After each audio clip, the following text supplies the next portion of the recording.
The manhwa opens with a young man surrounded by knights. Reflecting on his father's words, he remembers, live for the clan. He understood that he should desire nothing and remain by his brother's side like a shadow. Exhausted from the battle, he kneels. A knight approaches, mocking him. What a priceless sight, a knight fighting off the continent's strongest commanders on his own. As expected of that man's brother. Very interesting indeed. The knight addresses the young man as Cyan glares at the figure before him, Boris, and silently curses him. Boris smiles at Cyan's failure. Cyan grips his dagger and demands, "Who made you do this? Was it the Emperor?" Boris, sensing Cyan's terrifying power, remarks, "That sickening black fog, just like the rumors said. You are an assassin from Mist. Mist is an organization that is like fog to our Knights of Light. I will report to the higher-ups that I got rid of an impure being affiliated with the heathens." Cyan challenges him, "Sure, go ahead. If you even have a mouth left to do that after this, I guarantee you won't even have a tooth remaining after I'm done with you." Boris warns, "If you intend to use your secret power, you better give up now. There is a 9th-star magic barrier cast here." He thinks to himself, "I need to get out of here somehow and reveal the culprit behind this with my brother."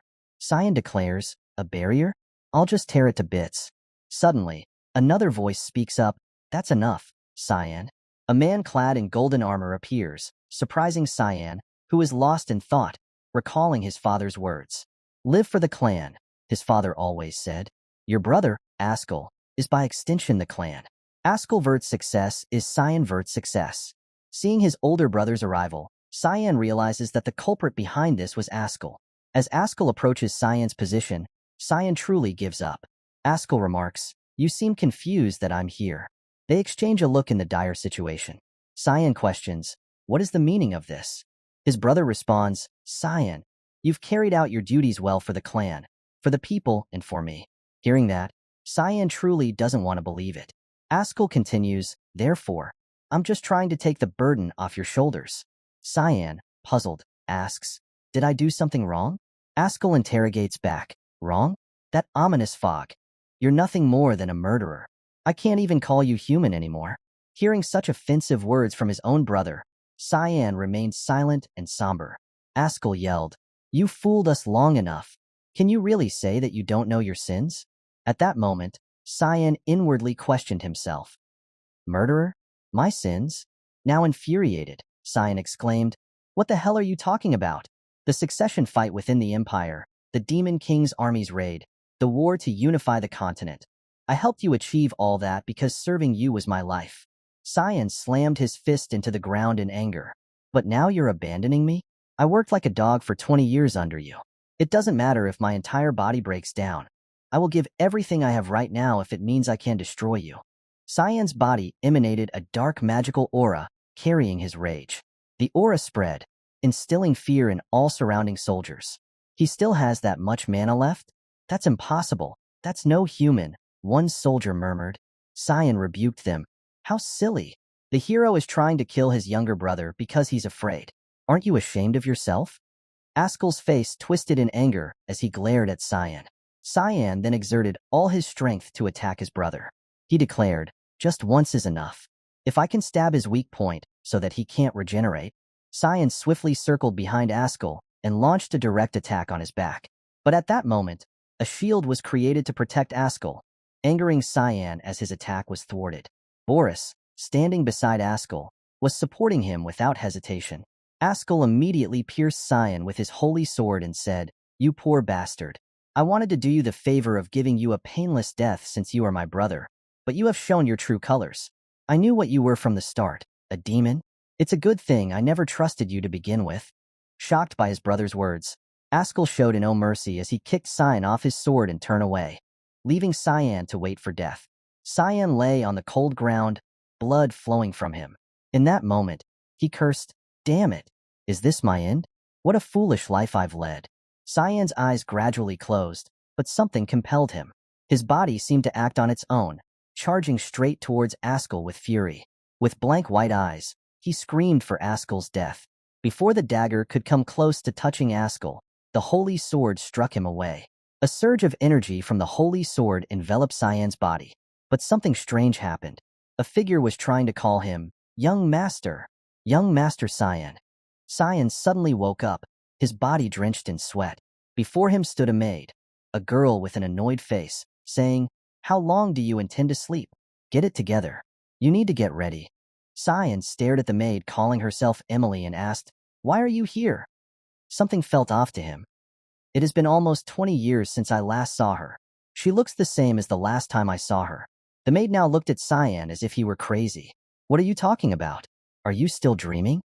Cyan looked around and remarked, "This place. I remember it. It's the room I used to live in when I was younger. The furniture arrangement is the same too." He covered his face, realizing, "Wait, am I back to being a child?" Interrupting his thoughts, Emily called, "Young Master Cyan, you're stalling for time because you don't want to go for training, huh? Make up your mind and get going." Cyan didn't understand what Emily said and asked, "Training? What training?" After a while, he began to understand the issue. "Vert Clan Day. I'm certain I'm back in the duchy, in the past. Is this just like the thing where your life flashes before your eyes before death? I remember, 27 years ago, Foundation Year 985, March 1st. It was a year before I entered the academy. Every year, the duchy holds a duel training session. My father, Duke Vert, attends the event, making it a very big deal. My opponent is Krantz Vert. He is the same age as me, my half-brother. His mother, Margaret Erzith, is the Duke's wife. Thanks to that, Krantz received a lot more attention despite the fact that we were both the youngest. I was a bastard son, and after being mocked in this fight, I became a laughing stock to everyone. This duel was the reason my father stopped paying any attention to me too." Cyan whispered to himself, "It's fine. I just need to win." The maid then whispered to him, "Why don't you just surrender instead?" Cyan sighed, "Ha, even a maid is looking down on me." He drew his sword and felt its weight. "It's just a rapier, but it's so heavy. My strength is the same as when I was this age. This sensation? It's definitely not a dream, nor is my life flashing before my eyes. I've never even heard of a magic spell that is capable of creating such strong illusions. Am I really back in the past?" Cyan wondered, standing opposite his half-brother. Krantz sneered, "You didn't run off, huh?" "Indifferent," Cyan pondered. "Then maybe I can change the future." The master of the house, also Cyan's father, signaled for the duel to commence. Krantz rushed forward, mocking, "Where are you looking, you idiot?" With a smug smile, he swung his sword towards Cyan. Observing him, Cyan evaluated. What is he, a snail? Utilizing skills honed over time, Cyan gracefully sidestepped the strike, catching his brother off guard. Enraged by the miss, Krantz cursed, "Dodging like a coward, huh?" As his sword missed its mark, Cyan simply flicked his own sword, knocking the blade from Krantz's hand. He then delivered a swift kick to his leg, causing Krantz to fall to the ground in pain. Both the master and mistress of the house were surprised by this turn of events. Looking at his fallen brother with the eyes of a predator, Cyan thought, "Now, if I just put my sword up to his throat, this duel is over." But that's not enough. Remembering how Krantz had always bullied him, Cyan seethed. "I need to really stomp him down so that he can never try to do anything to me again. In this life, I will pave a path on my own." The outcome of the duel was Krantz's defeat. The Duke ordered Cyan to see him, even clearing his schedule. Was my victory in the duel that impressive? Cyan wondered. A high-class knight named Yulkin, directly affiliated with the Duke, escorted him. Walking down the corridor, Cyan encountered Margaret Erzith, the mother of Krantz, and her maid. Cyan silently speculated. Seems like she was talking about her son. Inquiring about Krantz's condition, Cyan asked, "Is Krantz okay, madam?" Furious, she retorted. "You have the audacity to ask such a question after beating your brother like that? How thick-skinned of you." Disdainfully, Cyan replied, "That's how duels are. See you." She didn't stop there, insulting both Cyan's mother and him. "This is why bastards shouldn't be treated like legitimate children. Like mother, like son. It's all because the mother is some dirty whore.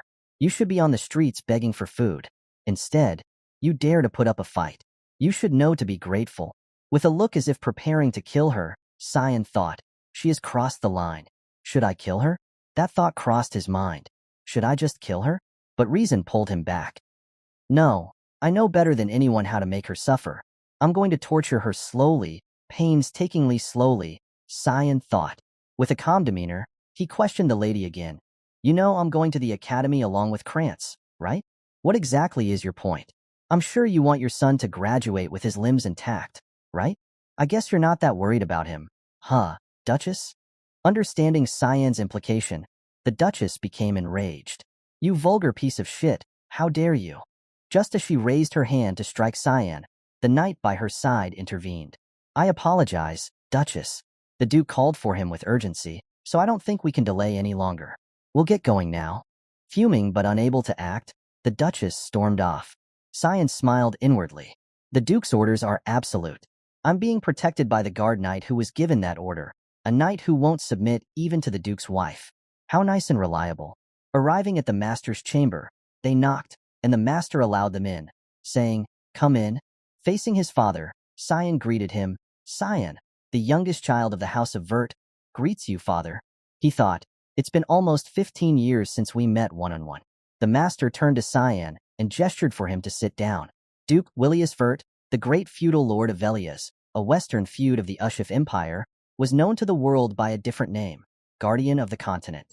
The hero who stopped the invasion of demons for a long time with the help of his remarkable magic power and worldly wisdom. This man shouldered a responsibility no one compelled on him until his very death in battle against the invasion of the Demon King's army. All he wanted was peace across the entirety of the continent. But my memories of him are different, Cyan reflected. He saw his father as a man who utilized his free will to decide on living his whole life serving others. A stupid man. With a serious expression, his father asked, "Your eyes precisely followed the sword and dodged it." Cyan had to pay attention to what his father was saying. He continued, "The moment Krantz ran at you, you looked straight at the path of the swinging sword and turned your body to dodge it. When did you learn how to wield a sword?" Cyan evaluated.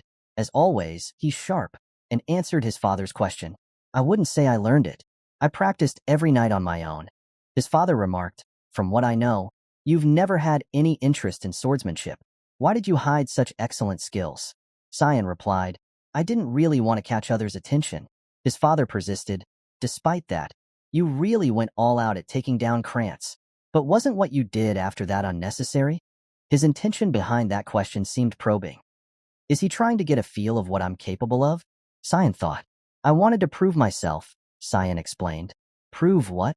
"That I'm better than Krantz, even though we share the same blood, which is also what I concluded as the meaning of the duel." "What you said made your father laugh, and he praised you. Excellent. A clear and concise answer that shows off your level-headedness. I didn't know you were so talented. I'm delighted you'll become a great, reliable support for Ascal one day." When the name Ascal was mentioned, Cyan froze, recalling images from before his regression. He thought, why would I become his helper? It's the same as always. He is still obsessed with Ascal. His father continued, "It's not exactly a trophy, but I want to reward you for this duel. If you want something, you can tell me." Cyan thought, "Then I'll destroy everything that Ascal will try to do." He smirked with implied meaning and replied, "What I want." Immediately after that, the scene shifted to Cyan's maid, who was frantically confirming, "You said you want to enter the battlefront?" "Yeah, that's right. Nothing certain yet, though," Cyan responded. "This is driving me crazy. Are you out of your mind? Do you have any idea what kind of place that is?" she exclaimed. At this point, she imagined a scene of a horde of monstrous beasts and said, "It's swarming with wicked and terrifying demonic beasts all over the place." Velias, the western feud of the Ushif Empire, is the only place in the entire continent called a battlefront. Even in that, the Lemia Valley, which can be called the front line, is a ferocious battlefield where battles with demons have been going on for hundreds of years. Because of that, my father, who stubbornly opposed it from the start, gave me a condition: to become worthy of going to Lemia Valley within 1 month. I don't know on what basis he will decide my worth yet. I just have to raise my physical strength as much as possible in the time I've been given. I'm still weaker than my peers. At least I'm lucky enough to have the same combat sense as I had before regressing, and the little amount of magic I sense from within me. If I train this body to its full capability, I can definitely make good use of it." Cyan resolved, "Great, I'm going to start training right from today." Suddenly, at this moment, the door to the room burst open, and a voice called out, "Cyan." A woman with an angry face appeared, staring straight at him. Cyan recognized her as Alice. She rushed forward, grabbing Cyan by the collar and shaking him, scolding, "Are you crazy? I heard you asked father to send you to the battlefront."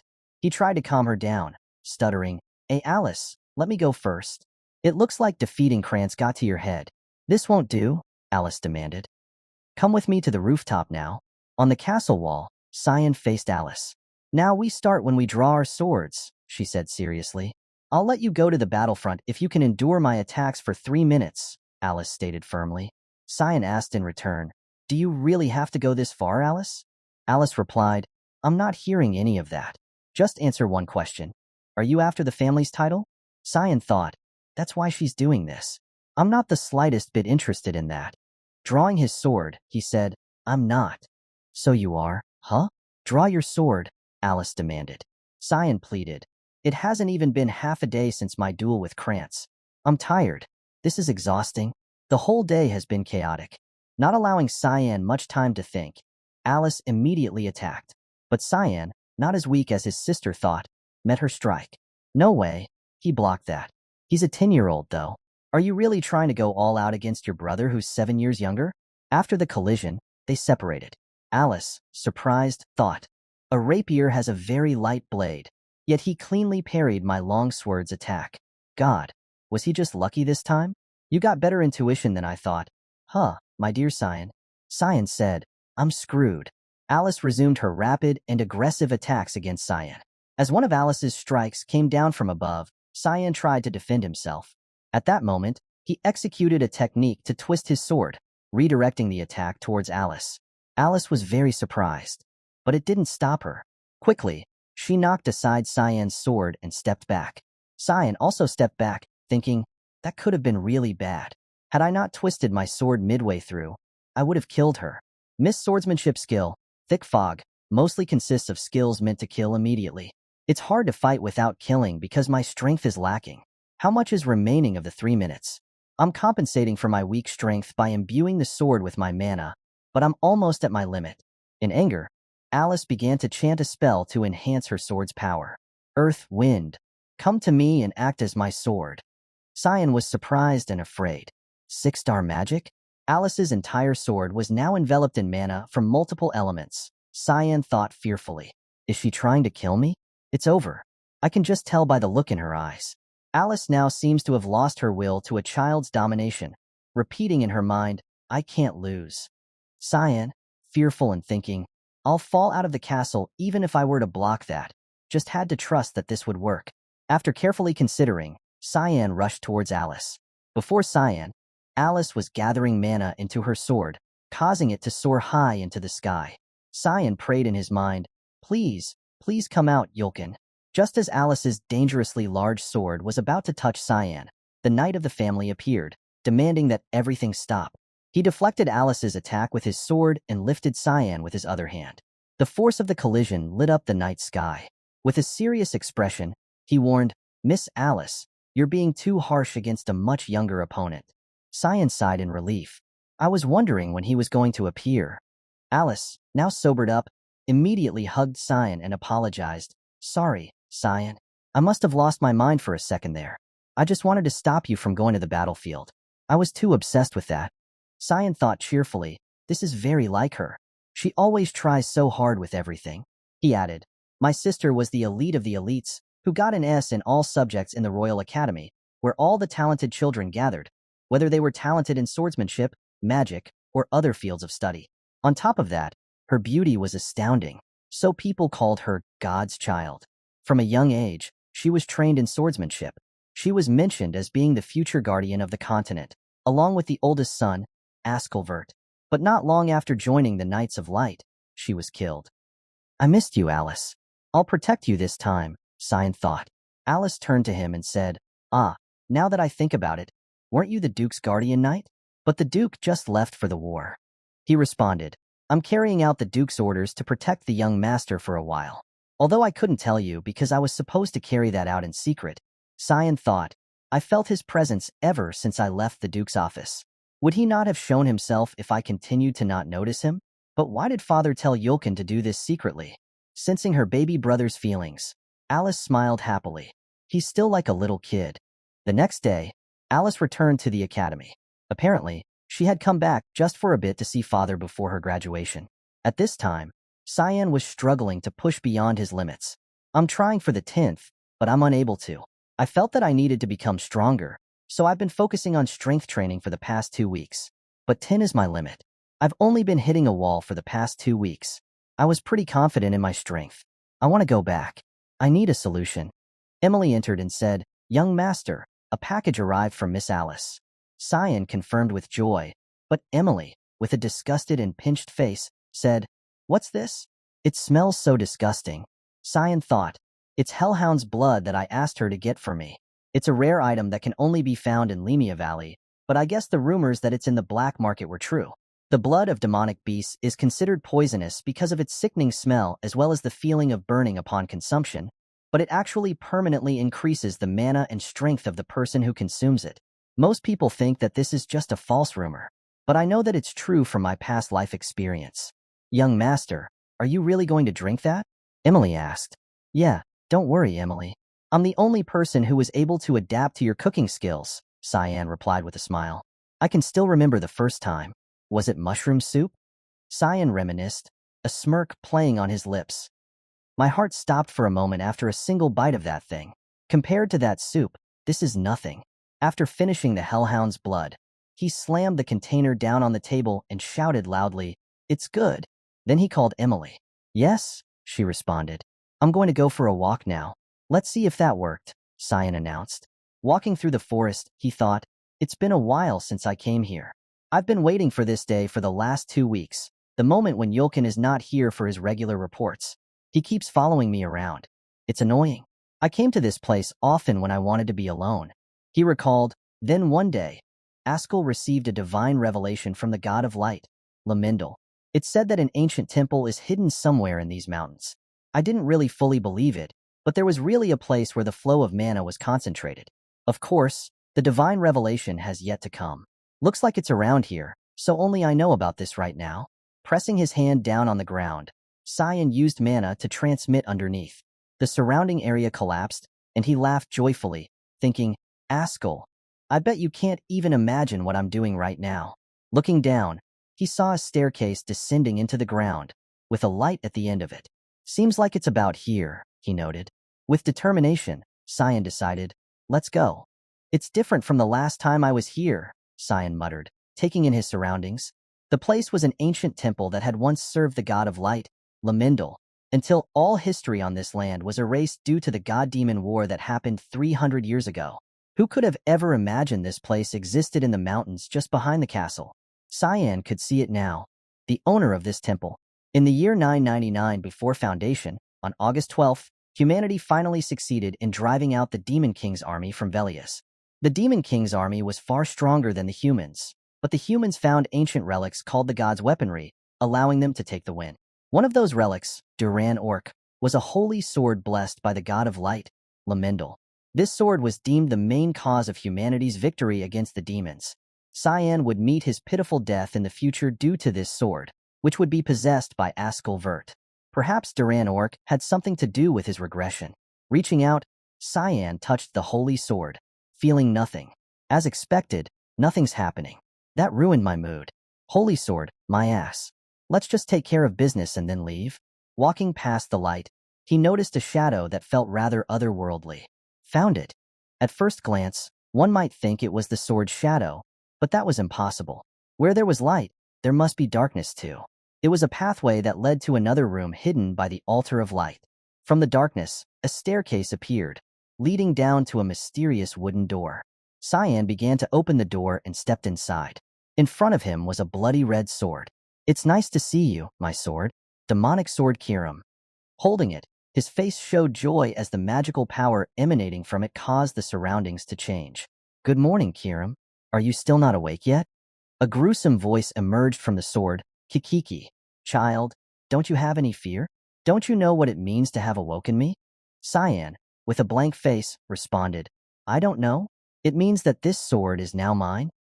The darkness grew larger and said, waking up a sleeping demonic sword, "It's too late to regret it now, child. Your body is now mine."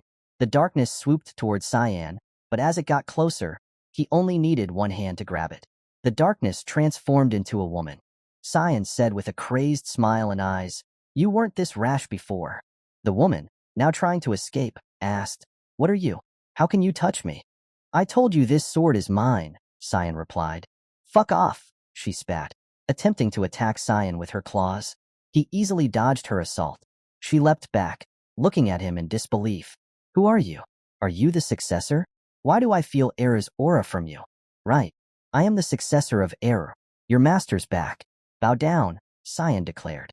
The demonic sword Kiram, now furious, retorted, You're just a kid. I can't accept this. Kiram launched into an aggressive attack at a very fast pace. While in combat, Cyan silently thought, I guess words won't do. The demonic sword's final goal is to take over the body of the user. I have no choice but to go a bit easy. Stepping back and smiling contentedly, he said, Demonic sword control. Suddenly, Kiram's entire body lost control and collapsed. I'll say this just once, Cyan warned. Why don't you just accept me as your owner while I'm still being nice? While being restrained, Kiram wondered, how can he use that? Eek, you arrogant little. Cyan continued, demonic sword control. Kiram's head was then forcefully pushed down to the ground. Cyan repeatedly said, demonic sword control. Demonic sword control. How about now?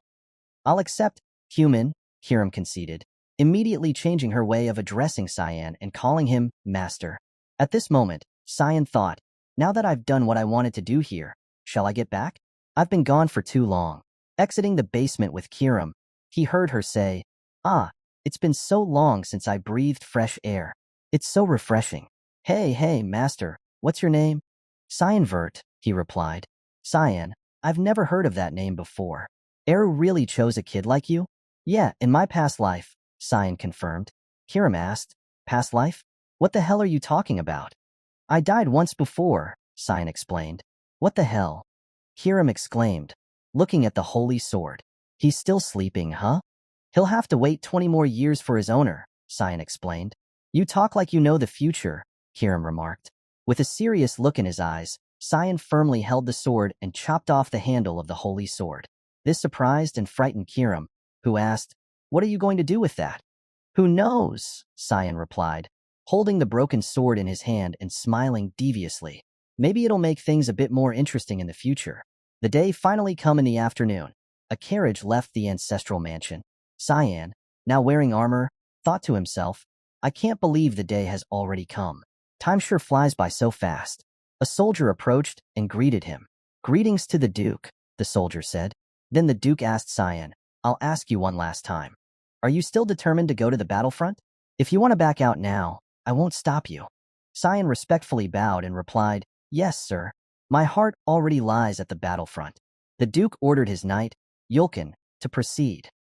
Yes, sir, Yulkin replied, producing a magic scroll. From the scroll, a magic circle illuminated the area, summoning a large beast with a fiery body. It stared at Cyan with bloodthirsty eyes. A hellhound, a low-ranked demonic beast from the Lemia Valley? Huh? Cyan observed. The knights and father must have had a hard time preparing this test. Gripping his sword tightly, he thought, they'll sweep in if it gets dangerous. The Duke, watching, said, You must be responsible for your every action. So prove how strong your resolve is by passing this trial and showing it to us. A trial? Huh? Cyan thought. He recalled a conversation with Yulkin about a duel. There's only 3 days left until the deadline of my promise with father. I can't just keep swinging my sword in the air now, can I? I want to get a sense of a real fight too. Help me out, yeah? For a duel, someone your age like young Master Krantz would be, Yulkin started, but Cyan interrupted. I'm not sure why, but he runs away every time he sees me. What a hassle, Yulkin thought to himself. Aloud, he said, If you insist, okay. Instead, I will only fight you with my sword sheath. I'll only focus on defense, so attack me all you want. Thanks, Yulkin. I have another favor to ask.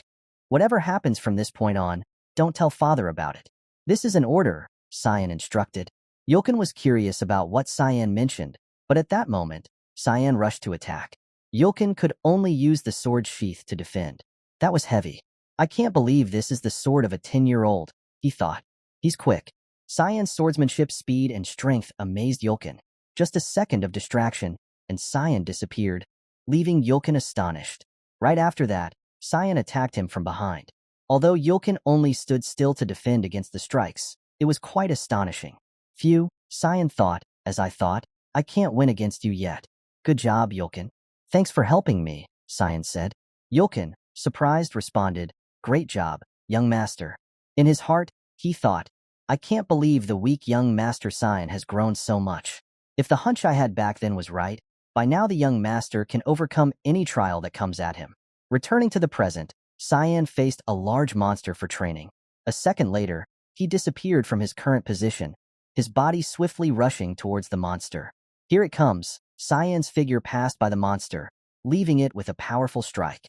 With my current strength, fighting a monster is still too much. I've got to end this battle as quickly as possible. I'm going to kill it off with this attack. After thinking it through, Cyan immediately channeled his power into his right hand holding the sword. His body leaped high into the air. Then he thrust the sword like a spear through the monster's head. The entire scene unfolded in awe before everyone's eyes. Cyan's father beamed with delight. Cyan looked at the monster and thought, "It feels like a waste. This much blood could fill a few bottles. If I did something like that here, they'd think I'm crazy. Should I carry something like a cup with me, at least?" His father applauded, saying, "Impressive, Cyan. Then I'll see you at the battlefront." Cyan stood there and thanked his father. Kirim spoke up, "Master, do I look like a kitchen knife to you?" Cyan asked back, "No, of course, you're a demonic sword. Why do you say that?" Kirim replied, "Then use me, damn it. I need blood to gain strength. Please, just let me have one gulp." Cyan reassured, "Don't you worry, because soon I'm going to use you to my heart's content. Look forward to it. That's when you should have woken me up." The scene transitions to a battlefield where a group of ogres is attacking. People shout, "It's an ogre! Ogre in the northwest. Set up a line of defense and take it out right away. Leave none alive. Start the restraint of salvation." The entire army is filled with fervor. On the battlefield, magic is cast, its light forcing the ogres to shield their eyes. Smaller magic circles begin to appear underneath them, from which threads shoot out, binding the ogres' bodies. The command is given for the attack. The entire army begins to attack the ogres, whose dazzled bodies await death. Some ogres try to escape, but a warrior charges in, and an ogre's head falls off, landing right where Cyan is sitting on his horse, observing. His maid, Emily, stands behind, frightened. She cries out, "Young master, why did you want to come to a place like this? Aren't you scared?" Cyan looks at the battle and thinks to himself, "To think I'd be back here. I feel nostalgic. It's just like hell, as usual." Cyan's father approaches and asks him, "How does it feel to be on the front lines, Cyan?" Cyan responds, "I'm a bit nervous." His father says, "As you can see, you will never know when you'll die in this place, so don't ever let your guard down." Cyan confidently smiles and replies, "Okay, I will keep that in mind, father." In the front lines, there are usually 3 to 4 battles a day, and every battle has its own detailed response manual. With the capable advanced knights as the core, they take care of all the monsters that try to cross the front lines. When this battle has ended, the tent assigned to Cyan is in the rearmost area, where it's the safest. With the guards here being so disciplined, Cyan thinks, "I won't even have a chance to feed Kirim. Do I really have to wait till dinner time?" Cyan asks, "What are you doing, Emily?" She responds, "Didn't the Duke tell us that we won't know when and where we would die?" Cyan wonders, "Unbelievable. Then why don't you pack up and return?" Emily exclaims, "Do you think I can when you can't even do anything without me? With the monsters all over the place, if I were to turn tail, who would take care of you, young master? Move, it's almost time to eat." Cyan inquires, "What about the cape that I requested?" But receives no response. He angrily thinks, "Should I just chase her away? Is this how she treats her master?" At this moment, a doll resembling Cyan is placed on the bed. Cyan assesses, "This should be enough, right?" Emily now in asks, "Are you planning to go out to exercise even in this place?" Cyan replies, "Yeah. Did I wake you up? You sure are diligent. The Duke would be proud of you if he were to find out." Throwing on a cloak, Cyan adds, "Anyway, I'll get going, so please take care of things as usual. I'm asleep right now. Got it?" "Okay," Emily responds. At this moment, Cyan is moving at a very fast speed. Because this is the front line, night guard duties are usually strengthened. So if I don't move now, moving around freely will be difficult. Cyan executes his skill, Thick Fog third move, Fog's Descent.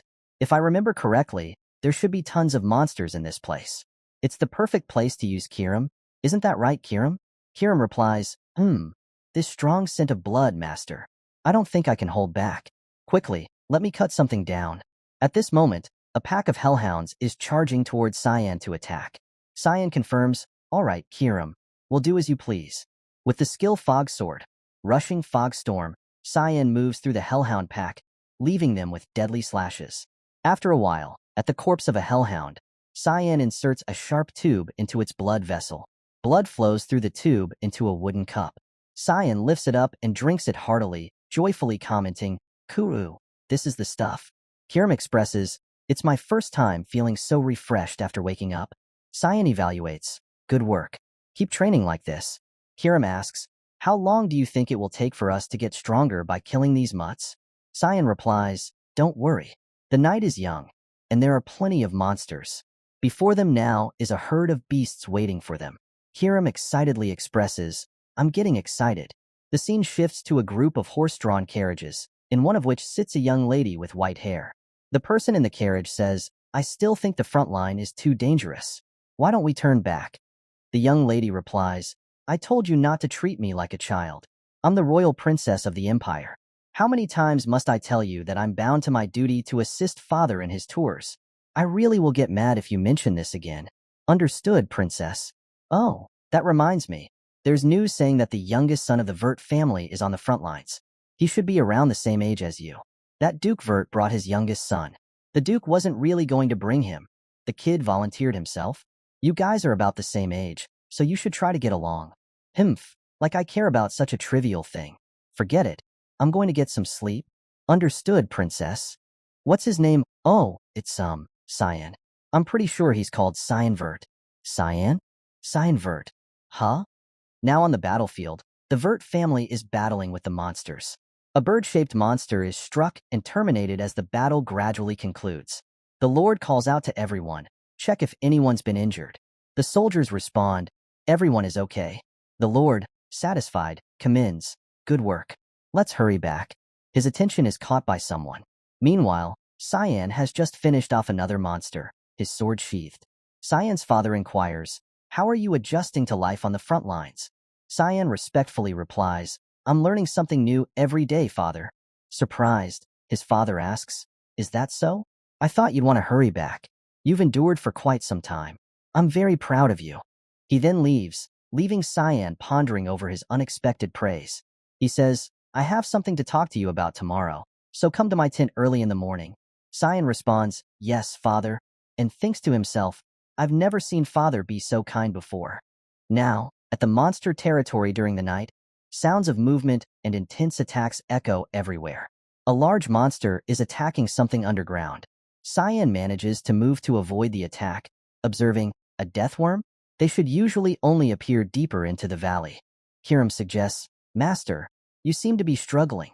Why don't you let me take over instead?" Cyan confirms, "Let you take over? You think I'm unaware of your schemes." Kirim assures, "It's not like that. I swear I'll use it for a bit, and then allow you to take over. Do you see that? It immediately regenerates any shallow injuries.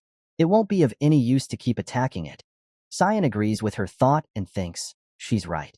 This will just continue on forever at this rate. It's already been a month since I've come to the front lines. I've drunk the blood of countless demonic beasts, but I feel that still wasn't enough." The death worm appears before him, ready to devour him.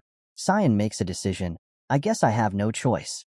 I'll play along with whatever you're planning for now, Kirim." Kirim happily acknowledges, "All right, let's go wild." The fusion process begins. Thick fog ninth form. Demonic sword manifestation. Soon, Cyan's body is enveloped in blood chi.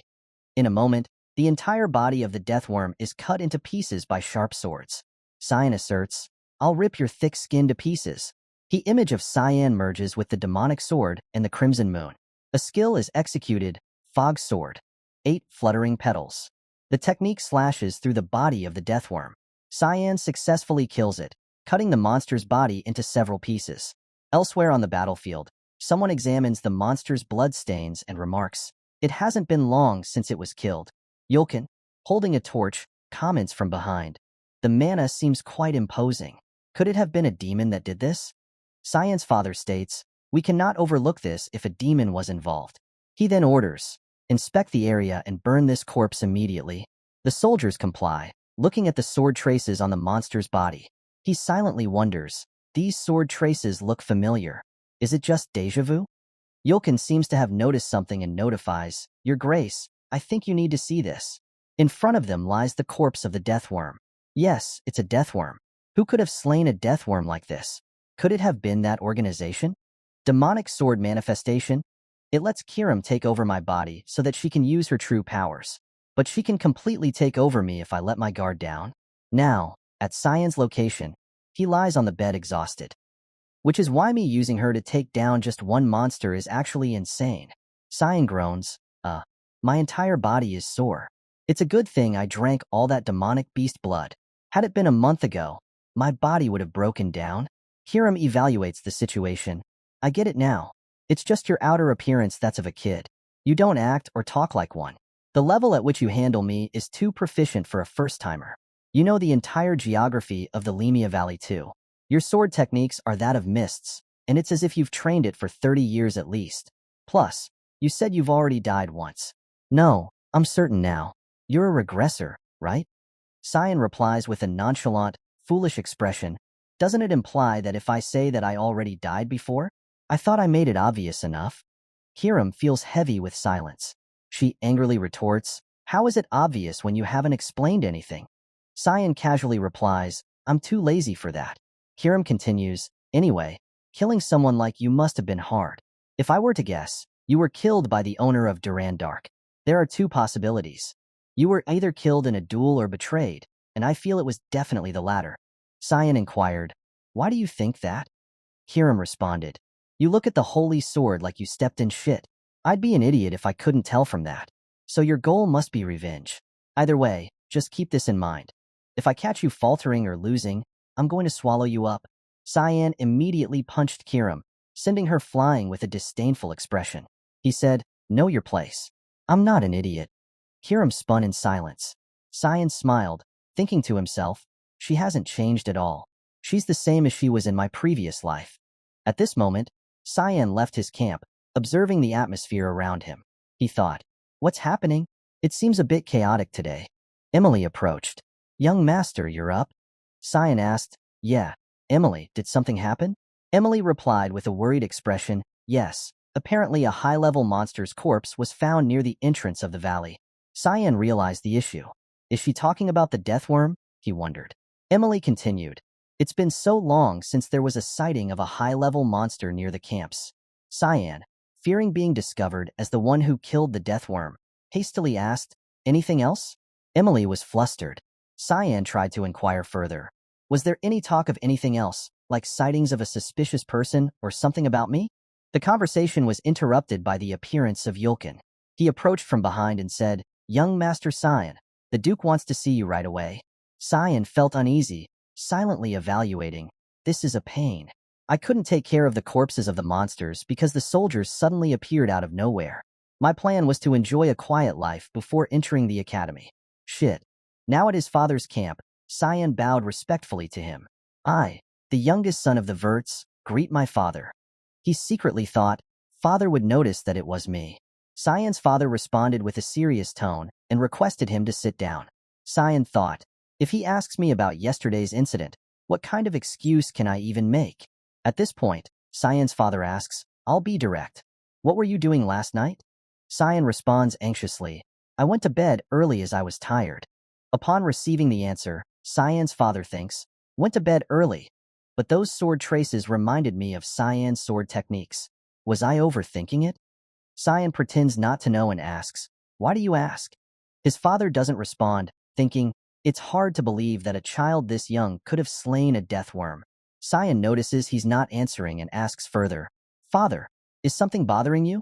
His father says, I'm sure you've heard about what happened near the camps last night.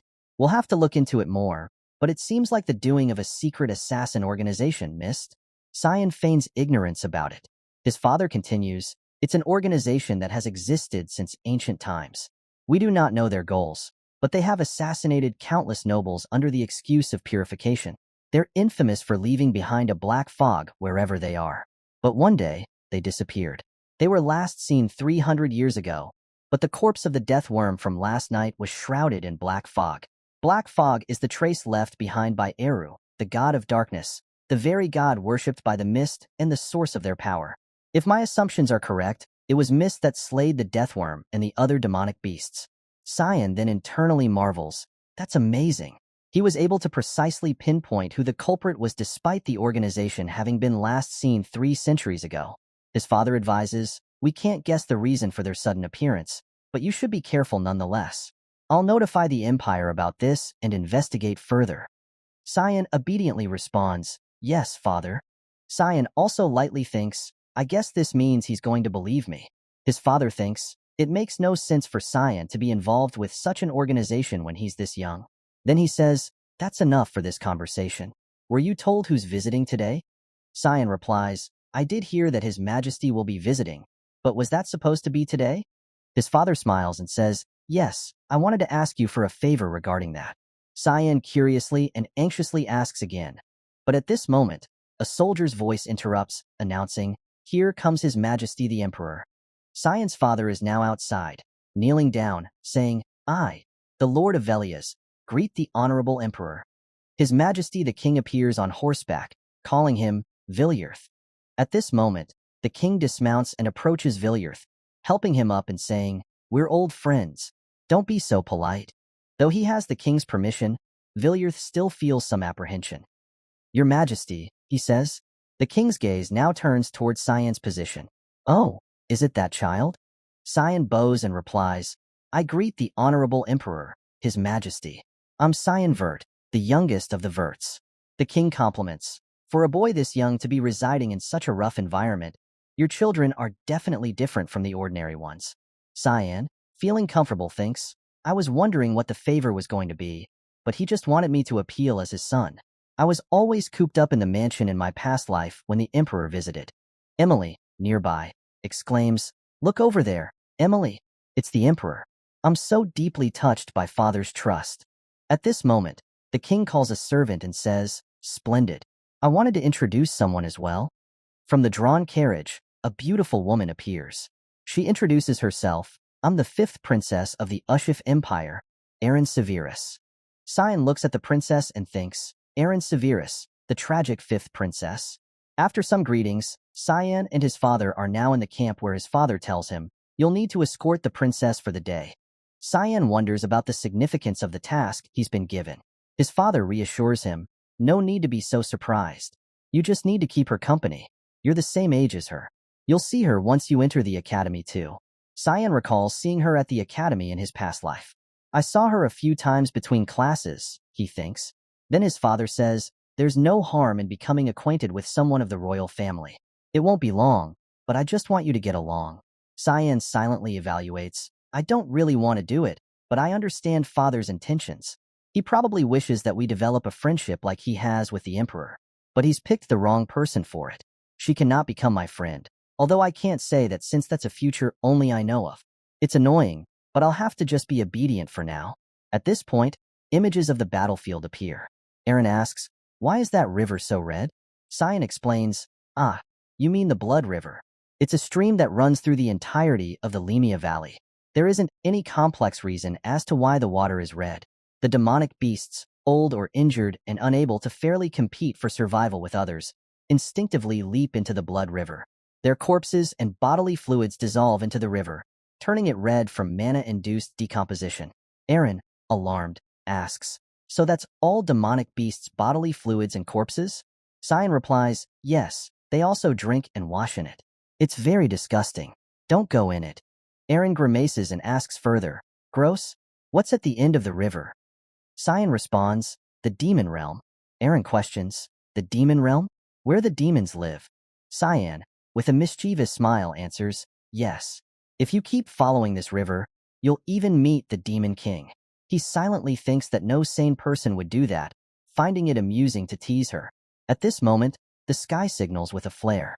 Erin curiously asks, what's that light? Cyan explains, that's the 3rd sentry post in the west. A yellow light signifies incoming demonic beasts.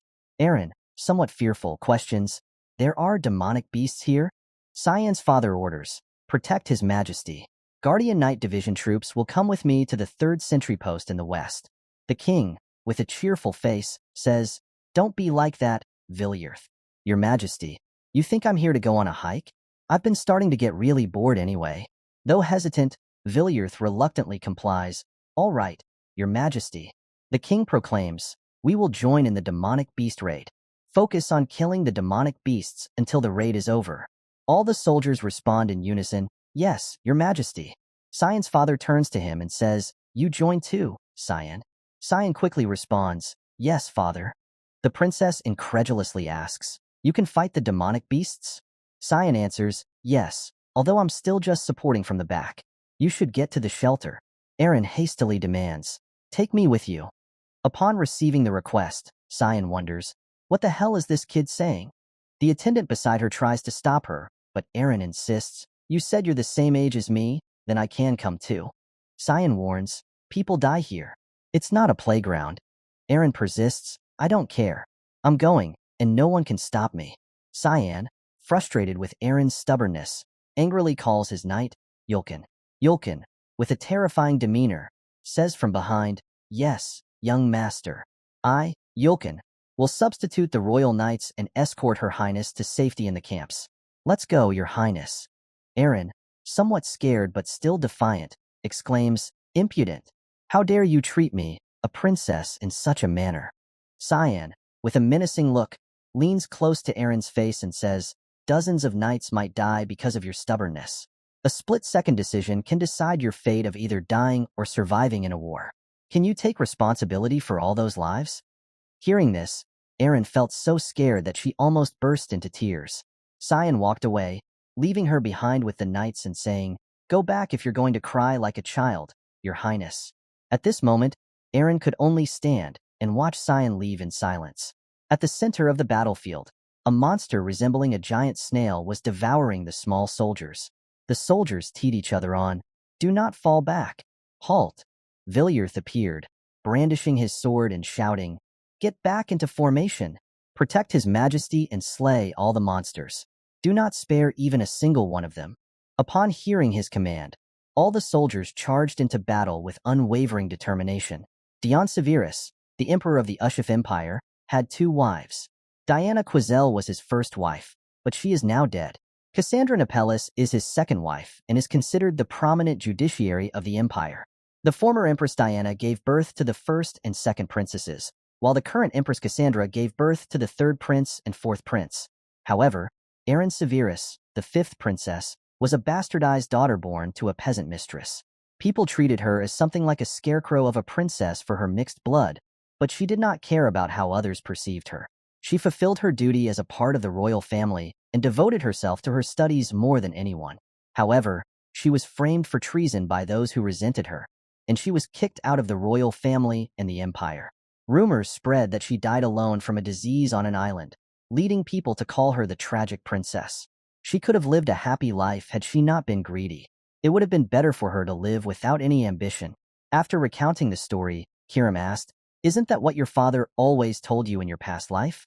Cyan, who was currently in a state of battle with monsters, replied, it's different. That's what royal politics are like. At this moment, a giant snail was attacked by powerful lightning strikes, its body thoroughly cooked. Other giant snails suffered a similar fate. Cyan stood nearby, observing and evaluating. The Emperor Shur is skilled with his holy lightning skill. The king is slaughtering all the giant snails within his reach. Cyan stated, Emperor Dion is known publicly for being an 8th star in magic rank.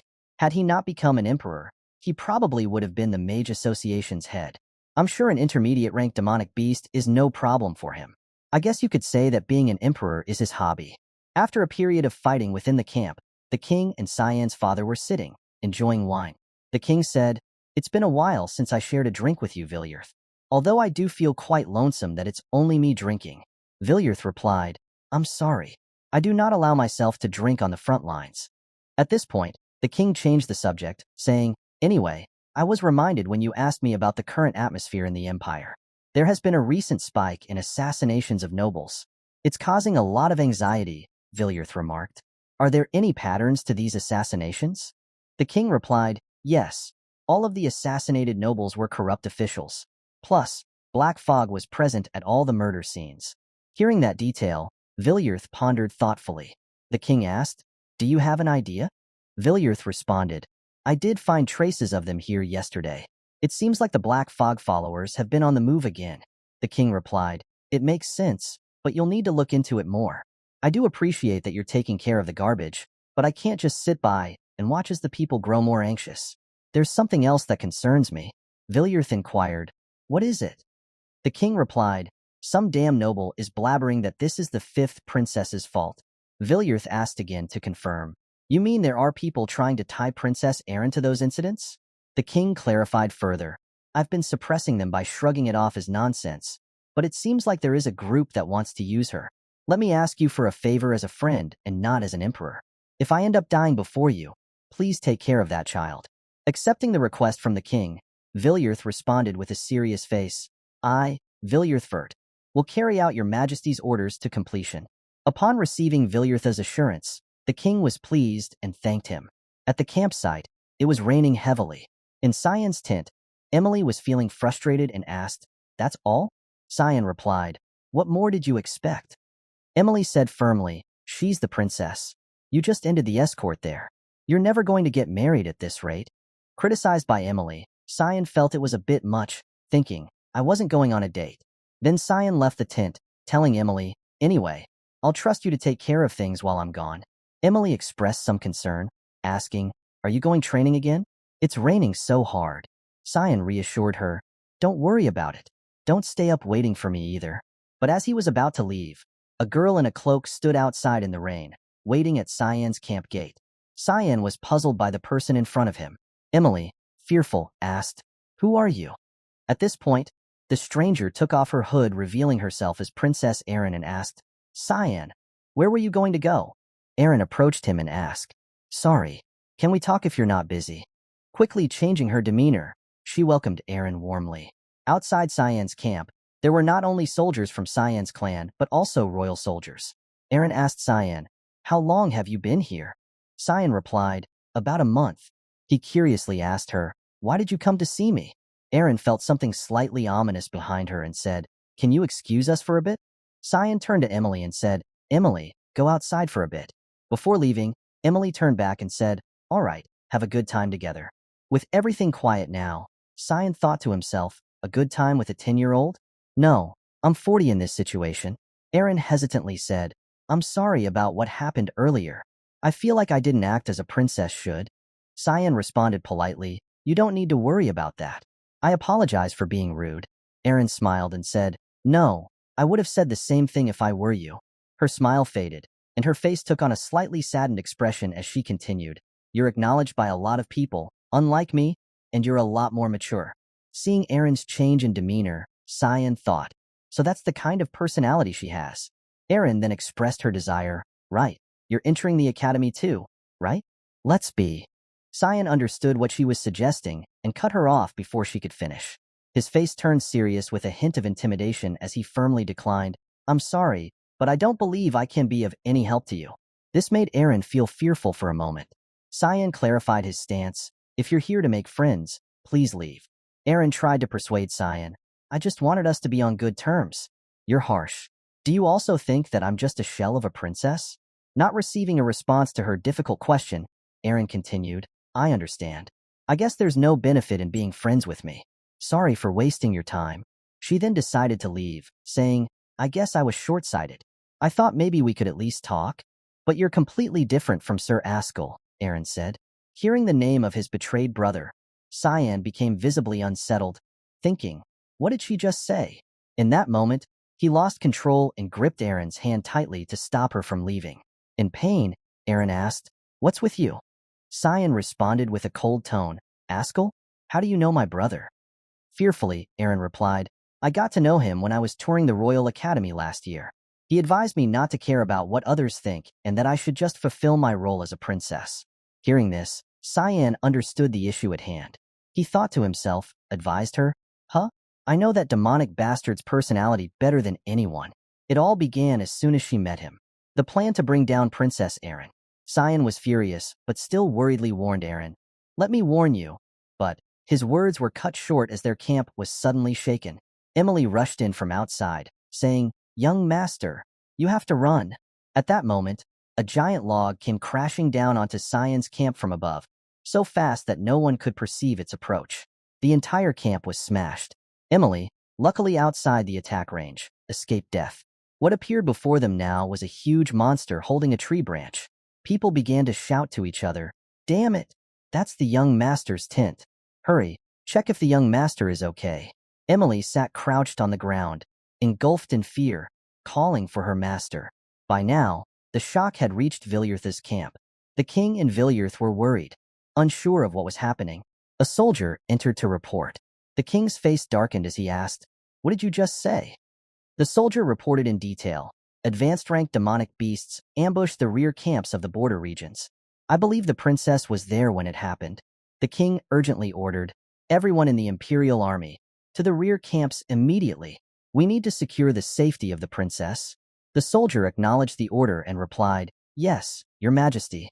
The king pondered. She was in the rear camps? Whom was she going to see?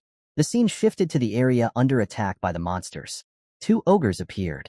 Cyan, lucky after the attack, was now hiding and assessing the situation. Death worms and ogres too? They should only reside in the deeper regions of the valley. For them to be here in the rear camps, something must have changed. Is it because of me? He wondered. Emily cried, "Young master, I thought you were really dead. I'll never leave your sight again." Returning to the time of the attack, when the camp was attacked from above, Cyan managed to hold Aaron and dodge to the side, avoiding the fatal blow. He silently evaluated, "Back in my day, I even killed the Demon King, as if I died as some mere troll." Aaron worriedly asked, "Do you think the knights in the camps are okay?" Emily replied, "Don't worry, your highness. The knights are really strong." Aaron hugged her face and cried, "This wouldn't have happened if I didn't come here. The knights that came with me are—" The knights behind her reassured her, "We're okay, your highness. It's given that we would protect you as the knights of the empire." The remaining knight also smiled confidently and said, "He's right, your highness. We'll protect you with our lives." Suddenly, Cyan's expression turned serious as he warned the knights, "Move." The knights didn't understand his meaning and were unaware of the imminent danger approaching from behind. In the next moment, the troll's large hand grasped one knight's body, and with a single grip, the knight was killed. Cyan stepped forward to protect Aaron and instructed her to step back. Seeing Cyan's appearance, the troll seemed to recognize something. Cyan immediately realized, "I knew it. It's me that it wants." Upon identifying its target, the troll threw the knight's body aside. Cyan urgently told everyone, "I'll distract the troll, so get away with the princess." Emily agreed without hesitation, not worrying about Cyan. She carried Aaron and said, "What are you doing, Mr. Knight? Let's go." Cyan thought angrily. She was really eager to leave, huh? The troll raised both hands to attack Cyan, who prepared to counter. In the next moment, his sword cut through the troll's arm. After the attack, Cyan wondered, "Why are the advanced-ranked demonic beasts all attracted to me? I feel like they're smelling something on me." Hiram chuckled maliciously and said, "You drank the blood of countless demonic beasts to become strong. That's why you reek of them. It'd be weird if they didn't come for you." Cyan asked urgently, "You knew about this? Why are you telling me now?" Hiram smirked and replied, "Did you forget? What I want is your body." Before she could react, Cyan squeezed her from Kiram's body, and Kiram's sword appeared. Hiram complained, "What are you doing? Please treat me better." Cyan demanded, "Shut up. I don't care how many monsters come at me." After saying that, he rushed towards the troll. The troll threw a punch at him, but he dodged and approached its head, cutting it off. The troll's heavy body fell to the ground. Cyan said, "Now that no one's watching, let's go sip on some advanced-rank demonic beast blood." In front of him was a crowd of large monsters. Hiram excitedly said, "Oh, it's going to be a feast." But then he noticed something and said, "Wait, is that a large dragon with a purple body?" A large dragon with a purple body appeared. Cyan exclaimed, "A devil dragon." Its roar echoed around them. Hiram confirmed, "No, it's still a baby. I guess it also smelled you." Cyan smiled maliciously, thinking, "It doesn't matter why the dragon is here. Demonic sword manifest." Cyan and Kiram's bodies merged. "What matters is that I catch that thing." With a confident and intimidating face, he declared, "You have to catch that dragon. No, you have to eat it."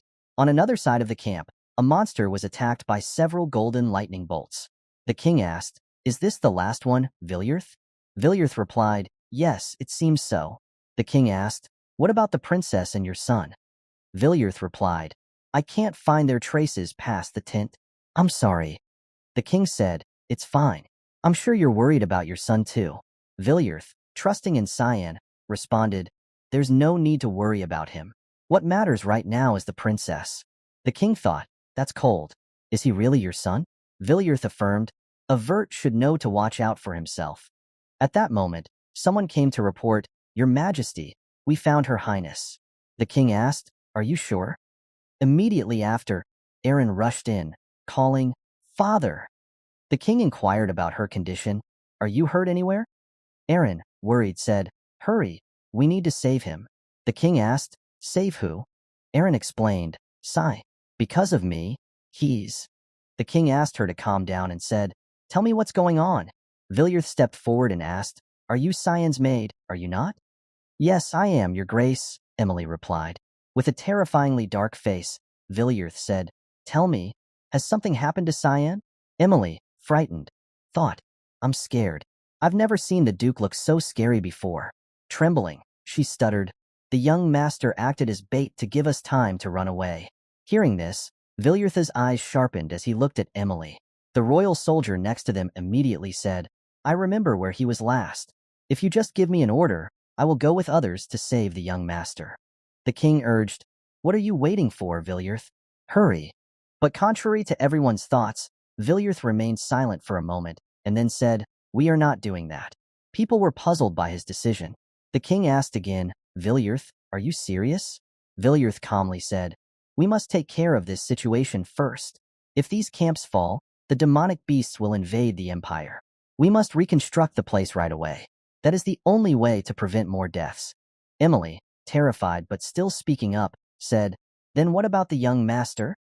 Villiers said coldly, he's done his duty by helping the princess evacuate. That is what it's like to be a vert. Hearing these words, the princess wondered, why? Just why? No, because of me again. Suddenly, a cry from above interrupted the conversation. Aaron heard and wondered, this cry, that sound, a dragon. A dragon flew above them. Shortly after, she discovered the image of Cyan clinging to the dragon's leg. Cyan, with a foolish expression and tears streaming down his face, was trying to cling to the dragon's leg. Dragons, creatures closest to the creator, were revered as rare and noble beings. Inferior beings like humans dared not easily approach them. After tangling with a dragon in the previous scene, Cyan found himself clinging to its leg. However, judging by Cyan's expression, he wasn't comfortable. In his heart, he thought, it's an honor to come across such a high and mighty creature, but why did it have to fly over the very people that can't be seen by? The dragon flew over the camp, right above Aaron's head. Worriedly, she called out Cyan's name. The king exclaimed, unbelievable, a dragon. Though, Villiers, why is your son on top of the dragon? What are you doing? Aren't you going to save him? Villiers, with a worried expression, remained silent, contemplating what was happening to Cyan. Cyan, now atop the dragon, struggled to hold on and not fall off. He silently cursed, damn it all. I just wanted to drink its blood. I didn't expect this to happen. The scene shifted back shortly. With the appearance of the dragon, Cyan was excited and merged with Kiram to defeat it. You have to catch that dragon. No, you have to eat it, he declared. But facing Cyan were a horde of monsters attacking him. He expressed, screw off, you mongrels. I don't have any time to waste. Immediately, Cyan used his skill, Fog Sword rushing Fog Storm. Within seconds, his figure moved among hundreds of large monsters, cutting them into pieces. Then, he landed facing the dragon. Cyan remarked, he's definitely not a fully grown dragon. The size speaks for itself. As Cyan identified his presence, the dragon immediately shot out a large energy beam from its mouth. Facing it, Cyan remarked, oh, tiled. That's real bright. As the powerful energy approached Cyan, he swiftly dodged, then quickly moved closer to the dragon's head. Kiram evaluated, Ammon's action now. You're being rude. Cyan felt annoyed by the complaint. He then struck twice at the dragon's head. Kiram said, you dare spit in my face on our first meeting? Well, you can take my sword to the face then. Cyan's strikes hit the dragon's face, leaving it wounded. The dragon roared in pain, creating a burst of air pressure that pushed Cyan far away. However, this only excited Cyan more as he saw his opponent worthy. He grinned excitedly. As the dragon's horn attacked, Cyan simply dodged aside. Then, He used his skill, swordless eighth fluttering petals. Cyan's body fluttered through the dragon's body, leaving it with many fatal strikes. The dragon fell from the sky to the ground, surrounded by swirling dust. Cyan, standing before the dragon, remarked, "Phew, I guess I can't take on a dragon just yet. My shoulders are sore. Well, time to wrap this up." The dragon stood up, its sharp eyes fixed on Cyan. Its body surged, creating a powerful gust of wind that made it difficult for Cyan to stand. Cyan prepared to attack, thinking, "I won't fall for the same trick twice." Suddenly, something surprised Cyan. The massive dragon now seemed to be fleeing, its tail tucked, running away. It seemed quite sensitive to being struck by Cyan. Cyan panicked. "That lizard. He's running away. I can't let you go. Stop right there." Without hesitation, Cyan soared into the sky, chasing after the dragon. And that's why we see the current scene. Cyan still tightly clutching the dragon's leg, thinking to himself, "I guess I used up all of my luck coming across this dragon." After that, Cyan made his decision. Well then, how will I take care of this situation? At this moment, Kiram appeared and asked, "What's wrong with you? Why aren't you doing anything?" Cyan responded irritably, "What do you mean? Can't you see all those people below us?" Kiram, angered, retorted, "So what if you unsheathed me? You've got to do something at least." Cyan replied, "You want me to use the demonic sword with all those people watching? I'll be burned at the stake immediately if they see that." Kiram complained, "Then what? Are you just going to stay on this dragon?" Cyan, feeling annoyed, replied, "I'm thinking right now." Meanwhile, on the ground, Villiers was concentrating on casting some kind of spell, with golden swords surrounding the magic circle. Cyan recognized the spell and thought, "That's advanced 8-star magic. He's going to use the secret sword of the heavens." Knowing that his son would get swept up into it too when the time came, Villiers cast the spell. Dozens of swords flew, attacking towards the dragon. Cyan cried out, "You're really living up to your title as the continent's guardian father." As the swords attacked, the dragon showed no fear, maneuvering and dodging all the swords flying towards it. Cyan expressed in joy, "Oh, that's right. Good dragon. Keep avoiding it like before." Finishing the sentence, a sword attacked from behind, the dragon's blind spot, aiming straight towards Cyan. This made Cyan worried, and he expressed, "I don't think you'll dodge this one." Then the sword grazed the dragon's leg, causing Cyan to lose his grip and fall freely downwards. "Damn it. I can't believe I missed the opportunity for such a special meal," Cyan lamented. Kiram angrily exclaimed, "What are you doing? Fly. Are you going to kiss the ground?" Cyan disagreed, saying, "No, if I use a mist, still I'll be burned at the stake." Kiram shouted, "Are you just going to let yourself die then?" Cyan resigned to fate, saying, "I don't know, till maybe I'll even stop thinking." Suddenly, Cyan had an idea. He joyfully exclaimed, "Wait, I think there's a way." Kiram speculated, "Master, you're not going to fall in there, are you?" "In that shit-infested water," Cyan replied with resignation. "What other choice do I have?" Then, Cyan fell down into the river below, known to be created from the blood of monsters. But that didn't matter because, after all, Cyan managed to save his life. In a distant place, someone sensed that something was happening. "A devil dragon flying around here? What a rare sight." Another demon behind him said, "It's a young one. Seems like it got lost and got itself into trouble." The young demon boy responded, "There must be some strong demonic beasts over there," the red-haired demon replied. "No, it's humans who live across that border." The young demon boy speculated, "Humans? No, there's no way a dragon lost to something like a human." Then, he grew quiet. The demon next to him didn't understand his thoughts and asked, "Is something bothering you?" The young demon boy replied, "I can feel a very strange energy from over there. Something strange, but also familiar." The red-haired demon suggested, "If you're that concerned, you can go check it out. However, please refrain from killing everything you see just because you're bored." The young demon boy irritably said, all right, I won't cause any trouble." After saying that, he immediately created and flew towards Cyan's direction. At this point, at the position of the river of monsters, columns of bubbles of air rose from that position. Cyan emerged from below. He tried to crawl onto the nearby ground. Once ashore, he gasped for breath. Cyan grumpily complained about his life. "Fuck my life." Cyan turned to the side and asked Kiram, "You alive?" Kiram, wet and angry, said, "Don't even talk to me." I am trying to decide how I should kill you right now. Cyan reassured Kiram. We'll clean up once we go back. Don't be so mad. Kiram, clearly concerned, asked, Oh, so you're planning to go back? Get it together. This is the demon realm. Cyan tried to ease his worries, saying, Don't worry. There's no way we'd come across a higher demon here. Suddenly, a voice interrupted their conversation, exclaiming, I knew it. I knew something fun would be waiting for me here. The familiar voice sent a shock through them. I remember this voice, Cyan muttered, feeling its deep imprint in his memory. The young demon boy from earlier now stood in front of Cyan, his face fierce as he demanded, Are you a human? Cyan, taken aback by the sudden confrontation. The demon king Velkarion, Cyan stated, recognizing the formidable figure before him. In the past, all who witnessed him agreed. Standing before me now is the embodiment of evil. Cyan, reacting swiftly, cursed under his breath. Damn it, Velkarion.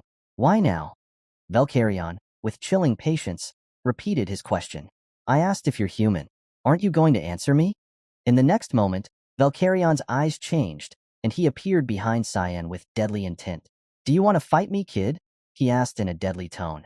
Cyan, startled, swung his dagger behind him, but Velkarion vanished and reappeared once more. Cyan seemed to reach his limit when a strand of Velkarion's hair was cut off.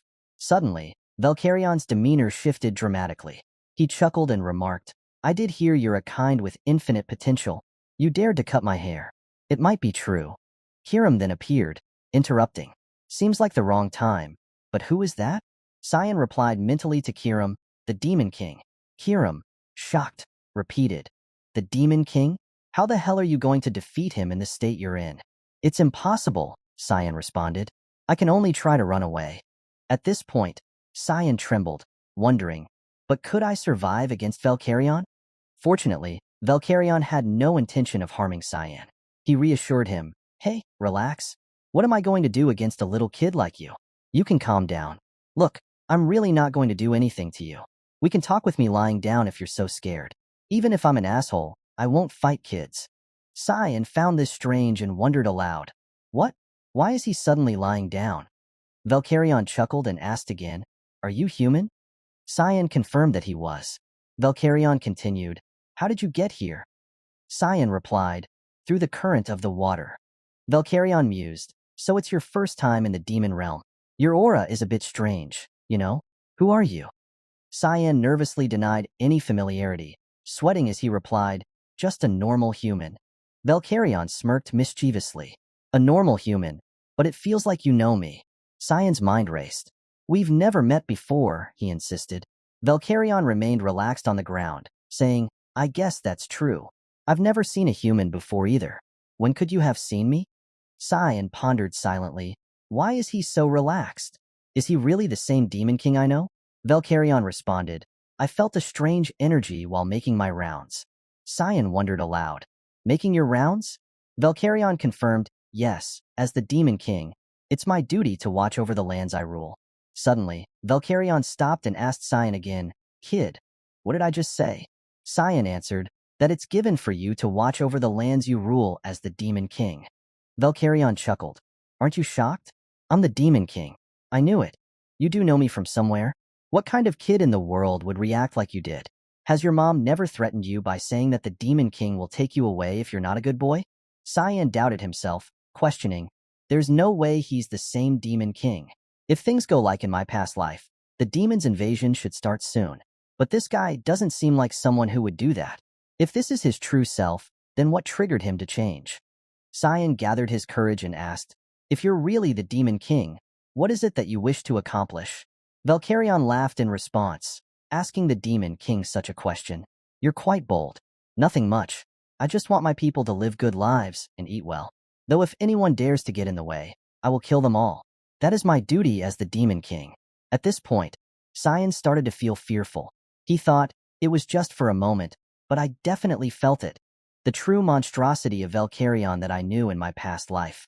It's repressed right now, but some incident must have removed the chains on that side of him. I need to prevent that incident from happening. Cyan gathered his resolve and said, Demon King, do you want to make a deal? Something will happen to you soon.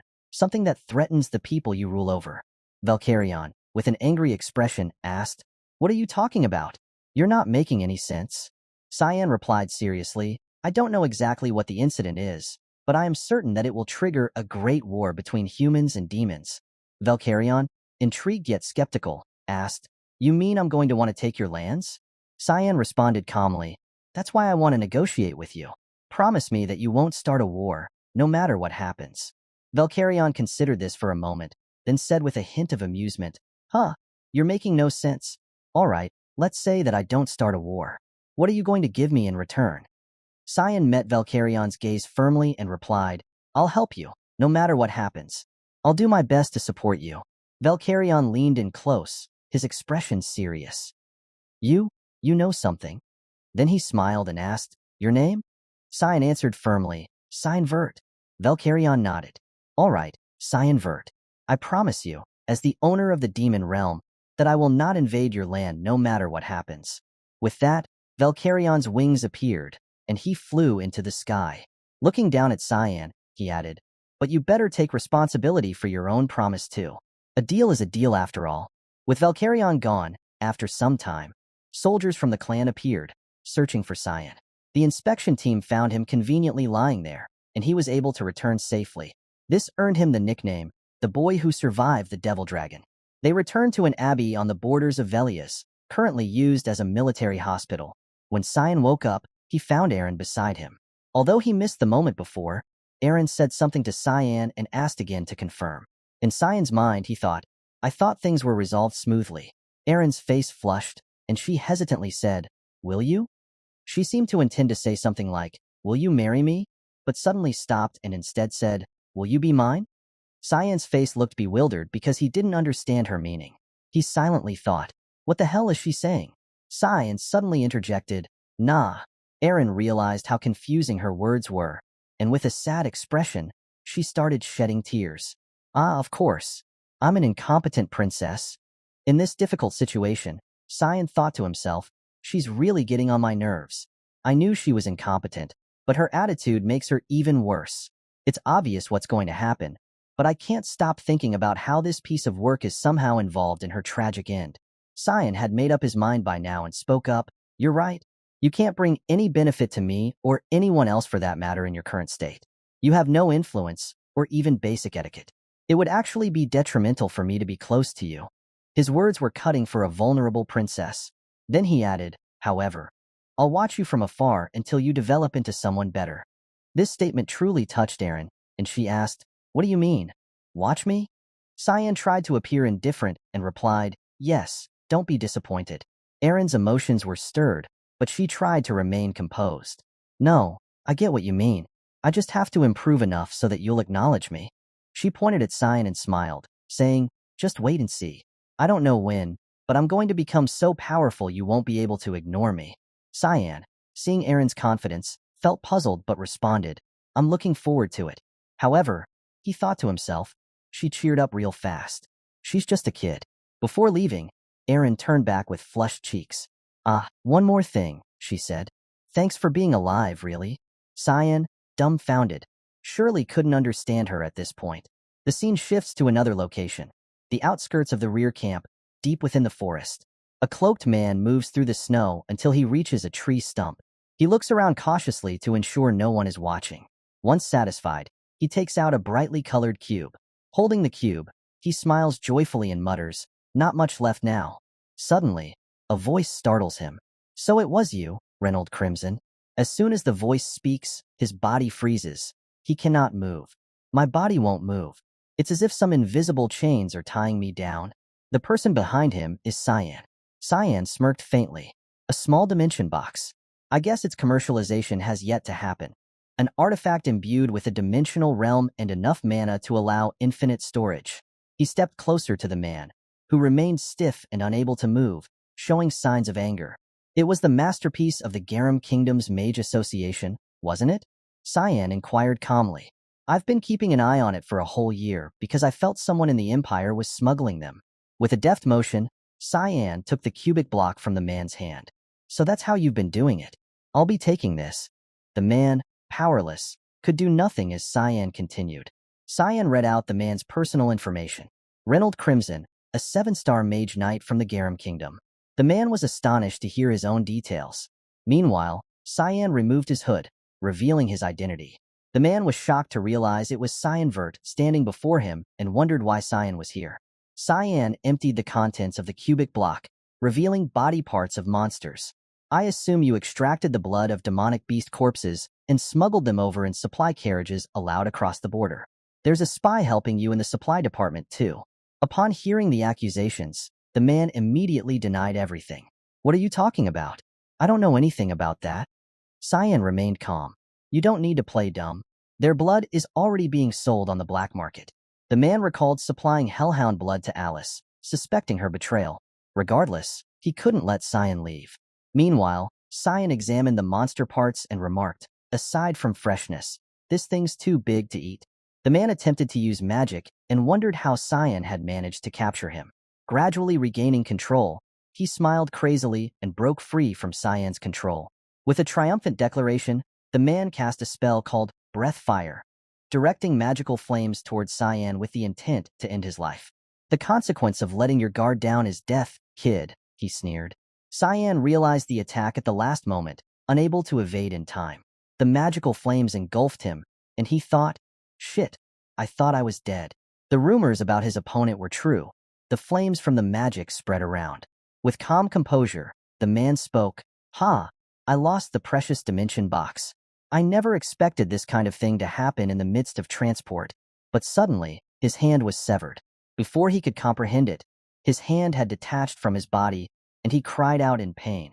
Surrounding him was a haze of blood, and he wondered, what's this black fog?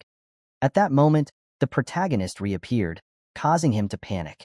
He thought the protagonist had died. Immediately, the protagonist rushed forward and gripped his neck tightly, pressing him against a tree. The protagonist, now furious, emitted a menacing aura and began interrogating him. Tell me about the smuggling route and the spy, or suffer a death so tragic that even Satan would pray for you, the protagonist said with a terrifying face. The scene then shifted to a bustling area where people were trading goods fervently. This place was Veliaz's western border trading post. At this moment, two men greeted each other and brought out their goods for inspection, 2 boxes this time. We'll be able to take a bit more this time. I wonder how much is in this box, one of them said as they opened the next crate. However, what they found inside terrified them both. The smuggler's monstrous body parts, dealt with by the protagonist. His head was still in the box, surrounded by blood. The protagonist stood above, observing. Kiram then asked the protagonist, Are you not going to do anything about those guys? The protagonist replied, Yeah, I assumed the warning was enough. Garam Kingdom's 7-star mage knight, Rekindled Crimson. He's been smuggling the blood of demonic beasts from the front lines behind the Ushif Empire's back. The items he smuggled were taken to the Garam Kingdom's Mage Association. The Garam Kingdom's Mage Association, the protagonist continued, is a place where all mages insanely obsessed with magic gather. They study the origin and foundation of magic, as well as the art of creating new magic. They aspire to surpass the limits of humanity. Currently, they're making useful artifacts like the Dimension Box, but in the future, they'll do all kinds of insane stuff with the demonic beast blood. I need to put a stop to it now. The protagonist left, and Kiram teased him. Are you changing class from assassin to problem solver? Annoyed, the protagonist requested Kiram to shut up. Kiram suggested, I thought you were going to live for yourself. Isn't this a really selfless thing to do? The protagonist replied firmly, I just don't want any more people using the demonic beast blood. The scene shifted to a residence in the Ushif Empire. Ascal, the protagonist's older brother, stood by the window, reading some letters. In the letters' content, there was a mention of Cyan. Ascal wondered aloud. Cyan went to the front lines with father? An attendant on the bed, upon hearing the name Cyan, asked curiously, Cyan Vert? Ah, that half-brother of yours. Ascal responded with irritation, Yes, he's been getting on my nerves. I'll have to go see him. At Cyan's camp, Emily finished packing their belongings neatly and expressed joy. Finally, we're out of the front lines. I'm so excited. I bet the academy will be incomparable to this gloomy place. Cyan, however, lamented, Yes, it's the beginning of hell for me. He explained that the academy wasn't what Emily expected. It was a place filled with politics, envy, jealousy, and prioritized networking over education. Still excited, Emily shared, I heard there are lots of handsome instructors. I'm so excited. Cyan, curious, asked why she was so enthusiastic. Emily continued cheerfully. Is romance finally coming into my life? Cyan wondered. Is she really coming to the academy for me? After some time traveling from the battlefield back home, Cyan stepped down from the horse carriage and admired the surroundings. Suddenly, he encountered his half-brother again. But strangely, Krantz looked terrified upon seeing Cyan.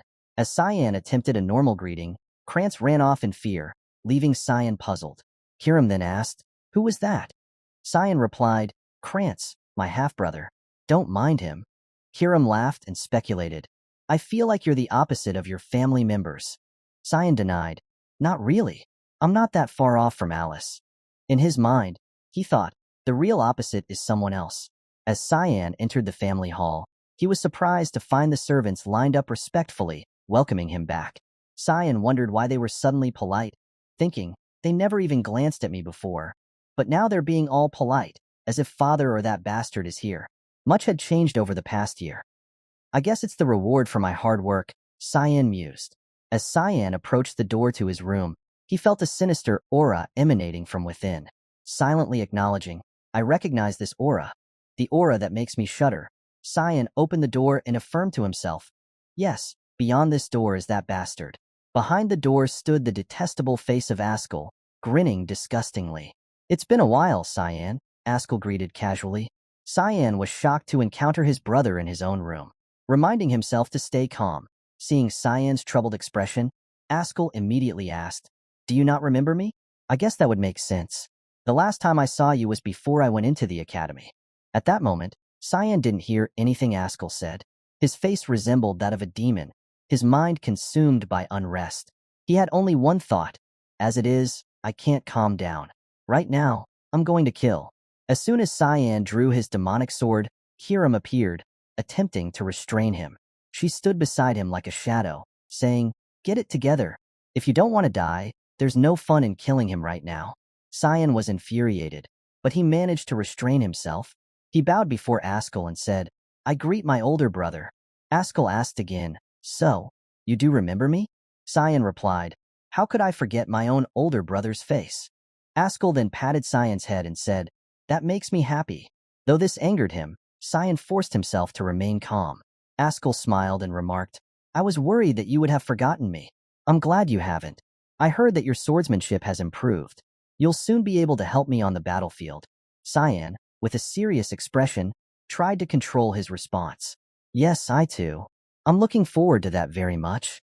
This made Ascal slightly doubtful of Cyan's expression. Then Ascal said, "I'm glad I came here just to see you today." In Cyan's mind, he thought, he's the kind of guy to not even spare a glance at those he deems useless. Knowing that he's here for a reason is helping me calm down. Weirdly enough, Cyan then forced a strange smile and said, "I missed you too." Meanwhile, in the corridor, Emily struggled with 2 suitcases, looking displeased. She complained, he doesn't even have any baggage. Couldn't he have helped me?" As she reached the door to her room, she dropped the suitcases and expressed, "I'm wiped." Then angrily, she opened the door and scolded, Young master, how could you?" However, upon seeing Ascal's presence, she fell silent and stunned. Ascal appeared friendly and smiled, saying, "I heard you were close to Cyan. If you are comfortable with him, feel free to do your work. Don't mind me." After that, Ascal left. Cyan and Emily bowed to bid him farewell. Emily breathed a sigh of relief and said, "Oh yes, young master. I was so nervous." Then she displayed an angry expression towards Cyan's direction and said, "Young master, you should have told me in advance if the first young master was here." Feeling uncomfortable, Cyan spoke to Emily sharply, "Emily, can you leave me alone for a bit?" Emily, unaware of his mood, was about to say more but stopped when she met Cyan's intimidating gaze. He repeated, "Don't make me repeat myself." Emily found it difficult to comprehend. It was the first time she had seen Cyan in such an angry state. Cyan, feeling overwhelmed, rushed to the bathroom, vomiting out everything. His mood seemed somewhat better afterwards. Cyan then asked Kiram, "Why did you stop me?" Kiram replied, "Shouldn't you be thanking me?" Cyan retorted, "It was a good chance for you to take over my body as well." With a wicked smile, Kiram replied, "Don't be mistaken. I just want your rage to grow. That way, you'll be more delicious." Understanding Kiram's intent, Cyan laughed and responded, "All right, Now that's like you. The scene shifted to Ascal's location. He summoned his servant, who promptly reported, I've tracked down the second young lady as you ordered. Ascal inquired, and where is she? The servant responded, she's in the north, in the territory of the White Elves, Fuina. Ascal remarked, Fuina, they're known for abhorring outsiders. She sure is skilled with others. Let me know if it looks like she's going to come back. The servant acknowledged the order, saying, yes, young master. Then the servant curiously asked, did something good happen? Ascal questioned, why do you think that? The servant observed, you seem much brighter than usual. Was the meeting with your younger brother amusing? Ascal laughed and replied, amusing, I guess you could put it that way. However, his demeanor quickly turned more ominous as he added, but you're wrong. I'm in a terrible mood right now. The servant immediately apologized. Ascal recalled Cyan's expression when they met, reflecting on those eyes as if he was looking at his lifelong nemesis. Is it my misunderstanding? He gets on my nerves. I'll have to keep an eye on him for now, Ascal thought. The servant replied, I'll assign someone to do that. As twilight fell, Ascal sat contemplating Cyan's inscrutable expression. He wondered, Cyan Vert, what are you hiding? The scene shifts to a carriage waiting outside the mansion, with Emily standing nearby. With a displeased expression, Emily addressed Cyan. I'm really disappointed in you, young master. Cyan tried to explain, it's not my fault. I can only take a night escort to the academy. However, Emily grew even angrier, reproaching, then you should have at least let me know beforehand. After a heated argument, it was time for Cyan to leave. He waved goodbye to Emily before departing, saying, anyway, be good, Emily. Emily seemed indifferent but replied, you be good, young master. With a mischievous expression, Cyan chuckled and signaled for the carriage to depart. Huh? You're really just leaving? Emily asked one last time, her eyes welling up with tears. She urged, don't feel down even if you get bullied. As the carriage departed, Emily stood behind, gesturing for Cyan to take care of himself. Cyan felt a bit embarrassed but acknowledged, that's very like her to say. He reminisced about a childhood memory when he was sick. Outside, it was raining heavily when he was 8, and he was so feverish that he kept losing consciousness. No one was there to take care of him. The person who carried him on her back and sprinted to the nearest doctor back then was Emily. Emily ran through the streets, knocking on doors for assistance. Luckily, a kind old man opened the door for them. Lying on the sickbed, Cyan remembered Emily's attentive care, thinking, if it weren't for her, I probably would have been found dead somewhere in the mansion. Returning to the present, although they appeared to dislike each other outwardly, their relationship was akin to family. With a rare smile on his face, Cyan teased from the carriage, Emily, act right, or you're going to end up dead by my hand. Emily was delighted to hear his playful greeting and pretended not to hear. To Cyan, Emily was more important than a mere servant. After the farewell, Cyan sat quietly in the carriage. His gaze turned pensive. He assessed, anyway, 6 whole intermediate class nights just to escort one person? This puzzled Cyan. He sighed, then smiled with hidden meaning, remarking, seems like shit's going to go down before I even get to the academy. After some time on the road, the sun had set, and the carriage slowed down. 2 knights seemed to signal each other about a plan. Cyan, calmly lying in the carriage, seemed to grasp everything. A knight approached and suggested, young master, I think we should camp here for tonight. Cyan inquired, yeah? Where are we? The knight informed him they were in the central city of Saffron and added, we'll probably arrive in the city in the morning tomorrow. Cyan agreed and instructed, all right, let me know when you're done setting up. The knight acknowledged the order, yes, young master. Cyan observed the surroundings and realized the knight had lied. He thought, there isn't a forest like this near Saffron. It's not somewhere nice and shady either. We're out in the middle of nowhere. Cyan confirmed to himself, it's obvious what they're trying to do. Right after that, a knight spoke to Cyan, young master, you may come out now. Cyan stepped out from the carriage. He knew everything but tried to feign ignorance and remarked, the air is really refreshing. At this point, all the knights surrounded Cyan. Seeing a stranger among them, Cyan asked for their identity. The man in a brown cloak seemed to grow anxious, and the other knights shared the same sentiment, remaining silent. Suddenly, one of them smirked. Cyan noticed with a menacing gaze and asked again, I asked a question. The knight with a smirk on his face and sword in hand replied, you don't need to know. You're going to die soon anyway. Other knights began to express regret. It's a shame that it's come to this. one said. Another added, "There are no personal feelings, though. I'll be nice enough to make it as painless as possible. You just need to stand there with your eyes closed." Then the sinister-faced knight lunged towards Cyan, bidding farewell. However, Cyan faced him calmly, and in an instant, the man's body lay in pieces, his head severed by Cyan. After dispatching one knight, Cyan, now with a chilling tone and bloodlust emanating, brandished his sword and demanded, "I asked, who the fuck is behind this?" The remaining knights, paralyzed by fear, couldn't move, their faces filled with terror. Unfazed, Cyan continued, "Why are you all not moving? Did you not expect this to happen?" The man in the brown cloak, horrified, couldn't believe what he witnessed. Then one knight, summoning courage, charged at Cyan in a desperate attempt to survive, but seconds later his head was separated from his body. Cyan unleashed a barrage of strikes, each cut aimed directly at the remaining knights, slicing through their bodies. They cried out in agony until their lives ended. One of them, too terrified, attempted to flee but couldn't escape Cyan's swift demise. The man in the brown cloak froze in terror, tears streaming down his face, questioning, "This is really an 11-year-old? He reasoned, there was a reason he came alive after fighting a dragon. Cyan retrieved his sword, fixing his menacing gaze on the man.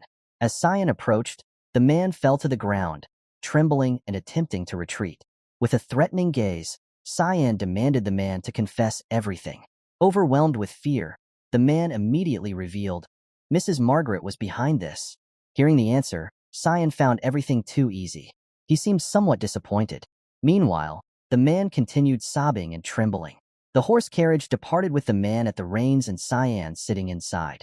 The man elaborated further. "From what I heard, young Master Krantz asked Mrs. Margaret for a favor. We were all assuming that this mission was because of that." Cyan was surprised by the revelation, thinking, it was Krantz. All he could do when he saw me was book it. I'll teach him a good lesson when I see him again. Then the man, trembling, asked, "What's going to happen to me now? Are you going to kill me?" Cyan replied, "You don't look that sad about it." The man expressed, "We were the ones that tried to kill you first. I have no right to resent you if you kill me." Cyan disregarded it and instructed, "Just drive. There's a difference between being useless and having no value in being alive." He added, "You're good at driving the carriage." The man was surprised and thanked Cyan. As they approached a majestic city, Cyan announced, "We're here. Central City, Saffron." The scene shifts to a room where a vase lies shattered on the floor, and a startled woman's voice is heard questioning, "What the hell do you mean?" Her butler, seeing the woman's hands tremble as she seeks confirmation, says, "One is missing, and the other 6 were found dead." The butler confirms, adding, "Young Master Cyan left Saffron 10 days ago." Having heard everything, the woman is deeply shocked and exclaims, "You said it wouldn't be a problem. How did that happen?" The butler bows apologetically and replies, "We've underestimated the young master." Enraged, the woman rebukes him. "How can you fail at getting rid of some little child?" The butler, with a worried expression, attempts to suggest, "I think there must be someone behind the scenes that we don't know of. If you give me one more chance, I'll send someone to the academy too." The woman cuts him off angrily and anxiously states, "Enough. If we do that, then sign. If he puts even a hand on Krantz." Remembering Cyan's terrifying face and his past threats, she adds, "Don't you want your son to graduate in one piece?" Just recalling it makes the woman fearful of the consequences if she takes any further action. She then turns away and orders the butler, "It's fine. Don't do anything." The butler bows in obedience, and the woman continues, "And no one must know about this." The butler acknowledges the request and follows the woman's instructions. As the butler leaves, his actions catch the attention of Ascal.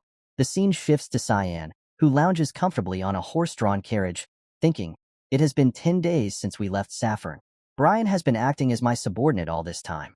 I assume they know that I'm still alive. At this rate, I'll safely arrive at the Royal Academy, so I'll have to think about what to do with Brian." Interrupting Cyan's rest, Brian opens the carriage window and announces their arrival. Cyan half opens his eyes, confirming the information. As they reach the academy, Cyan reminisces, brings back the old days. "I can't really call them good memories, but this academy changed me in many ways." Cyan stands before the academy's reception desk, presenting his family crest and introducing himself as Cyan Vert of the Duke Vert family. The staff, upon hearing Cyan's family name, express surprise. The woman attempts to regain composure and welcomes Cyan with a smile. Yes, of course. You're registered. She then instructs Cyan, you just need to go to the assigned dormitory and wait. The woman at the reception desk continues, you'll need to attend the entrance ceremony and the elemental test in 2 days. Cyan is surprised to learn he's been assigned a private room and wonders if he's misunderstanding something. The woman remains silent, handing Cyan a tray with his belongings, including a key to his designated room and a letter. Cyan, still incredulous, tries to confirm with the woman, are you sure you haven't made a mistake? Cyan and Brian move to their assigned room. Brian, overwhelmed, drops all the luggage abruptly with a shocked expression, staring wide-eyed and speechless. As Cyan enters the room, he observes the luxurious surroundings and quietly evaluates. The Royal Hall? No one in my family has ever been assigned to the Royal Hall. Someone has to be behind this. Cyan turns to Brian to confirm the information and asks, is that all the luggage there was? Brian, still in shock, responds firmly, yes, that's all you had. Cyan then reaches into his coat, intending to retrieve something, and says, since I made it to the academy and all the luggage is here, your role is done? Brian, terrified by Cyan's words, breaks into a cold sweat and begs Cyan for mercy. However, Cyan surprises him by tossing a bag of gold coins. Brian, bewildered, tries to understand the situation.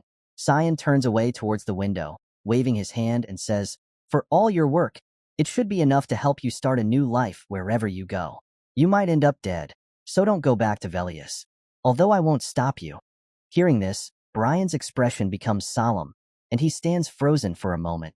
Then, suddenly, Brian kneels on one knee and declares, I, Brian Kendrick, an official knight of Velias, would like permission to serve you my entire life. Cyan, with a puzzled, naive expression, asks, you're a knight? I thought you were a coachman. Brian responds hesitantly, yes, although I'm the lowest of the low, so I was on stuff like coachman duty. Brian then adds, my father always used to tell me that if I meet someone I can trust and serve all my life, I should ask to serve him without hesitation. Hearing Cyan's unsatisfied tone, Brian doesn't fully grasp what Cyan is referring to. Cyan, now emanating a formidable aura, looks at Brian and asks, how do you know that I won't stab you in the back in the future? Despite being fearful, Brian firmly replies, even if you were to, it doesn't matter. Upon receiving Brian's steadfast answer, Cyan pats him on the shoulder, acknowledging his loyalty, and says, don't ever think about betraying me. Cyan then leaves, stating, I don't want to go to the entrance ceremony. Let's just go to the elemental test. Brian responds, yes, young master, and watches Cyan leave, still puzzled by everything. Meanwhile, in the Royal Academy Dean's office, Kundal Quazel evaluated the student intake for the year. It seems like we have quite a few talented students at the elemental test this year, he mused. Based on the results of the previous assessment, notable individuals include Princess Erin Severus with a 2-star mana control ability, B-rank physical ability, and 52% purity in the light attribute. Seth Chaharkin follows with a 3-star mana control ability, A-ranked physical ability, and 71% purity in the sand attribute. The Royal Academy Dean stroked his beard, holding the evaluation report. These children are surprising enough. However, when it came to this Cyan character, the Dean was puzzled by Cyan's stats, a mana control ability of only 1 star, S-ranked physical abilities, and a dark attribute with a purity level of 92%. The woman in front of him, named Sarika Nigrathi, an academy instructor, expressed, even Alice Vert, who was titled God's Child, had only 88% in the water element by the time she graduated. The Dean evaluated. Interesting. Even the child who was praised for possessing top-notch talents could not match up to her younger brother. Nigrathi agreed, expressing concern. The Cyan character's attribute is darkness. His talents might rot, considering his element. The Dean asked, were you aware that Cyan Vert was assigned to the Royal Hall? Sarika Nigrathi replied, yes, I heard from the other instructors. The Academy Dean explained further, it was the Emperor's orders. This surprised Nigrathi greatly. The Dean added, apparently, Cyan saved the young princess from the monsters on the front lines. He's even considering marrying the two. The 5th princess, who was considered a failure, marrying into the Verts, who have never failed to raise extremely talented individuals. What kind of consequences do you think that would have? Nigrathi speculated. The conflicts over the succession will be heightened, and the empire might split up over the issue, perhaps leading to a civil war. The Academy Dean reminded her, don't overthink it. All we can do is watch anyway. It's for us to witness whether that child will become the Empire's hero or bring forth its downfall. Meanwhile, after the examination, Cyan moved along the corridor, thinking about his test results, particularly his attribute purity score of darkness, which was a very high 92%. This led him to speculate, I think I was in the 80s in my past life. Is it from drinking all that demonic beast blood? Suddenly, he encountered Krantz in the hallway. While Cyan greeted Krantz normally, Krantz visibly retreated in fear. Cyan privately reflected, yeah, I'm sure it's really shocking to see someone you thought was dead. Alongside Krantz was another tall figure who didn't seem friendly at all. This person asked Krantz, is this the kid you treat like your slave? Krantz, now fearful of the question from his companion, stuttered in response, yeah, this is Cyan. The young man, with a mocking smile, looked at Cyan and insulted him. I heard you don't even know who your mom is. Cyan looked at this young man and recognized him as Popper Pinaron, the son of Gam Kingdom's Marquis Pinaron. He was someone who bullied Cyan as much as Krantz did in his past life. Cyan's eyes quickly changed as he thought about those memories. With a wicked smile, Cyan declared, how lucky of me to meet him now. Popper, still oblivious to the looming threat, urged Krantz, move. Someone like him needs a good beating. Krantz, afraid, responded, Popper. Wait. Popper, unaware of the danger before him, commented on Cyan. What's with his eyes? Krantz tried to avoid a confrontation with Cyan and suggested, hey, why don't we just go to the cafeteria? But things took a turn for the worse. Cyan suddenly rushed forward, kicking Popper straight into the wall, causing it to crack behind him. Krantz, with a shocked expression, called out the name of his friend, Popper. After receiving Cyan's kick, Popper now lay unconscious on the floor. Cyan then turned to Krantz, his brother, and said, why don't we have a chat, Krantz? Krantz, terrified, could only stammer apologies. Cyan, with a terrifying expression, approached Krantz, placing a hand on his shoulder, causing Krantz to sweat and nearly cry. Cyan leaned in close to Krantz's ear and whispered, I don't care what you do behind my back because I'm lenient, but if I ever see you again, you will be graduating in a wheelchair. Krantz, petrified by the threat, was rendered speechless, trembling in fear. After Cyan left, Krantz collapsed to the floor, overwhelmed by the fear Cyan instilled in him. Cyan, with a sinister smile, thought to himself, I think my life here is going to be fun. Meanwhile, in the Royal Academy's library, Serika, an academy instructor, was moving through the shelves, contemplating, Cyan, a hero or a downfall? I'll have to keep a close eye on him. She then moved towards the spot where the book she wanted was supposed to be, only to find it missing. She wondered about the disappearance of the book when suddenly Cyan appeared behind her and asked, Are you looking for this? Startled by Cyan's presence, Serika tried to remain calm and forced a smile, saying, How did a student get in here? Students aren't allowed in here. In her mind, Serika was alarmed. I couldn't detect his presence. She then tried to pretend she didn't know Cyan and asked, You're Mr. Cyan, am I correct? Can you give that to me? I really need it for my research. Cyan responded with a friendly face. This? Of course. Cyan handed Serika something resembling a letter instead of the book she was looking for. Serika was about to thank Cyan when suddenly a sharp weapon attacked Cyan from Serika's direction, catching him off guard. Fortunately, what was cut off was the book, not Cyan's body. Cyan now said, Is that not what you were looking for, Instructor Serika? Cyan changed his tone and said again, No, the assassin organization's Hall Master of Mist, Serika Nigrathi, now revealed. Her true self with a cold gaze, Serika held the letter hidden within the book and asked Cyan, What the hell? How do you know that? Cyan then recounted, In my past life, I thought Instructor Serika's first impression was very ordinary. She was very friendly. She inquired about the situation at the academy and was very interested, often conversing with me. She expects growth from someone who's being bullied by his own brother. It sounded like a joke. At that moment, Serika said to Cyan, I'm actually very interested in you. This caught Cyan by surprise. Serika acknowledged Cyan's abilities and said, It's rare to see someone with 84% in the dark element. Cyan, with a self-conscious face, responded, But I was told that it's not a special element. Serika continued to encourage and uplift Cyan, stating, That's because humanity doesn't know much about it. I actually think that your growth potential is infinite. In Cyan's mind, a thought emerged. I was swept up in confusion. Maybe this person can help me. However, at the current moment, Cyan realized. It was my misunderstanding.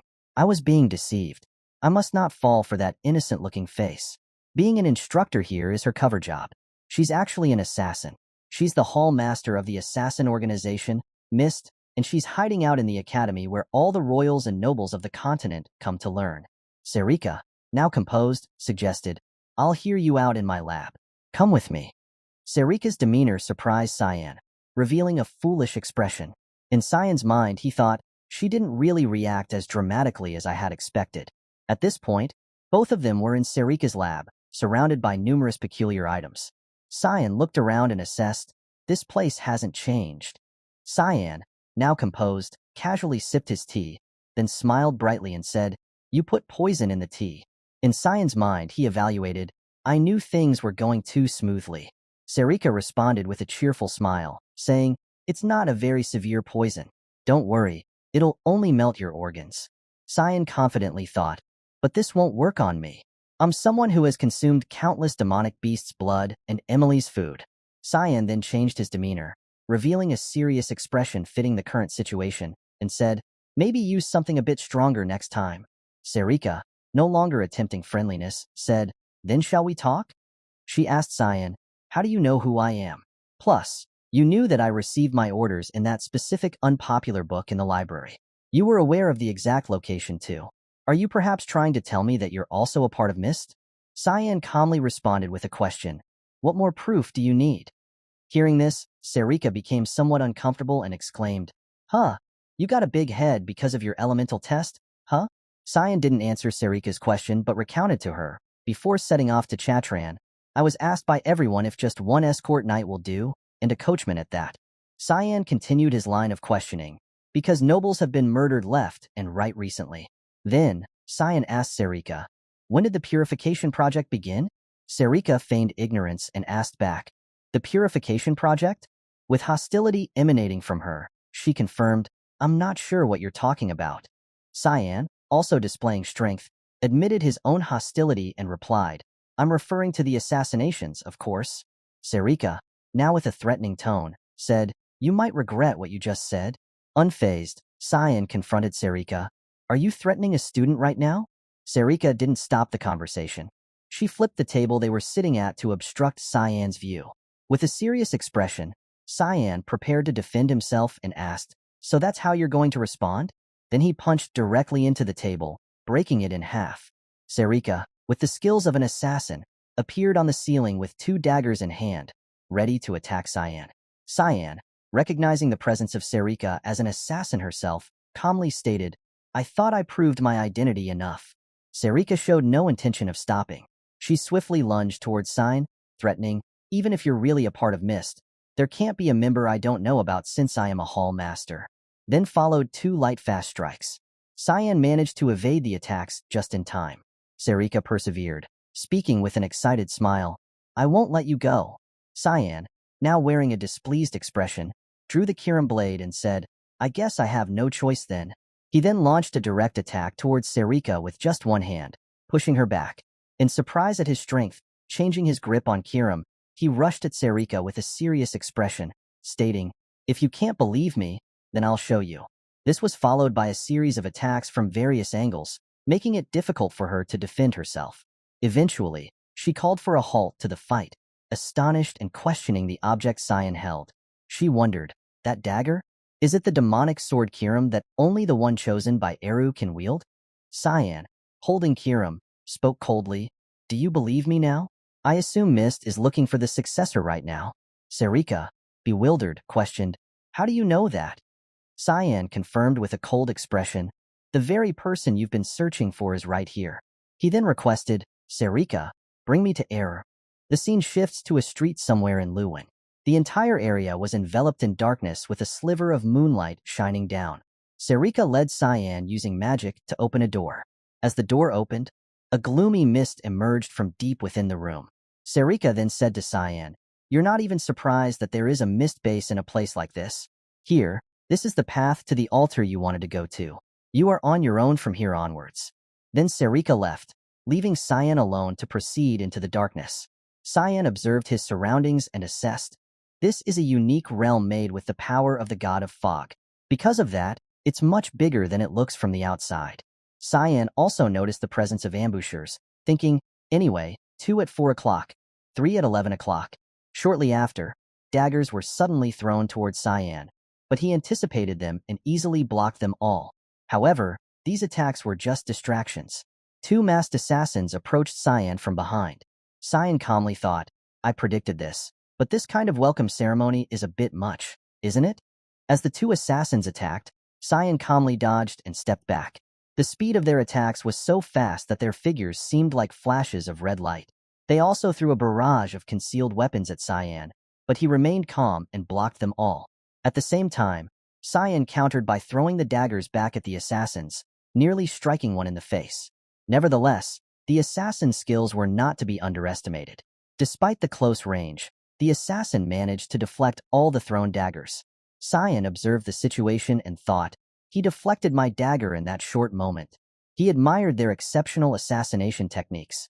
Not giving Cyan any respite, all the assassins targeted him for an attack. Their secret technique, expansion, was activated, followed by the Death Horn formation. Cyan was put in a difficult position as he was attacked from all 4 directions simultaneously. However, this did not seem to trouble Cyan much.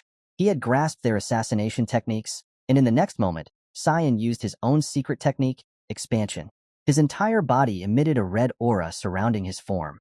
The assassins were astonished when they saw this, realizing it was their own secret technique. They were even more shocked that this technique was being executed by a child. As the 4 assassins closed in on Cyan, he quickly executed the skill, Bloodthirst Wave, causing the red aura to surge in a wave, covering the surrounding area. Cyan explained, Bloodthirst Wave is a secret technique exclusive to assassins that allows you to manifest bloodthirst into a physical form to attack others. As the assassins were hit by the technique, the red aura enveloped their bodies, squeezing them and making it impossible for them to breathe. After a while, all the assassins who were hit by the technique fell unconscious. Cyan observed the situation and confirmed that they wouldn't be able to get up for a while. However, things were not over yet. Cyan's attention turned to the final assassin, who had been standing and observing without taking any action until now. Cyan watched this assassin and silently assessed, though this one is still standing, is he a higher-up? To avoid being caught off guard, Cyan proactively activated the skill, Fog Sword. Unshakable roots of a great tree. At that moment, power was focused into the demon sword Kirim. But before Cyan could use the skill, the assassin began to move quickly towards him, attacking swiftly. Cyan tried to block the assassin's attack and was surprised by his strength. Cyan's mind quickly assessed, he managed to stop my technique midway through. Who is he? Right after, the assassin's mask fell, and the assassin expressed surprise, saying, You've adapted my main skill. The assassin then told Cyan, I can't hold back any longer, Cyanvert. However, when the mask was removed, the assassin facing Cyan was none other than Serika. Cyan was stunned and surprised by the situation when he realized it was Hall Master Serika. At that moment, Serika gave a deranged smile and blushed red as she obsessively demanded, Show me your true powers, Cyanvert. Immediately, Cyan used the skill, Thick Fog 8th Form Assault. As the name suggests, the skill created 8 slashes in 1 second, attacking Serika directly. This forced Serika to be pushed back, and the skill inadvertently cut the hair tie binding Serika's hair, revealing her smooth and beautiful hair. Serika, with a look of delight, remarked, You're proficient with the thick fog and the fog sword too. You're making me even more interested. She then demanded, Show me your true potential, Cyan. However, before she could finish her sentence, Cyan had already run away. Observing the current situation, Serika immediately activated the skill called Zeal for Combat. Meanwhile, Cyan was hurrying away from Serika's reach, his mind filled with worry as he assessed, that is what drives Serika. A hall master who's drunk with such desire will want to fight until one of us dies. Only those who have experienced this would know the fear on Cyan's face as he started to show apprehension. Meanwhile, Serika, using the skill to move through walls, quickly approached with a terrifying, lustful gaze like a demon hunting its prey. Her face blushing in a mad smile, she spoke in a terrifying voice, Come back here, Cyanvert, isn't this what you wanted too? Then Serika used the skill, Fog Sword, rushing fog storm, creating slashes that blocked all of Cyan's escape routes. Cyan tried to defend himself but was pushed back, thinking, I'm not as perverted as you though. At this moment, Serika said to Cyan, "This is a realm created by Eru. The outside won't detect your energy at all, so you don't need to worry about that." Upon hearing that, Cyan decided, "All right, I can use all the techniques I want in a place like this. I could probably end up killing her, but oh well." The next second, Cyan's entire body changed. A red aura surrounded him, and his eyes turned red, indicating that he had merged with Kirim. Suddenly, Cyan exhibited strange behavior. His whole body suddenly froze, and then he fell face-first onto the ground, unconscious, to Serika's surprise. She didn't understand what was happening to him. Suddenly, Kirim's voice echoed, "I knew it. You can rest." Then a dark energy gathered and formed Kirim's body. Serika, still uncertain about the identity of the woman before her, was taken aback. Kirim spoke with a threatening tone. "I didn't want to intervene. You know me, right?" Serika recognized her and knelt down to show respect, saying, "Yes, demonic sword Kirim." Kirim, now visibly angry, questioned Serika, "So what's the situation? You're supposed to worship Eru, yet you're attacking my master." Serika attempted to explain, "I was just verifying if he truly is who he claims to be, whether he really is the successor or not." Kirim was not satisfied with Serika's response and unleashed a fearsome power, stating, "You could have just called for your god instead. Then, can I take this as a direct challenge against me?" Serika did not respond directly but offered an awkward smile and reminded Kirim, "I think we should focus on the successor first."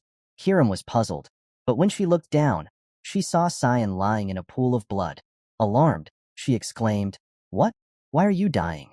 Serika explained, "You manifested into your whole form, but that is a very inefficient way of doing it. It eats away at the owner's life force." Hearing this, Kirim became furious and, without mercy, grabbed Cyan by the collar and lifted him up, chastising him. "Hey, this is nothing. What was the point of drinking all that beast blood then?"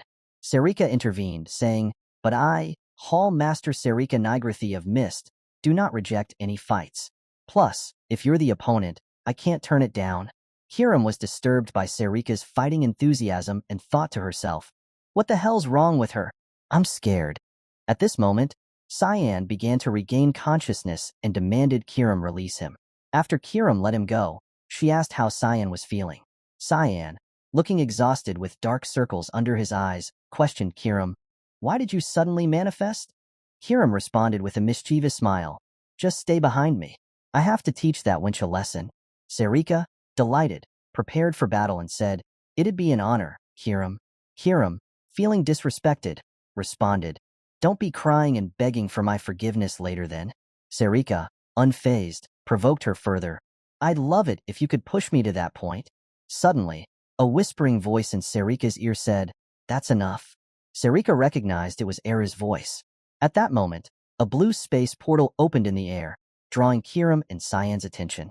From the portal came a voice commanding, "Serika, send the successor to the altar." Serika respectfully obeyed and replied, "Yes, Eru."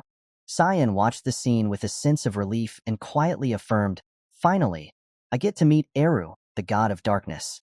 Inside Cyan's mind, memories from the past resurface. People say the god of black fog is evil. They say the god of black fog kills without hesitation and justifies it as if it was an act done out of consideration. He says in response, "It is what they desired. Others do not decide for you what is right or wrong. If you can just protect your own ethics by dying, then that is enough." Cyan evaluates that anyone would say this logic is insane, but he wants to tell them that this god is just trying to protect the weak. He's an idiot, Cyan thinks. Returning to the present, Cyan and Kirim, with Era's permission, are advancing through the azure spatial door. Ahead of them is an endless staircase leading upward.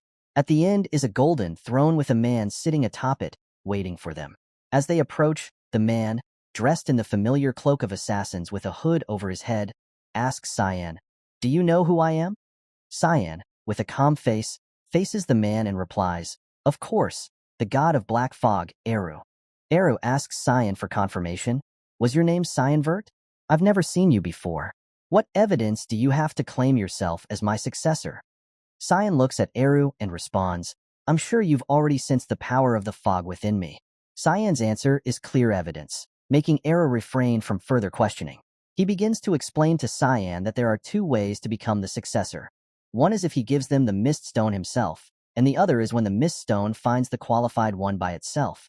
Eru then points to Cyan and says, I do not know you, so I assume the latter applies to this situation.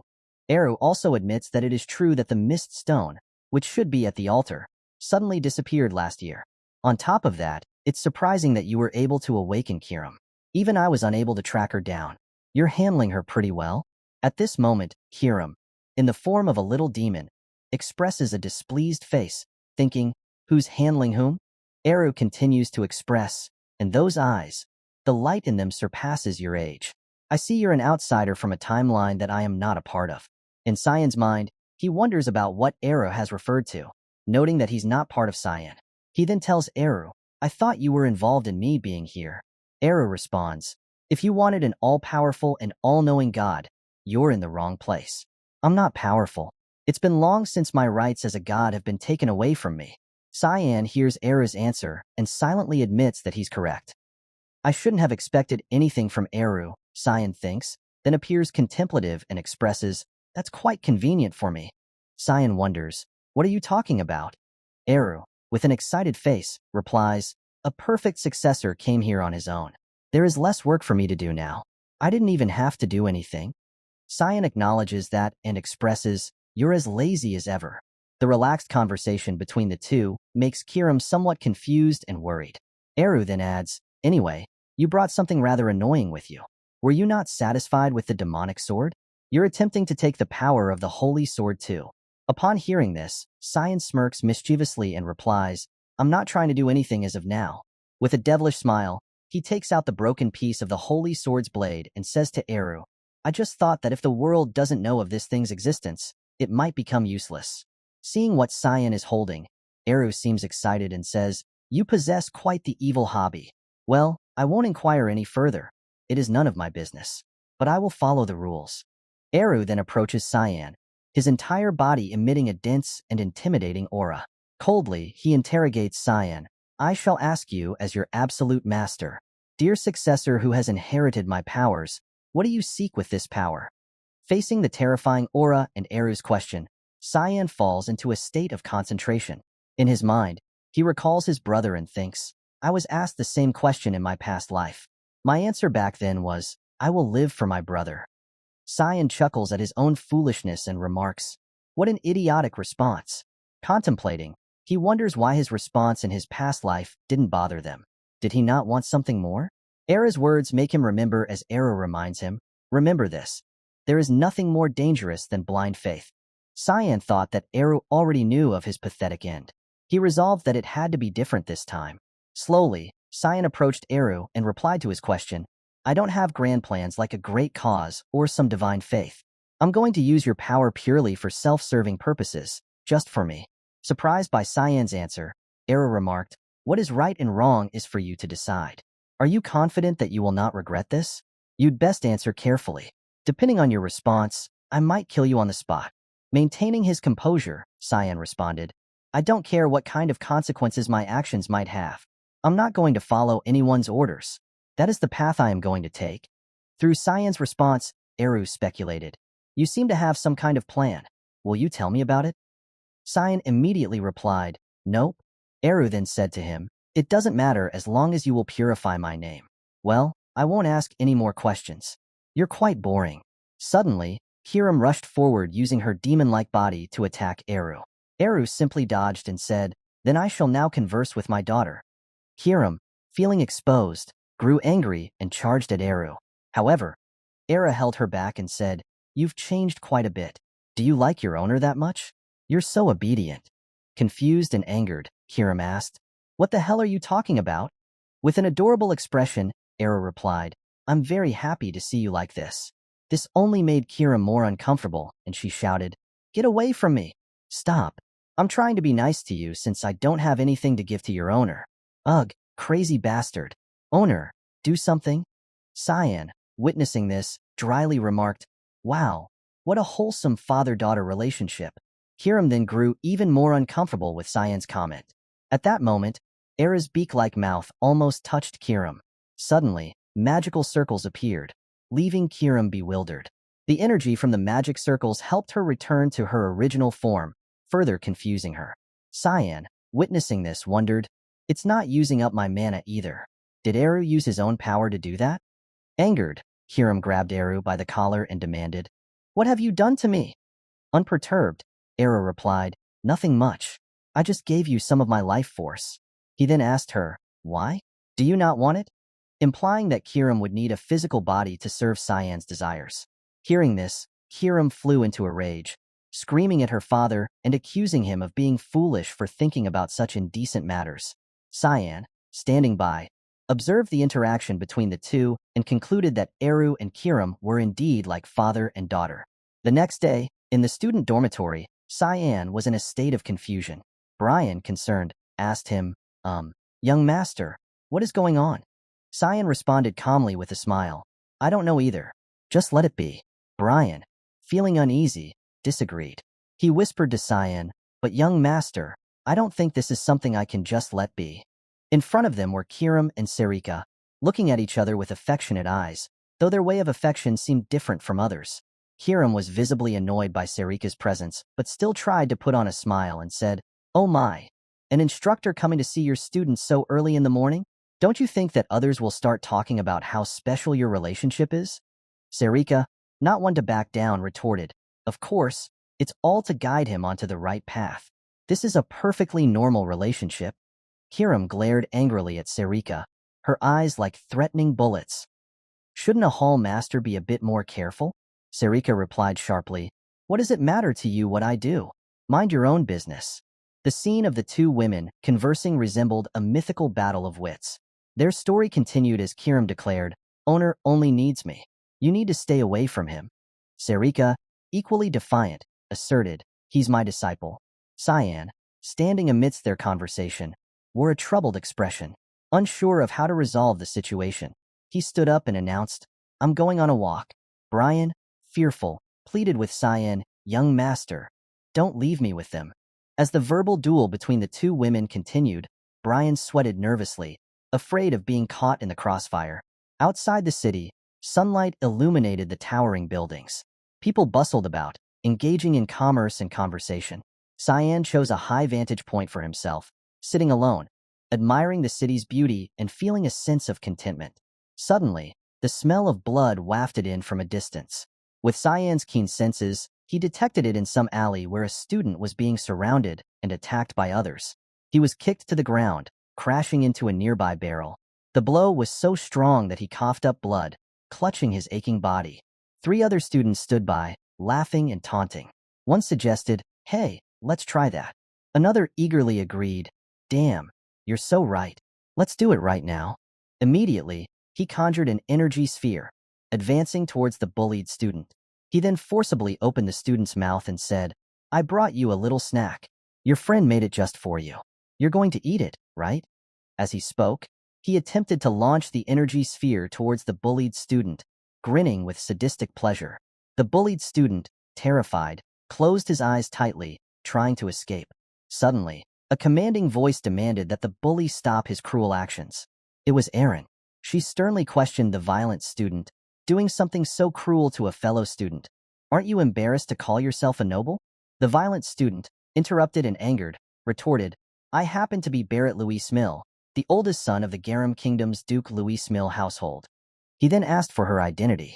Erin, standing tall with crossed arms, introduced herself proudly. "I'm the princess of the Ushif Empire, Erin Severus." When Barrett learned she was a princess, he showed no hesitation and instead greeted her with a condescending tone. "Ah, I was wondering who you were, but you're just the 5th princess of the Ushif Empire." He then stood up, leaning in towards Erin with a disdainful expression, and expressed, "It's an honor to meet you."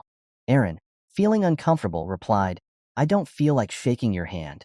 She then demanded, "Barrett, you better explain this situation." Barrett smirked and responded, "I think you're misunderstanding something." He then gestured towards a student and suggested, "Should we ask her?" Advancing menacingly, he grabbed the student and pulled them forward to face her, asking with a threatening demeanor, "Are we bullying you right now?" The student replied nervously, "No, they weren't bullying me." Upon hearing the answer, Erin encouraged the student, "You don't need to hide it. Just look at you." The student, avoiding Erin's gaze, said, "It's fine. Please, just leave." We're just playing around. Barrett, pleased with the response, taunted Aaron. You heard that, right? I'm starting to be displeased. Aaron, aware of the situation, firmly stated, whatever. I'm going to take her with me. Disrespecting Aaron, Barrett immediately grabbed her arm tightly and threatened. You didn't understand? Puzzled, Aaron questioned. What is the meaning of this? Barrett growled. Didn't you hear Leximus asking you to leave? Aaron threatened Barrett. If you don't let go of me right now, I swear on my name that. Barrett, sneering contemptuously, interrupted. Ha! You're nothing more than a weak little. Before he could finish, Cyan appeared suddenly, kicking Barrett and causing him to fall to the ground. Aaron, seeing Cyan, brightened as she was rescued from the difficult situation. However, Cyan's attention shifted to the woman with pink hair in front, realizing she was Leximus. Leximus, witnessing the scene, worried about the situation escalating because of her.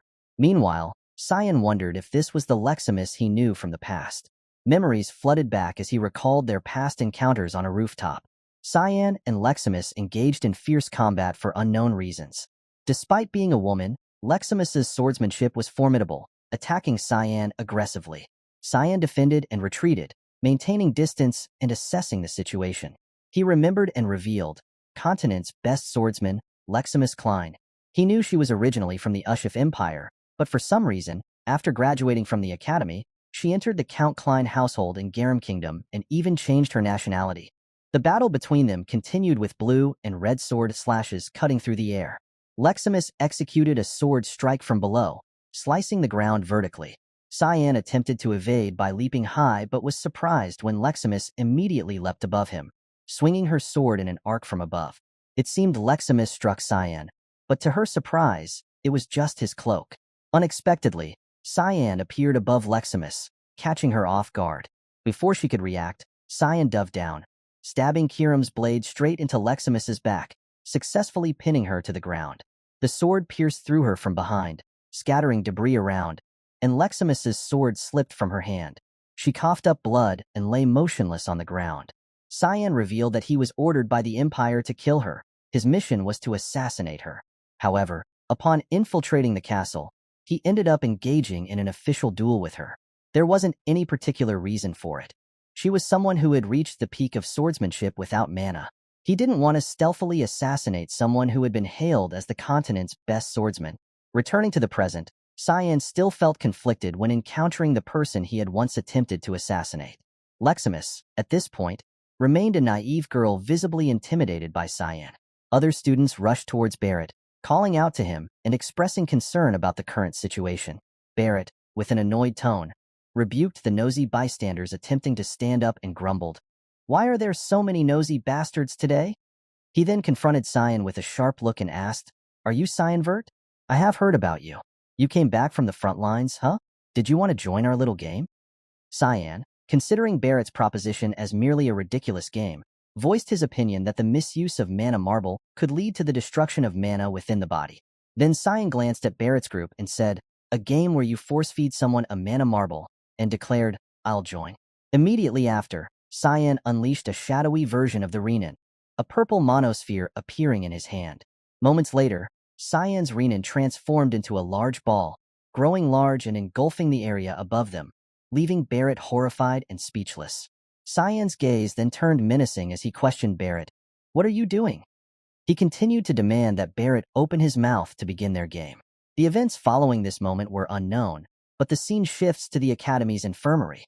Leximus sat on the bed, her wounds bandaged. Aaron and Cyan were also present. Aaron reassured Leximus, "Your external injuries are mostly healed, but you need to be on bed rest for your internal injuries to heal.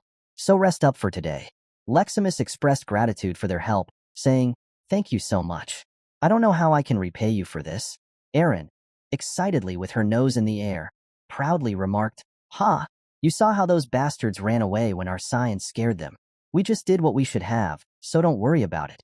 Cyan stood nearby, feeling puzzled by Aaron's words. His expression turned slightly somber as he evaluated Leximus's injuries, noting fractures as well as a slight concussion. It's shocking that she managed to endure that. I guess the continent's best swordsman would be different. Suddenly, Leximus hesitantly asked, Do you perhaps know me? I feel like you've been looking at me." Cyan, puzzled by her question, responded coldly, I thought I knew you, but I don't. Sorry if it was unpleasant. Leximus, embarrassed, lowered her head and said, It's nothing. Their conversation left Leximus puzzled, but she brushed it off and asked, Where's your dorm? What if those bastards come to bully you again to retaliate or something? Leximus, with a saddened expression, replied, Commoner Hall. Upon hearing this, Aaron confirmed, Commoner Hall? You're a peasant? Leximus admitted, Yes, I was enrolled especially thanks to Instructor Velton. He promised me financial support during my school career, but he suddenly got fired. Cyan confirmed the situation, saying, So, in other words, no one's here to support you. Leximus acknowledged that Cyan was right. Cyan continued, You might have to leave the academy then. Aaron, feeling sorry, exclaimed, Oh no, you poor thing. Cyan then suggested, Why don't you just take her as your person, princess? Learn swordsmanship from her while you're at it too. Hearing Cyan speak all this time, Aaron naively pointed to Leximus and asked Cyan with confusion, What are you talking about? Leximus is a boy. Cyan, puzzled, corrected Aaron, saying, She's a girl. Aaron, upon hearing the answer, stood frozen, as she didn't realize Leximus was a woman. Leximus, now flustered, explained, I didn't mean to deceive you, Your Highness. It's just having short hair and boy clothes are more comfortable, so a lot of people mistake me for a boy. Aaron apologized, No, I'm sorry. I didn't even realize. Even Cyan knew. In her heart, Aaron told herself, I guess I failed as a woman. Leximus, flustered, denied, No, no. I should be the one apologizing. Aaron then returned to the main topic and asked Leximus, Anyway, what do you think? I think Cyan's idea is pretty good. You won't be bullied by bad people if you come under me. Leximus wondered why Aaron would help her. Aaron laughed awkwardly and responded, Well, I don't really like being alone. However, the real reason Aaron believed was she couldn't just do nothing either since she is the princess. Leximus immediately thanked Aaron, expressing, I'll make sure to become someone you can be proud of. Thank you so much. Aaron then turned to Cyan and said, You don't need to thank me. It was all Cyan. However, Cyan was no longer there, having left without them noticing. Outside the medical building, Cyan stepped out and thought to himself, I did enough. I'm sure Princess Aaron will take care of the rest.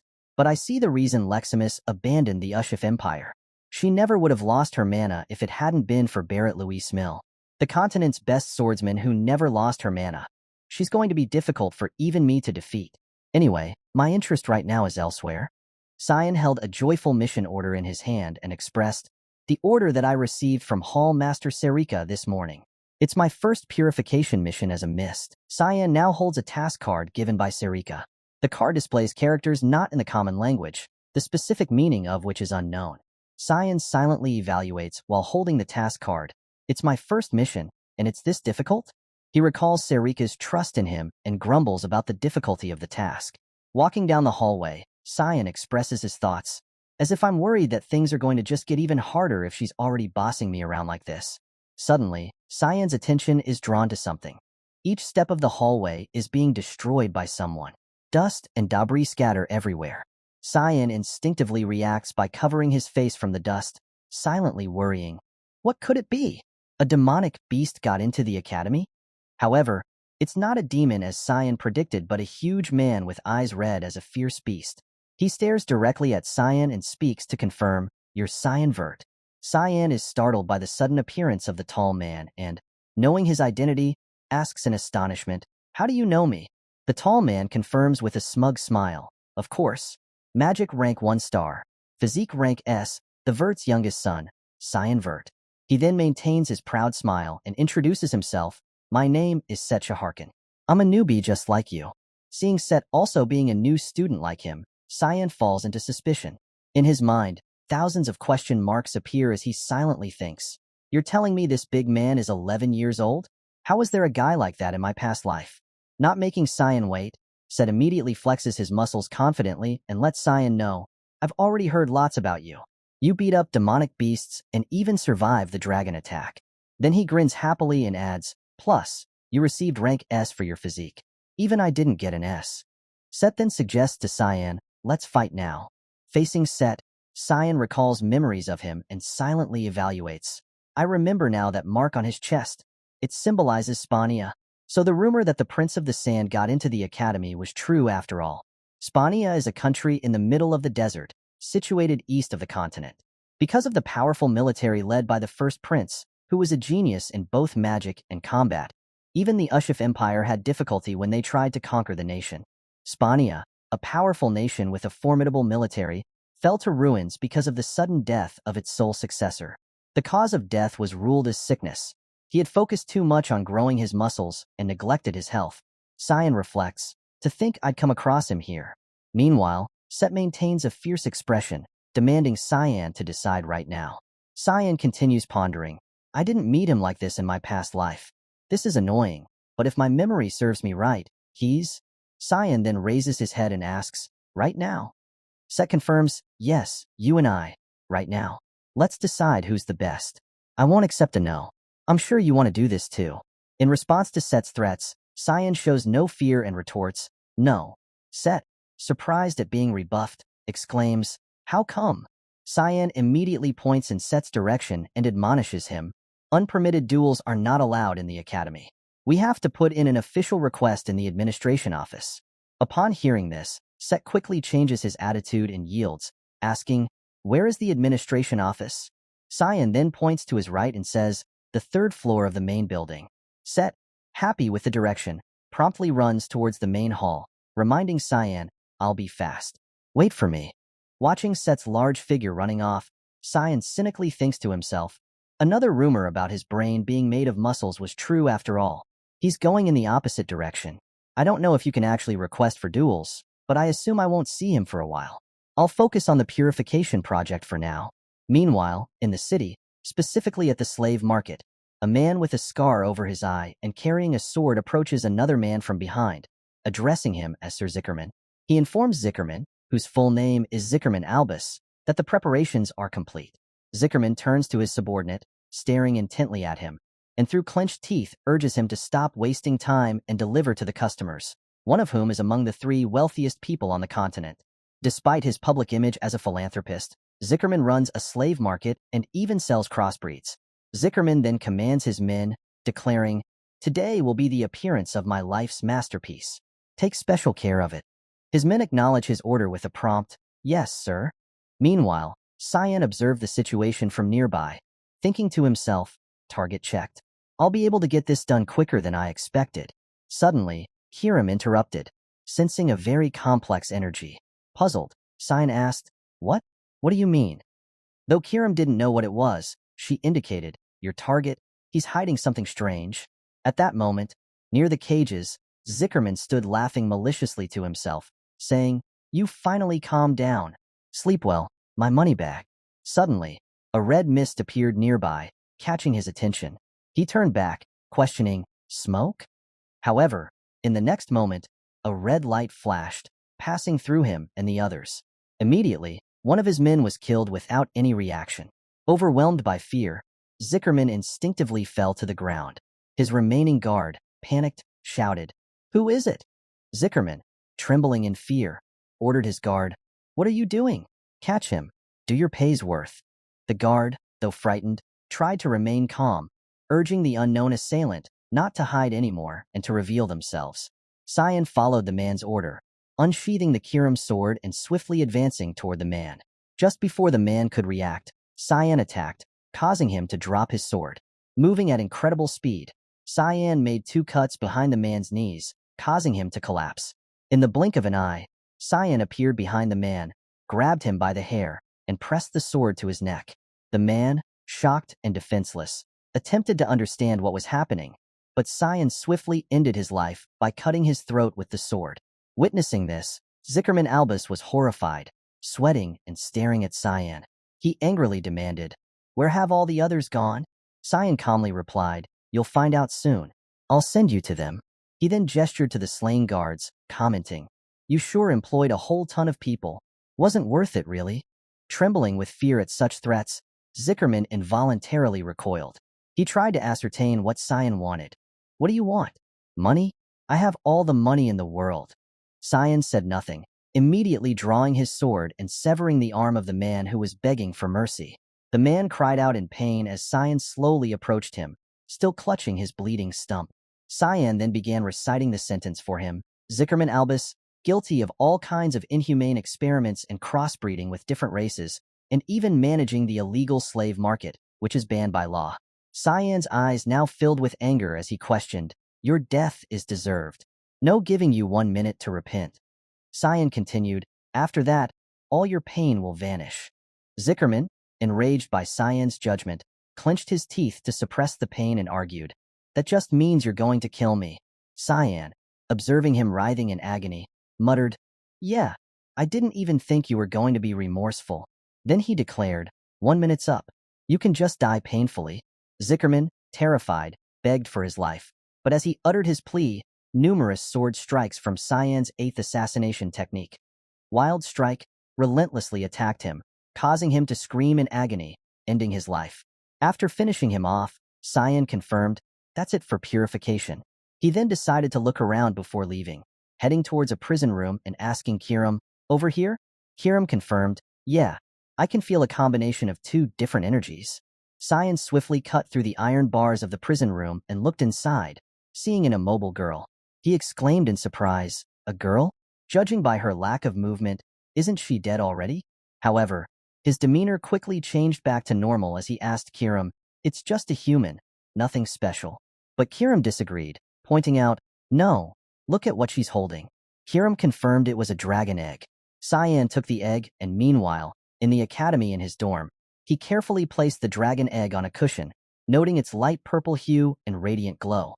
Brian, seeing the dragon egg before him, couldn't believe it and asked Cyan, "Where did you get this?" Cyan sighed, replying, "I just picked it up off the street on the way here." Brian, even more shocked by his answer, exclaimed, "Who picks something like this off the street?"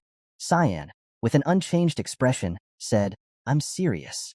I was just on a walk and found it," as he looked at the dragon egg again. Brian wondered, "A dragon egg?" Cyan thought, he was going to sell something this dangerous. Was he going to deliver it to someone? Still in panic, Brian worried, "What if it hatches?" Cyan remained calm, reassuring him, "It won't happen, don't worry." He explained that separated dragon eggs might not hatch even with continuous elemental mana infusion, as they were just fancy rocks. However, as soon as he finished speaking, a cracking sound echoed through the room. Brian's ominous prophecy had come true. The dragon egg began to crack open. Cyan and Brian stood frozen in shock, unable to believe what they were witnessing. Moments later, a purple light burst from within the egg, signaling the imminent birth of a dragon hatchling. Cyan could only watch in awe, praying silently as the light intensified and the egg cracked even faster.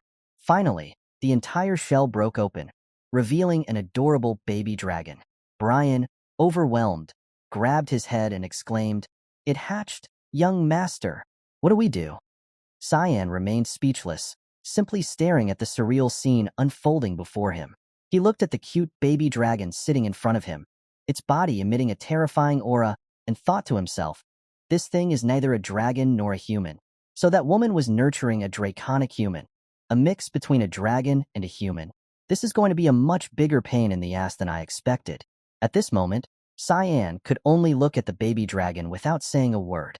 Seeing Cyan staring intently at the baby dragon caught its attention.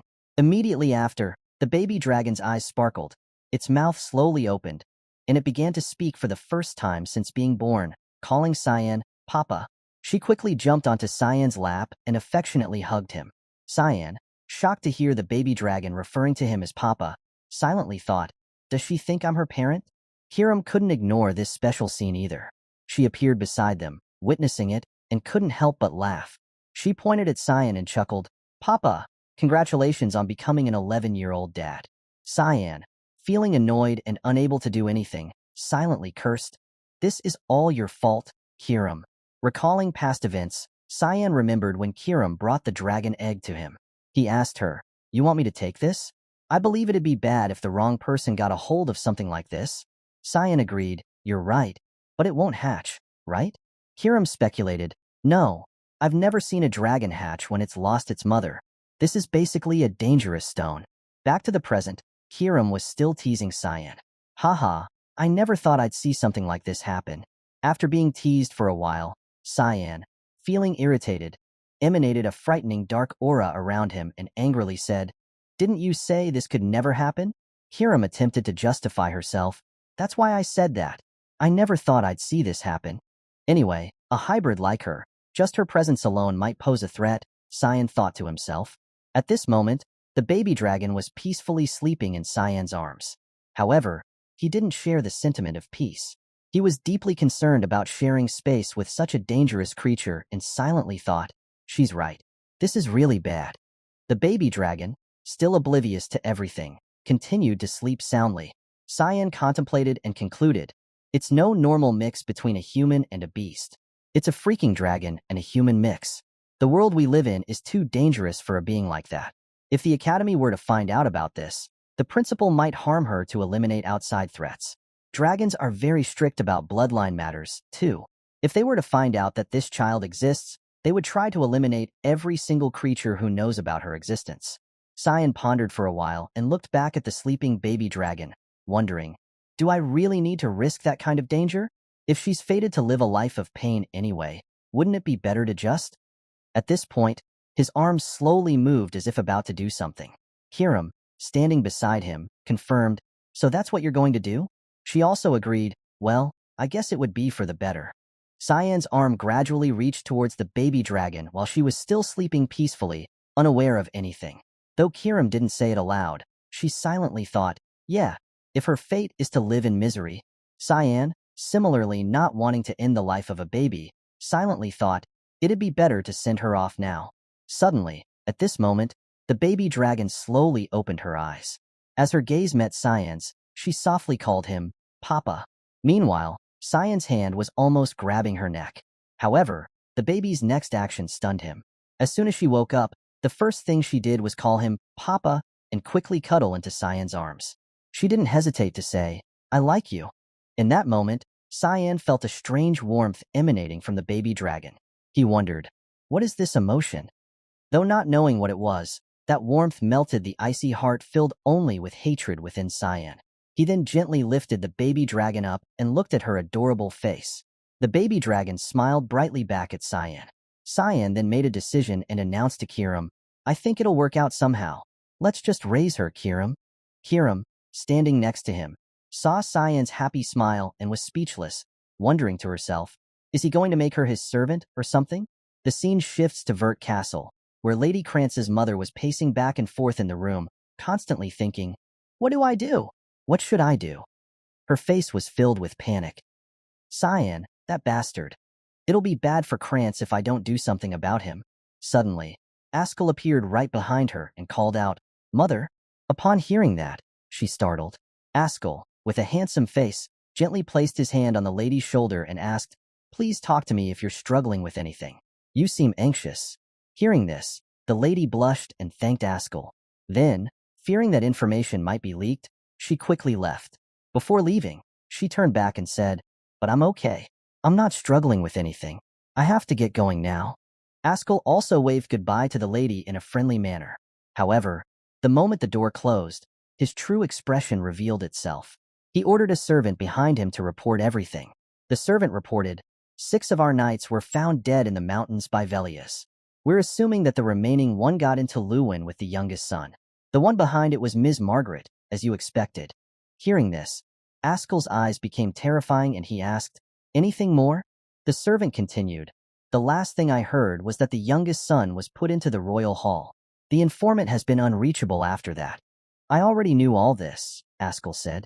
Suddenly, his voice became menacing. So you weren't able to find out anything about my brother? The servant, terrified, thought, he's disappointed. He never keeps subordinates who disappoint him. I can't give up my position after all the hard work. Then he hastily exclaimed, I'll go there myself. Please believe me, I won't disappoint you. Ascal then placed his hand on the servant's shoulder and said, I know how much of a hard worker you are. All right, please be fast. Then he left, ordering further. My brother is definitely hiding something. Find out what it is. The servant remained in the same position and replied, yes, sir. Returning to the academy, Serika was hurrying down the hallway. Suddenly, she arrived at Cyan's room and opened the door, witnessing a strange scene. Cyan and Hiram were holding a baby dragon and feeding it milk. Cyan, noticing Serika's presence, felt awkward and asked, there aren't any classes today. What brings you here? Seeing this scene, Serika, puzzled, asked, why is there a baby here? Meanwhile, the baby dragon, behaving like a normal child, chirped excitedly. Upon hearing Serika's question, Cyan sighed and replied, it's a long story. Just tell me why you're here. Serika adjusted her glasses, appearing serious, and said, well, I can hear about this later. There is a more urgent issue at hand. You've caused quite the trouble. Hearing this, Cyan appeared worried, not knowing what it was about. Serika then produced a sparring approval form, a duel request. What were you thinking? Staying on the down low was the least you could do. Serika then angrily scolded Cyan. Are you insane? Have you gone crazy for attention? Even the principal is going to be there. Cyan, now noticing the duel request, realized, Seth, he really found a way to do this. So he did find the office for it. Hiram, still holding the baby dragon, curiously asked, what's the big deal? It's just a couple of 11-year-olds fighting. Cyan, silently fearful, thought, that 11-year-old is no ordinary 11-year-old. Then he asked Serika, so when's the duel? Serika replied, in 2 hours. When the time for the duel arrived, Cyan was now in the arena, accompanied by Seth's madness. Seth kept laughing joyfully at the prospect of battling Cyan. Cyan, feeling uncomfortable, thought, this is way earlier than I thought. Seth, with a wicked smile, turned to Cyan and said, I've been waiting for this moment, Cyan Vert. I'm sure you feel the same way. Cyan, upon hearing this, just made a dismissive sound with a confident expression. Seth slowly drew his sword and said, I wanted a duel of combat, but apparently, the only options here are swordsmanship and magic. He then politely asked Cyan, are you going to use magic? Cyan didn't make it difficult for him and replied, if you're not going to use it, I won't either. Seth, seeing everything had been settled, enthusiastically said, good, I like you. Without hesitation, he prepared to face Seth's attack. Cyan drew his own sword to block Seth's attack, realizing, but this kind of wavy attack is very easy to deflect. At the same time, as Cyan blocked Seth's strike, he did so effortlessly, not directly resisting but using the momentum of Seth's sword to deflect it without exerting much force. Seth, finding his strike blocked, became perplexed. Cyan then skillfully employed counter techniques while remarking, for an opponent like him, what you need isn't strength but acuity and preciseness. After Seth's continuous attacks proved futile against Cyan's skill, he began to angrily shout, that won't work. Seth then put all his strength into his next strike, but Cyan blocked it. Seth, frustrated, gritted his teeth, silently assessing. He's trying to twist away my attack using the force of his downward strike. Even then, he's using just a rapier. As their blades clashed, Seth quickly moved around Cyan, rushing at him from behind and aiming a low blow.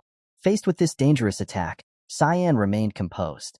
Suddenly, Cyan sheathed his sword, anticipating Seth's intention to change his attack strategy. Realizing that instead of using his sword, Seth was going to kick, the surprise was on Seth as Cyan had already deduced this. Cyan quickly lowered himself to evade the kick, then shifted his body weight, using both hands to catch Seth's leg. Taking advantage of Seth's single-legged stance and the momentum of his kick, Cyan used his own right leg to forcefully kick Seth's remaining leg from behind, successfully lifting Seth into the air. Cyan then threw Seth's body forward in an arc motion. As Seth found himself about to kiss the arena floor, he panicked, only managing to think, does he have eyes on the back of his head or something? In the moment when he was about to kiss the ground, Seth suddenly braced his hands against the floor. However, the force of the slam was so strong that the ground cracked from the impact of Seth's hands. He managed to avoid a close call with the ground, sweating profusely. Then, using his hands as a pivot, he spun and kicked, trying to break free from Cyan's grip. Cyan let go of his leg, smiling in amusement and thinking to himself, he managed to counterattack in that short time. He's quite nimble for someone his size. The students watching the match were astounded. One student exclaimed in disbelief, what was that just now? Is he even human? Seth sat up panting heavily and then unexpectedly let out a mocking chuckle, followed by a hearty laugh. Despite being overpowered by Cyan, he was incredibly exhilarated. I lose in swordsmanship, Cyan Vert. But as a battle enthusiast, he was not ready to admit defeat so easily. He stood up, flexing his muscles, and his magical energy surged with an impressive aura. Now I have to win no matter what it takes. I'm going to give everything I have into this fight. Cyan slung his sword over his shoulder, looking at Seth with a faint smile. Bring it on, my friend. Cyan seemed indifferent, thinking to himself, what a tiring dude. Seth stomped his right foot on the arena floor to gain momentum, shattering the ground beneath him. He loudly reminded, you give it your all too, then. He unleashed his magical power, causing his sleeves to tear apart. The arena floor around him cracked and shattered severely due to the force of his magical energy. He looked at Cyan with eyes shining brightly, laughing maniacally. His magical power raging around him. He shouted, Cyan Vert. The principal, watching from above, stroked his beard thoughtfully. Are they going to fight with magic now? What a bunch of bold children. They aren't using both magic and swordsmanship simultaneously. Miss Serika, sitting next to him, commented, seems like Cyan won the sword fight. The principal nodded in agreement. Indeed he did. He thought to himself, Seth Chaharkin's physique rank was A, Cyan Virtus. It's quite an obvious result when you consider just the ranks. However, being fit is only the basic requirement to be able to manifest higher dimensions of spells. Seth is a 3-star Mona rank. That's the highest out of all the enrolled students. What will you do now, Cyan? Serika, sitting beside the principal, was exuding an ominous aura. As an assassin, she hated being noticed by many people and seemed very displeased that Cyan had joined the fight. She cursed silently in her mind. Cyan, you're just begging for people to pay attention to you, huh? Back to the match. A giant sand hand emerged from the arena floor, reinforced with debris to increase its hardness and damage. This was one of Seth's skills, Death Fist. The sand hand was directly controlled by him. Seth stood still, throwing a punch towards Cyan, his body bulging with muscles. Cyan remained motionless, watching Seth move without reacting, just pondering, we're fighting with magic now. The sand fist controlled by Seth slammed into the spot where Cyan was standing, shattering the arena floor and creating a large hole. However, Cyan easily leapt aside, dodging the punch effortlessly. As soon as Cyan's feet touched the ground, Seth launched his next attack to prevent Cyan from evading. Controlling the sand fist, he shouted, I won't let you escape this one. Despite his words, even after several more punches, Cyan dodged them all easily. Frustrated, Seth concentrated his magical power into his left hand and unleashed his skill, Desert Tooth. This skill caused sand columns to erupt from the arena floor. Cyan, while running, suddenly faced a sand column blocking his way. More sand columns appeared around him, forming a trap. Cyan was quite surprised by this. His expression turned serious as he lowered his stance and looked at Seth, thinking Seth's mana rank was assessed as 3-star. The sand columns aimed at Cyan and struck directly, causing a huge explosion. Sand and debris flew everywhere, severely damaging the arena floor. Although Seth thought this move would trap Cyan, Cyan easily dodged it despite being surrounded. Standing aside, Cyan recalled the technique Seth had used and concluded, but considering this attack, he should be able to use even 4-star magic. The instructors who were maintaining the barrier might be having a hard time. Seth was panting heavily from exhaustion, his mana depleting. Despite repeatedly attacking, he continued to provoke Cyan. How long do you intend to run around and avoid my attacks like a little rat? Cyan responded nonchalantly. Then should I have just taken the attacks head-on? Seth, angry and gritting his teeth, shouted. A warrior wouldn't have dodged them, you little kid. Cyan, even more confused, replied, you're a kid too. Being rebuffed, Seth felt incredibly humiliated and furious. He concentrated his mana into his right arm, streams of mana swirling around it like a storm. Once enough mana was gathered, he unleashed his ultimate move, Sandstorm, aimed directly at Cyan, and shouted, Shut up, Cyan.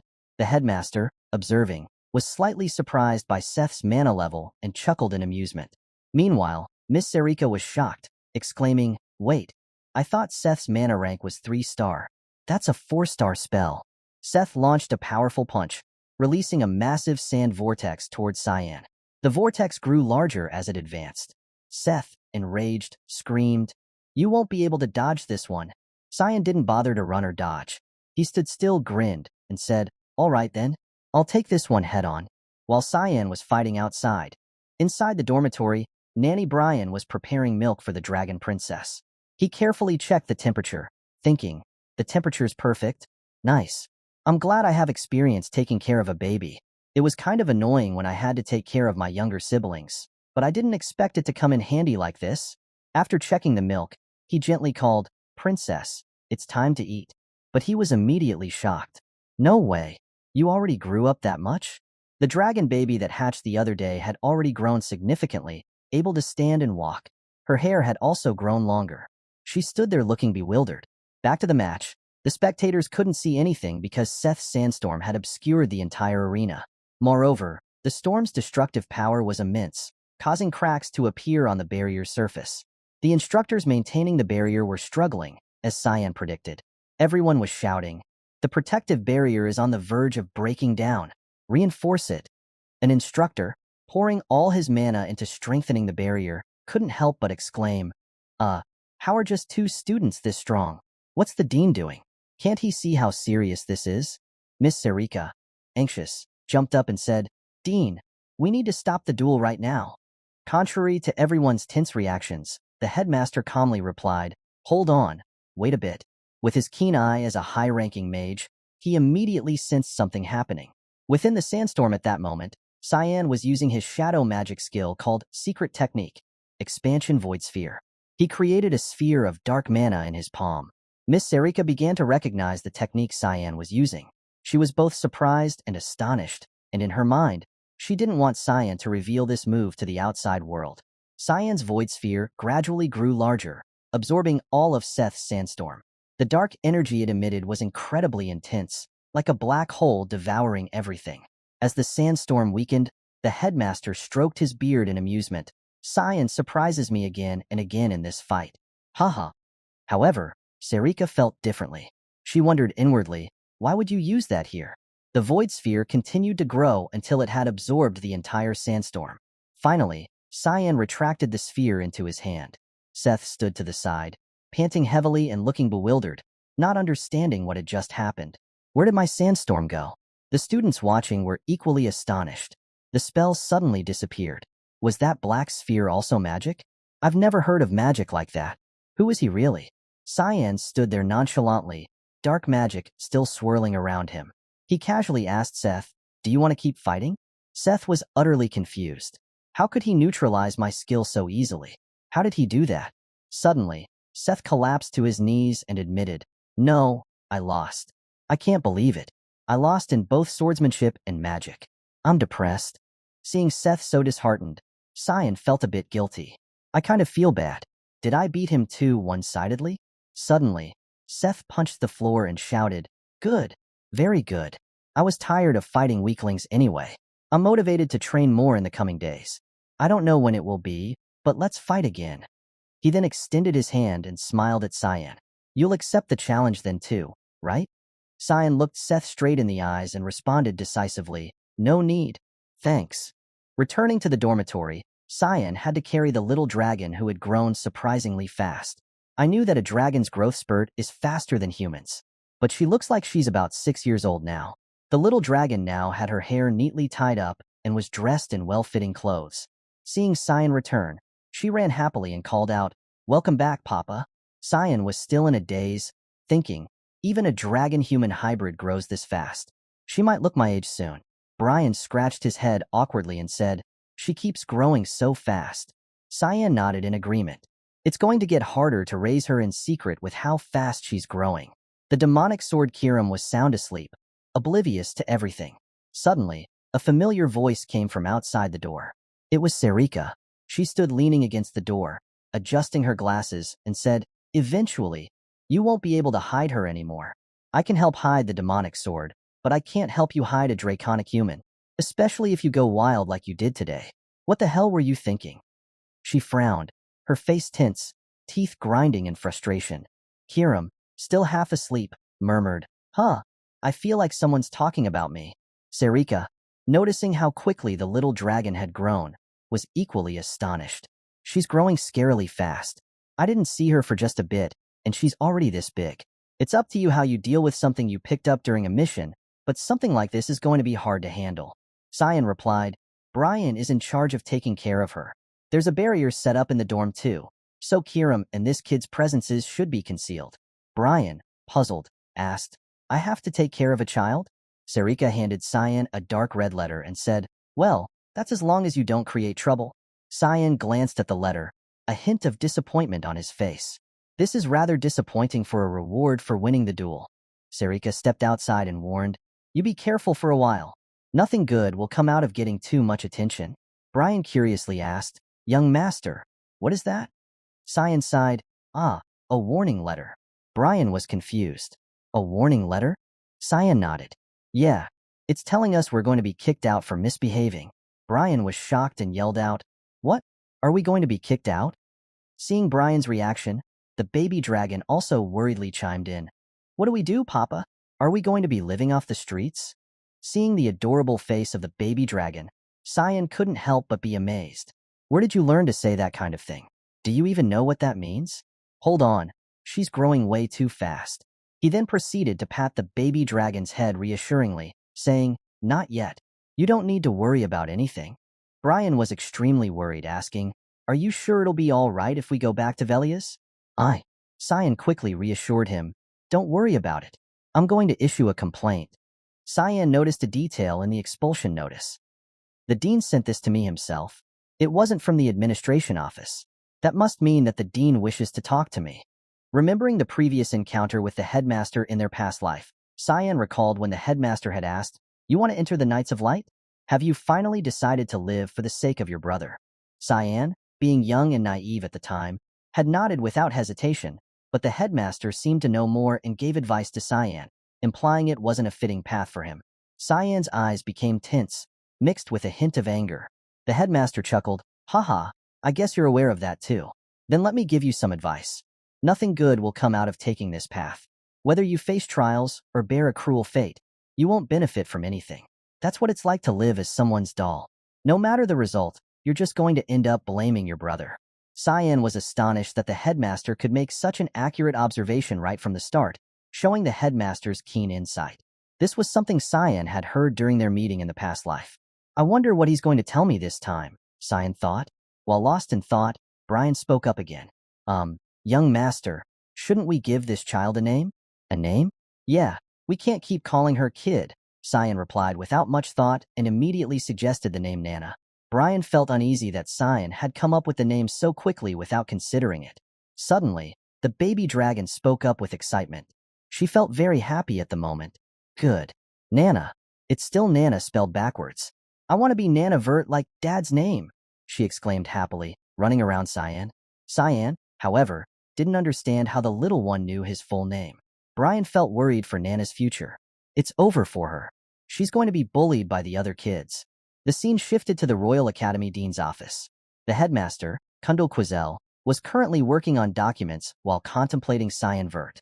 I knew that he had a lot of potential, but to absorb a 4-star spell using a 1-star black sphere, he's scarily talented, but it didn't seem like it took him that much effort. "I want to know your limits, Cyan Vert. Now, let's learn a little about the identity of the headmaster." The headmaster's name is Kundal Quizel.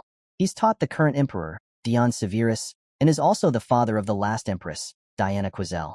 Quizel, one of the few 9-star mages on the continent, has been focusing solely on the education of students at the academy after the death of Diana Quizel. Outside the hallway, Cyan approached the headmaster's office, pondering, "There is one thing I want to know about him. I had always thought that he was a pacifist, but in this life, he suddenly intervened in the royal succession fight." As Cyan walked, he suddenly felt a magical disturbance in the hallway. Cyan lightly tapped, and a boundary immediately appeared, created by powerful magic. Moreover, the energy composition was very pure and solid. Cyan smiled with interest. His personality hasn't changed though. It seems he knew that I was coming and still put up a 9-star area restriction barrier. Alright, if this is a test, I'll take it. The principal in the room at that moment also felt the fluctuation of the barrier, guessing that Cyan had arrived. He was eager to see how Cyan would overcome it. "Now, what will you do?" "Only a great mage can destroy such a barrier," he thought. It would take at least half an hour for Cyan to get through. But suddenly, Cyan appeared from the window right behind the principal's desk. Somehow, he had jumped straight through and into the room, bypassing the barrier entirely. Cyan landed in a superhero pose, looking incredibly cool. He then turned around, wide-eyed, and said to the principal, "Dean Kundal, I'm Cyan Vert, an incoming student. I came to express my disagreement with the complaint." The principal was still in shock. He ignored the barrier and came through the window.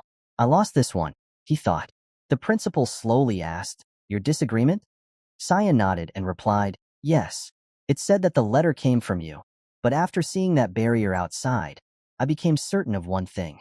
The warning letter was just an excuse to test my talent, wasn't it? The principal stopped pretending and answered, right? It was rather aggressive, but you successfully proved your talents. But I will not take back the warning. You can try to persuade me otherwise. Cyan felt quite indignant but couldn't do anything about it. He said, then can I ask you one thing? The dean said, yes, go on. Cyan asked, do you want the expansion of the empire, or do you want honor for your family? The principal was quite surprised by Cyan's question. After a brief moment of thought, the principal replied, that's quite a bold question. Neither is my concern. Cyan continued, is that so? Then, after the death of Emperor Dion, if the third or fourth prince were to try and take the throne instead of the first prince, you won't take sides. The principal's anger was palpable, his magic power surging and showing signs of bursting out. He replied in a growling voice, you're not just bold. You're too arrogant to say those things. Cyan, unafraid, thought to himself, I was a doll for Ascal. I don't think you're any different from my past self. In his past life, during the throne succession fight, Kundal had a large influence in making the first prince, Lunel Severus, the emperor. Lunel was a cruel and vicious man. He killed all of his siblings. When Kundal was against this, Lunel framed Kundal as a traitor of the empire and sentenced him to death. Kundal had worked to brighten the future of someone else, but ended up being betrayed by this very person. The principal could no longer contain his anger. He stood up, slammed the table, and shouted, nonsense! You think the peace of the last century will fall so easily?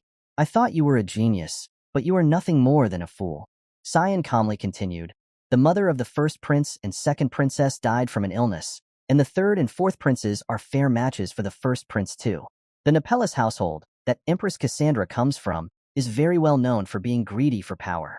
That household will do anything to keep their position of power. In my opinion, the empire's peace is already on a thin line. And the day that peace falls, this academy will be over for.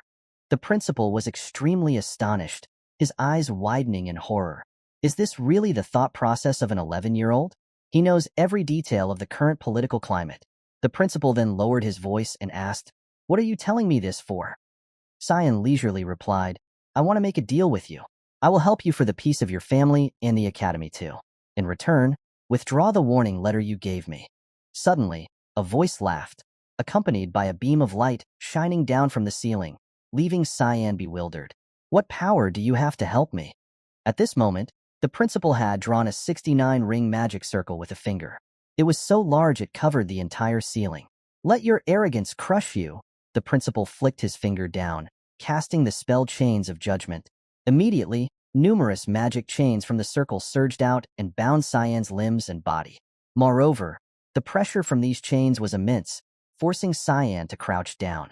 Despite this, Cyan was not panicked but instead smiled excitedly, thinking to himself, do you want to fight, Dean?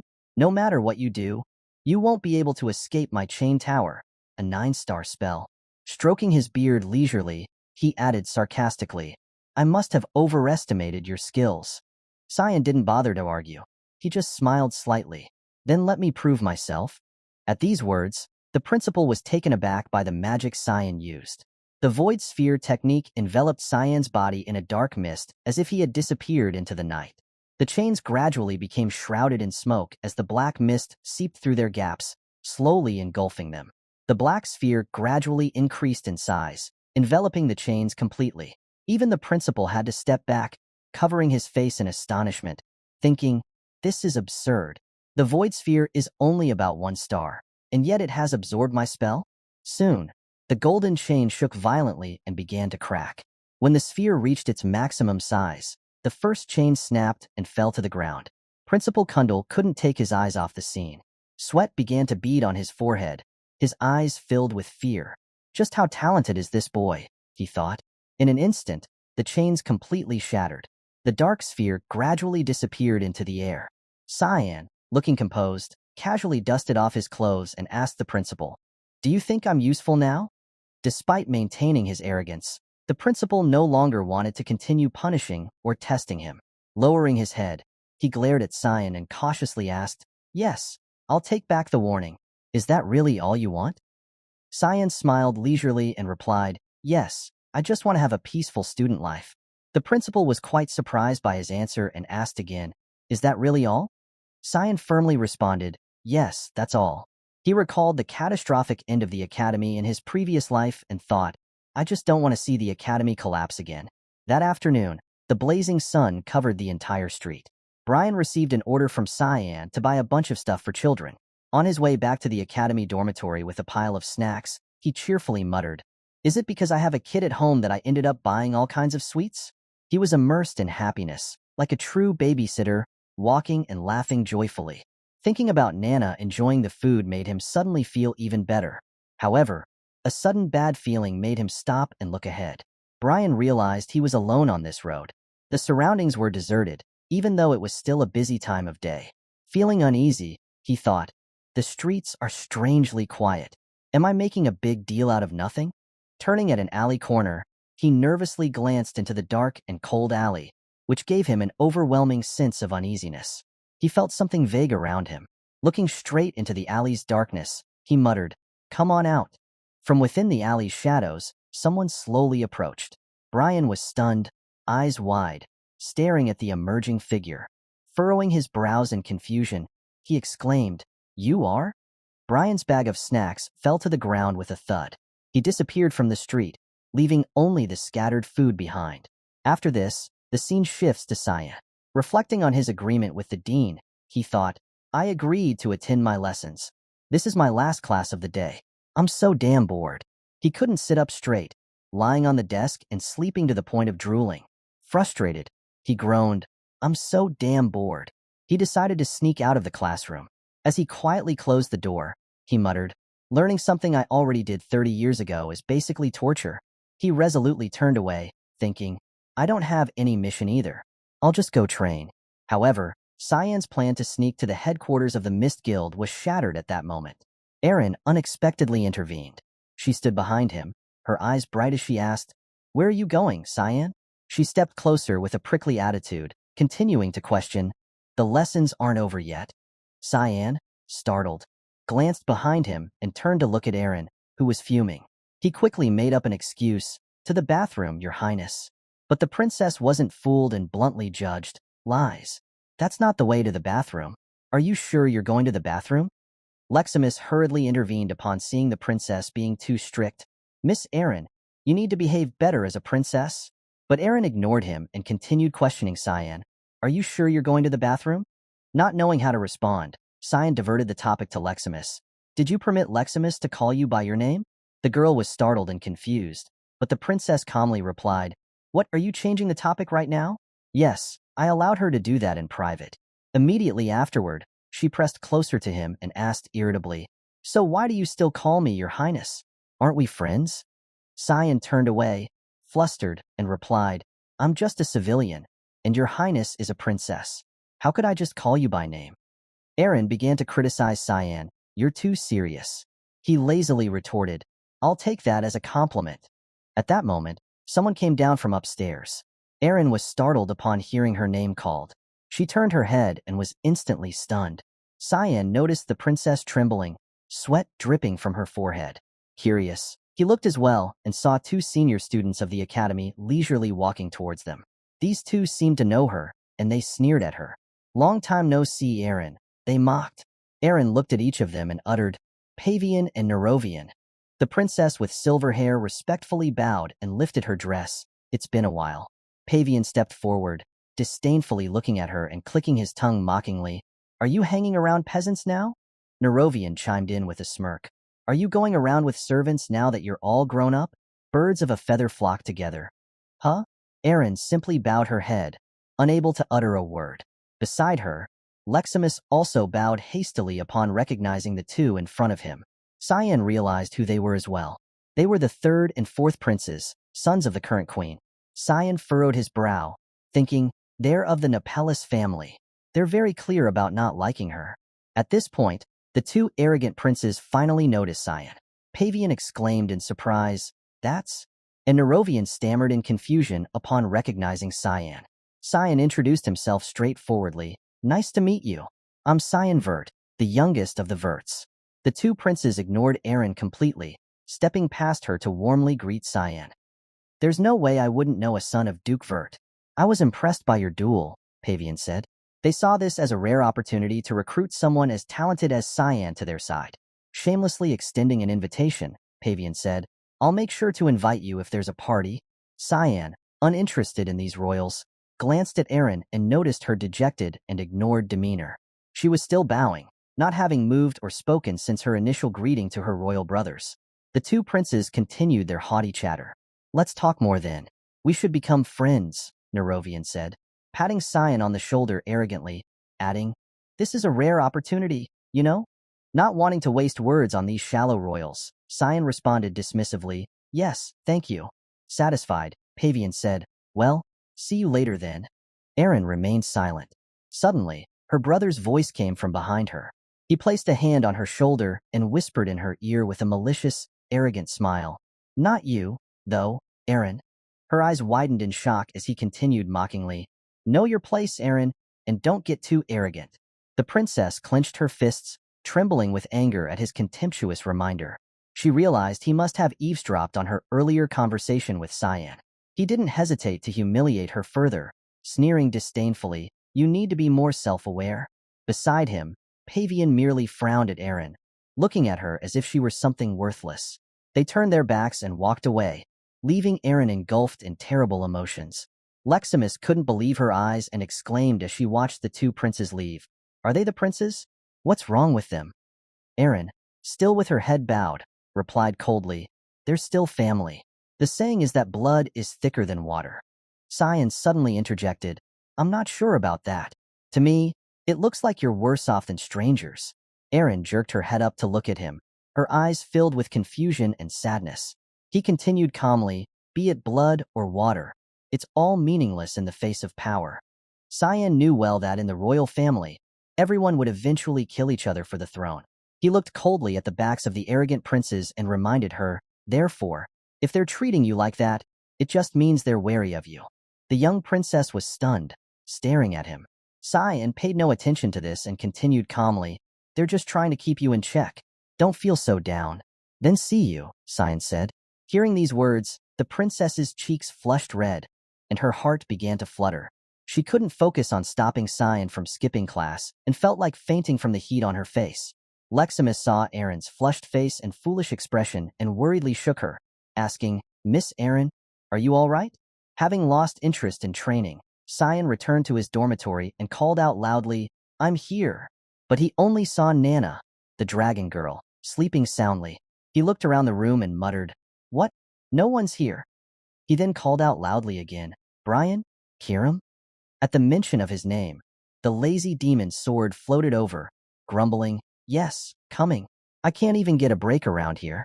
Seeing Kiram now as a flickering flame, Cyan asked, Why are you in that form? The demon's sword lazily responded, Because it's more convenient when I need to hide my presence.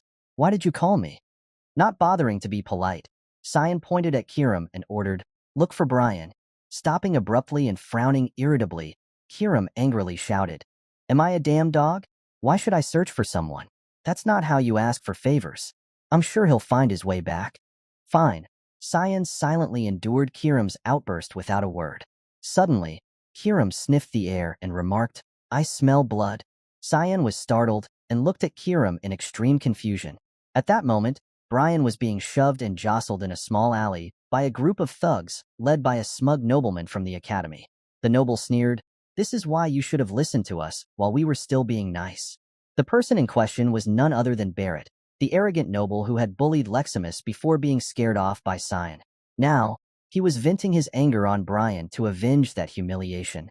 He smirked and looked at Brian. Finally, his shout echoed through the space, Kill him. Just as a mercenary was about to draw his sword, Cyan appeared on the roof of a nearby house and coldly asked, What are you guys doing? Just hearing Cyan's voice made Barrett's hair stand on end. He jumped, startled by Cyan's sudden appearance, and cold sweat poured down his body. Cyan stood clenching his fist, a faint dark mist appearing under his feet. He growled, So it was your doing, Barrett Lizamil? Brian recognized Cyan and opened his eyes, groaning weakly, Young master? Cyan looked at his subordinate, muttering, You're a mess. Sounds like your vocal cords are hurt too. Though initially startled upon seeing Cyan, Barrett remained confident he could defeat him, relying solely on his hired mercenaries. He glanced up at Cyan with a sneer. Haha, you came crawling to the tiger's den. Great. I'll first start with carving out your organs then. Cyan smirked with excitement. That's exciting. Immediately, he gripped his demon sword Kirim tightly and descended into the thick fog. Using his 8th form assault, he aimed straight for the mercenaries' throats below. Kirim's blade flickered with a crimson glow, akin to the color of blood. The mercenaries didn't even see Cyan's attacks coming. They fell in the blink of an eye, scattered in all directions. All that remained visible were Cyan's brightly glowing swords. Barrett panicked and retreated to a corner, covering his face in horror and staring helplessly at the unbelievable scene before him. He thought to himself, he defeated my mercenaries in a flash. Can we not win against him? He remembered the day Cyan had terrified him with a gigantic monosphere, causing Barrett to scream in fear deep inside. What the hell? How is he this strong? With the mercenaries dealt with, Cyan raised his glowing red-eyed demon sword, pointing it directly at Barrett. Trembling, Barrett watched as Cyan charged towards him. Despite his fear, Barrett desperately gathered mana, shouting madly, "Damn it! I'll kill you, Cyan Vert." Before he could finish the incantation, Cyan rushed forward, delivering a swift kick to Barrett's stomach. The force of the kick sent Barrett flying backward, tumbling several times before crashing at the end of the alley. He writhed in pain, unable to get up, groaning in agony. Approaching Barrett coldly, Cyan passed his judgment. "You really don't change, huh?" He walked away calmly, then turned back to interrogate. "Is it really that fun to harass people weaker than you?" Despite being at a disadvantage, Barrett managed to sneer and scoff at Cyan. "What do my hobbies have to do with you? Are you going to kill me for it?" Barrett Louis Mill, the oldest son of the Louis Mill household, which can be considered the real authority figure in the Garum Kingdom, was pretty well known for his problematic behaviors in my past life too. Physically assaulting others was the least of the terrible things he did. He also burned small animals alive for his entertainment. One day, he committed an act that really crossed the line. He murdered a fellow female classmate. His excuse was that she was practicing magic. In the end, there was an order from Mist to purify him. When I infiltrated the mansion where he was staying after his expulsion, I saw the countless corpses of the servants that had been stored in the basement. After torturing him, I was going to kill him in the most painful way I knew. Then he smiled at me, telling me to just kill him instead of dragging things out. That face is still vivid in my head. He said that he was fine dying because he had all the fun that he wanted to have. His smile at that moment was so terrifying that it made others' blood boil. His eyes showed nothing but a perverse indifference, devoid of any humanity. Only recalling that scene stirred up a rage within Cyan. He glanced at Barrett with disgust, thinking silently, "Now that I think about it, killing him like that probably wasn't the punishment he deserved." As he said, he already had all his fun before dying. He recalled the actions he had taken with Leximus. Just death is nowhere near enough to make up for the number of lives he had taken. Thinking about this was enough to stoke the fury within Cyan. The price he had to pay for completely ruining others' lives was still too little. Cyan suddenly grabbed Barrett's mouth and forced him to open it. He swung his arm, conjuring a small monosphere in his hand. Barrett immediately realized Cyan intended to force him to swallow the monosphere to deplete his mana completely. He was horrified but unable to move his soaked body, nor could he escape Cyan's grip. He screamed in fear, "Don't do that." But Cyan coldly asked, "What did you say you were going to do to me?" As the monosphere was brought closer, Barrett only became more panicked. He wildly shouted, "You think you can avoid the consequences of doing something like this to me? I'm a Louis Mill, the most powerful family in the Garum Kingdom." Hearing this, Cyan sneered, "You sure talk a lot." He then forcefully shoved the monosphere into Barrett's throat, pressing it firmly to prevent him from spitting it out. He forced him to swallow it and said coldly, "It's fine if you don't like me. You can even detest me." Barrett thrashed wildly, trying to escape and resist swallowing the monosphere. But Cyan pressed harder on his mouth. He continued, "I don't give a shit what you say behind my back, but you shouldn't have put your dirty hands on my subordinate. You garbage excuse for a human being." Cyan smirked, a malicious glint in his eyes, as he forced Barrett to swallow the monosphere. Barrett writhed in agony from the excruciating pain tearing through his mouth due to the effects of the monosphere. He cried out in pain, the light of the gem seeming to engulf and burn him from within. Above, a figure concealed in a tattered cloak silently observed. Ascal's subordinate, now panic-stricken, watched from a distance, thinking anxiously. I had no idea he was hiding such powers. I need to notify young Master Ascal right away. He also worriedly frowned, fearing this might interfere with his plans. Unexpectedly, an arm reached out from behind him. Serika, in the Assassin Guild's fog cloak, grabbed his mouth, pressed a dagger to his throat, and whispered, "So it was you, the little obsessive stalker who's been following my disciple everywhere recently." After dealing with Barrett, Cyan turned back and walked towards Brian. By now, Brian could sit up, leaning against a corner. He held his injuries, looking despondently at Cyan with a swollen face, unable to meet Cyan's gaze. He whispered, "I apologize, young master. I never thought they would attack me in such a large group." Cyan looked at him and realized he looked so ugly. He then bluntly asked, "Are you sure you're my subordinate? Why were you engaging in a fight where you were going to lose?" Brian bowed his head, murmuring, "Young master." Cyan looked coldly at his swollen and disfigured face, asking, "Is this the loyalty you swore to me?" Cyan then sat down in front of Brian, chin resting on his hand, teasingly asking, "Why didn't you just run away? I kind of get what you meant to do, but are you stupid?" He then looked seriously into his eyes, reminding him, "I don't need a loyal subordinate who dies. Don't do stupid things. It's annoying." Cyan stood up and sighed, "Anyway, you're in for a lecture when we get back." Brian was still bowing and whispering, "I'm sorry." Cyan had resolved all personal issues by now. He then raised his voice, "Why don't you come out now, Hallmaster Serika?" She chuckled in amazement. "Oh, you noticed." Cyan glanced at her and all the members of the Mist Assassins Guild hiding around, calmly responding, "How can I not tell when you brought all your hall members with you?" The other guild members silently withdrew at that moment. Serika appeared, leaping down and grabbing the person following Cyan by the collar. Serika amusedly said, "I brought a gift." She then tossed him to the ground, leaving him dazed. Cyan showed no surprise. He calmly stated, "He's the guy who's been following me lately." Serika exclaimed in surprise, "What? You already knew?" Cyan nodded calmly. Serika sighed and admitted, "Well, I do admit that you're talented." She then thought about how she had secretly observed Cyan all this time and praised him. Powers surpassing that of a mist assassin, intellect that allows you to strike a fair negotiation with the Dean, a mental fortitude that allows you to handle the demonic sword perfectly. You're an ideal fit for a successor. She then frowned seriously and looked at Cyan as a reminder. But these kinds of things cannot continue to happen. There will be more people who find you suspicious. Cyan calmly looked at her and confirmed, "I will be careful."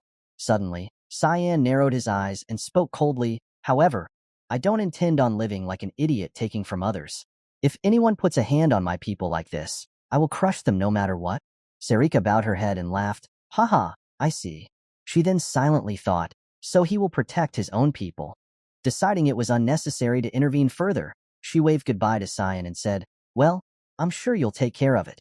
I'm going now." Cyan was perplexed by her unexpectedly calm reaction, feeling suspicious inside. Just before leaving, she suddenly turned back, pointed at the person still lying on the ground, and added, "Don't forget about him. I'm going to take care of Barrett and his minions." Cyan accepted and confirmed this with Serika. He then glanced at Ascal's subordinate, who was now squirming and crying out, "What are you going to do to me?" Cyan smirked slightly and asked, "Kill you? I think that's too easy." Despite sweating profusely, Ascal's subordinate refused to speak. Cyan sneered and pointed out, "Aren't you Ascal's #1 subordinate?" "I already knew." The subordinate was bewildered. How did you?" Cyan silently thought, "How could I forget? He never leaves Ascal's side.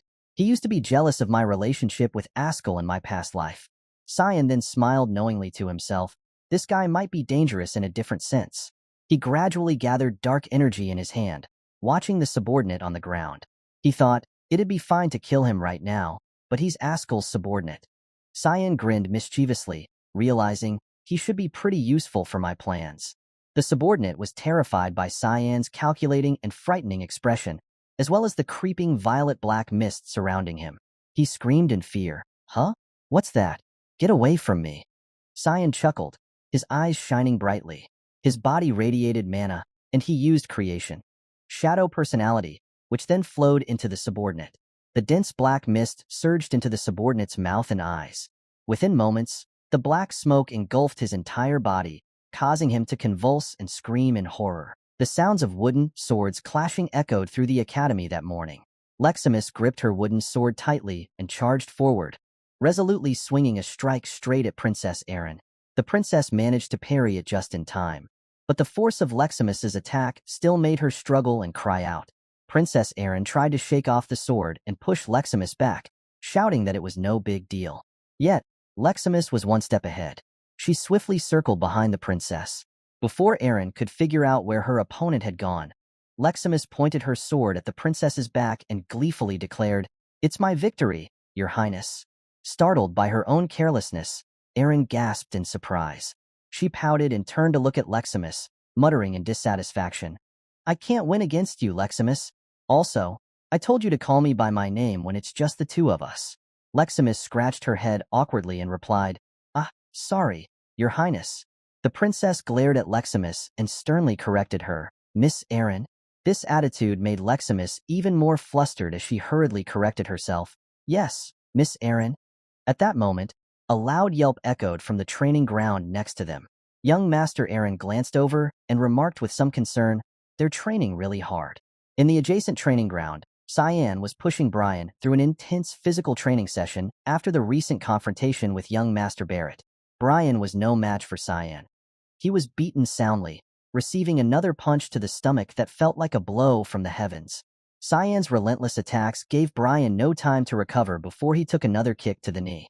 Cyan continued his furious assault while Brian could only cry out in agony, unable to defend himself or counterattack. After a barrage of blows, Brian hunched over, clutching himself in pain, trying to endure. Cyan, seeing that Brian might not hold out much longer, stepped back to give him a moment of respite. Yet, he also noted Brian's impressive endurance. Despite taking hits from all sides, Brian remained standing, albeit clearly in pain. Cyan thought to himself, "Brian's got quite the endurance for someone who was more like an errand boy. He's pretty strong too." He observed Brian carefully, noting that although he had taken some damage, his body remained resilient. Brian only took a few heavy breaths before seeming to recover quickly. Cyan thought with satisfaction, "He'll be useful later on." Then he asked sharply, "Are you tired?" Brian quickly replied, even as blood dripped from his mouth, No, young master, I can keep going." Cyan was taken aback and muttered, "Goodness, blood?" He knew his training methods were harsh, but they seemed to suit Brian's physical capabilities. Cyan mused, "I would have kept going even if he was tired. There's no guarantee that an incident like with Barrett won't happen again. Brian needs to be able to defend himself." The incident with Brian had passed a few days ago, but Cyan was still troubled. He couldn't forget Barrett's malicious smile when he took out his anger on Cyan's subordinate. Now somewhat recovered, Brian hesitantly asked, Is that Kellen guy really all right?" Cyan realized Brian was still concerned about the incident and reassured him seriously, "Don't worry about him. He's already on our side." He knew the spy was Kellen, a close subordinate of his brother Ascal, so he cast a spell on him. At that moment, Kellen, bound by Cyan, was thrown to the ground. He writhed and screamed as Cyan's spell gradually took over his body. Brian witnessed the entire scene despite being exhausted from Barrett's and his hired thug's torture. He was alert enough to see Cyan's magical prowess firsthand. Brian stared at Cyan, astonished. It was the first time he had seen his master use magic. Soon, Kellen lay motionless on the ground. To cast this spell, Cyan had to exert a considerable amount of effort. He wiped the sweat from his brow and thought to himself, that was really hard to do. It had been too long since I last used 9-star dark element magic. Shadow personality creates a personality from the shadows to manipulate the opponent, Cyan recalled. I used it just once in my past life. He stepped forward, took a knife, and cut the ropes binding Kellen. Kellen's demeanor had changed drastically from earlier. Now he appeared calm, and Cyan coldly asked him, "Now, who are you?" Kellen knelt at his feet, his body still enveloped in a faint purple mist. He responded, "Kellen Diego, a guardian knight of Velius. I was given the order to keep an eye on young Master Cyan and came to Lewin." Witnessing his previously defiant subordinate now obediently answering questions, Cyan smirked and thought, he's submissive now. Cyan then asked a confirming question. "And who's the owner you serve?" Kellen bowed his head, his face expressionless as if programmed to eliminate all emotions. He replied, "I have been serving young Master Ascal, but I wish to serve you now." young Master Cyan. Please take me in. Cyan calmly smiled and replied, all right then, listen to what I have to say and relay it to Ascal back in Velius. Cyan's smile suddenly turned menacing. He glared at Kellen and hissed through clenched teeth, don't leave a single thing out, understand? Immediately, Kellen decisively punched the ground, bowing his head and shouting, yes, I understand, young master. He looked up at Cyan with eyes full of determination and burning loyalty, all thanks to the control of the spell Cyan had cast on him. Reflecting on that gaze, Cyan shivered slightly and thought, his eyes are overwhelmingly brimming with loyalty. Something's dangerous about this guy. Seeing Cyan not respond and remain lost in thought for a long time, Brian nervously called out, young master? Cyan, still deep in thought, reassured himself, but I'm sure it'll be all right. At that moment, Princess Erin and Leximus arrived at the training ground. She stood with her hands on her hips, looking at the two and calling out, did you come here to train with your guardian knight? I didn't expect to see him here. Brian, seeing the princess, quickly bowed and greeted, ah, your highness. Cyan turned to the girls and indifferently replied, yes. Did your highness come here to train as well? The princess approached him, smiling enthusiastically, yeah, I come here to train every weekend with Leximus. I thought it'd be a good idea given that incident that happened recently. Hearing the princess mention the incident, Cyan glanced away and thought, is she referring to what happened a week ago? Barrett Louis Mill was found in front of the nurse's office, completely out of his mind. He was beaten to a pulp, but nobody could get him to say who had done that to him. Well, it's because he couldn't say who it was, not that he didn't want to. And the thing is, he won't be able to use magic ever again. But Leximus's reaction wasn't what he had anticipated. He had forced Barrett to swallow a mana stone, a trick Barrett had used to destroy all mana and push Leximus into a harsh fate in a past life. Cyan thought, surely she would be pleased to hear that news, but in reality, the opposite was true. He looked at Leximus and thought, but Leximus's reaction isn't what I had anticipated. I thought she would feel happy. Leximus didn't feel joy or satisfaction. She simply bowed her head in silence whenever someone mentioned Barrett's incident. Suddenly, the little girl Nana shouted loudly, Papa! All four people on the training ground were startled and looked up at the source of the call. Nana was floating in the air right above them. Brian exclaimed in panic, young master, over there. Even Cyan was startled and exclaimed, Nana! I left her with Kiram. He didn't know that at this moment, the demon sword Kiram was still busy sleeping, snoring loudly with a toy in hand. Nana then let herself fall freely, landing straight into Princess Erin's arms. Confused, she held the little girl and asked, huh? Where did she come from? The little girl paid no attention to anyone else but Cyan. She looked straight at him and joyfully shouted, Papa! Nana found Papa. The princess froze, looking up in the direction of the little girl's gaze, mumbling in disbelief, Papa? The little girl pointed at Cyan and shouted once more, affirming to the princess, Papa? Princess Erin stared at him in astonishment. She furrowed her brows, sweating in anger as she asked, Papa? Frustrated, she thought to herself, when? With whom? Caught off guard, Cyan had no choice but to sigh deeply and think to himself, how could this happen? Finally, he had to recount the story of how he had accidentally found the child to the princess, including that the girl was a dragonkin. However, he did not mention that he found her during an assassination mission. After listening attentively, the princess breathed a sigh of relief and exclaimed, so that's what happened. She wiped the sweat from her forehead and said with relief, then it's not really your kid. I had all kinds of ideas about where she could be from. By this time, they had returned to the princess's dormitory room. Leximus was playing with the little girl, and the princess believed Cyan's story, cheerfully exclaiming, I didn't know you could be so kind. That's unexpected. But Cyan didn't feel happy at all about being praised. He broke into a cold sweat, thinking gloomily, this is bad. She might blackmail me for this. Brian, sitting next to Cyan, was just as worried, his face turning pale as he anxiously thought, we'll get kicked out if the academy finds out about this. She even knows that Nana is a draconic human. However, Princess Erin proactively reassured Cyan. She confidently smiled at him and said, don't worry, Cyan. I won't tell anyone. Both Brian and Cyan were stunned by the princess's firm declaration. Cyan asked in surprise, is your highness serious? Erin turned to Leximus and replied firmly, yeah, right, Leximus? She glanced at Leximus beside her. Leximus was still happily playing with Nana and immediately looked at the princess, smiling innocently, and replied, "Of course. I don't have anyone to tell anyway since I don't have friends." The princess froze, realizing her question had been a bit insensitive. But before she could react, Cyan bluntly asked her, "What's your reason?" The princess tilted her head lightly, frowning, and answered with a gentle smile. "Reason? I just feel bad for her." She turned to look at Nana, who was extremely happy in Leximus's arms, and continued with a smile. "She won't fit in with the dragons or humans. She won't be accepted by anyone." The princess then turned to Cyan and sincerely praised him. "But you want to take care of her. That's a good thing." Taking this opportunity, the princess mustered all her courage and asked directly, "But can I come over sometimes?" Cyan, confused, asked, "To my room?" The princess suddenly blushed, bowed her head, wiped her sweat, and awkwardly replied, "Don't be mistaken. I just want to see Nana sometimes." Realizing the princess had no ill intentions towards the girl, Cyan frankly accepted, "Well, it doesn't matter to me." With just his affirmation, the princess's cheeks turned rosy. He looked her in the eye and frankly suggested, "Then this is our secret, okay, princess?" Erin quickly nodded, "Yeah, I swear."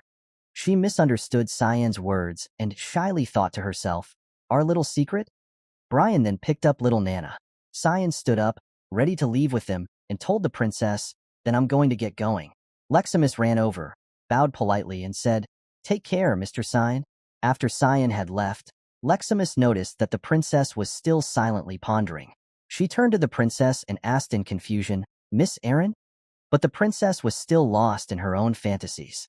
The smile froze on her lips, her cheeks still flushed, and her heart pounded as she happily thought, "That means I'm closer to Cyan, right?" Leximus, alarmed by the princess's strange demeanor, shouted, "Miss Erin, are you feeling unwell?" When Cyan returned to his dormitory and woke the demonic sword Kiram, he finally learned what had happened. Kiram merely smirked and raised an eyebrow, saying, "What? Something that fun happened while I was sleeping?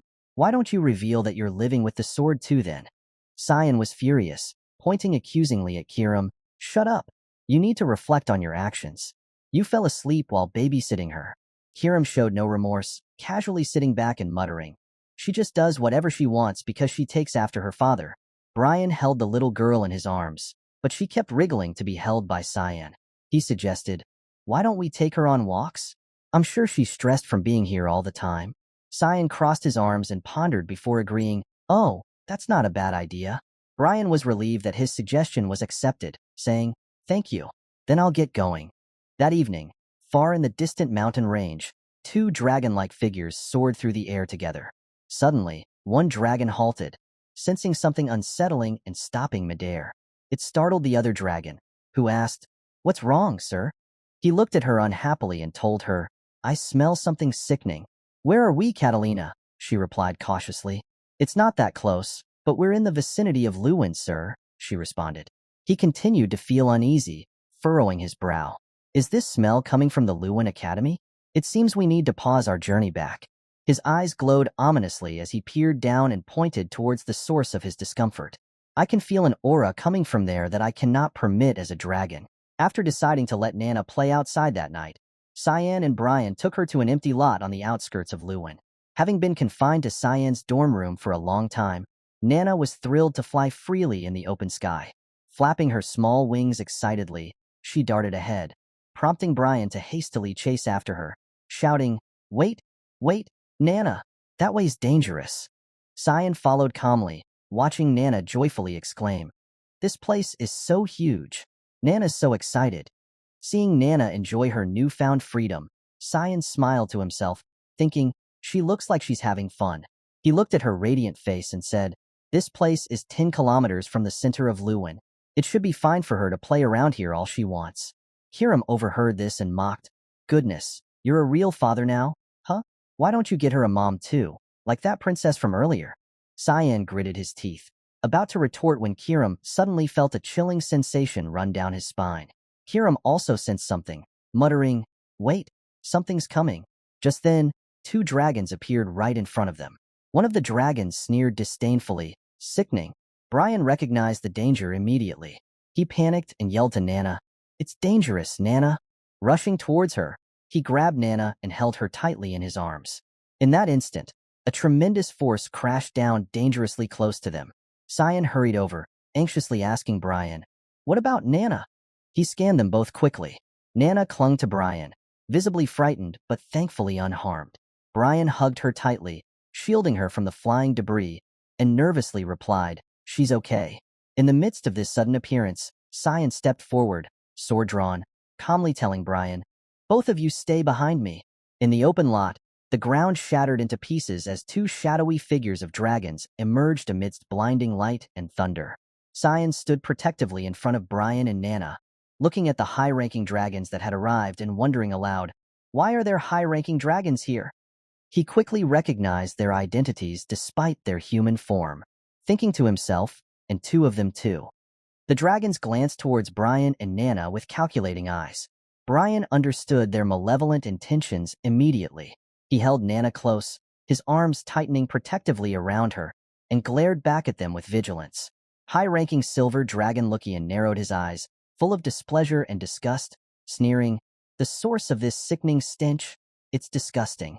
His companion, high-ranking red dragon Catalina, also glared at them with contempt, exclaiming, "A mix? How can such a vile creature dwell here?" She glanced at Cyan and his Kirim blade mockingly. "Are you the owner of that halfling human? You even have the demonic sword." Cyan only looked at her with caution and defensiveness. Meanwhile, Kirim felt insulted and grumbled angrily. "What? Objectifying me?" Catalina immediately shouted irritably, "Shut it! You're an inferior thing that's degraded yourself to be a human slave." Her arrogant and contemptuous words infuriated Kirim. She glared at her angrily, snapping, "Do you want to die?" Kirim's attitude provoked Catalina. She snarled furiously, "How dare you?" She was about to rush forward, but Lucian quickly raised his hand to stop her. He stepped forward, looking at Cyan and Kirim, his tone filled with disdain. "Fret not. I'm not interested in you guys. I do not wish to fight against inferior beings unnecessarily." He turned to look at the child in Brian's arms and growled, "However, hand over that halfling to me." Nana seemed to understand their malice towards her, clutching Brian's shirt tightly and trembling in his arms. Brian turned fully as if to use his body to shield her. He glared at the two dragons, even though he was somewhat frightened himself. Nana burst into tears, nestling in Brian's embrace. The dragons did not relent, uttering heartless words, "A half-human, half-dragon. It's worth experimenting on." Lucian stared coldly at Cyan, declaring, "I will let you guys go if you hand it over." Cyan remained unfazed by his threats. He grabbed Kirim, angrily snapping, "Shut up." His attitude enraged Lucian. He frowned, struggling to contain his anger. "What did you just say?" Cyan glared at him, his eyes glowing red with fury. He coldly replied, "I said shut up, you lizard piece of shit." Lucian lowered his head, a smirk forming on his lips as he laughed. Suddenly, he swung his sword, slashing the ground next to Cyan. He did not intend to attack directly, but wanted to intimidate him. Though it wasn't enough to make Cyan flinch, Brian startled, hugged Nana and dodged, shouting worriedly, "Master Cyan." Cyan calmly ordered Brian, "It's fine. Just get far away from here." Seeing that Cyan was still okay, Brian immediately carried the girl away, hastily responding, "Yes, sir." The dragon's power tore up the ground next to Cyan, leaving sparks flying. Cyan observed this and thought, "What a fancy technique." Lucian gripped his weapon tightly, lightning continuously flashing on his sword. He flew up, sneering, "This is why we call you inferior." Cyan did not respond to him directly. Instead, he countered with a technique called Thick Fog Ninth Form, Demonic Sword Manifestation, to let the demonic sword Kirim use his body. Merging with Kirim, his skin darkened, and his hair turned into blazing red flames. The dragons immediately recognized Cyan's new form. Catalina exclaimed in shock, "Sir, that power." Lucian, only slightly surprised, calmly replied, "It's the power of the exile." He frowned disdainfully, grumbling, "Today has been full of surprises." However, he's still just an inferior human. In an instant, Cyan had already soared up beside him, ready to strike with his sword. Lucian was startled when his opponent disappeared from his sight. He glanced around in surprise. When did he? Cyan remained silent, immediately launching a series of attacks that forced Lucian to hurriedly raise his sword to defend passively. This enraged Lucian greatly. He gritted his teeth. "You little He swung his sword towards Cyan, but Cyan quickly evaded backwards to dodge. Seeing his attack ineffective, Lucian thrust his hand forward, activating his shock wave technique. Flickering lightning sparked in his palm as a massive magic formation appeared in the sky above Cyan. Startled, Cyan looked up at the bright rays emanating from the magic formation, crashing straight towards him. In an instant, he was engulfed in a colossal pillar of light from the magic formation, blasting down to shatter the earth and rocks beneath his feet. Quickly utilizing thick fog third form, Fog Glide, Cyan escaped from the magic formation, appearing behind Lucian. Sensing his presence, Lucian was shocked as Cyan unleashed another technique, Fog Sword. Rushing Fog Storm, attacking continuously towards him. However, Catalina swiftly flew up to shield Lucian's back using Fire Barrier. She confidently laughed, "I'll block this one." But Lucian sensed something amiss and urgently shouted, "Back off, Catalina! You're no match for him." She stubbornly ignored him, arrogantly believing she could defeat Cyan. Smirking amidst sweating, she replied, "Don't worry, sir. I won't lose against him. I have put up a dragon's barrier made from 1,000 years worth of mana accumulation. A human who can't even live 100 years won't be able to." Before she could finish her thoughts, Cyan continued with his next move, Fog Sword. 8 fluttering petals. His eyes narrowed as he smiled, directing his attack straight at the fire barrier. Catalina's eyes widened in shock, her confident smile fading. Cyan's consecutive strikes, focused on the center of the fire barrier, caused a loud explosion with blinding light. Catalina's barrier shattered into countless pieces. In her utmost horror, she couldn't believe her eyes, thinking to herself, "There's no way he can pierce this?" Before Catalina could recover, Cyan swiftly used double serial slash, slashing dozens of times across her body. She could only scream in despair as Lucian helplessly watched his close subordinate torn into countless pieces. Her voice faintly echoed in his ears, "Master." Seeing Catalina disintegrate into dust pushed Lucian's anger to its peak. He gritted his teeth in frustration. "Just what are you? The god of fog has no authority at all. How is it that you can have this much power?"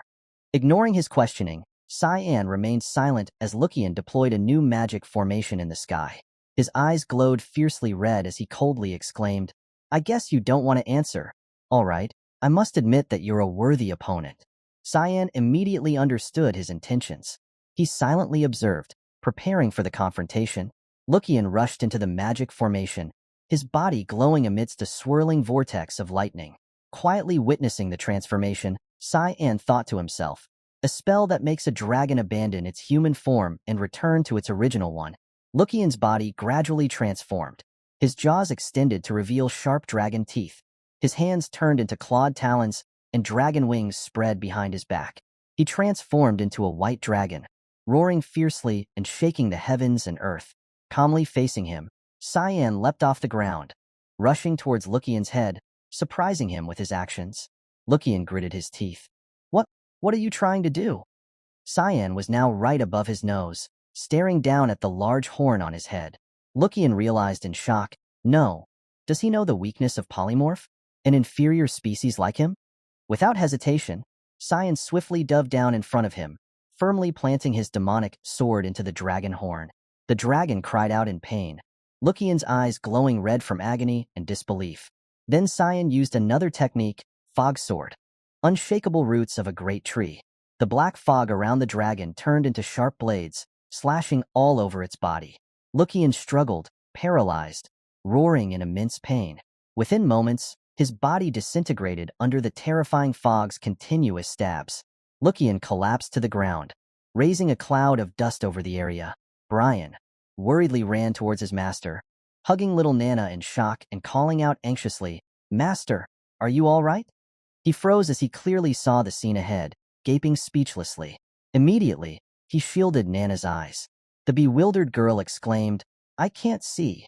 In front of them, Cyan calmly butchered Lucian's corpse, enjoying a sizable piece of meat. He casually held out a piece to Brian, cheerfully saying, "Eat it, Brian. It's precious meat." Brian stood stunned, unsure how to react. Nana, curious, exclaimed, "Nana wants some too." Cyan sternly warned, "Children shouldn't eat this. For a great dragon like this, it's just nourishment." After being exposed by Cyan and placed under a spell, Kellen, one of Ascal's subordinates, has now switched allegiance to Cyan. Following Cyan's orders, Kellen returns to report everything he knows about the recent tailing mission. Upon hearing the report, Ascal contemplatively asks, "So, you think some unknown force is supporting my brother?" Kellen bows his head and calmly replies, "That's right. I believe the informants we sent were eliminated by them too." Ascal looks up at him, frowning slightly, and asks, "Is that all?" Kellen calmly replies, "Yes, I apologize for the lack of information." Despite Cyan's order for him to reveal everything, Kellen genuinely doesn't know much more. However, it is Kellen's unusually calm demeanor that captures Ascal's attention. Ascal thinks, strange, this guy usually loses his composure and gets anxious easily, but the person standing before me now is very composed and quite different from usual. He wonders, I don't see the sense of desperation that Kellen had before leaving. It's as if he's a completely different person, maintaining his calm exterior and concealing any suspicion. Ascal bows his head and says, "I see." Then Kellen, "I would like to ask you a question." Hearing this, Kellen starts and freezes. He looks up immediately, meeting Ascal's cold, scrutinizing gaze. Without a word, Kellen realizes the situation instantly.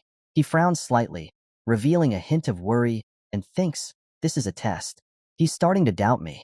Kellen immediately punches his chest and bows deeply before Ascal, solemnly reciting his usual slogan, "Let the blessing of Luminal be with you." Ascal leisurely smirks and replies calmly, "I appreciate that response, Sir Kellen." He only wanted to check if the Kellen before him was genuine. Seeing Kellen's nervousness and cold sweat, Ascal says slowly, "Don't take this the wrong way. It's just a kind of regular ritual. You're excused." Kellen turns to leave, still in a state of alertness. He is lost in confused thoughts. I better be careful. Once his doubts fully bloom, I won't be able to get out of this. As he opens the door, deep in thought, he is startled to find someone standing right behind it. Shocked, he thinks, this woman. She's young Master Cyan's maid, Emily. Emily, who was about to knock, smiles awkwardly upon seeing Kellen and says, "Hello?" Kellen frowns suspiciously and asks her, "What brings you here?" At that moment, Ascal steps up, pats his shoulder, and says, "I called her." He smiles at Cyan's maid and asks, "Did you say your name is Emily?" She hurriedly stammers, "Why yes, young master." Ascal smiles, though his smile appears forced, and asks kindly, "Could you do me a favor?" Seeing his smile, Emily blushes shyly and asks, "A favor?" Meanwhile, at the dragon lair, high-ranking dragons gather for an urgent meeting.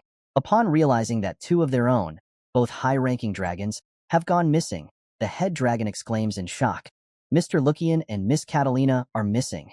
The other dragons huddle behind the small Mona stones, gathering around the massive Mona stone of the leader dragon.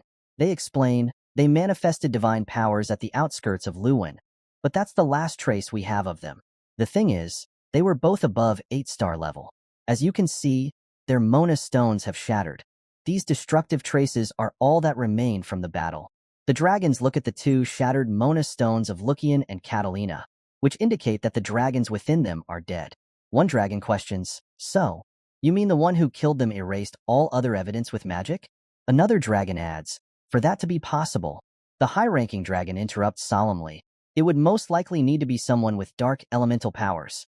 The only one capable of killing those two is Kundal Quazel. However," the dragon hesitates, "he does not possess dark elemental powers. In other words, there is some unknown fourth individual." Another dragon suddenly speaks up, "We are aware of a boy named Cyanvert, the only dark element user in the Royal Academy." A dragon recalls an earlier event. When Cyan faced a dark dragon on the battlefield, he nearly killed it, though it managed to escape. There are also rumors that he survived an attack from the Devil Dragon on the front lines. Perhaps he has something to do with the deaths of Renald Crimson and Zitraman Albus. They both worked with us to bring testing subjects and materials. The leader dragon listens silently, then skeptically says, "Is there some kind of connection between these events? I will need to keep an eye on this." Then, the leader dragon remembers its granddaughter, who is around Cyan's age, and immediately suggests, "Luna of Rainreaver, have my granddaughter get acquainted with Cyanvert." A new day dawned with sunlight streaming into the Royal Academy and the royal dorms. Princess Erin joyfully ran to Cyan's dorm room, carrying a delicious cake. She excitedly exclaimed, "Ta-da! A special cake made by the palace chefs." She had the cake made for little Nana and affectionately asked, "Enjoy it, Nana." Seeing the fragrant cake, Nana's eyes sparkled with excitement as she drooled, eagerly praising, "Whoa, I like you." The princess not only brought a cake, but also pulled a cart loaded with boxes of cakes. She gently said to Nana, "Have as much as you want. There's still a lot more." Nana stared wide-eyed at the cart full of delicious food. Cyan sat silently in a corner, watching the scene. Contentedly, he thought, they're having fun. We need to stay on the down low for a while. If the dragons were to sense Nana's presence, they might ambush us again. I will make sure that no one can put a hand on the people I care about. After all, I've decided to live purely for my own sake in this life. The sinister face and evil smile of Ascal appeared in his mind. Cyan had a goal for this life. I'm going to completely ruin that bastard's plans. The princess suddenly turned to look at Cyan, surprised to see his expression. He was smiling delightfully, lost in thought, seemingly imagining something interesting. She curiously asked, "Cyan, did something good happen? You look happy." Cyan leisurely replied, I just had a nice thought." At the Vert residence garden, Ascal was welcoming an esteemed guest. He warmly said, "It's been a while since I last saw you."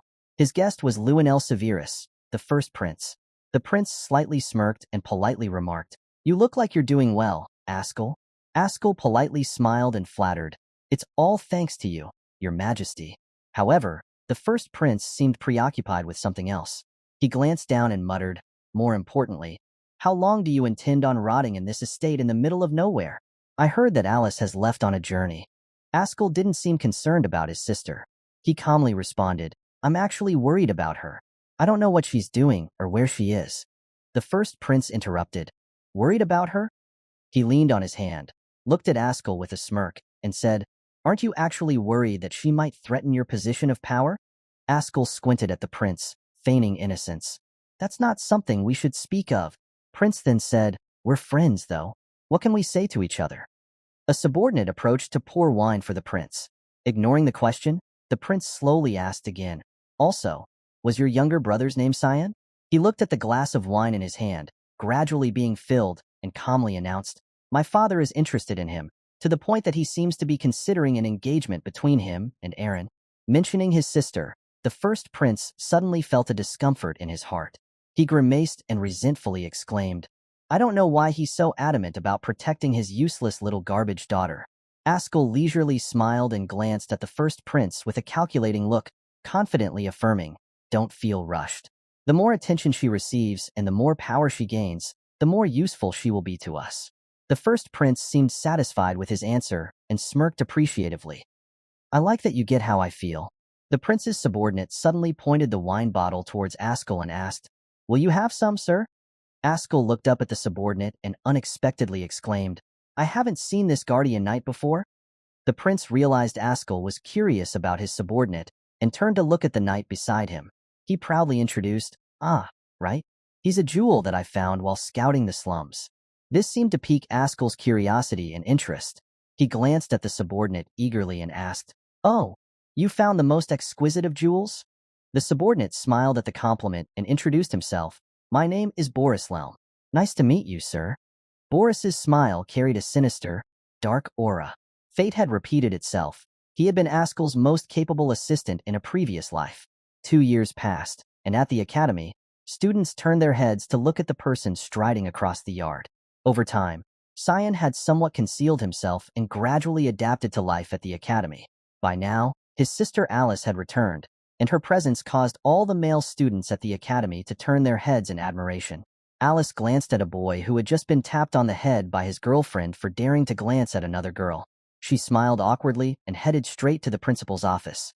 The academy remained peaceful and calm that day. Alice knocked on the principal's door and naturally walked in. Principal Kundal seemed relieved to see her and greeted her politely. "It's been a while." Alice laughed, and he asked with concern, "So, did you enjoy your travels?" Alice nodded and replied, "Yes, I visited Fuina." Principal Kundal seemed surprised by her answer. He exclaimed, "Fuina? That's not a place where a human would have been welcomed."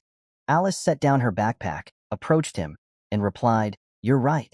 It took me a year to adjust, but I really wanted to find the meaning of harmony you mentioned. Since you said that place would hold me back from growing, I needed to think of where I belong." Hearing her affirmation, Principal Kundal became contemplative. He frowned slightly and asked, "You seem to have made up your mind." Alice looked at him resolutely and declared, "Yes, I'm going to join the Knights of Light." Kundal hesitantly asked, "You're going to continue on with the will of your family?" Alice confidently looked at the principal, her eyes full of determination, and replied, "Well, someone had to take on the duty. I'm worried about my younger siblings too, especially Cyan. He's so shy." Hearing this, Principal Kundal suddenly burst out laughing. Alice was stunned by his reaction and asked in confusion, "Why are you laughing?" He looked at Alice, slowly stroking his beard, raised an eyebrow slightly, and asked, "Cyan? Shy? How amusing." At that moment, Cyan unexpectedly walked into the room, half-jokingly saying, "Amusing? You're being too harsh, sir." Hearing her brother's voice, Alice turned around, startled. She was extremely surprised when she saw him and exclaimed, "Cyan?" Right in front of her, Cyan had grown to the point of being almost unrecognizable. He looked stronger and taller than the last time she remembered, making her pause for a moment and look at him skeptically. He calmly smiled, looked at his sister gently, and softly said, "I missed you, sister." After reuniting with Alice at the academy after many years apart, Cyan and his sister strolled together under the academy's courtyard, chatting merrily.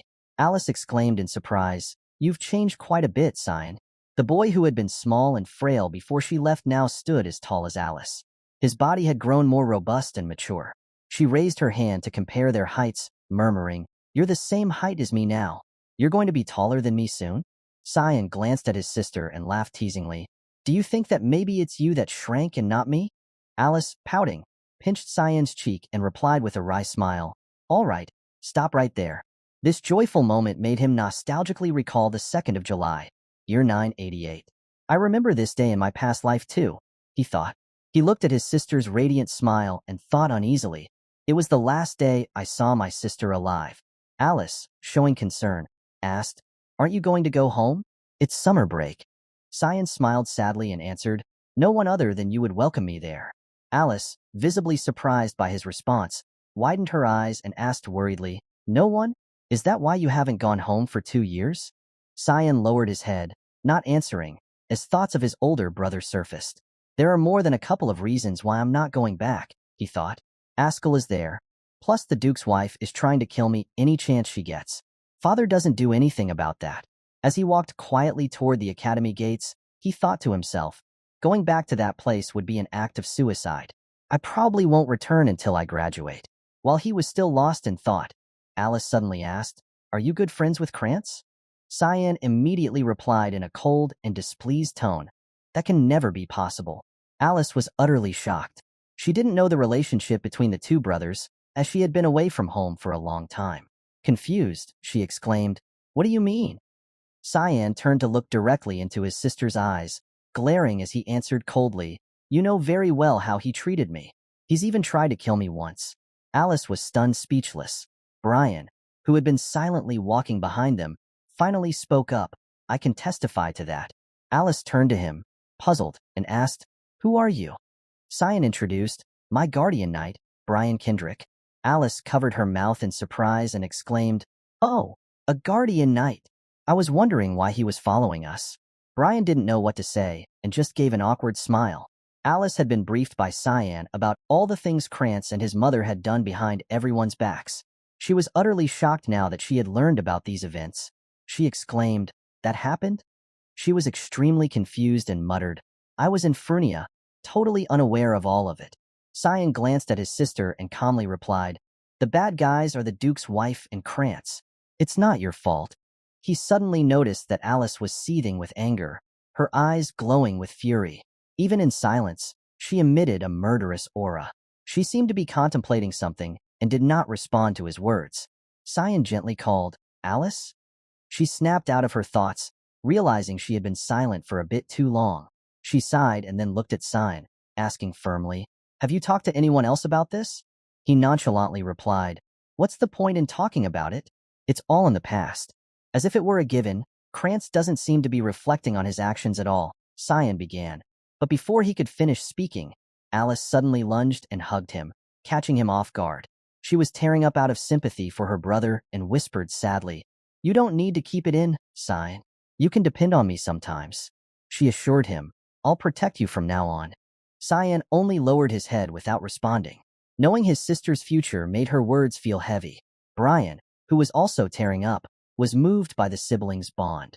Alice quickly stood up, patted her brother's shoulder, and advised, "I would like to stay with you longer, but I have to go somewhere. Take care of yourself while I'm gone." Brian was startled as Alice suddenly hugged him. His face turned red immediately, and he stammered, Miss. But Alice, unfazed, smiled and said, "Take good care of little Cyan, okay?" Brian glanced at Cyan, who glared back at him with a murderous look, making a threatening gesture of running a finger across his throat. Brian, terrified, cried inwardly, "I didn't do anything, though." The sunset gradually descended, and it was time for Cyan to bid farewell to Alice. He watched his sister's departing figure and smiled, thinking, "It's been a while since I saw her look so angry." He still remembered Alice's face filled with extreme anger because of him. Her appearance reminded Cyan of an incident from his past life, when he was young, back at the Vert estate. His older brother, Krantz, forced him to practice sword fighting, which was just an excuse for Krantz to bully him. At that time, Cyan was still a weak and timid child with no combat skills, so he was completely overwhelmed by Krantz. Krantz struck him down and arrogantly slung his sword over his shoulder, mockingly laughing, "What, are you already done?" He was incredibly arrogant and delighted in Cyan's miserable state, taunting him further, "Get up, you orphan." Back then, Cyan was terrified by Krantz's threats and pleaded, "I asked you to stop. You won, so." But before Cyan could finish his sentence, Krantz lunged forward and struck him across the face, snarling, "Good God, you sure blabber a lot." Seeing that Cyan was completely unable to resist, Krantz continued to beat him mercilessly, feeling immensely thrilled as he did so. However, his actions were halted by Alice. She appeared just in time and shouted, "Stop, Krantz." He was utterly shocked to see his sister and anxiously called out, "Sister Alice." She furiously demanded, "What are you doing?" At that moment, she displayed the same anger she showed now. She sternly ordered, "Apologize right now, Krantz." Cyan was pleased as he recalled that moment. He returned to his dorm room, resting his chin in his hand, reminiscing with amusement, "I saw that face just once in my past life too. The Duke's household is going to be in an uproar pretty soon. She needs to know the truth about her family so that I can protect her from the miserable future." Cyan remembered Alice's fate in his past life. After she joined the Order of the White Knights, his sister had died on the battlefield, surrounded by a horde of monsters, her body left mangled. Just then, Brian entered with 2 letters in hand, announcing, "For you, young master." Cyan turned to look at the letters in Brian's hand and asked, "Where did you get these from?" Brian replied, "One's from the academy, and the other I got from some janitor." From the color of the envelopes alone, Cyan could guess who they were from. He ignored the letter from the janitor, taking the dull black envelope instead, responding, "Is that so? All right." Brian seemed surprised that Cyan didn't read the red envelope. He asked, confused, "Aren't you going to take this one?" Cyan replied indifferently, "It's probably from the palace." At this, Brian looked closely at the envelope and realized the seal on it, exclaiming, "You're right. It's got the imperial family seal on it." Hiram peeked out curiously, asking, "What is it?" Even Brian was very curious. "I wonder what they sent." Cyan, seemingly already knowing the contents, casually responded, "They hold a banquet around this time of the year." He opened the black envelope, which contained a mission card from the Mist Guild. Reading the request on the card quickly, he thought, the other one is an assassination order, to assassinate Drini and Nephilis. It was a pretty big incident that happened during the palace's banquet. He pondered, since he's the younger brother of the current empress, it came as quite a shocker too. Hiram, seeing his master deep in thought, asked directly, "Will you be going?" Cyan looked up at Kiram and replied, "Yeah, I have some business there." Receiving this mission made him immediately think of Serika, grumbling to himself, "Now that I think about it, someone else was put on the mission in my past life. I guess our hall master likes me. It's annoying, though." Hiram looked through the red royal envelope and announced, "Oh, this is from Princess Erin." But Cyan seemed uninterested and responded indifferently, "Really?" Hiram seized the opportunity to tease, "I thought you were just a little kid, but I guess not. Oh my, you've got a love letter." He didn't bother arguing. Instead, he glanced at Kiram and recited, "Demonic sword restriction." Kiram was immediately pressed to the floor, groaning in frustration. Cyan turned to Brian and commanded, "Make preparations to go to the palace." Brian, startled, bowed in panic and responded, "Understood." At that moment, the door to the room opened, and little Nana emerged, sweetly calling out, "Papa, I'm hungry." Brian, shocked by her appearance, exclaimed, "Young master." Cyan irritably looked up and mumbled, "What's the matter?" He was taken aback to see Nana. The girl had grown significantly. She now looked almost like a young woman of Cyan's age. Seeing him turn to look, she rubbed her sleepy eyes in confusion. Cyan, still in disbelief, exclaimed, "She's grown even more." The very next day, Alice returned to the Vert family mansion. She stormed in, each step filled with anger. She pushed open the main door without any announcement, leaving the entire household taken aback by her sudden and unannounced return. The butler, startled, exclaimed, "Miss Alice, you're back?" Alice didn't bother responding to him. Her anger was palpable as she marched towards him and demanded, "Mother, where's the Duchess?" The lady of the house was leisurely reading a book in her room at the time. Startled by the commotion outside, she turned her head in worry. Alice barged into her room, causing her shock and confusion. The lady asked in a flustered tone, "Alice?" Sensing Alice's hostile attitude, she immediately felt a wave of panic. She forced a worried smile and asked, "It's been so long. How have you been, daughter?" Alice didn't reply. Instead, she raised her hand and delivered a resounding slap to the lady, channeling all her pent-up resentment into that single blow. Alice slapped Margaret, causing the Duchess to fall to the ground in shock. The maids were stunned, and one of them quickly called for the head butler. He entered the main hall, fists clenched, and ordered the guards to take action. Margaret, holding her face, looked at Alice in disbelief and asked if she had lost her mind. Alice, filled with anger, accused Margaret of trying to kill Cyan. Margaret was taken aback, sweating nervously as she asked Alice if she had any proof. Alice didn't respond directly, but made it clear she knew the truth. As the guards surrounded Alice, Margaret, still on the floor, demanded to know how Alice dared to strike her without evidence. Alice remained silent, and Margaret, trying to regain control, ordered the guards to remove Alice. The guards hesitated but moved toward Alice, ready to attack. One guard, with blue hair, attempted to grab her, but Alice swiftly dodged, jumped above him, and struck him, knocking him out. She then summoned her elemental spirit ability, Undine, forming a ball of water in her hand. As the other guards tried to approach, Alice unleashed the water attack, sending them flying backward. Her strength and determination were clear, leaving everyone in the hall in shock. Margaret couldn't believe her eyes.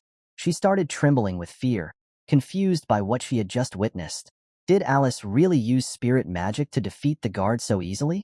As Alice approached, fists clenched, she revealed that the guardian knight of Cyan had confessed everything. Margaret, defensive, put her hands on her chest and asked Alice to stay away. But Alice kept her gaze fixed on Margaret and mentioned that the knight had accused her of attempting to assassinate Cyan 2 years ago. Alice questioned whether Margaret really thought she could get away with it if Cyan remained silent. Margaret was stunned but tried to stay calm. Pointing at Alice, she asked if Alice truly believed the words of those she considered inferior over hers. Margaret couldn't understand if Alice had lost her mind. Alice, with a serious expression, called Margaret by her full name, Margaret Erzith, and told her to keep quiet. Alice said she would inform their father and advised Margaret to prepare for the consequences. Staring intently into Margaret's eyes, Alice shouted that she was finished. As the guards slowly recovered from Alice's attack, she turned her back on Margaret and began to walk away. Margaret watched in silence, looking down at the ground. She muttered under her breath, calling Alice stupid, believing she was still unaware of everything that had happened. Sweating and with an evil smile, Margaret taunted Alice, saying that Duke Villiers only cared about his child. Meanwhile, Alice went to Duke Villiers' office to report what had happened. The Duke, noticing her entrance, calmly turned his head and told her that he already knew about Margaret's attempt on Cyan Vert's life. He asked what more there was to say. Alice, shocked and confused, couldn't understand how he could be so indifferent. His own son had almost been killed, and this was all he had to say? The Duke, standing by the window, turned to face her and explained that he didn't intend to make excuses. He thought it would be fine as long as Cyan was okay. Alice, losing her composure, extended her hand and told him that Cyan had faced 6 official knights and would have died if it weren't for his knight, Brian Kendrick. The Duke looked at Alice and, with a smile, asked if she really believed that Fool had saved Cyan. He revealed that Brian was just an errand boy for the knights, dismissing his heroism as a joke. Alice was stunned by what she heard. She asked the Duke if he was implying that Cyan had defeated the 6 official knights himself. The Duke, walking towards her, concluded that she didn't truly know Cyan. He took out a red envelope with an imperial golden seal and extended it towards her. Alice, surprised, asked what it was. The Duke explained that it was an invitation to a banquet hosted by the imperial family. Since he couldn't attend, he wanted Alice to go in his place. Alice carefully took the envelope with both hands and examined it. The Duke told her to go and relax, reassuring her that she didn't need to worry about Cyan. Alice was confused and asked why. The Duke revealed that Cyan was stronger than she thought. After this, he decided to return to the barracks.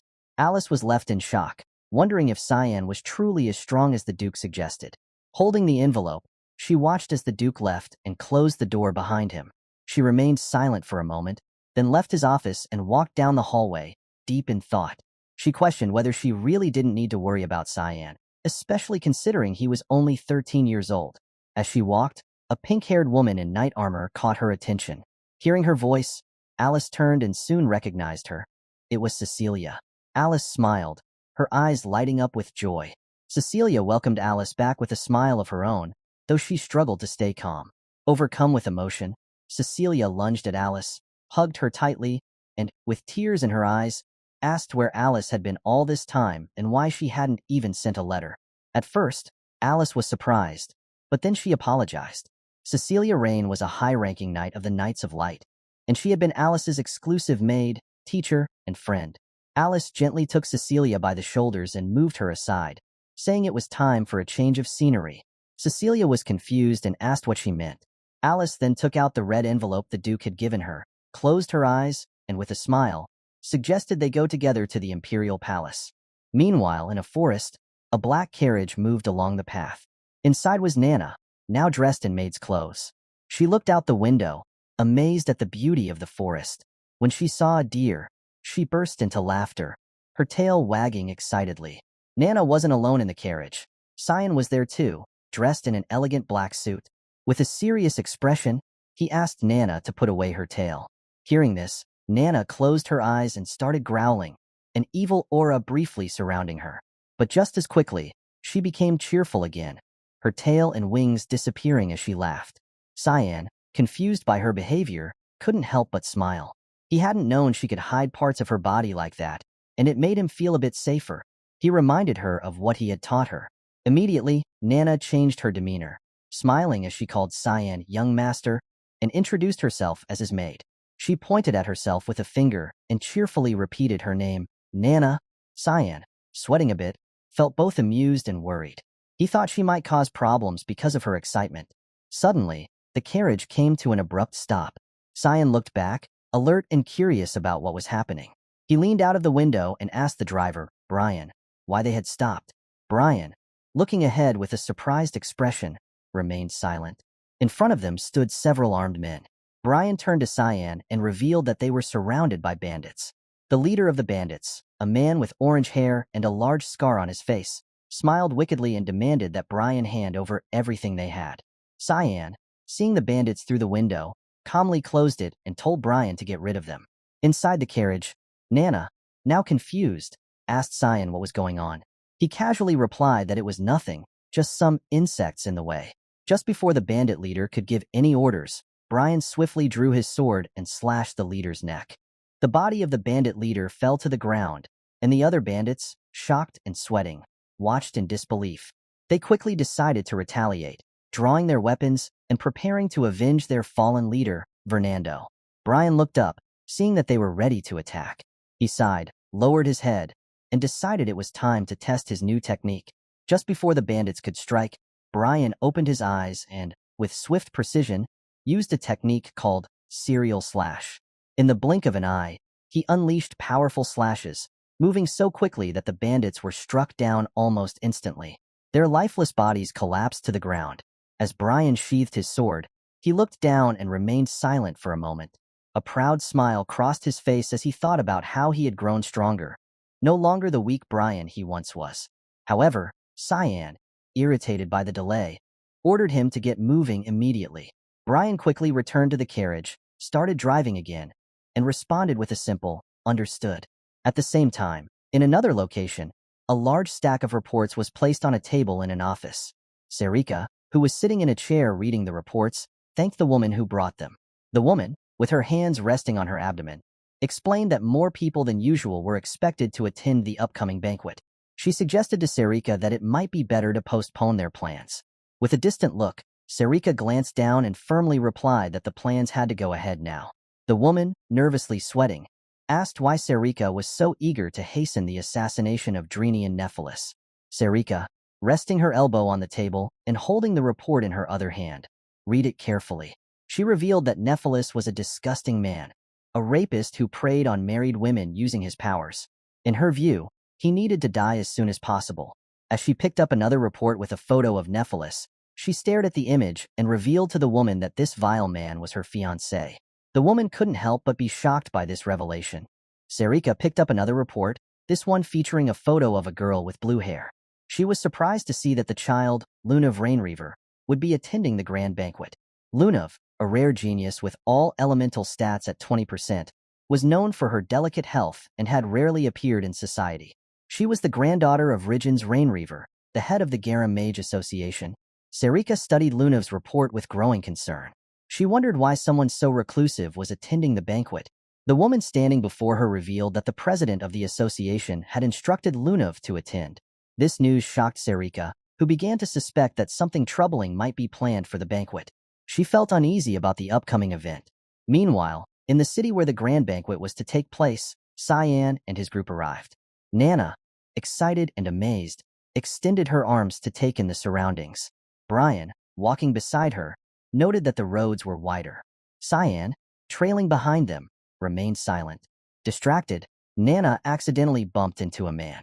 The man, with his hands in his pockets, glared at Nana, gritting his teeth, and demanded to know who she was and to watch where she was going. Nana, apologizing, looked at him with concern and asked what she could do to make it up to him.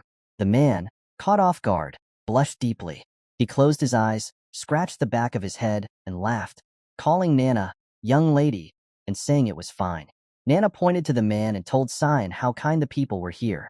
Cyan, however, felt disappointed and asked Nana to stay away from such people. He turned away, remembering that she was still inexperienced and needed to be more cautious in the world. Cyan was worried, feeling that the situation was bad.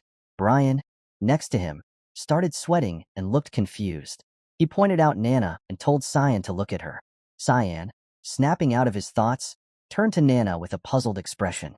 Nana, with her pupils back to normal but her body radiating an intense aura, told Cyan she was hungry. Her aura made Cyan anxious, fearing that people might notice something unusual about her. Panicking, Cyan pointed at Nana and ordered Brian to take her to a restaurant immediately. Brian quickly understood the urgency, picked up Nana, and ran towards a nearby restaurant. Cyan watched, bewildered by how a simple issue of hunger was causing such chaos. He realized this wasn't a good situation. Several hours later, in a city restaurant, Nana sat at a table covered in a mountain of plates. She placed her hand on her belly, closed her eyes, and smiled, feeling relieved and satisfied after eating. Brian, standing behind her with a plate in hand, was astonished by how much she could eat. Across the table, Cyan watched, shocked by the amount of food Nana had consumed. He was glad he had brought extra money, recognizing that taking care of her was proving to be quite a challenge. Suddenly, a powerful blue mana appeared, confusing Cyan. He didn't know where the strange mana was coming from. A girl with blue hair, Lunav, appeared, her body emitting the mana. She smiled and introduced herself to Cyan, saying she was delighted to meet him. Lunav approached Cyan, asking if he was Cyan. Cyan remained silent, unsure of who she was. Lunav continued to smile as she gazed at him. Cyan, though confused, decided to stay calm. He turned to the girl and asked how she knew his name. With a serious look, he answered her question, saying yes, he was Cyan, and then asked who she was. The girl, Lunav, smiled and asked if she could sit next to him. Cyan, with a calm demeanor, told her that she still hadn't answered his question. Lunav introduced herself as a second-year student at the same academy as Cyan. The name Lunav sounded familiar to him, but he wasn't sure why she was acting so friendly. He told her that he didn't know her and wasn't interested in students from other years. Lunav, still smiling, explained that she was less known compared to someone as popular as Cyan. Cyan, surprised, crossed his arms, realizing he didn't know he was so popular at the academy. Brian and Nana, sitting across from them, remained silent. Nana asked Brian if Lunav was Cyan's friend.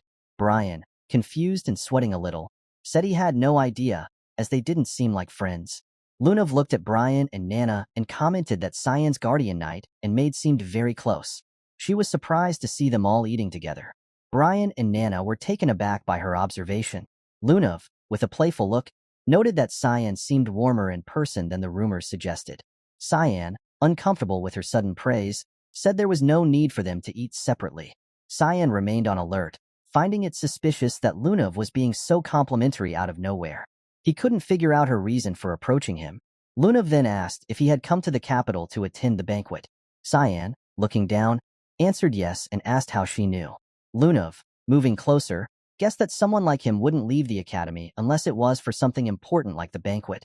Lunav placed her hand under Cyan's chin and looked calmly at Brian, stating that it was fine and that she'd meet Cyan at the banquet since she was also invited.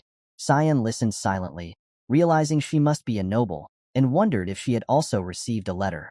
The tension in the atmosphere grew, and Lunav, noticing this, decided to leave. She placed her hands on the table, stood up, and said that she regretted having to cut their conversation short, but she had to go. Before leaving, she asked Cyan not to forget about her.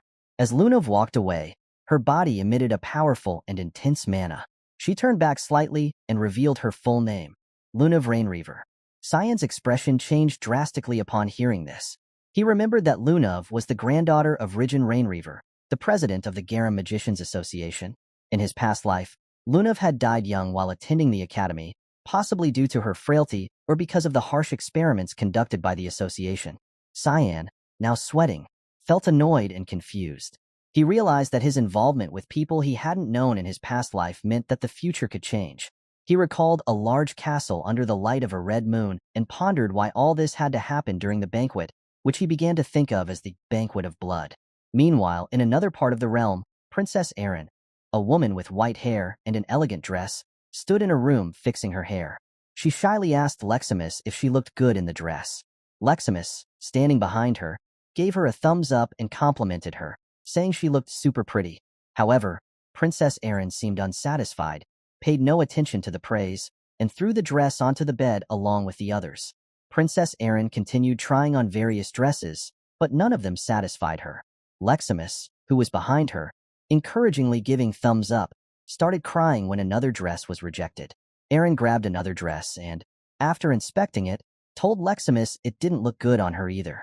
Leximus, now confused and somewhat disappointed, reassured her not to worry, stating that Cyan would surely like seeing her. Princess Erin, holding a skirt in front of a mirror, blushed deeply at the thought of Cyan.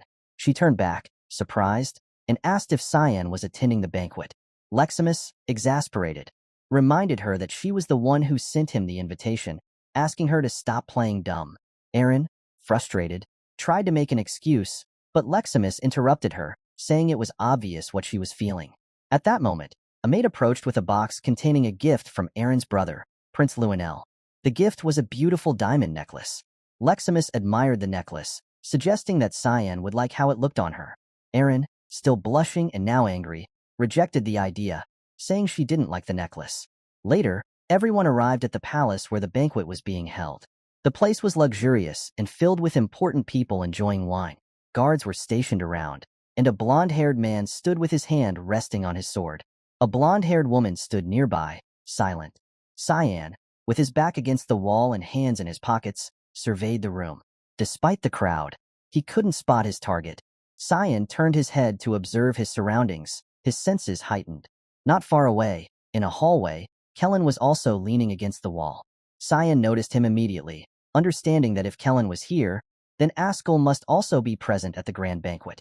Kellen, sensing Cyan's recognition, confirmed this by mentioning that Ascal was currently with Prince Lionel. He added that there was something important he needed to share with Cyan. Cyan, his curiosity piqued, asked Kellen what was on his mind. Kellen, with a concerned look, suggested that Cyan should leave the banquet, fearing that information about the purification mission might have been leaked. When Cyan questioned him further, Kellen, with a troubled expression, admitted that he had a bad feeling. He believed that many people, including Cyan, could be in danger. Kellen revealed that Ascal had instructed him to leave the palace before the banquet began because he had planned a small event. Cyan's expression shifted to one of shock and suspicion. He couldn't help but wonder if Ascal was behind the so-called blood banquet. Kellen, seeing Cyan's reaction, explained that he couldn't bear the thought of Cyan being harmed, which was why he urged him to leave. However, Cyan, remaining composed, asked Kellen to withdraw, reassuring him that he would be fine. Kellen, reluctant but obedient, turned to leave, warning Cyan to be careful. Once Kellen was out of sight, Cyan's demeanor changed subtly. He began to smile, his eyes gleaming with a mix of intrigue and dark anticipation. The idea of Ascal's little event fascinated him, making him realize that Ascal was even more unpredictable and dangerous than he had anticipated. At that moment, Kira manifested beside him, her presence emanating a subtle yet palpable malice. She looked at Cyan with a sly grin and asked if he was worried about innocent people dying. Cyan, with his back still against the wall, hands in his pockets, closed his eyes and smirked. He replied to her calmly, saying that he wasn't worried at all. In fact, he found it almost endearing, the way things were unfolding. Cyan opened his eyes, his gaze distant and contemplative, as he realized that the most important task at hand was to postpone the purification mission. Using his technique, psychological influence, he began to send out subtle mental signals throughout the banquet hall, a method of psychic communication that only the members of Mist could use. Sera, who was present at the banquet in an elegant dress, felt the influence and turned her attention towards Cyan. She responded to his mental message, feeling somewhat unnerved by the sudden contact. Cyan praised her, commenting that her dress suited her well, but Sera, with a serious look, demanded to know what was going on. Standing before Cyan, who was leaning against the wall, she listened as he explained that they needed to postpone the mission to avoid drawing unwanted attention. Sera, grabbing a glass of wine, asked him why they needed to delay. Cyan, with a calm demeanor, revealed that he had just received information indicating that the banquet would soon turn into an ocean of blood. This revelation caused Sera's expression to change drastically. She began to tremble, her fear palpable, and asked him if what he said was true. Cyan, with a serious look, told her that there was no time for detailed explanations. They needed to first ensure there were no monsters nearby. Sera, clearly shaken, pressed him further, asking if he was sure of his information's reliability.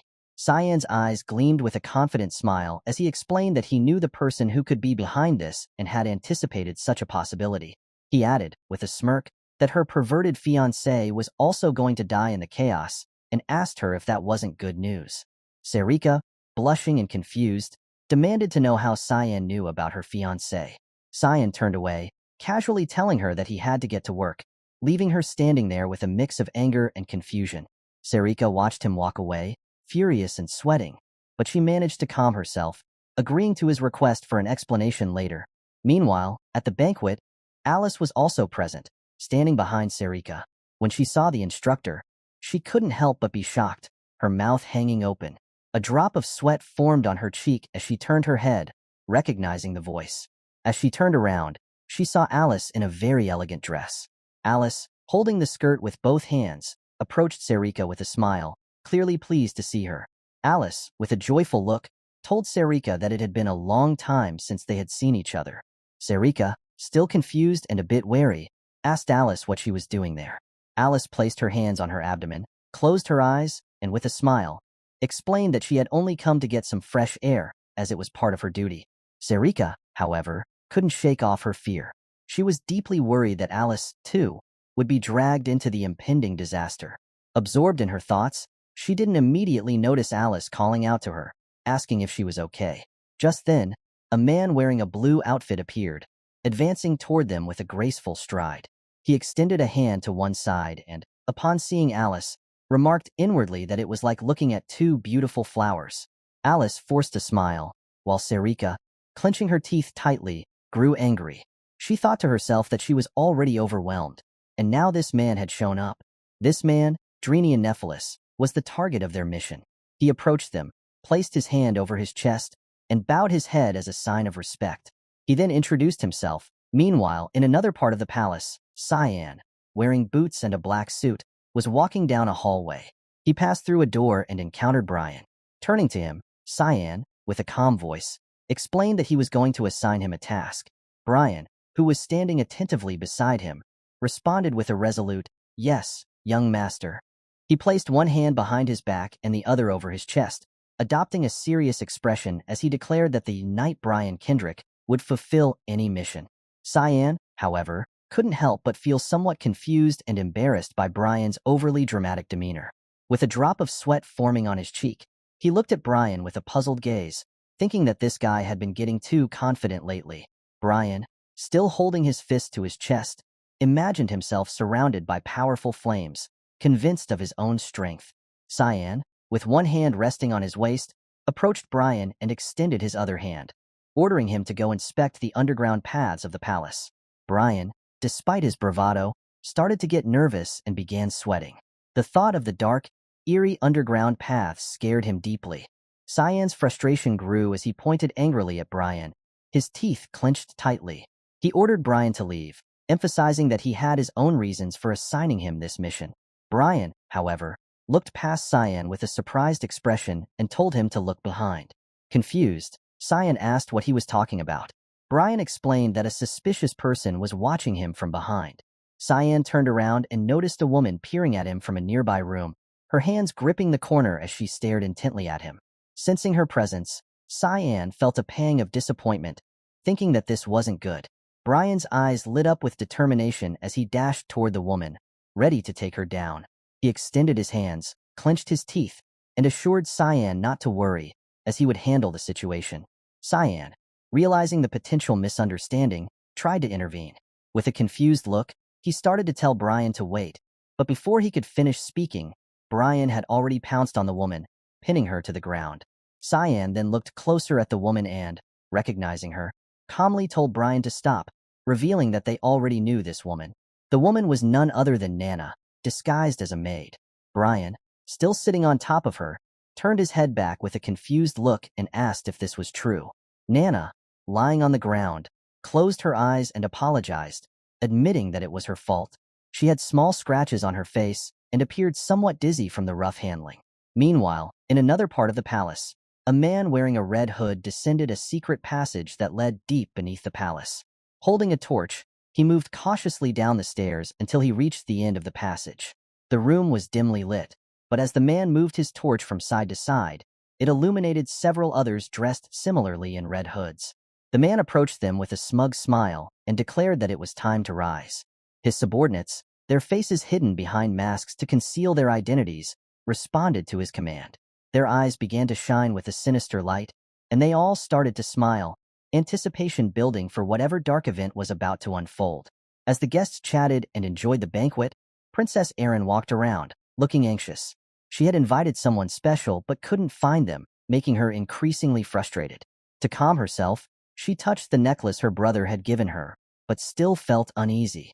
Suddenly, a girl in a blue dress appeared behind her. The girl lifted her skirt slightly and introduced herself with great respect, bowing to the princess. Princess Erin, confused at first, soon recognized the girl as Luna from the Rainreaver family, a second-year student at the academy. Luna smiled warmly, pleased that Erin remembered her. Erin, still surprised, welcomed Luna on behalf of the Empire, remarking that she could never forget such a genius from the kingdom of Garum. Luna, with a gentle smile, hoped that Erin would notice her kindness, just as Cyan had. Curious, Erin asked if Luna knew Cyan. Luna calmly replied that she had been with him just the day before. This news shocked Erin, and without thinking, she asked if they were close. Realizing her slip, she quickly covered her mouth, feeling embarrassed. Luna, noticing Erin's reaction, began to suspect that Erin had feelings for Cyan. Erin blushed deeply, questioning her own feelings for Cyan, while Luna smiled knowingly. Just then, a loud scream for help interrupted them. Both girls looked in the direction of the noise, surprised and concerned, wondering what was happening. They stood there in shock, unsure of what to do next. At the banquet, a woman in a panic screamed for help, urgently asking others to call the guards. Before she could finish, a hooded man with a glowing gaze appeared behind her. With a swift, deadly slash, he cut her neck, and her headless body fell to the ground. The scene was chaotic, with the woman's blood staining the man's clothes. Princess Erin, paralyzed with fear, could hardly believe that such a monster had entered the palace. Lunav stared at the man, puzzled about his identity and origin. The crowd, terrified, began to flee as the man advanced toward them, his eyes still glowing.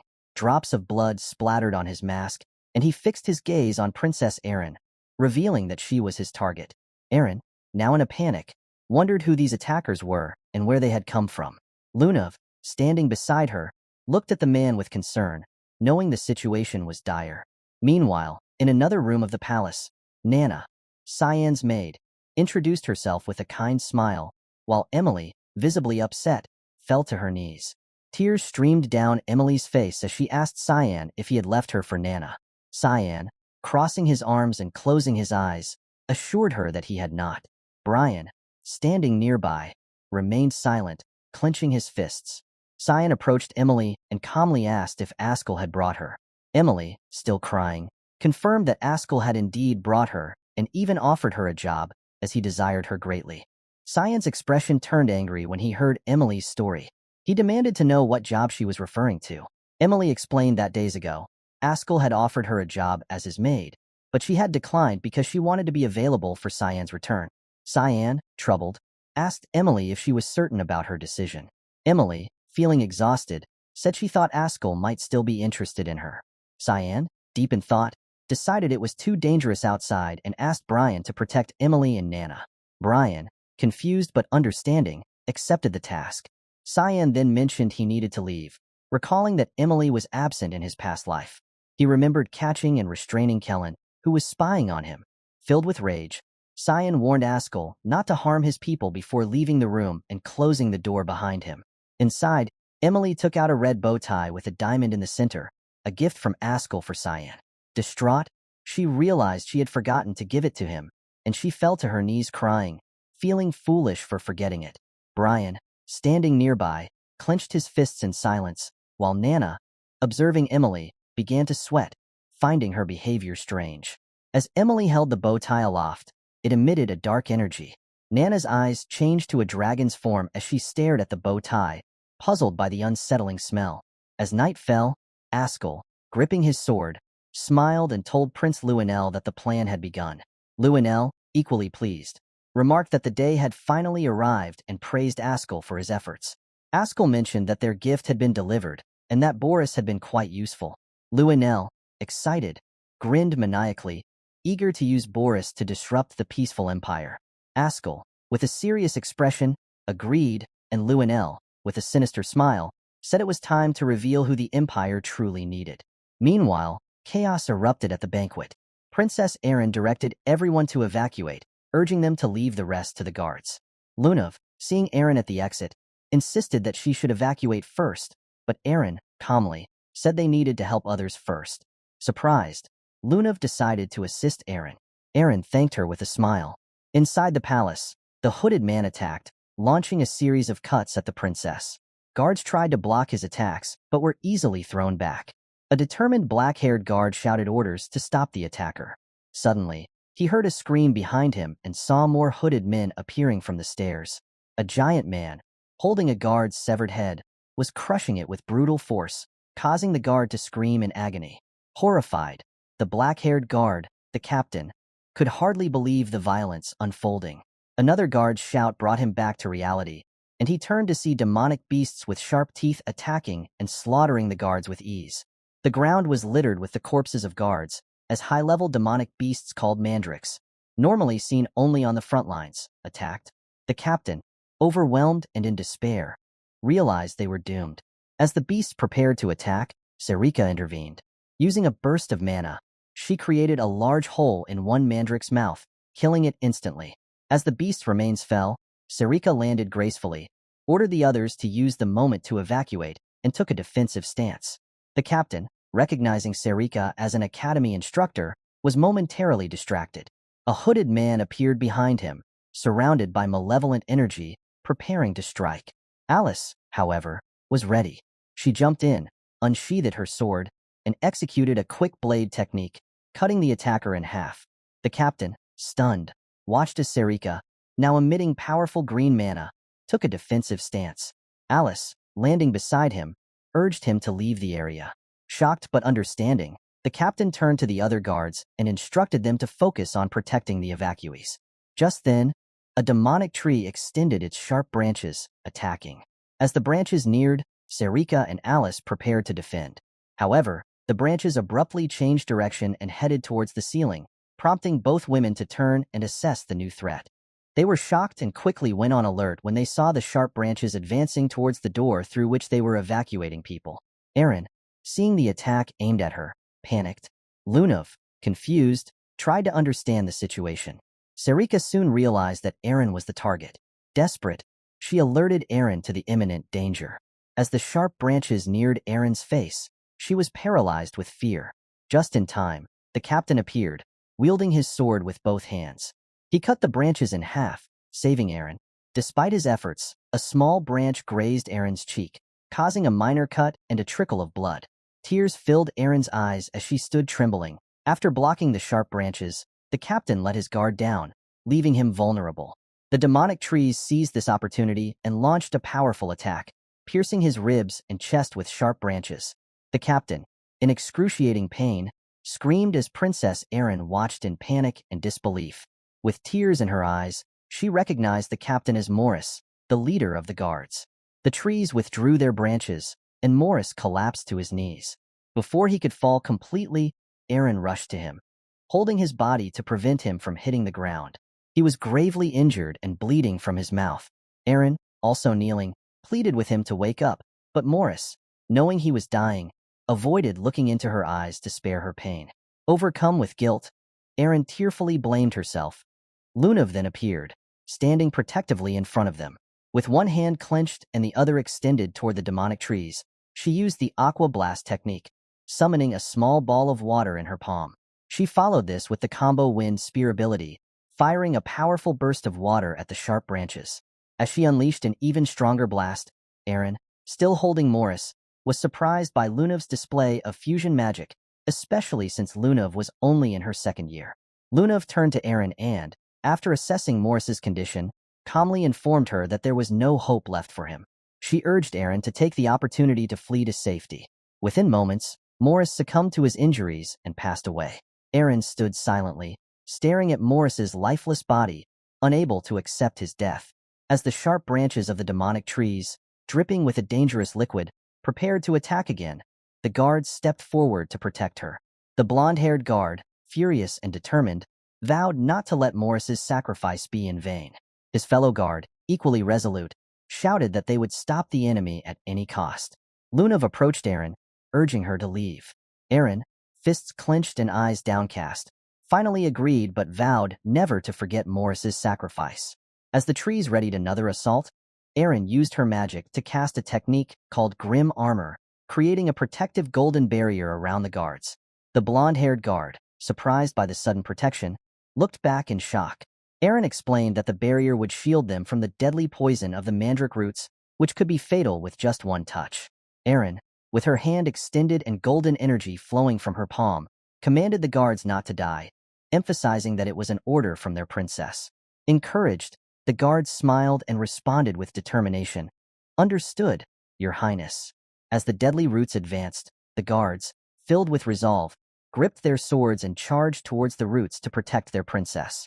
The blonde-haired guard swung his sword with all his strength, cutting through the roots. The rest of the guards followed suit, attacking the trees and slicing through the roots without hesitation. The mandrake trees, overwhelmed by the assault, screamed in agony as their roots were chopped to pieces. The demonic trees became enraged and launched a fierce counterattack. One of the roots struck the blonde-haired guard, and despite the guard's efforts, they were overpowered by the stronger trees. Some guards managed to climb onto the roots, continuing their attack, but Alice, realizing the situation was dire, shouted for the guards to retreat.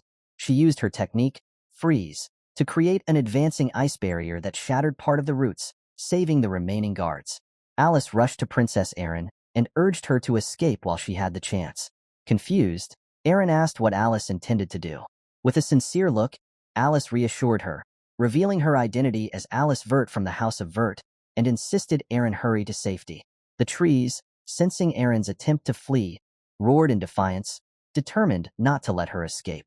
At that moment, Sera, wearing red heels, began climbing the roots. With swift and powerful strikes from her dagger, she sliced through the roots effortlessly. Serika, an alchemy instructor at the academy, knew fighting with her dagger risked exposing her secret identity as mist, but the dire situation left her no choice. The masked men had already massacred many guards and civilians, and the demonic trees had eliminated the guards protecting the evacuees. Deciding it was not the time to worry about her secret. Serika used her fog blade ability, 8 fluttering petals. Moving at incredible speed, she struck the trees at their weak points. Seconds later, she landed on the ground as Alice's ice began to take effect. A guard, resting on the roots, noticed the mandrake had stopped moving and ordered the others to regroup and counterattack. But before they could act, a masked man appeared behind the guard, ready to strike. The guard, sensing the attack, was paralyzed with fear, thinking it was too late. Just before the masked man could deliver the blow, someone counterattacked, cutting the man's head in half. It was Serika, holding 2 daggers. The lifeless body of the masked man fell onto the root, and Serika landed beside it.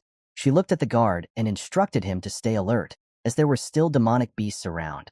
The terrified guard, now nervous and sweating, acknowledged Serika's command with a shaky, understood. Serika, her expression serious, glanced back as a drop of sweat trickled down her cheek. She knew they needed to keep the demonic beasts at bay to give Alice enough time to escort Princess Erin to safety. Yet, she couldn't shake the ominous feeling that something was off. Meanwhile, Alice, Lunav, and Princess Erin were sprinting down the hallway toward the palace exit. Alice led the way, gripping her sword tightly. Erin, following closely, eyed Alice with a mixture of surprise and curiosity, wondering if she was Cyan Vert's older sister. Worried thoughts about Cyan's safety filled her mind. Suddenly, the ground beneath them shattered as a massive demonic beast, resembling a golem, emerged. The beast, known as the Nightcrawler, roared loudly and blocked their path. The trio halted in their tracks, with Alice staring at the beast in surprise. She gripped her sword tighter, anger bubbling inside her as she thought it almost seemed like the beasts knew exactly where they were. Despite her anger, she felt uncertain if she could defeat this towering creature. As the smoke from the shattered ground cleared, revealing the golem in full, Erin decided to help. She knelt down, placing her hand on the ground, and invoked the chain trap technique, causing a golden magic circle to appear beneath the golem.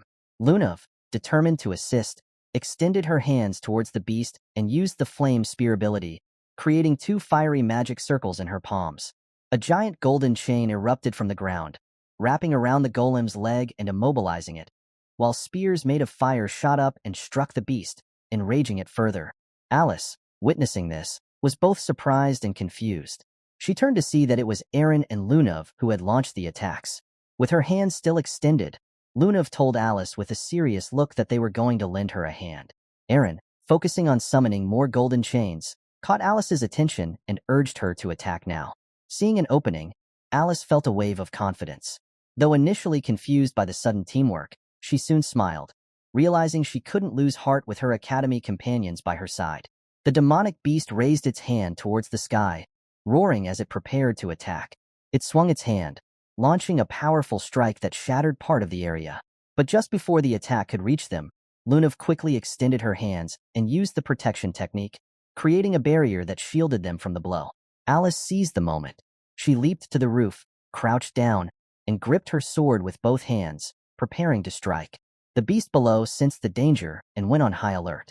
At that moment, the blade of Alice's sword transformed into a powerful burst of blue fire. With a determined glare, she declared herself a member of House Vert, Guardians of the Empire, and promised the beast it would regret getting in her way. Using the skill Aqua Blade, she launched a devastating attack at the beast's neck, striking it directly and sending it crashing to the ground. Meanwhile, back in the banquet hall, Serika had been relentlessly battling masked men and demonic trees. The floor was littered with corpses and roots. She approached one of the bodies, her hand glowing with energy, and began to inspect it. As she slowly removed the mask from one of the men, she felt a growing sense of dread. The face beneath the mask revealed a horrifying truth. The man was a zombie, a puppet created by forbidden magic that revived the dead. Serika's shock was palpable as she realized the implications. Forbidden magic of this kind was not only prohibited, but also incredibly difficult to perform. It required immense magical power and time to create such puppets. Serika stood up, her mind racing with the realization that this couldn't possibly be the work of a single individual. The sheer number of puppets suggested a coordinated effort, and she couldn't shake the feeling that someone was orchestrating a plot to start a war. Elsewhere in the palace, more masked men appeared, but they were quickly cut down by a series of powerful golden slashes. Their bodies fell to the ground as a man wearing a red cape and holding a sword surveyed the scene. He couldn't believe that such chaos had erupted on the night of the banquet. As he looked around, he wondered if the battle was finally over, though uncertainty lingered in his mind. Aaron's father, exhausted but resolute, knelt on one knee with his sword embedded in the ground. Despite his formidable appearance, the strain of the battle had taken its toll. As several guards and Ascal rushed to his side, they were alarmed by his posture, thinking he was injured. He reassured them, however, raising a hand to stop their approach. With a weary smile, he admitted that he had simply overexerted himself. Turning his head back, he smiled warmly at Ascal, expressing how comforting it was to have him by his side during such dire times. Lionel, his son, stood nearby, relieved to see his father in good spirits, and couldn't help but smile as well. Ascal, calm and serious, moved to help him up, though Aaron's father initially declined, suggesting Ascal should attend to others first. Ascal insisted, gently supporting him as he rose to his feet. Ascal explained that the knights within the castle would handle the rest, assuring him that there was nothing to worry about. With a calm and steady gaze, Ascal promised they would stay by his side to protect him. Meanwhile, in another part of the palace, the demonic beast that Alice had fought finally succumbed to her powerful attack, collapsing lifelessly to the ground. Alice, still gripping her sword with both hands, glanced around with a mix of confusion and exhaustion. Sweat dripped down her face as she tried to comprehend where these relentless attackers were coming from. Behind her stood Lunav and Princess Aaron, both visibly fatigued and drenched in sweat. They were surrounded by masked men, their swords drawn and their bodies emanating a sinister energy. The situation was dire. Alice, exhausted from battle, couldn't understand why these enemies kept coming. Despite their weariness, the three of them knew they couldn't afford to let their guard down. The battle was far from over, and they had to find the strength to continue fighting. Then the scene shifts to where Brian and Emily was.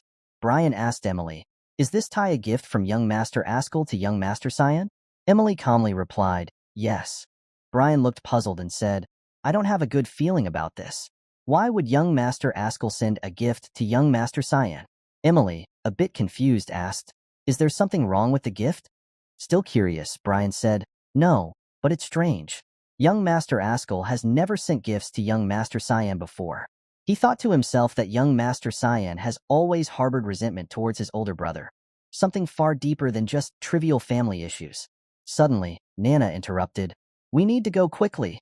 Brian was confused and asked, "Why? Is something wrong?" Nana urgently replied, "I have a feeling something dangerous is coming our way. We need to move now." Just then, Emily noticed something strange about Nana's eyes and asked Brian, "What's wrong with her eyes?" Before Brian could respond, there was a sudden explosion from the underground. Brian and Emily stood there, shocked. Brian quickly reached for his sword and told Emily, "Get out of here quickly." But Emily, still in shock, asked, "What is this?" It was a high-ranking monster, the Behemoth. The scene then shifted to the back of the emergency exit, where people were still running, trying to escape the palace. The Marquis was running fast, terrified, thinking to himself, "It's over. I'm going to die." He thought, "I managed to get out faster than anyone else, but I never expected those monstrous things to be waiting for us at the front door." He vowed to himself, "I have to make it out of here alive, no matter what, so I can see my lovely maid Lily." He remembered her tied hands and thought, "I cannot die here." A sinister smile crossed his face as he thought, "Just thinking about her keeps me going. Now I want to see Sera broken like her maid." He then asked the guard who was following him, "Are you sure the back door is safe?" The guard quickly replied, "Yes, I think so." Angry, the Marquis snapped, "You think so? Are you kidding me? Don't you know who I—" But before he could finish his sentence, a masked man attacked him, killing him instantly. He lay dead on the floor. The guard who was following him was shocked and shouted, "Marquis Drenian!" The girl beside the guard was also shocked, but it was too late. He was already dead. The knights following the Marquis were now panicking, saying, "We're screwed." Suddenly, they were all stunned to see a surge of water. It was Alice, who used her water mana ability, Aqua Explosion. She then turned to Lunav and said, Now it's your turn. Luna used her ability, Freeze, and in a moment, all the masked men were taken out by their combined mana abilities. The knights were astonished, with one exclaiming, "Amazing! They killed them all in an instant." "Who are they?" Alice replied, "My name is Aliceford, and it's not over yet. Go quickly and protect Her Highness." A knight then turned to Aaron and asked, "Are you all right, Your Highness?" She responded, "I'm fine." But Lunav was struggling, nearly collapsing from the strain of using her abilities despite already being weak. Lunav told Aaron, "Don't worry about me. I'll recover soon." Aaron, concerned, asked, "How can you?" But Lunav insisted, "Their next attack will begin soon. You need to get out of here before that." Aaron was still worried about Lunav, but suddenly, all the knights stood in front of them and said, "We'll protect Her Highness." One knight ordered, "Get into formation quickly." Alice then ran to the front and said, "I'll provide support." She instructed the guard knights, "Use barriers to protect the nobles. You all need to hold out until the battle is over." Turning to the royal knights, she added, "Protect Her Highness and back me up if I go down." Blue mana began flowing from Alice's body, and she declared, "I will do everything in my power to stop these things." But Alice thought to herself, "Even if I keep taking them down, more keep appearing from elsewhere. It's as if they know where we are at all times." Lunav and Aaron stood behind the royal knights, with Aaron saying, "Here they come again. Prepare to attack with all your might."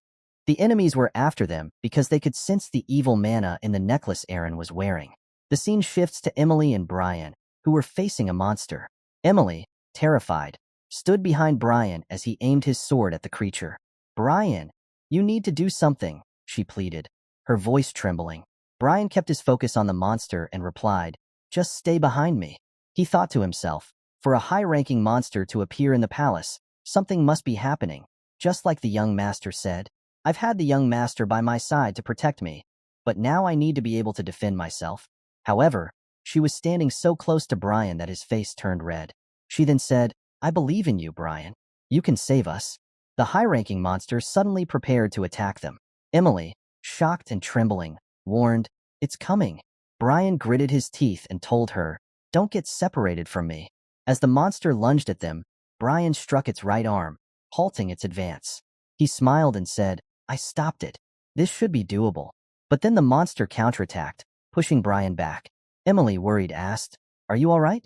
Brian, still trying to stay brave, responded, "Of course I am. I won't even let it scratch you." As the monster came closer and opened its mouth to devour them, Brian thought to himself, "Is this it for me?" In his mind, he apologized to the young master. But suddenly, Nana appeared in front of them and attacked the monster. Both Brian and Emily were shocked, with Emily asking, "What's that?" After defeating the monster, Nana landed on the ground with purple mana swirling around her. The monster was dead, and Nana looked towards them with a crazy smile. The scene shifts to Aaron, who was trying to hold back the masked men while the royal knights attacked them, but their efforts weren't enough. Alice was also fighting and managed to strike down several enemies, but she was getting tired and sweating. "This will never end at this rate," she thought. "I don't know who's behind this, but they planned it really well. The knights will be exhausted soon. We need a different solution." During the battle, Alice struck a masked man, knocking his mask to the ground. She was shocked to see that he was an undead, resurrected using black magic. "I need to think of a magic that's the opposite of dark magic," she realized. The first thing that came to her mind was the god of light, Lumendal, and his light magic. If someone can cast light magic, we might have a chance to win. It's the only way. She suddenly called out to Princess Aaron, who was confused. Alice explained, "Please imbue my sword with your mana."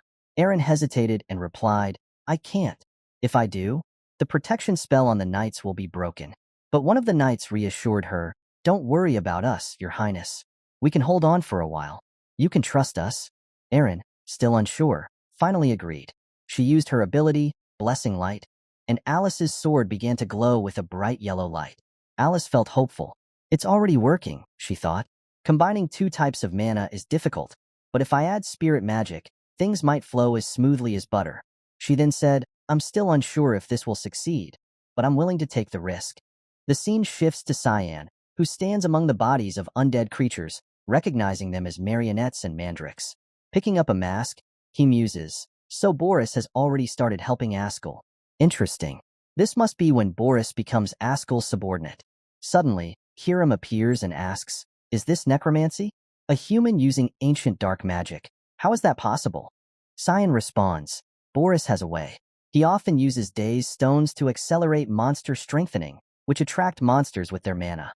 Kiram then says, "I can sense the mana from those dazed stones coming from that direction." Cyan nods. "It looks like the entire palace is turning into a bloodbath. We should move before things get worse." Suddenly, he pauses and adds, "Wait, I need to change so no one recognizes me." He quickly changes clothes and puts on a mask to cover his mouth. The scene shifts to Alice, who summons the spirit Marion using her magic. Lunav notices and says to Aaron, "Did she use light-type mana to summon Marion temporarily to kill all the masked men? But mixing mana like that is dangerous.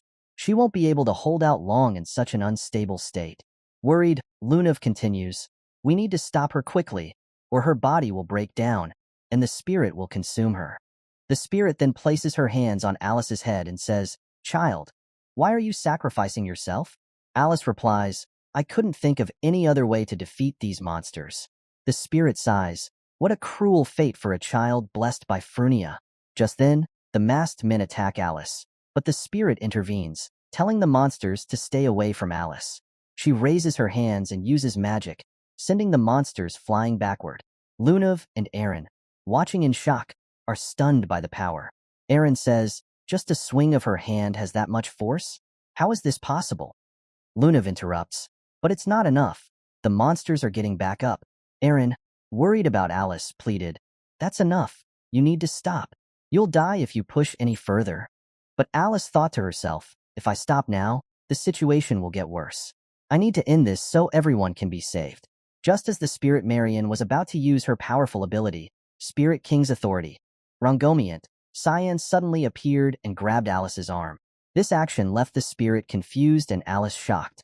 Even Lunav and Aaron were stunned, wondering who this masked man was. Alice initially thought he might be another marionette, but she quickly sensed something different about him. His aura is completely different from the masked men, she thought, noticing the strange black fog surrounding him. Cyan transferred some of his mana into Alice's arm, making her unable to move. Panicked, Alice cried out, "No, I'm going to be consumed by the fog." The spirit Marion then said to Alice, "Goodbye, Alice." Alice, sweating and confused, couldn't understand what was happening. Marion continued, "I think this is the end of your journey here. Goodbyes can be sad, but they can also be joyous." Cyan released Alice's arm, causing her to collapse to the ground, her stamina completely drained. "Is it because of that fog? I don't have any strength left to stand," she thought. Before disappearing, Marion told Alice, "Remember, Fuina will always welcome you with open arms, so never lose hope." Then the spirit vanished, leaving Alice in disbelief. Aaron and Lunav, still confused by what they witnessed, stood by. Aaron asked, "What's going on?" Lunav responded, "That man blocked the mana, nullifying the spirit's manifestation. I don't even know if he's human." Kneeling and exhausted, Alice watched as the scene unfolded, despairing, "It's over for us now. They're coming again." The undead began to attack Cyan, but he quickly moved back, placing his dagger on his shoulder. In the blink of an eye, Cyan launched a rapid attack, so fast that the undead couldn't even tell where they were hit. Alice, shocked, realized, "Is he on our side?" Cyan continued his strikes, then took a step back, thinking, "I knew it. If I even take a small step back, they'll all be drawn to the princess's group. It's like they're strongly attracted to something." Cyan then asked Kiram, "Can you sense any special mana in the princess's group?" Kiram replied, "Other than Lunav?" "No, just tell me if there's anything else," Cyan urged. Kiram quickly recognized that the mana from the monsters and the princess's necklace were the same. She informed Cyan, "I can feel a similar mana coming from the princess's necklace." Cyan responded, "Got it. I'll close the distance between us in one go. Help me out quickly." Kiram, a bit annoyed, said, "You only need me in situations like these." Cyan then placed his hand on the ground and used the ability Creation Space, covering the area around him with a black-red fog. He followed it with another ability, Fog Domain, which spread the fog quickly around everyone. One of the royal guards warned, "Be careful. We don't know what might be inside this fog," while another knight noted, "It feels like we're in a different place." The black-red fog began consuming the masked men, starting from their feet and slowly engulfing their entire bodies. The marionettes were shocked, as was Alice, who observed that black fog is absorbing all the undead. Right before her eyes, all the marionettes were consumed by cyan's fog. The area fell silent, as if nothing had happened. Still confused, Aaron asked, "He killed all those marionettes? Just who is that masked person?" Suddenly, Lunav collapsed to the ground, and Aaron, shocked, called out, "Lunav, get it together." But Lunav couldn't even move. Cyan quickly approached Aaron, placing his right hand on her shoulder, causing her and the guards to react with alarm. The guards shouted, "What the hell are you doing?" as Cyan used his right hand to grip Aaron's neck while holding his dagger near it. A guard demanded, "Let her go immediately." Aaron, feeling a strange familiarity, wondered, "Who is this guy?" Cyan then used his dagger to destroy the dazed stone in Aaron's necklace. The guards were stunned, and one asked Aaron, "Are you okay, Your Highness?" Another guard angrily told Cyan, "You bastard. What do you think you're doing?" Alice, also shocked, called out, "Aaron." The royal guards prepared to attack Cyan, but the black-red fog reappeared, stopping them. Cyan then moved to Lunav. Aaron, fearing for Lunav's safety, shouted, "Get away from her." But Cyan didn't move. Instead, he used his mana to transfer energy into Lunav's body. Aaron tried to use her ability, God's Stinger, to attack Cyan, but he dodged swiftly and turned into fog. Cyan reassured Aaron, "Don't worry. I'm not trying to harm you. I destroyed the jewel so the monsters shouldn't be attracted to you anymore." Aaron, touching her necklace, asked, "Are you saying this necklace, given to me by my brother, was attracting the monsters?" Cyan urged her, "It's not the time for explanations. You need to get out of the palace through the front gates quickly. I've cleared the path for you, so be careful." As the black-red fog began to disappear, Aaron thought, "The place is returning to normal." A guard asked, "Are you hurt anywhere, Your Highness?" Aaron, still wondering about the mysterious man, replied, "I'm fine. What about Alice and Lunav?" Alice reassured her, "We're both okay." Aaron was relieved and said, "Let's recover and head out through the front gates as that man advised." She thought, "Getting these kids to safety is my priority right now. I'll think about that man later." Lunav, with her eyes turning purple, suddenly recognized something and thought, "Was that Cyan?" The scene shifts to Brian, Emily, and Nana, who are dealing with the monster attack. The monster was still alive and roaring, but Nana quickly used her powers to kill it. Emily asked Brian, "What is that kid? Are you sure she's just a maid?"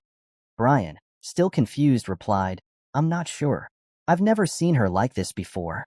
Nana, still in dragon form and surrounded by purple evil mana, was consuming the monster. The scene shifts to Cyan, who was having a serious conversation with Kiram. Cyan was recounting events from his past life, explaining the rumors about a bloodbath that resulted in the deaths of many people. According to Cyan, all the blame was placed on the fifth princess of the empire, Erin Severus. People said that blinded by her greed for power, Erin had attempted to kill everyone to seize control. However, Cyan believed it was all because of the day stones in her necklace. Even back then, he suspected that the necklace had been given to Erin by Ascal or her brother, Lionel. After that bloodbath, Cyan continued, both Ascal and Lionel were praised as heroes of the empire, and it was those two who benefited the most from that incident. Kiram's eyes widened with shock and disgust. "Are you saying those two orchestrated the whole incident for their own benefit, sacrificing their own kind for power?" She shook her head in disbelief. "Sometimes I think humans are worse than demons." Cyan nodded gravely. "This is nothing compared to what they will do in the near future," he said ominously. In his mind, he added a thought he didn't dare voice. "Yeah, I've helped with worse massacres than this in my past life. Maybe I'm even worse than them." Suddenly, Cyan stood up, ready to leave. Kiram looked up at him, puzzled. "Where are you going?" "I'm sure Nana is waiting for me in the room," Cyan replied. "The palace knights will handle the rest." Kiram hesitated for a moment, then spoke up. "Cyan, there's something that's been bothering me about the princess's necklace." Cyan turned to her, his expression one of confusion. "What do you mean?" Kiram bit her lip, then said, "I think her name was Emily? Your maid. I noticed she smelled like Daystone too." Cyan's eyes widened in shock. "What?" The scene shifts back to Nana, who had just finished eating a monster. Blood dripped from her mouth as she stood there, catching a strange scent. Her gaze turned to Emily, Cyan's maid. "Emily," Nana said slowly, her voice dripping with hunger, "you smell very delicious." Unbeknownst to them, Emily have a tie, bow given to her by Ascal, and it contained a day's stone. Nana was instinctively attracted to it, drawn by the stone's mysterious power. Suddenly, Brian noticed Nana's strange behavior. He quickly stepped between her and Emily, trying to calm Nana down. "Please, Nana, calm yourself," he urged. Emily, pale with fear, stammered. No, I don't taste good at all. Please stay away from me." Brian's mind raced. What is going on? Why is Nana acting like a crazed monster? He could feel the evil aura emanating from her as she took a step toward Emily. For some reason, she's targeting Miss Emily.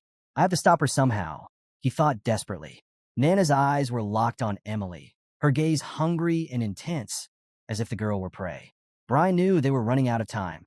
He had to do something before Nana lost control completely. As Nana lunged toward Emily, a past memory flashed through Brian's mind. He saw a vision of Nana as a baby, cradled in his arms, her innocent eyes looking up at him. How could I attack her? He thought desperately. There's no way I can hurt her. Nana's crazed hunger overtook her, and she ran toward Emily with frightening speed, shouting, "I can't wait anymore." Emily trembled, fear evident in her eyes, sweat forming on her brow. Brian, torn between his duty and his love for Nana, was paralyzed by the conflicting emotions. Just as Nana was about to strike, Cyan leaped in front of her, shielding Emily with his body. Nana's claws slashed across Cyan's back, and he cried out in pain. Brian and Emily stood frozen, shock written on their faces. "Young Master Cyan," Emily screamed, her voice breaking. "You got attacked by Nana?" Cyan gritted his teeth, fighting through the pain. "Kiram, hurry up," he shouted. Kiram, who had been watching from the shadows, moved quickly. She pulled the tie bow from Emily's pocket. "I've got it," she called to Cyan. Emily's eyes widened as she clung to Brian's arm. "Oh my goodness. Who are you?" she asked, bewildered and terrified by Kiram's sudden appearance. Kiram didn't respond.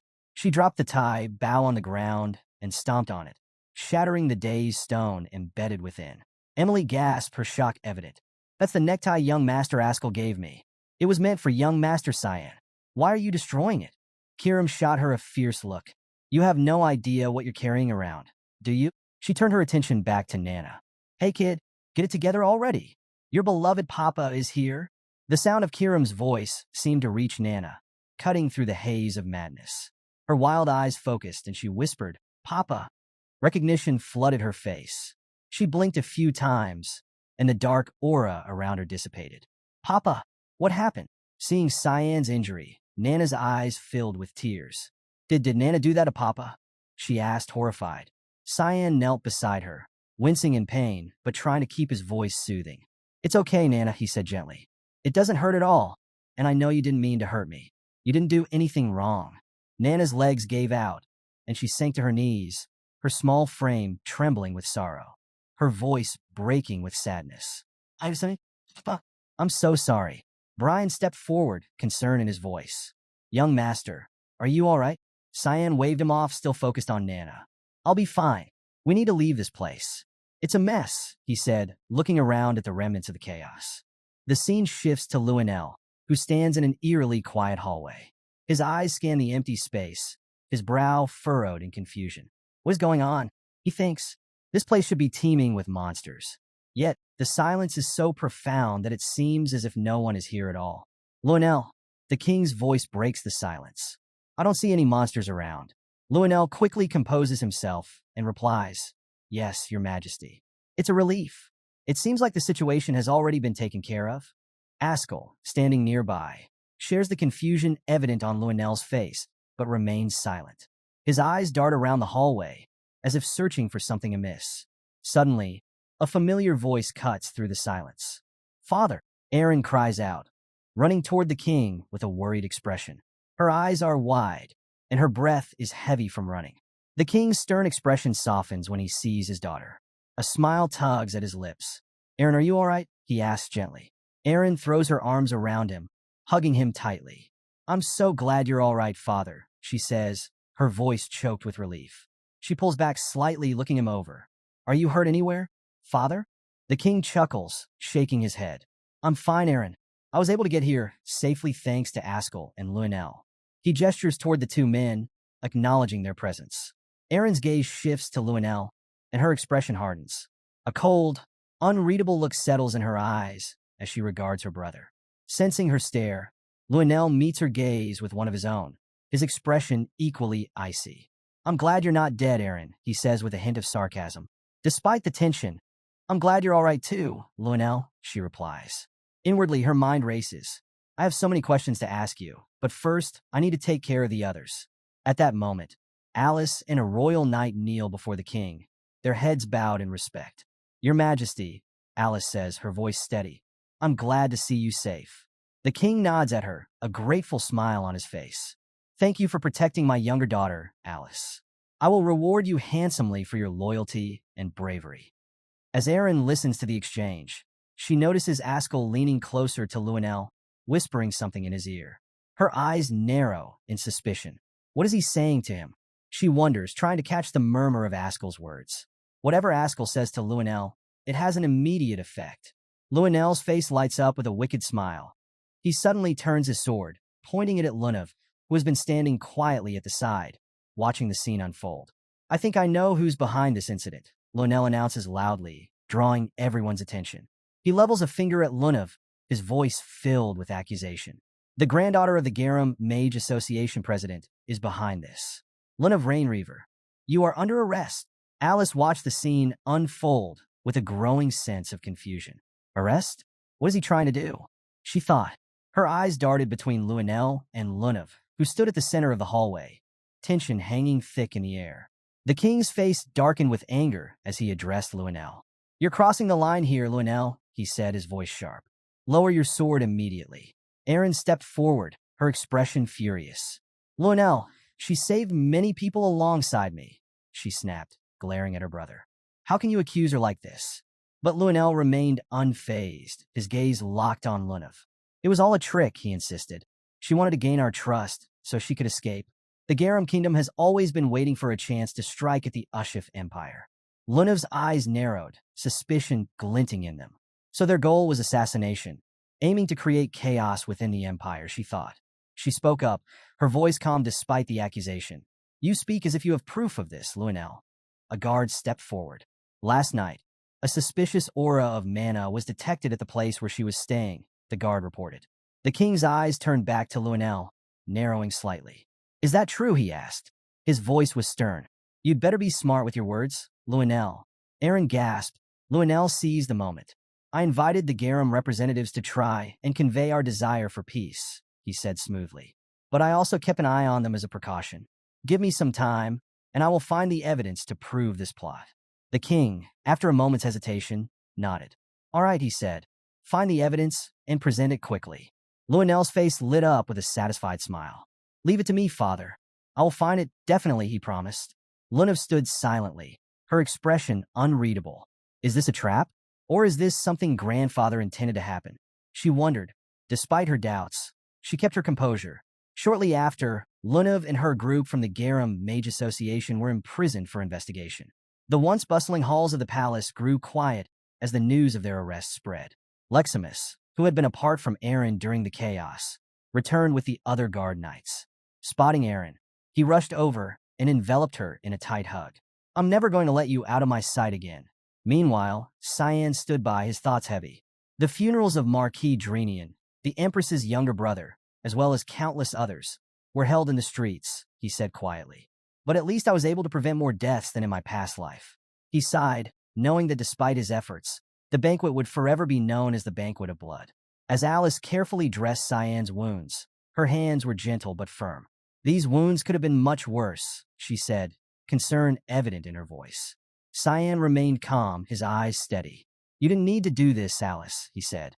She shot him a stern look. "You need to stay still," she replied, a hint of authority in her voice. "I'm your sister, and you need to listen to me. It could have been really dangerous for you. It's a good thing you ran away when you did." Cyan chuckled at Alice's comment, but there was a hint of nervousness in his laugh. "Yes, I was good at running," he agreed.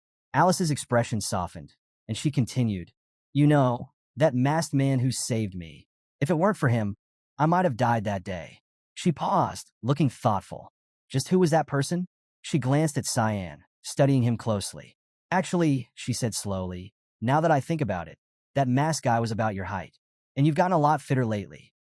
Cyan's eyes widened slightly, a faint blush creeping up his cheeks. He shifted uncomfortably, unsure of how to respond. Alice noticed his reaction and grinned. "You're embarrassed, aren't you?" she teased. "Come on, can I touch your muscles?" Cyan's blush deepened, and he groaned. "Stop making fun of me, please," he muttered, turning his gaze away. At that moment, Ascal entered the room. His eyes flicked to Cyan, and he smiled. "You've recovered quickly," he noted, his voice smooth. He glanced between Cyan and Alice, a faint smirk playing on his lips. "You two are still as close as ever, I see. I'm almost jealous." Ascal's presence seemed to drain the room of its warmth. Cyan turned to face him, his expression cold. "Yes, thanks to you," Cyan replied tersely. Alice noticed the tension in Cyan's response, and she thought to herself, he seems wary of Ascal. Could it be that Cyan knows about Ascal's cruel side too? Trying to shift the conversation, Cyan asked, "How is the investigation going?" Alice kept her eyes on Cyan, her mind racing. Does Cyan also know that Ascal has a vile, cruel side to him? Ascal's demeanor grew serious as he reached into his pocket, pulling out a bracelet with an embedded day's stone. "I actually came here because of that," he said, holding the bracelet up for Cyan to see. "This was found in Lunav Rainreaver's room." Ascal's voice was calm, but there was a sharpness to his gaze. "Lunav claims that it was gifted to her," Ascal continued. Cyan's eyes narrowed as he examined the bracelet. "Then the person who gave her that bracelet should be on the list of suspects," he said thoughtfully. Ascal nodded approvingly. "You're very clever, Cyan," he said. "Do you remember receiving anything from anyone during the banquet?" Cyan shrugged nonchalantly. "I don't know," he replied, his tone evasive. "Do you know who gave that bracelet to Luna?" Ascal's eyes glittered as he answered. "I heard there was a merchant in the palace, but he was found dead today," he said. "I'm looking for more clues." Ascal leaned closer, his voice dropping to a low, serious tone. "Are you sure you didn't receive anything during the banquet, Cyan?" Cyan's thoughts raced. This isn't an investigation, he realized. He's trying to find a scapegoat. The scene shifts to Emily, who was sitting on a bench outside, softly singing a tune to herself. Suddenly, she felt a presence behind her, and her song faltered. Turning slowly, her eyes widened in fear as she saw a shadowy figure standing there. The scene shifts to Cyan, where Ascal is trying to interrogate him, hoping something of interest will come out of Cyan's mouth. Suddenly, Cyan starts acting like his head is still hurting, which confuses Ascal. Alice quickly approaches Cyan, lifting him up with her hands. "Are you okay, Cyan?" she asks. Cyan replies, "I'm sorry, I don't feel better. It's like my head is still hurting." Alice angrily turns to Ascal. "Can't you see Cyan has lost a lot of blood? The doctor said he needs to rest. But here you are, asking questions and pressuring him to answer."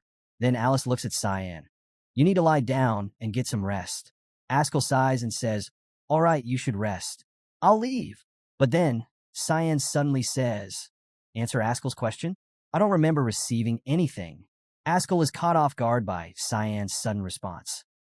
"Even if someone tried to give me anything, I'm sure they couldn't have survived that hellish situation," Cyan adds. Ascal smirks and replies, "Got it. Thanks for the answer." In his mind, he thinks that's true. If he had gotten the gift I prepared for him, he might already be dead. Well, that's good for me, since there isn't anyone left I need to eliminate. He also thinks, "What a shame, brother. This would have been my chance to get rid of you once and for all." Anger is clearly visible on his face, frustrated that he couldn't kill Cyan. On the other side, Cyan is also feeling anger towards Ascal. Alice notices the change in Cyan's expression and asks, "Cyan, are you all right?" "Yes," he replies. Suddenly, Alice gets angry and says, "Just lie down already." She hits him where his injury is, causing him to groan in pain. "Ack, listen to your sister," she scolds. The scene suddenly shifts to a maid who had given the necklace to Aaron from Luenel. She is falling to the ground, blood spilling everywhere because of Boris's attack. Desperately, she asks him, "Why are you doing this to me? I did what I was told to do. I gave the princess the necklace too. So why are you doing this?" The maid, now bleeding and on the ground, pleads with Boris. "The princess won't even know the purpose it served, so please spare me." Boris replies coldly, "Yes, you did fulfill your role." He continues, "But unfortunately, I have yet to play my part, so I have to do this." He adds, "The more I think about it, the more unpleasant it all seems. I prepared so thoroughly for everything." But, with those words, he slits her throat with his sword. As he turns to leave, he says, "Rest in peace." The maid lies on the floor, covered in blood. Suddenly, he stops and says, I almost forgot. He thinks if a corpse is found like last time, it could be bad. He pulls out a book that has an evil aura around it. I need to make sure that doesn't happen again, he says. Suddenly, a snake-like dragon emerges from the book, roaring. He commands the creature, eat that corpse. The scene shifts to Emily, who is sitting on a bench outside, singing softly to herself. A knight appears behind her, startling her for a moment, but she quickly recognizes him. It's Brian. Miss Emily, he calls, holding a shopping bag filled with apples. I picked up some apples from the town on my way back. Emily smiles and says, Oh, thank you, Mr. Brian. That's very kind of you. She takes one of the apples and starts eating it. Brian sits down beside her and comments, The weather feels very pleasant today. Emily asks, How long do we need to stay here? While eating an apple, Brian replies, The young master said, Don't come back until I say so. He adds, So it's hard to predict. The scene shifts to a few days earlier, where Cyan is holding Ascal's gift in his hand. He asks Emily, Is this a gift from Ascal?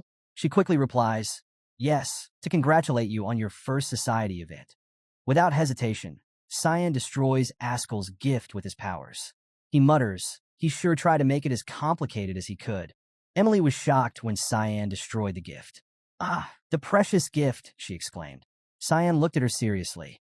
Listen carefully to what I have to say, Emily, he began. The palace and Vert estate are not safe for you anymore. You need to stay hidden until I say otherwise. Cyan then turned to Brian. Brian was holding Nana, using a handkerchief to clean the blood from her mouth. Nana still seemed uneasy, likely because she had attacked Cyan unknowingly. Noticing Cyan's attention, Brian quickly responded, Yes, young master? I have some business to attend to, Cyan said. You have to protect Emily. Brian nodded and replied, Yes, leave it to me. I will protect her. While patting Nana on the head, Cyan added, You also need to take care of Nana. Nana looked confused, so Cyan smiled at her and said, It's only for a while. And don't cry, okay? Back in the present, Brian is lost in thought. I've never seen the young master make that kind of face.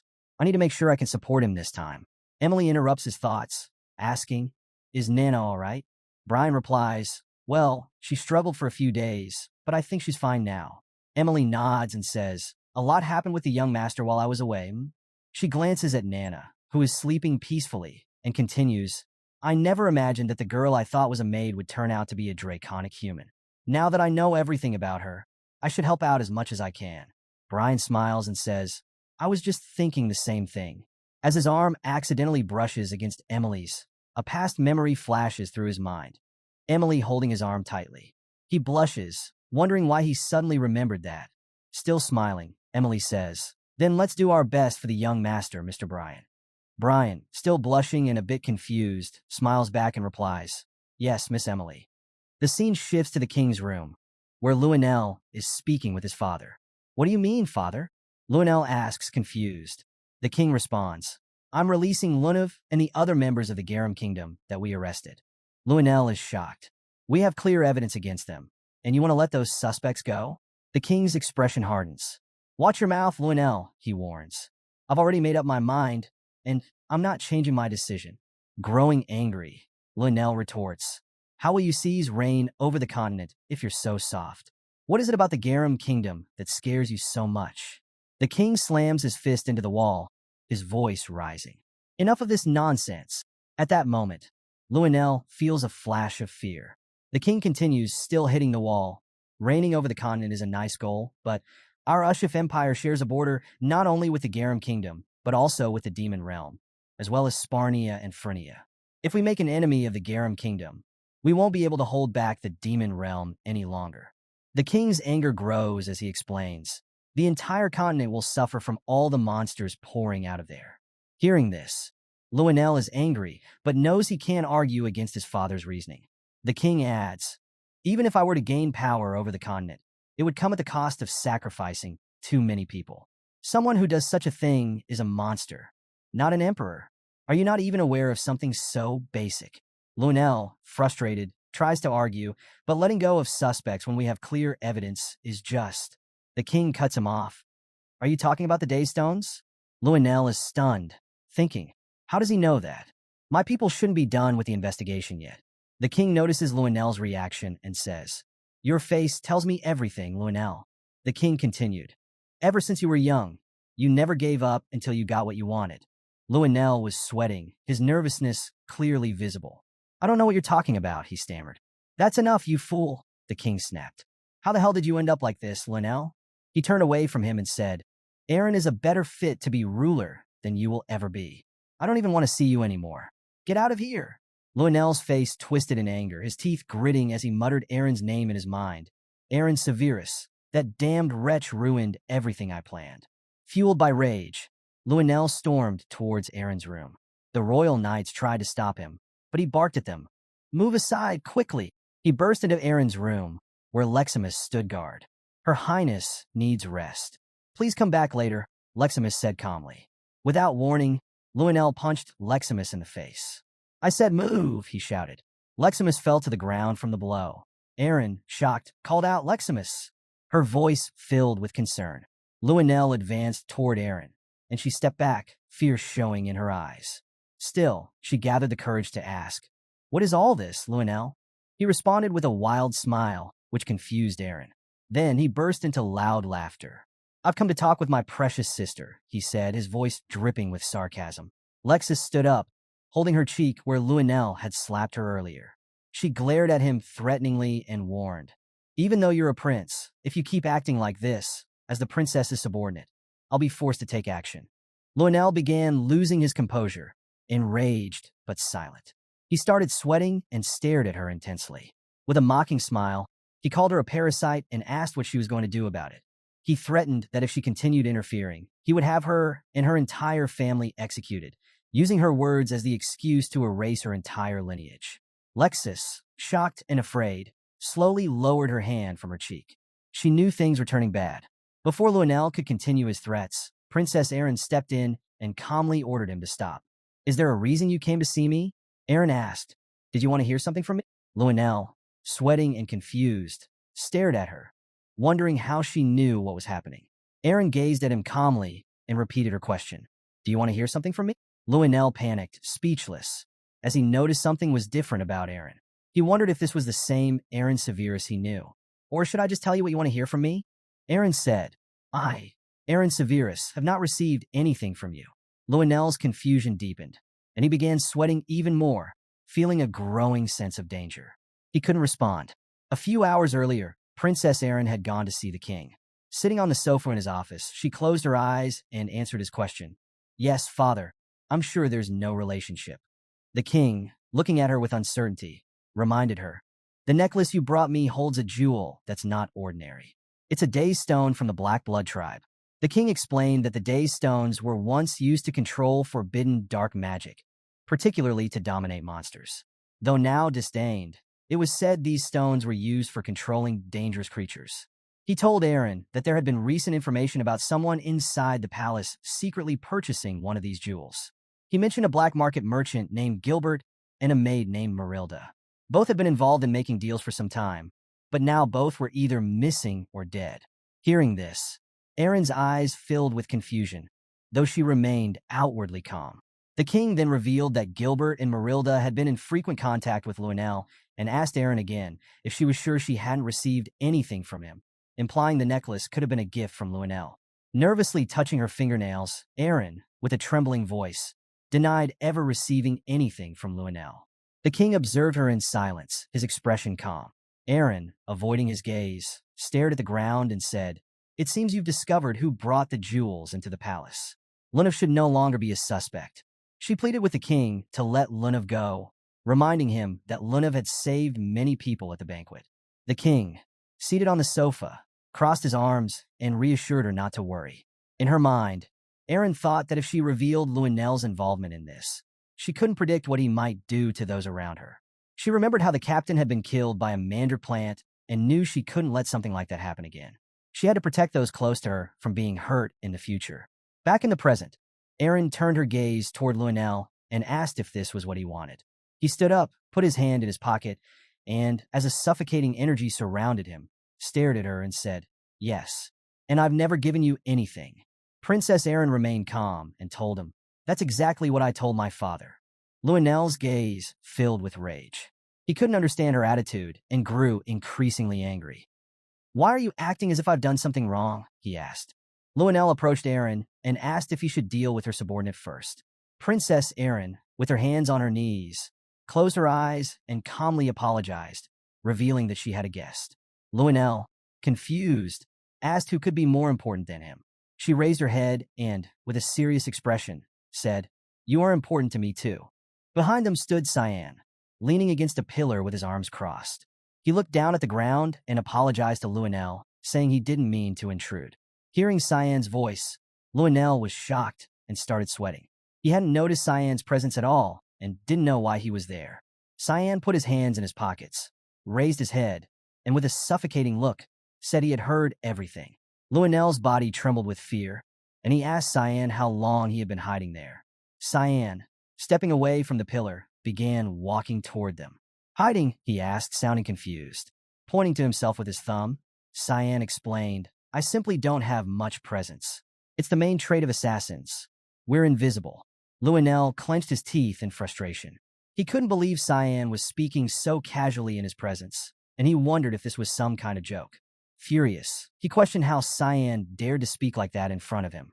Cyan approached the sofa where Princess Aaron was sitting, placed his hand on the armrest, and looked at Luenell. With a mocking smile, he asked, "What are you going to do about it? Are you going to try something with me too?" Princess Aaron observed Luenell silently, her expression serious.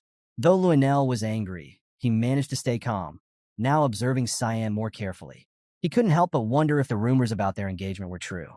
Becoming Cyan Vert's enemy would be dangerous for him, since after all, he was the son of his father's friend.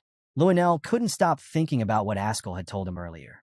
A few hours ago, while they were walking down the palace hallway, Luenell had revealed that he wanted to remove Princess Aaron from the throne, but he couldn't understand why Ascal wanted to get rid of his own younger brother. After all, their father already trusted him a lot.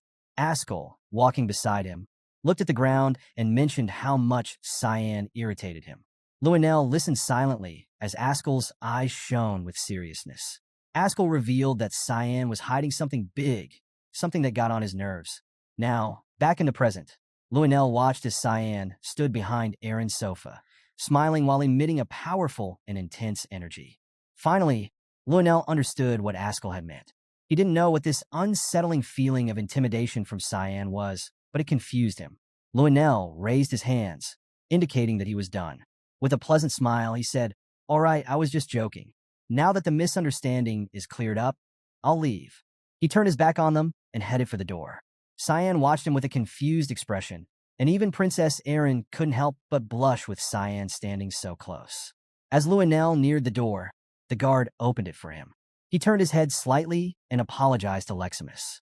She looked at him and asked him not to worry, also apologizing for her earlier actions. Luenell then turned to Cyan, staring at him intently, and warned him to be careful from now on. A few moments later, he left Princess Aaron's room, and the guards closed the door. Lexis, standing by the door, sighed with relief. She turned back, venting a little to herself, thinking Luenell was still a piece of work. She thanked Cyan, while Princess Aaron, still sitting on the sofa and blushing, also thanked him. Cyan looked at Leximus and told her that he hadn't done much, finding it amusing that this was the attitude of the continent's best swordswoman. He added that Princess Aaron had done most of the work. Blushing like a tomato, Aaron denied it, saying it was all thanks to him. Cyan then sat on the sofa next to her. Seeing this, she leaned back, blushing even more, and said, "Ah, you're sitting next to me?" Cyan explained that his legs hurt from standing too long and asked if he wasn't allowed to sit beside her. She looked away, playing with her hair, feeling flustered. Cyan was confused by her reaction, while Leximus watched him with a bewildered look, thinking he was clueless. Cyan stood up, approached the door, and grabbed the knob. Turning slightly, he said they had successfully made Luenell believe that he and Aaron were together, so Luenell wouldn't be able to act against her for a while. He decided to leave, and Aaron, now blushing even more, put her fists in front of her face. Leximus, forcing a smile, asked him to take care. She thought to herself that Cyan was arrogant, but he had only done what was necessary. Meanwhile, Luenell met with Ascal. Furious, he slammed his hand against the wall next to Ascal, who stood there with his arms crossed. Glaring at Ascal, Luenell demanded to know how they were going to fix this, his face twisted with anger. He clenched his teeth, shouting that Ascal had promised the plan was perfect, yet everyone they wanted dead was still alive. Worse, Lionel had lost the king's trust, which was a serious blow. Ascal remained calm, staring at him without saying a word. Lionel, unable to control his anger, screamed that he was supposed to be the savior of the goddamned Ushif Empire.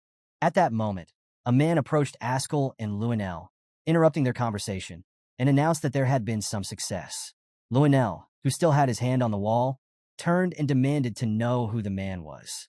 Ascal remained silent, arms crossed, observing the interaction. The man was none other than Boris Elhelm. Bowing his head with a hand on his chest, Boris greeted Prince Lionel. Lionel stepped away from the wall and, with anger simmering in his eyes, asked Boris where he had been all this time. Boris calmly explained that he had been fulfilling an order from Ascal. Ascal, his gaze turning serious, mentioned that he had heard Emily had disappeared and asked Boris what success he had achieved. Boris reached into his pocket and pulled out a bright, pyramid-shaped crystal, smiling as he held it up. He mentioned that they had been underestimating the people around Princess Erin. Lionel, putting his hands on his hips, retorted sarcastically, asking if Boris was implying he should reflect on his mistakes. Still holding the crystal, Boris shook his head and responded, "No, there's nothing for you to reflect on." As he brought the crystal closer to them, its energy intensified. He explained that the crystal, called a Mona crystal, had absorbed the mana used by Erin's friends during a recent battle. Most of the mana inside it was ordinary, but something else lingered. Bringing both hands closer to the crystal, Boris caused a black fog to seep out of it, rapidly filling the room. Lionel was taken aback by the sight, shock etched on his face, while Ascal remained calm, watching intently. Boris continued to explain that this black fog was extremely rare and malevolent. It was the mana of a demonic sword. With a grin of excitement, Boris revealed that someone among Princess Erin's companions possessed a taboo, demonic sword. Meanwhile, elsewhere, someone was served a dish of what looked like a giant centipede. The unpleasant appearance of the dish left Brian feeling confused and disappointed. He had been expecting crab stew and wasn't quite sure what he was looking at. Cyan and Nana, seated at the table with the others, ate their meal as though nothing strange was happening, seemingly unbothered by the grotesque dish in front of them. Nana, in fact, was thoroughly enjoying the food, much to the surprise of those around her. Emily, sitting nearby, chuckled and said, "Nana, eat slowly, you're really enjoying it." Her tone was cheerful, and she seemed genuinely pleased. Brian, however, was not as enthusiastic. He looked at Nana with a bewildered expression, thinking to himself that she must be out of her mind to enjoy such a meal. When he glanced at his own plate, his eyes widened in fear as he noticed something moving among the food. His stomach churned as he fought back his disgust. Meanwhile, Cyan casually placed both hands on the table and announced, "I'm full." Emily, not wanting him to leave, urged him, "You should eat a little more." But Cyan had already wiped his mouth with a cloth and closed his eyes, politely refusing. "I can't stay here any longer. Ascal might catch on." His voice was calm, but the mention of Ascal caused Emily to slam her fist on the table in frustration, cursing his name under her breath. Once Cyan was done, he explained, "I only came to check on you. It's not safe for you to return yet. If you need anything, send Brian." He gestured toward the window, indicating the vigilance surrounding the area. Outside, hidden in the branches of a tree, a member of the Mist was keeping watch. Cyan had taken precautions to ensure the safety of this place, making it one of the safest locations for now. As Cyan stood and moved toward the door, Emily's face grew anxious. "Cyan, please come back," she called out, not wanting him to leave. Turning his head slightly, Cyan reassured her, "Don't worry and take care of yourself." He then directed his gaze to Brian, who was still staring at his plate of centipede meat, and called his name. Brian, startled, turned around while absent-mindedly lifting a forkful of food to his mouth. Cyan smirked to himself, realizing Brian might very well meet his demise just from trying to survive Emily's cooking. As Cyan stepped out of the house, the sunlight spilled across the wooden door, bathing him in its glow. Before he could leave, however, a voice caught his attention. "Nice little family you have there," someone remarked. Turning slightly, Cyan saw Sarika, another member of Mist, standing nearby, her eyes fixed on him with curiosity. Her gaze was sharp, and as she stared at him, she asked, Are you going to explain now how you knew about the blood banquet? And about my fiancé's death? You've been acting like you know the future. Cyan remained composed, knowing he had to choose his words carefully. Sarika's shining eyes reflected both suspicion and a search for answers. If he slipped up, she might consider him an enemy. After a brief silence, she added, her tone almost demanding, just who are you, Cyanvert? Sarika, furious, confronts Cyan. How do you know about the banquet of blood and the death of my fiancé? There's no way you could have known that, she demands. Cyan, unbothered, responds, Durnian was someone I had to purify anyway. Does it really matter how I know? Sarika's anger grows, her eyes shining with a crazy intensity. Yes, it matters, she hisses. With a smirk, she adds, maybe you're another spy from an organization. Cyan coldly replies, and if I am, what are you going to do about it? Sarika grins wickedly. Isn't it obvious? She says, pulling out her dagger, which glows with dark purple energy, and lunges at Cyan. But before she can strike, Kiram suddenly appears, blocking the attack. Pushing Sarika back, Kiram stands protectively in front of Cyan, her expression fierce. You never learn, do you? Kiram says angrily. I told you before not to touch my owner. Sarika smirks, her madness showing. It's you who doesn't learn, she taunts, rushing toward Kiram again, clearly enjoying the situation. Kiram raises her monstrous hand to her face and replies, You're really annoying. You know that? The two clash, but neither can land a perfect hit. As they fight midair, Kiram grins. Let me show you something interesting, she says, summoning a red-black energy ball in front of her and hurling it towards Sarika. The ball is infused with the power of black fog. When it hits the ground, the impact shatters everything around it. Sarika dodges, trying to avoid the deadly attack. No matter how strong your skill is, I can just avoid it, she boasts while running. But suddenly, she hesitates, shocked by the sheer power behind the attack. Her mind races. Is this Kiram's true power? If that ball had hit me, or if I tried to block it, I'd have died instantly. She realizes Kiram's strength, thinking, that's why she stays in her sword form most of the time. If she wanted, she could destroy an entire city. Kiram, visibly annoyed, placed one hand on her hip and muttered, Oh, I missed. The area where her attack landed was utterly shattered, and Sarika, watching in disbelief, thought to herself, to stop someone like Kiram, I'd need at least the power of a demon king. Kiram smirked and said, All right, you better be ready. That was just a warm-up. Sarika, smiling back, replied, I'm excited. I guess I'll have to give my best too. But before their fight could resume, Cyan suddenly commanded, Demon Sword Control. Instantly, Kiram's face slammed into the ground with a thud. Sarika, puzzled, blinked in surprise as she watched Kiram immobilized. Still face down, Kiram grumbled, I was just getting started. Cyan smirked. If you keep causing this much chaos, we'll all be caught. You idiot. Sarika, now sweating and realizing the situation, thought he's right. Cyan turned to the two of them, gritting his teeth. I'm going to handle this. You two stay here and take care of things. Then, without waiting for a response, he slammed the door shut, leaving them both standing in stunned silence. Kiram, still sitting on the ground, looked confused, while Sarika stood beside her, equally bewildered. Meanwhile, inside the house, Cyan entered with urgency. Everyone, pack everything up right now. But his command was cut off when a calm voice greeted him. You're finally here. Cyan froze in shock as he saw Lunav casually sitting at the dining table. Sweat formed on his brow as he quickly glanced at Brian, who was standing nearby, visibly nervous. Brian, sweating profusely, stammered, Sorry, young master. She just suddenly appeared. Cyan's mind raced. How did she get through the barrier and miss detection? Sweat dripping from his face, he looked at Lunav and asked, How did you find this place? Lunav, looking amused, smiled at him. It's one of my talents. Don't worry, no one else knows about this place, just me. Then, with a playful grin, she added, Though considering all the noise outside, I'm starting to wonder. Cyan, clearly annoyed, snapped, Whatever. Why are you here? Lunav tilted her head slightly and said, I just came here to say thank you. Her casual response only deepened Cyan's irritation. Cyan, still tense, asked Lunav, What did I do for you to come here and thank me? Lunav, with a bright and energetic smile, replied, It's okay. I already know. Her tone shifted as she added more meaningfully. The moment you entered me that day, Everyone in the room froze in shock, staring at the two of them. Their minds raced, trying to decipher what that statement meant. Cyan's thoughts churned too. Is she talking about that time? His mind flashed back to when he used his mana to save her, assuming she had lost consciousness. Lunav continued, unfazed by the reactions. She began to demonstrate her abilities, conjuring ice in one hand and fire in the other. I can use all types of magic now, she said with enthusiasm.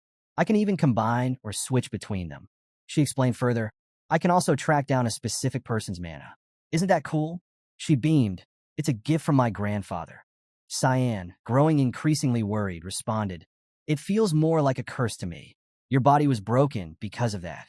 Luna blushed and asked coyly, but it was you, wasn't it? The one who saved me. Cyan sighed, trying to calm the situation. Let's go somewhere else, he said, wanting to avoid any more awkward moments in front of the others. As they turned to leave, the whispers behind them grew louder. People started murmuring, speculating about what was going on between their young master and Lady Lunav.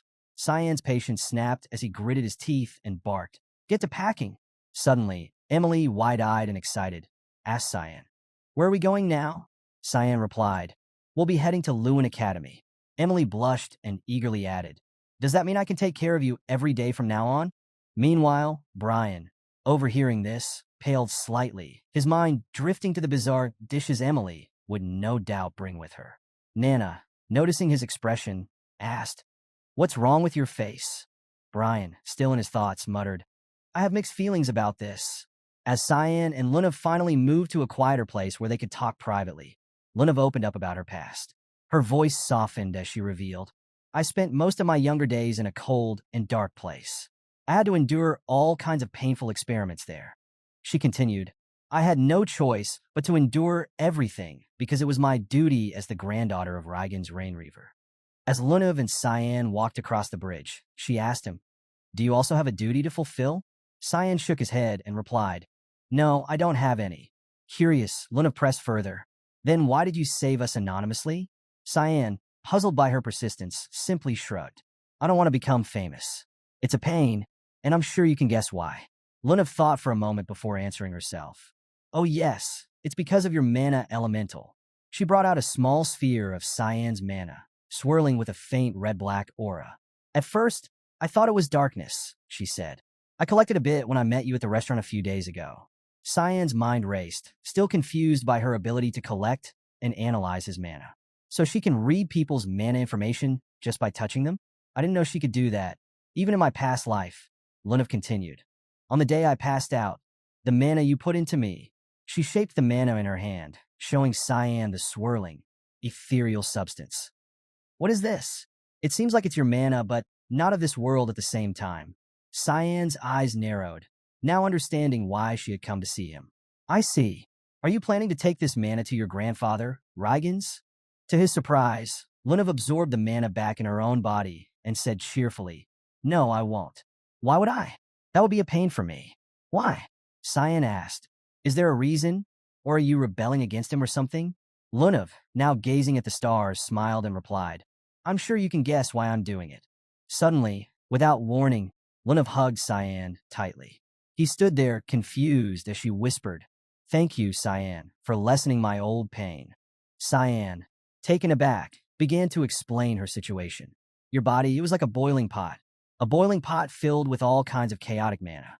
Someone intentionally closed the lid on that pot, probably to prevent the loss of mana. But that led to the pot overheating, and the mana spilling out began to extinguish the fire of your life, putting you on the brink of death. He stepped back slightly, gently grabbing her by the arms, creating distance between them as he continued. All I did was put a hole in that lid, letting the pressure out. His voice turned cold as his eyes hardened. Because in my eyes, you also look like someone else's marionette. And that annoyed me very much. Cyan, with a wave of his hand, told Lunav, you don't need to thank me. His tone was casual but firm. I'm leaving if you've got nothing more to say. And keep my secret, okay? As he turned and walked away, he added from a slight distance, it'll be dangerous if you push yourself again. So please watch out. Lunav stood silently for a moment, watching him leave, a soft smile playing on her lips. How cute, she murmured to herself, a rare fondness in her eyes. He's definitely a good person, she thought, her gaze lingering on him as he disappeared from sight. The scene abruptly shifted to the Garum Association president's office. Inside, a man stood before Reigen's Rain Reaver, the powerful head of the association. The air was thick with tension. "President, we received word that Luna was arrested and then released," the man reported. Reigen's face darkened with rage. "What?" he growled, slamming his fist onto the desk with a force that echoed through the room.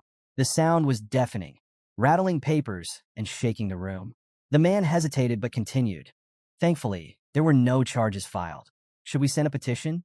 Reigens, his jaw clenched tightly, responded through gritted teeth. "No, there's no need for that." The frustration was clear in his voice as he leaned forward, his eyes burning with fury. "Luna is stopping by elsewhere. Track her down and bring her here immediately." As Cyan and his companions traveled toward the academy, the atmosphere in the carriage was relatively peaceful. Emily, sitting close to Cyan, was brimming with joy. Her happiness was so evident that Cyan couldn't help but ask, "You're really that happy, Emily?" Emily beamed, her smile lighting up her face as she replied, "Yes, because I get to serve you again, my lord." Sitting quietly beside her, Nana remained silent, lost in her own thoughts. Cyan gave a casual nod. "Right." Emily, still excited, then remembered something and asked, "You mentioned before that maids aren't allowed in the academy, right?" Cyan crossed his arms and replied confidently, "I think the principal will make a special exception for me."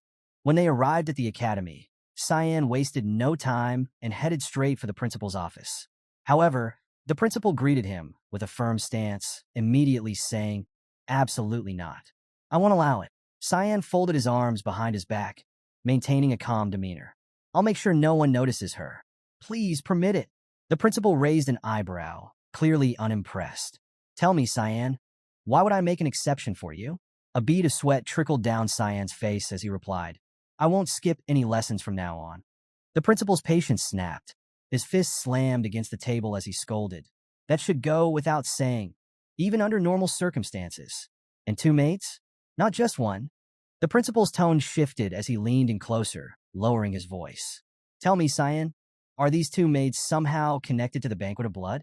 I don't assume you're asking for such a special favor without a serious reason." Cyan remained composed, his arms still crossed behind his back. He looked at the principal casually and asked, "And if it's not for a stupid reason, then what?" The principal, growing more curious and frustrated, demanded, "Just tell me."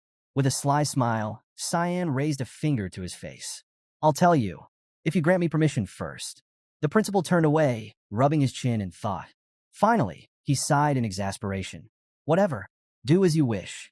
You'll probably do it even if I reject it." Cyan's expression shifted to a more serious tone. "It's difficult for me to explain it right now, but I'll tell you one thing with certainty. I wasn't the one behind the Banquet of Blood. Isn't that what you wanted to hear all along?" The principal's eyes narrowed, focusing intently on Cyan. "Are you certain?"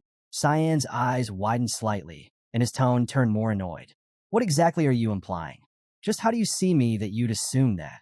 After a tense pause, the principal relented, shaking his head. "Just make sure you never skip your lessons again." As Cyan walked through the academy's hallway, hands in his pockets, he thought about the recent conversation with the principal, Kundal. He smirked slightly, reflecting, "That went well enough. I wonder how he'd react if he realized the real mastermind behind the Banquet of Blood was his own grandson." Cyan's mind wandered further, piecing together the puzzle. It couldn't have been Luenel himself. He's not that meticulous. Ascal was the one pulling the strings, and Boris must have been the one to carry it out. That's how they always did things in my past life, too. His train of thought was interrupted when he noticed someone in the courtyard. There, doing push-ups with intense focus, was Seth. 1285, 1286, 1287. Seth counted aloud, sweat dripping from his brow. Cyan blinked, confused for a moment. "This guy again?" he thought. Just then, Seth noticed Cyan and called out enthusiastically, "Oh, you're here, buddy." He immediately stood up, gritting his teeth and flashing a determined smile. "Let's fight again, Cyan. It's time to see who's stronger now." Without a word, Cyan slipped into his room and shut the door behind him. Leaning against the door for a second, he sighed. Seth hasn't missed a single class in 2 years, and he's always looking for a fight, Cyan thought, mildly amused by his persistence. From outside, Seth's voice boomed again. "You must be busy, huh? Fine, let's fight next time. Cyan Vert." As Cyan walked further into his room, He felt his foot bump into something. Looking down, he saw Brian lying on the floor, unconscious, a strange purple liquid dripping from his mouth. Sweat instantly dripped from Cyan's face as he crouched down and checked him. Is he dead? Cyan wondered, panic briefly flashing in his mind. At that moment, Emily's cheerful voice called out, Cyan, are you here? Startled, Cyan quickly pointed to Brian and asked, what's wrong with him? Emily walked in, holding a plate of cookies that emitted a bizarre dark purple aura. Nana was beside her, also happily munching on the same cookies. Emily, chewing contentedly, responded, I'm not sure. He fell asleep after eating the cookies I made especially for you. Cyan's eyes widened as he glanced between the unconscious Brian and the strange cookies in Emily's hands. No wonder, seeing Cyan's confused expression, Emily smiled innocently and asked, do you want to try one? The cookies looked far from appetizing. Cyan could practically feel the dark energy radiating from them. No wonder Brian collapsed after eating those. He shook his head, thinking it best to avoid Emily's strange culinary creations for now. Cyan, pointing at the cookies Emily was still munching on, said sternly, Emily, don't ever cook something for Brian again. Emily's eyes narrowed, a mix of curiosity and irritation crossing her face. Why? She demanded. Cyan, exasperated, replied firmly, it's an order, just don't. Emily, pouting and still nibbling on her cookies, muttered, you're too harsh, Cyan. Ignoring her complaints, Cyan slumped onto the sofa, rubbing his temples and closing his eyes for a brief moment. He sighed deeply. I'm already worried about the future, he thought, exhaustion creeping into his voice. His thoughts were interrupted when he noticed an envelope on the table. Where did this letter come from? He asked. Emily, still sulking, replied, Brian received it, so I don't know. Cyan picked up the letter, tearing it open. It was from Lunav, but before he could read it further, a voice called out his name. Cyan, still holding the letter, turned to face the direction of the voice. How did you get here? He asked, surprised. Emily, startled, clutched the plate of cookies like she was about to throw it at whoever had entered. Who is it? Standing at the doorway, smiling warmly, was Lunav. How have you been, Cyan? She asked casually. Before he could respond, she added, I ran away from home. Cyan blinked, his mind racing with confusion as Lunav stood there nonchalantly. Meanwhile, deep in an unknown underground passage, two cloaked figures moved silently, their lamps casting faint shadows on the walls. One of them, a man, whispered, the guards from the Garum Association will be here soon. The other, a woman, replied confidently, don't worry, I've already taken care of them. The man continued, his voice low and serious. Remember, this is the only way to stop Reigen's Rain Reaver. The woman, sounding amused, responded with a chuckle. Oh my, are you worried I'm going to feel guilty? The man glanced at her, curious. Well, she's your student after all. The woman's expression darkened slightly as she smirked. She was none other than Lewin's academy instructor, Nella Aronis. My student, she mused before adding, her tone wicked. I'm not so foolish that I'd feel pity for that monster. The man, satisfied, nodded. That's good for us. Nella adjusted her cloak, her smirk growing as she said, then I'll head to the location. I'm sure our colleagues have reached Luna by now. The man bowed sincerely and said, let there be glory to the Garum Kingdom. Nella, still smiling, nodded in return, her eyes gleaming with sinister intent. The scene shifted to Cyan and Lunav, who were sitting together in a small cafeteria. Lunav looked at Cyan and said, you were pretty aggressive when you dragged me out of your room. I didn't expect you to do that. Holding his teacup, Cyan asked curiously, there was a barrier spell on the dorm doors. How did you get past it? Lunav casually used ice magic from her hand and explained, I analyzed the barrier with my mana and canceled it with a spell. Pretty cool, right? Sweat dripped from Cyan's face as he thought, that's insanely powerful. She can just analyze and undo spells? That's more than just scanning. Lunav chuckled and asked, did you read the letter I sent you? Cyan crossed his arms and replied, you showed up right as I was about to read it. Smiling, Lunav placed her hands around her face and said, I came because I couldn't wait for your response. Cyan's expression darkened as he asked, did Reigens put you up to this? Lunav fell silent for a moment. Growing angrier, Cyan repeated, was it Reigens who told you to contact me? Tell me now. Lunav, holding her cup and lowering her head, hesitated before responding. At first, yes. That was the reason, but not anymore. She continued, whether you trust me or not is up to you. Cyan rested his head on his hands and replied, I don't trust people easily. What are your intentions? Looking into her teacup, Lunav said, there have been some strange things happening at the association. 2 dragons, who had ties to the association, suddenly disappeared in the Lewin region, and smugglers bringing items from overseas have been found dead. Cold corpses. She then looked up at Cyan with a slight smile and said, I had a hunch, but now I'm sure. You were involved with all of it. Cyan lowered his head, thinking to himself, I didn't know the dragons were connected to the association. He chuckled and said, all right, so, what are you planning to do now? Lunav casually told Cyan that she would die soon. Cyan was confused when she heard this. Lunav then said happily that Cyan had helped her before, but she knew about her body's condition. She remembered the days when she had been experimented on and said, I'm already broken beyond repair. As she stood up, Lunav held up her hand and counted on her fingers, saying, I think I have 3 years left. Thank you for your help. Cyan, feeling sad, responded, I don't believe that. Why are you so relaxed about it? Aren't you worried that you'll die soon? Lunav chuckled, closed her eyes, and happily replied, I wish I could feel something. Cyan thought to herself, what an annoying brat she is. He stood up and placed his hands on the table and looked down. Whatever, it's none of my business. Just go back. Lunav, still sitting, asked, Are you leaving? Cyan turned to leave and said, Yeah, I don't like getting involved in annoying situations. As Lunav said goodbye, she cheerfully told Cyan, All right, see you next time. Suddenly, Kiram appeared and asked Cyan, Where are your manners? Is it okay to leave her like that? Cyan replied, Yes, it's for the best. The Garam Association has been waiting for a while. As Cyan left, some guards in cloaks appeared. Lunav, closing her eyes, said to them, I thought I did a great job sneaking out. Why are you here so early? One of the men replied, Let's get going, Miss Lunav. Mr. Reigans is looking for you. Lunav looked at the cloaked man with curiosity. He asked her, What is it, Miss Lunav? She replied, It was always Victor who came to pick me up. Who are you, by the way? The cloaked man explained, Oh, Mr. Victor is busy today, so I'm here instead. We're from the 6th branch of security in the Garam Kingdom. Lunav chuckled and said, Liar, I don't know anyone named Victor. Suddenly, she used her wind ability and started to run away. Ugh, hurry! She's getting away, shouted the cloaked man. As Lunav ran, she wondered if they were extremists. Just then, someone appeared in front of her with a glowing hand full of mana. Thinking quickly, Lunav realized she needed to escape. The man placed his hand on her head and used his ability, Sleep Catch. Lunav was shocked and couldn't move at all. Once the ability took effect, she fell into a deep sleep. The man smiled and said, I didn't think it would be that easy. He removed his cloak, revealing that he was bald, and said, But we were also caught by her way too quickly. He then told the others, Take her to the carriage quickly. At that moment, Kiram sensed something and was startled. She told Cyan, It looks like they're fighting. Cyan wondered, Aren't they from the Garam Kingdom? The men placed Lunav in the carriage, and it began to move toward their destination. When they arrived, they found themselves at a church.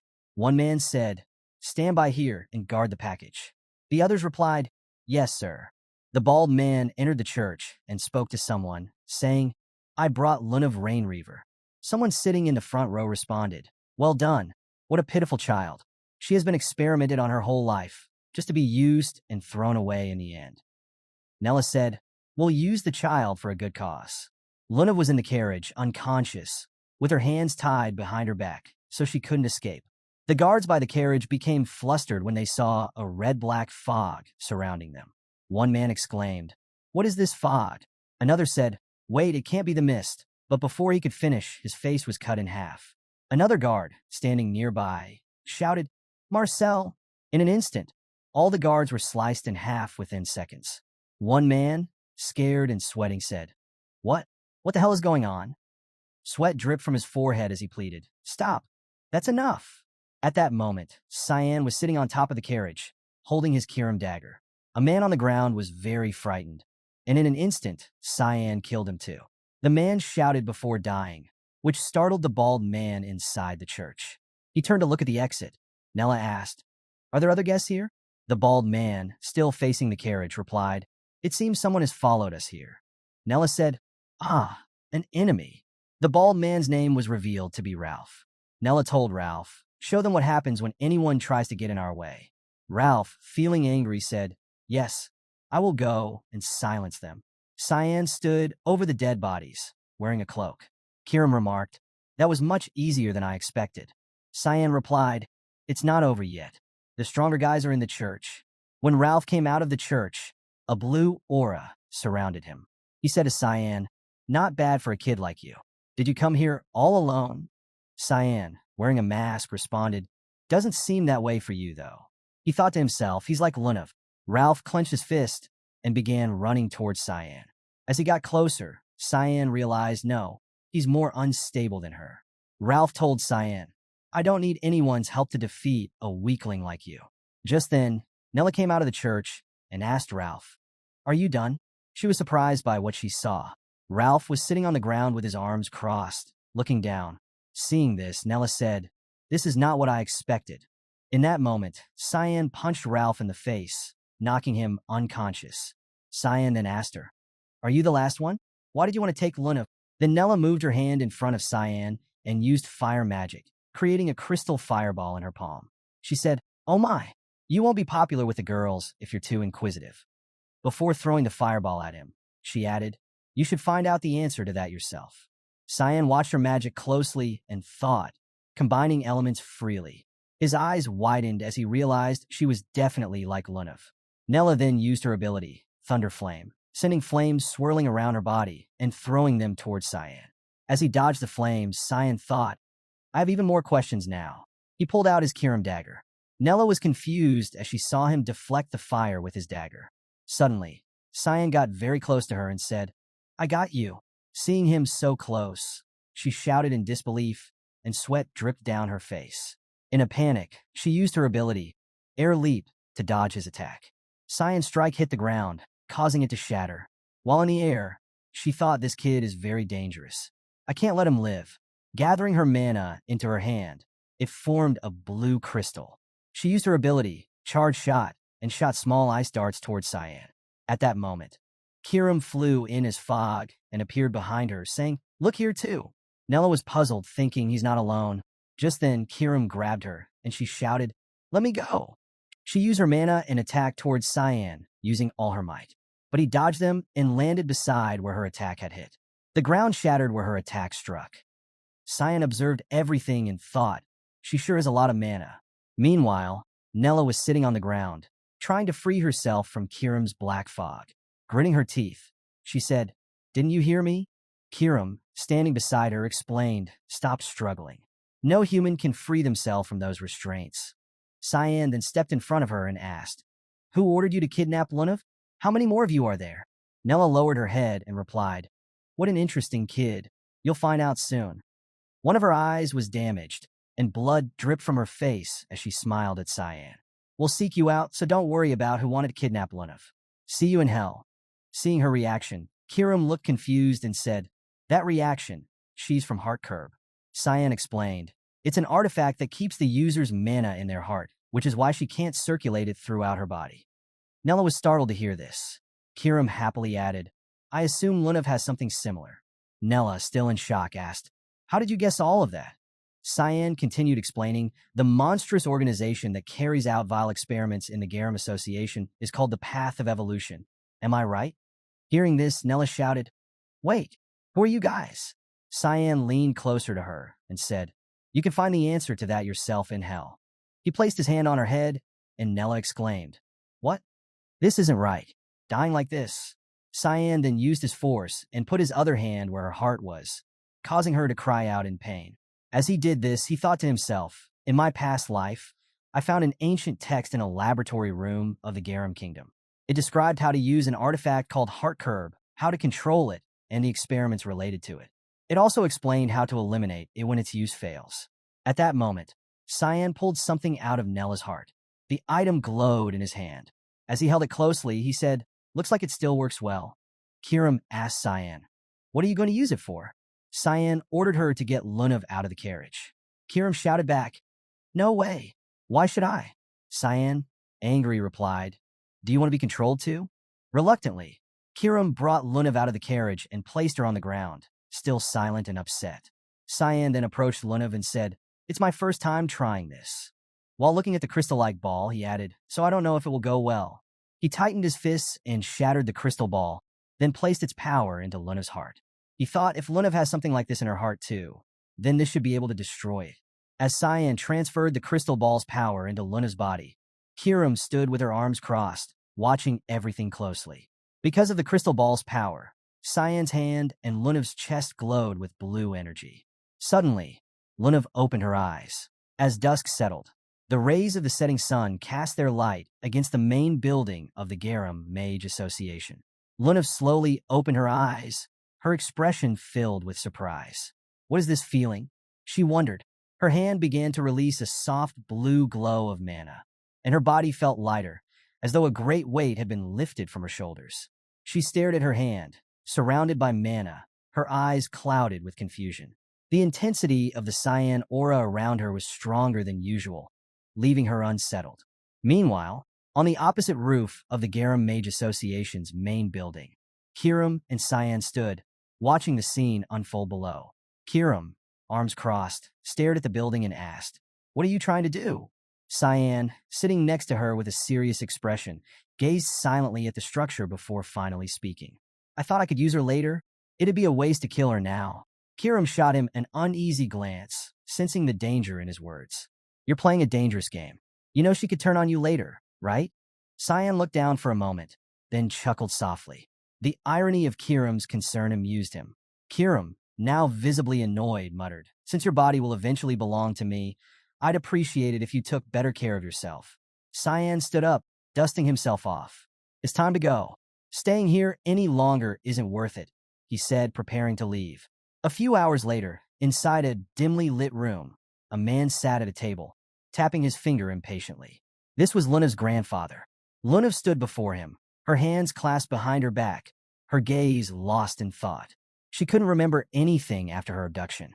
When her grandfather questioned her, she confirmed her lack of memory with a distant look. Her grandfather, his face filled with anger, slammed his fist onto the table. "Do you really expect me to believe that? The kingdom is in chaos because of the blood banquet, and you act as if none of this concerns you." Before Lunav could respond, the family's butler intervened, bowing his head in apology. "This is my fault, sir. I should have searched for Miss Lunav earlier." Her grandfather shook his head, rising from his seat. "No," he said, walking toward them. "This is not your fault. She acted on her own." The butler bowed his head, thanking Rains for his consideration. Rains then approached the butler, placing a hand on his shoulder. With a calm expression, he thanked the butler for his hard work in caring for his granddaughter.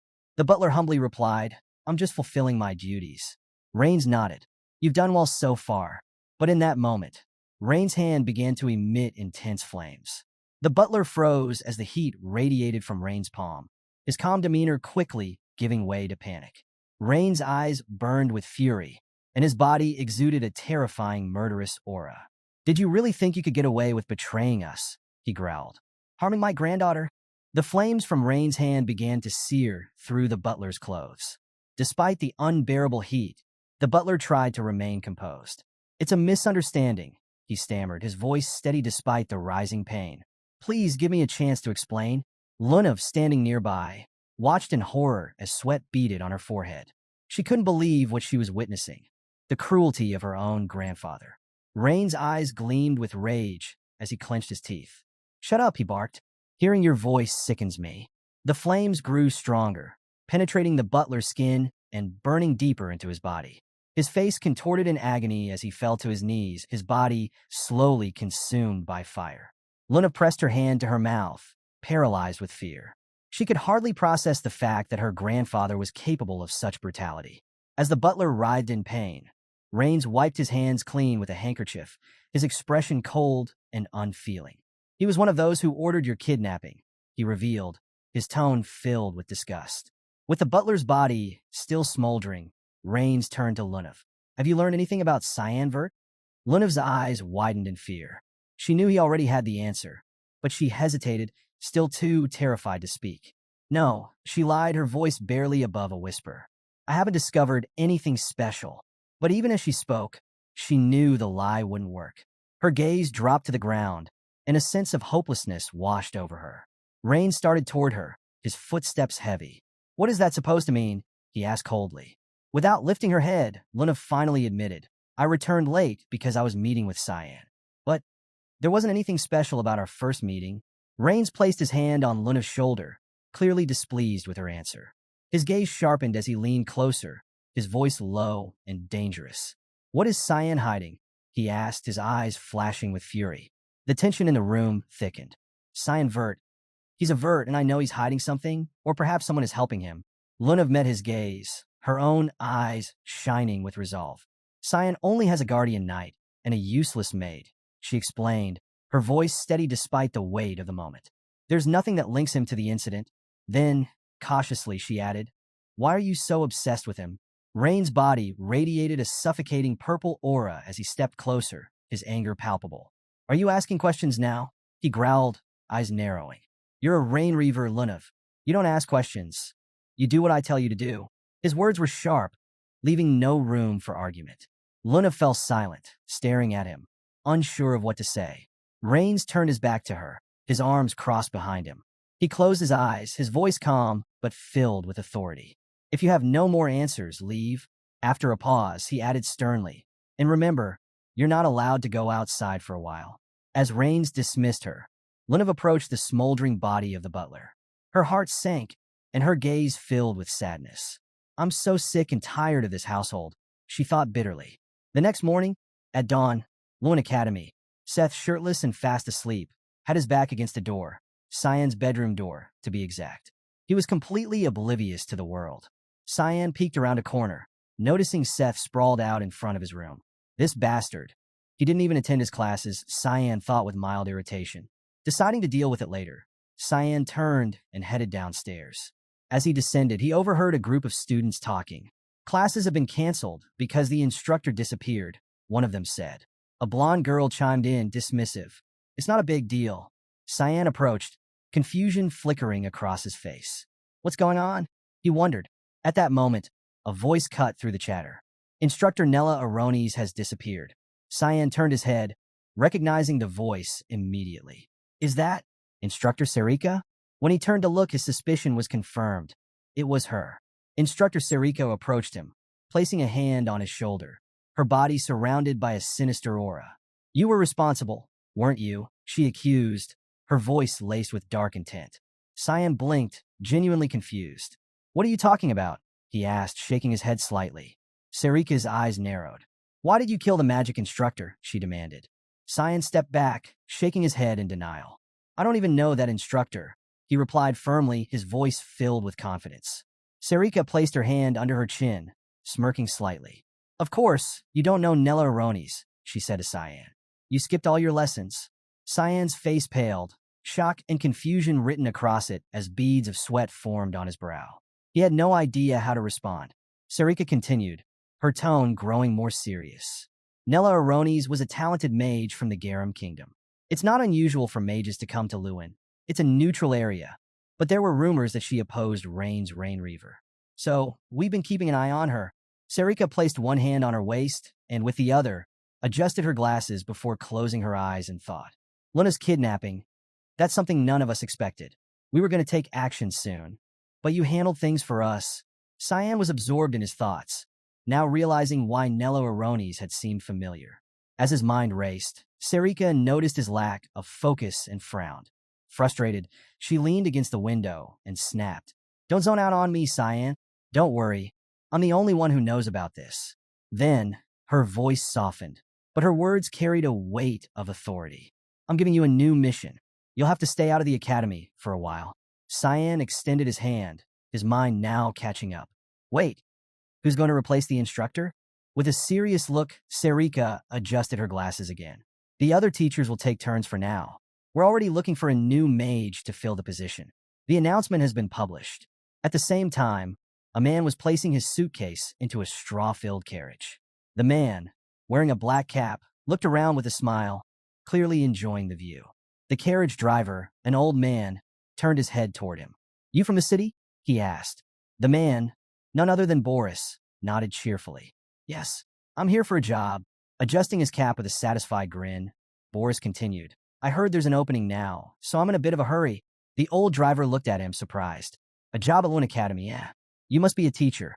Boris chuckled awkwardly, feeling a bit embarrassed. He touched his hat again and looked away as they rode along. Back at Lewin Academy, Emily lay sprawled on a sofa, clearly bored out of her mind. She sighed dramatically, sinking deeper into the cushions.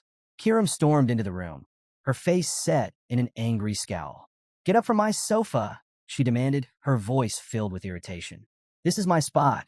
Emily, still lounging, replied lazily, "This is Cyan's dorm, and nothing here belongs to you." She stretched, unfazed by Kiram's anger. Kiram's patience snapped, and her eyes flared with anger. Suddenly, Cyan arrived and opened the door. His eyes fell on a strange scene. Kiram was fast asleep on the sofa, while Emily sat on the floor nearby, her head covered in bumps. Cyan blinked, confused, before asking, "Emily, what are you doing?" Emily's eyes filled with tears. "Miss Kiram is very scary," she cried, pointing at Kiram, who had clearly dealt the blows. Cyan sighed, shaking his head. "Kiram, get up. We have a new mission." Upon hearing this, Kiram stirred, rubbing her eyes. "Now?" she asked, still half asleep. Emily, excited, quickly raised her hand. "Can I come too?"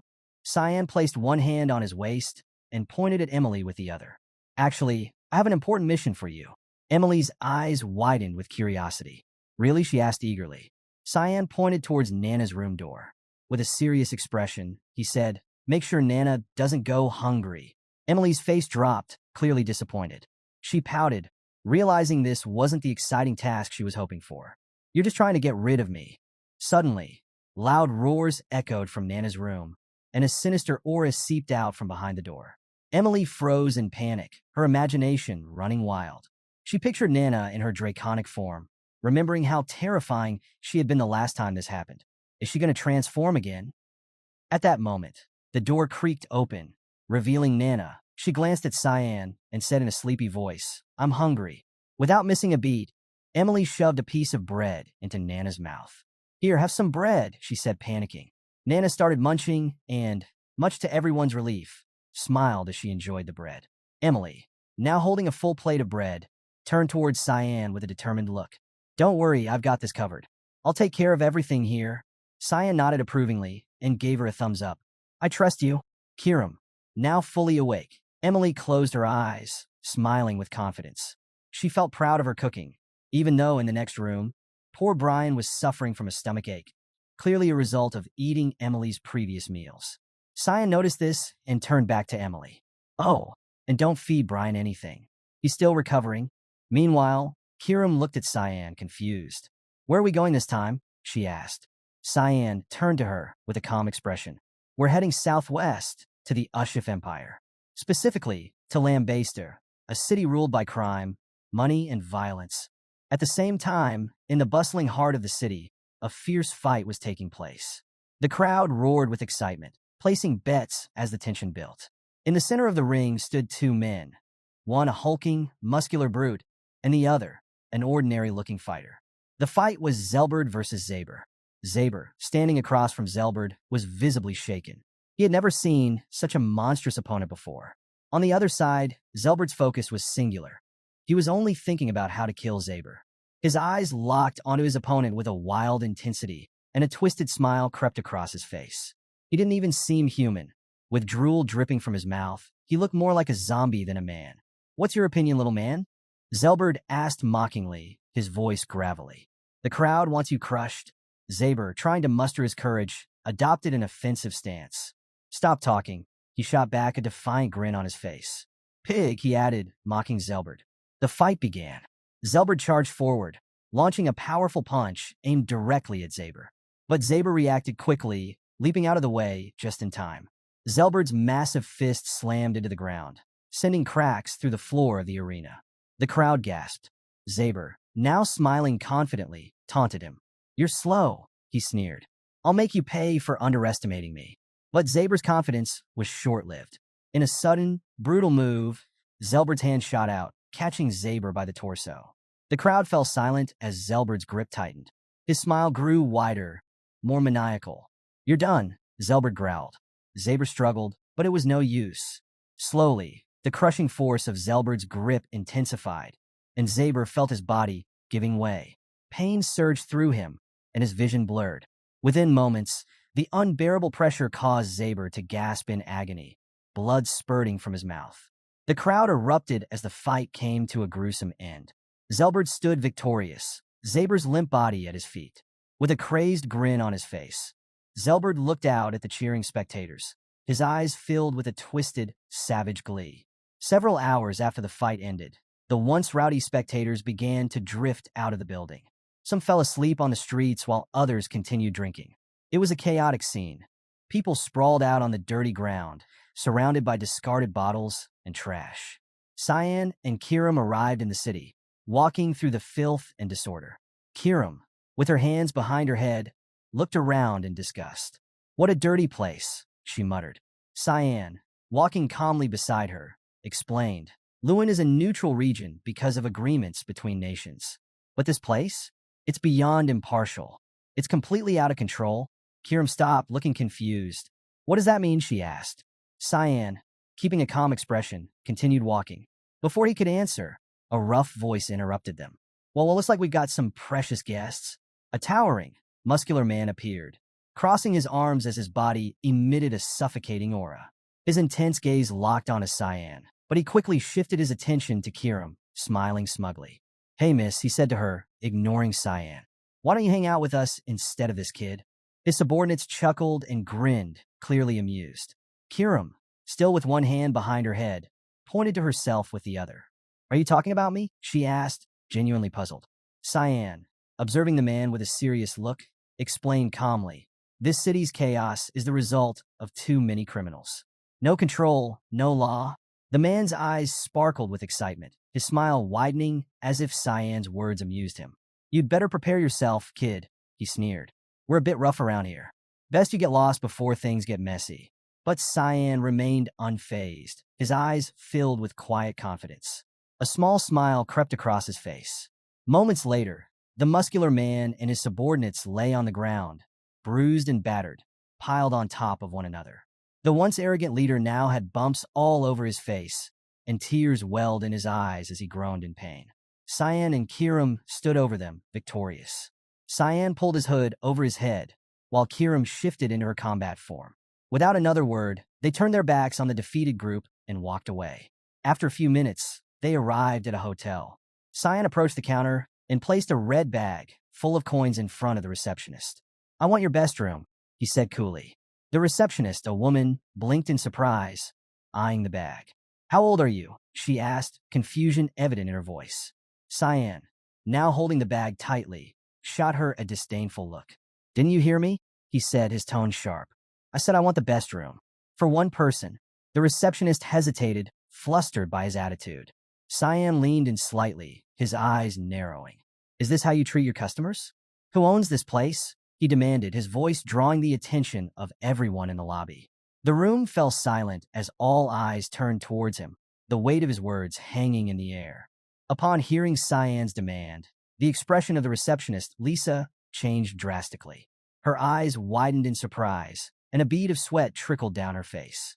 She quickly bowed slightly, placing her hands over her abdomen. "I apologize," she stammered. "Welcome to the lambaster cage."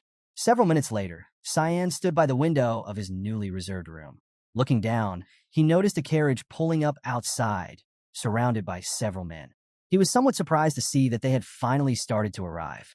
Among them were high-status men mingling with rough criminals, some scarred, others wearing eye patches. Cyan observed the scene quietly before deciding it was time to leave. He descended the stairs and approached the receptionist again. "Your name is Lisa, isn't it?" he asked casually. Lisa turned around, flashing him a kind smile. "Yes, I'm Lisa, from Lambaster Cage. How can I help you?" Cyan stepped closer, his expression calm. "I want to use the cage." Lisa froze, her smile faltering. She glanced away nervously. "I'm sorry, but new clients aren't allowed to use the cage," she replied, her voice shaky. Cyan fixed her with a penetrating gaze. Something was off. The room was nearly empty, and the atmosphere felt tense. He could feel something in the air.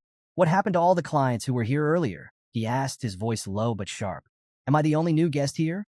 Lisa's eyes flickered with alertness. She was trying to mask it, but Cyan could sense her panic.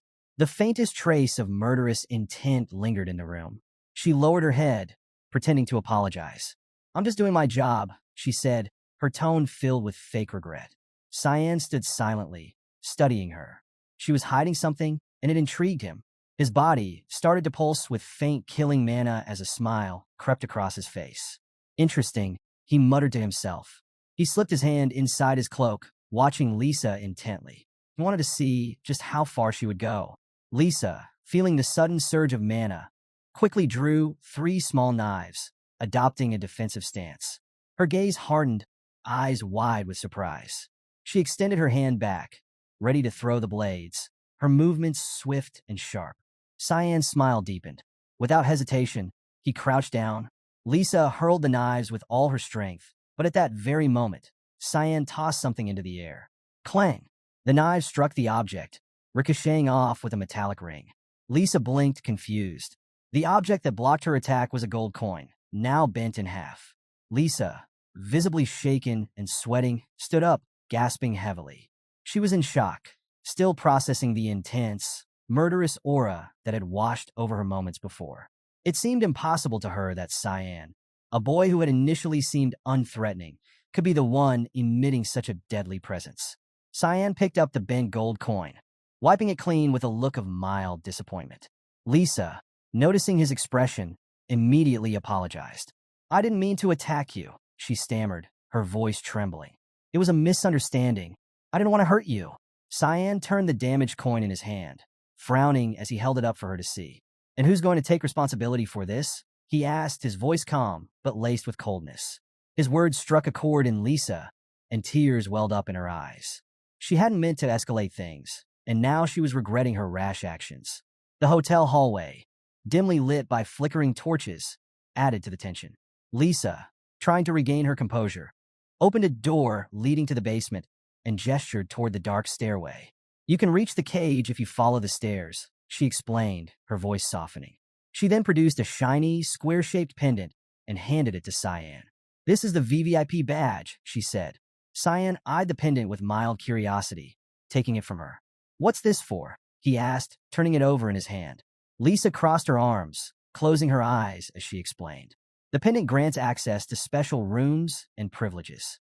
It'll keep you secure if you wear it." But she hesitated, glancing at him nervously. "I don't know why you're so determined to visit the cage, but it's dangerous down there. You should avoid it, unless you think you have multiple lives." Cyan barely reacted to her warning. He simply gave a small smile, more interested in the pendant than in her words. "Thanks for the tip," he said dismissively. Bringing his hand close to his mouth, he muttered quietly to himself, considering her words more of a threat than advice. Lisa, feeling frustrated and unsure of how else to warn him, turned on her heel. "Fine, do whatever you want," she muttered, her anger bubbling up. "I won't worry about you then." She stormed away, but Cyan could sense her lingering fury. Turning his attention to the stairs, Cyan decided it was time to proceed. "Let's go," he said calmly. Kira manifested beside him, a serious expression on her face. "Why didn't you ask Lisa to bring the owner?" she asked, her tone direct. Miss Secret Card, Sarika's order, was to take out Linza Nyloff, the owner of Lambaster Cage. Cyan remained quiet for a moment, descending the stairs with a measured pace. "Because we don't have any clues about her," he finally replied. "Not yet." Kiram frowned, feeling the frustration building. "Then why give us such an enigmatic order? There has to be a reason, but it feels like we're walking in blind." Cyan paused halfway down the stairs, turning to look at her. "We'll discover the reason soon enough," he said, his tone confident, as if he knew something she didn't. Kiram studied his face, still somewhat confused. He seemed far too calm in such a dangerous situation, as if he was already familiar with the place. As Cyan stood at the door of the true Lambaster Cage, memories of his past life flooded back. He recalled the devastation he had witnessed, standing on a cliff with his army, watching the city burn below him. Flames danced across the horizon, a stark reminder of the chaos brought on by civil war. The weight of that history settled on his shoulders as he focused on the present. Kiram glanced at him, her serious expression reflecting the gravity of the moment. "How much of a mess is there in this area?" she asked, her tone laced with concern. Cyan lowered his gaze, contemplating the destruction he had witnessed before. "We're about to find out," he replied quietly. They approached the imposing entrance of the Lambaster Cage, and the atmosphere shifted. An immense pressure filled the air, making it hard to breathe. At that moment, a man with a scar running across his mouth, cigarette dangling from his lips, he smiled, an expression that felt more predatory than welcoming. So, a young boy did this? He asked, looking at the criminal kneeling before him. The kneeling man, hands on his knees, nodded. Yes, this happened near the entrance of the city. He's not an ordinary boy, he replied, voice trembling slightly. The boss, a man with striking white hair, intertwined his fingers thoughtfully. A child like him is in a lambasted cage. He mused aloud, clearly intrigued. The subordinate, sporting a face full of bruises and swollen eyes, bowed his head. We tried everything we could, but he booked a VIP room, so there was nothing we could do about it, he explained, desperation creeping into his voice. That's why we came to you, the boss said, his tone shifting to a more serious note. The bruised subordinate, on the verge of tears, looked up, his eyes pleading. Please, Gunther, help us. I can't even walk in public looking like this. Gunther's interest was piqued. With a calculating look, he considered the situation. All right, he finally said, a smile creeping across his face. This could be quite interesting. He stood up, cracking his knuckles with a mischievous glint in his eyes. Let's head to the cage. I want to see how this cyan looks for myself. His enthusiasm was palpable. The atmosphere inside the lambaster cage was electric, with the crowd roaring in excitement. Linda Wesley, the muscular brown-haired fighter, stood victorious, her opponent sprawled on the ground. She planted her foot on his head, flexing her biceps and basking in the adoration of the audience, who cheered and waved their fists in delight. Cyan and Kiram observed from the sidelines. Kiram's expression shifted from curiosity to realization. Is this why the town has fallen? She asked, her tone laced with disbelief.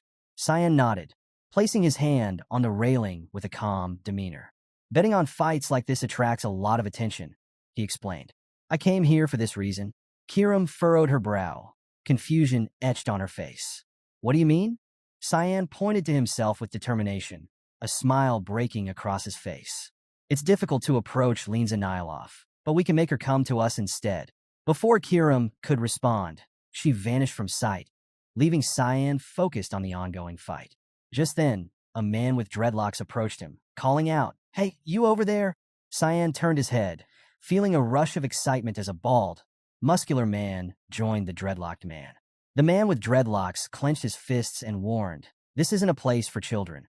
Cyan's happiness surged. They had arrived at just the right moment. Ignoring the warning, he stepped forward and delivered a powerful punch to the man's stomach. The impact caused him to double over in pain, blood trickling from his mouth as he collapsed to his knees. Seeing his companion attack, the bald man charged at Cyan, shouting, What are you doing to Jason? But before he could reach him, Cyan grabbed Jason by the hair, lifting his head to meet his gaze. Fear flooded Jason's eyes as he realized the severity of his situation. With a chilling smile, Cyan clenched his fist, preparing to strike. With a swift motion, Cyan unleashed a devastating punch to Jason's face, the force of the blow knocking out several teeth and sending blood gushing from his nose.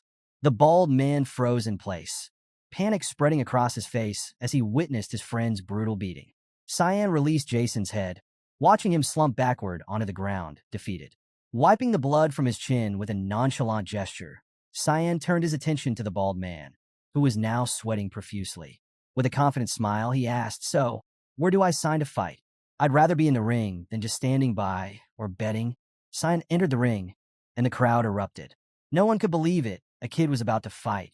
Murmurs spread like wildfire, with the audience guessing it must be due to a lack of participants.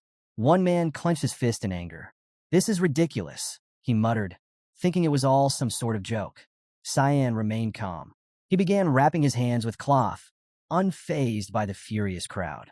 They couldn't believe a child was allowed to fight. Kiram, who was excited, she hadn't expected such an event to happen. Just then, Cyan tilted his head slightly, looking a little surprised. Zelbert entered the ring. The towering giant, with his menacing presence, locked eyes on Cyan. A sinister smile spread across his face as he taunted the boy. How should I kill you, little kid? Zelbert mocked. Cyan remained silent. Hands on his hips, he stood still, calmly observing his opponent. In the crowd, an older man with gray hair crossed his arms, shaking his head in disbelief. They've lost their minds. This isn't a fight, it's a massacre. Next to him, another man grinned like a madman. Isn't this better? He asked, The gray-haired man frowned. Zelberd's not just a giant. He's half ogre. This is over before it starts. Zelberd laughed loudly. He pointed at Cyan, ready to crush him. I'll end this by smashing you into the ground, he declared, but before he could finish his sentence, Cyan moved. With lightning speed, Cyan leapt forward and stomped hard on Zelberd's finger. The giant's face filled with shock. He hadn't expected this. He turned his head, only to see Cyan charging toward him, hand clenched into a tight fist, eyes filled with deadly focus. Cyan didn't hesitate. In one fluid motion, he closed the distance and delivered a devastating punch straight to Zelberd's nose. The impact was fierce, bone-shattering. Zelberd's massive body swayed. Time seemed to slow. Cyan was still midair as Zelberd fell to his knees.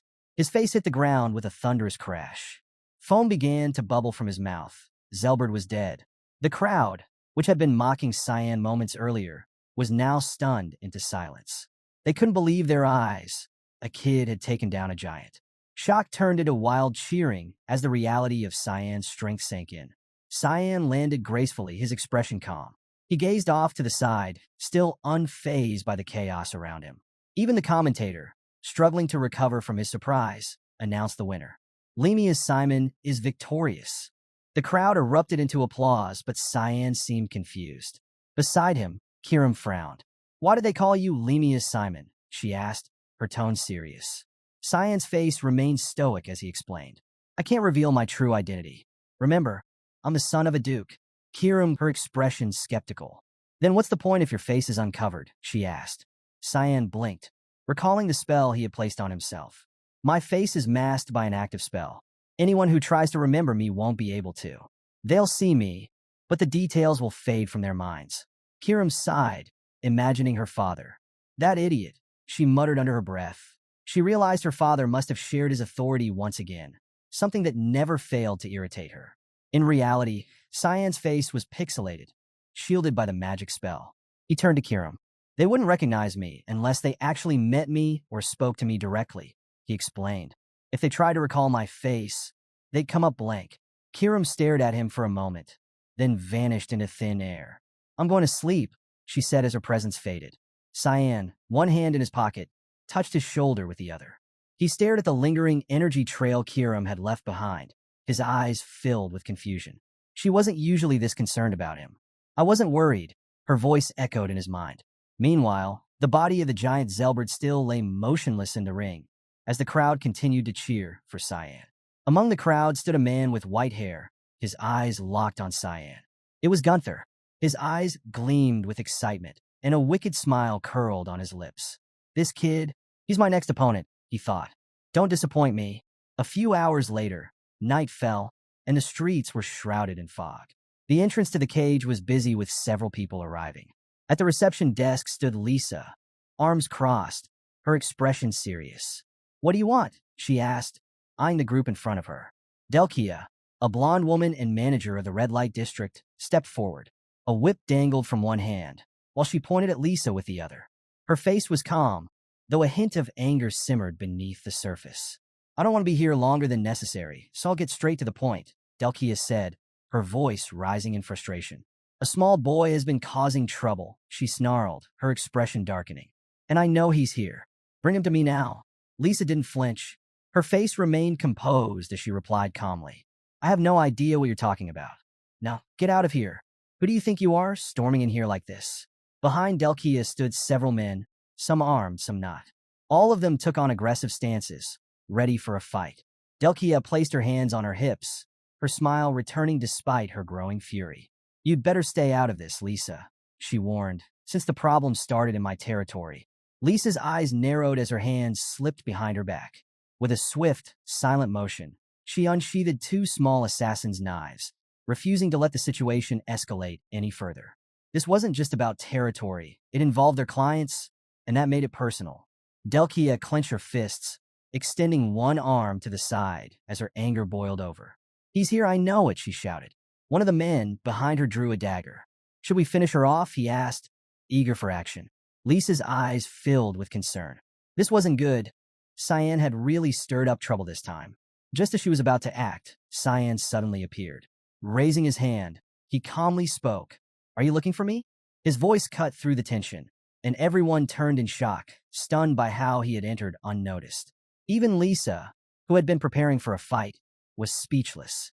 "How long have you been here?" she asked, confused. Cyan began to walk toward them, his demeanor as calm as ever. "I've been here since she said the problem started in her territory," he responded, eyes fixed on Delkia's group. Cyan approached Delkia, his eyes meeting hers with a calm, unwavering expression. "Why don't you talk to me instead of bothering Lisa?" he suggested. Delkia, caught off guard by his gaze, looked surprised at first, but as she took in his handsome features, her expression softened. Her eyes filled with admiration, and she found herself smitten by the boy in front of her. With a serious look, Cyan extended his hand. "I apologize if I've caused you any displeasure," he said, offering a handshake. In Delkia's eyes, Cyan was stunning, far more than just a boy. As he spoke, she didn't seem to care about the situation anymore. Instead, she took his hand in both of hers, pulling it close. "It's okay," she interrupted, cutting him off before he could explain further.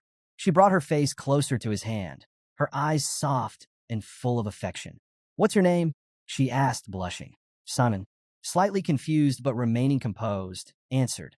"My name is Simon." Delkia's blush deepened, and she gazed at him even more lovingly.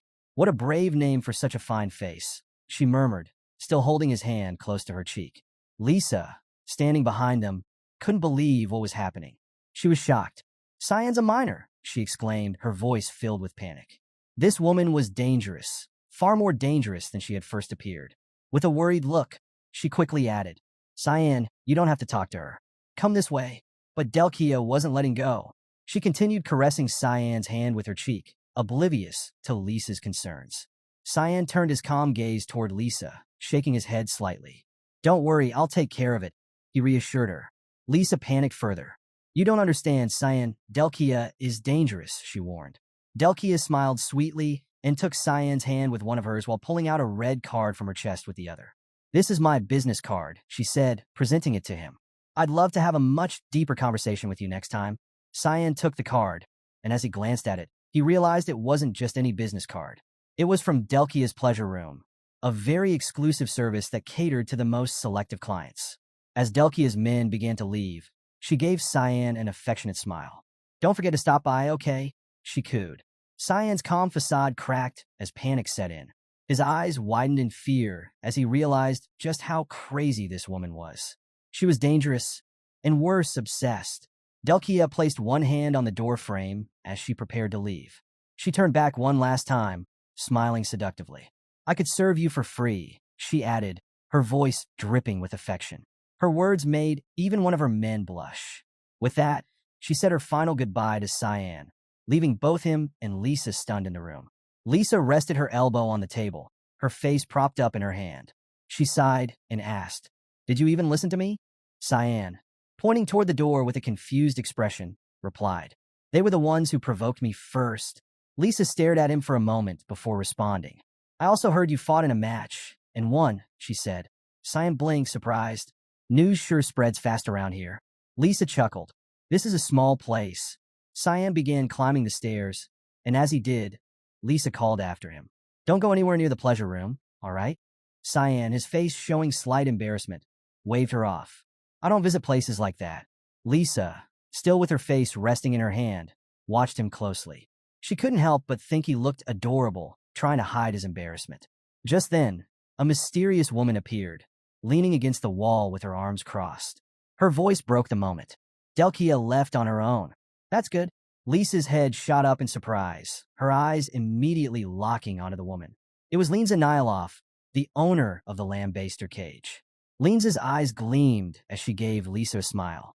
"You've gotten quite close to Cyan, haven't you?" Linza remarked, her tone teasing.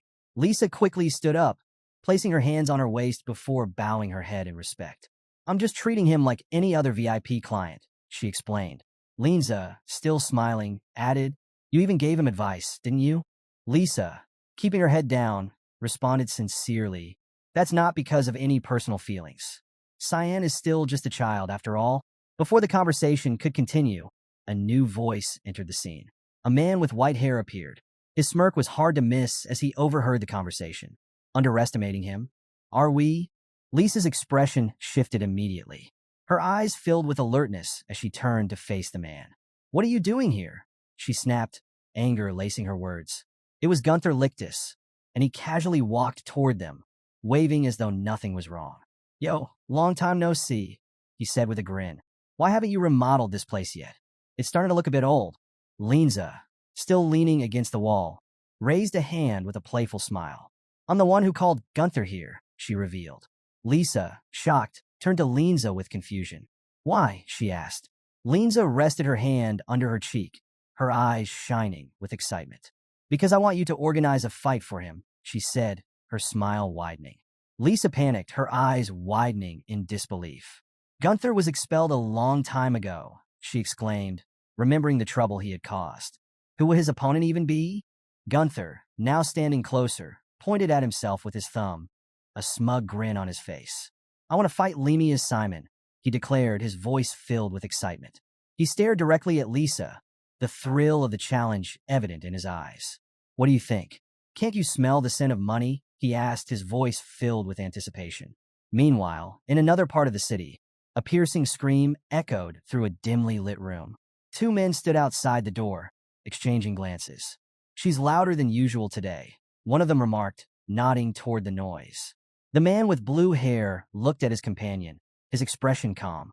"Before she left earlier, she said she'd be the one to seduce him," he explained. The other man closed his eyes and started laughing, shaking his head. "She's completely lost it over that kid. Crazy." The blue-haired man's face grew serious. "She'll do whatever it takes to get him to come back," he said with certainty. His companion opened his eyes, rubbing his chin thoughtfully. "You're right. She always gets what she wants," he agreed, a slight smile on his lips. Inside the room, Delkia was spiraling into madness. She crumpled another piece of paper and tossed it onto the floor, frustration and obsession written all over her face. The bed was strewn with portraits of handsome men, but none of them were him. She sat among them, desperate, her thoughts consumed by one thing. "This doesn't make sense," she muttered to herself, her eyes wild. "I've seen him, I know I have, but I can't remember." Her fingers dug into her hair as she clutched her head, her despair mounting. She could remember Cyan, but not his face. His beautiful face was blurry. No matter how hard she tried to focus, it slipped away, like a dream fading upon waking. Tears welled up in her eyes as frustration turned to grief. "I can't remember him. Why can't I remember?" she sobbed, her voice breaking. But just as quickly as the sadness overwhelmed her, desire took its place. Delkia's hands moved to her face, her tongue slipping out as a twisted smile crept across her lips. Her eyes filled with a strange, obsessive love. She could barely contain herself. "I need him. I need Cyan. More than ever." Her obsession grew, her desperation intensifying as her thoughts became consumed by the boy she could not fully recall. In Lambaster's red light district, where alcohol, women, and gambling flowed freely, Aiden stood at a distance, observing one of the clubs with a frown. "That place belongs to Delia," he thought, recalling an awkward moment when she'd taken his arm and pressed her cheek against it. The memory filled him with mild displeasure, though he'd once hoped she might be different. Her tastes are rumored to be questionable. With a resigned sigh, Aiden pulled up his hood and turned away, deciding to search elsewhere for clues about Linza. Just then, a young girl carrying a basket bumped into him, spilling the basket's contents onto the ground. Aiden glanced down to see packs of cigarettes scattered everywhere. He watched as the girl scrambled to collect them, confusion flashing across his face. "Are you all right?" he asked. The girl, looking rather young, clenched her fists, offering a sincere apology, and his brows furrowed in puzzlement. "Why are you apologizing to me?" he asked, not quite understanding. As he gathered the cigarette packs and placed them back in her basket, he glanced up and asked gently, "Did you hurt yourself?" The girl seemed taken aback by his kindness, hesitating for a moment before reassuring him that she was fine. But suddenly, she placed her hands on the ground, prostrating herself in thanks. Startled, Aiden gestured for her to stop. "That's not necessary," he said, lifting the basket toward her. "Here, that's quite a few. Are you selling them?" Taking back her basket, the girl explained, "These are exquisite cigarettes from the Gray Merchant Union. Would you like to buy one?" With a serious expression, Aiden shook his head. "I don't smoke." He eyed the basket thoughtfully, his mind lingering on her mention of the Gray Merchant Union, a name he'd never heard before, his mind swirling with questions. The girl took the basket, bowing in gratitude. Cyan maintained his calm, studying her with mild curiosity. "Where do you usually sell these cigarettes?" he asked. Looking a bit nervous, the girl admitted, "In the alleys west of the red light district. If I'm lucky, I can sell everything by night's end and go home before sunrise." Her honesty struck him. So she can only go home once the entire batch is sold. Cyan thought, his expression hardening slightly. Without another word, he took out a gold coin. "How about I buy the whole lot?" he offered. The girl's eyes widened in confusion, reminding him that he'd just told her he didn't smoke. Bending down, Cyan gently insisted, "Take it." He pulled out a second coin with a smile. "This one's for you." The girl's face lit up, her eyes filled with joy. Taking the coins, she handed over the basket, cheerfully saying goodbye as she walked off, waving and thanking him profusely. Cyan stood there silently, watching her disappear down the dimly lit street, then quietly incinerated the basket with his power. As the embers faded, Kira materialized beside him, her expression furious. "Why not start a charity then?" she asked coldly. Cyan closed his eyes, letting her question hang in the air. "The direction she's heading, it leads to the waste dump," he replied, a steely resolve in his tone. Kiram's anger shifted to confusion. "Why follow her?" she pressed. "Just watch," he murmured. A few moments later, they heard a commotion in the shadows ahead. Someone struck the girl, sending her small frame crashing to the ground. She groaned, clutching her side in pain. As she tried to crawl away, the gold coin Cyan had given her slipped from her pocket, gleaming in the dirt. The attacker, a familiar figure Cyan recognized as a criminal he'd dealt with before, glared down at her with a sneer.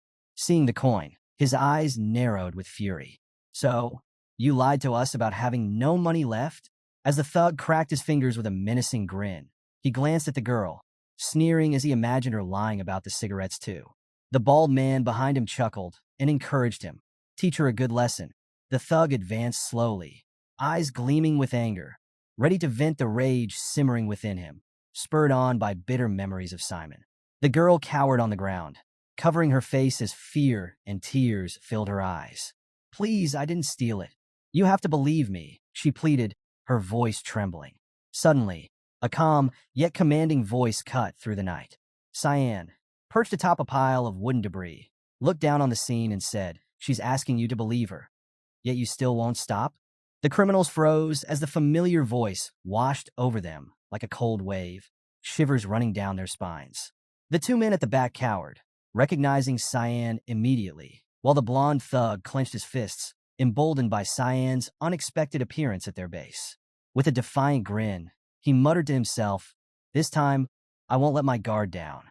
Just as the blonde thug prepared to make a move, Cyan leapt down, delivering a powerful kick straight to his face, sending him reeling backward. Without hesitation, Cyan moved like a shadow, striking the others one by one, his blows swift and merciless. The girl watched in awe as Cyan dispatched them in the blink of an eye, stunned by the sheer speed of his attacks.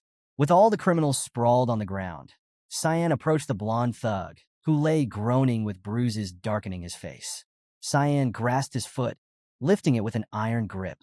Panic flashed across the thug's eyes, and with a desperate, pleading look, he stammered, "Please, why are you doing this to us?" Cyan tilted his head, the hint of a smile crossing his face. "It's simple," he replied coolly. "I find joy in even the smallest things." He stared intently into the thug's eyes. "And torturing scum like you, well, I enjoy that a lot." With that, Cyan tightened his hold on the thug's leg, applying a bit more force until a sickening crack echoed through the air. The thug's face twisted in agony, and a scream tore from his throat. Cyan didn't flinch. He simply watched, unbothered, as the thug writhed in pain.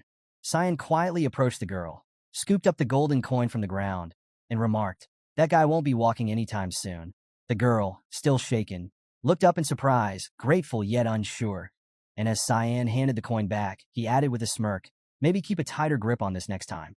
With wide eyes, she thanked him sincerely. Just then, a slow clap broke through the silence. A man with stark white hair stepped forward, clapping with a sly grin plastered on his face. Cyan spun around, immediately alert, and eyed the man suspiciously. He didn't recognize him at first, but realized he needed to be cautious. The spell should have hidden his identity. This stranger was none other than Gunther Lictus. Gunther's smile widened as he scrutinized Cyan, his hand resting thoughtfully on his chin. I wasn't entirely certain, Gunther mused, but only one person moves with skill like that. His grin grew as he pointed at Cyan. You must be Lemius Simon. Gunther introduced himself, still clearly amused, as the owner of this part of town. Cyan's expression remained unreadable, calm as ever. He had questions, but now that Gunther was here, he shifted his focus from the man sprawled on the ground to this new opponent. Gunther glanced disdainfully at his battered subordinate lying nearby. So, this was the idiot you thrashed last time? With a flash of annoyance, he stepped on the man's head, pressing down until the life drained from him. His contemptuous expression didn't waver. The girl, witnessing this brutality, fell to the ground, her hands clamped over her face, shivering with horror as a scream escaped her lips. Cyan, unimpressed by Gunther's display, met his gaze and said coldly, there was no need for that. But Gunther only laughed unfazed. Forgive me, I got a little carried away, he replied, wiping the stray blood from his cheek with his finger, then licking it off with a wild gleam in his eyes. I've just come from a meeting with the owner of Lambaster's Cage, he said, savoring each word. And you know, I've been hoping for a real fight with you. Upon hearing this, Cyan's eyes filled with rage. He realized this bastard knew Linza Nilov. Without wasting a second, Cyan launched a powerful kick at Gunther. Gunther, seeing the attack, looked somewhat surprised but quickly raised his elbow, successfully blocking Cyan's strike. His eyes lit up with excitement, and a smile crept onto his face. He hadn't expected Cyan's attack to carry so much weight. With a challenging grin, he asked if Cyan wanted a real fight now. Without answering, Cyan attacked again. Once more, Gunther blocked with his elbow, but this time the impact pushed him back several meters. Not willing to just defend anymore, Gunther tapped into his power. His fist transformed into solid rock. With a murderous look, he launched a powerful counterattack, throwing a punch straight at Cyan. Cyan narrowly dodged by leaping into the air, and Gunther's fist crashed into the ground, shattering it from the impact. As Cyan hovered above, he took into sight. Gunther was destroying the very ground beneath them. Cyan wondered if Gunther had some kind of ability to enhance his strength. Meanwhile, Gunther yanked his fist out of the ground, turned around with an excited look, and smiled, clearly thrilled to skip the wait for their match. In a swift jump, Gunther closed the distance between them in an instant, saying, "You're better than I expected." He stared at Cyan with a sinister smile and demanded he keep entertaining him like this. A surge of worry filled Cyan's eyes as he realized this guy wasn't in his right mind. Gathering all his strength, Gunther struck Cyan hard in the chest, sending him hurtling toward the ground. Meanwhile, in a secluded part of the pocket dimension belonging to the god of black fog, pillars towered over a vast, eerie space. On one of these pillars sat Serika, deep in meditation, her body enveloped by an intense and powerful purple fog. Just then, a figure appeared. It was the god of black fog himself. He remarked, somewhat amused, that he knew she had assigned Cyan an interesting mission. Serika opened her eyes slowly, acknowledging his presence. With a calm demeanor, the god of black fog informed her that the individual Cyan was seeking wasn't even on the altar list. Serika's lips curled into a faint smile as she closed her eyes again. The god watched her intently, resting his hand under his chin, and commented that he hadn't expected her to involve Cyan in such personal matters. Serika's smile grew as she admitted she wasn't hiding her intentions. She then revealed that Linza Nilov was someone they would inevitably have to eliminate one day. Her eyes glimmered with a subtle thrill, and the fog around her thickened. She explained, still smiling, that she simply wanted to test Cyan, to see if he was worthy of becoming her successor. But just as she was about to finish, the god of black fog interrupted her, pointing a finger in her direction. With an intense, almost playful look, he questioned whether there was a chance Cyan might turn out like Linza Nilov, an intriguing enigma indeed. Serika returned his gaze and, with a cryptic smile, replied that they would soon find out. Destiny, after all, was never predictable. At that moment, back in the heat of battle, Cyan's body slammed into the ground with devastating force, fracturing the area around him. Yet, despite the impact, he stood back up, taking an offensive stance and glaring intently at Gunther. Gunther, noticing Cyan's resilience, seemed both impressed and thrilled to have found such a worthy opponent. With one hand on his waist, he cracked his neck with the other, grinning as he asked, "Shall we keep going?" Cyan remained silent, eyes locked on Gunther. Amused, Gunther continued staring at him, smiling as he mocked. Go on. Keep up your gimmick, Lemia's Simon. The aftermath of the intense clash left the area in complete ruins. Amid the devastation, Cyan and Gunther continued their duel. Cyan pressed forward with relentless strikes, landing a solid elbow before winding up for another blow. His piercing gaze locked onto Gunther as he demanded, "Where's Lenza Nihilov?" Gunther, sweat dripping from his brow, blocked the attack with a grimace. His teeth clenched as he snarled, "Why are you dragging her into this?" His anger flared, and with a furious expression, he shouted, "Don't underestimate me." With all his might, Gunther launched a devastating blow. Cyan narrowly avoided it, leaping aside at the last second. His sharp reflexes saved him by a hair. Landing lightly, Cyan began to analyze his opponent's moves. Observing carefully, he quickly realized Gunther's arm wasn't taking any real damage from his strikes. Gunther smirked confidently.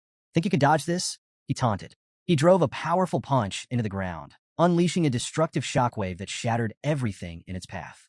Cyan dodged again, springing to safety on some wooden debris. Seeing Cyan avoid the attack so cleanly, Gunther's lips curled into an excited grin. "Not bad. You're even better than I thought." Cyan balanced on the remnants of the destroyed house. Gunther, undeterred, strode toward him and growled, "Get down here. We're not done yet." At this point, Kiram, who had been watching from the sidelines, hesitantly asked, "Should I step in?" Cyan's attention snapped to the side. His eyes narrowed. "Wait, someone else is here." Suddenly, for knives descended from the sky, embedding themselves in the ground before Gunther. A stern voice rang out. "Stop!" Gunther froze, his eyes darting to the knives. His confusion was short-lived as he turned toward the source of the voice, his face twisting with rage. "Who dares interfere?" he bellowed. "Do you have a death wish?" Lisa emerged, flanked by guards, her expression cold and commanding. She pointed a knife at Gunther and demanded, "Why are you fighting our client?"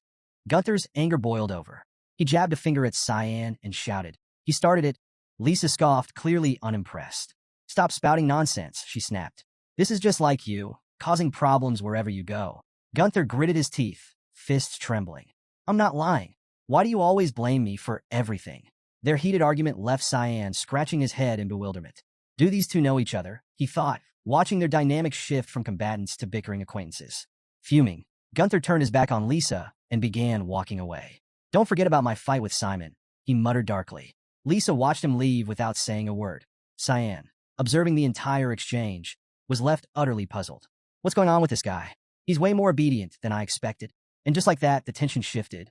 The ruins were silent again, but the mystery surrounding these relationships had only deepened. Lisa, clearly worried, approached Cyan. "Are you hurt?" she asked, her voice laced with concern. Cyan descended gently to the ground, brushing off her concern with a calm, "I'm fine," but his sharp gaze lingered on her, and with a tone of quiet displeasure, he added, "I'm not happy about this." Lisa and the guards panicked. Her hands instinctively rested on her abdomen as she bowed deeply, sweat forming on her brow. "You're a VIP client," she stammered. "We're supposed to take care of you." Cyan tilted his head slightly, observing her anxious demeanor. A small smirk crossed his face as he concluded, "You need a favor." Lisa blinked, caught off guard. "How? How do you know that?" she asked, her voice tinged with surprise. "Gunther mentioned he met with the owner," Cyan replied smoothly. "He wanted to fight with me. I wasn't interested, but I'll make a deal." The guards and Lisa exchanged glances, unsure of what he meant. Cyan shifted his gaze to the side, where a young girl who sold cigarettes sat trembling, tears streaming down her face. "Give her a job," Cyan demanded, his tone firm but not unkind. Lisa and the guards followed his gaze and saw the girl. Moved by the sight, Lisa nodded slowly. "It will be done." Hours later, the streets buzzed with whispers of Gunther Lichtis' return to the cage. "Have you heard the news?" one man asked his companion. His friend chuckled. "Yeah, Gunther's crawling out of the dump for a fight with Simon of Lemia." The first man stroked his chin, his expression confident. "Never thought I'd see Gunther back here. Simon's in for it." As night fell, the air in Lambaster was electric. Everywhere, people discussed Cyan's rumored upcoming fight with Gunther. Meanwhile, Cyan spent the week wandering, taking part in smaller skirmishes to learn the rules of the cage. In one match, Cyan swiftly defeated an opponent with a single punch, sending the man sprawling unconscious. Dusting off his shirt casually, he learned the first rule: no weapons allowed. The second rule: if an opponent gives up, the fight is over. The third and final rule: no killing. Cyan filed the rules away in his mind, though he barely needed them. Most of his matches ended with a single blow, leaving little room for complications. The long-awaited day arrived. The cage was packed with spectators, buzzing with anticipation. The judge, a blond man with glasses and a sly grin, stepped forward, extending a hand toward both fighters. Today's fight will be different, he announced. There are no rules. Gunther, arms crossed, broke into a wide, toothy smile. On the other side, Cyan blinked, his face a mixture of confusion and disbelief. What do you mean, no rules? He asked, pointing at himself for clarification. The judge leaned in with a knowing smile. Exactly as you heard, no rules. The owner allowed it. Cyan's confusion only deepened. He gestured at himself incredulously. You mean no one told me about this? Gunther, clearly relishing the moment, chuckled darkly. You'll figure it out soon enough. The crowd roared as the stakes of this no-holds-barred fight sank in. Cyan's mind raced. What kind of fight is this? He was about to find out. Gunther slipped on brass knuckles, his smirk widening. You have no idea how long I've waited for this, he said, his tone dripping with malice. Cyan's eyes narrowed in disbelief. Spotting the brass knuckles, he turned to the referee in outrage. This is completely unfair. But to Cyan's shock, the referee had vanished into thin air. Gunther chuckled, enjoying Cyan's frustration. The judge's voice echoed through the arena. The fight begins now. The crowd erupted in cheers, their energy electrifying the cage. Among the spectators was Linza, arms crossed and her body glowing faintly with blue energy. She grinned. Let's see how good you really are, she thought, her anticipation growing. Gunther flexed his arms, the brass knuckles gleaming ominously. Didn't anyone tell you this is a no-rules match? He taunted. Cyan shot him a deadpan look and replied dryly, not entirely. Gunther's smile widened as he activated his powers, his arms hardening to the texture of iron. Grab a weapon if you're scared, he sneered. You'll need it. Annoyed but composed, Cyan closed his eyes, exhaled deeply, and let out a low sigh. I don't need one, he muttered, extending his hands. A cold fog materialized around him as he assumed an offensive stance. I have a better plan, he said confidently. Ready to lose? Gunther's grin grew predatory. The thought of killing Cyan made his blood race. I'll savor this, he said, sticking out his tongue. Humans scream beautifully before they die. He began to fantasize about holding Cyan's skull, his twisted imagination fueling his bloodlust. Cyan's expression hardened. The realization of what Gunther was planning filled him with disgust. So that's how it is, Cyan muttered, his gaze like steel. Gunther's bloodlust surged.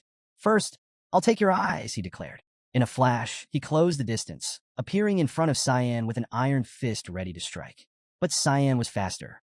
With perfect timing, he sidestepped the blow effortlessly. Extending his hand, he summoned the demonic sword, its ominous form emerging from the fog. Gunther, momentarily caught off guard, left an opening. Cyan didn't waste a second. With a single, precise swing, the sword sliced clean through Gunther's arm.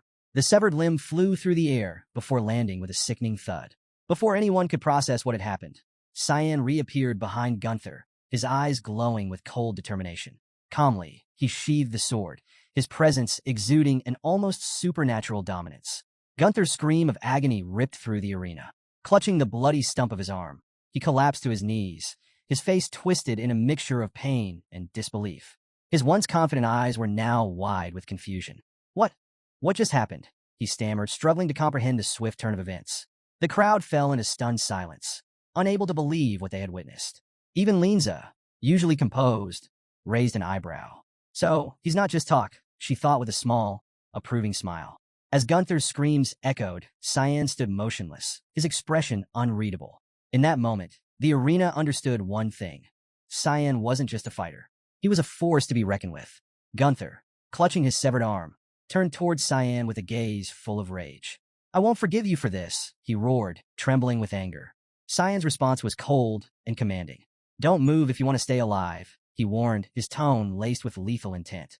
Gunther, for the first time, felt a suffocating pressure unlike anything he had ever experienced. Despite his arrogance, he froze, obeying Cyan's command without question. The referee descended into the ring, glancing at Gunther's silent form before raising his hand towards Cyan. The winner is Cyan, he declared. The spectators erupted in mixed reactions of shock and awe. No one had anticipated such a devastating end to the fight. Gunther, once feared and undefeated, had been utterly humiliated. Among the crowd, a man with a black mustache trembled visibly. His eyes locked onto the ominous black fog and the aura surrounding Cyan's demonic sword. Recognizing the sword's mysterious mana, the man's voice caught in his throat. That's the demonic sword, he whispered, his body shaking as the realization sank in. Cyan sat in the lounge, wiping sweat from his face with a towel. As he cooled off, his mind churned with questions. Someone made sure I wouldn't get any details about the rules, he thought grimly. Could Linza guessed what I'm up to? Before he could delve further, the girl he had saved from Gunther's subordinates approached him. Her eyes shone with gratitude as she handed him a glass of water. That fight was incredible, she said, her voice full of admiration. Cyan accepted the water, momentarily surprised. Noticing her uniform, he realized she had already started working. She clenched her fists excitedly. Manager Lisa said I should start as an assistant, she explained with a bright smile. Please be kind to me. Cyan smiled softly, patting her on the head. Work hard, he said warmly. The girl closed her eyes, her face lighting up with a grateful expression. Lisa entered the lounge moments later, and Cyan's demeanor shifted. His calm face darkened with fury. What were you thinking today? He scolded, his voice sharp. Lisa, to his surprise, lowered her head in apology. I'm sorry, she said, her voice filled with regret. Cyan paused, his anger turning into confusion. Why didn't you tell me the fight was going to be without rules? He asked, his tone firm but calm. Lisa raised her head, her expression uncertain. I didn't know, she explained. The information was only shared between the owner and Gunther. I should have checked more thoroughly. I'm sorry, Cyan sighed, standing up. I need to meet this owner, he decided, brushing past her. Panic flashed across Lisa's face. That's impossible, she exclaimed, her voice trembling. The owner prefers to remain anonymous. Realizing this approach was futile, Cyan turned back to Lisa with a serious expression.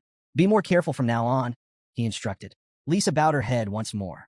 Understood, she said softly. As Cyan exited the room, a voice called out. Excuse me, do you have a moment? Cyan turned to face the speaker, his eyes narrowing with confusion. Who are you, he asked. The man, the same one who had watched Cyan's fight with Gunther, placed a hand over his chest and bowed. I am Boris, he introduced himself. From the Gray Merchants Union. Cyan's gaze hardened as he sized up Morris. What does this guy want, he thought. Morris leaned closer to Cyan, his voice dropping to a whisper. I've come to see you because I have a proposal, he said slyly. His gaze sharpened, and with a confident smile, he asked, would you be willing to sell the demonic sword? Cyan immediately went on high alert, his piercing eyes locking onto Morris. I don't know what you're talking about, he replied coldly. Morris chuckled, unfazed. No need to play coy. I'm certain I'm the only one here who recognizes it. His expression turned smug as he began recounting his history. I used to work for the Albus Merchant Union before Zickerman Albus, the head of the union, was killed 2 years ago. Now, I'm with the Gray Merchant Union here in Lambaster. Weapons are my specialty, swords especially. I've supplied them even to the Garum Association. Cyan stayed silent, his gaze seemingly distant as he processed the information. Morris continued, his enthusiasm growing. I know weapons better than anyone else. The demonic sword of the Dark Mist. It's been waiting for its rightful owner for years. And now here it is. Morris stepped closer, practically quivering with excitement. Name your price, he urged. I'll pay anything. For a moment, Cyan remained motionless. Then, with cold precision, he grabbed Morris by the neck and hoisted him into the air. Morris's eyes bulged with panic as he gasped for air, clawing at Cyan's arm. Am I the only one who knows? Cyan asked darkly, his voice as sharp as the sword in question. Morris's panic deepened, foam forming at the corners of his mouth. But before Cyan could finish him, movement in the shadows caught his attention. A masked figure stepped into the room, followed by another emerging from Cyan's shadow, and then a third. In an instant, 3 masked men surrounded Cyan, drawing their weapons. Release him, one of them ordered, their tone icy. Unless you want to die. Cyan glanced around, sizing them up. His expression shifted from focused to amused. Funny, he muttered, his smile widening. You really think these guys can stop me? The masked men remained unfazed, their weapons aimed and ready. But Cyan sharp, I quickly identified their style and formation. Shadow Assassin Squad of Sparnia, he thought. Morris didn't come unprepared. Tightening his grip on Morris's neck, Cyan sneered. Do you honestly think these mercenaries will save you? Morris's breaths grew weaker, his eyes filling with desperation. Cyan's calm demeanor gave way to a flash of rage. Let's test that theory. The door suddenly burst open, and Lisa entered, followed by the girl Cyan had saved earlier. Lisa's eyes widened at the scene. Her hand instinctively moved to her daggers as she assessed the situation.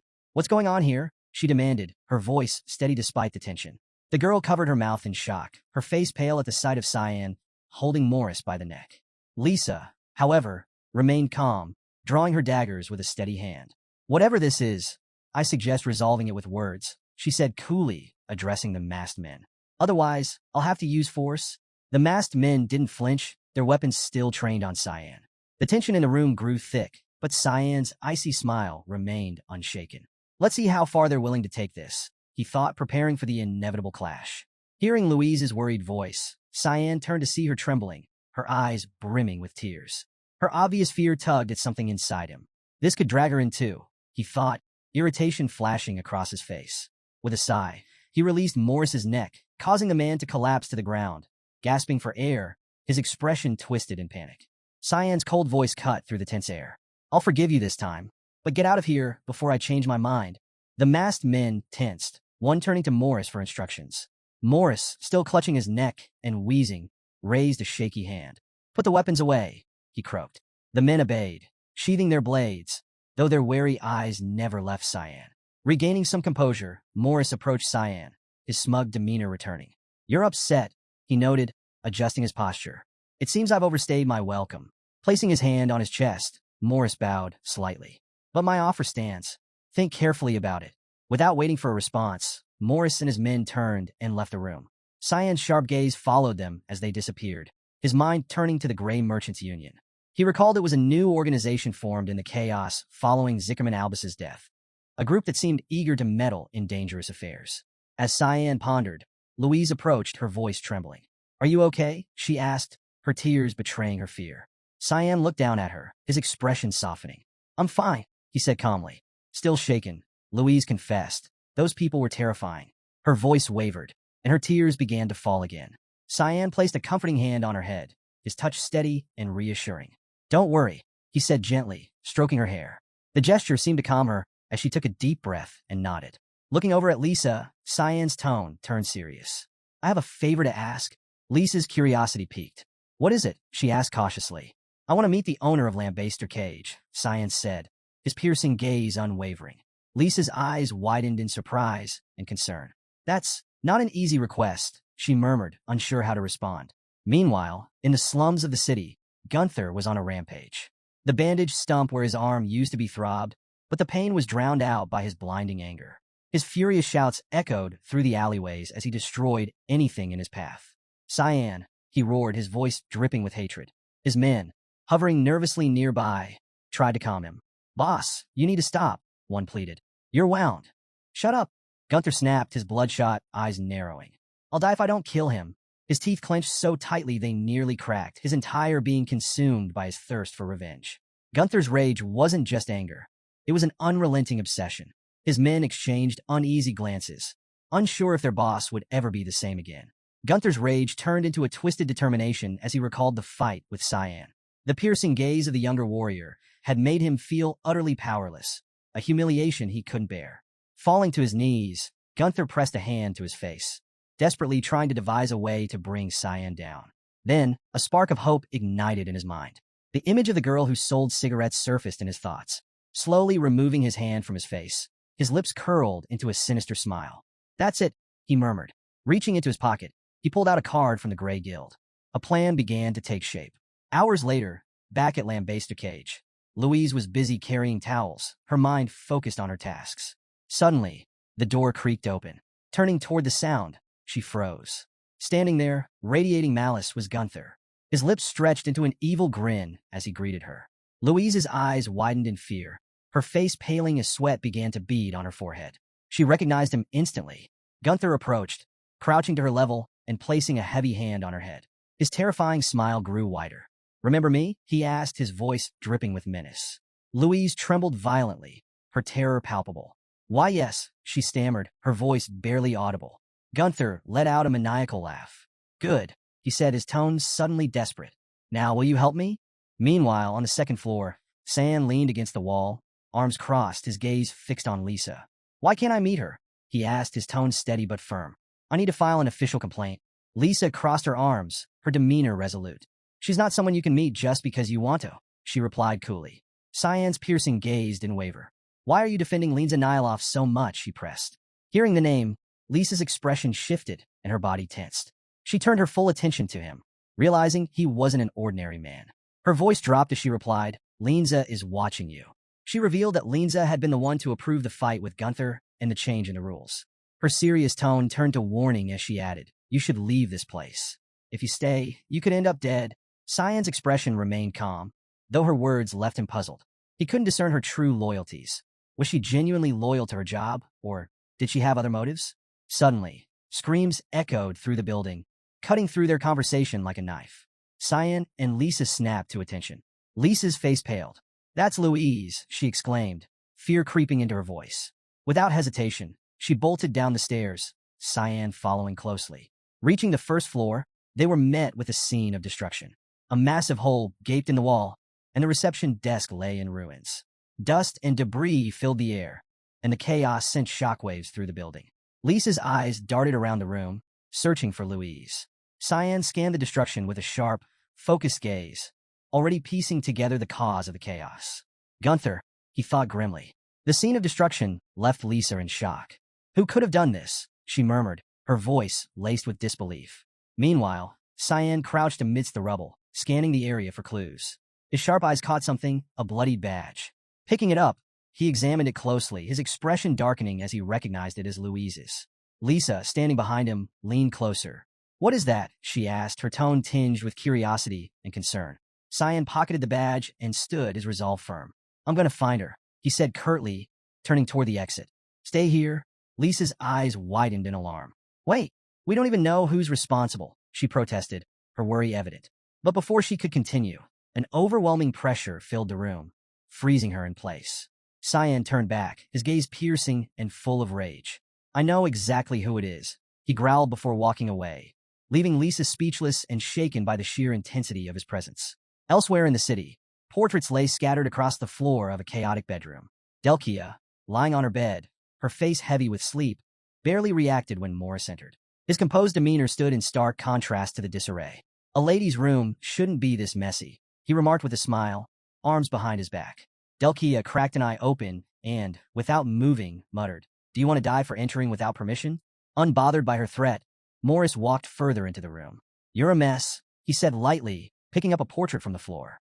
Delkia groaned, lifting her head slightly. "What are you doing here, Morris?" she asked, her tone uninterested. Morris examined the portrait in his hand, noting the faint, unfinished face on it. "Isn't it obvious?" he replied, stepping closer. "A merchant like me is here to make an offer." Delkia waved him off lazily. "I don't like trades," she said, flopping her head back down. Ignoring her dismissal, Morris studied the portrait further. "This boy, you've fallen for him, haven't you?" he observed.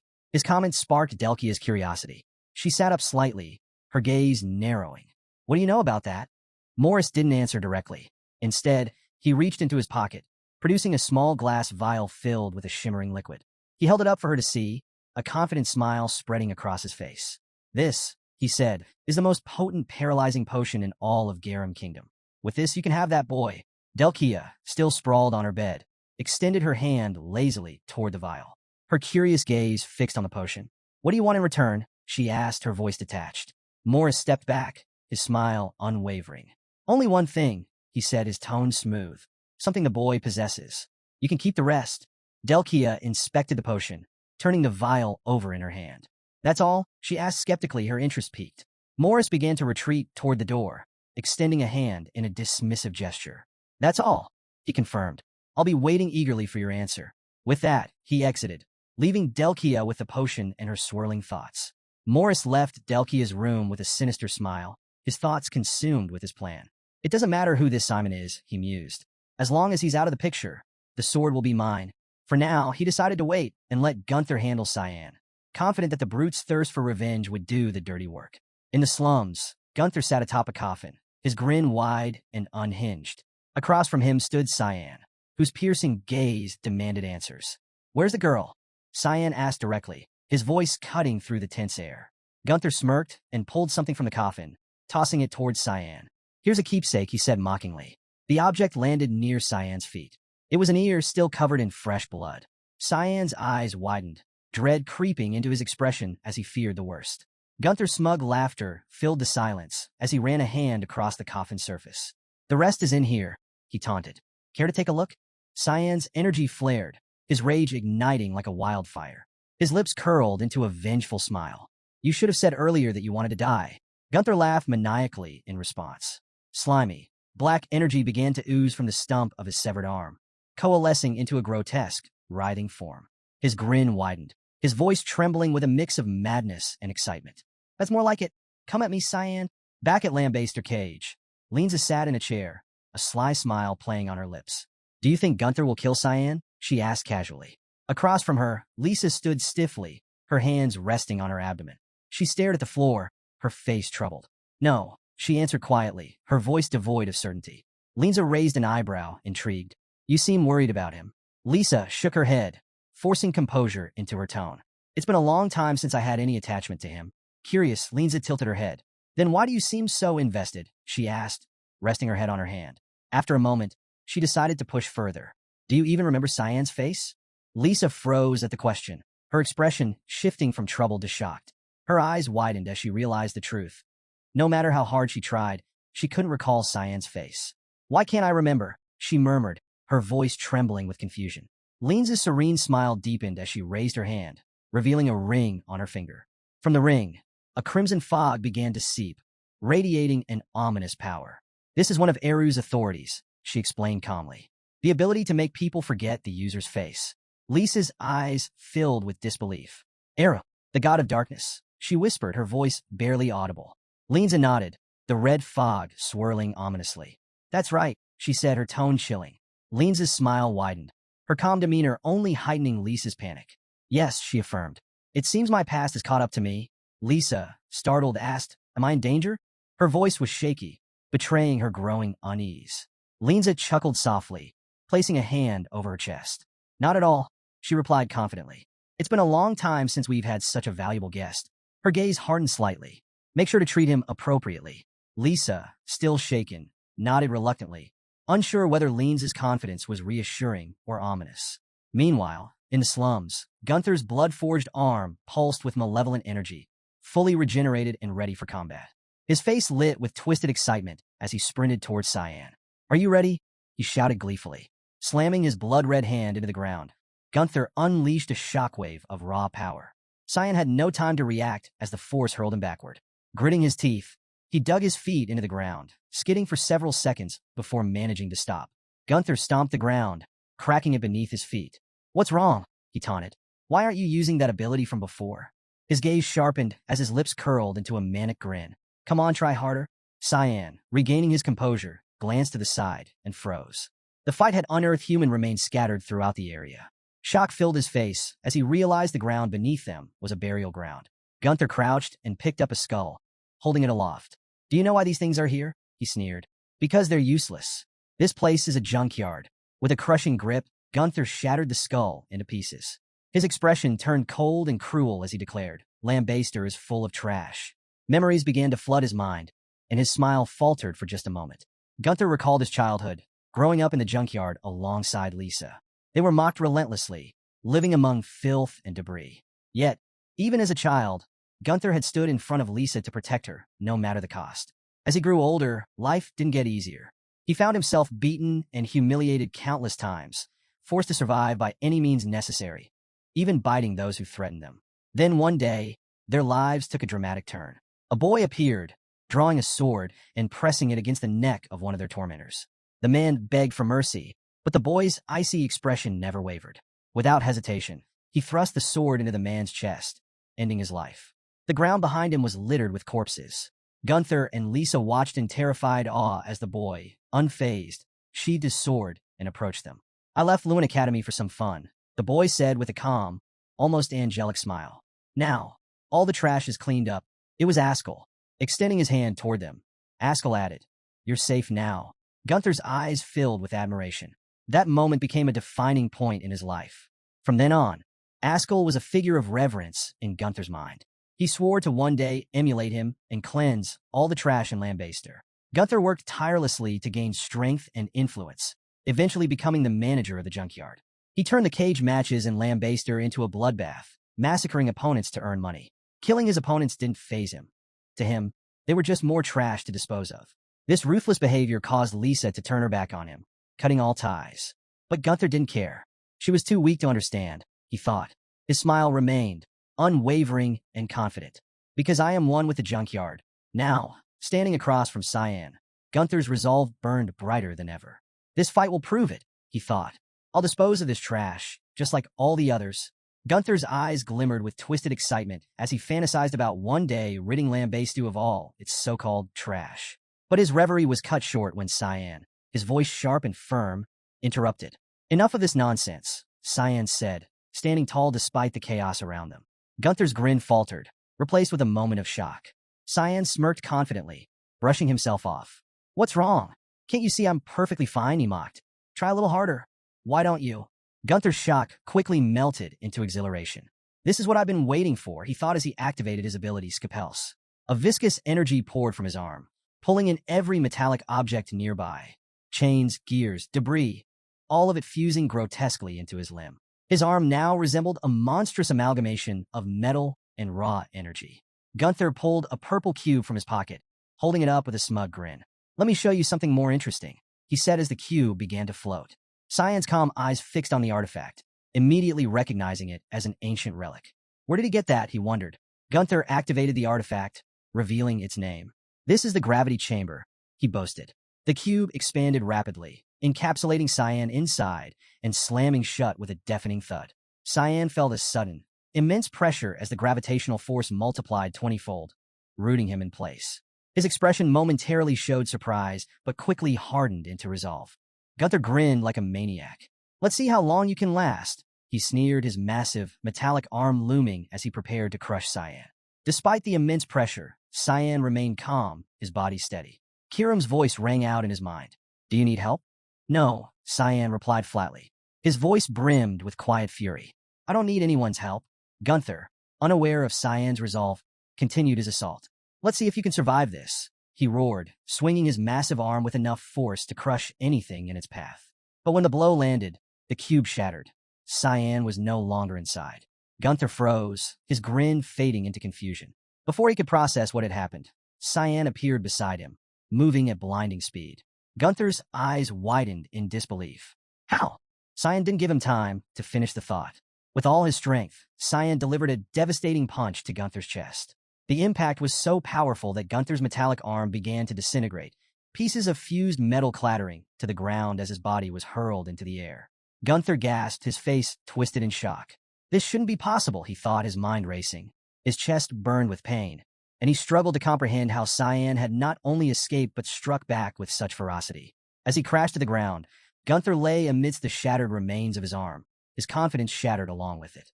Cyan stood nearby, calm and unyielding, his gaze filled with quiet determination. "This ends now," Cyan muttered. As Gunther was flung into the air, Cyan appeared above him, his piercing gaze fixed on his opponent. Feeling Cyan's overwhelming presence, Gunther instinctively went on high alert. The intensity of Cyan's stare sent shivers down his spine. "I'm going to crush everything," Cyan said coldly, "except your ears." Gunther's fear mounted as he began sweating profusely. Before he could react, Cyan delivered a devastating kick to his back, followed by a brutal elbow strike to his abdomen. The force sent Gunther hurtling toward the ground. While Gunther plummeted, Cyan hurled 6 sharp crystals, embedding them deep into Gunther's body, eliciting cries of pain. Gunther crashed into the rubble below, the impact kicking up a massive curtain of smoke. As the dust settled, his broken body lay sprawled among the debris, sharp crystals jutting out from his flesh. Blood oozed from his wounds as Cyan descended to the ground, approaching him with an unrelenting aura of dominance. Gunther, coughing blood, gazed at Cyan and smiled faintly. "I accept it," he muttered. "Defeat was always my destiny." Cyan clenched his fist, his eyes downcast, silent as he processed Gunther's surrender. With his voice weakening, Gunther continued. "I have no regrets," he said mockingly, blood dribbling from his lips. "That girl, she's Lambester's trash. Born in this city, destined to die like trash. Just like me.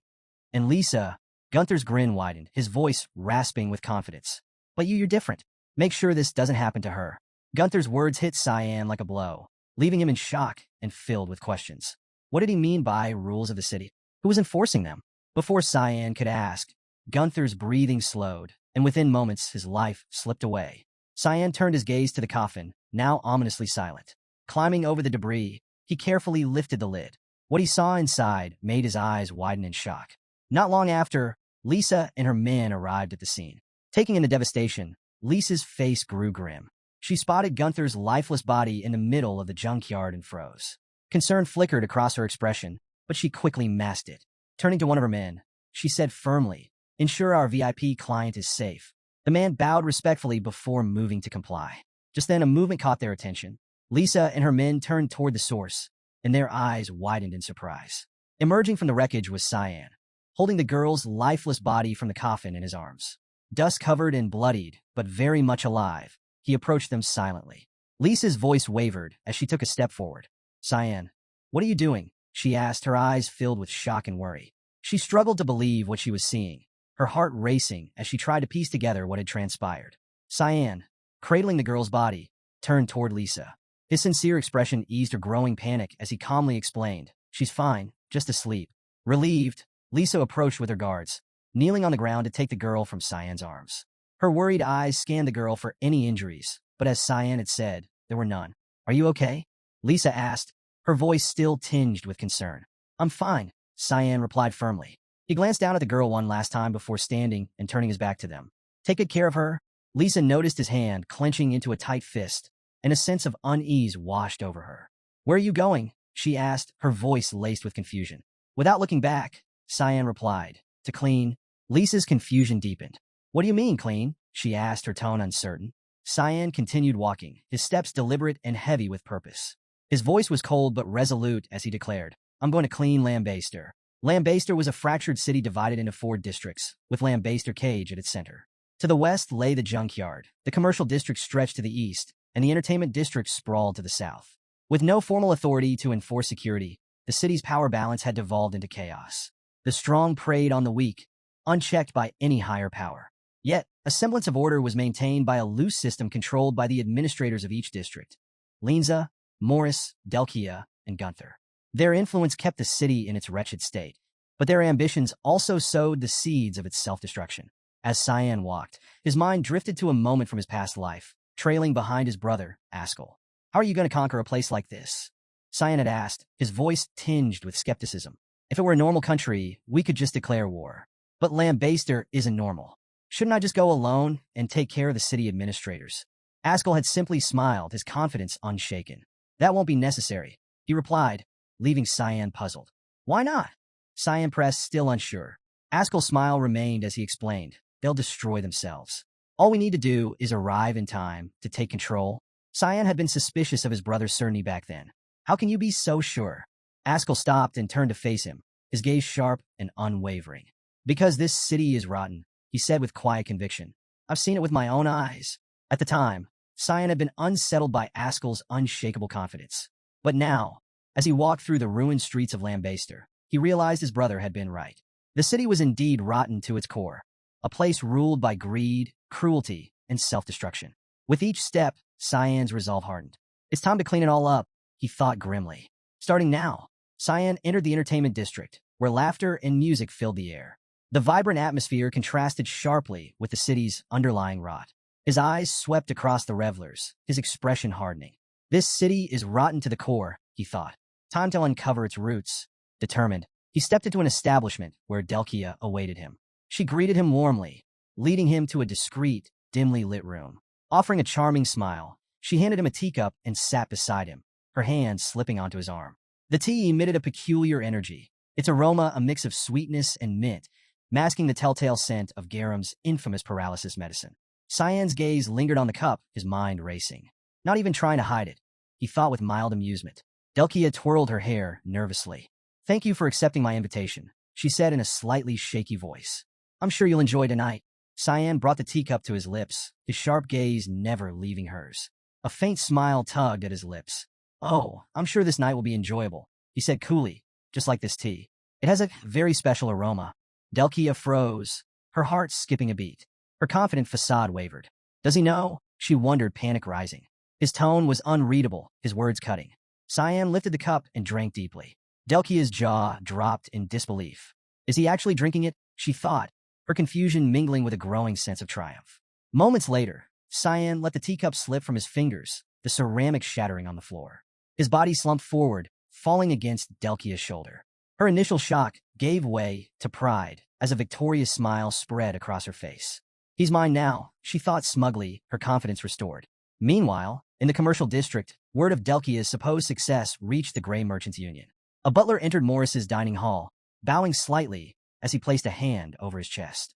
A message from the entertainment district, he announced. Delkia has captured Simon. Morris, dining with calm precision, set down his fork. His lips curled into a pleased smile, though his eyes flashed with fury at the thought of wasted opportunities. Gunther was a fool, he fumed inwardly. Losing the gravity chamber like that? I worked hard to acquire it from the Garum Association. To soothe his frustration, he grabbed a chicken thigh and bit into it with gusto. Chewing thoughtfully, his expression shifted to one of unbridled excitement. It doesn't matter, he thought, his mind racing with plans. Soon, the demonic sword will be mine. As Morris dined, one of his men emerged from a swirling portal, his face etched with suspicion. This feels too convenient, the man said, his voice low. Something isn't right. Morris, without opening his eyes, waved a hand dismissively, muttering a spell under his breath to nullify bad luck. Don't worry, he said confidently. It's handled. The man's gaze didn't waver. My instincts have never been wrong, he insisted. I'll go scout the location ahead of time. Morris finally opened his eyes, his expression sharp.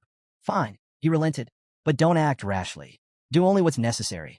Yes, sir, the man replied before disappearing back into the portal. As he resumed his meal, Morris's thoughts turned to Sparnia's mercenaries. Annoying meddlers, he thought, his brow furrowing. They should stick to doing what they're paid for, unless they have their eyes on the demonic sword too. Minutes later, Morris's paranoia faded as he climbed into his ornate carriage. As it raced through the city streets, he ordered his driver to clear the way, leaving residents shocked by the display of power. Let's see what Delki has done, he thought with anticipation. Upon arriving at the entertainment district, Morris stepped out of the carriage, his face alight with enthusiasm. Throwing open the door to Delkia's establishment, he announced, I've arrived. In her private room, Delkia had laid Cyan, still unconscious, on her bed. She sat beside him, her cheeks flushed with excitement. You came early, she teased Morris as he entered. You could have taken your time. Her tongue darted out nervously, and she began touching it with her fingers. But I suppose it doesn't matter. The fun's about to begin. Morris's grin widened, though his eyes stayed on Cyan. I don't need him, he said cheerfully. Just the object he's carrying. Delkia smirked, crossing her arms. Don't worry, I've already taken it from him. Hearing this, Morris's excitement grew. Good, he said, extending his hand eagerly. Hand it over. But Delkia didn't comply. Instead, she pulled a rope near her bed, her smirk deepening. Don't be so impatient. You're in for a surprise. The curtains in the room parted slowly, revealing a shocking scene. A figure with white hair was bound by a red fog, their arms suspended in midair. Around them lay the mutilated bodies of several men. In the middle of the carnage was Delkia's body, tied by her wrists, her face bruised and lifeless. Morris's confident demeanor crumbled instantly. His face paled as sweat began to bead on his forehead. What is this? He stammered, his voice trembling with fear. Delkia, standing near him, extended her hand toward the grotesque display. Isn't this what you wanted? She asked mockingly. Her voice dripped with malice as she gestured toward the horrifying scene. Morris's eyes darted frantically, piecing together the nightmare before him. She's dissecting humans, he realized in horror. As he looked closer at the figure in the middle, his body began to tremble uncontrollably. That's Delkia's body. The smugness vanished from Morris's face, replaced by sheer terror. He finally understood that he wasn't in control and that he had walked straight into a trap. Morris spun around, his expression a mix of confusion and fear. Staring at the false Delkia, he demanded, Who are you? The woman smirked, unfazed by his outburst. Don't be so rude, she replied, her voice calm yet chilling. Slowly, she ran her hand across her face, causing the disguise to dissolve. The woman beneath the illusion was none other than Kiram. Once her true form was revealed, Kiram's smile widened as she locked eyes with Morris. I'm the demonic sword you've been so desperate to possess, she said, her tone dripping with mockery. Morris's jaw dropped as the realization hit him like a brick. His legs gave out, and he fell onto the floor, staring at Kiram in utter disbelief. Impossible. The demonic sword can turn into a human. Kiram chuckled softly, clearly enjoying his reaction.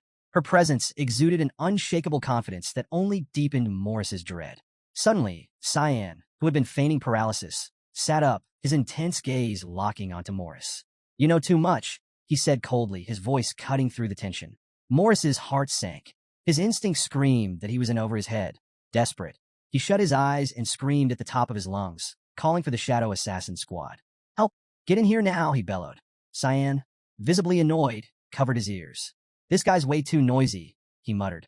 Before Morris could continue his shrieking, Cyan closed the distance and delivered a swift blow to his neck.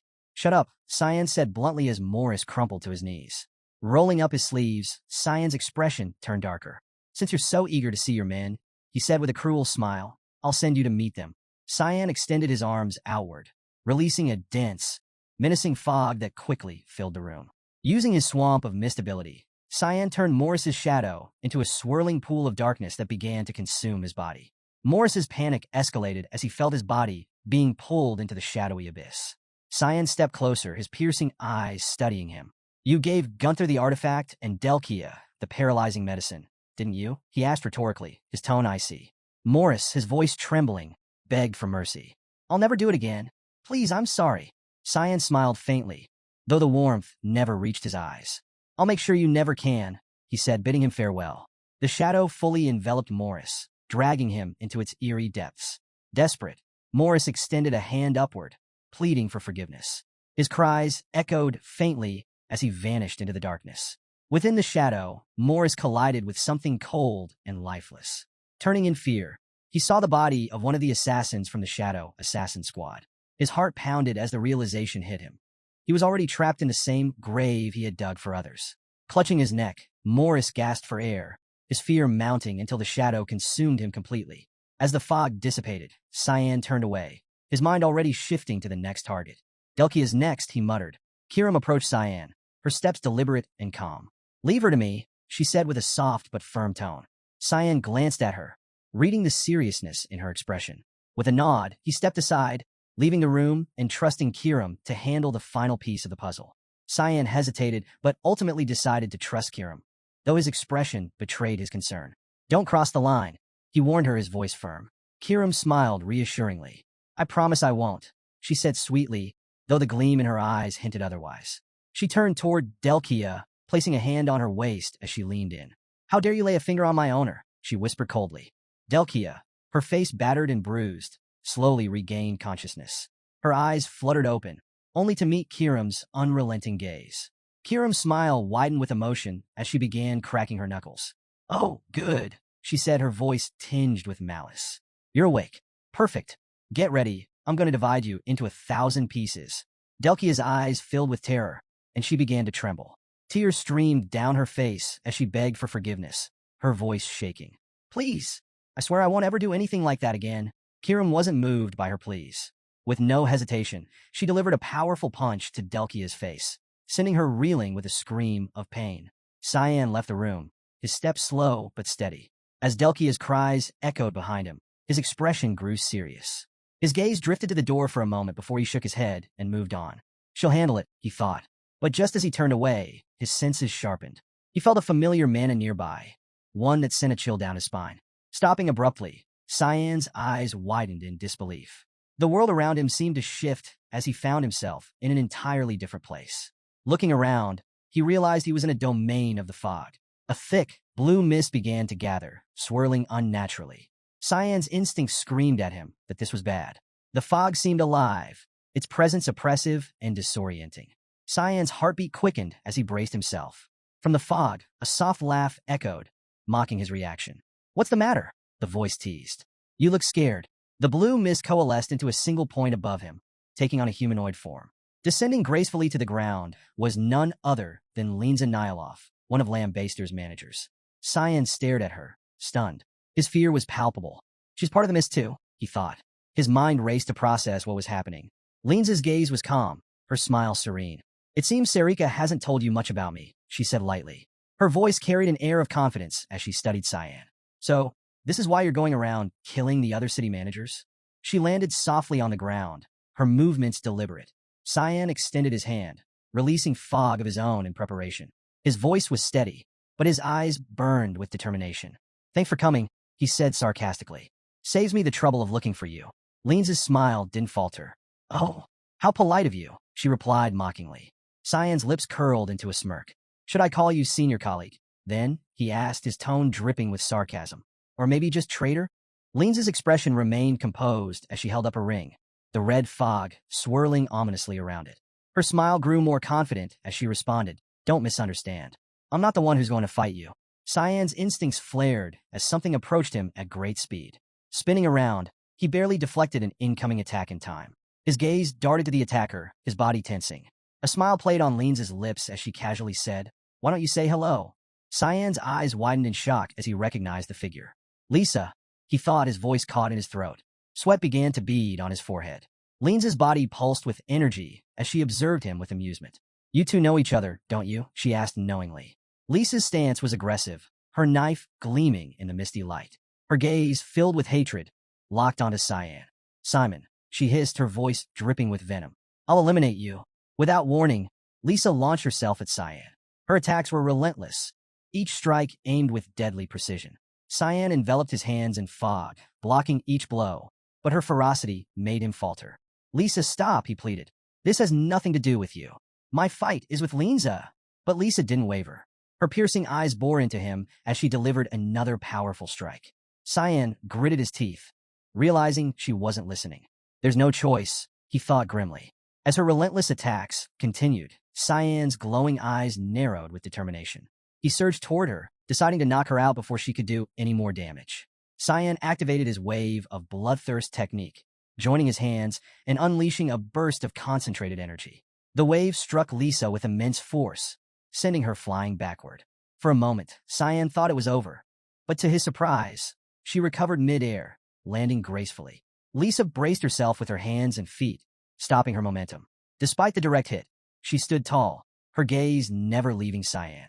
She's still standing, Cyan muttered, a hint of admiration creeping into his voice.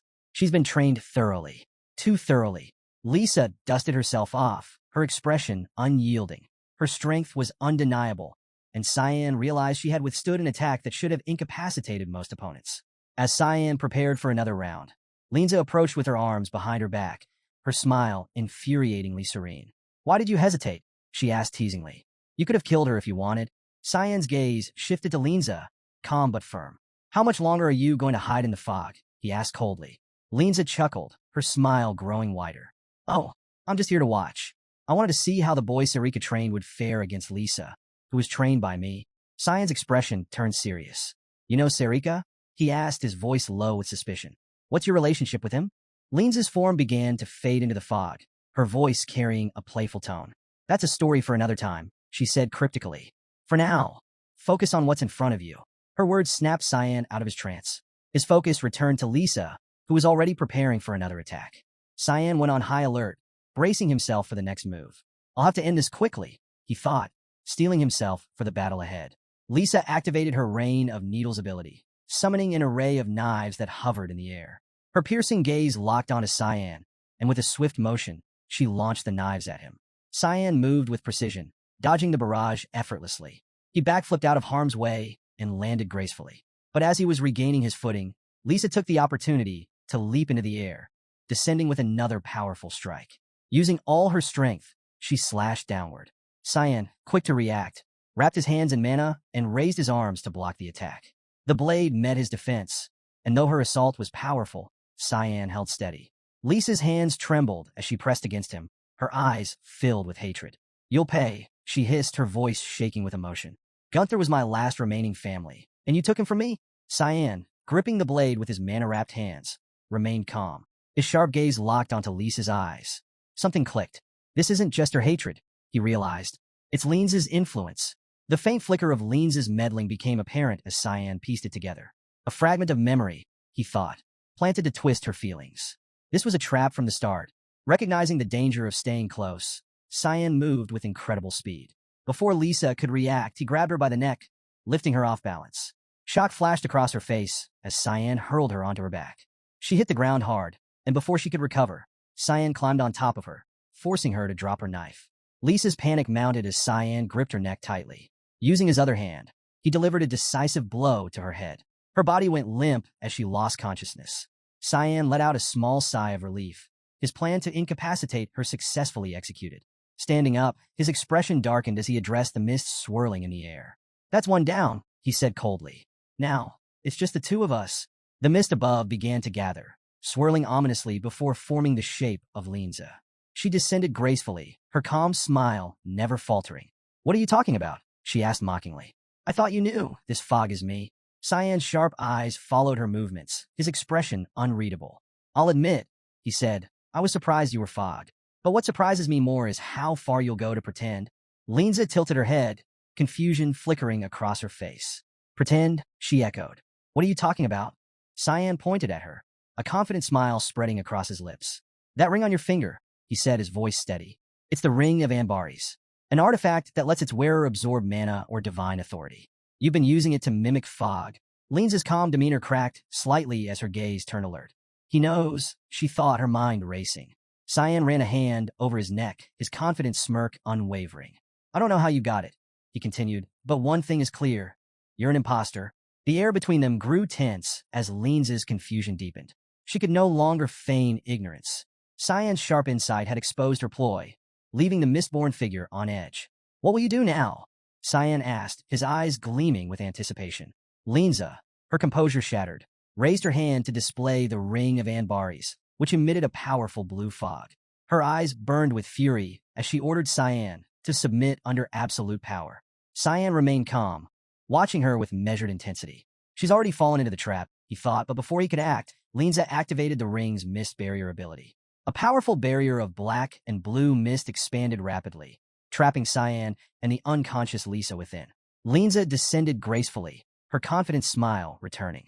This is a realm only I can control, she declared. Here, I reign supreme. Her voice dripped with pride as she approached Cyan. How does it feel to be powerless? With a dramatic flourish, Linza summoned a dagger, its blade shimmering with unnatural energy. It's time for you to say goodbye to this world, she said, preparing to strike. But just as Linza raised her weapon, an unfamiliar voice broke through the tension. How fortunate I am to find you here, the voice said, filled with quiet menace. Linza's eyes widened in fear and confusion. What? She whispered, her gaze darting around the misty realm. A crack formed behind her, the air splitting apart with a sinister groan. Linza began to sweat, panic creeping into her features. Emerging from the crack was Kiram, her expression simmering with anger. Linza tightened her grip on her dagger and turned to face the intruder. Upon seeing Kiram, her fear deepened. She broke into my realm? Linza stammered internally. The realization hit her hard. She's as strong as Eru, the god of black mist. Kiram stepped through the rift, her posture casual yet intimidating. She placed a hand on her hip, her piercing gaze fixed on Linza. Why is it, Kiram began, her voice deceptively sweet, that people keep chasing what's mine? Tell me, Linza, how many pieces should I cut you into? Linza's expression faltered as recognition dawned. The demonic sword. Kiram, she whispered, her mind reeling. She braced herself, going on full alert. The possibility of facing someone with power akin to a god was a terrifying prospect. Kiram's confident grin widened. Let's start by getting rid of this mess, she said, snapping her fingers. The misty realm trembled violently as cracks spread across the barrier Linza had created. Within moments, the barrier shattered, its pieces dissolving into nothingness. Linza looked up in panic, her eyes darting frantically as the realm collapsed around her. How? She thought, terror gripping her. She destroyed my realm so easily. The power of the ring faded, and Cyan found himself freed from its effects. Stretching slightly, he turned to Kiram with a calm expression. What took you so long? He asked, his tone dry. Kiram, already irritated, turned to him with a scowl. Excuse me, she snapped, her tone sharp. I just saved your life, and you're complaining? Cyan crossed his arms, his voice steady but faintly chastising. It could have been dangerous. Next time, don't take so long. Kiram's expression twisted into one of frustration, her aura flaring slightly as she glared at him. Dangerous? She repeated, incredulous. Do you hear yourself right now? The tension between them hung in the air, but despite her irritation, Kiram couldn't entirely hide the satisfaction she felt at tearing down Linza's plans. Linza, meanwhile, stood frozen, her confidence completely eroded as she realized she was outmatched. Linza's composure shattered. Reaching out to the side with trembling hands, she snarled, Shut up. There's no way Cyan could be the successor. Her furious gaze fixed on Cyan as she clenched her fists. There hasn't been a successor in 300 years. A child like him could never be chosen. Kiram, watching with an amused yet puzzled expression, raised a hand to her mouth. What's her problem? She asked Cyan mockingly. Cyan shrugged slightly, his calm demeanor unwavering. I already made her angry before. This is just her usual tantrum, he replied coolly. Linza's eyes blazed with fury. You're just a child, she spat, her voice trembling with frustration.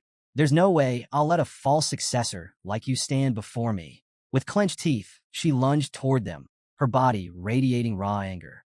Kiram's gaze turned steely as she began to disintegrate into her true form, the demonic sword. The transformation was fluid and swift, leaving Cyan armed and ready. Gripping the blade tightly, he smirked. You're way too emotional to be a good assassin, he quipped. Linza summoned her strength and activated accelerating mist storm, a skill that amplified her speed. Cyan followed suit, and the two clashed at incredible velocity, their swords slicing through the air in rapid, powerful swings.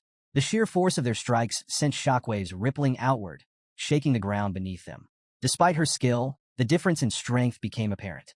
Cyan's attacks overpowered her, and with a final, decisive blow, Linza was sent flying backward. She landed hard on her back, her dagger slipping from her grip and embedding itself in the ground. Cyan's form radiated with an intense energy, the power of the black mist swirling around him. His confident gaze bore into Linza as he stepped forward. Do you still doubt me? He asked, his tone light but taunting. Kiram decided to assert her true authority, her presence growing even more menacing. Linza, now seated on the ground, watched in shock as Cyan wielded the black mist power.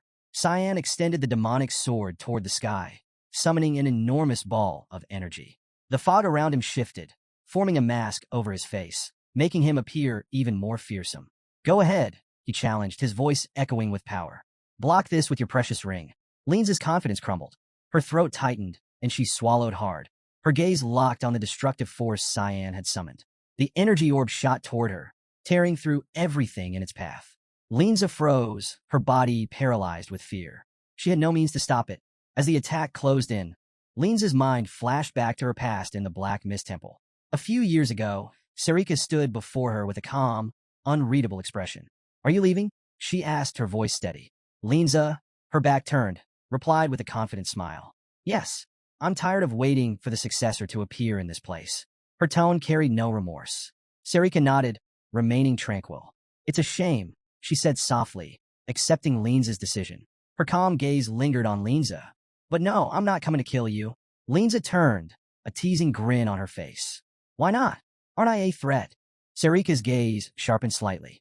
Because there's no reason to, she replied. There are far worse people to deal with. Don't worry about it. But her tone shifted to one of quiet warning as she added. However, the moment you become contaminated by the mist, I'll be the one to purify you.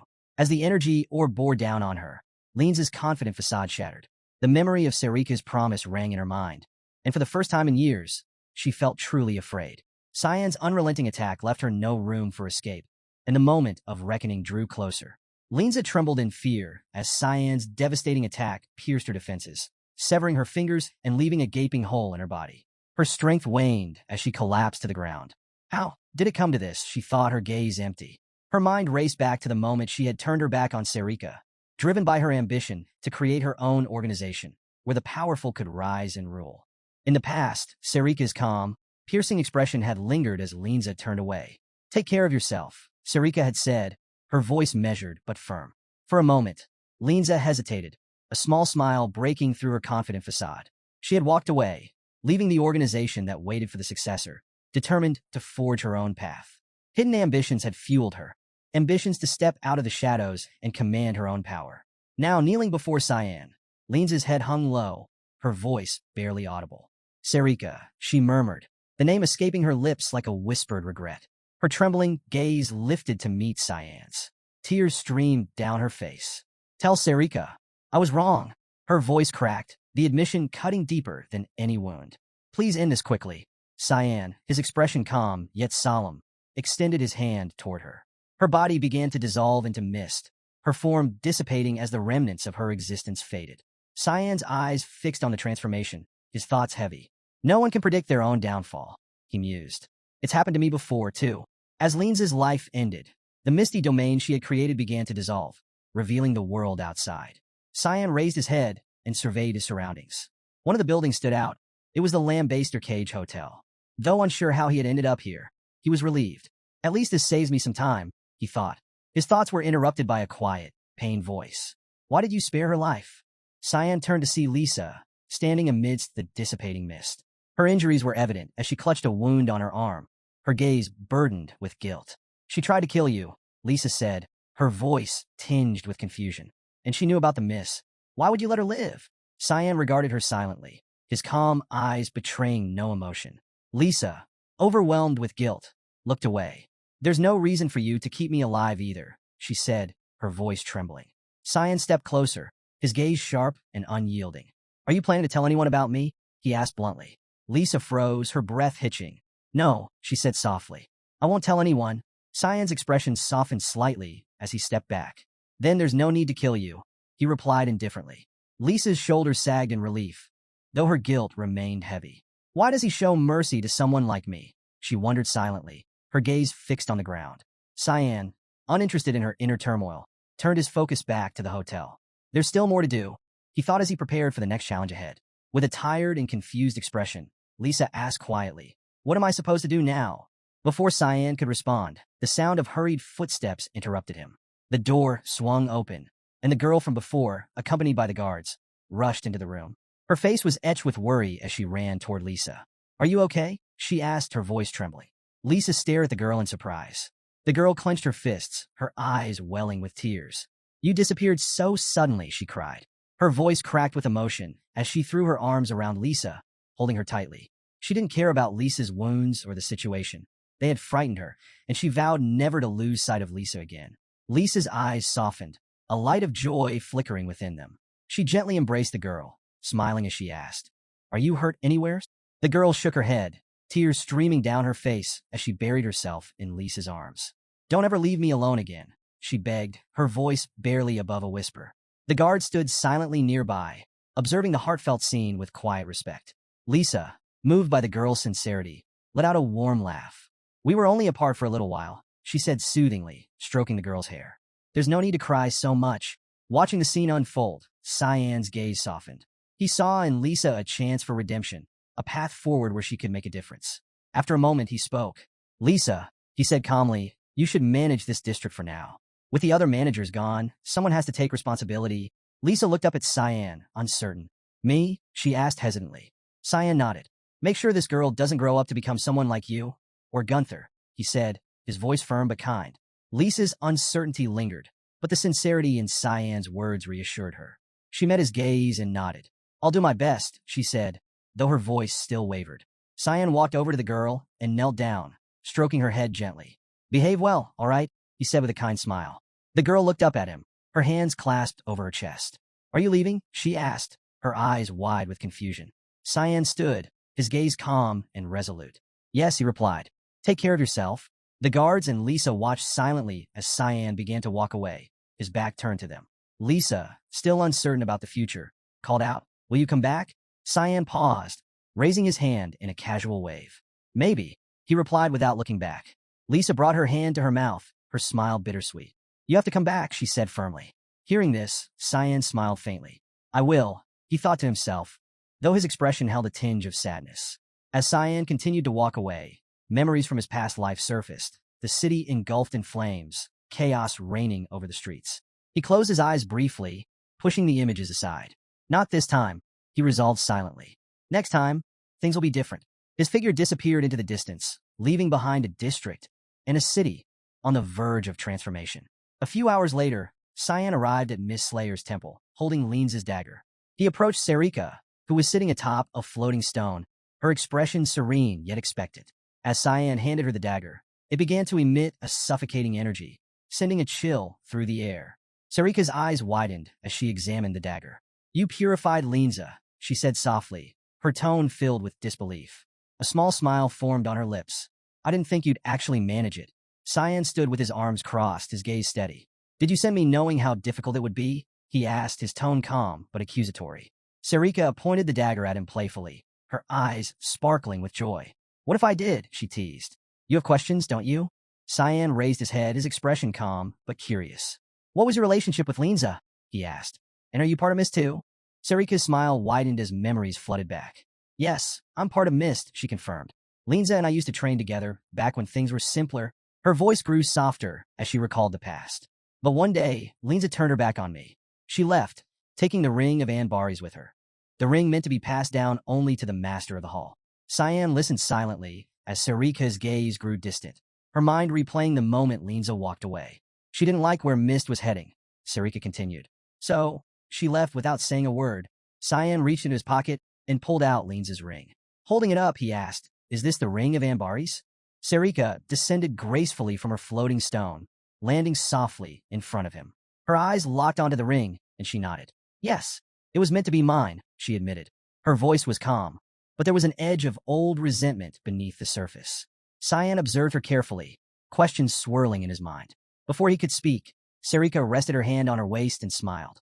But I don't need it anymore, she said confidently. I've grown stronger without it. Cyan's attention shifted back to the ring.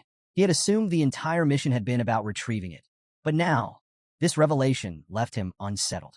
So, she didn't send me for the ring, he thought. Then why? Kiram manifested nearby, crossing her arms as her sharp eyes analyzed the scene. Her voice broke the silence. You're resentful, she observed, her tone flat but knowing. Sarika turned slightly, her back to them. She closed her eyes, her expression softening. I'm only fulfilling a promise, she said quietly. The power of the ring, it breaks most minds. People become corrupted by it, unable to resist its pull. Cyan turned his head toward Kiram, his expression betraying a flicker of confusion. How do you two know each other? He asked, holding the ring tightly. Kiram didn't answer directly, her serene expression unchanged. Sarika, however, chuckled softly. It's not about the ring anymore, she said, her voice light but firm. It's about what happens next. Her words lingered in the air, leaving Cyan with more questions than answers. What promise? He wondered silently. And what is she planning now? Despite his growing curiosity, Cyan kept his composure, silently resolving to uncover the deeper truths behind Sarika, Kiram, and the enigmatic legacy of Mist. Cyan and Kiram stood in thoughtful silence, processing Sarika's cryptic demeanor. After a moment, Cyan spoke, his voice steady but questioning. Is this some kind of test? Sarika offered no immediate response, her silence drawing tension into the air. The ring of Anbaris began to emit a sinister aura, its dark energy palpable. Cyan's eyes narrowed as he clenched his fist. So that's it, he thought. She's testing me to see if I'll succumb to the power of the ring. He turned his gaze back to Sarika, his expression calm but sharp. Let me guess, he said coolly. If I fall victim to the ring's power, you'll purify me too. Is that why you don't like me being the successor? Kiram, standing beside him, frowned and placed a hand under her chin, her mind racing. Could that be true? She wondered. Sarika finally turned slightly toward them, her smile faint but deliberate. It's nothing personal, she said lightly. I just wanted to see if you'll be a disaster for humanity. Or a hero. This kind of test is normal for a successor, isn't it? Her gaze shifted to Kiram, her tone turning teasing. Maybe you made a bad choice. Kiram's eyes flared with anger, her voice rising. What did you just say? She snapped. Cyan, his own confusion lingering, pocketed the ring. Despite his reservations, part of him believed Sarika might have good intentions, or at least something resembling them. At Lewin Academy, the sun dipped below the horizon, casting the campus in golden hues. The dean stood by a large window, his arms clasped behind his back as he watched the sunset. The warm light did little to ease the heavy atmosphere. With instructor Nella's sudden disappearance, the students had grown restless, their anxiety spreading like wildfire. Turning from the window, the dean wore a serious expression. This is a great burden, he murmured, his voice low, especially for someone so newly appointed. But I trust him. His thoughts were interrupted by the quiet approach of a man. Boris stepped into the room, bowing slightly as he placed a hand over his chest in a sign of respect. Don't worry, Dean, Boris said with a kind smile.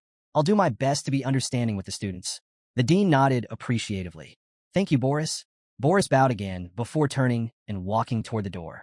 His demeanor remained pleasant, but as he left, the dean's sharp gaze followed him. A flicker of suspicion crossed the dean's face. That manna, he thought, his brows furrowing. It's strange.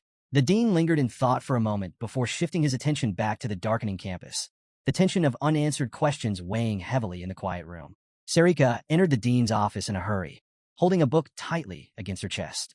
Apologies for being late, she said breathlessly, her gaze quickly locking onto Boris.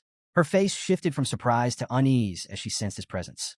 Boris turned toward her, placing his hand over his chest in a polite gesture. It's a pleasure to meet you, he said with a kind smile. I'm Boris, the newly appointed instructor. As he walked past her, Sarika's instincts flared. His manna, she thought, panic creeping into her expression. She turned sharply, her piercing gaze following him. It reeks of blood, she realized, her mind racing. Despite Boris's composed demeanor, she knew he was dangerous. The dean, still seated, looked at the floor, his expression heavy.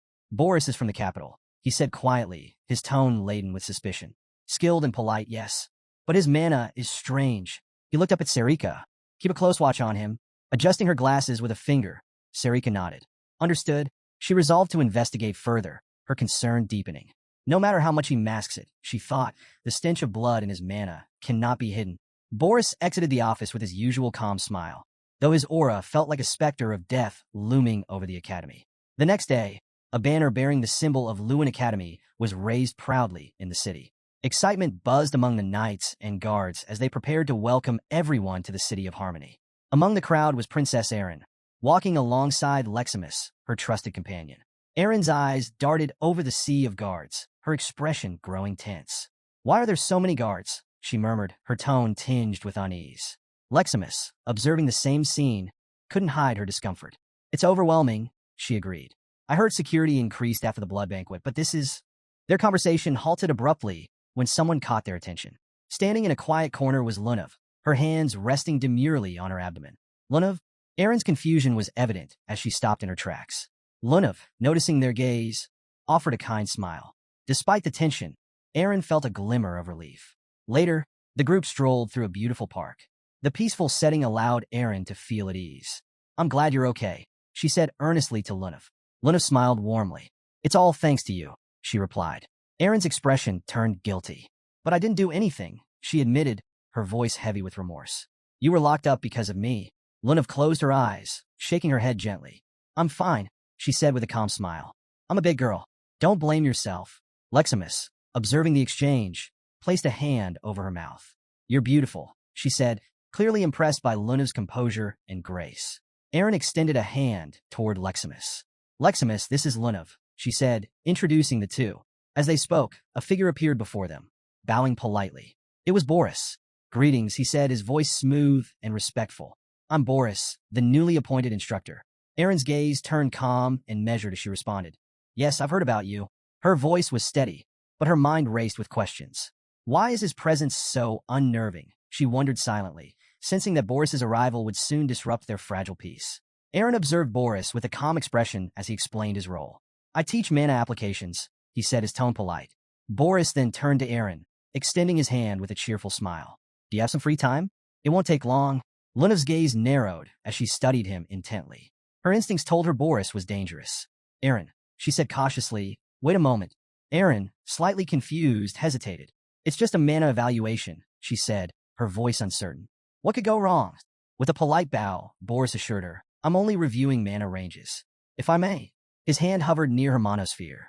Erin complied, summoning the glowing sphere of mana into her palm. As Boris observed the monosphere, his expression darkened imperceptibly. His lips twitched into a subtle, almost predatory smile.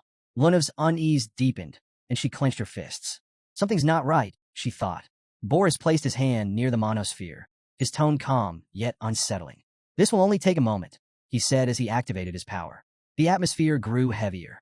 Before Boris could proceed further, a hand shot out and grabbed Erin's wrist, making the monosphere vanish instantly. Startled, Erin turned, only to freeze when she saw who had intervened. It was Cyan. Boris immediately went on alert, stepping back slightly as his sharp gaze fixed on the newcomer. Erin, however, was caught off guard. "Cyan," she stammered, her cheeks flushing with surprise and confusion. "What are you doing here?" Cyan didn't respond to her. His fiery eyes locked onto Boris with unmasked fury, his posture rigid and imposing. What is he doing in Lewin? Cyan thought, his instincts screaming danger. Cyan's mind briefly drifted to the incursion war of the Demon King's army, nearly 1,002 years before Lewin's founding. The battlefield had been a scene of unparalleled chaos. Corpses littered the ground, and monstrous creatures loomed over the land, bringing despair wherever they tread. A lone priest stood against one such monstrosity, raising his hands to the sky as he summoned a golden barrier of protection. The barrier glowed brightly, shielding what few knights remained. But a massive claw, sharp and filled with otherworldly power, struck the barrier with devastating force. The ground itself fractured under the shockwave. The priest screamed, his voice trembling with determination as he poured all his strength into maintaining the barrier. But the monster's power was overwhelming. The golden shield shattered, and the priest was crushed beneath the beast's claw, leaving behind a crater soaked in blood. Nearby, the leader of a knightly unit gritted his teeth as despair filled his heart. Yet he refused to give in. "Reform the lines," he roared to his soldiers, ordering them to press forward, even as the tide of darkness threatened to consume them all. Cyan's grip on Erin's wrist tightened slightly, his fiery gaze not wavering from Boris. The memories of battle and betrayal flashed in his mind, blending with the present. Boris tilted his head, his calm demeanor masking a subtle tension. You interrupted, he said smoothly. I was simply evaluating her mana. I'm sure you were, Cyan replied coldly, his tone sharp. But you don't belong here, Boris. The tension between the two was palpable, the weight of Cyan's words thickening the air. Erin looked between them, her confusion growing as Lunav stood silently, her hand resting on her abdomen, her worried gaze fixed on Boris. What is Boris hiding? Cyan wondered, his mind racing. And why does his mana feel so familiar and so wrong? Amid the chaos of the battlefield, a priest pointed toward the horizon with wide eyes. Someone's approaching, he exclaimed, his voice trembling with both fear and hope. From the sky, Cyan descended, sword in hand, moving with incredible speed. He struck the giant spider-like monster with a series of devastating slashes, wounding it deeply. The creature screamed in agony, its monstrous voice echoing across the battlefield. As Cyan landed gracefully, the captain of the knights stared at him, his eyes filling with joy and relief. The rumors are true, the captain thought, a smile breaking across his weary face.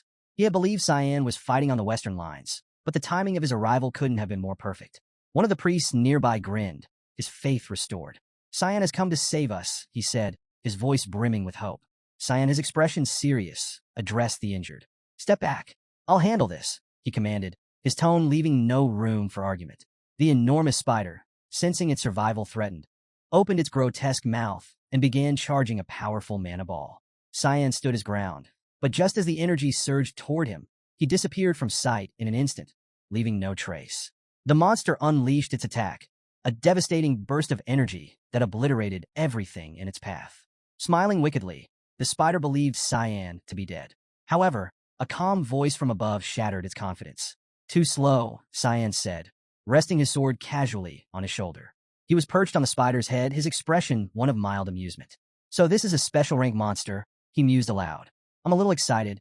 The spider's confidence turned to dread. It began to sweat, its fear mounting as it realized Cyan had closed the distance without being detected. Summoning his void sphere ability, Cyan extended his hand and began forming a powerful orb of concentrated energy. As the sphere grew, Cyan leaped into the air and hurled it at the spider's head. The sphere hit its mark, obliterating the creature's head entirely. Its massive body crumpled to the ground, lifeless and defeated. From the edge of the battlefield, Boris observed the spectacle. He began clapping slowly, a wide smile on his face. Impressive, he said, his voice filled with mock admiration. It's no wonder Ascal values you so highly. Cyan turned sharply toward Boris, his piercing gaze locking onto the man. Memories surfaced, and Cyan's expression darkened. I remember you, he said coldly. You were in the rear guard with Ascal. Boris's smile didn't waver. He placed a hand behind his back and approached Cyan, his manner calm, yet unnerving. He touched his cheek lightly, as if amused by the interaction. Yes, he admitted. I heard the northern lines needed reinforcements, so I came to help. But it seems you've already taken care of things. Cyan closed his eyes, his expression hardening as he dismissed Boris's words. Something's off, he thought, but he decided not to pursue the matter further.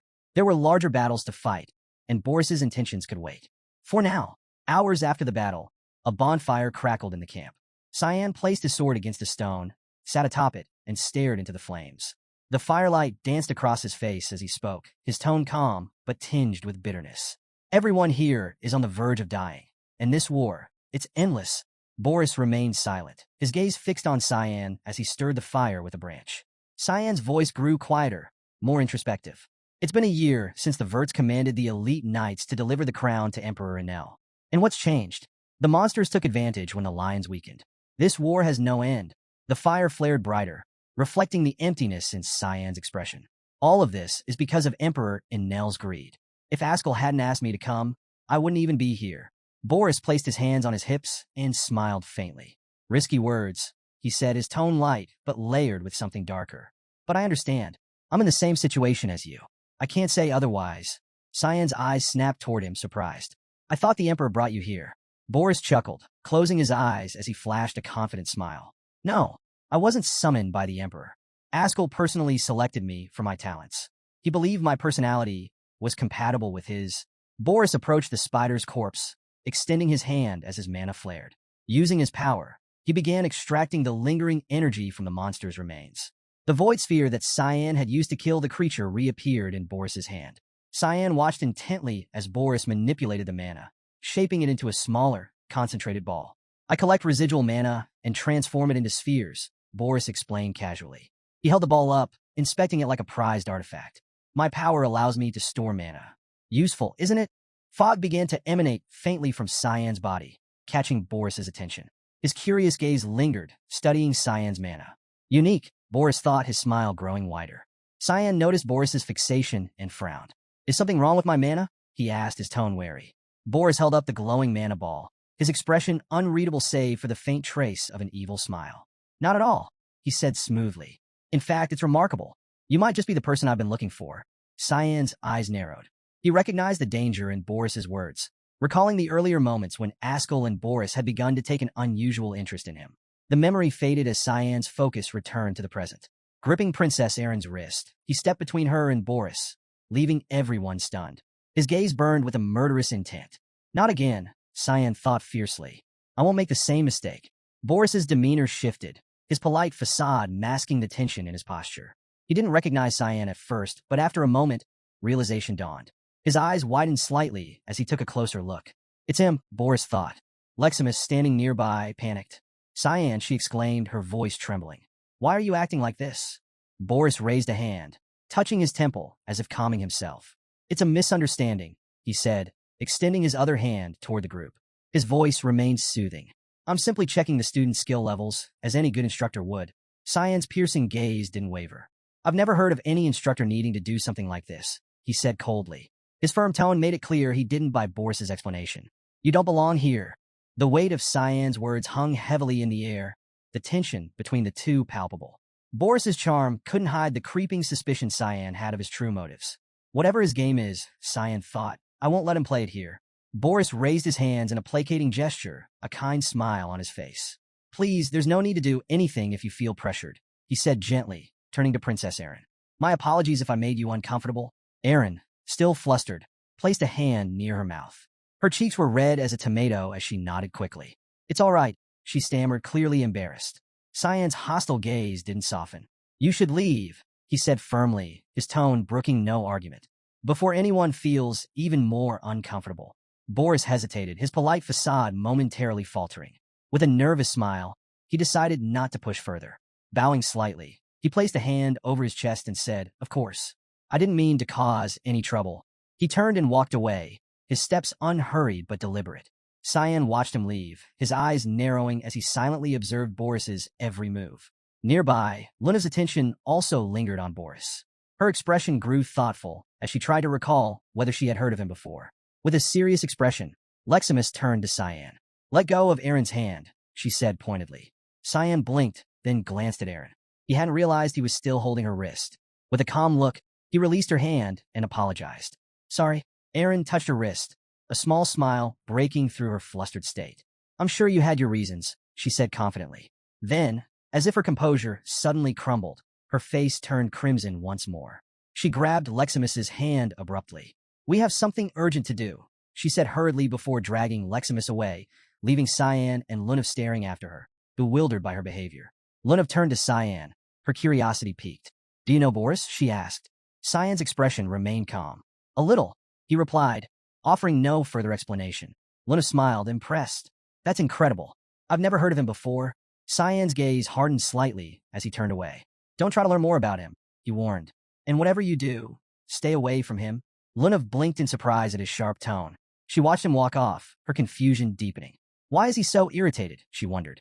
And why does his warning only make me more curious?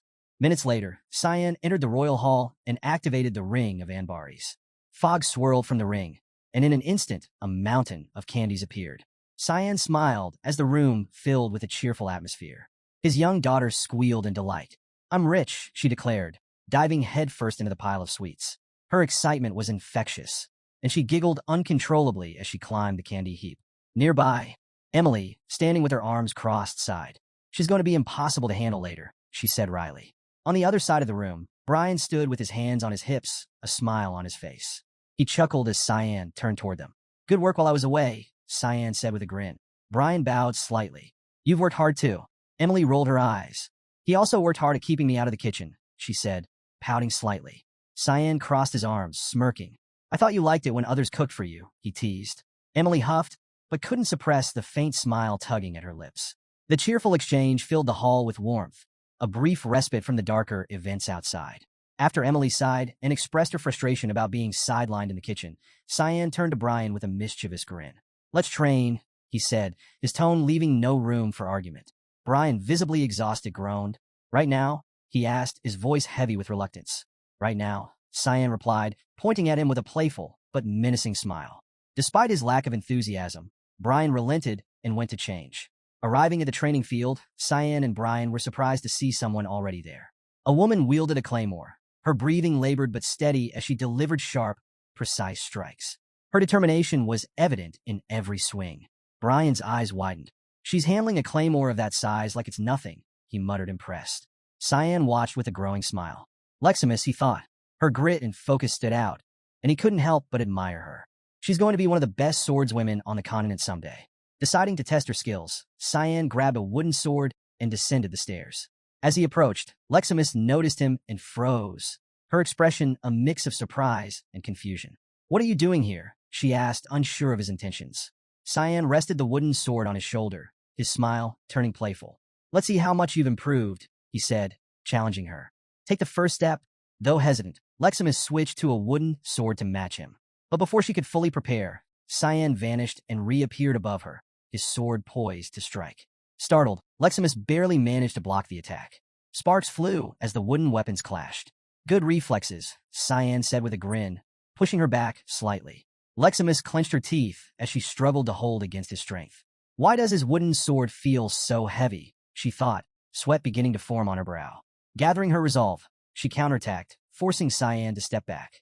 Her grip tightened on the sword as she charged at him with newfound determination. "I won't go easy on you," she declared, her eyes fierce. Cyan blocked her flurry of strikes effortlessly, each movement calm and precise. "Good moves," he praised, his voice tinged with excitement. "But is that all you've got?" His playful arrogance fueled her resolve. Leximus attacked with all her strength, beads of sweat running down her face. Despite her relentless efforts, Cyan dodged and parried with ease, his expression never faltering. "Come on," he taunted. "Attack like you mean to kill." Determined not to lose, Leximus's eyes gleamed with resolve as she launched herself into a final, powerful strike. Just as her sword neared him, Cyan sidestepped with lightning speed and struck her lightly on the head with the pommel of his sword. The impact was enough to make her stumble. Her sword slipped from her grasp, clattering to the ground. Frustration welled up within her as she clenched her teeth, her cheeks flushed with embarrassment. She fell back on the ground with a thud, sitting in defeat. Cyan lowered his sword, his amused smile softening. "You've got potential," he said, his tone sincere despite his teasing. "But you're still too rigid. Learn to adapt." Leximus glared up at him, her fury slowly giving way to grudging respect. Though her pride was wounded, a spark of determination remained in her eyes. "I'll beat you someday," she thought, silently vowing to herself. Cyan, reading her expression, grinned knowingly. "I'll be waiting," his smile seemed to say. Cyan pointed his wooden sword at Leximus, his calm smile laced with a hint of seriousness. "Letting your emotions take over creates gaps in your attacks," he explained. "Be mindful of that in the future." Leximus turned her gaze away, her expression clouded with sadness. "I couldn't even land a single hit," she thought, her confidence shaken. Her grip tightened on the sword as she whispered to herself. "It must be nice to be that strong." Cyan, resting the sword on his shoulder, placed his other hand on his waist and spoke firmly yet kindly. "You're skilled," he said, his tone sincere. "Don't let this get you down. You're already capable of wielding a weapon that even most adults would struggle with." Leximus's eyes widened in surprise. His words carried weight, and for a moment, she couldn't help but blush. Her face turned as red as a tomato, and she stammered, "How can you give compliments after beating me like that?" Cyan tilted his head slightly, his hand moving to his chin as he regarded her thoughtfully. "She's not going to understand what I mean," he concluded silently. With a calm nod, he decided to redirect her energy. "Keep improving," he said. "At this rate, no one will be able to beat you in a sword fight." Turning to Brian, Cyan handed him the wooden sword. "You'll train with her," he said. Brian pointed to himself in confusion.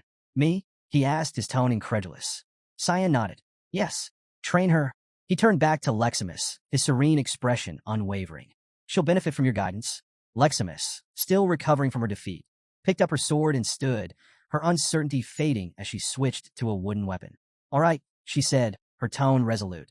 Brian, visibly uneasy, scratched his head as he reluctantly accepted the sword. "Where are you going?" he asked as Cyan began to walk away. "I've got something to take care of," Cyan replied without turning back. Brian sighed, a forced smile crossing his face. Looking forward to training, he muttered sarcastically, glancing at Leximus. Her sudden burst of excitement made him flinch. "This is going to be terrifying," he thought. Meanwhile, Leximus's determination rekindled. Her eyes sparkled with excitement. "Let's get started," she said enthusiastically, her energy unnerving Brian further. Leaving the training field, Cyan wandered the quiet grounds of the academy. The cool night air carried a sense of familiarity that he couldn't shake. After walking for some time, he spotted Lunev standing alone, her figure illuminated by the soft glow of the moonlight. Her posture was tense, her attention fixed on a building ahead of her, the research laboratory of Instructor Boris. Cyan's instincts flared as he observed her silently. Why is she here at this hour? He wondered, growing cautious. He approached her, his steps deliberate, and spoke in a calm but curious tone. "Are you planning to go inside?" Startled, Lunev snapped out of her trance, her gaze locking onto him. "How did you know that?" she asked, her voice calm but slightly defensive. "All I did was look at the place." Cyan's sharp eyes narrowed slightly, his tone growing serious. "You looked at it for a long time," he said, crossing his arms. "What are you thinking, Lunev?" Lunev hesitated, glancing back at the building. Something about her demeanor unsettled Cyan. He couldn't tell if it was curiosity, hesitation, or something deeper that drew her to Boris's laboratory. "This doesn't feel right," he thought, his mind racing with possibilities. Cyan's confusion deepened as he stared at Lunev, who seemed intent on entering Boris's laboratory. Her expression, however, was calm and resolute. "I'm curious," she said simply, her voice steady. Memories of Boris bowing politely before them filled her mind. Who is he really, she wondered. Lunev had never heard Boris's name in the Garum Association, which was strange considering his status as an Eighth Circle mage. Someone of his caliber should have been well known. Yet he was an enigma. Cyan let out a sigh, realizing she was diving headfirst into trouble. "Why should I help you?" he asked bluntly. With a sly smile, Lunev pointed at the building. "Because you hate Boris, don't you?" she teased. Cyan closed his eyes, exhaling heavily again. He didn't respond, but his actions spoke for him. "Fine," he thought reluctantly. "If she's going in, I can't leave her alone." Lunev grinned triumphantly as they waited for Boris to leave. Hours later, Boris exited the laboratory, moving silently into the night. Once the coast was clear, Cyan and Lunev approached the building. Peering around the corner, Cyan ensured there was no lingering presence. His sharp instincts confirmed they were alone. "Stay behind me," he said firmly.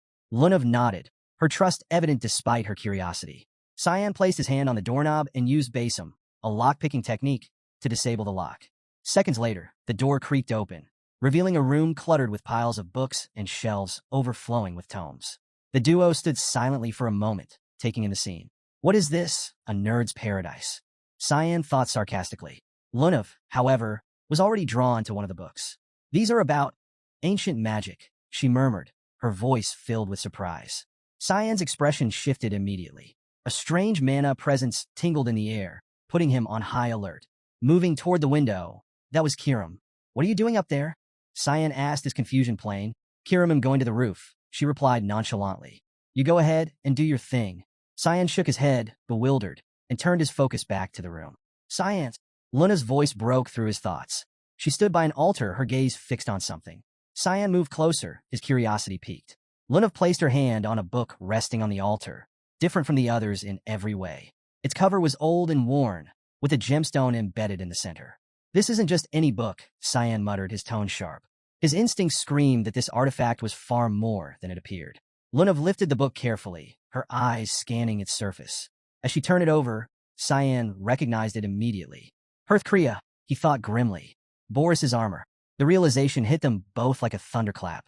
This wasn't just an ordinary laboratory. It was a vault of dangerous secrets. Cyan's mind raced. What else has he hidden here? On the rooftop, Kiram crossed her arms, her face twisted in disgust. "This smell," she muttered, her voice laced with fury. "No matter how many times I encounter it, it's revolting." Her sharp gaze scanned the area, her teeth clenched. "Come out at once, Hearthcrea," she demanded. Feathers began to drift from the sky, their pristine white contrasting with the ominous tension in the air. A figure descended, a radiant angel with enormous wings and white hair. A smile played on his lips as he landed gracefully. "It's been a long time," Hearthcrea said, his tone light. "How surprising to see you awake after 3 centuries." Kiram, her fury barely contained, offered a forced smile. I was in a good mood, she said tersely. But you've just ruined it. Hearthkria's cheerful expression didn't falter as he studied her. Your personality hasn't changed one bit, he said with a laugh. Perhaps that's why you chose Cyan as the successor. Of all the people, Kiram's composure cracked, her eyes blazing with anger. What are you insinuating? She growled, her hand twitching as if ready to strike. Hearthkria descended to the roof, raising a calming hand. Relax, he said smoothly. I'm here to help. Kiram's mind raced with questions, her expression shifting to confusion. Help me? With what? She asked, her voice skeptical. Hearthkria smiled knowingly, raising a single finger.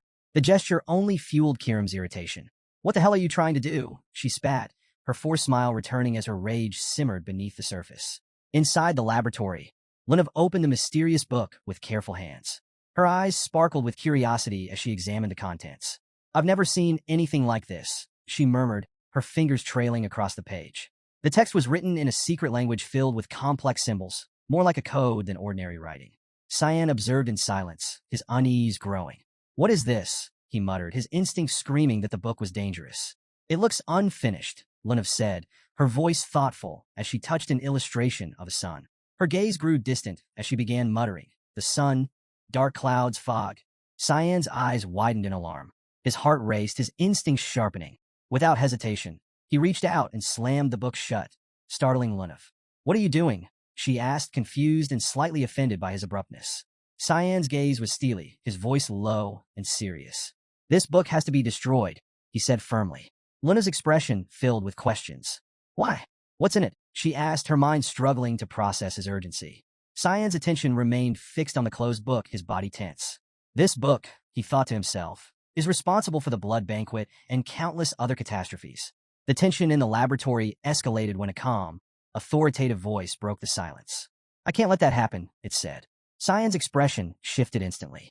Turning, his eyes locked onto Boris, who stood at the doorway. His presence was startling. Cyan hadn't sensed him at all, distracted by the cursed book. A chill ran down his spine as he clenched his teeth, realizing the situation had taken a dangerous turn. The book on the altar began to glow with an intense golden light. The radiance was so blinding that Cyan and Lunav had to shield their eyes and step back. Suddenly, the book shot into Boris's hand as if it belonged there. Placing his other hand on his chest, Boris closed his eyes and smiled. I was debating whether to visit you, he said smoothly, but what a coincidence to find you here instead. Though I must say, spying on me is unpleasant. Cyan's anger boiled over, but before he could act, Lunav's confusion deepened. What's going on? She wondered aloud, her eyes darting between Cyan and Boris. Boris's eyes gleamed dangerously as he extended his hand toward Lunav. I believe she should leave us alone, he said with unnerving politeness. In an instant, a burst of energy sent Lunav flying backward. She crashed through the window with a deafening shatter, disappearing into the night. Cyan's heart dropped as he stared in shock, his mind racing. She's safe, Boris assured with a smile, as if reading Cyan's thoughts. I sent her to her dorm. A bit rough, perhaps, but nothing to worry about. The broken window framed Boris's imposing figure as he held the glowing book, now pulsating with golden energy. His expression was disturbingly casual, but his eyes burned with an unsettling intensity. I've been looking forward to this, Boris said, his smile widening. You fascinate me, Cyan. The version of you that the world sees, and the version you keep hidden. Cyan went on full alert, his eyes narrowing. This isn't good, he thought. His instincts screamed to attack, but something restrained him. Hearthkria. The book, Hearthkria, radiated a powerful golden aura that filled the room. Cyan's fists tightened as his frustration mounted. Why now, of all times, when Kiram isn't here? He thought bitterly. Meanwhile, on the roof, Kiram lay with her arms behind her head, her expression twisted in irritation. What is he talking about now? She muttered, her frustration evident. Hearthkria's voice, calm and almost mocking, echoed through the golden light. The person that my owner serves is one chosen by the gods, the book said, addressing Kiram. That means you're on the losing side. Kiram scoffed, closing her eyes as if dismissing the claim. Why would a demonic sword like me side with Lumendal and betray my owner? She asked with venom in her tone. Hearthkria's smile deepened, its aura intensifying. It isn't necessary, it replied cryptically. There are many ways to victory. Golden energy surged from Hearthkria, casting an ominous glow over the area. Hearthkria's attention fixed on Kiram as it delivered a warning. If you steal Cyan's body, it will be difficult, even for us, to deal with you. Kiram opened her eyes, her curiosity piqued. A sly smile spread across her face as she broke the silence. So, she said mockingly, what exactly are you planning to do? The world, as it had always been, was a realm of duality, good and evil, light and darkness, creation and destruction. These opposing forces had clashed endlessly throughout history. Hearthcrea represented the supposed light, and Kirim the darkness, a conflict as ancient as time itself. In the Great Divine War 300 years ago, the angelic forces had triumphed over the great demon god, the forces of darkness. The surface world thrived in the light of victory, but as centuries passed, the memory of these events faded. Monuments like the statue of an angel in the city's center once commanded awe, but now they stood as relics of a forgotten age. People no longer revered the angels or their cause. Hearthcrea, seated casually on the rooftop, observed Kirim, who hugged her knees as she listened in silent contemplation. His radiant eyes gleamed, and a smile adorned his face. The darkness, he explained, makes the light shine brighter. Without darkness, we lose our purpose. Our radiance fades. Kirim's gaze turned sharp. That's the stupidest reason I've ever heard, she muttered coldly, her tone brimming with disdain. Kirim said, if I take over my owner's body and lose control, then you will stop me. Then you guys become saviors once again. Sly smile on Hearthcrea's face as he said to Kirim, yes, definitely I knew that you'd get it. Hearing his answer, Kirim's blood boiled. Her claws unsheathed instinctively as her expression darkened. Enough, she growled. Before Hearthcrea could react, Kirim lunged at him with ferocity. Her claws raked across his face, leaving glowing wounds in their wake. Shock flashed across Hearthcrea's serene visage as he staggered backward, struggling to process what had just happened. Kirim's eyes burned with fury as she snarled. You call yourselves saviors? This is all just your selfish game to stay relevant. Hearthcrea's body began to fall from the rooftop, but his calm smile remained, almost mocking. So much sorrow, he said softly, even as his form disintegrated into feathers, leaving only a concentrated energy gathering in the sky. The angel's voice lingered as golden feathers floated around Kirim. Isn't it your fate, as a demonic sword, to consume your owner's body? Have you changed your mind? These words struck a nerve. Kirim's rage gave way to a cold, cutting smile. Fate, she spat, her voice dripping with venom. You're the ones who decided we were evil. Fix your own mess. Don't expect us to play into your little fantasy. Hearthcrea's energy manifested high above, his face resting lazily on his hand, as if her outburst amused him. What a shame, he murmured, almost wistfully. I thought perhaps you and Eru could be reasoned with. It's been a pleasure, truly. His voice grew faint, and his form vanished entirely, scattering into the night as radiant feathers. Kirim's piercing gaze remained fixed on the fading feathers, her mind a whirlwind of anger and confusion. What did Eru do? She muttered, her voice low and trembling. Hearthcrea's parting words gnawed at her, his cryptic tone implying schemes far beyond her immediate understanding. Still, one thing was clear. She would not be a pawn in their game. Inside Boris's laboratory, the air was heavy with unspoken words. Boris, unfazed, prepared tea and sat at the table. Gesturing toward a cup, he smiled warmly. High-quality black tea from Spania, he said. I'm not sure if you'd like it. Cyan remained composed, his expression calm. Why are you so interested in me? He asked directly. Boris chuckled, extending his hands in an almost exaggerated gesture. It's natural for an instructor to take an interest in talent, he replied with ease. Cyan's eyes narrowed slightly. You barely attend the classes, he pointed out, his tone suspicious. Feigning surprise, Boris tilted his head. And why is that? He asked, his smile unwavering. Cyan didn't hesitate. Because there isn't much to learn, he said bluntly. The air grew tense as Boris closed his eyes, his demeanor still outwardly calm. I wonder, he mused, if the Dean and the Duke are aware of your unique perspective? Cyan leaned forward, his gaze sharp. Let's skip the small talk, he said firmly. What's your point? Boris opened his eyes, his calm expression unwavering. Have we met before? He asked, his voice carrying a subtle weight. Cyan's jaw tightened, his suspicion deepening. Why does he think that? He wondered silently. Boris leaned back, recalling their earlier encounter. His mind lingered on the moment Cyan had grabbed Princess Erin's hand. That look in his eyes, Boris thought. The hatred, it was unmistakable. Smiling slightly, he extended a hand towards Cyan. Your reaction when we first met, it was memorable. Cyan stirred his tea absently, his gaze distant. No, he said finally, his voice steady. It's just as surprising to me that I've never heard of you before. A mage with an 8th grade mana circle should be famous. Boris's smile faltered for a brief moment. His gaze turned guarded. I prefer a quiet life, he said smoothly. Cyan wasn't convinced. He leaned forward slightly. Where are you from? He pressed. A very rural area, Boris replied quickly, his tone almost dismissive. You wouldn't have heard of it. The tension in the room was palpable. Cyan stirred his tea slowly, his sharp gaze fixed on Boris. He's lying, he concluded. Even in my past life, he went to great lengths to hide the truth. Breaking the silence, Cyan rested his head on his fist. Anything else you'd like to know about me? He asked, his tone cool and detached. Boris's cheerful facade returned instantly. It's getting late, he said with a smile. We can always continue this conversation another time. Cyan stood, leaving the table and stepping out into the moonlit night.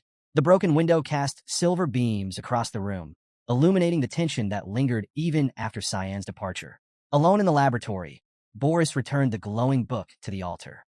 His fingers lingered on its surface as he observed it in silence. His thoughts churned as he replayed their interaction. Cyan is cold, he thought, his smile fading. So cold it's difficult to know what he's thinking.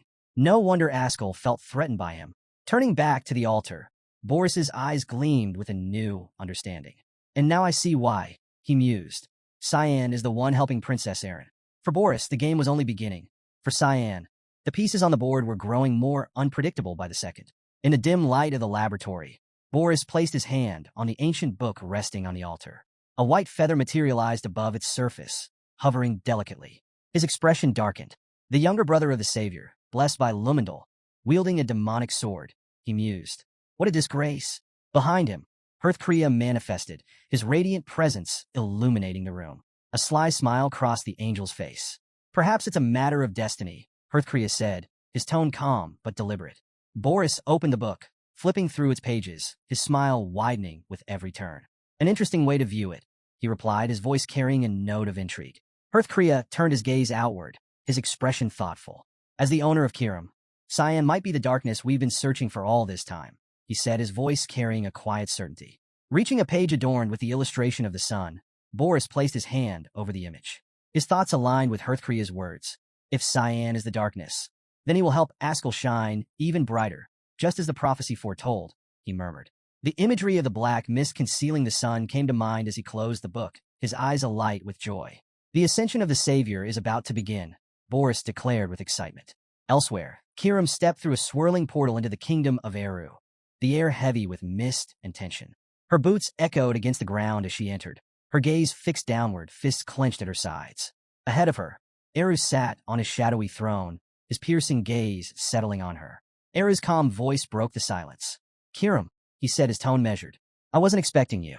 What brings you here? Resting her hand on her waist, Kiram smirked, though her fury simmered beneath the surface.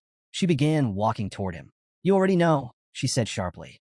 I just met Hearthcrea, and I didn't realize how close he was to your domain. Suspicion flickered in Eru's eyes.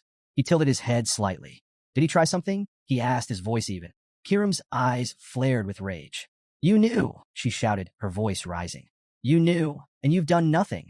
Her teeth clenched as she confronted him. Did you forget? They're the ones who expelled you. Eru's form dissolved into mist, reappearing behind her with disarming silence. His voice carried a quiet sadness. There is no place lower than the one where I've already fallen, he said. What is left for me to fear? The weight of his words surprised Kiram. She turned, her rage momentarily giving way to confusion. What do you mean? She asked, her voice trembling. Eru's gaze softened as he observed her. You're angry because they want to use Cyan, he said, his tone somber. And you? Kiram's fist tightened. Of course I'm angry. Do you even care? She demanded. This isn't about me, it's about Cyan. Eru turned his back on her, his movements slow and deliberate. Isn't this your wish? He asked, his voice carrying an edge of finality. Kiram blinked, her anger wavering. What are you talking about? She asked, her tone now curious, but wary. With a wave of his hand, Eru summoned a card, its surface glowing with red mana. Using his finger, he began inscribing it, his strokes precise and deliberate. Your wish is to protect Cyan, he said, not looking up. So, I will make it come true. Finishing his writing, Eru handed the card to her. Carry this decree, he instructed. All of Mist will help you protect Cyan. Kiram's cold gaze fell on the card as she took it. Her rage returned in full force as realization dawned. You're not going to do anything yourself, are you? She said bitterly. Has something happened with Lumendals? Eru's silence was deafening, and though his expression didn't change, the weight of his inaction spoke volumes. Kiram's grip on the card tightened, her resolve strengthening even as her questions remained unanswered. If he won't act, then I'll do it myself, she thought, her determination burning like a flame in the mist-filled room. Eru's glowing eyes dimmed slightly, his expression solemn as Kiram's accusations pierced the air. Every decision he had made had been for his daughter's sake, but those words carried no weight for Kiram now. She turned her back on him, her fists clenched in fury. I don't want to hear your pathetic excuses, she snapped, her voice cold and biting. Consumed by hatred, she stepped toward the portal, her glare burning with contempt. Pointing at Eru, she delivered her parting shot. Stay locked up forever, coward. Eru stood in silence, her words sinking deep. Though he remained composed, an undeniable sadness hung over him, knowing that her anger wasn't entirely unjustified. In the city where the angel statue loomed, A solemn ritual took place in a grand hall adorned with angelic effigies. Several women in white hoods lined up reverently, their white hair glinting under the light. At the center stood a leader holding a ceremonial sword, facing a lone knight. The leader's voice echoed through the chamber. Will you, as a proxy of the great god of light, Lumendal, swear to act as a ray of hope against the cruel darkness? She gripped the sword tightly, her tone heavy with purpose. Will you swear to fight and die on the battlefield, should the need arise? The blue-haired knight stood silently, her gaze steady yet contemplative. Alice Vert, after a moment's hesitation, took a deep breath and spoke with determination. I swear to accept the will of the god of light, Lumendal. As her words resonated through the hall, her eyes began to glow with conviction. Yet, deep down, a seed of doubt lingered. Is this truly the right path? She wondered silently. The Empire had been aggressively recruiting talented individuals into the Knights of Light, deploying them to the front lines to face calamities. Even during catastrophic events like the Blood Banquet, the Royal Guard had failed to act effectively. This reality weighed on Alice as she stood before the angel statue, gazing at it with mixed emotions. Joining the Knights of Light had been her dream since childhood, but now that she was here, she couldn't shake the feeling that something wasn't right. Her thoughts were interrupted by a cheerful voice. Congratulations. Startled, Alice turned, her eyes widening in surprise. She couldn't help but smile when she saw her friend Cecilia standing nearby. Cecilia! Alice exclaimed, her joy breaking through her nerves. Cecilia's proud smile radiated warmth as she approached. You've finally achieved your dream, she said with genuine delight. Alice flushed nervously and waved her hands in denial. You're Lady Cecilia now. I should address you properly. Cecilia placed her hands over her abdomen, her tone gentle but firm. Alice, when we're alone, you can address me however you like. Still, Alice knelt before her friend out of respect, shaking her head. I can't. You're my superior now. Cecilia's composure faltered as she grew visibly nervous. Please don't kneel, she panicked, her voice trembling. Later, the two friends sat on a bench by a serene fountain in the city park. The gentle sound of water offered a sense of calm as Alice voiced her concerns. I don't know if I've chosen the right path, she confessed, her voice tinged with uncertainty. Cecilia listened intently, her gaze steady. You've never been one to stray from the right path, Alice, she said softly. I've known you for a long time. Trust yourself. You'll do what's right. Alice looked at Cecilia, her friend's unwavering belief in her lighting a small flame of hope. Thank you, she said, her voice quiet but sincere. As the night deepened, the two friends sat in silence, their bond unspoken but strong, ready to face the challenges ahead. Alice, her eyes closed, let out a sigh, her heart heavy with unresolved emotions. I can still hear their screams, she admitted softly, her voice tinged with anguish. People crying for help. Cecilia, standing beside her, regarded her friend with a serious expression. There's only one way to find out if the front lines are where you truly belong, she said, her tone calm but resolute. Alice's gaze shifted, her confusion and curiosity evident. Before she could ask, Cecilia stood up, a smile spreading across her face. Join me when I head to the front line, she suggested, her eyes bright with enthusiasm. Duke Villiers has entrusted us with an important mission, one that we must fulfill together. Hearing this, Alice's jaw dropped in shock. Father gave us a mission? She asked, her voice filled with disbelief. Meanwhile, Brian strapped on his boots and gripped his sword with determination. His eyes gleamed as he prepared for the unknown. Where are you going? Someone asked. Brian turned to face them, his expression serious. I don't know, he admitted.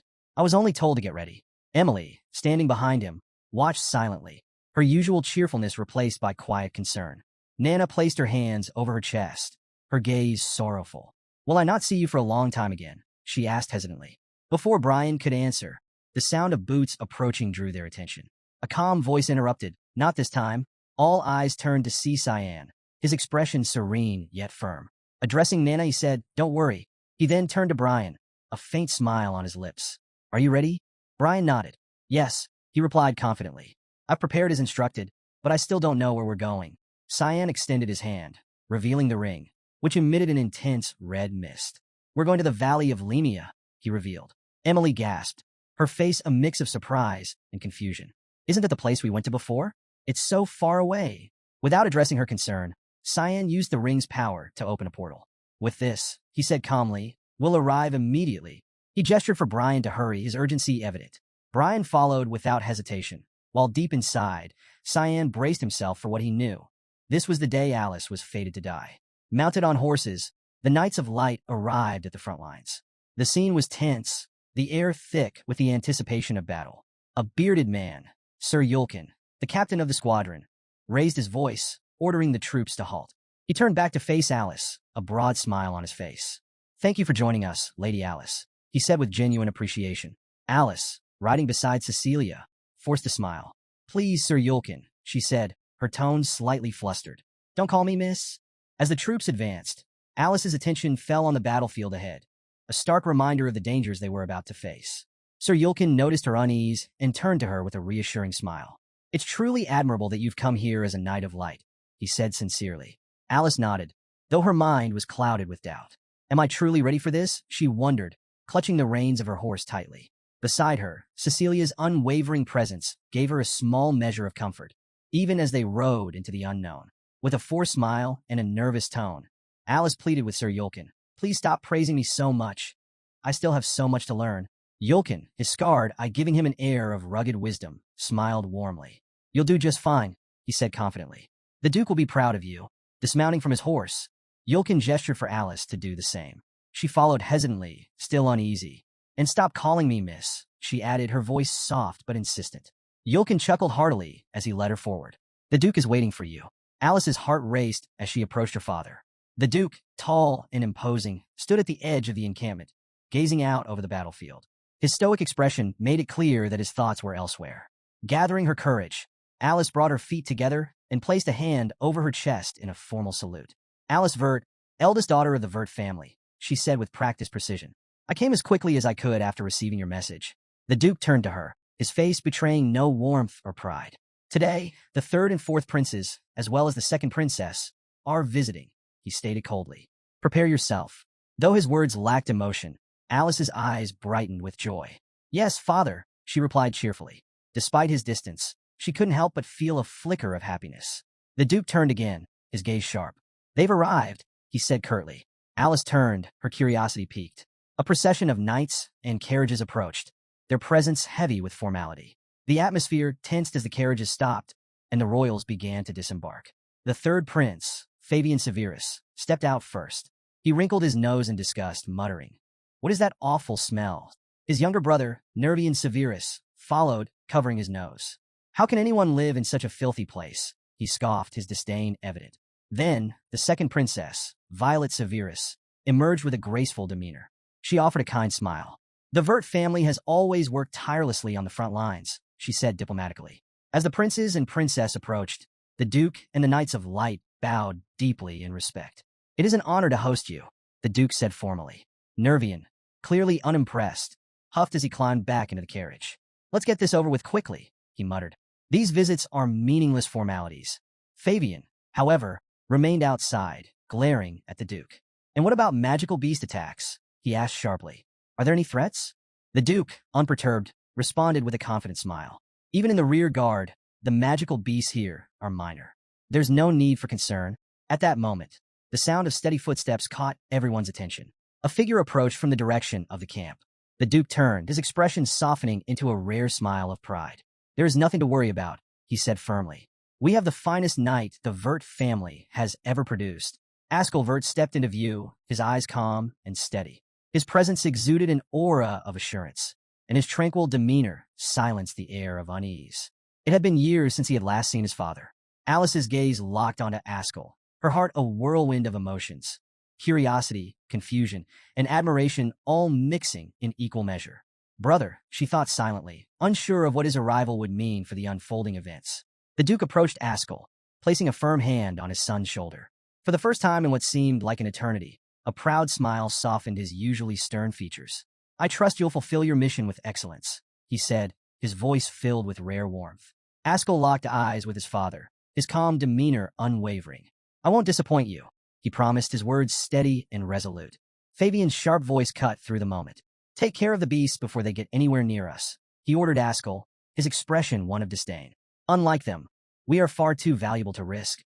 The second princess, Violet, offered a softer contrast. Her gaze settled on Ascal, a kind smile gracing her lips. "I trust you to ensure our safety," she said, her tone gentle but sincere. For Ascal, her words were a rare honor. His eyes dropped to the ground briefly, his heart swelling with quiet pride. "It's an honor to serve you," he said, his voice subdued yet genuine. Violet looked around, noticing something, or rather, someone missing. Why hasn't Lionel come with you? She asked, her curiosity evident. He's usually by your side for formal events like this. Ascal's penetrating gaze met hers. After a pause, he replied with a serene smile. An unexpected commitment arose. He entrusted me with the task of escorting the twins and you. Though his explanation seemed reasonable, Violet couldn't shake a lingering suspicion. Still, she nodded, choosing to accept his words. Having Count Ascal as our escort is reassuring, she said before stepping into the carriage. The Knights of Light stood at attention, their somber silence creating an uneasy tension. Ascal's intense stare followed the carriage as it moved, his expression inscrutable. Alice's eyes drifted to her brother, observing him with a suspicious gaze. Why is he here? She wondered. Ascal always escorts the first prince. Why has he come to the front to accompany the twins and Princess Violet? Her curiosity was interrupted as Ascal turned toward her. His voice broke her trance. I heard you join the Knights of Light, he said, his tone calm, but carrying an unsettling weight. Top of your class. Congratulations. Alice froze, her eyes widening in surprise.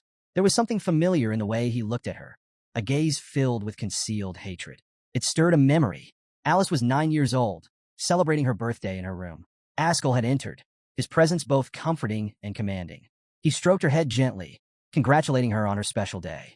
Little Alice had clutched a scroll in her small hands, her wide eyes brimming with curiosity and joy. What is this, brother? She had asked, her voice full of wonder. It's a level 4 magic scroll, Ascal explained, kneeling beside her. You can't use it now, but when you grow stronger, when you reach level 4 magical power, you'll be able to use it someday. Her admiration for her brother deepened that day. She cherished the scroll as a reminder of her aspirations to grow stronger. Years later, when Alice finally achieved level 4 magical power, she sat in her room, the scroll in her hands once more. She opened it with reverence, placing her hand over its surface. A magic circle began to glow, intricate and beautiful. Before she could fully activate it, a firm hand grabbed her wrist. Startled, Alice turned to see Cecilia standing beside her, her expression stern. What are you doing? Cecilia demanded, her grip unrelenting. Alice's confusion mirrored in her wide eyes. She began, but Cecilia cut her off. Do you have any idea what this scroll is meant to do? Cecilia asked, her voice both protective and urgent. Alice faltered, realizing for the first time that her brother's gift might have held a purpose she hadn't yet understood, and perhaps one far darker than she had ever imagined. In the memory, Cecilia's panicked voice cut through Alice's confusion. That's a medium-level magical beast summoning scroll, she exclaimed. If you had activated it, something serious could have happened. You could have died. Alice's heart sank as she realized the gravity of the situation. Sweat beaded on her forehead as she stared at the scroll, her mind racing. Did Ascal know the danger when he gave it to her? The implications weighed heavily on her. Back in the present, Ascal turned away from Alice and began walking toward the carriages. Her gaze followed him, filled with unanswered questions. The strange energy surrounding him made her uneasy. Why had he done this? What was happening to her brother? She wondered as the carriages departed. The Knights of Light escorted the royal entourage, their movements tense. Inside the carriage, the third prince, Fabian, couldn't hide his irritation. Did Brother Lionel really assign Ascal to escort us? He grumbled. Fabian crossed his arms, his expression sour. He rested his chin on his hand, deep in thought. It's suspicious, he muttered. Could they be plotting something? Princess Violet sat across from them, her demeanor serious. Assigning someone as skilled as Ascal to protect us is reason enough to be suspicious, she said matter-of-factly. Her piercing gaze met her brother's. You know what kind of person Lionel is. Prepare yourselves if you want to survive. Her words hung heavy in the air. Fabian and Nervian fell silent, their unease growing. The carriage ride continued, but an ominous tension lingered. Suddenly, the ground beneath them shook violently, rattling the carriage. The twins exchanged worried glances, while Nervian turned to the window in alarm. What's going on? He demanded. Outside, Alice sprinted toward the carriages, her expression panicked. We're under attack, she yelled, her voice sharp with urgency. Her gaze locked on the carriage. Evacuate immediately. As she spoke, a colossal antararch, a supreme magical beast, emerged from the earth. Its deafening roar sent a wave of fear through the knights, many of whom stepped back instinctively.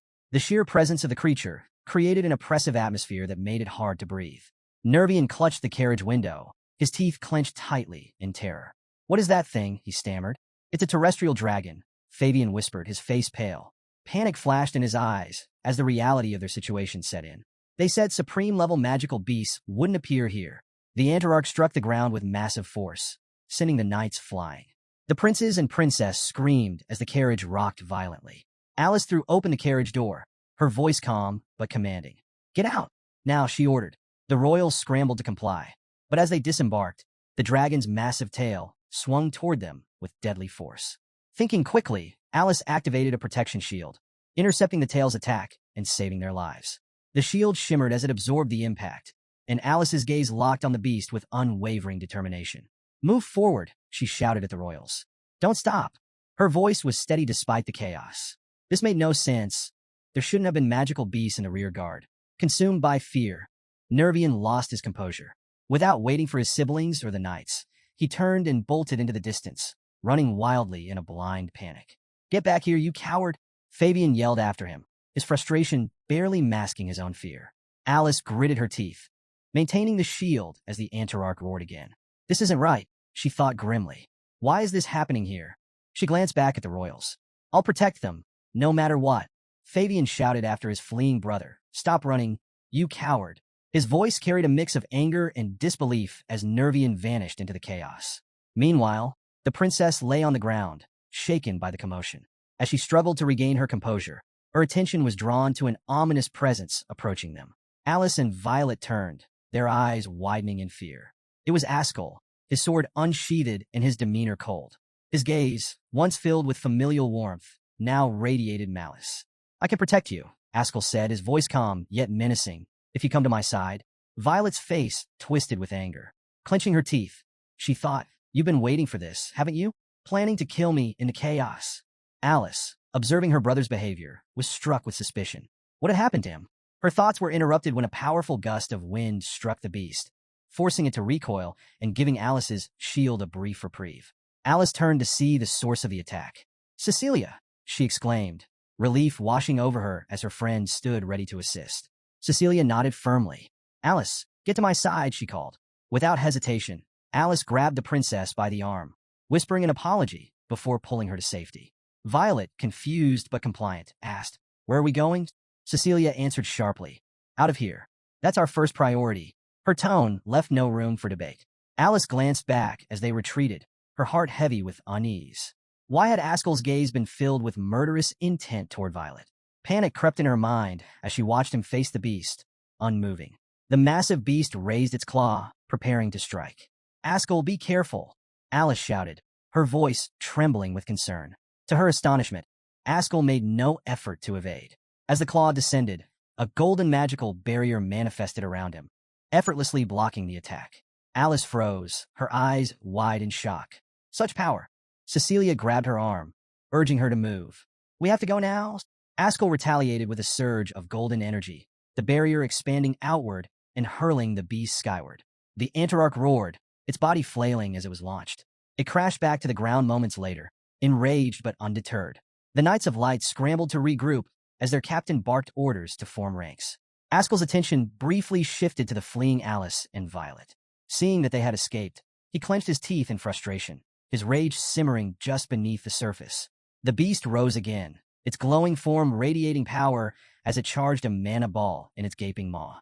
The intense energy caused the knights to shield their eyes, certain that their end had come.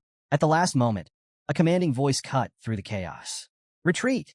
All eyes turned skyward as Ascal descended like a bolt of golden lightning. His sword, imbued with radiant mana, sliced clean through the mana ball with a devastating explosion. The sheer force of his strike dissipated the beast's attack and sent shockwaves rippling through the battlefield. Ascal landed gracefully, gripping his sword tightly. His eyes locked onto the beast with unyielding determination. This thing was a nuisance, nothing more. The Antararch roared, baring its fangs as it prepared for another attack. Ascal smirked coldly, his voice low but resolute. "You made me lose sight of my target," he muttered. "I won't let it happen again." With golden mana surging through his blade, Ascal prepared to deliver a finishing blow. The battlefield was chaos, but the scene near Alice Vert was even more chilling. Her brother, Ascal, waged war against the monstrous Antararch in the distance, his golden barrier shaking the earth with its radiance. Yet the real storm was brewing far closer. As Alice turned to help the fallen princess, her concern was genuine. Extending a hand, she asked, "Are you hurt?" The princess, feigning weakness, gazed at the ground with sweat dripping from her brow. but her eyes suddenly lit with malice. A proud, twisted smile spread across her face. "I don't fall so easily," she hissed. Alice froze, her confusion palpable. Before she could process the change, a sharp pain tore through her abdomen. Her breath hitched, her vision blurred. Turning slowly, she saw the blade, Cecilia's blade, buried deep in her stomach. "Cecilia, why?" Alice's voice trembled, filled with betrayal and disbelief. Cecilia remained silent, sweat pooling on her brow, her gaze fixed on the ground. She yanked the sword free, the motion cold and deliberate. Blood sprayed, and Alice collapsed onto the ground, clutching her wound, writhing in agony. The princess approached, arms crossed, a smug smile on her lips. Her gaze was piercing as she looked down at Alice. "So, you're Ascal Vert's little sister," she sneered. "I knew something was off when Lionel didn't show up. He always has a hand in everything." Her tone was calm, but laced with venom. She turned to Cecilia, who stood frozen, guilt and horror battling in her mind. The princess dismissed her ally's hesitation with a glance, then continued, "You Vert are always so ambitious. Did you think I wouldn't notice your pathetic attempts to protect me? Ascal's little sister, trying to play a hero." Alice's breathing was labored, her vision narrowing. "It's a misunderstanding," she whispered, her voice faltering. "I only wanted to keep you safe." The princess interrupted with a laugh, mocking Alice's sincerity. "Oh, save it. Do you think I'm blind to your family schemes? I won't let you or your brother kill me like a fool." With a flourish, the princess produced a scroll, unfurled it, and threw it to the ground. A magic circle ignited beneath her feet, the glowing runes casting eerie light over the scene. She turned to Alice one last time, her eyes glinting with cruel satisfaction. "Pray to Lumendal if you want, little knight," she taunted, her voice dripping with condescension. "Maybe he'll save you. But I doubt it." The circle's light intensified, and with a flash, the princess and Cecilia vanished, leaving Alice bleeding and alone. Lying on the cold earth, Alice clenched her teeth against the searing pain.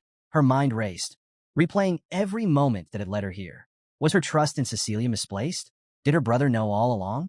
Tears welled in her eyes, not from the pain of her wound, but from the ache of betrayal.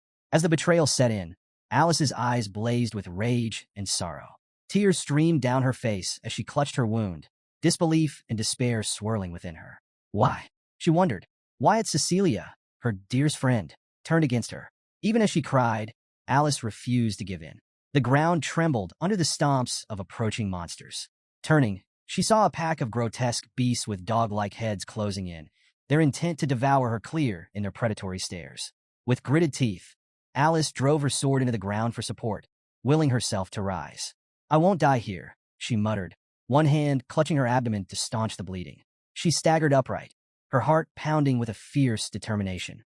Her fingers twitched as she began channeling her energy. She wasn't ready to let go, not without answers. She would survive. She had to. The monsters lunged at her. Alice gripped her sword tightly and drew on her own blood, channeling Yin's power. Her crimson lifeblood swirled in the air, forming razor-sharp spears that hovered protectively around her.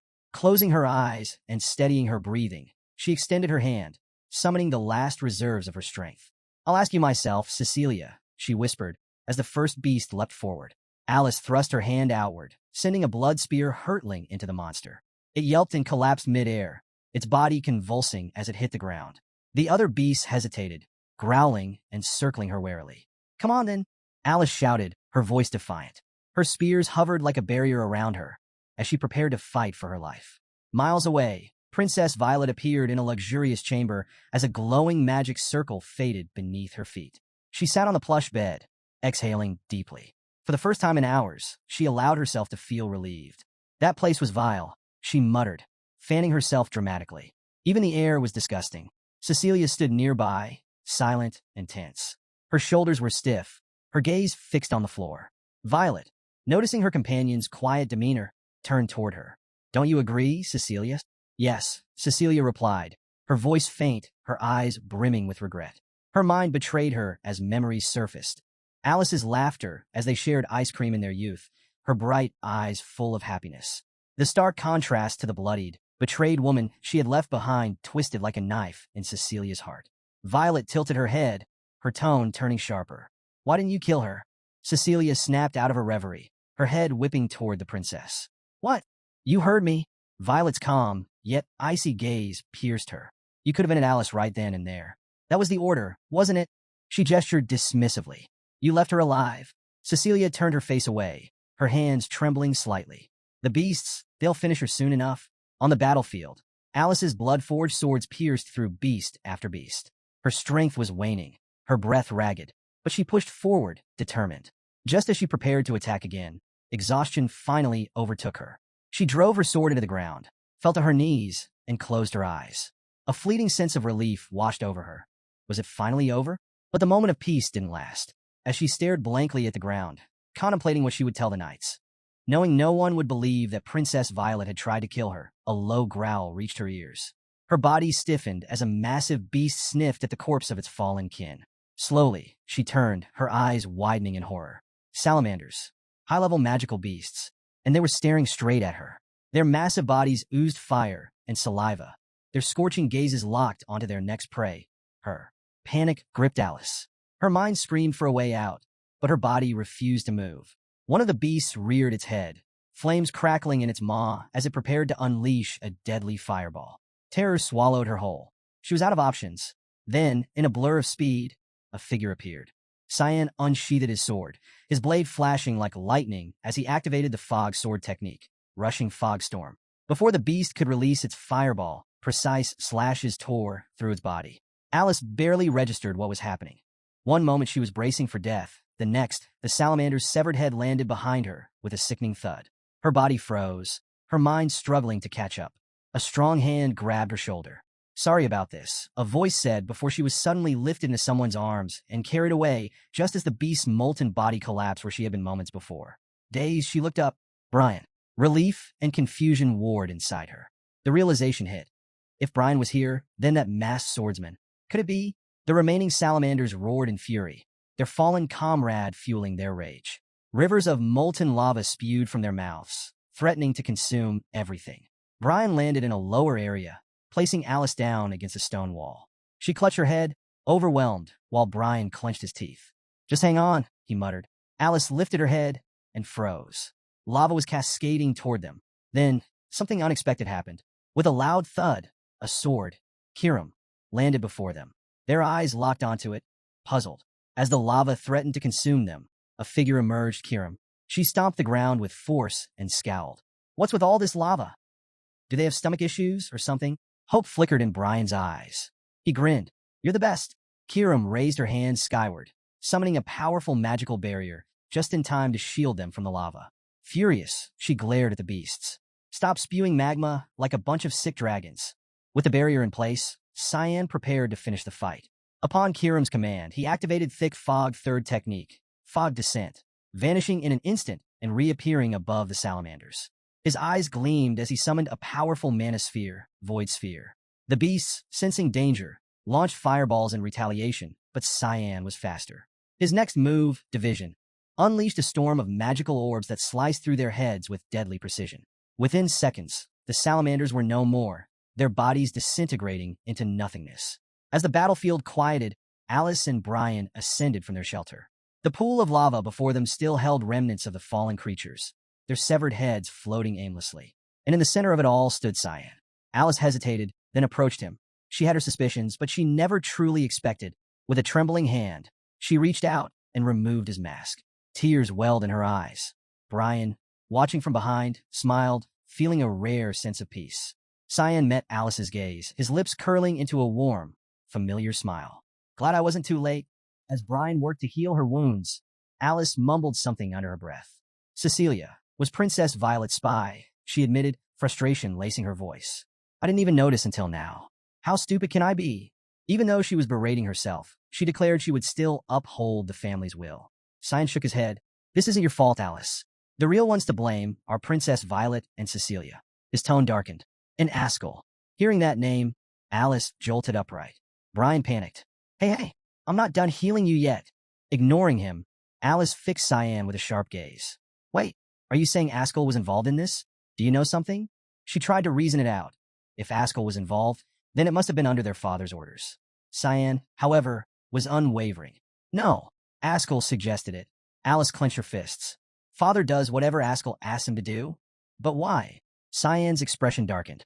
"So Ascal can be the one to carry out the family's will." Alice's jaw tightened as fury bubbled inside her.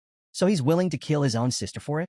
A sharp pang of pain shot through her, and she collapsed onto her knees. Alice. Cyan crouched beside her, concerned. Through gritted teeth, she asked, "Are you sure about this?" Cyan nodded. "You know what Ascal is really like, don't you?" Alice exhaled sharply. "I thought I was the only one who noticed, but Cyan did too." Her voice wavered slightly. "But how? Father, and the others don't seem to see it at all." Then her mind drifted back to the battle earlier. "There was something off about him," she murmured. It was like some invisible force was protecting him. Cyan's expression grew serious. He had sensed it too. There was a moment in the fight when he was certain he had reached Ascal, but something had stopped him. Something unseen. A power that even deflected the demonic sword. His voice was barely above a whisper as realization struck him. "There's only one explanation." Alice's eyes hardened. "We need to tell Father. Now." Cyan hesitated. "You know he won't listen to us." Alice knew there was a possibility. "If I go alone, maybe. But if we go together." Cyan's gaze turned serious. He took a deep breath before speaking. "Alice, trust me on this. If we push too hard and fail, we won't just be in trouble. The entire Order of the Knights of Light could turn against us." Cyan's thoughts drifted to the Knights of Light in his past life. Back then, Ascal was revered. Everyone admired him, trusted him, even worshipped him like he was their savior. Cyan had been one of them. No one ever questioned Ascal. To them, he was a hero, beyond doubt or suspicion. But looking back, Cyan found it bizarre. Ascal wasn't just respected. He was treated like a divine figure. There should have been skeptics, yet even the most self-serving individuals had unwavering faith in him. The Duke, who met a tragic end. Emperor Lionel, who only cared about his own ambitions. Boris, whose sole pursuit was the truth. All of them trusted Ascal without hesitation. Even Cyan himself.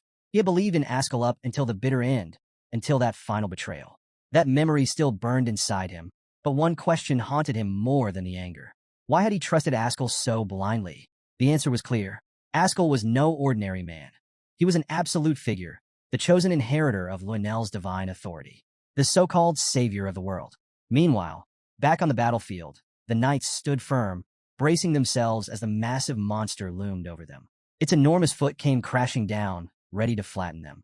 In sheer panic, Nervian clung desperately to his brother, Fabian, wailing, "We're gonna die. We're all gonna die. Get off me, you idiots!" Fabian snapped, shoving him away. Ascal, unfazed, charged forward. Fabian couldn't help but admire him. "Damn, that guy's something else." Ascal barely acknowledged him. "Stay back."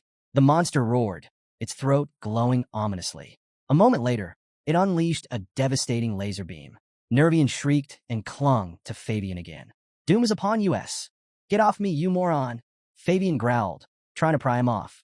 Ascal, ignoring their antics, raised his shield. Aegis, the shield of judgment. The beam hurtled toward them, obliterating everything in its path. But then, Ascal activated Titanic, a massive energy shield. The ground trembled as the destructive beam slammed into it, dispersing on impact. The monster, clearly enraged, unleashed another barrage of beams. But Ascal was already on the move. He dashed past the attacks and, in one swift strike, sliced the beast clean in half. A guttural groan escaped the creature as its body split, blood gushing from the wound. Then silence. The battlefield erupted in cheers. "Ascal saved us. He's stronger than a dragon." Fabian gave him an approving nod. "Not bad." Nervian, still shaking, clutched his brother's sleeve. "We have to tell Father what he did for us." Ascal, for a split second, frowned. But then, like clockwork, he put on a practiced smile. It was an honor to serve. From a distance, Alice watched, her expression troubled. The savior? Someone like him was chosen by Lumendal? She couldn't believe it. And yet the world did. Cyan's voice was calm, but firm. Lumendal needed a savior. That's all. It never mattered who they were. Alice clenched her fists. But Ascal. He was chosen by the most powerful god, Cyan interrupted. Denying it would be considered sacrilege. Alice felt a hollow pit in her chest. She had spent her whole life believing in Lumendal, placing her faith in his divine will. But now it was hard to accept. Cyan's expression remained unreadable. "Be careful, Alice. If you question this too openly, you might turn every Lumendal follower against you." She swallowed hard, sadness flickering in her eyes. "Ow. How do you even know all this?" Cyan hesitated, avoiding her gaze. "I can't tell you. Not yet." Alice frowned. "Why?" "Because I can't let you get involved any more than you already are." Silence hung between them. Then, Alice exhaled, offering a small smile. "I trust you, Cyan. If there's a reason you can't tell me, I'll wait. But one day, promise me you will." Don't carry this alone. A genuine smile crossed Cyan's face. Okay. Alice turned to Brian. Thanks for healing me. Brian's face immediately turned red. It's nothing. He stammered, flustered.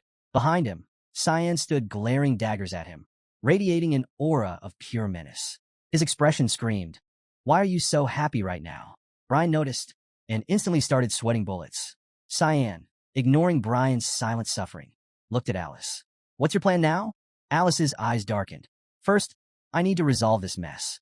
I need to talk to Cecilia and find out why she betrayed me. Cyan crossed his arms. I'll help. Alice raised an eyebrow. How do you know where she is? Cyan calmly said to Alice that she couldn't have gone far. At Violet's safe house, Cecilia suddenly tensed. Violet, lounging nearby, noticed. What's wrong? Cecilia's voice was tight. Someone's coming. Violet scoffed. Impossible. No one but me knows this place. Before Cecilia could argue, the sound of shattering glass exploded through the room. Violet screamed as a blade whizzed past her face, embedding itself deep into the wall. Cecilia's eyes widened. She recognized that sword. Meanwhile, back on the battlefield, Ascal examined the markings left on the ground.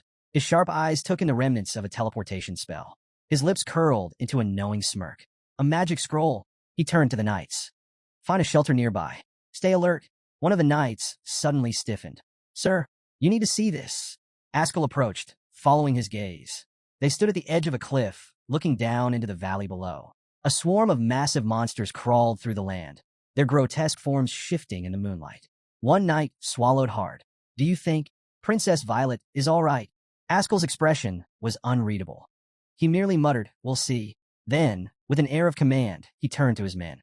Prepare yourselves. Protect the princes. The chase was relentless. Cecilia pursued the intruder with unwavering focus. The sheer presence of mana and bloodlust radiating from him made her expect an elite warrior. But as soon as she caught sight of the figure, she froze in disbelief. What? Just a kid? Her instinct screamed that there had to be someone else with him. Dismissing any assumptions, she activated Windwalker, accelerating her movements. Stay sharp. Don't let your guard down. Then an attack. A blade sliced through the air toward her. Cecilia reacted instantly, swinging her sword to counter, but the kid dodged effortlessly. Her eyes narrowed. That movement, I've never seen anything like it. It's not from the verts. The masked intruder remained silent. Cecilia's gaze flicked to the sword embedded in the wall earlier. That was your throw, wasn't it? Did you manage to save Alice again? Still no response. Irritated, she let out a slow breath, her mana spiking dangerously. Fine, she said coldly. If you won't talk, let's see if you can scream. With that, she launched forward at blinding speed. Cecilia's sword cut through the air, swift and precise. Too fast for the eye to follow. Yet, the masked kid evaded every single strike. Her blade barely grazed his ear, but it wasn't enough. Cecilia gritted her teeth. No way. There are only a handful of knights in the order who can match me in speed.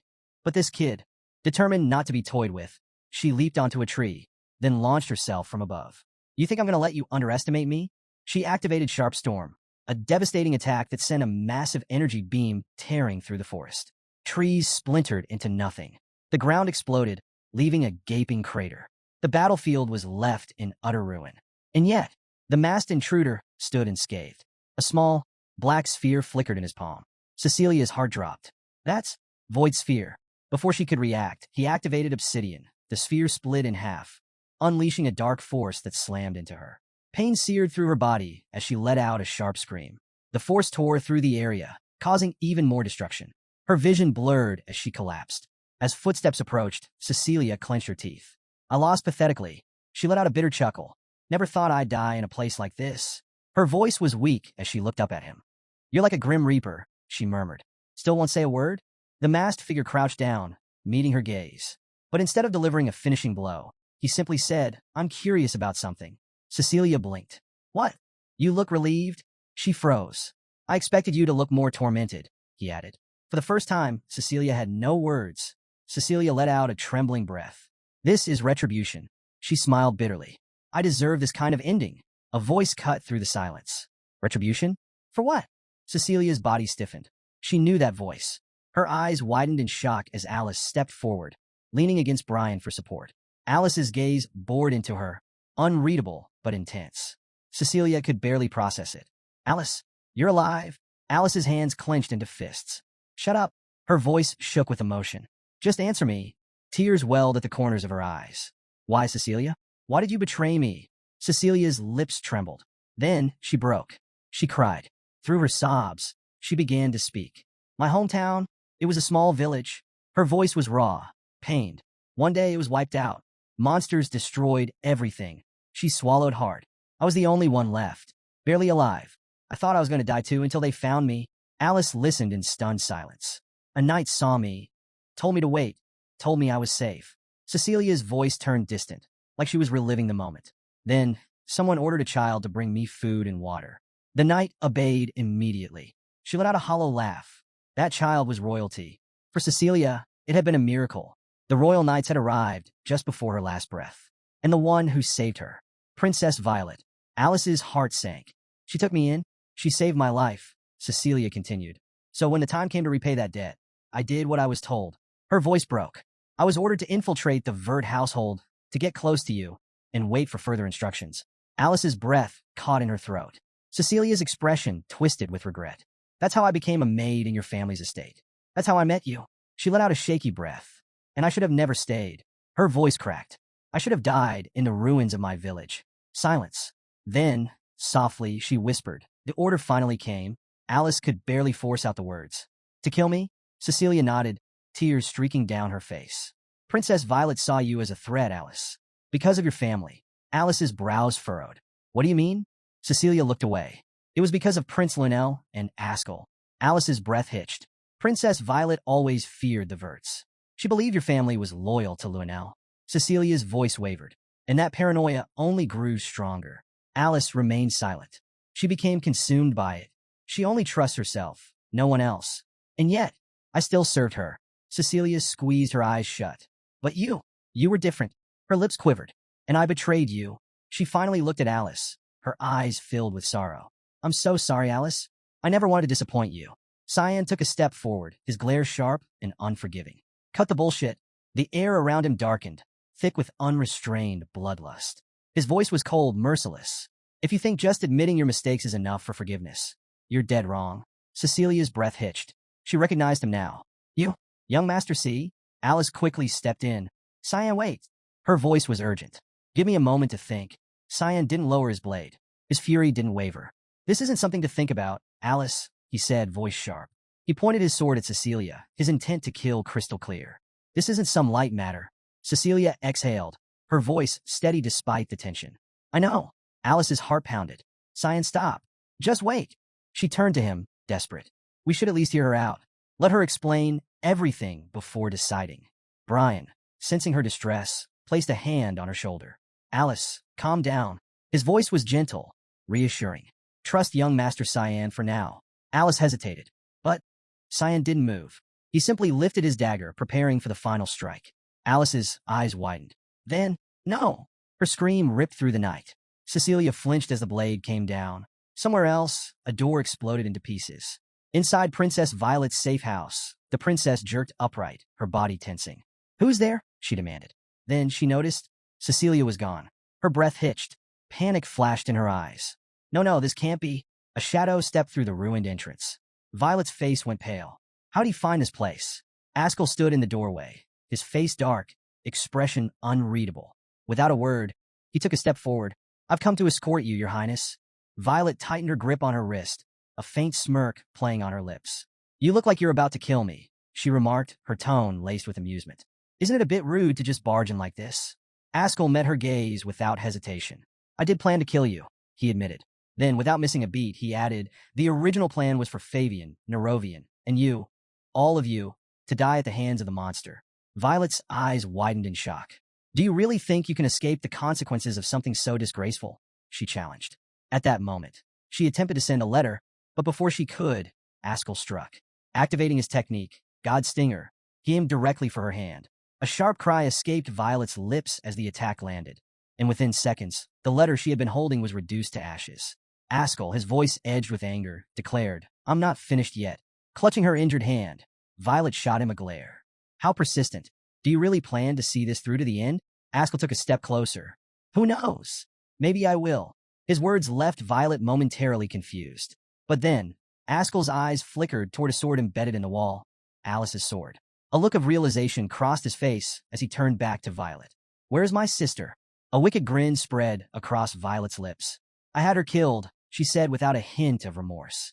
"I wasn't sure she was working with Lionel, but she was your sister after all." Her expression darkened, eyes gleaming with twisted delight. "In the end, I suppose it was for the best. And do you plan on avenging her?" A smirk tugged at Ascal's lips. "No," he said, his voice eerily calm. "I was just thinking, I might need to change my plans." Violet stiffened, her amusement faltering. His reaction was unexpected. "Change your plans?" she echoed, unease creeping in. Without another word, Ascal reached for Alice's sword, pulling it free from the wall. He turned to face her, his expression unreadable. "You seem surprisingly calm, given the situation." He studied her for a moment before continuing. "Eliminating those you even slightly suspect. I have to admit, that's a smart approach." Then, with a knowing grin, he added, "In that sense, you're nothing like Lionel." "That actually surprises me." Violet's mind raced. Does he not care about his sister at all? What is he after? Then Ascal spoke again, his tone firm. "The plan was doomed from the start. A complete failure. That's what I'll tell Lionel." Violet narrowed her eyes. "Then what is it you want from me?" Stepping closer, Ascal leaned in slightly. "I'm suggesting that you join me instead." Violet's eyes widened as she asked, "Weren't you on Lionel's side?" A wild grin spread across Ascal's face. "Who told you we were anything more than business partners?" he replied. Violet leaned back on her bed, arms crossed. "And you expect me to believe that?" Ascal shrugged. "Believe what you want. But Prince Lionel is just a part of my plan." Hearing this, Violet chuckled. "Are you trying to take over the Empire or something?" She shook her head. "If that's the case, I won't be of any help to you." Ascal turned away slightly, as if noticing something. "It doesn't matter who takes over the Empire," he muttered. Violet narrowed her eyes. "Then tell me, what is it that you do want?" Ascal's expression darkened. "The eradication of evil. My goal is to wipe it from this world." Violet let out a small laugh. "Are you serious?" He smirked. "Who knows?" But before she could say more, Ascal suddenly tensed. It seems evil just made its entrance. A noise echoed from outside, sending a chill through the air. Violet stiffened. Sweat beaded on Ascal's forehead. "This mana, it's strange. Ominous. It's sending shivers through my entire body." A loud crack split the air as something tore through the roof. Purple energy surged into the room, and Ascal's eyes widened. "This feels more like bloodlust than mana. I've never sensed anything like it before." A sphere of dark energy materialized before them, shattering the remains of the roof. Both of them recoiled in shock. "What is this?" Violet shouted. Then, Ascal noticed movement outside the ruined cottage. His gaze sharpened, and in the next instant, an attack was already upon him. He barely dodged, gritting his teeth as he demanded, "Who the hell are you?" A figure stepped forward. "Cyan, the evil you've been searching for," Cyan said coolly. "And also, your end." Without warning, Cyan unleashed his technique, Fog Sword, 8 fluttering petals. A flurry of swift, deadly strikes rained down on Ascal. Ascal dodged each attack, his body moving on instinct. But the sheer force of the strikes sent Violet into a panic. She let out a scream as one of Cyan's attacks slashed dangerously close. Seeing the incoming strike, Ascal reacted instantly. Activating his technique, EXI, he created a barrier around Violet, shielding her from harm while pulling her out of the collapsing cottage. The force of Cyan's attack shattered everything around them. Violet gasped as she took in the destruction. The remains of her so-called safe house reduced to rubble. Ascal, still blocking Cyan's relentless assault, was forced back several steps. He finally landed near Violet, breathing heavily. She looked at him, concern flickering in her eyes. "Are you all right, Mr. Ascals?" Ascal's eyes narrowed as he quickly noticed Cyan preparing another strike. "He's still attacking." Cyan raised his hand, summoning a glowing red sphere. Without hesitation, he hurled it toward Ascal. Reacting instantly, Ascal activated his technique, Ascalon. His sword cut clean through the sphere, dispersing it in an instant. But Cyan didn't stop. He lunged at Ascal with terrifying speed. He knows spatial magic too? Ascal realized, gritting his teeth as he braced for impact. Before Cyan's attack could land, a surge of yellow, electric waves crackled through the air, intercepting the strike. The sudden force sent Cyan flying backward. Even Kiram, who had been standing nearby, let out a pained cry from the shock. As Cyan hit the ground, Ascal turned to Violet. This guy, he's not just some ordinary enemy. Violet stood frozen, overwhelmed by everything unfolding around her. She clutched her arms tightly, her body trembling. Tears welled in her eyes. Ascal glanced at her and spoke firmly. "Calm down. I'll win this fight." His confidence caught Violet off guard, and her face flushed slightly. "All right," she mumbled. Meanwhile, Cyan sat up, clutching his side. Kirim, what's wrong? He asked. Kirim groaned in pain. That hurt like hell, she muttered. That electric wave, it felt like my entire body was being torn apart. Cyan's expression darkened. Tisich must be Ascal's hidden power protecting him. How annoying. Ascal pointed his sword at Cyan, his gaze unwavering. What's wrong? Why did you stop? His tone turned sharp. Didn't you just say you were my in? Then come at me. Cyan clenched his fists, seething with frustration. I'd love to kill him right now. But after seeing what his power can do, I need to fall back. Just then, Violet's gaze shifted. Among the debris, she spotted a familiar sword, Cecilia's sword. Her eyes widened in shock. Scattered nearby were other belongings she recognized. Her heart pounded. That's Cecilia's stuff, she shouted, turning to Cyan with a mixture of fear and rage. What the hell did you do to her? Cyan's eyes remained cold. I purified her.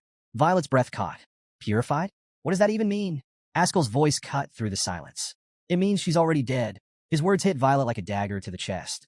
Ascal turned his attention back to Cyan, his expression dark. So that was your goal all along? Who ordered you to kill her?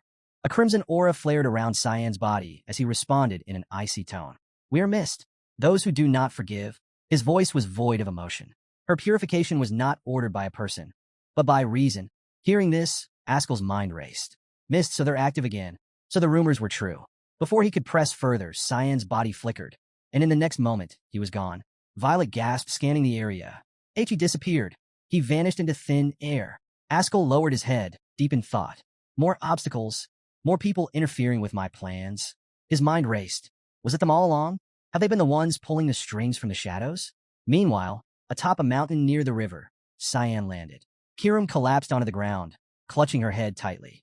Damn it, my head. I thought I was going to die from that attack earlier, she groaned. Cyan stood in front of her, watching silently. Was it really that bad? He asked. Kirim, still holding her head, took a shaky breath. Yeah, I've never felt pain like that before. She slowly lifted her head, gritting her teeth. We couldn't even touch him. This is way more complicated than I thought. Cyan remained quiet for a moment before speaking. There's a solution. Kirim's eyes snapped to him. What is it? She asked urgently. Without a word, Cyan pulled out a set of elemental stones. They glowed faintly in his palm. Duran Dark's elemental stones, he said. The purity of gods. His gaze darkened. It's only a hypothesis, but if we use these, we might be able to defeat him. Kirim's expression shifted to alarm.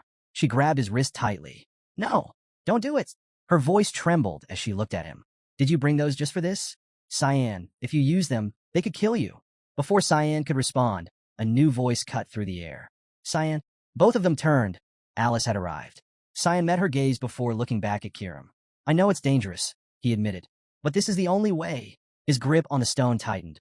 His crimson eyes burned with determination. I have to protect people now, he murmured. I won't make the same mistake I did in my past life. A surge of energy pulsed through him as he clenched the stone even harder.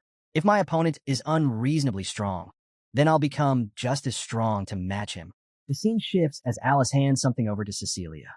Curious, Cecilia asks what it is. Alice explains that it's Marion's token, an item that grants access to the restricted spirit realm. With it, Cecilia can enter Fuina. However, Alice warns her to be cautious.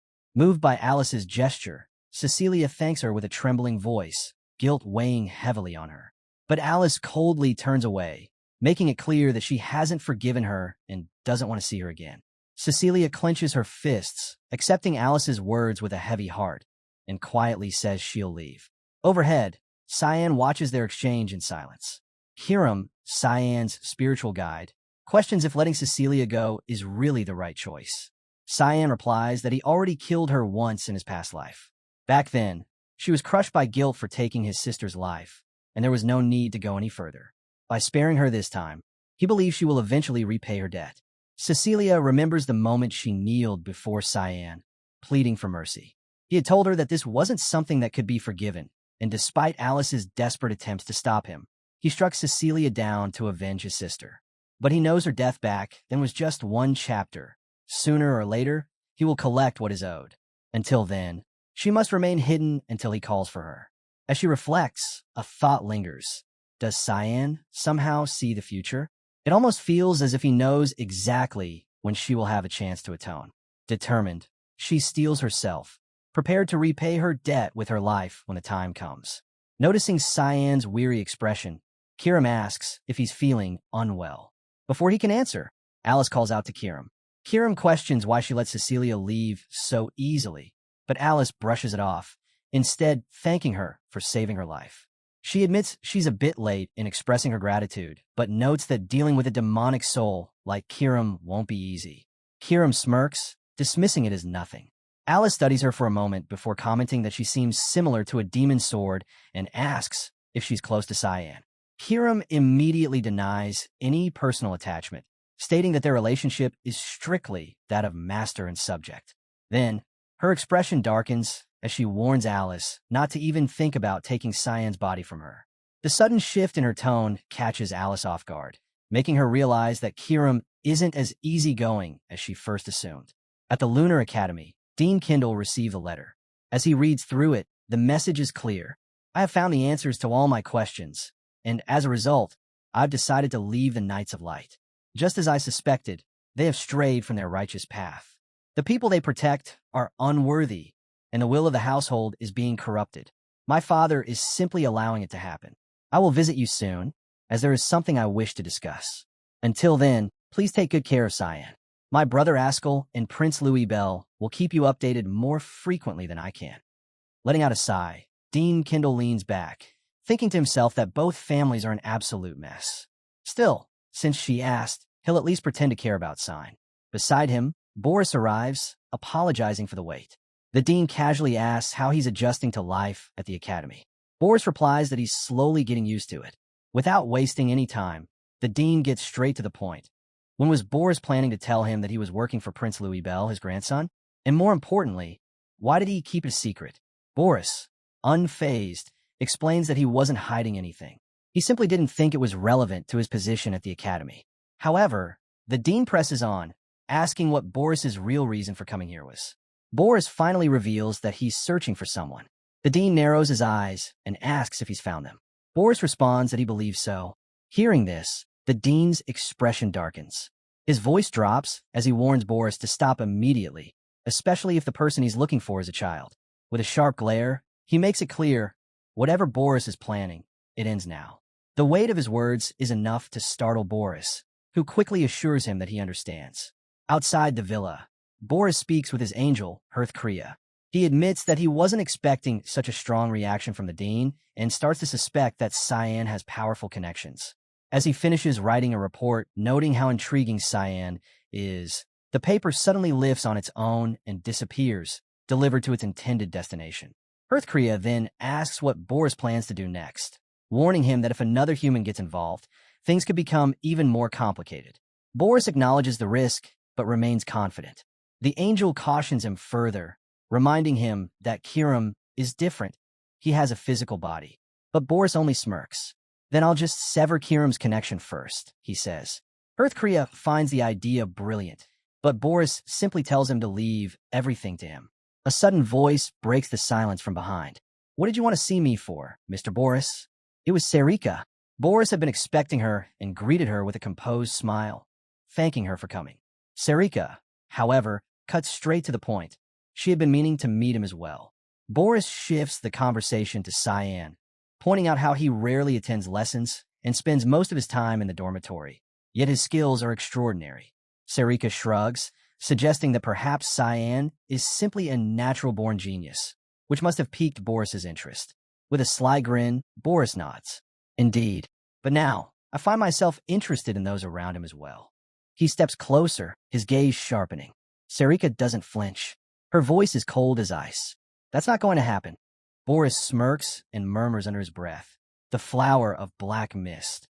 As he speaks, a strange energy ripples through the air. Serika, sensing danger, discreetly begins preparing a spell behind her back. But Boris is quicker. With a flick of his wrist, a spell ignites, and from the ground erupts a monstrous creature, an enormous hellhound with countless glowing eyes and massive, gaping jaws. It lunges at Serika with terrifying speed, engulfing her in an instant before vanishing into the void. Watching the scene unfold, Boris allows himself a moment of satisfaction. But then, a violent surge of energy shatters the hellhound from the inside out, obliterating the creature in a single strike. From the swirling remnants of the broken beast, Serika emerges, untouched, her presence radiating with dark, ethereal energy. The black mist swirls around her, shielding her completely. Boris takes a step back, his expression shifting from amusement to shock. He had gravely underestimated her. Sera lands gracefully on the ground, her eyes locked onto him. "I don't know how you figured out who I really am," she states, her voice steady and unwavering. "But if you're so eager to die, I'll gladly make that happen." Boris remains unfazed, his smirk unwavering. He casually pulls out his spellbook and flips it open. "It won't be that easy to make me give up," he says confidently. Sera narrows her eyes, taken aback by his overwhelming self-assurance. Without hesitation, she summons a legion of heirs, surrounding him in an instant. "Then I'll begin your purification," she declares. Boris merely chuckles as he swiftly turns the pages of his book, preparing his next move. "I could take on all of you," he replies, grinning. Meanwhile, the scene shifts to Nana, who is caught off guard by the sudden arrival of Cyan and Brian. Overcome with excitement, she leaps onto Cyan, calling him father. Brian, completely ignoring the moment, clutches his stomach and turns to Emily. "I'm starving. Got anything to eat?" he asks. Cyan watches Nana in silence, noticing how much she has grown. It's becoming harder to hug her properly now. Curious, he asks what she's been up to. With a bright smile, Nana eagerly responds that she's been doing well under Sera's guidance, just as Cyan instructed. As he gently pats her head, he realizes how much she has endured. The training must have been brutal, but it was necessary. Controlling her breakdowns was essential. As a half-dragon, half-human, Cyan could never allow the horrors of the Banquet of Blood to repeat themselves. The Hallmaster's methods may be harsh, but when it comes to controlling one's instincts, no one is better than Sera. Acknowledging her efforts, he says, "It must have been tough." "Good job." Nana beams. "Yeah, but it's not raining today," she adds cryptically. Cyan raises an eyebrow. "What's that supposed to mean?" Before she can answer, Hiram cuts in. "She means purification," she explains nonchalantly. Sera is currently attempting to purify Boris. Cyan's expression darkens instantly. "What? There's no way I'm allowing that. Do you even understand what you're dealing with?" Hiram crosses her arms. "You're worried about the ancient scripture, aren't you?" She tilts her head slightly. "Or do you not trust Sera and air to handle it?" Cyan glares at her. "Are you even aware that Hearthcrea is involved?" His tone is sharp, accusatory. "Why didn't you tell me sooner?" Hiram stiffens, nervously avoiding his gaze. I didn't think it was necessary," she admits, sweat forming at her temple. Cyan exhales sharply. "There's no time to waste." "I'm going," he declares. Boris's bloodline is too dangerous to ignore. He then turns to Brian. "Stay here and take care of Emily and Nana." Brian, still munching on cookies, hesitates. "Man, I feel kind of bad for not helping." Cyan glances at him. "What are you even eating?" Brian shrugs, holding up another cookie. "I'm just really hungry. Want me to come with you?" Cyan shakes his head. "No, I'll handle this with Hiram." As he prepares to leave, he eyes Brian curiously. He's the only person who can actually tolerate Emily's cooking. Meanwhile, Emily sparkles with joy, absolutely delighted that someone is finally appreciating her unique culinary skills. Brian hesitates before asking, "So, should we just wait here?" Cyan shakes his head. "No, take Nana and Emily to Bruno." Nana's eyes widen in shock. "What? Why do we have to leave?" Cyan's tone is firm. "Staying here is too dangerous. I'll come visit once everything is dealt with." As the farewell stretches on, Hiram groans in frustration. "Enough with the dramatics. Let's go already." The scene shifts to the battlefield, where the tide is turned in Boris's favor. Sera, breathless and weary, watches him with growing hatred. The more she looks at him, the more despicable he seems. With a flick of his wrist, Boris summons an army of monsters and zombies, their grotesque forms tearing through her mist with ease. As she observes the creatures, a dark suspicion creeps into her mind. These twisted beings carry the same ominous aura as those from the Banquet of Blood. Could Boris have been behind that massacre, too? Before she can dwell on the thought, more zombies appear, their contorted bodies radiating unnatural strength. Boris smirks, holding his ominous spellbook. "Tired already?" he taunts. "This is just the appetizer. The main course and dessert are still to come." With a snap of his fingers, his dark magic surges, sending the horde lunging toward her. Sera moves with precision, dodging their attacks before unleashing her technique, sword-crushing folkstorm. A surge of power ripples through the battlefield. shattering the charging zombies into dust. Without hesitation, she follows up with Folk Sword, 8 fluttering petals, slicing through the remaining enemies with swift, elegant strikes. But just as she regains her footing, a sudden shift occurs. The Bloodthirst Wave activates, amplifying her mana and expanding her reach. Yet, before she can capitalize on it, a barrage of flaming arrows rains down from above. She quickly realizes her technique is useless against them and scrambles to evade the relentless assault. Glancing at Boris, she grits her teeth. He's continuously casting high-level spells, giving her no window to strike. Worse, the marionettes are now reading her movements. One lunges to grab her, but she narrowly evades its grasp. Sera makes a swift decision. Activating the puppeteering technique, she forces the marionette's stored mana to detonate from within. A deafening explosion erupts, sending her hurtling backward. The sheer force of the blast makes it clear. These marionettes aren't ordinary. They contain an immense concentration of mana. Undeterred, she targets another set of marionettes, triggering another powerful explosion. However, the impact sends her crashing to the ground. Boris seizes the opportunity. Flipping to the final pages of his spellbook, he leaps toward her, his grin widening. With a flick of his hand, he summons the Warhammer. The massive weapon descends with crushing force, smashing into Sera with such power that the ground beneath her erupts in a blinding explosion. The massive hammer slams down, nearly crushing Sera into the ground. The light around her dims as dust and debris settle.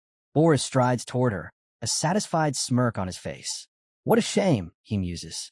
But to his surprise, a weak voice responds. I think I understand now.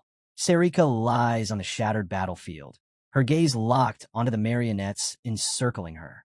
Your marionettes, they can track an opponent's mana. They're not just ordinary puppets. Boris pauses, intrigued by her sharp insight. Closing his scripture, he listens as Sera continues.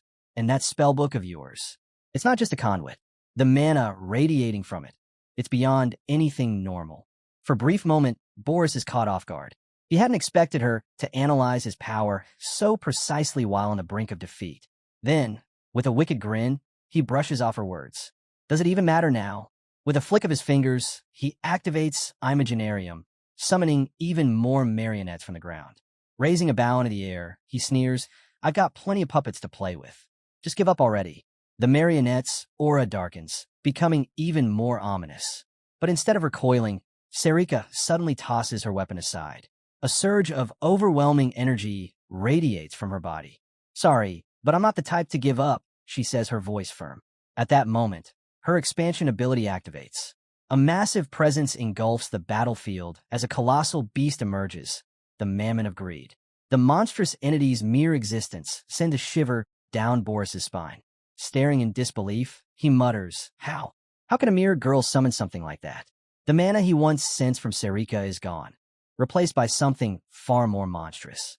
The beast lets out an earth-shaking roar, striking terror into the marionettes.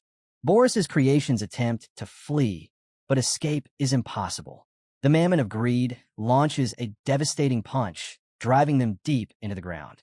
Those that manage to latch onto the beast's body are instantly impaled by countless thorns erupting from its flesh. Boris grits his teeth in frustration. Losing his carefully crafted marionettes so easily is infuriating. The fact that Sera managed to manifest a demon familiar purely from mana, it's beyond impressive. But he smirks. He knows this won't last long. Right now, Sera is nothing but an empty shell. Summoning such a powerful entity must have drained her completely. She doesn't even have enough mana left to cast a basic spell. This was your mistake, Boris mutters, reopening his scripture to unleash his next spell. But the moment he glances back at Sera, she's gone. Before he can react, a voice whispers right behind him. You speak as if you're untouchable. Sera stands inches away, ready to strike. Boris reacts instantly, activating his absorption barrier just in time to block Sera's attack. But something feels off. His eyes widen as he realizes he can't track her movements anymore. How is she moving this fast without using magic? He mutters, struggling to keep up. Sera doesn't let up. She launches a relentless assault against the barrier, each strike causing fractures to spiderweb across it. With one final devastating blow, the defense shatters. Boris barely has time to react before Serika's blade closes in. Desperate, he casts another protection spell, but she tears through it instantly.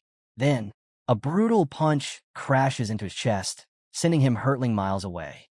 As Boris struggles to push himself up, Serika is already above him. She grabs his face with an iron grip and slams him back into the ground, shaking the battlefield. A sharp realization dawns on him. She's not giving him any room to cast another spell. Serika stands over him, blade poised for the final strike. But just as she moves to finish it, Boris mutters under his breath, "If that's the case, I'll skip the incantation." A hidden spell activates, mind creation, triggering a sudden explosion that propels them both into the air. Boris wastes no time. While midair, he conjures the Judgment Spear, unleashing a deadly barrage of magical spears towards Serika. But she's faster. She reads the attack and maneuvers through the deadly storm, dodging every single one.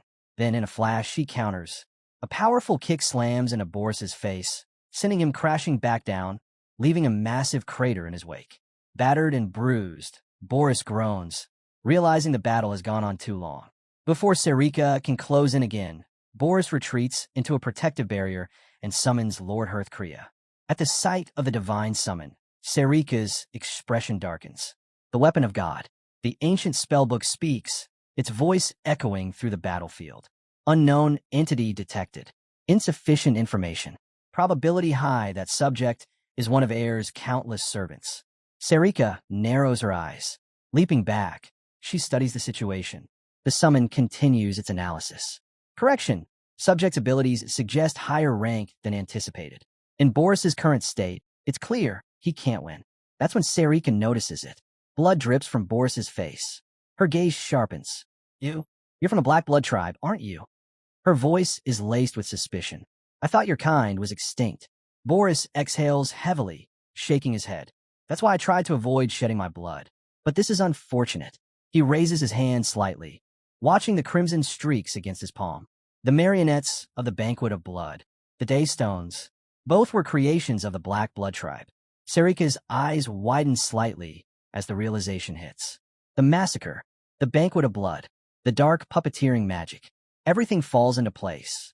She now understands the truth behind Boris Lhilam's identity. Now that his identity is out in the open, Boris knows staying here any longer will be difficult. What a shame, he mutters. Before he can finish, Serika cuts him off. Shut up, she snaps, surging toward him with deadly intent. Boris sighs, already preparing another spell. I guess I'll have to see you another time, he smirks. But Serika has no intention of letting him escape. Summoning her beast once more, she launches a direct assault. She and the massive creature strike the ceiling of the barrier simultaneously, aiming to shatter it from above.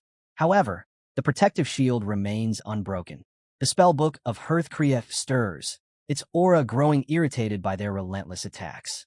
Within the ancient tome, the angel's spirit begins to respond, reacting to their aggression.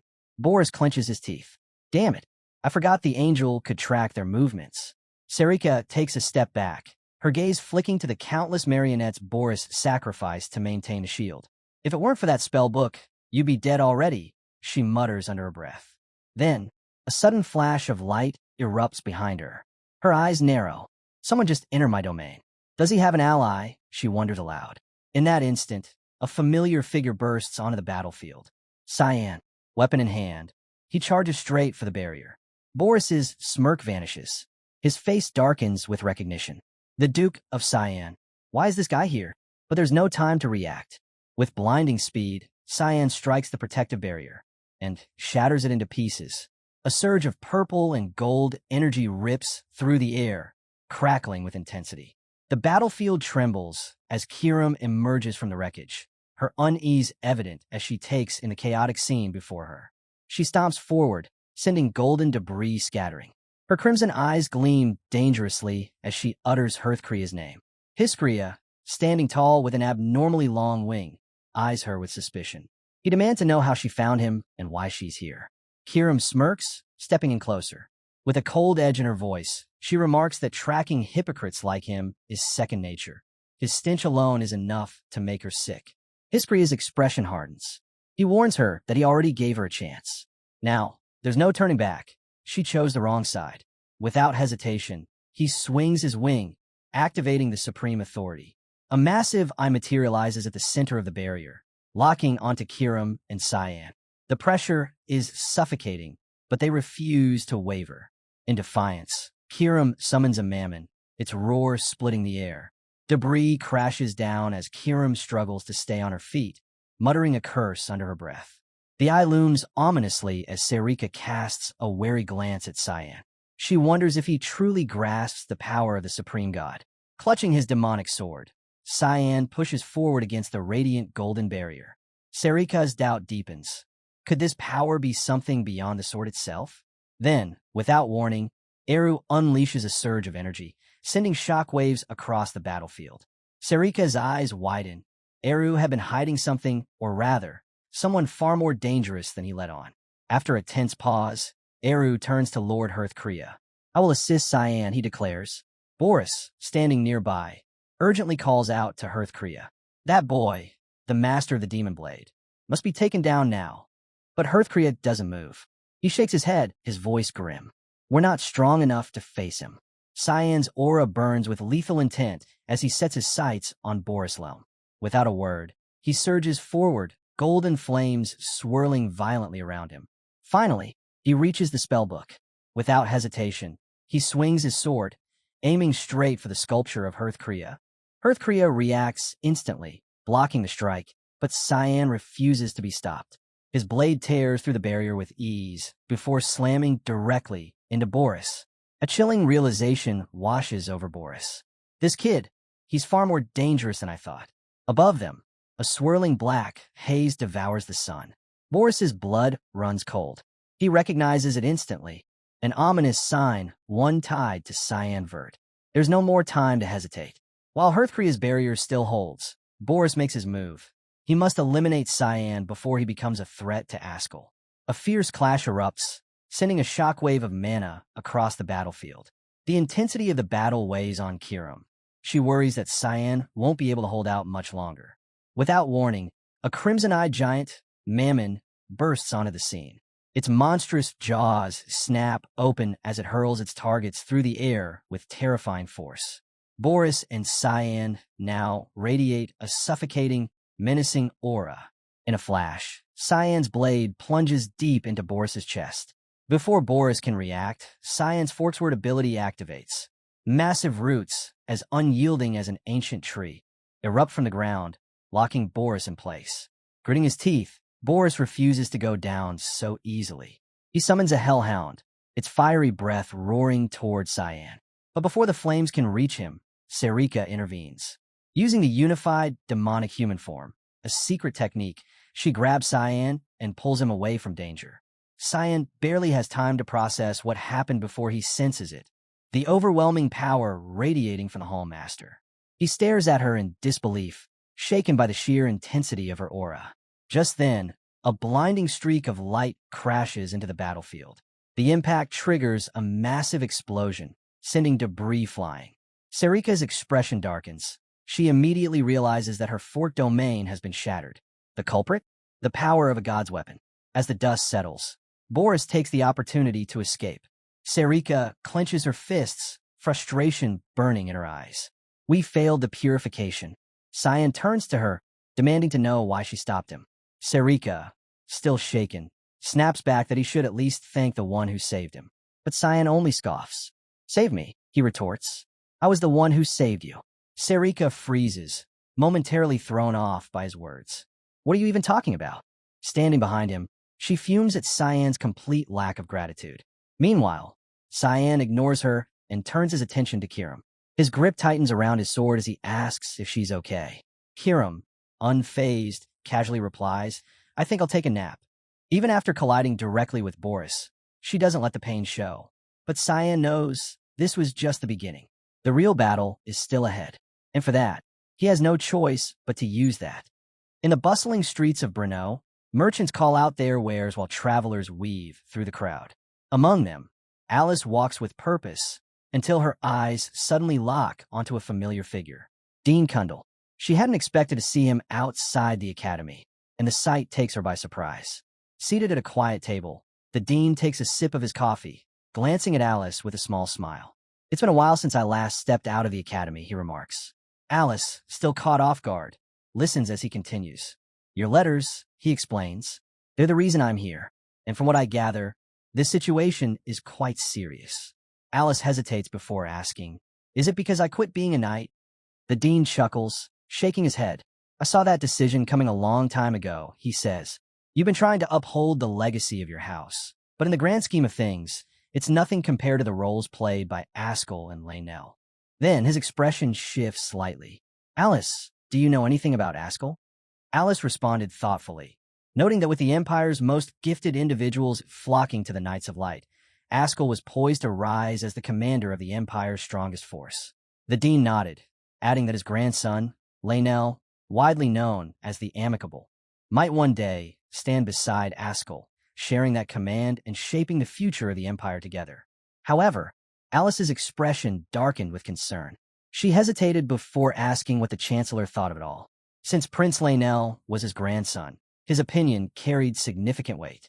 The dean fell silent for a moment, lost in thought. Then, he recalled a conversation from some time ago, one initiated by her brother, Cyan. Cyan had asked him a single question. Did he value the Empire's prosperity more, or the honor of his own house? It was an unusual inquiry, but in hindsight, it felt almost prophetic. Cyan had been looking ahead, warning him that he was too indifferent to the future that was fast approaching. Alice's eyes widened. What exactly did Cyan see? She asked, unable to hide her curiosity. The dean sighed, admitting that even he wasn't entirely sure. But there was one thing he was certain of: she needed to leave the Empire. Alice stiffened at his sudden command. Leave? What? His voice was grave as he explained. A great storm is coming. Chaos will consume the Empire. I will do what I can to stop it, but I cannot guarantee the outcome. Alice's heartbeat quickened. You truly believe that? She pressed. The dean exhaled slowly before revealing the harsh truth. The signs are already there. A coup is brewing. There are forces moving to seize the throne from within. The bustling streets of Brno come into view as Nana arrives, mesmerized by the city's lively atmosphere. The energy of the urban center is unlike anything she's seen before. As she weaves through the streets, her attention is drawn to a fruit vendor proudly displaying his fresh produce. The shopkeeper eagerly waves her over, boasting that the fruits are perfectly chilled.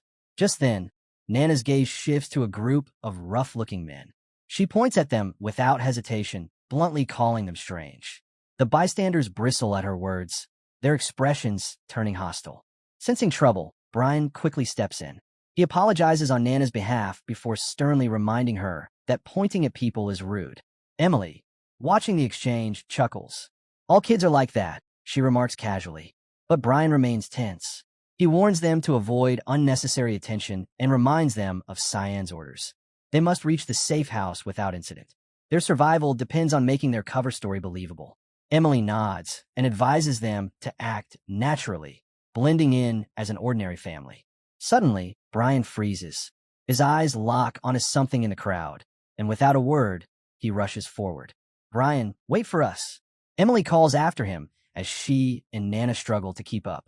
As they push through the crowded street, Nana hesitates for a brief moment, glancing back at something before continuing forward. Meanwhile, Alice sits by a window, lost in thought. Dean Cundall's words replay in her mind. A coup is already in motion. She struggles to process the idea. Ascal and Laenel, plotting something like this? She never would have believed it. But somehow, Dean Cundall and Cyan had known all along. Before she can dwell on it further, the door swings open. Emily and Brian step inside. Alice looks up in shock. How did you find me? Emily smiles. It's been a while, Alice. The two exchange greetings before Alice turns to Brian. You were missed too, she adds. Curious, Alice asks if they've been staying at the academy with Cyan. Emily nods. The young master needs my support. Alice blinks, stunned. Cyan, living with two women?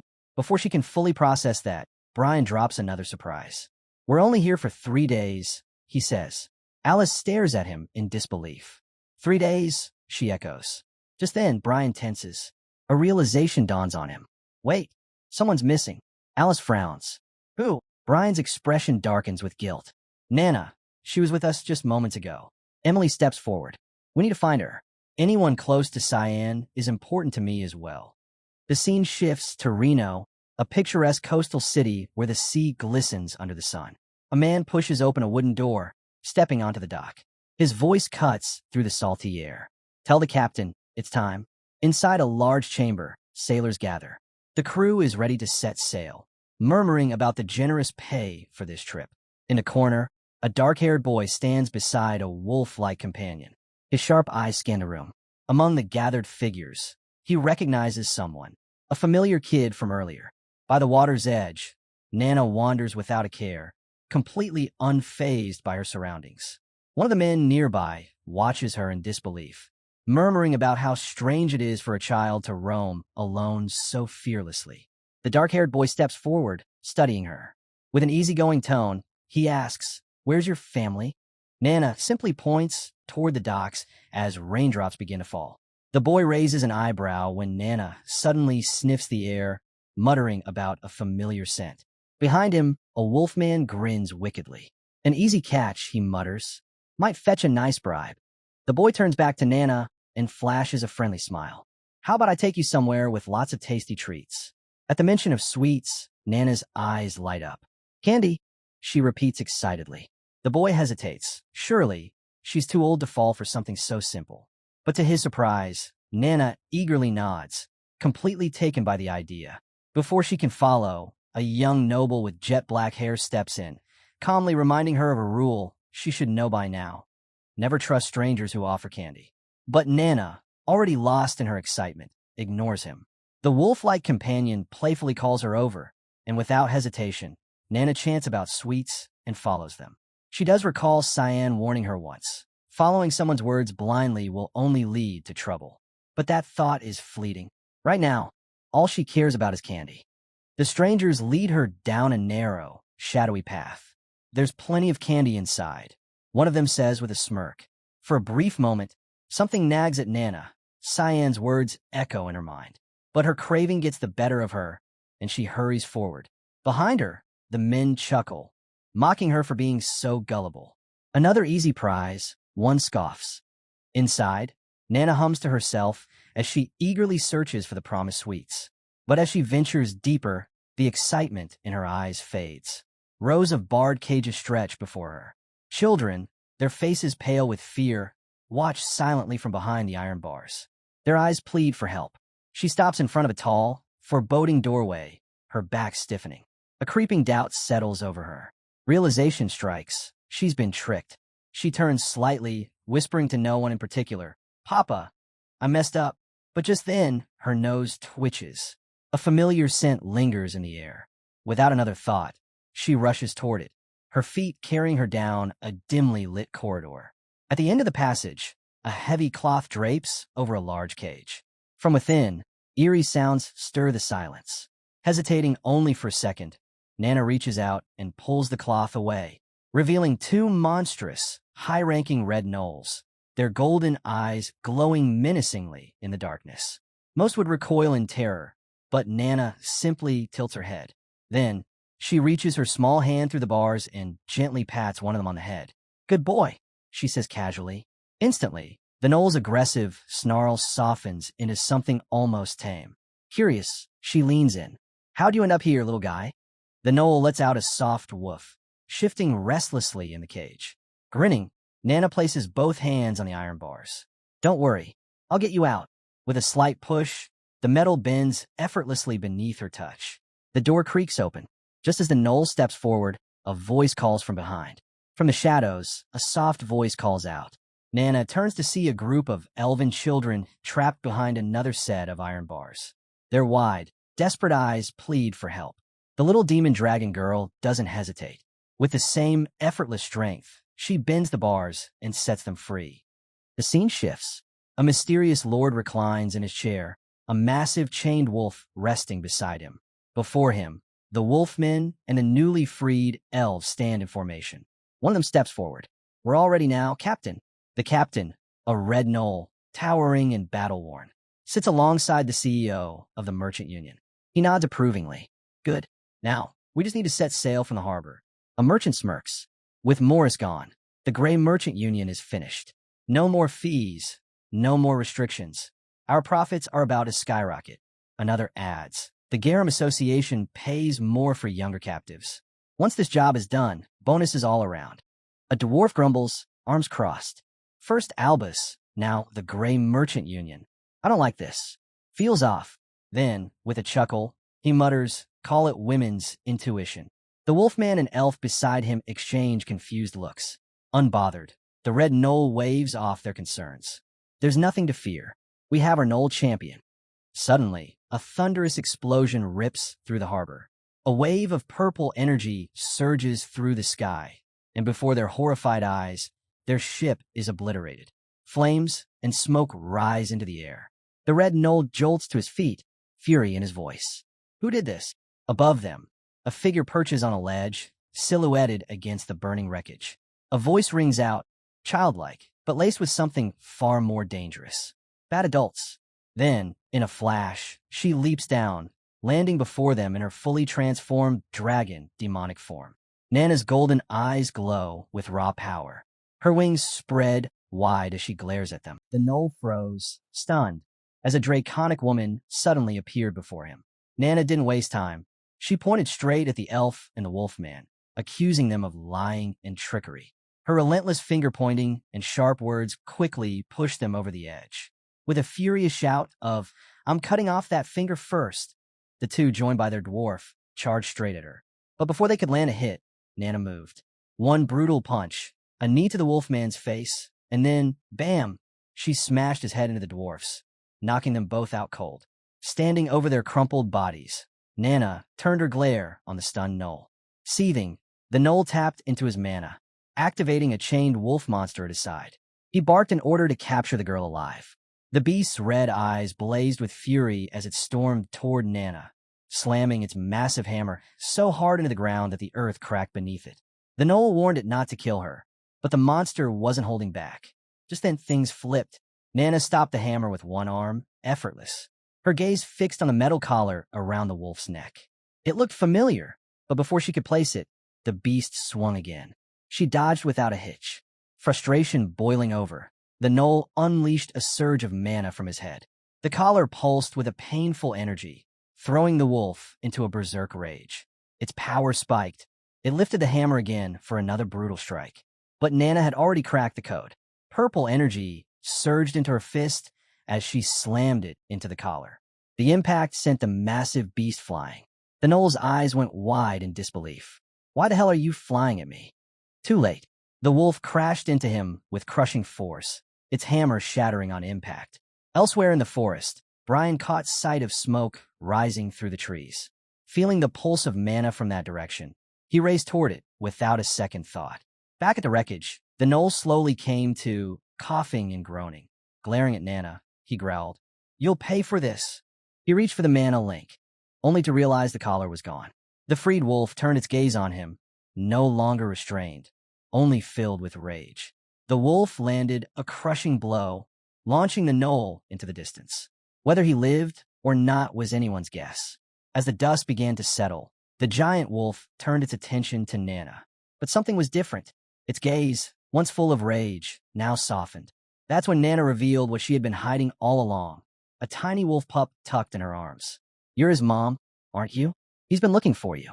At her words, the towering beast's entire demeanor changed. Its eyes welled with emotion as it nuzzled the pup gently, the violent aura around it disappearing. The monster-turned-mother gave the baby affectionate cuddles, then quietly turned and walked away, its mission fulfilled. Nana smiled and waved at the little, sweet-smelling pup, who clearly missed his mom too. Just then, the children she had saved came over to thank her. While accepting their gratitude, Nana scratched her head, wondering how to get them all home. That's when she spotted the elf and wolfmen trying to sneak off in the background. Grinning, Nana shouted after them, Hey, you sneaky bad guys. Time to make up for what you did. Take these kids back where they belong. If not, I'll eat you. The sheer force of her threat froze them in their tracks. Pale-faced, they scrambled to gather the kids and march them off to their villages, not daring to argue. With everything under control, Nana gave herself a little pat on the back. I actually did something good today. Papa Cyan's totally going to be proud. But her smile faltered, and her voice dropped to a whisper. I wish Papa could have seen it. Just then, a hand gently ruffled her hair. You did great, Nana. She whipped around in shock, and there stood Cyan. "Papa, you found Nana," she gasped. Cyan gave a warm smile. "You let off so much mana, there's no way I wouldn't." He explained how, after returning to the safe house and finding it empty, he realized she'd gone off on her own. With Millie and Brian already on the move, he simply followed the trail she left behind. "No matter where you go, I'll always find you. I'm your papa, after all." Moments later, Brian and the others arrived, visibly relieved. "I was really worried about you," Brian began, but he didn't get far. Cyan turned to him, his smile gone. "Then you do know what you did wrong, don't you?" Brian gulped, already regretting everything. Without another word, Cyan launched into a punishment session on the spot. Brian didn't even bother to resist. Meanwhile, Alice stood frozen, staring at Nana like she'd seen a ghost. "Hold on. The one you've all been searching for. She's a demonic human?" The shock in her voice was clear. She'd never even seen one before, let alone expected this. Scene shift. Far away, deep beneath the Ushif Empire's capital, the mood was tense. A man hurried down the narrow, dimly lit staircase, Boris. His steps echoed through the dark stone halls, and his face was filled with unease. Why would he suddenly show up here? He never leaves the academy, Boris muttered, clearly disturbed. As he reached the bottom floor, he saw a familiar figure waiting by the doorway, Dean Hundle. Boris's expression hardened. "What are you doing here, father?" Dean Hundle gave him a heavy look. "Let's talk. It's been a long time." The scene opens with Boris and Dean Hundle seated across from each other at a table, the air between them tense. The dean starts by reminding Boris that it's been 10 years since he stepped down as Duke. 10 years of staying out of the Empire's affairs. But now something's changed. He demands to know why estate revenues have plummeted while their payments to the imperial family have skyrocketed. Boris leans forward, frustration clear. The Empress's family, he explains, demands absurd sums each year. If he fails to meet those expectations, their political position collapses, and the imperial family will waste no time replacing them with one of their own. Then he asks flatly, "Do you even want Luenell to be emperor?" The dean slams his palm on the table. "Enough. Do you truly believe Luenell is fit to rule?" Boris doesn't flinch. "That doesn't matter. As long as someone from House Quizelle takes the throne, that's all that counts." The dean's eyes narrow. "You mean the same way you married off your sister to the emperor?" "That it's hard." Boris goes silent. "I've said what I needed to," the dean adds coldly.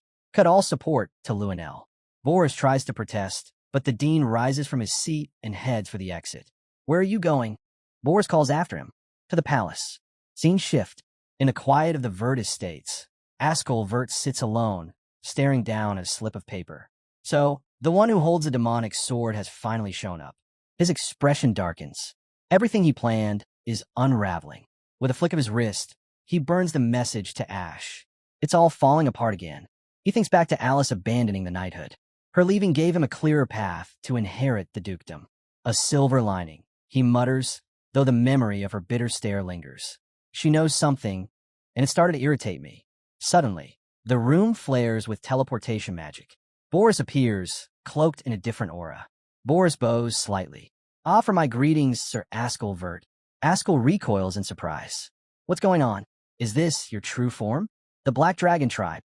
Boris's eyes flash, his presence heavier and more menacing than ever. "Forgive me. I didn't intend to show you this form." Ascal narrows his eyes. "Who pushed you this far? Weren't you at Lone Academy?" Boris's voice turns cold. "It was my brother, Cyan." At the mention of Cyan, Ascal's expression turned grave. Boris pressed on. "Even so, I managed to gain something valuable." He held up a small pill. "This holds the mana of the demonic sword I found at the Banquet of Blood. And now, I found the sword's true master." Ascal's eyes widened. "So it's Cyan. He's the one behind all this chaos. And I had no idea." Boris nodded grimly. He had already tried to eliminate Cyan once, but lacked the power to finish the job.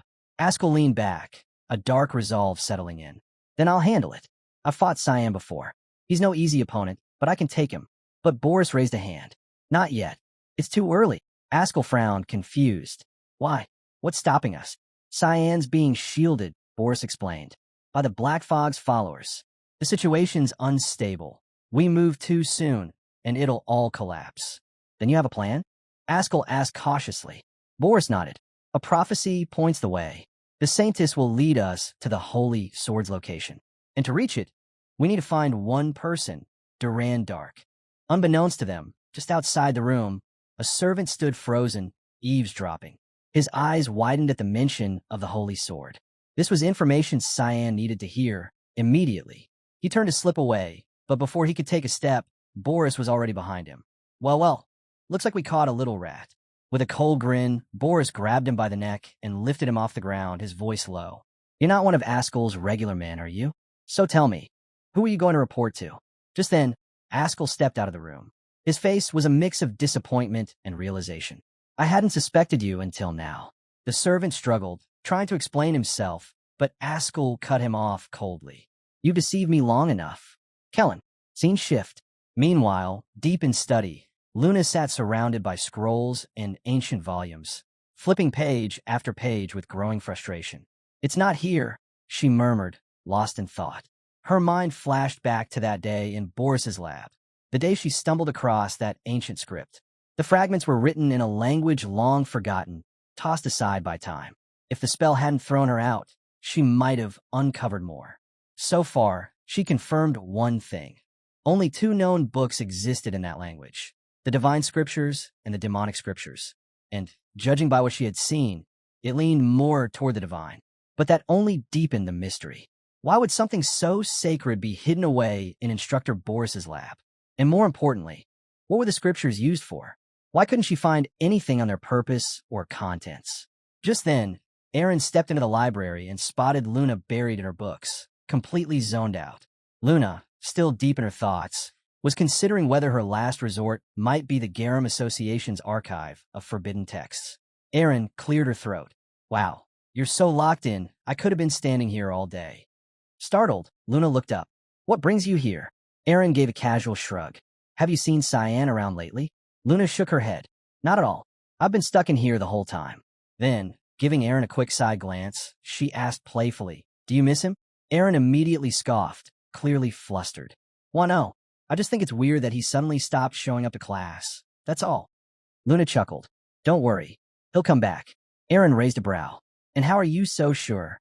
Luna leaned back slightly. Because that's just how Cyan is. He always comes back. Aaron blinked, not quite sure what that meant. But before she could ask, the doors to the library burst open. Leximus rushed in, his face stiff with urgency. Lady Aaron, there's an issue. Aaron turned to him, puzzled. What now? He handed her a sealed letter. This just arrived from the palace. You need to read it, immediately. Aaron rolled her eyes. You already peeked, didn't you? You're not even supposed to do that. Leximus didn't flinch. Please, read it. With a sigh, Aaron broke the seal and unfolded the letter. Her eyes widened the moment she saw the handwriting, her father's. The contents hit her like a thunderbolt. Upon confirmation of stable ties between both houses and the palace, this letter serves as official notification of the engagement between the fifth princess, Aaron, and Cyan Vert. She froze. Her heart skipped a beat, her eyes locked on the name. Cyan Vert. The letter wasn't just politics. It was a promise, one that stirred something fluttery and impossible to ignore. The scene shifts to Emperor Donnie's chambers. Propped up against his pillows, he accepts a cup from his daughter, Violet, and offers a quiet thanks. She tells him there's no need for gratitude. Of course, she'd take care of him and her little sister. He brushes it off with a smile, calling it nothing more than a cold. But Violet isn't convinced. She urges him to get better soon. It hurts her to see him like this. Just then, a voice echoes from the hallway. Dean Kundal steps inside, greeting the Emperor and Princess with respect. Violet greets him warmly before excusing herself, quietly leaving to give them privacy. As the door shuts, the Emperor comments on how far Kundal has traveled.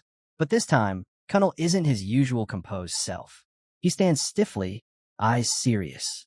Sensing the mood, the Emperor asks what's wrong.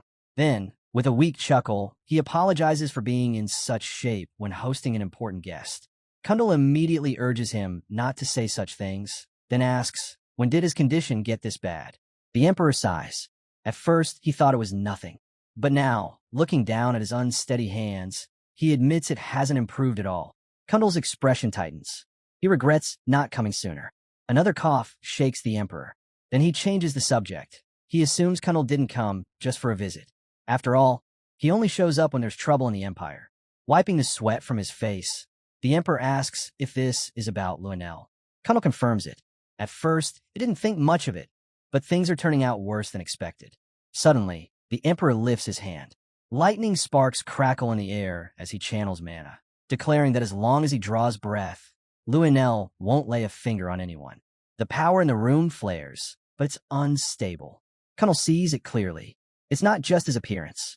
The Emperor's very core is starting to break down. Shifting gears again, the Emperor asks about Princess Erin. How is she doing at the academy?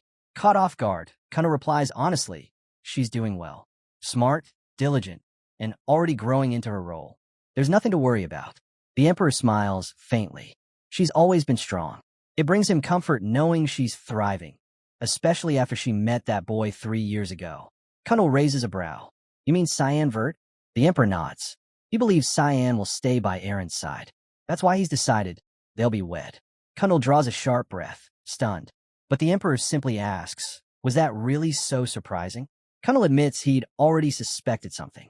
After all, the moment the Emperor personally endorsed Cyan for the royal dorms, it raised questions. The Emperor chuckles and starts to ask for Cunnel's opinion of the boy, but before he can finish, Cunnel cuts him off.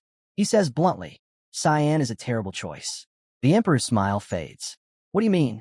Cunnel doesn't hold back. Cyan skipped classes more often than people eat meals. He's never seen the boy crack open a book. In 50 years of teaching, not one student has been worse. The Emperor sits there, stunned, second-guessing everything. Had he chosen wrong? But then, Cunnel adds something else. For all of Cyan's bad habits, he's also one of the most gifted students Cunnel has ever laid eyes on. And with him by Erin's side, no one will dare lay a hand on her. The Emperor lets out a breath, finally easing back against the headboard. Then he asks, if that's the case, what is Cunnel so worried about? Cunnel doesn't answer right away. Instead, he watches the Emperor in silence. And then, the Emperor quietly says it. He's afraid of bloodshed between his own children. He's right to be. Just outside the room, Louis Nell stands listening. As Violet walks by, he greets her, casually pointing out she had just been with her father and grandfather. Then he asks, what was that guy doing there? Violet brushes him off, saying he can go ask for himself. The tone annoys him. He presses her for answers, but she spins around, snapping that he's annoying. That hits a nerve. Louis Nell glares at her, demanding to know if she's lost her mind. You looking for a fight? But Violet doesn't flinch. A dark energy begins to swirl around her. Calmly, she says she has no interest in stooping to his level. Louis Nell shouts back, confused and furious. What's that supposed to mean? Violet steps in close. Without warning, she grabs his face, catching him off guard. Leaning in, she lowers her voice and tells him. You should already know. Then she whispers in his ear. You're trying to kill all of us, aren't you? Louis Nell freezes. He stumbles back, insisting it's nonsense. Says she has no proof. Then, without giving her a chance to respond, he turns and storms off, warning her to watch her words. As he walks away, his mind races. Who gave him up? How much does she know? What's she planning? Behind him, Violet watches. Her eyes never leave his back. And Louis Nell knows this is only the beginning. Meanwhile, Erin was in tears again, overwhelmed by the sudden news of her engagement to Cyan. Her cheeks burned with a mix of embarrassment and disbelief. She couldn't understand how her father could make such a major decision without even asking her. Sitting nearby, Luna calmly asked, so why not just say no? Erin wiped her eyes and admitted she didn't completely hate the idea. It made political sense. But what really bothered her was how her father didn't even consult her. Then, without warning, Leximus climbed onto the table and declared his full support for the engagement. He claimed to have witnessed Erin's emotional struggles firsthand and was convinced this marriage was either destiny or divine intervention. Just as he reached the height of his theatrical monologue, Erin grabbed him by the collar, panicked. Cyan had just walked in. Cyan scolded Leximus for being so loud, reminding him that the library was a quiet place. He even pointed out that the princess looked mortified, embarrassed beyond words. Erin yanked Leximus out of the room without hesitation. Watching them leave, Cyan raised an eyebrow, completely confused. Luna, who had been observing silently, suddenly asked, do you like Erin? Cyan paused before answering. No. He explained that mentally, he felt way older than her and found the whole idea uncomfortable. Luna gave a small smile at his response, though Cyan couldn't figure out why she'd even brought it up. Changing the subject, he glanced at the books in front of her and asked what she was researching. Luna explained she was digging into the scriptures. The strange book they found in Instructor Boris's lab had been written in an ancient language, and she was trying to decode it. Cyan didn't sugarcoat his answer. She wouldn't find much in the library. If she wanted the truth behind the Holy Scriptures, Hearth Kriya, she'd need access to the archive of forbidden texts. Luna didn't argue. She knew he was right. Cyan then pointed to a nearby book and asked if she had read it. Luna nodded. It was Chronicles of the Swordsman, more of a travel journal than anything scholarly. As she flipped through it, Cyan pointed to a passage about a mountain filled with sand trees. He explained that it marked the burial ground of demons slain in the God-Demon War. Luna's cheeks turned pink as she continued flipping pages, but Cyan stayed focused. He asked if she had any idea which mountain that might be. She said she wasn't sure, but wondered if it had something to do with the Holy Scriptures. Cyan shook his head. That wasn't his goal at all. He wasn't trying to uncover Hearth Kriya. He was trying to challenge it by tracking down the demonic scriptures, known as Lemmy Harem. Luna couldn't stop thinking about what Cyan had said. How did he even know about Lemmy Harem? Only a select few within the Garum Association were even aware of its existence.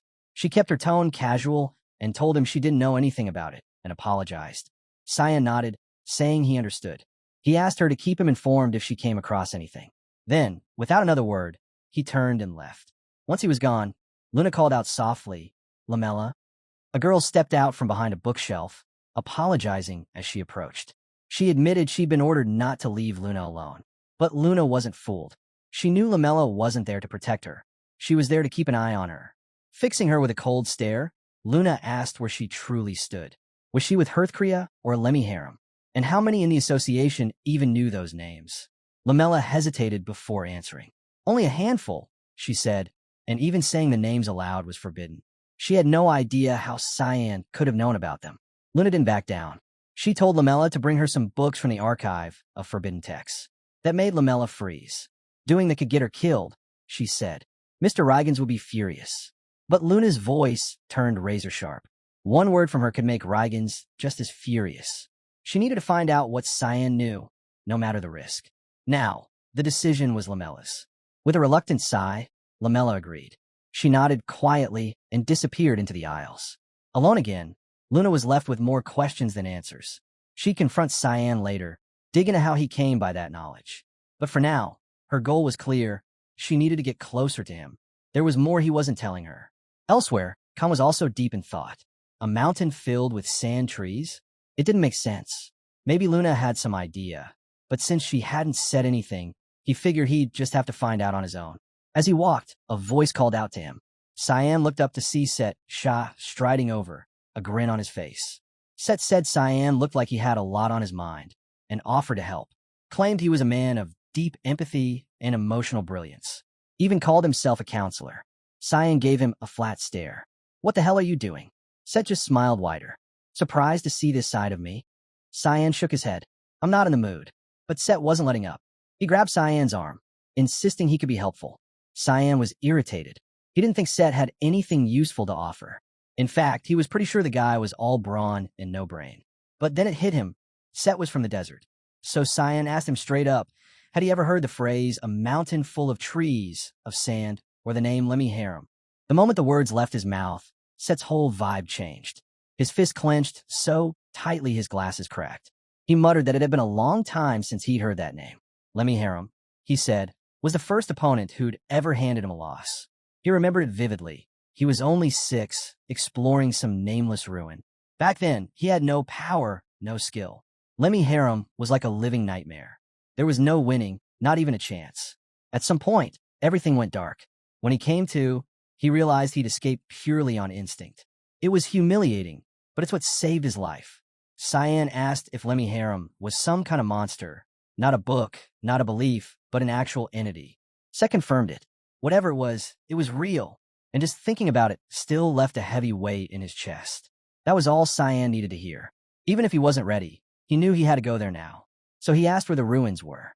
Seth admitted he didn't remember the name, but the location was in a place called Nordelli. In the ancient Sparnian language, that meant a mountain full of trees of sand. That was the clue Cyan had been chasing. He told Seth to take him there. He'd get ready immediately. Seth stared at him for a beat. "You sure you want to go?" Cyan nodded without hesitation.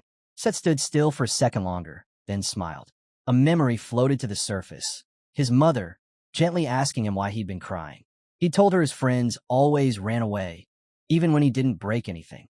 She had hugged him and said that one day he'd meet someone who'd accept him for who he was. And if he kept training, maybe he'd find someone who'd go on adventures with him. Maybe she'd been right after all. With a grin, Seth said he'd go get ready right now. As he spun around to run off, Cyan warned him about the wall up ahead, but Seth didn't slow down. He went straight through it. Cyan just stared, wondering how anyone could be that hyped up. Watching from a distance, Luna said nothing. She kept her gaze locked on them, following every step. Later that day, when Cyan arrived home, Boris and Emily were already buzzing with excitement. They rushed to him, waving a letter. It was from the palace. The way they acted made it obvious they'd already read it. Cyan warned them not to do that again. They tried to defend themselves, saying it wasn't on purpose. The envelope just caught their eyes. Cyan opened the letter and read it for himself. He was getting married. He blinked, confused. Married? To who? And how is this even happening? Emily answered for him. Princess Aaron. It suddenly clicked. Now he understood why Luna had asked if he liked Aaron. So this was what it was all about. Another headache. He folded the letter and decided to deal with it later. Instead, he started packing. As he got ready for the journey, he told the others he'd be away for a while and asked them to take care of Nana in his absence. True to her usual self, Nana beamed and asked if that meant she was getting Mama now. Cyan frowned and told her to forget it. That was never going to happen. Boris and Emily were caught off guard. You're going to ignore an imperial decree? Boris asked. Won't that crush Aaron? Cyan spoke quietly, but the weight in his words was unmistakable. The road he was on, there was no happy ending waiting at the end. It would either end in execution for blasphemy or a life of being hunted for destroying the Empire's last hope. He couldn't afford to bring someone else into that. Silence followed. Emily looked down and muttered that it was all Ascal's fault. He was the one who had set everything in motion. Forrest let out a quiet sigh, placing a hand on Cyan's shoulder. He promised they wouldn't let anything happen to him. We'll do our part, he said. Emily nodded with a faint smile. Even Nana joined in. Her mana stirred, glowing faintly around her, and she loudly declared she'd help, too. Boris turned to her, suddenly tense. Emily's eyes widened. Don't. But Nana didn't stop. In an instant, she morphed, her tiny frame shifting until she looked like a miniature version of Cyan. The room fell still. Then the scene shifted to the wind-swept deserts in the southeastern region of Nordelli. Cyan glanced around, grateful for Seth's enchanted rug. Without it, the journey would have taken days. They made it in half a day. Looking at Seth, he asked, Are you sure you know where we're going? Seth didn't hesitate. I remember everything. Trust me. Ahead of them, a massive dust storm churned through the air, sand and rock twisting violently in the wind. But there was something off. In the storm, a strange black mist drifted, thick with mana. Cyan narrowed his eyes. This wasn't a normal storm. Seth, however, stayed unfazed. Relax, he said. By Sparnian standards, this is nothing. All you need to do now, he added with a grin, is trust me. Later, when Cyan opened his eyes, the sunlight was blinding. For a second, he wasn't sure how long he'd been out. As he pushed himself upright, it hit him. They'd finally made it out of the storm. Seth called out from nearby, asking if he was up, casually adding that he was completely fine. Cyan felt the urge to lash out, but kept it in, brushing it off with a quick question. How much farther did they have to go? Seth told him they were close. When Cyan looked ahead, ruins stretched out across the horizon. He asked if that was their destination. Seth replied that the sand was still messing with their visibility, but the darkened area in front of them, that was the place. He added that aside from him, Cyan might be the first person to set foot there. Cyan raised an eyebrow. You sure about that? Seth looked puzzled. What do you mean? Cyan scanned the area. I can feel them. Others have definitely been here before. Not far off, a group with camels had stopped by the edge of the ruins. One of them gave the order to continue on foot and warned everyone to stay alert. Whatever lay ahead, it wasn't going to be simple. From a distance, Cyan and Seth kept their eyes on the group, trying to make sense of who they were and why they were here. Cyan preferred to wait and observe. But then, out of nowhere, Seth shot into the air and launched a strike at one of the strangers. The attack landed hard, but the man dodged without breaking a sweat and demanded to know who he was. Cyan, still watching from behind, felt a wave of irritation. What was Seth even thinking? With mana flaring around him, Seth clenched his fist and declared his name. Seth Shaharakan, Prince of Sparnia. He demanded answers, Who were they? And what were they doing here? Then, without a second thought, he outed Cyan's location, shouting that his companion was hiding nearby. Cyan was beyond fed up. One of the strangers, Karen, muttered Cyan's name, trying to confirm if it was really him. Meanwhile, the rest of the group had already recognized them, and from the looks on their faces, it wasn't a pleasant reunion. One of them stepped forward and said it didn't matter why they were here. Now that they knew about this place, they weren't leaving. As he raised his hand, blue mana twisted into a glowing shape in the air. From it, a sword formed. He launched himself at Seth, not holding back. As the blade came crashing down, Seth reacted instantly, molding the sand with his mana and compacting the energy into a crushing blow. His fist collided with the attacker, launching him into a massive stone statue and punching a hole straight through it. The man picked himself up, stunned. Had Seth really just deflected his mana? He hadn't expected that. Clearly, he'd underestimated him. Seth, still wearing that cocky grin, joked that it was a shame he didn't land the hit just right. He was sure he'd aimed perfectly. Karen growled in frustration, then barked at his teammates, demanding to know if they planned to just stand there watching. But it was already too late. Cyan had taken him down in a blink. Looking annoyed, he threw a sarcastic apology at Karen, saying he hadn't meant to be so quick about it. Karen froze, eyes wide with disbelief. As rage flared, mana exploded from his eyes. He shouted at Cyan, declaring he'd gone too far and that he'd never forgive him. Blue mana whipped violently around him, until a calm voice cut through the chaos. Everyone turned. It was Luna. She stood there, completely composed, and told Karen to stand down. Cyan and Seth were with her. Immediately, Karen dropped to one knee, apologizing without hesitation. He had known they were under Luna's protection and begged for forgiveness. Luna nodded lightly and said it was all right. She then looked to Cyan and asked how he was holding up. He gave her a confused look, asking how she even knew he was there in the first place. Luna just smiled. You smell nice. Cyan stared at her, unamused. He pressed again. He wanted a real answer. How had she found him? While he tried to get some clarity, Karen stayed back, kneeling still, but his eyes stayed locked on Cyan, filled with resentment. Elsewhere, the focus shifted to Nana. Silica remarked that Nana's recent shift in appearance might be caused by polymorphic magic. If that was the case, then Nana could be as ancient as a dragon. The transformation wasn't fully stable yet, but it was getting close.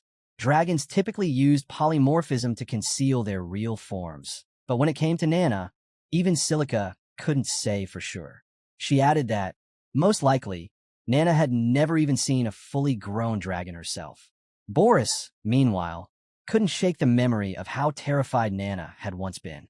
Quietly, he wondered how he was supposed to tell Silica that Nana had, in fact, seen a dragon before. Trying to move on, Silica brought up Cyan. The group immediately tensed up and dodged the question, acting like they had no clue where he was. Silica wasn't fooled. She called him out, irritated that Cyan was skipping class again. Boris scratched the back of his head and muttered that he'd remind Cyan to show up next time.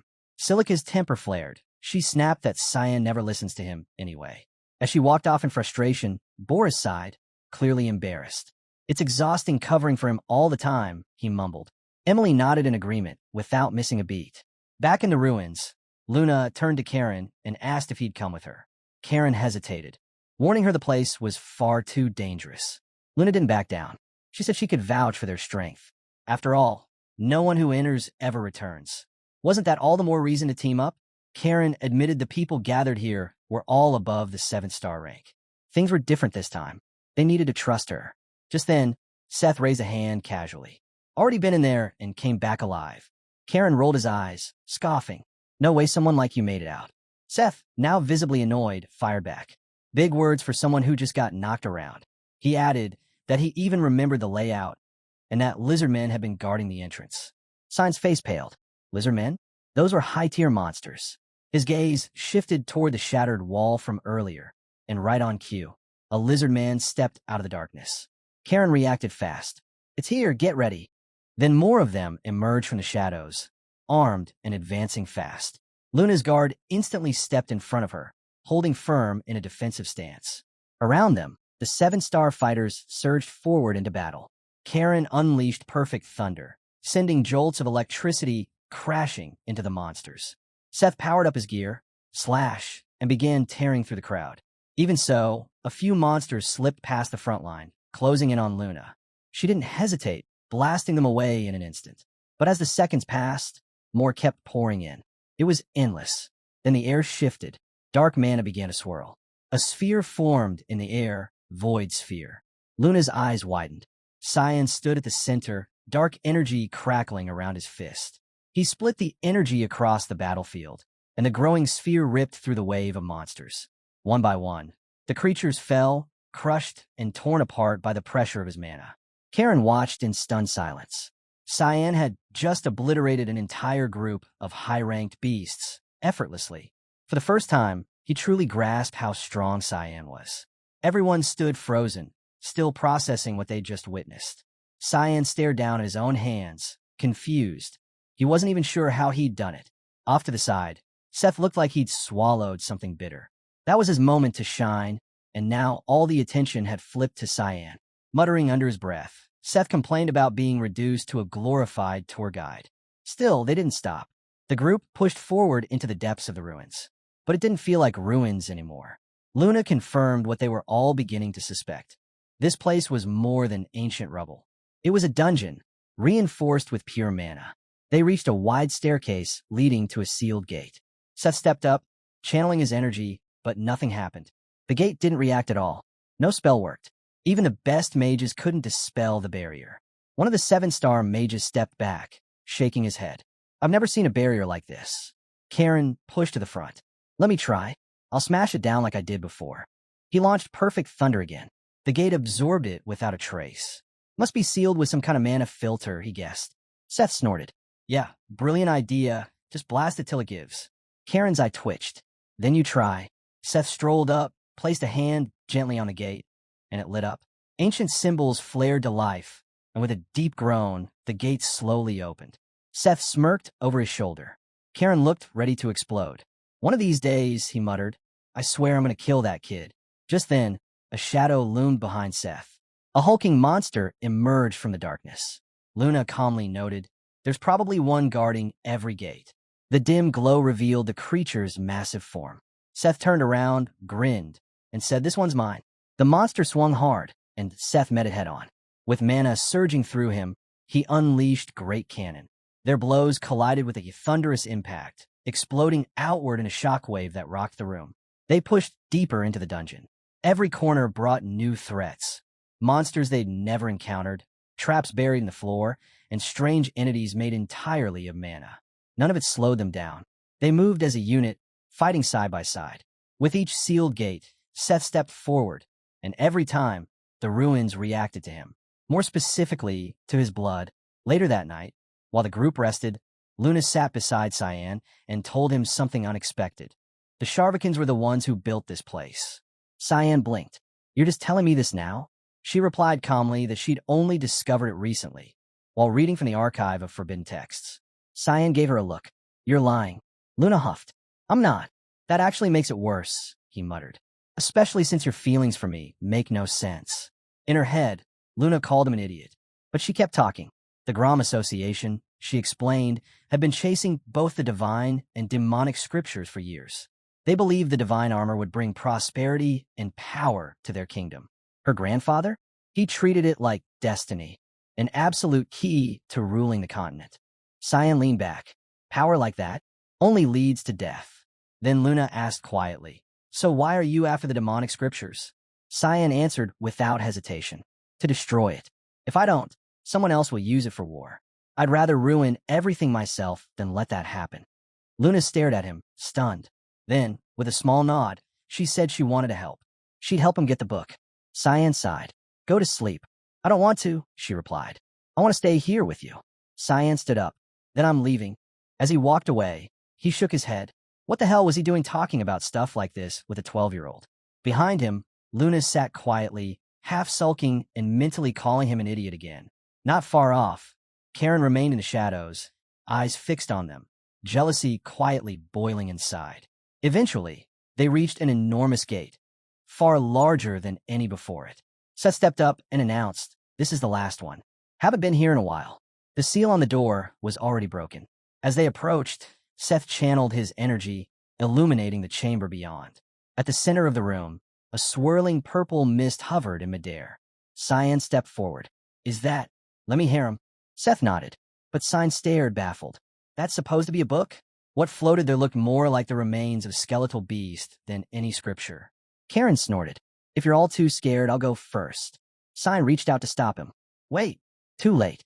The moment Karen got close, the skull began to glow. Dark aura spilled out, and its hollow eyes lit up with blinding light. Luna tensed. She could feel it.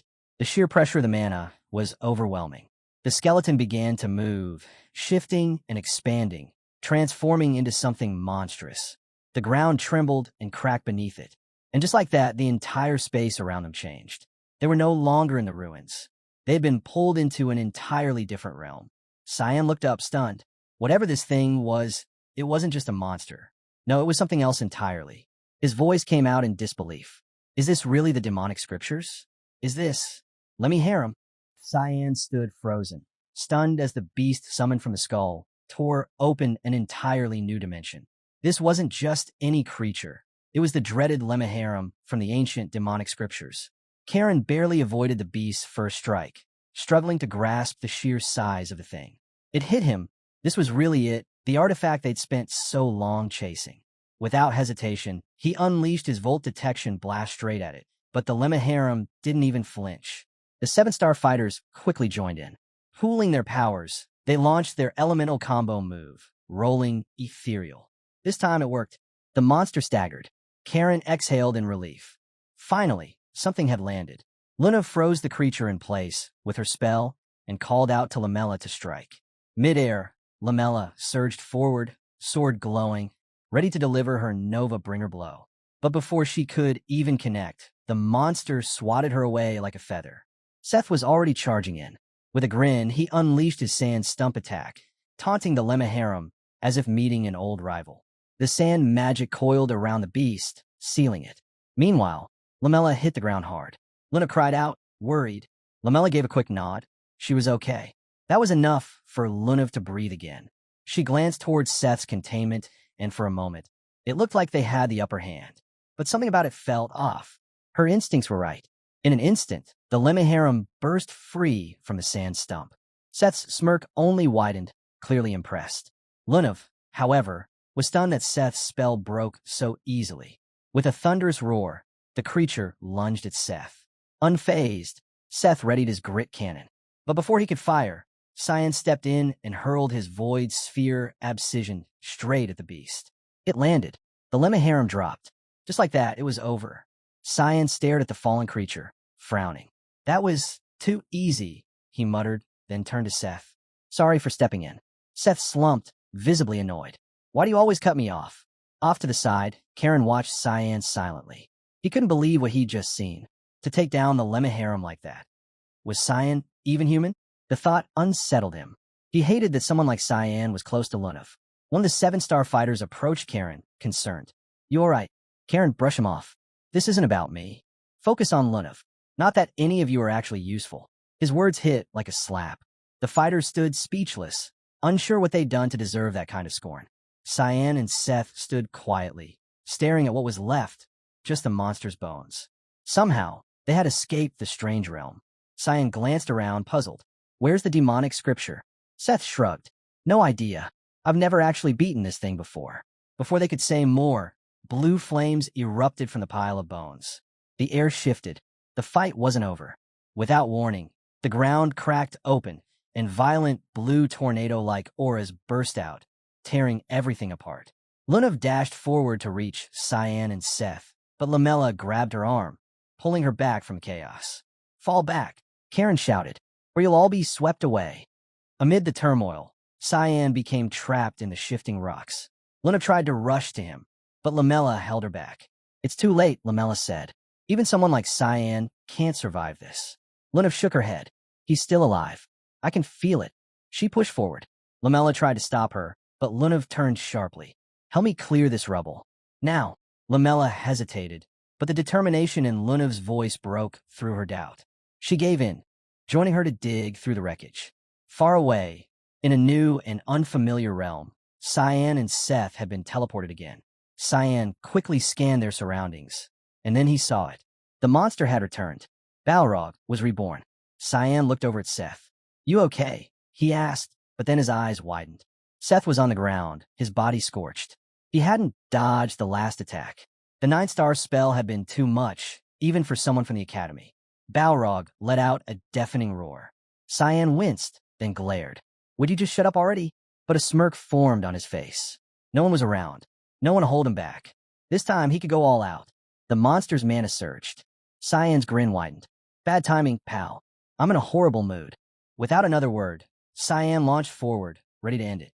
Cyan lunged forward, slicing through the thick air with his fog sword. Rushing fog storm. His blade danced, landing strike after strike on the monster. The creature reeled, but didn't fall.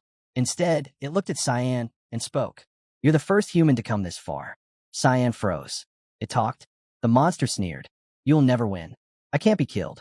I'll regenerate endlessly and rip you to pieces. Before it could finish, Cyan hurled a barrage of void sphere abscission attacks, slamming them into the beast one after another. He followed up with a flurry of fog sword slashes, but the creature didn't even flinch. The wounds vanished. The monster laughed. Futile. Your tricks mean nothing. I'll keep healing, and you'll wear out. Cyan cut in, grin spreading across his face. Actually, I like that idea. The monster blinked. I want you to regenerate. Over and over. Don't die on me too soon. I'm just getting started. The beast stared at him, momentarily thrown off by Cyan's twisted enthusiasm. Back in the collapsed ruins, Lunav and Lamella kept blasting the rubble, spell after spell, trying to break through. But nothing worked. There's a barrier, Luna muttered. That's why our magic's useless. She paused, frustrated. If Seth were here, he could bust through this without a problem. Just then, Karen appeared. Lunav, he called out. You're all right. He looked relieved. Come with me. I know a path out of here. But Lunav's reply was cold. Not leaving. Lamella quietly looked away as Karen stood awkwardly, unsure how to respond. This place could collapse any second, Karen urged. We don't have time. Lunav didn't budge. Then go. If you're not here to help Cyan, just leave. Karen shook his head, refusing to believe it. There's no way Cyan could survive this. Lunav didn't waver. You don't know him. Cyan doesn't die that easily. Karen's expression twisted. Why? Why are you so obsessed with him? His voice rose. Do the lives of those who serve you mean nothing? He took a step closer, seething. I watched the 7-star fighters fall one by one. Are you really going to throw their sacrifices away by staying here for him? He tried to steady his breath. I came here to get you out. I've been by your side longer than he ever has. Then, softer, but darker, he added, you should have loved me. Not him. I've done more for you than anyone else ever could. A mad laugh escaped him. You don't get it, do you? You're meant to be with me. Luna stared him down.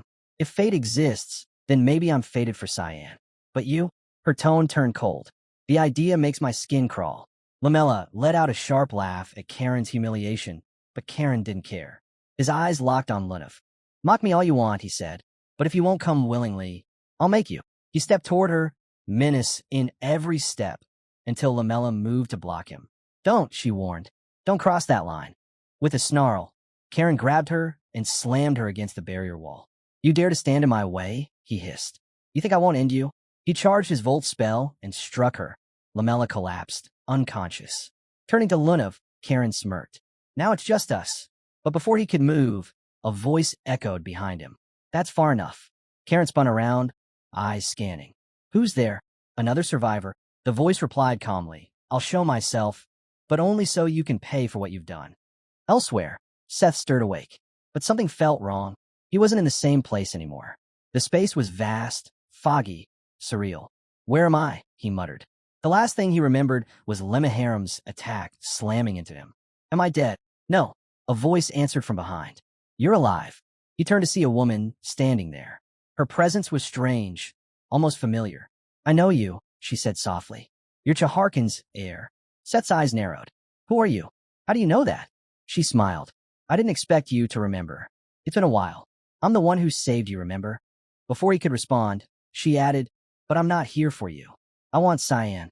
Seth frowned. What do you mean? I need your body, just for a little while. She leaned in, kissed him, and everything changed. Seth's eyes snapped open back in the original realm. Cyan continues to enjoy the thrill of battling the multi-attack beast, completely unfazed by the monster's desperate pleas to stop. Ignoring its cries, Cyan relentlessly unleashes blow after blow. Then, something catches his eye, a strange orb embedded in the creature's body, gleaming like a marble. Cyan decides to end it, summoning his void sphere abscission to target the core. The monster panics, trying to halt him, but it's too late. Cyan lands the strike, shattering the orb. The monster lets out a final scream, unable to believe that a human could defeat it. Its body begins to dissolve, breaking apart into nothing. After the dust settles, Cyan makes his way toward the ruins. What he finds disappoints him, a mere fragment of the demonic scriptures. All this effort, and it amounts to nothing. He reflects that if Kirim had been conscious, she would have figured this out immediately. But she had exhausted herself during the battle with Boris. Cyan pauses, puzzled. Even though he defeated the realm's creator, he's still stuck here. Something doesn't add up. Suddenly, he senses an attack from behind and quickly dodges. He turns, shocked to see a familiar face, Seth. But something's wrong. The aura, the mana flowing off him, it's not the same. Cyan narrows his eyes, trying to piece together what's really going on. Meanwhile, in another part of the realm, the mysterious figure appears before Karen. Though it hadn't planned to interfere, the situation demanded attention. The entity calmly questions Karen. Why would he try to harm Lunav? And unless Karen can offer a valid reason, his life ends here. A wave of pressure crashes down on Karen, more intense than anything he's felt before. He realizes in a flash of dread, this isn't just anyone. This is the real Lemmaharam. Lemmaharam repeats the question, but Karen charges instead of answering. With minimal effort, Lemmaharam blocks the attack, clearly irritated. So your reply is violence? It mocks. With a snap of its fingers, Lemmaharam obliterates Karen's right arm. Karen drops to his knees, overwhelmed by pain. Before he can recover, Lemmaharam slams him into the barrier wall, demanding an answer once more. But all Karen can do is scream. Lemmaharam watches coldly. Is that all your life amounts to? Just screaming at the end? One final strike follows, ending Karen completely. Turning to Lunav, Lemmaharam expects thanks. Lunav, still shaken, manages to express her gratitude. Sensing her fear, Lemmaharam asks if it was too much. Lunav hesitantly asks if the being in front of her is truly Lemmaharam. The entity confirms it. Curious, Lunav asks what it intends to do with her. Lemmaharam replies that it merely wishes to observe. The answer only leaves her more confused. Lemmaharam studies her closely, noticing something rare. Her body holds remnants of the heat curb. That alone makes her unique.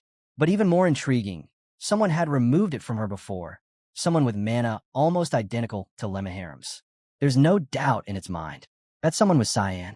Lunav speaks Cyan's name, and Lemmaharam's interest sharpens. Realizing she's close to Cyan, it grows even more intrigued. Lunav, concerned, asks if Cyan is okay. Lemmaharam assures her.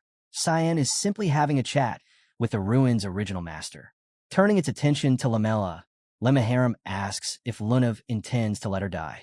Lunav, stricken, says it's too late. The wound is fatal, even for magic. She blames herself and says she'll carry the weight of it forever. But Lemmaharam offers an unexpected lifeline. There's a way to save Lamela.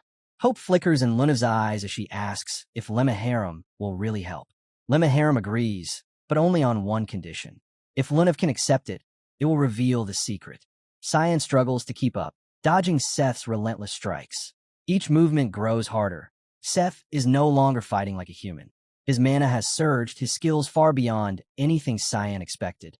Before he can react, Seth lands a solid hit. Cyan is sent flying, slamming into the ground. He barely has time to recover before another barrage begins. There's no pause, no gap. Seth is pressing him hard, leaving no room to breathe, let alone fight back. Then, Cyan looks up, and there's Seth levitating effortlessly in the air. Seth calls out to him, impressed. Cyan is the first human to last this long, and he addresses him with a strange title, Heir. That catches Cyan off guard. Whatever Seth has become, it knows who he is. Suddenly, Seth prepares to finish it with a massive blow, the sand god Apophis technique. But just before the strike hits, Kirim appears in a flash, shielding Cyan. Cyan, slightly amused, smirks. You done resting? He teases. Kirim replies with a sigh. Doesn't matter how long I sleep. I'm always tired. Seth descends slowly, the truth now exposed. He's been possessed by the sand god. He greets Kirim, saying it's been a long time. The two last crossed paths during the god-demon war. Kirim eyes him coldly, scolding him for getting cozy with her master after attacking him. She questions whether it's right to use a human body for such antics, and she calls him by name, Sabulum. Sabulum responds with a smug gesture, pointing to a tattoo on Seth's chest. The mark belongs to the Chaharkan tribe, her loyal followers. She claims she's only involved in this mess because of them. Mocking Kirim, Sabulum teases that she's jealous someone else is getting close to her master. That pushes Kirim's patience to the edge. Cyan, still catching up, realizes what's going on. This isn't just Seth. It really is the sand god speaking. Sabulum then reveals that the Chaharkan tribe built this shrine in her honor. She even took Lemmaharim after the god-demon war to stop its misuse. Turning her attention to Cyan, she asks why he's so desperate for Lemmaharim. Cyan gives her a straight answer. He has someone to kill. The demonic scripture is the key to doing it. Sabulum raises an eyebrow. All this for one little scripture? Cyan doesn't back down. Even if you're a god, I'll kill you too. That gets a reaction. Sabulum laughs, loud and unbothered. Kirim cringes at Cyan's dramatic declaration. Still grinning, Sabulum says she'll play along. She's curious to watch how this journey plays out from inside Seth's body. Cyan frowns. And what about Seth? He asks. The real owner of that body. Sabulum casually reassures Cyan. Seth's body is safe. She'll only use it when necessary. And as long as she remains, Seth won't die. Hearing that, Cyan pauses, lost in thought. In his past life, someone had died from something as simple as a cold. At least this time, Seth won't share that fate. That, Cyan admits to himself, is a relief. With nothing more to say, Sabulum brings the conversation to a close. She raises her hand, and the ground beneath them begins to shift. The realm itself starts to unravel. Until next time, Cyan, she says, before vanishing along with the collapsing world. Sabulum wraps up her talk with Cyan and suggests they leave the realm. But before they can make a move, the ground suddenly begins to crack beneath them. Alarmed, Cyan watches as Sabulum bids him farewell. In the blink of an eye, Cyan and Seth are yanked back to their own world. As they reappear, Seth turns to Cyan, confused. How did I even get here? He asks. Cyan, visibly relieved, replies, well, at least the idiot prince is back. Not long after, Lunav and Lamella show up. The group is overjoyed to see each other safe and sound. Lunav admits she'd been worried sick about Cyan, but Cyan brushes it off, saying she should have been more concerned about herself, especially after seeing what was left of Karen. He notes that the area had been protected by Sabulum's power, and for it to be destroyed like this, it could only be Lemmaharim's work. Then Cyan notices something in Lunav's possession, the demonic scriptures. Lunav fills them in. While Cyan and Seth were stuck in the other realm, she and Lamella were the only ones who made out. Seth quickly chimes in, urging them to leave immediately. Cyan eyes him curiously, asking why the rush. Seth rubs his temples and replies that there's a woman speaking in his head, warning that the place could cave in at any moment, and it's giving him a pounding headache. When he asks if no one else can hear her, Cyan instantly realizes it's Sabulum. Now it all makes sense. With the scriptures in Lunav's hands and Sabulum tied to Seth, there's no reason for this realm to hold itself together anymore. It's about to fall apart. The ground starts trembling again. Lunav quickly tells everyone to gather around her. She'll teleport them out. Cyan hesitates. He knows Lunav's teleportation spells only cover short distances, and the exit is far. There's no time for her to explain, but Cyan starts to suspect she's planning to use something more advanced, a 9-star spell. The structure begins to collapse around them. Just as it seems all hope is lost, Lunav unleashes her spatial transfer spell, teleporting them all out in the nick of time. Back at Lewin Academy, inside Cyan's dorm room, Nana has flawlessly transformed herself into Cyan, minus the horns and wings. As she walks into class, students stare in disbelief. Cyan? In class? It's unheard of, but they have no idea it's actually Nana. Nana had always been curious about her papa's daily life. Now she's thrilled to experience it firsthand, imagining that Cyan must spend his days learning and bonding with friends. She's even impressed by his passionate instructor. Meanwhile, Aaron and the others are trying to wrap their heads around Cyan's sudden appearance. He rarely attends class, especially when unwell. Aaron decides she needs to talk to him especially about their engagement. Nana walks down the hallway, bubbling with excitement. No one suspects she isn't Cyan, and that makes the experience even more thrilling than watching the world from behind a window. She thinks to herself that she might as well attend the rest of the classes too. But just as she turns the corner, she bumps into Sarika, who immediately sees through the disguise. "You're not Cyan, are you?" Sarika asks sharply. Nana freezes, panicked. Sarika warns her it's a good thing the dean isn't around. Otherwise, things could have gone very badly. What if she had been caught? Nana looks like she's on the verge of tears, quickly mumbling an apology. Just then, Aaron approaches. "Cyan, can we talk?" she asks sweetly. Seizing the chance to flee, Nana grabs Aaron's hand and walks off with her, leaving Sarika behind. Aaron blushes at the sudden hand-holding, convinced that this is truly Cyan being unusually bold. Nana pulls her along straight to her room. Meanwhile, back on the mission site, Lunav's teleportation worked perfectly. Everyone made out safely. Cyan and Seth both exhale in relief. Cyan admits he's impressed. Lunav's really upped her game. Lunav, still catching her breath, confesses she wasn't even sure it would work. Lamella turns to Lunav with gratitude, thanking her for saving them. Lunav tells her she still needs to rest and suggests they look for a nearby village to recover. Cyan looks over to Seth. "You know where we are?" he asks. Seth nods confidently. "Yeah, this is Nordelli, the city of the outsiders." Just then, a voice cuts through the air. "So you've come back, have you?" A man steps forward, glaring. Seth's face lights up. "Old man Bernathy." But Bernathy doesn't return the excitement. He coldly tells Seth to stay back. "It's been 6 years since you left," he says, voice rising. "That's how long it took us to rebuild. If you felt even an ounce of pity for us, you wouldn't be here to shatter the peace we worked so hard to earn." Seth is taken aback. He always thought he and Bernathy were on good terms. But Bernathy motions toward a man standing silently behind him. "Do you even remember this man?" Seth squints, trying to place the face, but nothing comes to mind. "Should I?" Bernathy explodes. "That's my son, Agop. You knocked out his front teeth just because you wanted to train with him." Seth laughs awkwardly. "That was just kids playing around." "Play." Bernathy fires back. He still can't get married. No one wants a man missing his front teeth. And that's just the start. Bernathy begins listing every incident.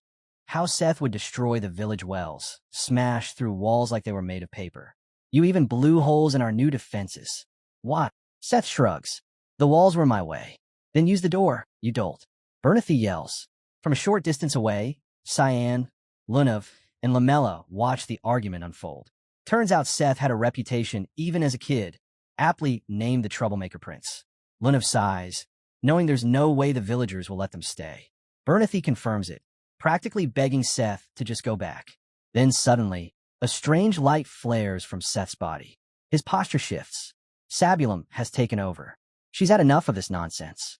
She steps forward, still in Seth's body, and faces Bernathy directly. "I won't sit back and watch Seth be humiliated," she says coldly. "He has my protection. I won't let you cast him out." Bernathy stares, confused by Seth's sudden change in tone.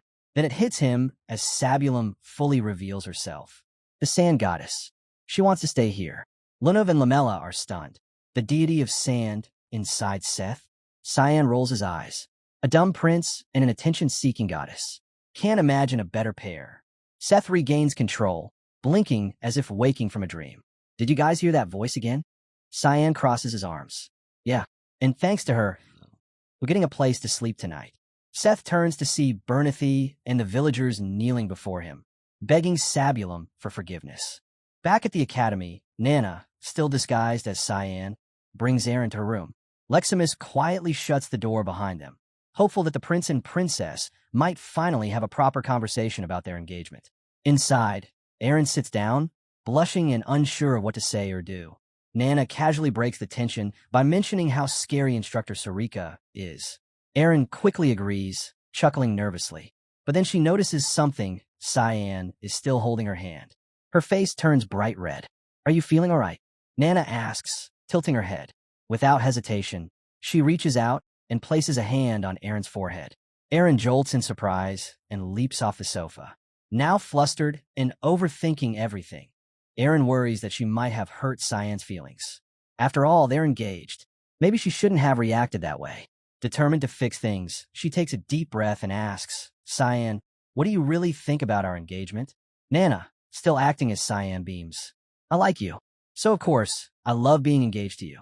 Even more than I love candies. Aaron stares at her, stunned. Did Cyan really just say that? It felt too perfect, like a dream. But then, something catches her eye. Wait, when did you start having a tail? She asks suspiciously. That's when it clicks.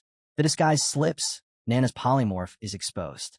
Meanwhile, Kundal Quizel returns to the academy. As he walks through the grounds, he notices something odd. The place feels unfamiliar, like it's changed. He pauses. Something's off. His instincts flare. He can sense it. A dragon, or something just as powerful, has stepped into the academy. Back in the room, Aaron and Nana are now face to face, with the truth out in the open. Nana confesses everything. How she pretended to be Cyan just to experience his daily life. She lowers her head and apologizes sincerely. To her surprise, Aaron forgives her without hesitation. Nana's eyes light up. She promises to tell Cyan everything Aaron said, but Aaron stops her. Don't say a word to him, she warns, her tone calm but firm. Nana stiffens, suddenly more afraid of Aaron than Sarika. But Aaron smiles softly. You helped me figure out something important about myself. When Nana curiously asks what that is, Aaron grins and replies, I'll tell you, but only if you promise to keep it a secret.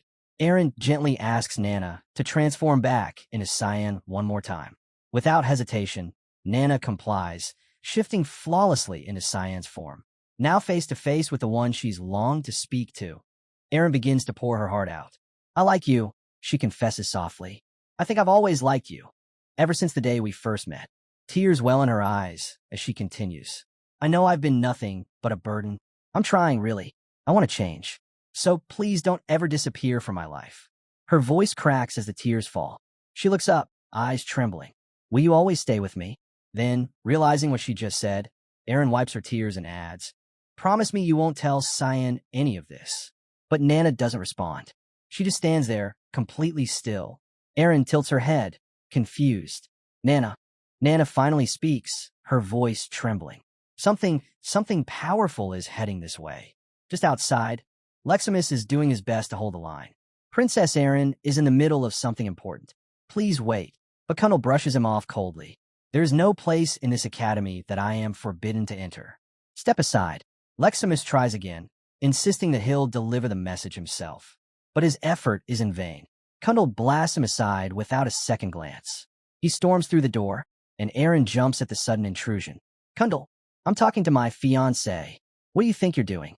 Leave. Kundal's eyes narrow. That's not your fiancé. Aaron freezes. What? I said move. Without another word, he lunges forward. Nana quickly shoves Aaron out of the way and dodges the attack. Aaron screams, Run! You can't beat him. Nana bolts for the exit, but it's too late. Kundal is already on her. He grabs her by the arm and slams her back. You dare sneak into my academy, he growls, his voice low and furious. Now you'll pay for it. Kundal grabbed Nana, disguised as Cyan, by the throat and hurled her through the window. Hovering mid-air outside, he glared down at her with murderous intent. You'll regret ever stepping foot in my academy, he warned coldly. Without hesitation, he raised his free hand and began casting. In a flash, he summoned Transis's holy lance. A thunderous bolt of lightning tore through the sky, slamming into Nana and crashing her into the ground below with enough force to shake the entire academy. Elsewhere, in their shared room, Emily was busy cooking while Bert was in the middle of a workout. Emily looked up, sensing the disturbance, and assumed a storm was rolling in. Bert, however, felt it, an overwhelming surge of mana, and knew something was wrong. Without a word, he bolted for Nana's room. Emily followed, confused and concerned. He flung the door open, only to find the bed empty. Wasting no time, he turned, grabbed his armor, and dashed out. As he ran, he quickly told Emily he was going to find Nana. The spike in mana wasn't just random. It had to be connected to her. Back at the fight, Kundal was stunned. Nana had taken a hit from a 9-star spell and was still standing like it was nothing. He knew she was a dragon, but her resilience went beyond his expectations. Determined not to let her escape, he launched bolts of lightning her way. Nana weaved through the blasts, trying to put space between them. Then the ground shifted. Kundal raised a pillar of stone beneath her, shooting her high into the sky. 2 more rock pillars rose on either side, smashing together in an attempt to crush her. but she held firm, bracing herself and resisting the force. He couldn't believe it. She wasn't fully human. That much was clear, but even for a dragon, her strength was unnatural. Are you part dragon? Or is a god hiding inside you? He muttered, drawing the rocks back slightly. Still, Nana didn't move. No counterattack. Nothing. He stared, puzzled. Why aren't you fighting back? He asked. When she stayed silent, he narrowed his eyes. Are you ignoring me? Or just waiting for the right moment? Nana looked up at Kundal and softly called him Grandpa. She told him she knew he wasn't a bad person, because she never fought good people. That stopped him cold. How can you be so sure? He asked, stunned. She smiled slightly and said he had a gentle scent. Her teacher had taught her to only attack those who were truly bad. But that answer didn't sit right with Kundal. He pressed her. Who was this teacher of hers? And was it that same person who dared to bring an impure being like her into his academy? The word impure struck a nerve. Something snapped inside Nana. A wave of dark energy surged from her as she shifted into her half-dragon form. Scales spread across her skin, and wings burst from her back. The air around her crackled from the sheer force she was releasing. I'm not impure, she shouted. Papa always told me I'm a good girl. Kundal didn't flinch. Her outburst meant nothing to him. He raised his hand and unleashed his next move, Star Judgment. A massive blast of energy hurtled toward her. Nana dodged the first wave just in time, but there was no pause. Another blast came instantly, and this time it hit her squarely. She threw her arms up to block, skidding backward from the force. She gritted her teeth. She couldn't hold out much longer. Then the assault stopped. She blinked, confused, trying to catch her breath. Before she could react, Kundal appeared right in front of her. He grabbed her by the face, activated his magic, and slammed her into the ground with titan stomp. Inside the academy, behind a shimmering barrier, Eren and Rezimus watched in horror. Eren pounded on the invisible wall, panic rising in her chest. She wanted to help, needed to help, but there was no way through. Rezimus put a hand on her shoulder, reminding her that the barrier was Kundal's. Breaking it was impossible, but Eren's eyes lit up with a sudden thought. Sera, the instructor, she was close to Cyan. She'd definitely want to help. Eren quickly turned to Rezimus. We need to find Sera now. Just as they turned to run, a voice spoke from behind them. No need. I'm already here. Eren and Rezimus spun around to see Sera standing there with Bert and a group of students gathered behind them. Sera explained that the noise from the battle outside had reached everyone in the academy. The students behind Bert were visibly curious, whispering questions and craning their necks to get a better look. Bert knew this wasn't something they could witness. He quickly shut the door and positioned himself in front of it. Looking to Sera, he gave her a nod. Do what you have to. I'll keep them back. Sera stepped forward and studied the barrier. She knew there was no breaking it while still hiding behind the identity of Instructor Sera. If she wanted through, she had to draw on the power of the mist. She turned to Eren and Rezimus. What you're about to see, you must forget it. If you can't, her voice trailed off, but the warning was clear. The two stood frozen, unsettled. With that, she faced the barrier once more. Her body shifted as she activated her secret technique, Demon Body Fusion. Her form changed, part demon now. Then, without hesitation, she used No Blade, Ascending Mist. In one fluid move, the barrier shattered. Outside, the smoke from Kundal's last attack began to fade. In place of the powerful dragon he expected, stood a small girl, Nana, back in her original form. The sight caught him off guard. Before he could act, a loud impact rang out. Sera landed between them, standing firm. You're not laying another hand on her, she said sharply. Kundal narrowed his eyes. And what is she to you? She's my student, Sera replied. I take full responsibility for hiding her here. That girl can't be allowed to live, he said. Move. Before Sera could respond, Nana's voice broke in. I'm sorry. It's all my fault. Don't blame her. Her eyes welled with tears. That image, Nana crying, sparked something in Kundal. A memory of his daughter, Diane, flashed in his mind. He turned away and sighed. Heal her wounds, he told Sera. Then bring her to my office. I'll decide your punishments there. Back in the village, a celebration was in full swing. The villagers hailed the return of their goddess, Sabolum, now believed to be reborn through their prince, Seth. They dressed him in the finest clothes and adorned him with glittering jewelry. Ironically, the same people who once turned their backs on him for being a troublemaker were now drinking in his honor. Seth had reached his limit. Frustrated, he tore off his shirt in protest. But instead of silencing them, the villagers erupted into louder cheers, taking it as a divine display of their goddess's strength. Watching it all from the balcony was Cyan. Behind him, Kiram appeared in her sprite form, her eyes narrowing as she tried to understand Sabalim's true intentions. She knew the goddess was using Seth to keep tabs on them, but the reason still eluded her. Cyan, calm as ever, reminded her that divine beings couldn't attack humans outside their sacred grounds. They should be safe, but Kiram wasn't convinced. She warned Cyan not to drop his guard. Sabalim might still act through Seth. And worse, Sabalim wasn't the only god watching them. Just then, the balcony door creaked open.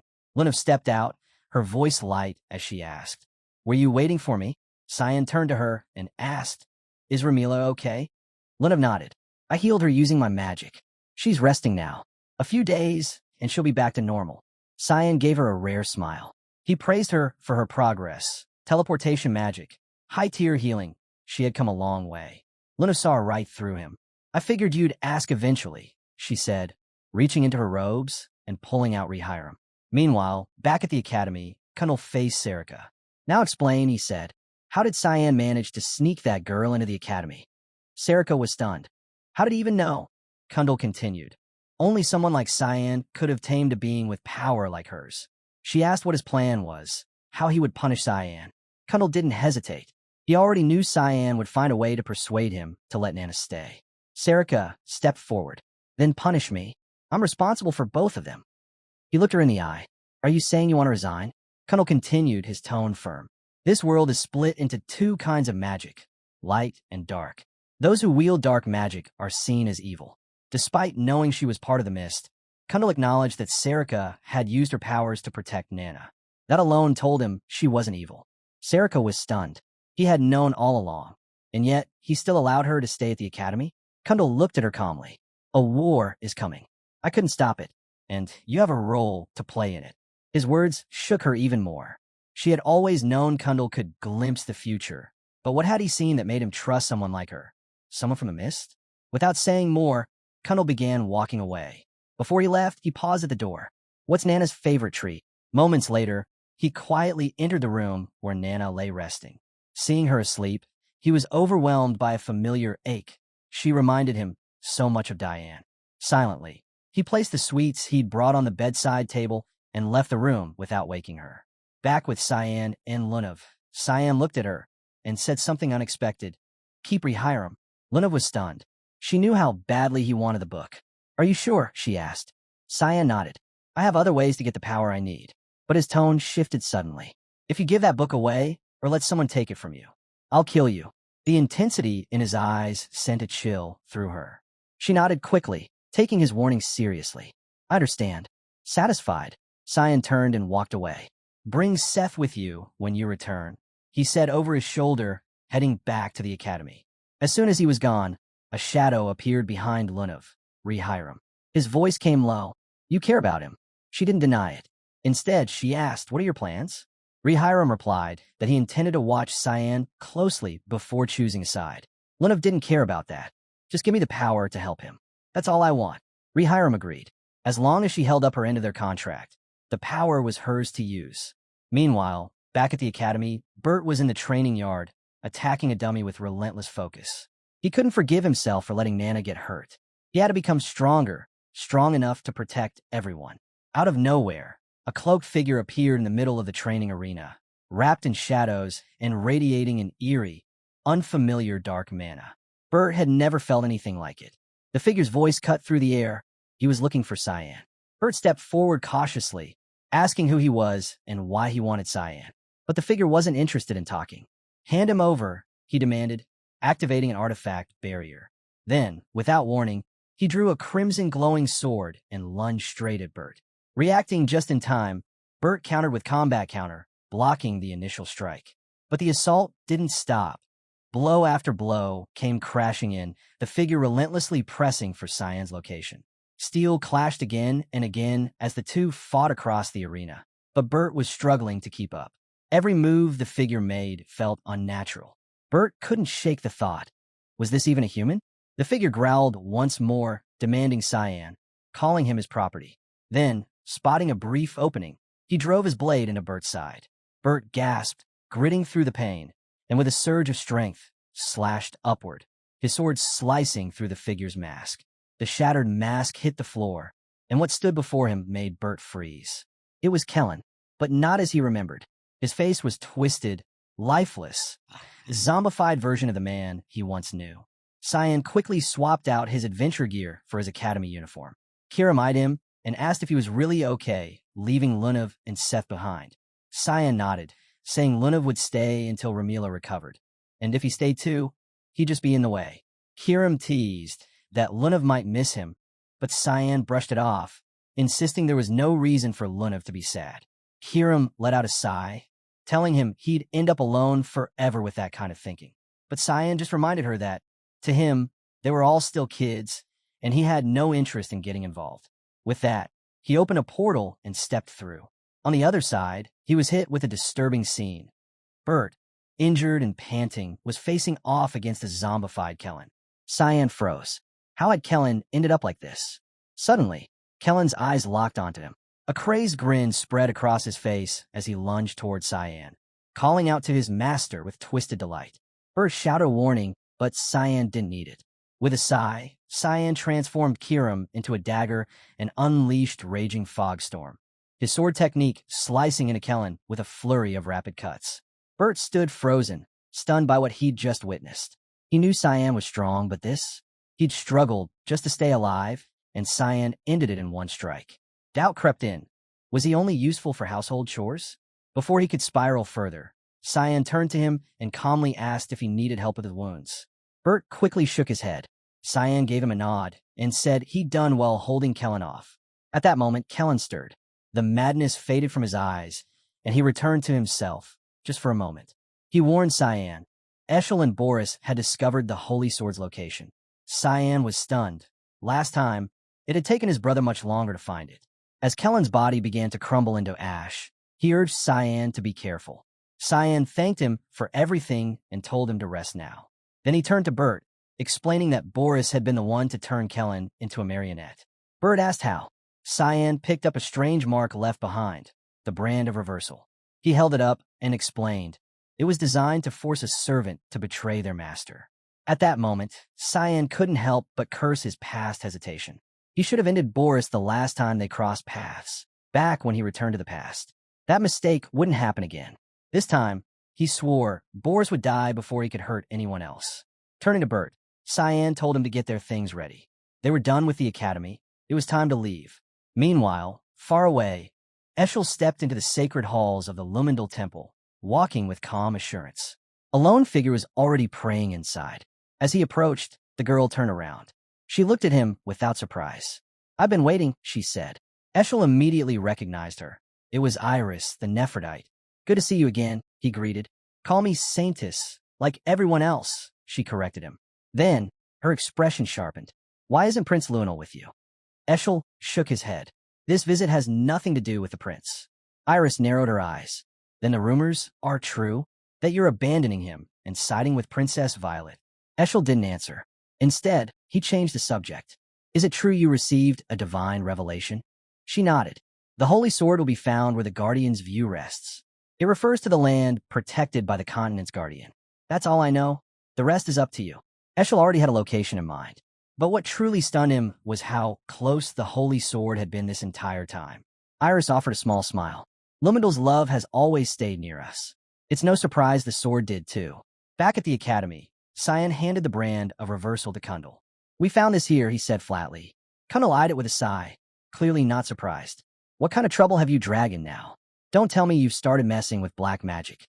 Cyan quickly denied it. He had no interest in dark arts. But before he could say more, Kundal cut him off. "Save it," he said. "How long were you planning to keep it a secret that you smuggled a beastkin into the academy and have been hiding her in plain sight?" Cyan had no reply. He stood in silence. Kundal's voice was stern. "My patience has limits. Keep this up, and you'll be expelled." To his surprise, Cyan met his gaze and said plainly, "That's exactly what I want." The answer threw Kundal off. Cyan continued, explaining that the situation ahead was only going to get worse, and staying at the academy would make him useless. The one behind the brand of reversal was the same monster responsible for the Banquet of Blood, and Cyan was ready to make him pay. As the room tensed with Cyan's quiet fury, Kundal picked up the brand. He studied it before speaking again. You realize this resembles the Dawnstone, right? Cyan frowned. Kundal went on, telling him that both the brand and the Dawnstone were believed to be creations of the people of Black Blood, an ancient group labeled as evil and nearly wiped out, save for a few survivors who fled to Axilium. Cyan stared at him, stunned. Why would you tell me that? Kundal gave a tired smile. Because you shouldn't carry this alone. Peace is crumbling, and a storm's coming. While you fight to protect the nation, I'll protect this academy. That triggered a memory, Kundal's words from Cyan's previous life. He'd warned Cyan not to follow his brother, or he'd become a puppet. That prediction had come true. And now, his advice had shifted. Don't try to shoulder everything by yourself. This was Kundal's message for this life. As Cyan left the office, Sera intercepted him. So, it's true. You're leaving the academy to go after Boris? He stopped and looked at her. Will you come with me? Lead the mission. Sera shook her head. I can't. Kundal knows my secret. He asked me to stay. She took a step back, her tone turning cold. Just do one thing for me. When you find Boris, tell him to go to hell. After a long journey, Iris and Ascal finally stepped into the temple of Lumendal. At the heart of the chamber, the holy sword stood, firmly embedded in the ground. Ascal approached it, his steps careful, and reached for the hilt. Iris watched in silence, uneasy about how the sword seemed fused to the floor, but she said nothing. Ascal called out to the god Lumendal as he tried to pull the blade free. The moment he did, a sharp force knocked him back.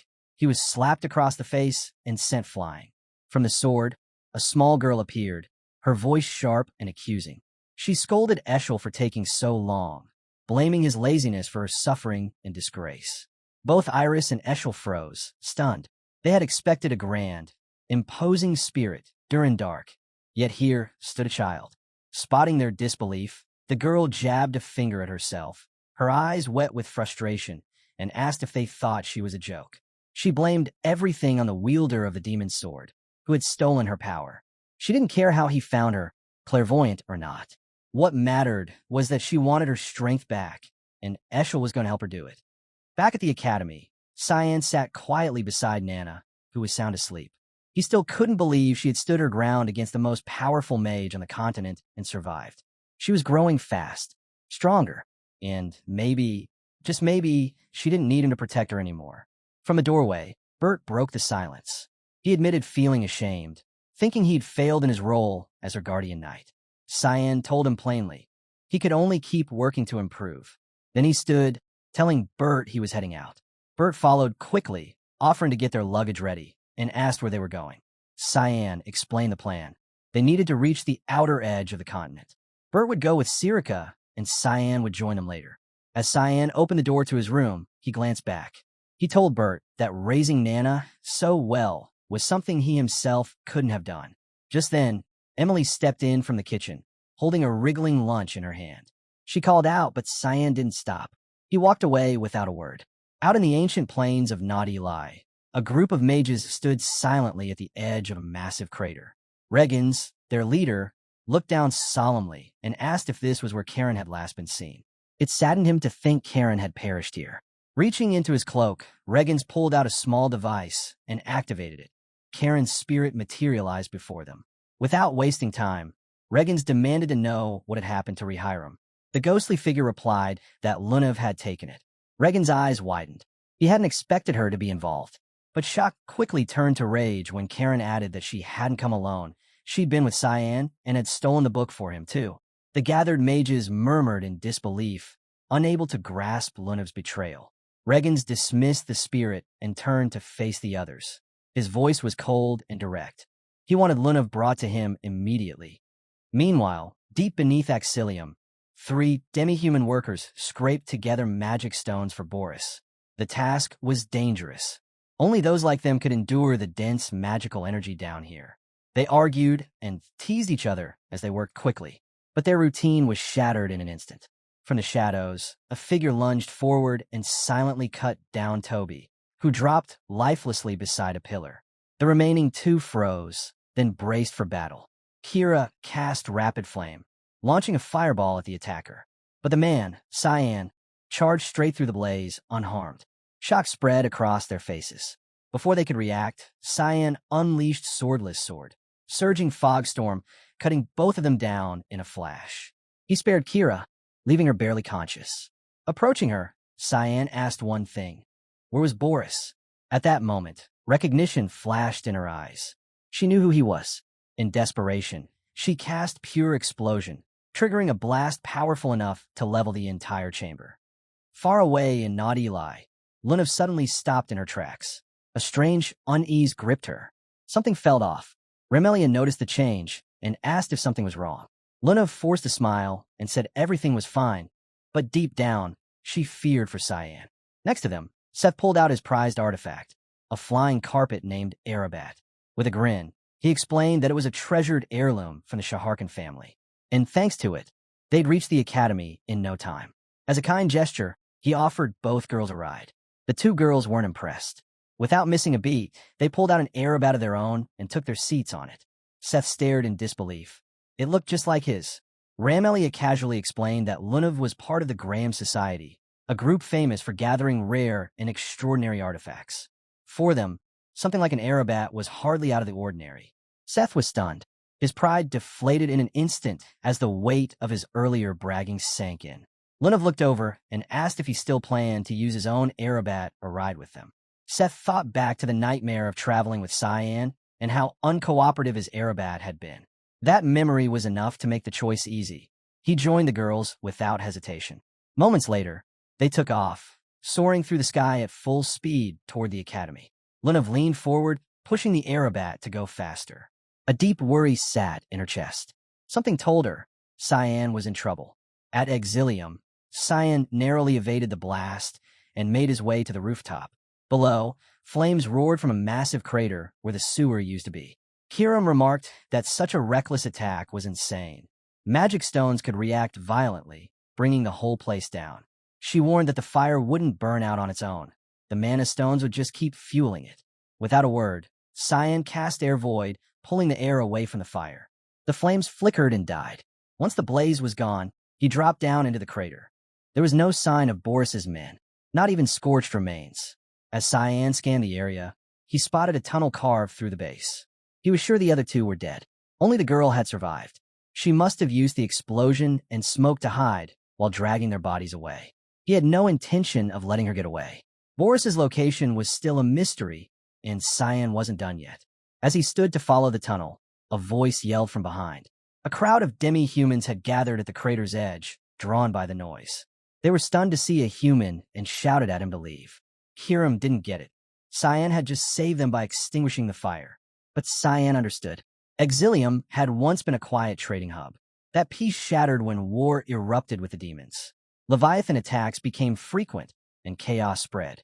Things only got worse when Lexid, the Holy Knight's servant, took down the demonic dragon that had plagued the town. The dragon's remains left behind mana-charged stones, powerful but poisonous. The energy they emitted corrupted everything, turning Exilium into a dead zone. Worse, the townspeople began to mutate. Those who stayed became demi-humans, warped by mana. Now, they mined the stones to survive, but were shunned by the rest of the continent. Their bitterness toward humans wasn't hard to understand.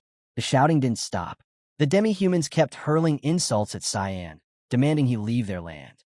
Kiram was quickly losing patience and asked if she could silence them for good. But Cyan shook his head. There was no point. They didn't want him there, and he had no interest in staying. He pulled his hood over his head and turned toward the tunnel without another word. Meanwhile, back at their hideout, the trio sat around a single crate of magic stones, visibly disappointed. Kira was furious. After everything they'd done, all they had to show for it was a single box. She blamed Cyan for ruining everything with his ambush. Toby tried to calm her down, reminding her things could have been much worse. Without the power Boris gave them, they wouldn't have made it out alive. Just then, Boris stepped in from the shadows. His expression was somber as he asked if they'd been hurt because of him. He couldn't believe Cyan had chased him this far. Kira quickly spoke up, telling him it wasn't his fault. Cyan had started the fight, not him. Toby added that they had underestimated Cyan's strength.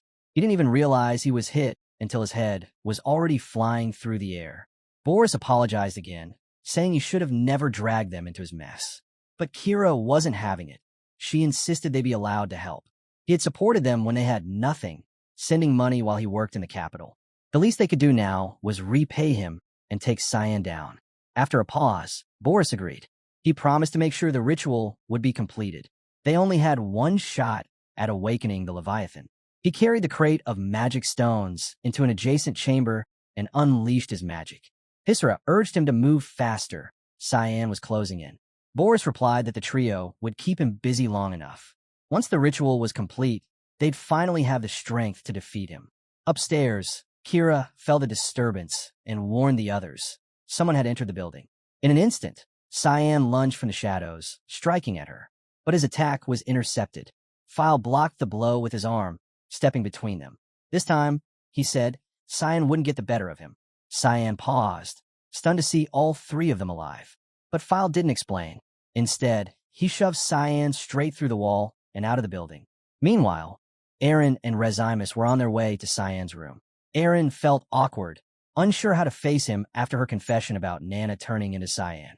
The whole situation left her flustered. Rezimus tried to reassure her, reminding her that the visit wasn't just personal, they needed to ask him about Nana. That reminder helped Aaron steady herself.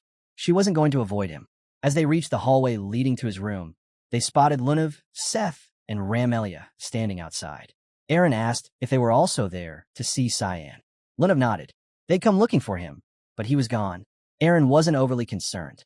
Cyan often wandered off without saying anything. She was sure he'd be back soon. But Lunav looked uneasy. This time was different, she said. There was no scent of him left behind. It was like he had vanished completely. Her voice hinted at something darker. She feared he might not come back at all. Suddenly, Seth broke down. Through tears, he kept repeating that it was his fault.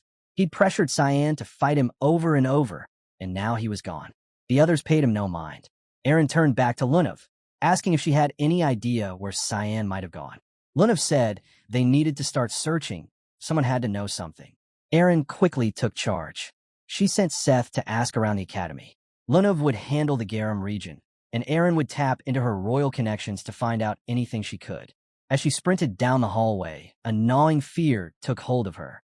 If she didn't find Cyan now, she might never see him again. She wasn't going to let that happen. Back with Lunav, Rehiram appeared and gave her a grim update. Finding Cyan wouldn't be simple. He had wiped out every trace of his presence. Even someone like Rehiram would struggle to track him down. Over in Exilium, Cyan stood facing File once more. He watched in disbelief as File calmly picked up his severed arm and reattached it like it was nothing. Cyan asked the question that had been gnawing at him. What were they? Were they even human? File answered coldly. Someone like Cyan, a regular human, couldn't possibly understand what it meant to live as a demi-human. Boris had taken their curse and turned it into something greater, a divine gift. Brian finishes gathering the last of the people and feels relieved that the safe house is close to Lewin. The girl with him praises his efforts and asks if the young master knows they are here and whether he will really join them later, to which Brian assures her that Miss Sarika said he would. So all they can do now is trust and wait. Still, the girl admits she has a bad feeling about this. Also, she mentions that Nana seems very upset, likely because the young master came and left while she was asleep. Hearing this, Brian feels a sense of responsibility, and he thinks about what he can do to help, even if it's something small. After that, Brian walks over to Nana and gently asks if she's feeling hungry, trying to cheer her up, but Nana suddenly looks at him and asks if Papa ran away because Nana caused trouble, to which Brian quickly denies it, reassuring Nana that she did nothing wrong. Placing a comforting hand on her head, Brian promises that Papa will return if they just wait and behave. Nana nods after a pause, though she mutters that Papa is stupid and asks Brian to scold him when he comes back, to which Brian smiles awkwardly and agrees. Elsewhere, the fight becomes intense as Boris jumps in using Beast alone, but Cyan quickly traps him with a binding skill. After that, Kiera attacks with a fire explosion, thinking it will hit, but then notices something unbelievable. A sword aura surrounds Cyan. Everyone freezes in shock. Kiera and Ascal can't believe that this young boy is actually a sword master. Boris shouts for everyone to attack together, and they rush at Cyan from all sides, trying to find a weak spot, while Kiera warns not to give him any chance to fight back, but Cyan stays calm and studies their moves. He realizes all their attacks follow the same patterns, which makes them easy to predict. Cyan then uses thick fog 8th form, assault, filling the area with heavy mist and striking at the same time. Ascal loses balance, and Kiera casts Flame Shower in desperation, but Cyan absorbs her magic with Void Sphere. Boris tries to sneak in from behind, but Cyan senses him with 7th form, detection, and counters with his Fog Sword, knocking them all down. Ascal holds his head in pain, and Kiera looks tired and shocked. They all realize they can't beat him. Indeed, Boris calls Cyan a monster, but Cyan says that's funny coming from people who survive even after being decapitated. Afterwards, Boris says something unexpected, that they were never trying to defeat Cyan in the first place. Cyan questions why they even started the fight, to which Boris admits it was only to stall for time until the ritual finished. After hearing this, Cyan realizes the shocking truth that the ritual is meant to resurrect the Leviathan as a control puppet. Also, Cyan knows this would be a disaster and swears he won't let it happen. But Boris laughs, saying it's already too late, and declares that the world, which had abandoned and mocked them, will end today. They will destroy everything and rebuild it in their own way. Plus, Boris calls it the start of a revolution. Suddenly, a terrifying sight appears, and the ritual doesn't just consume Boris. It turns him into a monstrous being, using sacrifices to amplify mana. Cyan quickly understands that these sacrifices are meant to repair the damage done to the divine scriptures. Kiera panics and demands to know what Boris has done, realizing this wasn't part of the original plan, but Boris, now transformed, calls it necessary for the greater good. His twisted smile makes it clear he doesn't truly see it as a tragedy. Everyone looks in horror as the monstrous figure takes shape. Some think it looks like a dragon, and panic spreads as the creature charges its breath attack. Kiera desperately launches Firebuster to block it, barely holding off the ancient dragon's power. Boris mocks her efforts, saying he thought they were friends. After hearing this, Kiera vows to wait for Boris in hell. Cyan steps forward and summons his ultimate skill, Void Sphere, Predation, to counter the force and bring the situation under control. But then Boris attacks with a strong move called Phlegathon, but Cyan blocks it using Void Sphere, Predation. The two powers crash into each other, shaking the ground. Boris is shocked that Cyan is still fine and realizes Cyan's weapon is not just a small danger anymore, because it has changed shape using Cyan's own power. Cyan then reveals a powerful skill called the first Nirvana form of Repentance, Flashing Rain, and launches a fast attack. The ground starts breaking apart, and everyone panics as a huge dragon-like force appears. Cyan quickly uses Fog Sword, 8 fluttering petals to cut through the danger. People watching are shocked, thinking Cyan might have awakened the Leviathan, but there's no time to stop and wonder. Moreover, Boris shouts that everyone will be sacrificed for the ritual. Cyan powers up again with Fog Sword, strengthened Rising Fog, and pushes back hard. He promises that Boris will not survive this time. Finally, Cyan calls on the ultimate power of Black Fog and releases Arc Adamant, a massive red energy attack, ending the battle with an unstoppable strike. The robot finally locates Cyan and shows Lunav his position. He's in Exilum, an abandoned slum, which surprises her because there's no reason for him to be there. Further, the robot explains that it sensed the mana of an ancient dragon for a short time, but it can't confirm anything without seeing it directly. After hearing this, Lunav is shocked because of an ancient dragon, but the robot reassures Lunav that, for Cyan, it would be nothing more than an oversized lizard. Before they can leave, Lamella rushes in, warning that members of the Garum Association have suddenly barged in. They announce that the association president has summoned Lunav and demand that Lunav go with them. Lamella senses danger and decides to stay behind to hold them off, urging them to escape. Lunav, surprised by Lamella's loyalty, asks why Lunav is helping despite being on her grandfather's side, To which Lamella replies that Lunav once saved her life, and as a knight, this is her duty. Grateful, Lunav thanks Lamella and asks her to deliver an important message to Princess Erin. Lamella promises to pass it on as soon as possible while Lunav prepares to leave. Lunav quickly decides they must leave, believing the association's move is connected to what happened at the ruins. Additionally, Lunav suspects they might target Cyan as well, and she needs to stop that before anything happens. Meanwhile, Cyan stands over the aftermath of the battle, convinced that Boris is dead and that everything is over. However, angry voices rise from the survivors blaming Cyan for all the chaos. They accuse him of endangering a woman and child earlier and demand that he leave immediately. After hearing all of this, the robot offers to kill them, but Cyan refuses, saying it's better this way because it will speed things up for him. Elsewhere, news of Boris's death shocks his allies. Luenel curses Boris as useless for dying despite all the effort put into saving him and making him stronger. Suddenly, Ascal appears, and Luenel angrily demands why he didn't come sooner after hearing the news about Exilum being destroyed, to which Ascal says he had urgent matters to handle, which makes Luenel furious, assuming it involves the first prince. However, Ascal explains that he has a lead on who is responsible, and without revealing much, Ascal tells him ahead for Lewin Academy and promises to explain on the way. Though Luenel feels frustrated and chained by Ascal's control. Elsewhere, Boris stumbles through a dark cave, breathing heavily after the battle. What's more, Boris mutters in frustration, realizing he was lucky to escape, but the attempt to resurrect Hearthcrea has failed. His voice trembles with shame as Boris admits that, had things gone as planned, he could have also restored himself using that immense power. Suddenly, a commanding voice resonates within the glowing yellow light before him, and it tells Boris that it's all right and that there is a new offering with powerful mana standing right before it. Shocked, Boris tries to understand what it means, but the voice continues without hesitation. It tells him not to be upset, for this is the decree of the gods.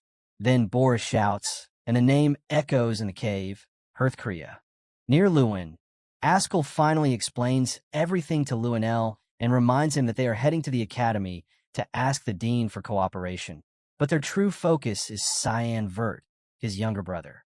After this, Luenel is stunned to hear Cyan's name and asks what connection Cyan has to their mission. Afterwards, Ascal reveals that Cyan is the one who killed Boris. He goes further, explaining that Cyan holds a demonic sword and works as an assassin for the secret organization Mist. After hearing this, Luenel is in disbelief and demands confirmation, but Ascal assures him that the information was obtained at the cost of Boris's life, and everything that has disrupted their plans traces back to Cyan. Realizing this, Luenel is shocked and exclaims that Cyan had been deceiving them all along. Ascal then reveals that there is already a bounty on Cyan, and the Academy likely knows about it by now. When Luenel asks why, he explains that Cyan is accused of orchestrating the Banquet of Blood and leading an assassin organization charged enough to justify a hunt. Luenel realizes Ascal plans to frame Cyan for everything and calls it smart, to which Ascal responds with a heavy tone, saying that although it pains him to condemn his own brother, it must be done for justice and the peace of the continent. In his words, this is Cyan's fate and the will of the God of Light. Moving ahead, Lunav comes in and stands before her grandfather, surprised that he came all the way to Lewin. He tells her that he needed to ask something directly, and without holding back, he questions Lunav about whether she went to the ruins of Nordelli with Cyan Vert and if she helped him steal the demonic scriptures.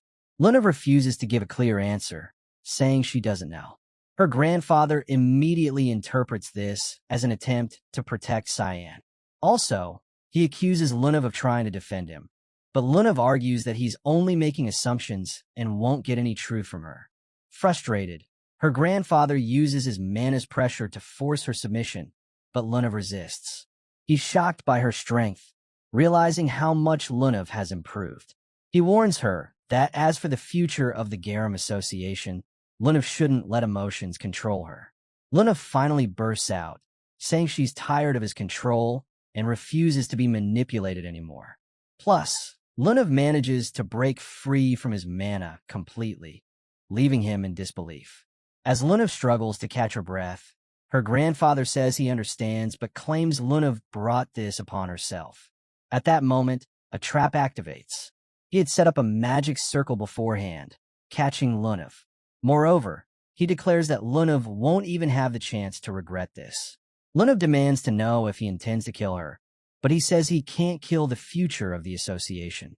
Instead, he plans to erase Lunav's current memories using a symbol of Nirasha, turning her back into the obedient granddaughter he once knew. Despite her resistance, he insists there is no use fighting and begins the process to break her mind. Ascal and his team arrive at Cyan's dorm, but they find no trace of him or his subordinates. Ascal confirms they're gone, and even the mana traces have been completely erased, and also this means someone deliberately covered their tracks. The girl with Ascal expresses frustration, declaring she wanted revenge for being insulted by Cyan, the successor of the Dark Fog. Also, she vows to repay the humiliation to which Ascal admits he had hoped to interrogate Cyan. But now that's impossible, and they decide to wait, having already sent palace soldiers to track him down. Meanwhile, Luenel meets his grandfather. Luenel accuses him of cutting off the Quizel's funding and speaking badly about him to his father. After hearing this, Luenel's grandfather denies malicious intent, saying he only wanted to prevent Luenel from starting a bloodbath. Luenel lashes out, comparing him to his father and siblings Violet, Fabian, Nerovian, and even Aaron, claiming they would all resort to dirty methods to claim the throne.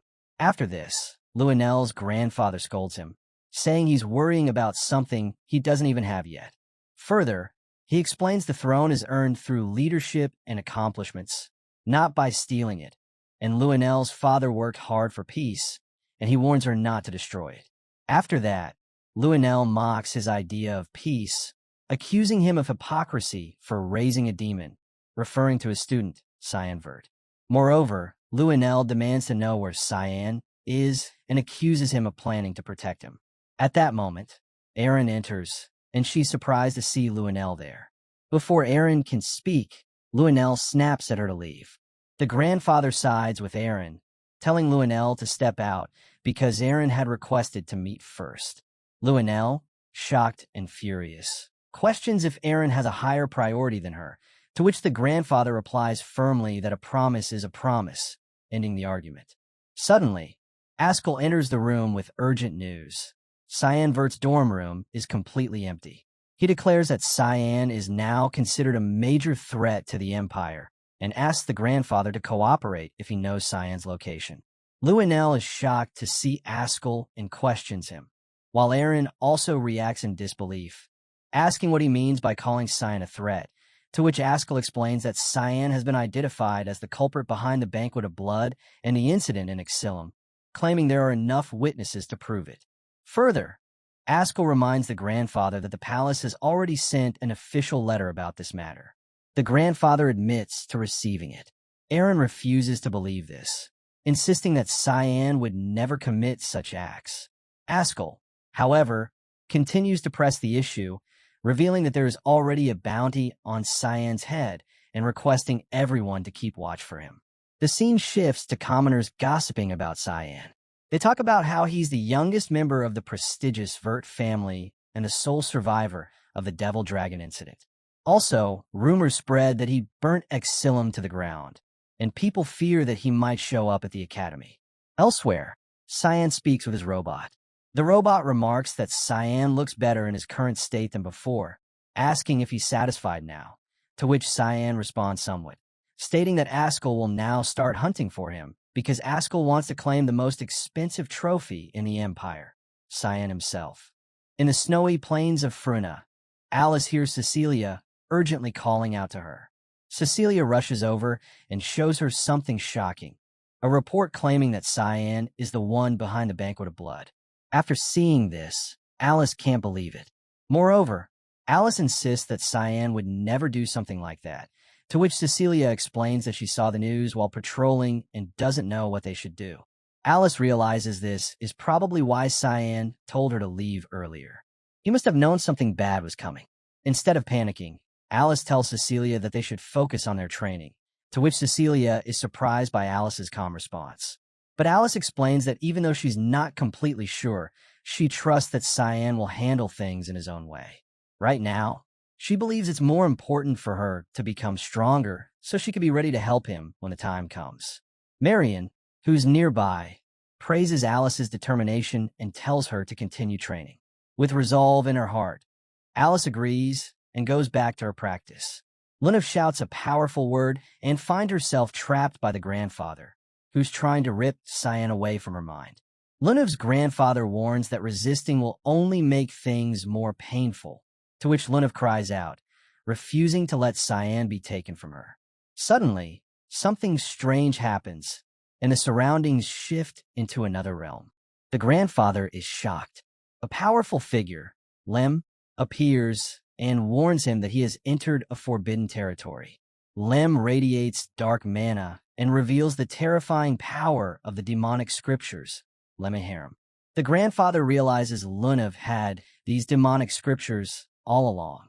After that, Lem calls him an inferior being and tells him to choke on the truth he was so desperate to uncover. And Lunav finally gets out of his grandfather's control, and he sits down on the floor, accepting his defeat. Lunav questions whether Lem caused this, but Lem accuses Lunav of planning it from the beginning, which Lunav doesn't deny. Instead, Lunav thanks Lem and says it's time to go help Cyan. As they prepare to leave, someone calls out to Lunav. After this, Lem stares coldly and asks what they're looking at, standing at Lunav's head. In a safe house on the outskirts of Lewin, Brian shows a wanted poster with Cyan's face on it and warns that royal knights are swarming the streets, searching for him. Also, Brian insists Cyan has been framed, and Nana echoes his concern.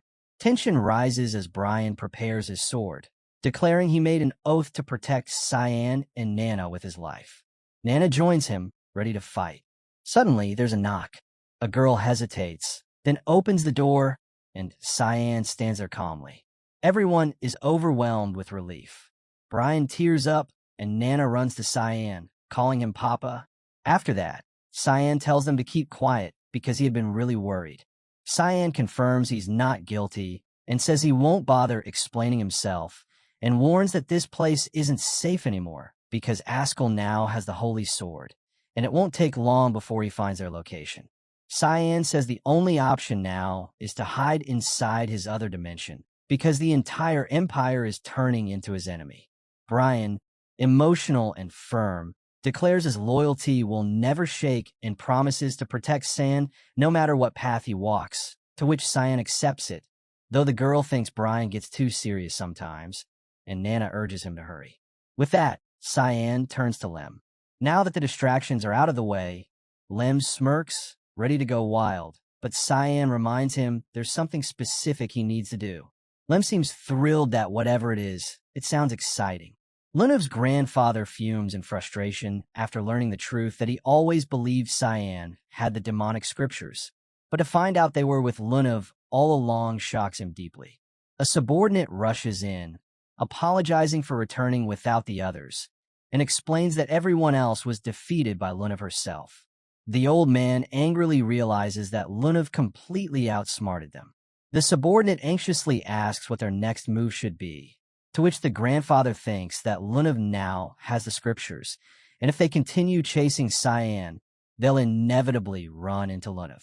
Meanwhile, the scene shifts to a quiet night near a tall building. Cyan stands boldly under the moonlight, facing a group of soldiers who came to capture him.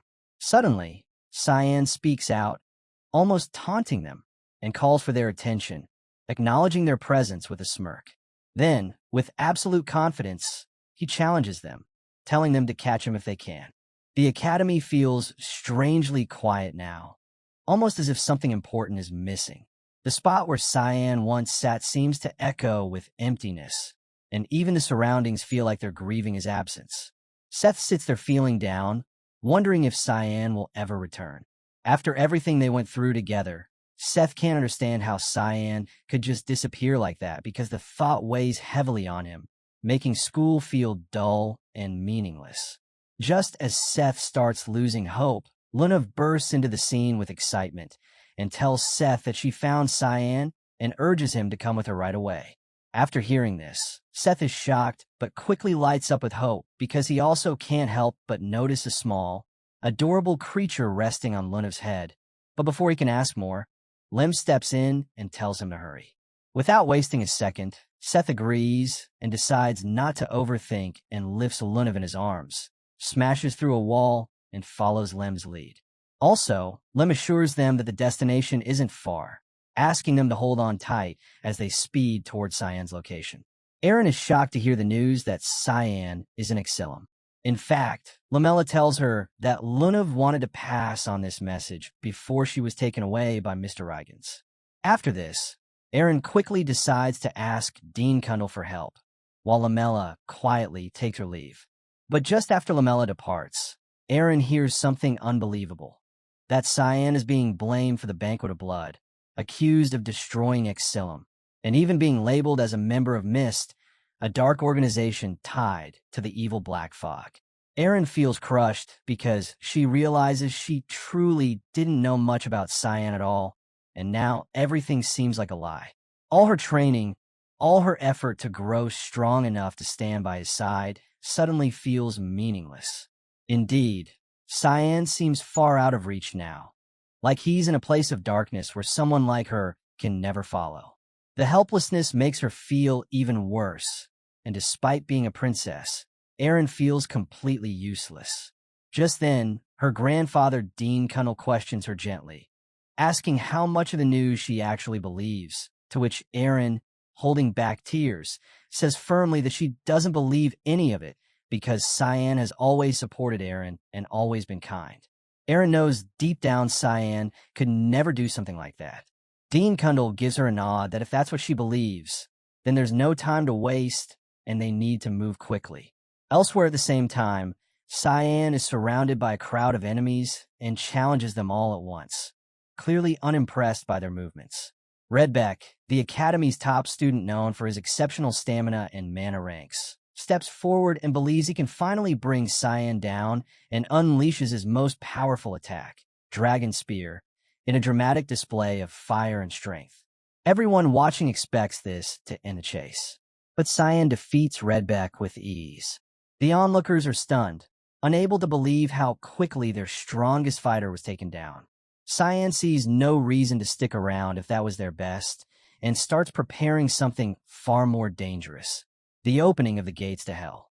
Elsewhere, Aaron flies through the sky, determined not to leave Cyan alone any longer because she's ready to fight beside him. Meanwhile, the battlefield turns chaotic, reinforcements are being sent to Square B, and soldiers are running in all directions. Amid the disorder, Kiram keeps the enemies occupied. Cyan, watching from a distance, thinks she's doing a great job and decides to make use of this distraction. While everyone is focused on her, Cyan quietly moves toward the base, knowing that Ascal should have arrived there by now. Also, Ascal Vert gets cursed as a hypocrite. Suddenly, Rigens appears and commends Cyan's sharp reflexes. After seeing him, Cyan is unsure of who this man is, to which Rigens states that while Cyan may not know him, he knows Cyan very well. After that, Rigens introduces himself as Rigens Rainreaver, the president of the Garum Association. Cyan, keeping his guard up, asks what business Rigens has in the Ushif Empire and what he wants from him, to which Rigens appreciates Cyan's directness, noting it's a trait he shares with his father. Without wasting any time, Rigens presents his true motive, that he wants Cyan to marry his granddaughter, Lunav. After hearing this, Cyan is left completely dumbfounded by the unexpected proposal. Under the deep, clear night, grandfather stands on a shelter roof and shouts at Cyan Vert to marry his granddaughter. Cyan blue eyes narrow. He looks upward, tense, and demands where this sudden idea comes from. Grandfather declares that Cyan is far from innocent, accusing him of helping his granddaughter interfere in their smuggling business, halting their ruin excavations and severing their connection with the dragon. With arms crossed, Grandfather calls out from the neighboring house's roof like Cyan very much. Cyan's brow drew together, his gaze sharp. Grandfather opens his arms in invitation, urging him to join both the family and the Garum Association, insisting there is no choice in the matter. Cyan lifts a hand, turning his head away, stating he wants no part of it. Grandfather's jaw tightens. Cyan tilts his head back toward him, taunting that even a 9-star great sage cannot bring such an association to success. He smirks, raises a middle finger, and accuses him of trying to use both him and Lunav, adding that it will never happen. Grandfather's eyes turn pitch black. With a subtle hand movement, he summons waves of assassins, their spinning powers swirling across the rooftops. He warns that Cyan refuses, then no one else will ever have him.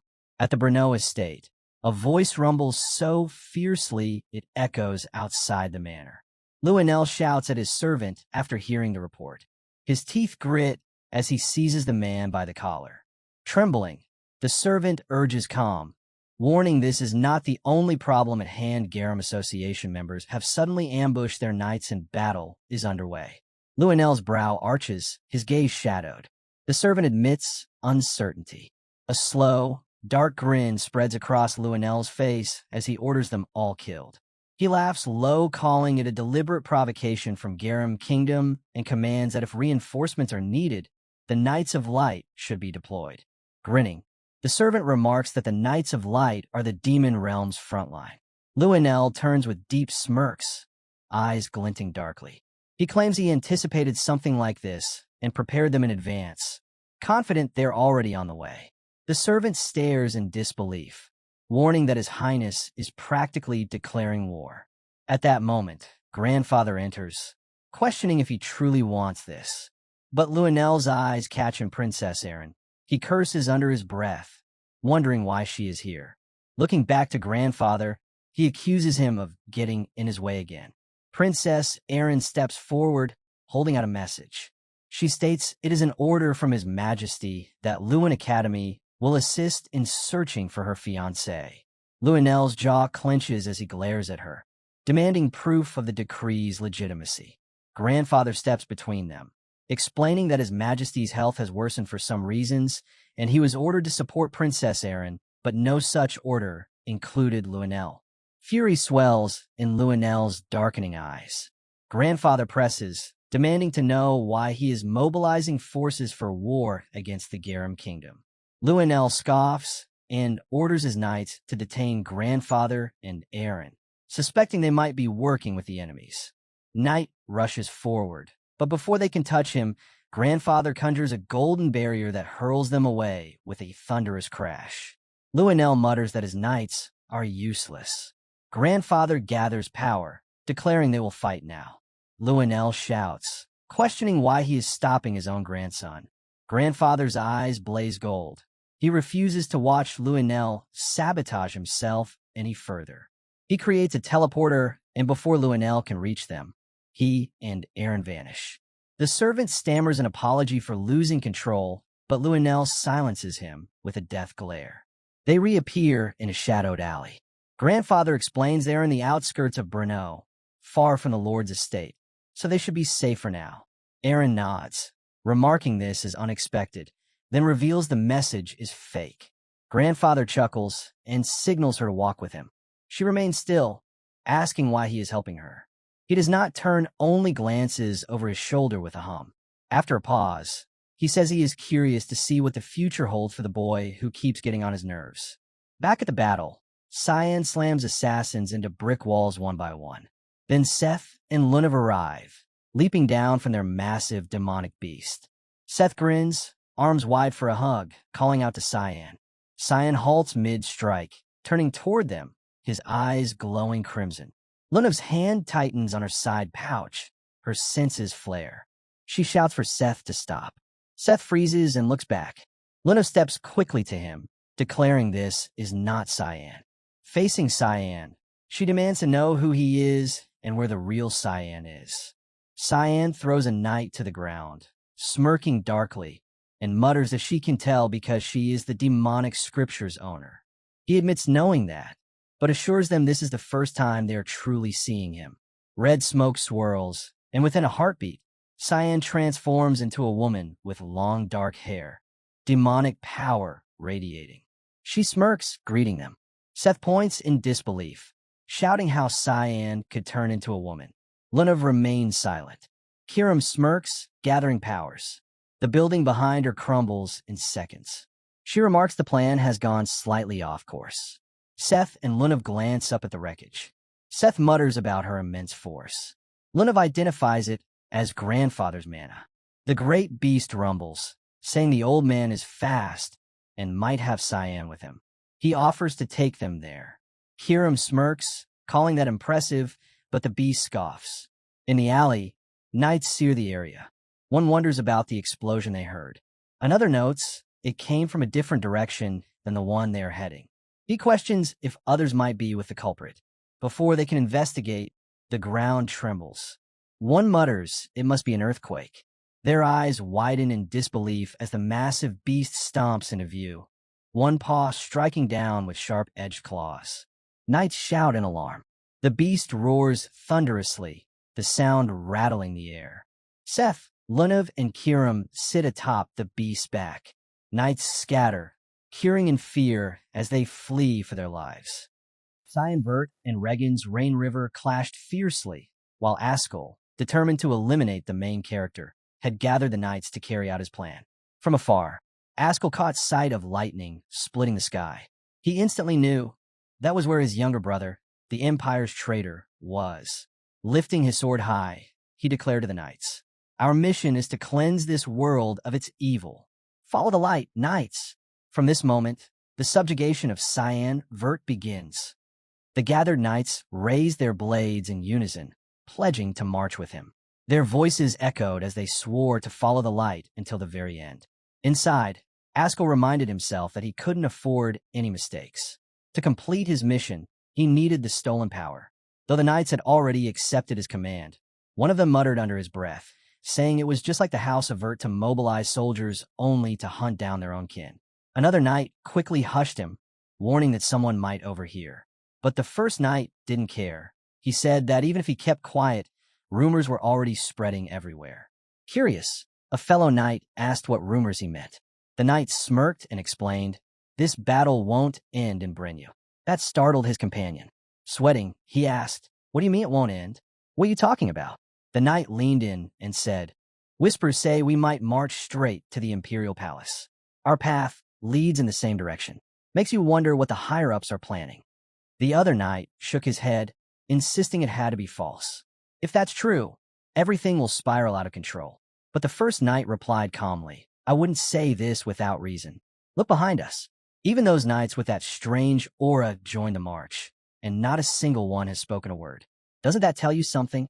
Meanwhile, on the opposite side, Cyan Vert faced the oncoming forces. Surrounded by Regan's mages, he slammed them into walls one after another, showing no signs of slowing down. The mages trembled before Cyan. His strikes were merciless, his aura radiating like a storm. He fought with such relentless force that they began to doubt if he was even human, whispering that he looked more like a demon than a man. Cyan stood tall in the midst of them and challenged, "If you can still move, then stop wasting my time. Come at me all at once." His words stoked their fury. The mages shouted back, accusing him of mocking his elders. At that moment, Regan stepped forward. Closing in on Cyan, he admitted his strength, and with a cold tone, he revealed the reason he could never allow him to live. "It's no wonder Luna was drawn to you from the beginning, but that's exactly why you must die." Regan's rose into the sky, wrapped in surging magic.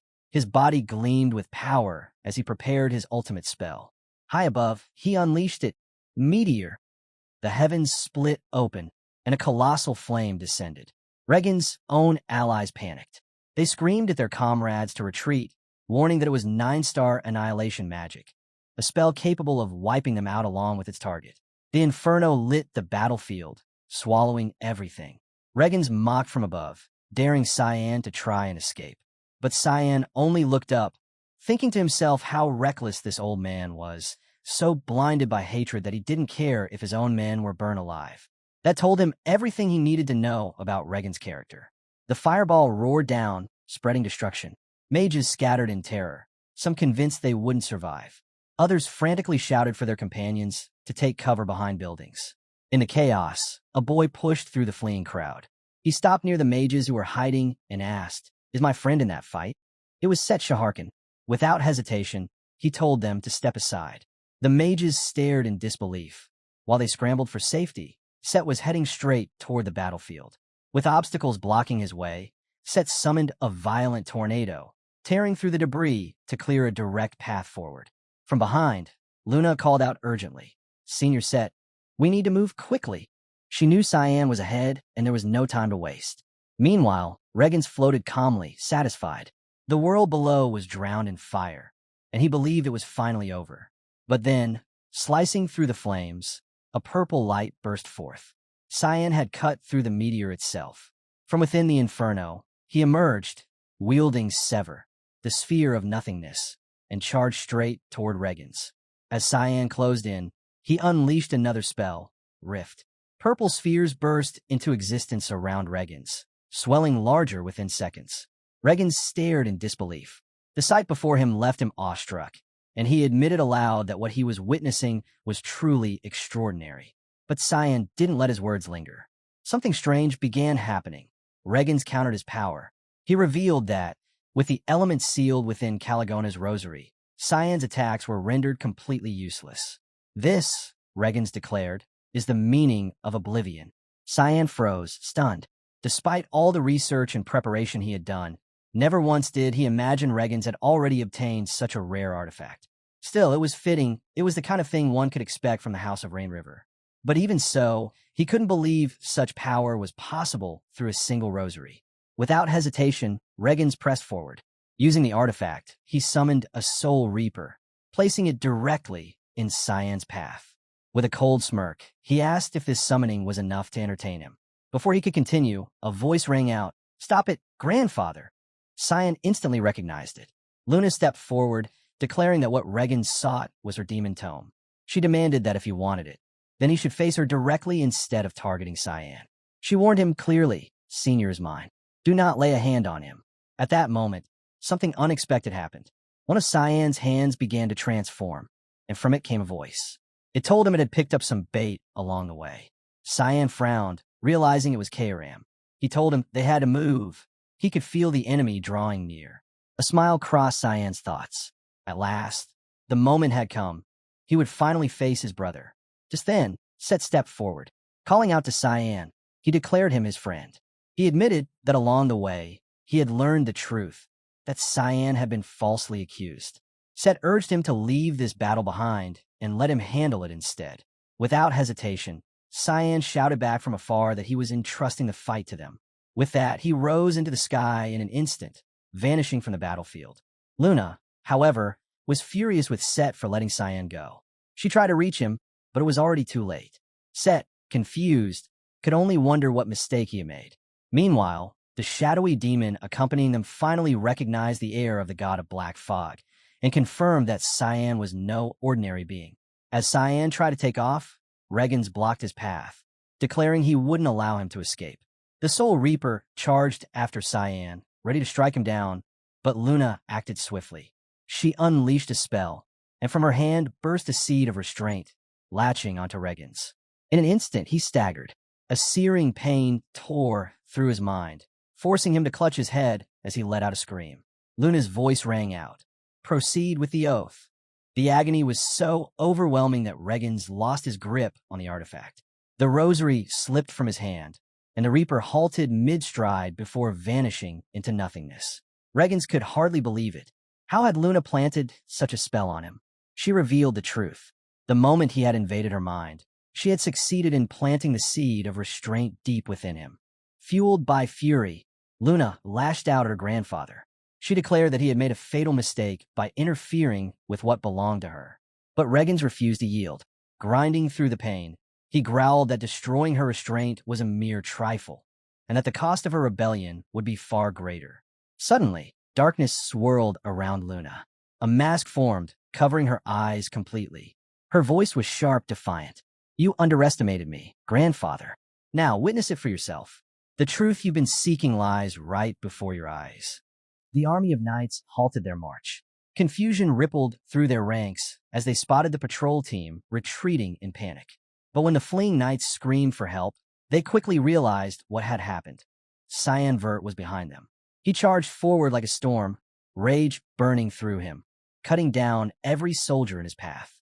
With his fog sword ability, Rising Fog, he carved through the battlefield, his blade slashing down anyone who stood before him. The knights shouted orders, scrambling to draw their swords and form ranks. Yet fear spread among them. The boy was only 13, and already he had wiped out an entire patrol in moments. "Don't let your guard down," they yelled to one another. All eyes were fixed on the demonic blade in Cyan's hands. Their voices rose together in a single cry, for the honor of the Knights of Light. Before they rushed at him all at once, Cyan met them head-on, ruthless and unrelenting. His sword unleashed rushing fog storm, serial slash, cutting down wave after wave of knights. Desperate, a group of them fell back and raised a massive shield spell, Lumendel's arm, to block his advance. Lightning strikes rained down to slow him, but none of it mattered. Cyan broke through their defenses without hesitation. Their combined power couldn't stop him. Nothing could.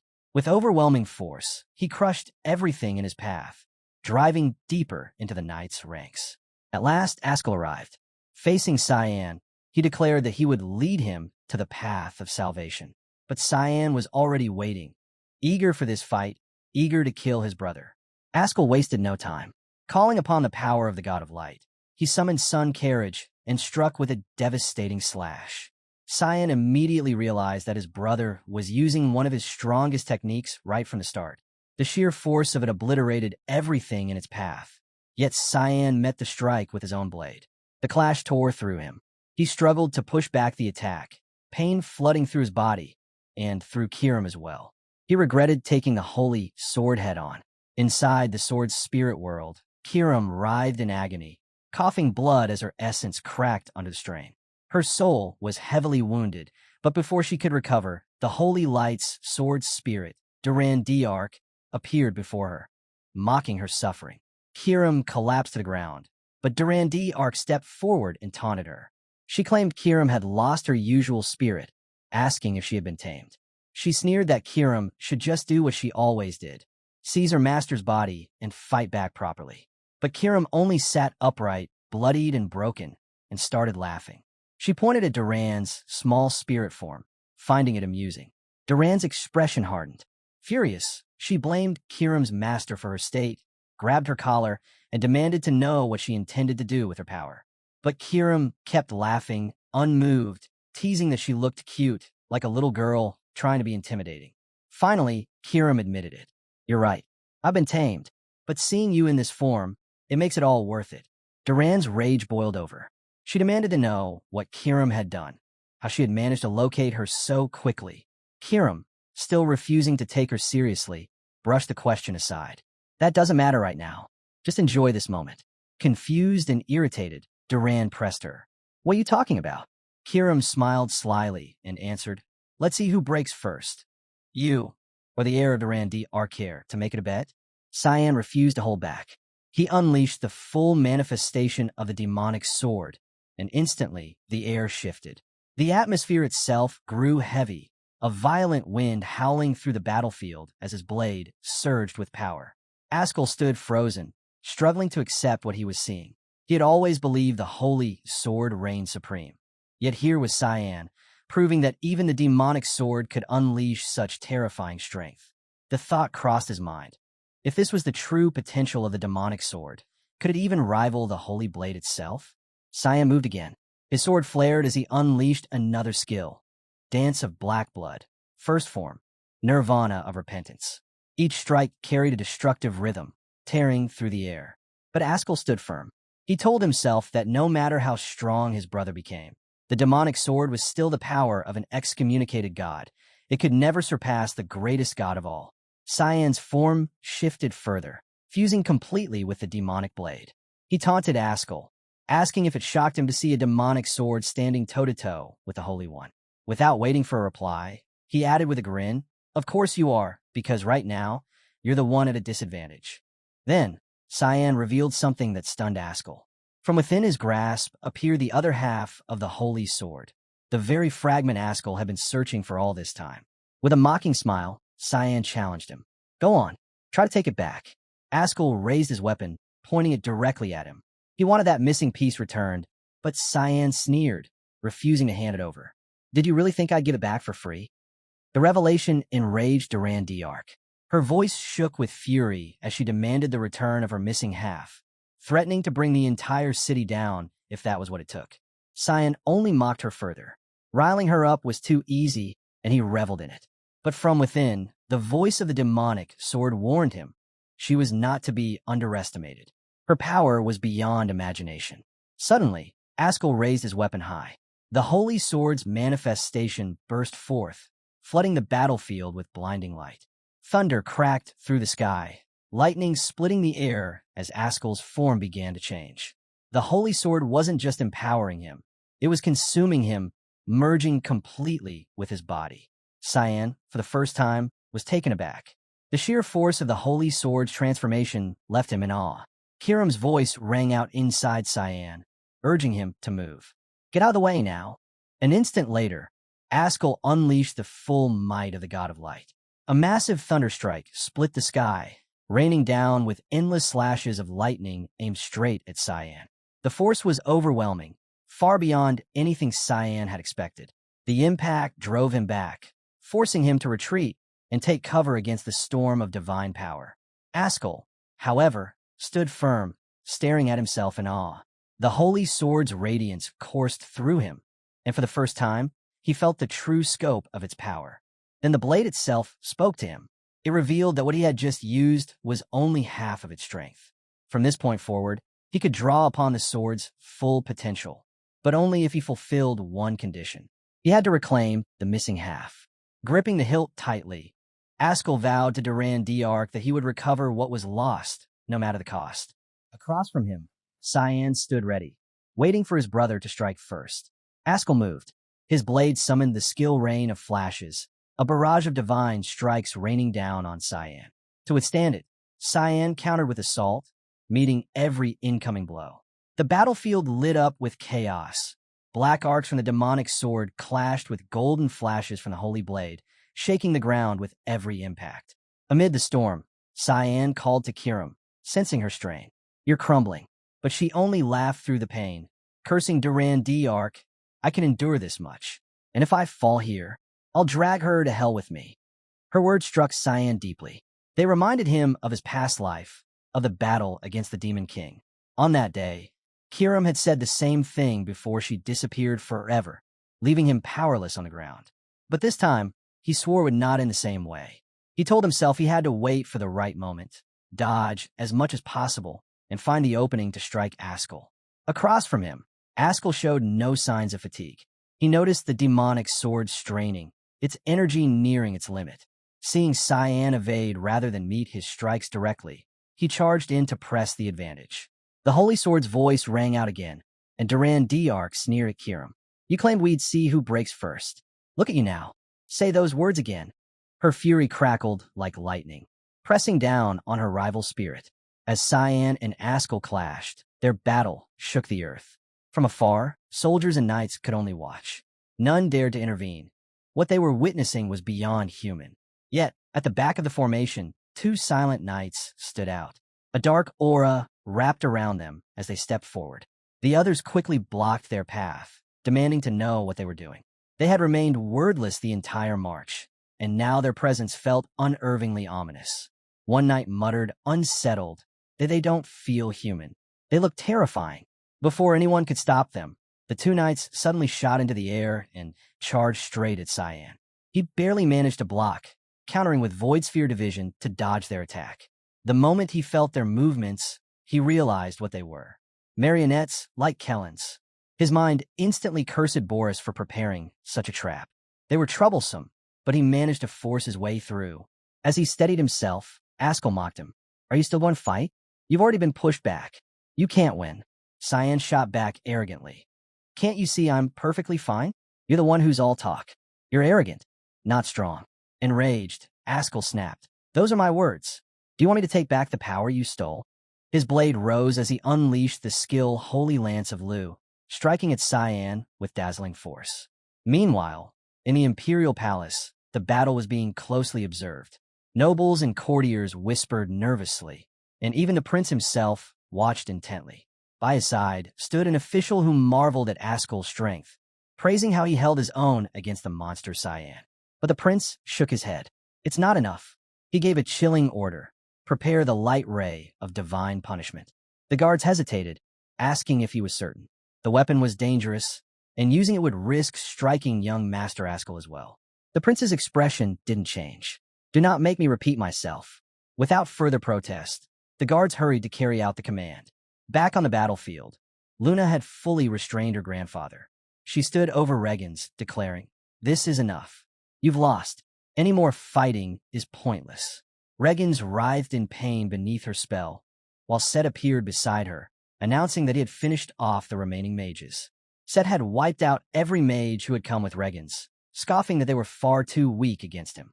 But Luna knew the truth. It wasn't that the mages were weak. It was Seth himself who was far stronger than they could ever hope to be, a god's power burning inside him. Seth gestured toward someone nearby. I even had help. Didn't expect to see her here.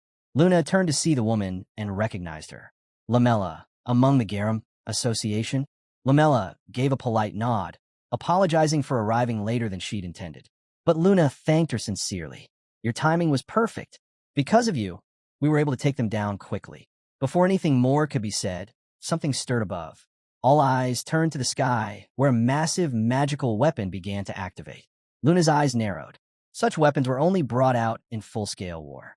She realized immediately it was aimed at Cyan. On the battlefield, the weapon charged. High in the palace, Prince Luenel watched with a cruel gleam in his eyes. This was his chance. With one strike, he could rid himself of every nuisance who dared to look down on him. Ascal caught sight of it and cursed. That damn prince. Cyan also stared up, baffled that such a weapon would be used here of all times. But Ascal didn't falter. Drawing on the full power of the holy sword, he unleashed the border of God to intercept. In an instant, the siege weapon was obliterated. The prince's face drained of color. He had never imagined such a thing could happen, and fear took hold. The ground shook. Knights screamed, warning him that the area was collapsing because of Ascal's strike. The prince panicked, shouting desperately for them to stop running and protect him. I am the prince, he cried. But no one listened. Every knight fled for his own life. Ascal lowered his weapon, muttering that he had only wasted his time. But then a commanding voice rang out. Stop! A woman stepped forward, her tone sharp with authority. From here on, Cyan will be taken into my custody. That is an order from the 5th princess of the Ushif Empire. Put down your weapon at once. Ascal sneered at her, demanding to know how she thought she could stop him. But she wasn't alone. Beside her stood Dean Kundal. His eyes narrowed as he observed Ascal. So, playing with dolls, is it? That looks familiar. It confirms it. Both you and Prince Luenel were tied to the Banquet of Blood. The battlefield shook with thunderous blasts. Ascal glared at the Dean.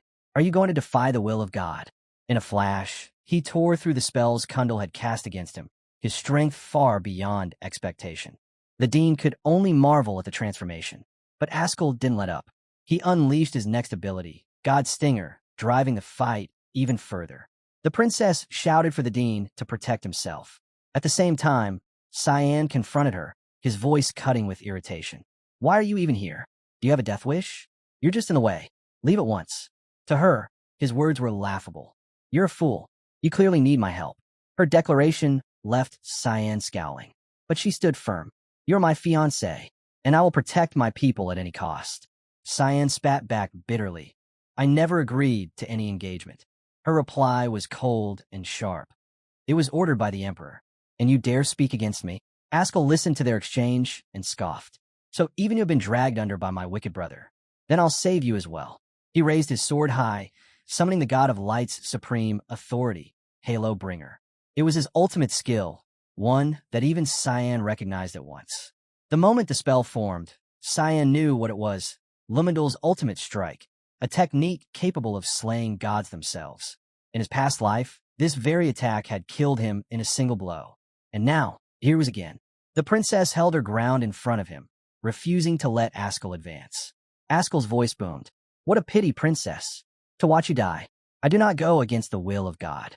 As the divine strike hurtled toward them, Cyan reacted at once. He shoved the princess aside and faced the attack head-on. This was the moment he had been waiting for, the chance to unleash his true power. Ascal froze in confusion. Cyan was smiling at him. Yet in his hands, he saw something that made his blood run cold. It was a fragment of the holy sword. Without hesitation, Cyan hurled it into the path of Ascal's ultimate strike. The fragment shattered into countless pieces, scattering the divine light and rendering the attack useless. But the effort came at a price. Cyan himself was struck by the force of the blow. Duran d'Arc screamed in outrage. Half of her power had been destroyed before her very eyes. Elsewhere, Dean Kundal held the line against waves of knights charging to interfere in the battle. Each clash tested his patience. The constant interruptions were nothing more than a delay before the true fight could unfold. Then suddenly, he felt it, an eruption of chaotic mana from Cyan's direction. His eyes narrowed. Something was happening. On the field, Ascal demanded answers. What just happened? Duran's voice trembled with fury. He destroyed my power, and now he's trying to claim it for himself. But it's impossible, like trying to set fire beneath the sea. It's nonsense, she sneered. Be thankful he holds neither the demonic scripture nor the divine one. Without God's promise, he will simply die. Ascal's expression hardened. Then I'll finish him myself. I'll make sure of it. Duran agreed coldly. Do it. We cannot allow another variable to exist. It would only bring us greater pain. But before he could move, Princess Erin's voice cut through the chaos. I cannot allow it. Ascal turned to her, furious. Even after seeing my power, you still stand in my way? Her gaze did not waver. You will not pass me. He has only one hope left, and if I fall here, he dies with me. I will not let you touch him. At that moment, Luna, Seth, and Lamella appeared, rushing toward Cyan. They were determined to help him reach the demonic scripture. From a distance, Dean Kundal spotted Luna and instantly recognized her. Without hesitation, she called out, asking him to open a path. The Dean didn't waste time with questions. Summoning his strength, he unleashed the reverse wave spell, tearing the battlefield open with raw force. Knights were thrown in every direction, clearing the way. Seth and Lamella remained behind to keep the path safe, while Luna pressed forward alone, sprinting toward Cyan with everything she had.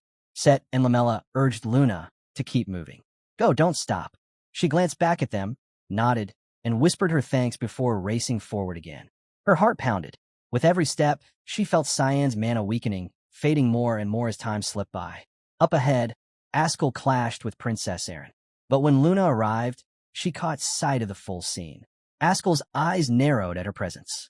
A demonic scripture, with her, Erin knelt in front of Cyan, holding him tightly. But his aura had spiraled out of control, ripping at his body from within. She clung to him desperately, knowing he was on the brink of death. The demonic scripture gazed upon Cyan, astonished. Never had it expected to find him in such a state. It was as if Cyan were destroying himself. Or perhaps he had foreseen all this and embraced it intentionally, knowing Luna and the scripture would arrive. Either way, hesitation was impossible. The scripture abandoned speculation, aligned itself with the story it had recognized, and immediately began casting a spell. The spell of the old god's promise. The moment its power stirred, Ascal sensed it. His expression shifted, and in an instant, he moved to intervene. The protagonist, alongside the demonic scripture, struck once again with immense force, sending Ascal stumbling backward in shock. However, the main character immediately retaliated with another powerful strike that caused tremendous damage, forcing Ascal to stumble back violently. Bewildered, Ascal's weapon, Duran d'Arc, cursed aloud, questioning why Lemmaharam had appeared there. Completely stunned, Ascal asked in disbelief what was happening, unable to comprehend the sudden shift. Cyan, clearly irritated, snapped that there would be no more interruptions and instantly activated Other Realm Unlock. With a resolute expression, he declared that the time had come to end everything once and for all. In an instant, his form began to transform. Sharp demonic horns emerged from his head. One of his eyes turned abyssal, while the other retained its human hue, and enormous dark wings unfurled from his back, pulsating with divine energy. A radiant halo shimmered above his head as he unleashed a blinding light, diminishing fog. Sensing danger, Ascal's sword warned him to stay alert. remarking that Cyan had now reached an entirely different realm of power. Yet Ascal retorted coldly that it was still nothing more than a stolen power, no matter how brightly it shone. Meanwhile, the demonic scripture demanded to know what they should do next. Cyan gently placed Luna and Princess Erin down before him, as he firmly vowed that he would kill his own brother with his own hands. Concerned, Lemahram questioned whether Cyan's vengeance was truly worth embracing such a dreadful curse.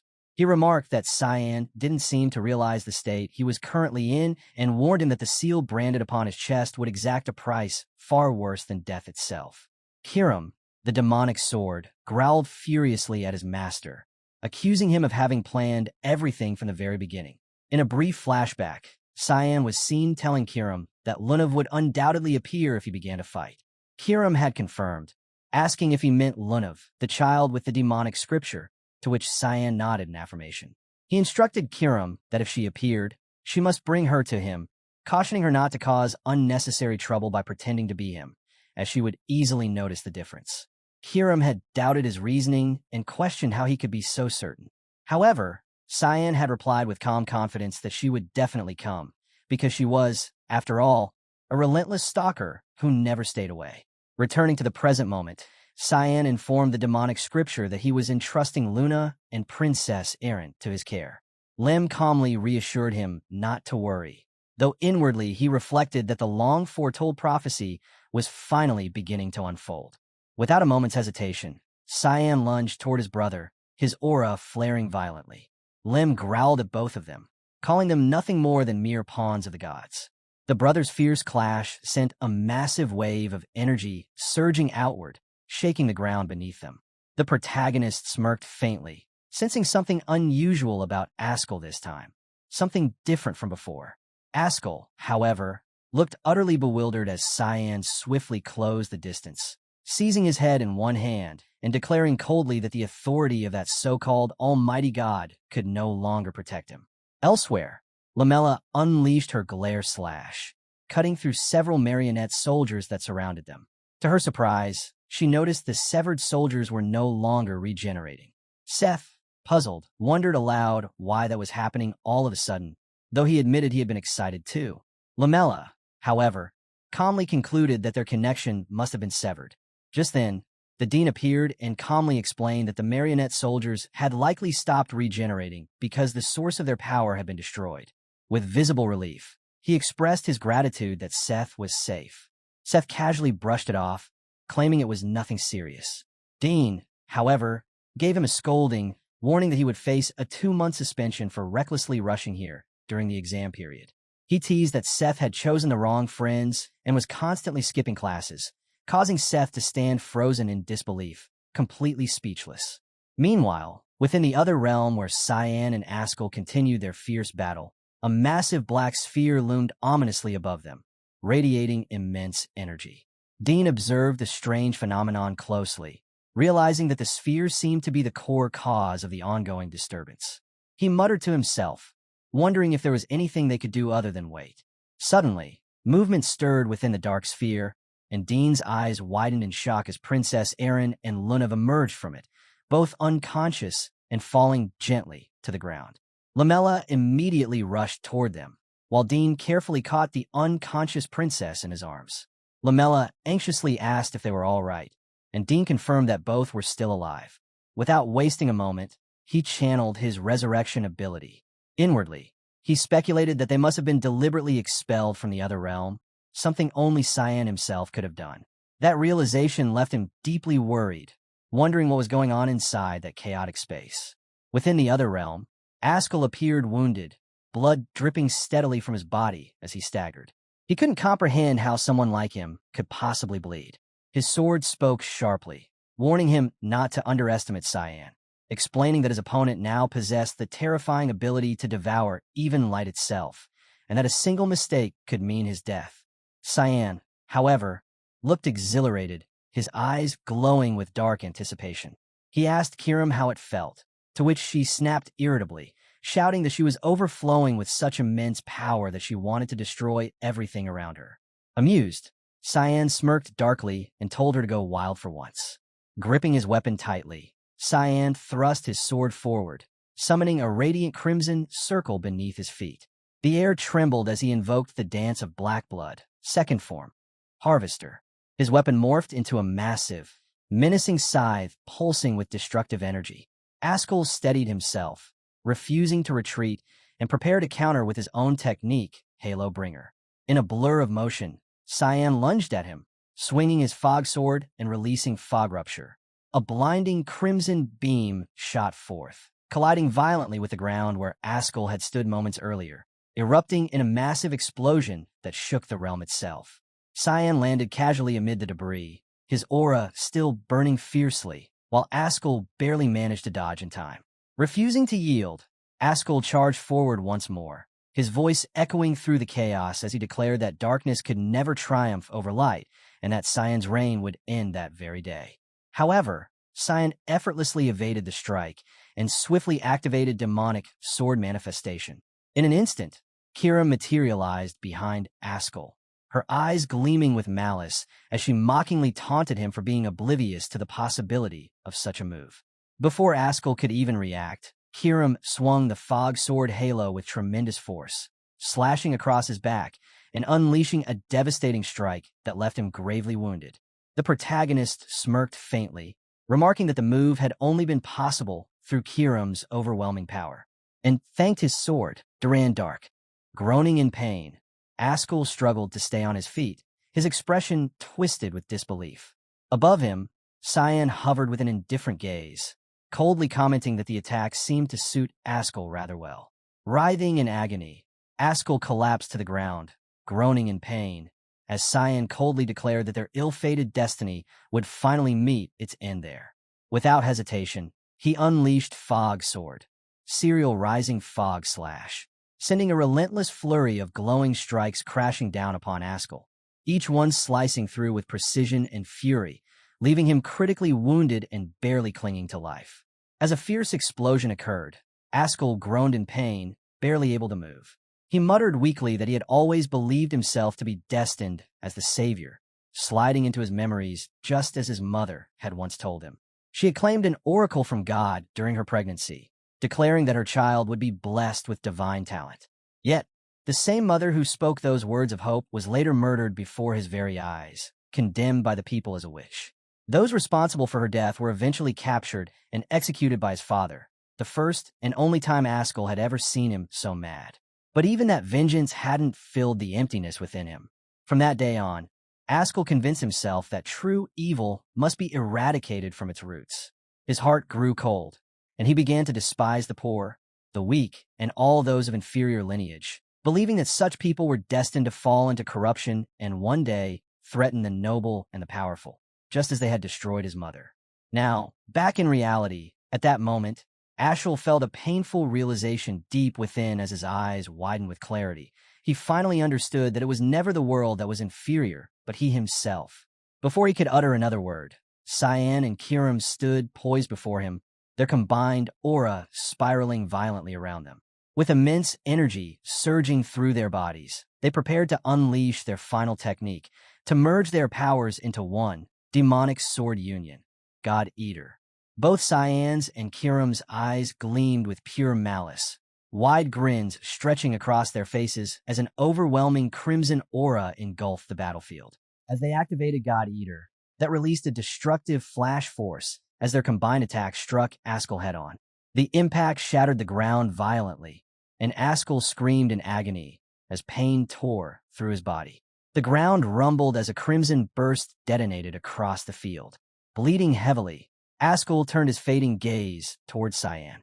His mind was filled with unanswered thoughts. Throughout their lives, Cyan had always acted as though he knew what would happen next. He had been the one to discover both the holy sword and the demonic sword before anyone else, repeatedly disrupting Ascal's plans from the Banquet of Blood to every confrontation that followed. Perhaps it had been luck, but Ascal had never understood the deep-rooted malice his brother carried toward him. Blood streamed from his eyes as the wound in his chest gaped wide, nearly piercing through his body from Cyan's blow. He questioned where such deep hatred had truly come from. Cyan slowly released his transformation, his expression calm, yet chillingly cold.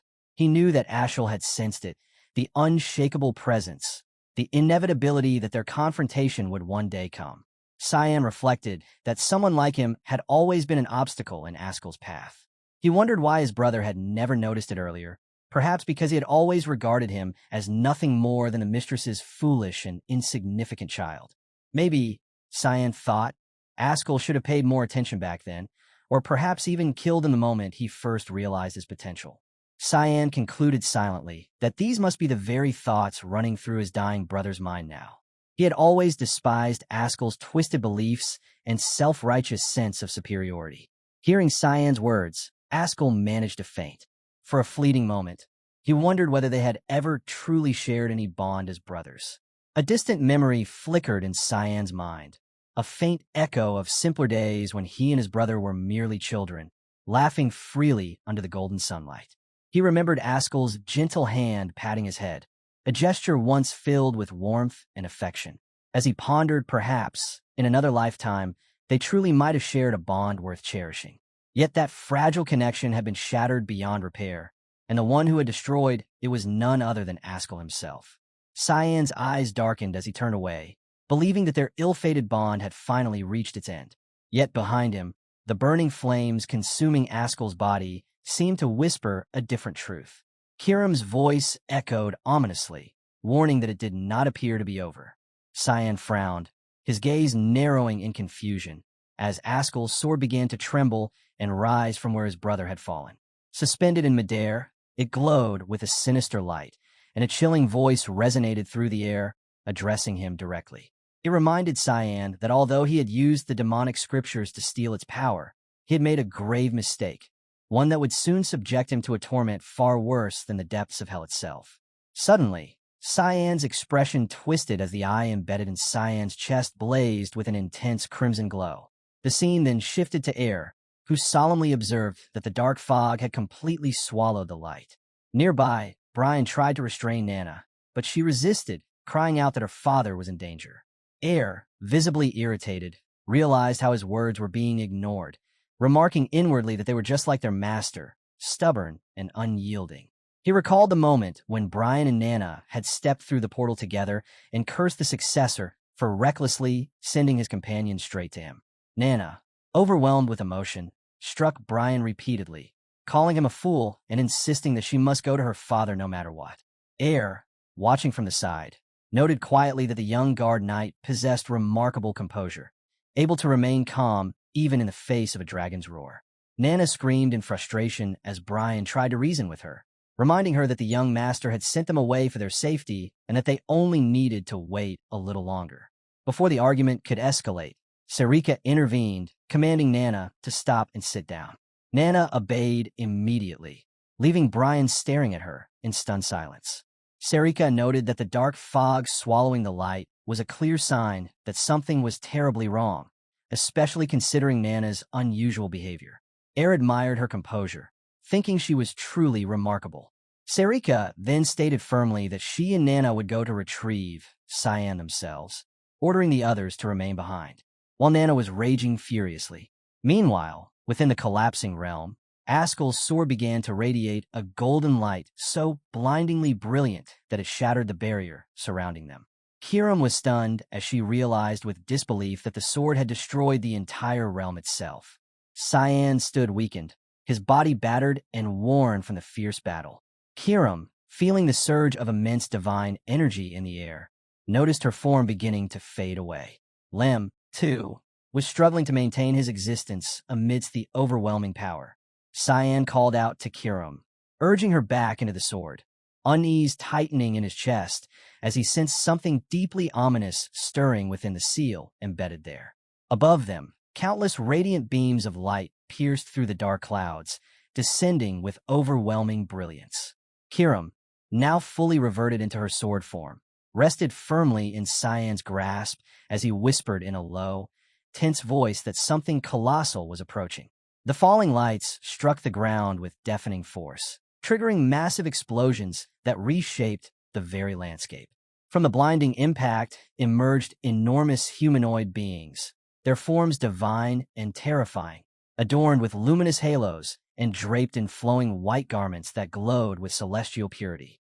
Cyan clutched his chest where the glowing eye pulsed violently, his breath catching as he looked up in awe and dread at the towering figures above him. Compared to their vast, divine presence, he seemed nothing more than a fragile insect before the gods.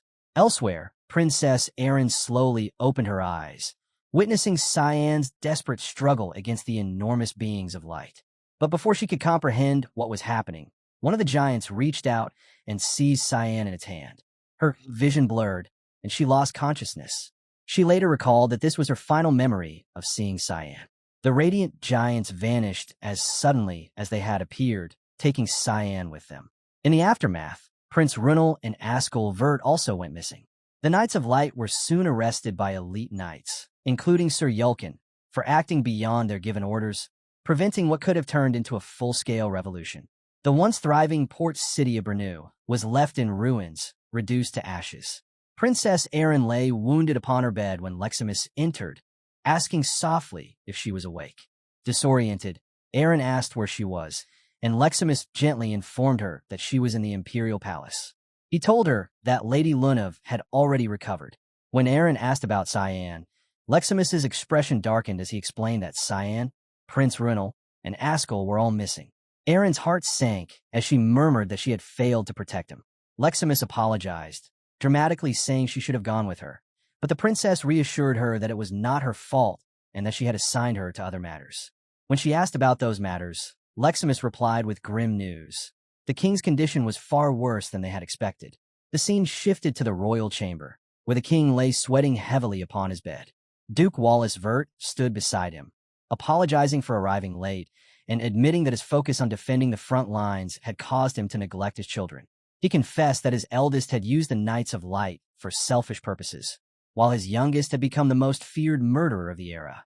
He lamented that if not for the responsibilities the king had placed upon him, he would have atoned for these sins with his own life. The king's advisor urged him not to speak in such a way, but Wallace Vert continued, asking if he was not the worst father one could imagine. He recalled that Ascal's mother had been killed by mysterious men, while Cyan's mother had died young from illness. Because of those losses, he had distanced himself from his sons, hoping that hardship would force them to grow independent. He explained that despite facing similar tragedies, his sons had chosen drastically different paths. Ascal had pursued glory, while Cyan had sought strength for his own sake, and these choices had led to their downfall. Now, with the Brenu family in ruins and their lineage in jeopardy, Wallace Vert despaired over what remained. He inquired about Ellis, and Yulkin informed him that she had last been seen at the northern gates but had since vanished. As for young Master Krantz, Wallace Vert noted that he was safe and had chosen a life of devotion, turning to religion and becoming a monk. Yulkin confirmed this with a nod. At that moment, a girl entered, commending both Duke Wallace and Sir Yulkin for their efforts, expressing the Empire's gratitude toward them. Princess Violette stepped forward with a calm smile, carrying a mysterious medicine for the ailing king, expressing her hope for her father's swift recovery. Yet despite her care and her words, she wondered why the king showed no signs of improvement. Wallace Vert praised her for her sincerity, acknowledging with admiration how she had even prepared the remedy herself. Violette responded humbly, saying that she was merely fulfilling her duty as a daughter. With the Empire engulfed in turmoil, she added softly that all she could do was pray for her father's swift recovery and the restoration of his strength. A single tear slid down her cheek as she gazed at her unconscious father lying motionless in bed. Wallace bowed respectfully alongside Sir Yulkin, remarking that His Majesty would surely be pleased by her devotion. With that, the two men quietly excused themselves and departed, leaving the room in solemn silence. Once they were gone, Violette turned back toward her father, her gentle expression darkening into a sinister smile. Forcing the vial against his lips, she made him drink the concoction. Her twisted grin deepened as malice flickered in her eyes. She whispered internally, not to worry, promising that she would take good care of the Empire in his absence, and urging him to continue his eternal slumber. In her thoughts, she reflected coldly that she had already taken care of her elder brother, Ruinel, sending him away just the same. A flashback followed the aftermath of the battle between the Vert brothers. Ruinel, trapped beneath rubble, forced himself free and gazed upon the burning city. Rage consumed him as he cursed the incompetence of his men, furious that they had humiliated him over a single opponent.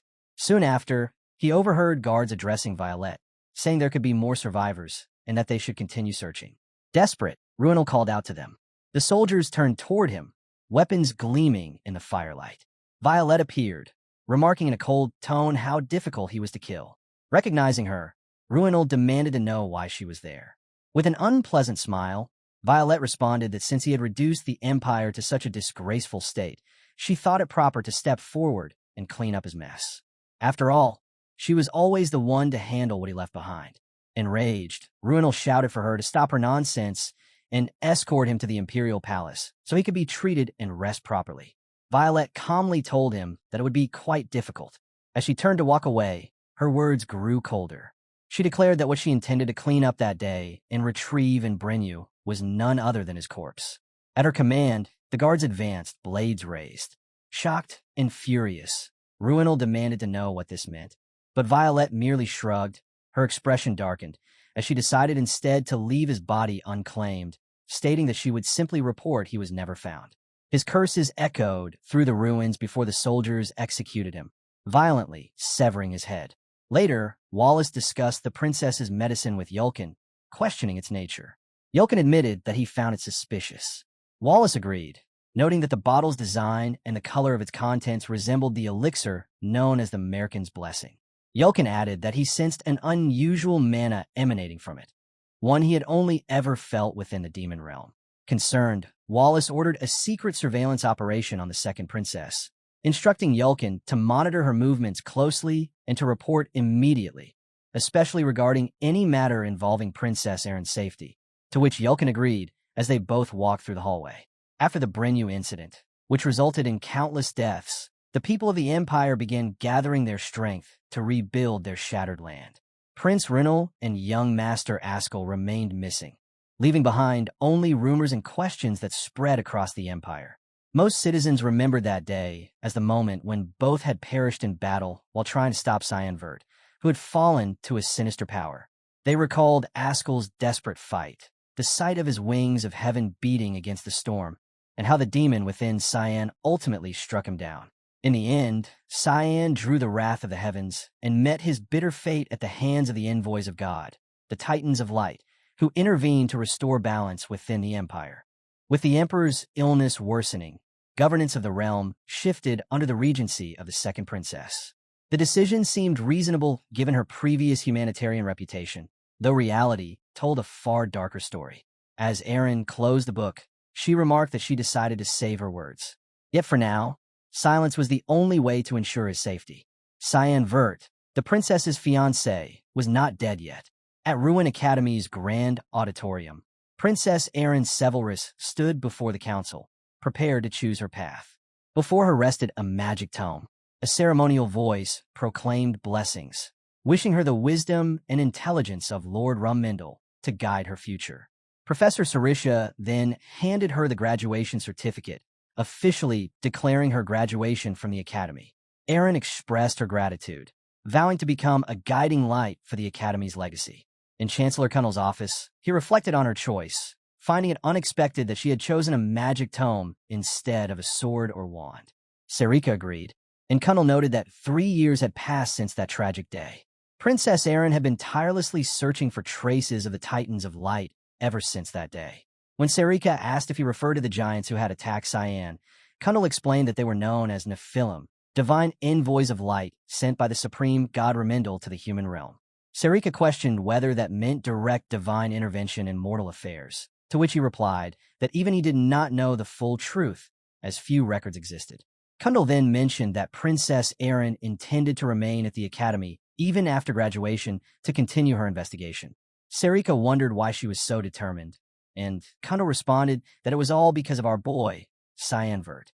Meanwhile, Princess Erin was startled when Lunav appeared before her, offering congratulations on her graduation. Erin remarked on how hard Lunav had been to find lately, and Lunav explained that she had been busy running the Garum Council. They sat together, speaking about the health of the council head, who was still recovering from internal wounds. Erin expressed concern, but Luna replied with satisfaction, stating that she had already taught him a lesson for meddling in her affairs.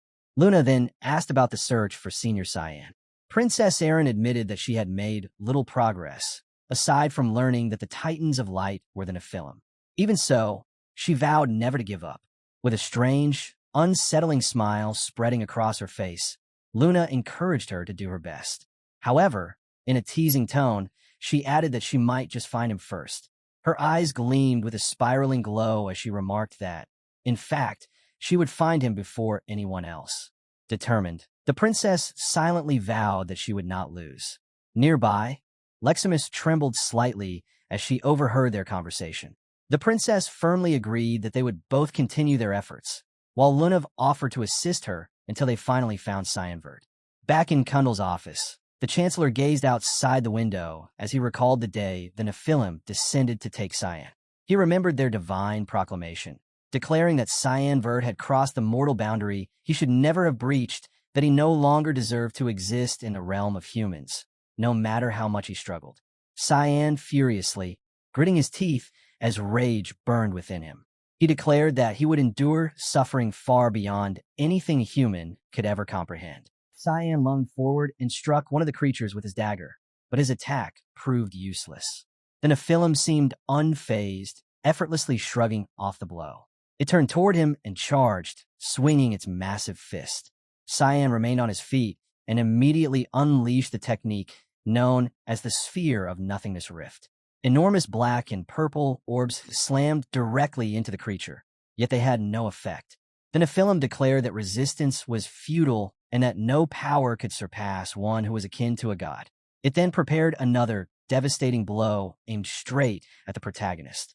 Just when all hope seemed lost, Seth appeared and reassured Cyan of his arrival. However, before he could act further, the Nephilim strike disintegrated his upper half and struck Cyan as well, sending him flying far away with the force of the shockwave. Kundal, also present there, quickly raised a barrier to protect himself, realizing the mysterious power he was witnessing exuded an overwhelming aura. He understood that if things continued this way, he would not be able to protect Princess Erin and Lunav any longer. The Nephilim regarded the group with disdain, but one of them suddenly sensed something unusual before being hit by a powerful force that blew open a hole in its chest. It was Seth, using his devastating Iron Man strike. Slowly, his body began regenerating. The protagonist introduced him as the god of sand, Savulum. As Savulum fully regenerated, he took control of Seth's body and furiously confronted the Nephilim for daring to harm the child he cherished. He invoked the divine authority of the god of Sandus, summoning a colossal sand beast that began devouring the enemy. Savulum acknowledged that the prophecy had been fulfilled and warned that they stood no chance of victory. He urged the main character to leave the battlefield at once, promising to hold the enemies back. When Cyan coldly questioned why he was helping and what benefit he sought, Savulum replied that he cared nothing for personal gain and reminded Cyan of his promise to kill a god. Cyan remembered his past words, when he had sworn to slay anyone who stood in his way, even a god. Realizing the meaning behind that statement, he understood what Savulum referred to. Savulum told him to leave quickly, as she unleashed a powerful attack towards the enemy. She remarked that she could not face all the Nephilim at once due to their overwhelming numbers. Suddenly, one of the Nephilim appeared behind a protagonist and attacked. Before it could strike, Nana intervened, blocking the attack as she furiously screamed at the enemy for hurting the protagonist. Cyan turned back as he called out to her. She then charged a tremendous energy blast and unleashed it with fierce determination, sending the creature flying. Cyan was shocked to see her there. Nana insisted on helping, declaring that she refused to wait any longer and did not want him to shoulder everything alone. Our boy was taken aback by her defiance and wondered if she was already entering a rebellious phase. Before he could react further, Serika arrived with several men, explaining that she had brought Nana there. She firmly ordered her men to protect the air, and they immediately engaged the Nephilim. Cyan warned that they stood no chance against such foes, but Serika admitted she knew that already. She noticed Cyan's weakened state and remarked that it was difficult for him to move. He silently acknowledged that he could not deceive her sharp eyes. He was unable even to lift a finger, and worse, his demonic sword Kiram had fallen into slumber. Serika then instructed Nana to pick Cyan up, and Nana, without wasting a second, effortlessly lifted him as if it were nothing. Serika scolded Cyan for his stubbornness, urging him to retreat if he could not think of a proper plan. She then commanded Lord Air to open the subspace portal. A glowing portal formed, and Nana threw our main character into it for safety. Meanwhile, Kundal observed everything while maintaining his barrier. He noted that Cyan and his allies vanished within moments and wondered how he should now handle the remaining Titans. Soon after, he realized that the Nephilim were disappearing as well, as if their existence had been nothing more than an illusion. He thought to himself that there must be some kind of brand or seal placed upon that child, and he resolved that the boy must never be exposed to the outside world, even if it meant being branded a traitor of the Empire. The scene then shifted to the Yuzif Empire's Imperial Palace Grand Conference Room. Violet addressed the gathered officials, remarking on their diligence despite the chaos consuming the nation. She lamented the turmoil caused by a supposed traitor disguised as a child. Before proceeding with national affairs, she introduced the Imperial Mage who would assist her during her regency. One of the counselors asked whether Lord Kundal was returning to his post, while another mentioned hearing that he intended to focus on maintaining the academy. Violet replied that although she would have been pleased to have her grandfather's help, such a thing was no longer possible. In a past exchange, Kundal had firmly stated that he had no intention of being used for her ambitions. He had promised not to interfere, provided that she did not harm Cyan and Princess Erin. When Violet accused him of being a bystander in the Empire's crisis, Kundal said that he won't repeat himself and remarked that as long as those two children were left unharmed, she could rewrite history however she pleased. Back in the present, Violet admitted that his stance could not be helped, as he was a resolute man. However, she claimed that a fitting replacement had appeared just in time. A man entered the chamber, and the counselors were shocked, recognizing him as someone they believed to be dead. A sinister gleam flickered in Violet's eyes as she calmly explained that he had survived death itself at the hands of the demon Cyan Vert, and that there was no one more qualified for the position than he was. She instructed the others to offer their greetings. The man then introduced himself as Boris Ruhelm and greeted Violet and her esteemed guests. When he opened his eyes, a golden light gleamed within them, leaving everyone to wonder whether it was truly Boris or someone else entirely. Violet elaborated that Boris was an 8th rank mana user, flawless in his qualifications as the Royal Mage. The counselors were astonished by his return. Boris humbly responded to Violet's praise, but her expression suddenly changed. Her eyes widened as she caught sight of an ethereal being behind him that resembled an angel. She quickly bowed her head, prompting the counselors to ask if she was unwell. When she looked again, the vision had vanished. Confused and unsettled, Violet wondered if she had merely imagined it. Boris, too, appeared unaware of what had just transpired. After composing herself, Violet apologized to the council, explaining that Boris's changed appearance had caused her brief confusion. She redirected the discussion toward official matters, and Boris politely encouraged her to continue. Later, in Boris's private office, his true thoughts surfaced. He mused that humans were pitifully simple creatures, so easily deceived as long as appearances matched expectations. He scoffed at the notion of being measured by mortal standards, dismissing their belief that they could gauge his power as an 8th rank mage. Reflecting on his vessel, he admitted that the body of the Black Blood tribe was far easier for him to channel mana through than a typical human body. With a trace of mockery, he pitted the real Boris who had fought so desperately to survive. His eye gleamed with a bright golden light as a voice responded, accusing him of consuming Boris nonetheless. Boris replied sarcastically, asking why the other had not taken a share as well. It was revealed to be Duran Dark, who, frustrated with his current state, snapped that regaining his powers in this human form had been all he could manage. Boris cheerfully remarked on how much Duran Dark had grown, earning an irritated threat from him to stop talking or face death. Within a container nearby lay his sword, glimmering faintly. Boris commented that although the prophecy had not unfolded as planned, they should still be satisfied to have regained their powers. They had also managed to recover the fragment of the holy sword that Cyan once possessed. Duran Dark, also referred to as Ascal, asked what the next move would be. The being replied that he was still considering it, debating whether to find a new master for the sacred blade to cut through the fog that obscured the light or to attempt a more powerful summoning. The scene then shifted to Air, standing victorious while Cyan knelt before him, supported by his sword. It appeared that they had been training, and Air declared that their session was finished. 3 years had passed in human time, and even the hypnosis cast upon Cyan's branded mark was now showing results. The diamond-shaped symbol still burned on Cyan's chest as Air rested one sword on his shoulder and remarked that the spell would soon lose its effect once they left this dimension. Cyan conjured his own weapon in response, insisting that remaining here any longer would destroy his body. Air questioned what Cyan intended to do next, warning that leaving would only draw pursuit once again. The tension between them grew as both assumed battle stances. Cyan resolved that if necessary, he would slay the great god Lum-Mindel himself. Lim interjected, reminding him that such claims should only follow the defeat of the god in exile. Air agreed, remarking that Cyan had failed to defeat him even after 3 long years.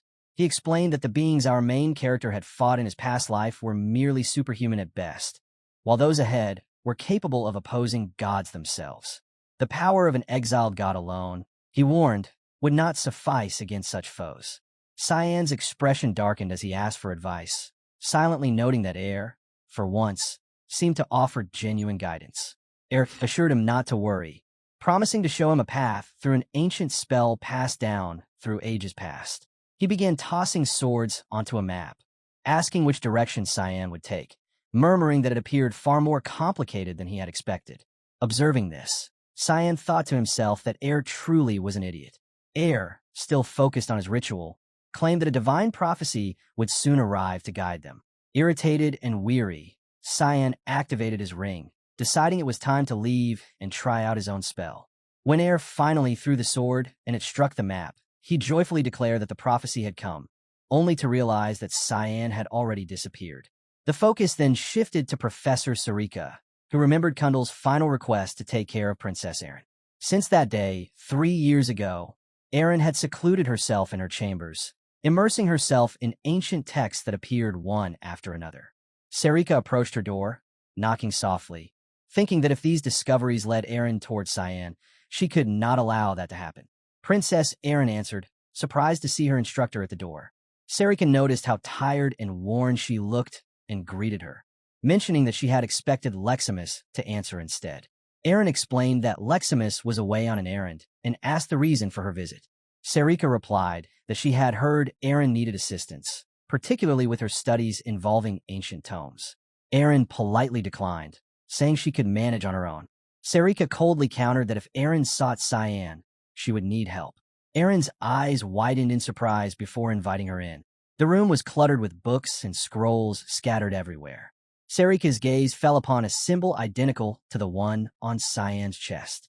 Erin explained that she had found it while studying the forgotten history of the continent, noting that it was always mentioned alongside the Giants of Light.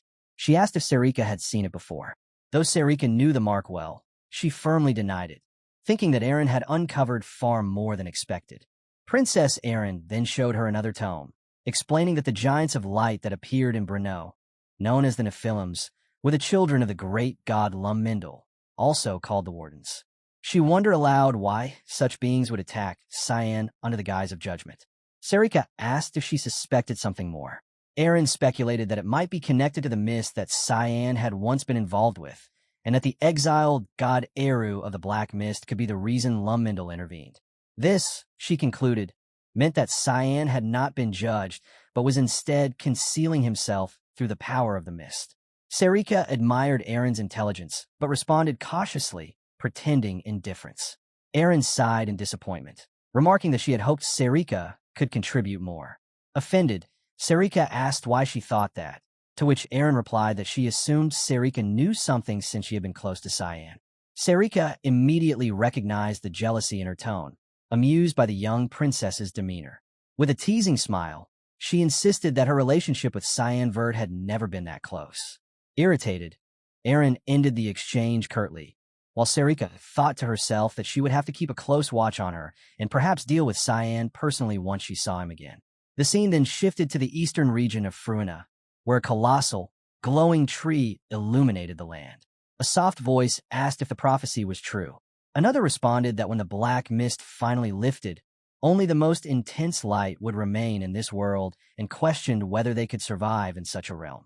The figure speaking appeared to be an elven girl, her presence serene yet foreboding, leaving an air of mystery about who she truly was. Through a glowing portal, Cyan stepped into Sarika's office, noting how long it had been since he had last set foot in his mentor's laboratory. The familiar space looked slightly changed, with newly arranged desks. He recalled the first time he had come here in his current life, when Sarika had tried to poison him by slipping something deadly into his tea, a memory that now felt oddly nostalgic. Suddenly, he sensed danger. From behind, an unseen figure moved with silent precision, ready to strike. Cyan turned sharply, realizing that whoever had completely hidden their presence. The figure attacked, kicking toward him, but he swiftly ducked under the blow, realizing only one person could mask themselves that well, Master Sarika. She then revealed herself and admitted that she had underestimated him. Their exchange turned into a sparring match that echoed with tension and familiarity. Sarika lunged at him repeatedly, testing his improvement over the past 3 years, while Cyan dodged with practiced agility. As their battle intensified, Cyan used the Void Sphere technique, division, summoning several violet spheres that launched toward Sarika. She evaded gracefully, though the attacks tore through her office, scattering papers and splintering furniture. Frustrated, she scolded him for destroying her lab. Cyan only smirked, channeling both demonic and angelic power. When he blocked her next blow, the collision caused an explosive burst of energy. Elsewhere in her dormitory, Luna felt his familiar aura surge and gasped in surprise. She turned to Lem, confirming that he had felt it too. It had been 3 years in human time since Cyan's last appearance. Overcome with emotion, Luna's expression darkened as she whispered to herself that she could finally meet him again. Lem, however, watched her warily, admitting to himself that though he served as her demonic scribe, he sometimes feared her. Meanwhile, in Kundal's office, the old mage paused his writing, sensing the disturbance. He sighed, realizing that Cyan Vert had returned, and predicted that chaos would soon follow. Back in the wrecked laboratory, Sarika looked around at the destruction and admitted that Cyan had improved far more than she had expected. Frustrated by the massive destruction around, she angrily demanded whether Cyan really had to go this far. Cyan, releasing his transformation, replied coldly that she was the one who had started it. She then asked if his guardian, Eru, had permitted him to leave the dimension. Cyan confessed that he had simply left on his own, explaining that his powers delayed the activation of his seal for about a day. Sarika looked alarmed, and Cyan, half grinning, said he had just grown tired of being confined. Before he could say more, the mark on his chest began to glow, and a radiant yellow light burst through the clouds outside. Sarika's expression twisted into panic as she furiously grabbed and choked our boy, demanding to know what he had done. Cyan, unbothered, replied that he was simply fed up. She furiously ordered him to return immediately, but he only responded lazily before opening a portal. Sarika then shoved him through, scolding him as a troublemaker, and followed after. The light outside slowly dimmed, signaling that the Nephilim no longer sensed his presence. Once they reappeared in Air's realm, Sarika exploded in anger, shouting that Cyan's recklessness could have drawn the giants back to the academy. Air, watching from nearby, appeared utterly bewildered by their heated argument as Sarika continued to beat Cyan relentlessly. He tried to intervene, but Sarika furiously shouted at him to shut up and abruptly kicked him, blaming him for failing to stop Cyan's escape. The god flinched under her rage, falling to his knees as the weight of his divine authority momentarily weakened. Cyan observed quietly, realizing that as long as the divine mark remained, he could not stay outside for more than a day without suffering its effects. Sarika leaned closer, studying the symbol on his chest. It appeared healed, yet she knew it still held the most powerful divine seal of all. Its suppression could only last briefly. She teasingly commented that he had grown into a man since the last time she had seen him. Hiram, offended by her tone, transformed into her human form and punched Sarika across the face, declaring that she should not flirt with Cyan. Sarika retaliated angrily while Cyan stood between them, baffled by their childish quarrel. Air then intervened, commanding Cyan to receive his oracle. He instructed him to journey to the eastern lands of Fuina, where a prophet awaited him. Cyan dismissed the order skeptically, claiming he already knew his fate. Before he could speak further, a red beam of light struck the seal on his chest immensely. Sarika stared in alarm, realizing that the energy suppressing the mark had nearly vanished. Air explained that although he could not fully cover the seal as he had 3 years ago, Cyan had now fulfilled the necessary conditions for an extension. The suppression would last for 2 weeks, just enough time to reach Fuina. After that, death would once again pursue him. Air stood tall above him, his tone commanding and cold as he declared that Cyan should find the prophet capable of altering his destiny within the given time.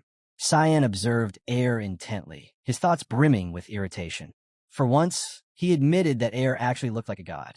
He had always considered him a pathetic fool, but seeing him now, with that commanding aura and serious expression, only made it more infuriating. His expression twisted in annoyance as he muttered inwardly that it was really starting to piss him off. Meanwhile, Air stood proudly, silently admiring himself, and thinking that he truly looked magnificent. The next day, in the Luan Eastern region, 2 guards were stationed at their post. The younger one complained wearily, wondering what he was doing so far away in a foreign land and wishing to go home. The elder guard, more composed, reminded him not to complain and remarked that their duty was for the good of the Garum Association. The young guard mentioned that ever since the incident involving President Reigans, no one had come to this area. The elder explained that despite the silence, they could not abandon such a vast magic network, as its resources must never fall into the hands of Ushif or any other hostile force. Before the younger could respond, the elder suddenly silenced him, sensing someone's presence. A masked figure appeared, most likely our protagonist, demanding to know if this was where the warp gate was hidden. Shocked, the elder guard asked how he knew of it, then instructed the younger to draw his sword. Determined to protect the area, the elder declared that he would unleash his hidden powers, blaming the masked intruder for forcing his hand. Yet, before he could even act, our boy swiftly knocked him unconscious in a single move, leaving both guards on the ground. Cyan then turned toward the concealed gate. Kiram observed curiously that a warp gate existed there. Cyan explained that it was an artifact often used by Reigen's Rain Reaver, though this was his first time seeing it in this life. He knew that to reach Fuina and return within 2 weeks, he would have to use it, even if it posed a risk. Cyan extended his hand, reaching toward the artifact. Kiram commented on the mana oozing from it. Cyan noted that such technology did not exist 3 centuries ago, explaining that if a concentrated mana source powered it, then the runes would trace the mana paths to complete the spell. Kiram remarked that humans certainly knew how to exploit loopholes. As the artifact began to activate, glowing symbols appeared, asking for a destination. Cyan chose the north of Fuina. The artifact emitted a surge of energy, projecting an image of Fuina above it, followed by a message confirming the destination and initiating the gate. A door behind Cyan began to glow, catching his attention. Kiram noticed that it resembled the gate they had passed through earlier, but Cyan noted that he sensed that something felt different now. Cyan moved toward the door, realizing that a new passage had opened. As he pulled it open, a rush of air poured out. Kiram, astonished, recognized the scenery, wondering if it truly was Fuina. Cyan stepped through, urging her to follow or be left behind. Frustrated, she hurried after him. When Cyan asked if she had ever been to Fuina before, Kiram reminded him of her age and said she had. He remarked that he had never brought her there, assuming she must have come with a previous master. She confirmed this, though her tone turned uncertain. Cyan glanced at her, wondering if something had happened with her past owner, but his thoughts were interrupted when Kiram detected the scent of blood. Cyan felt it too, the presence nearby exciting him. He summoned Kiram and prepared to engage, eager for what lay ahead. Meanwhile, the 2 guards who had earlier been defeated were now reporting to their superior. They explained that an intruder had come through the warp gate. The figure expressed surprise at how he had managed to defeat the Garum Association's Thunder King. The guard admitted that even he had been no match for the intruder, whose face had been hidden by mask and hood. Remembering the ominous fog that had accompanied him, he muttered that it must have been mist. Another guard tried to defend himself, but the figure silenced him coldly, asking what the invader had smelled like. When the guard hesitated, terrified under her gaze, he admitted that he was unsure. The figure appeared to be none other than Luna. She then demanded to know where the warp gate was connected, and the guard answered that it led to the eastern Fuina's northern gates. She then declared that she would go herself and order the knights to continue guarding the wrap gate. The guard was startled by her decision, but she confidently stated that she already knew who the intruder was. Back at the battlefield, Cyan arrived at a grim scene, finding numerous bodies scattered near a cave entrance. He He realized he was too late and wondered why the Holy Knights and White Elves had fought. Kiram noted that Air's oracle seemed accurate this time, though Cyan disliked admitting it. He agreed that the cause of the conflict appeared to lie within that cave. Kiram hesitantly asked if he truly intended to enter, and Cyan simply pointed out that the corpses led inward, then advanced toward the entrance. Inside, the cave was brighter than he expected. Kiram warned him to be cautious, noting that the winding layout made it easy to become lost. After walking for some time, the protagonist realized he had somehow returned to the entrance despite moving in a straight line. He felt no trace of mana.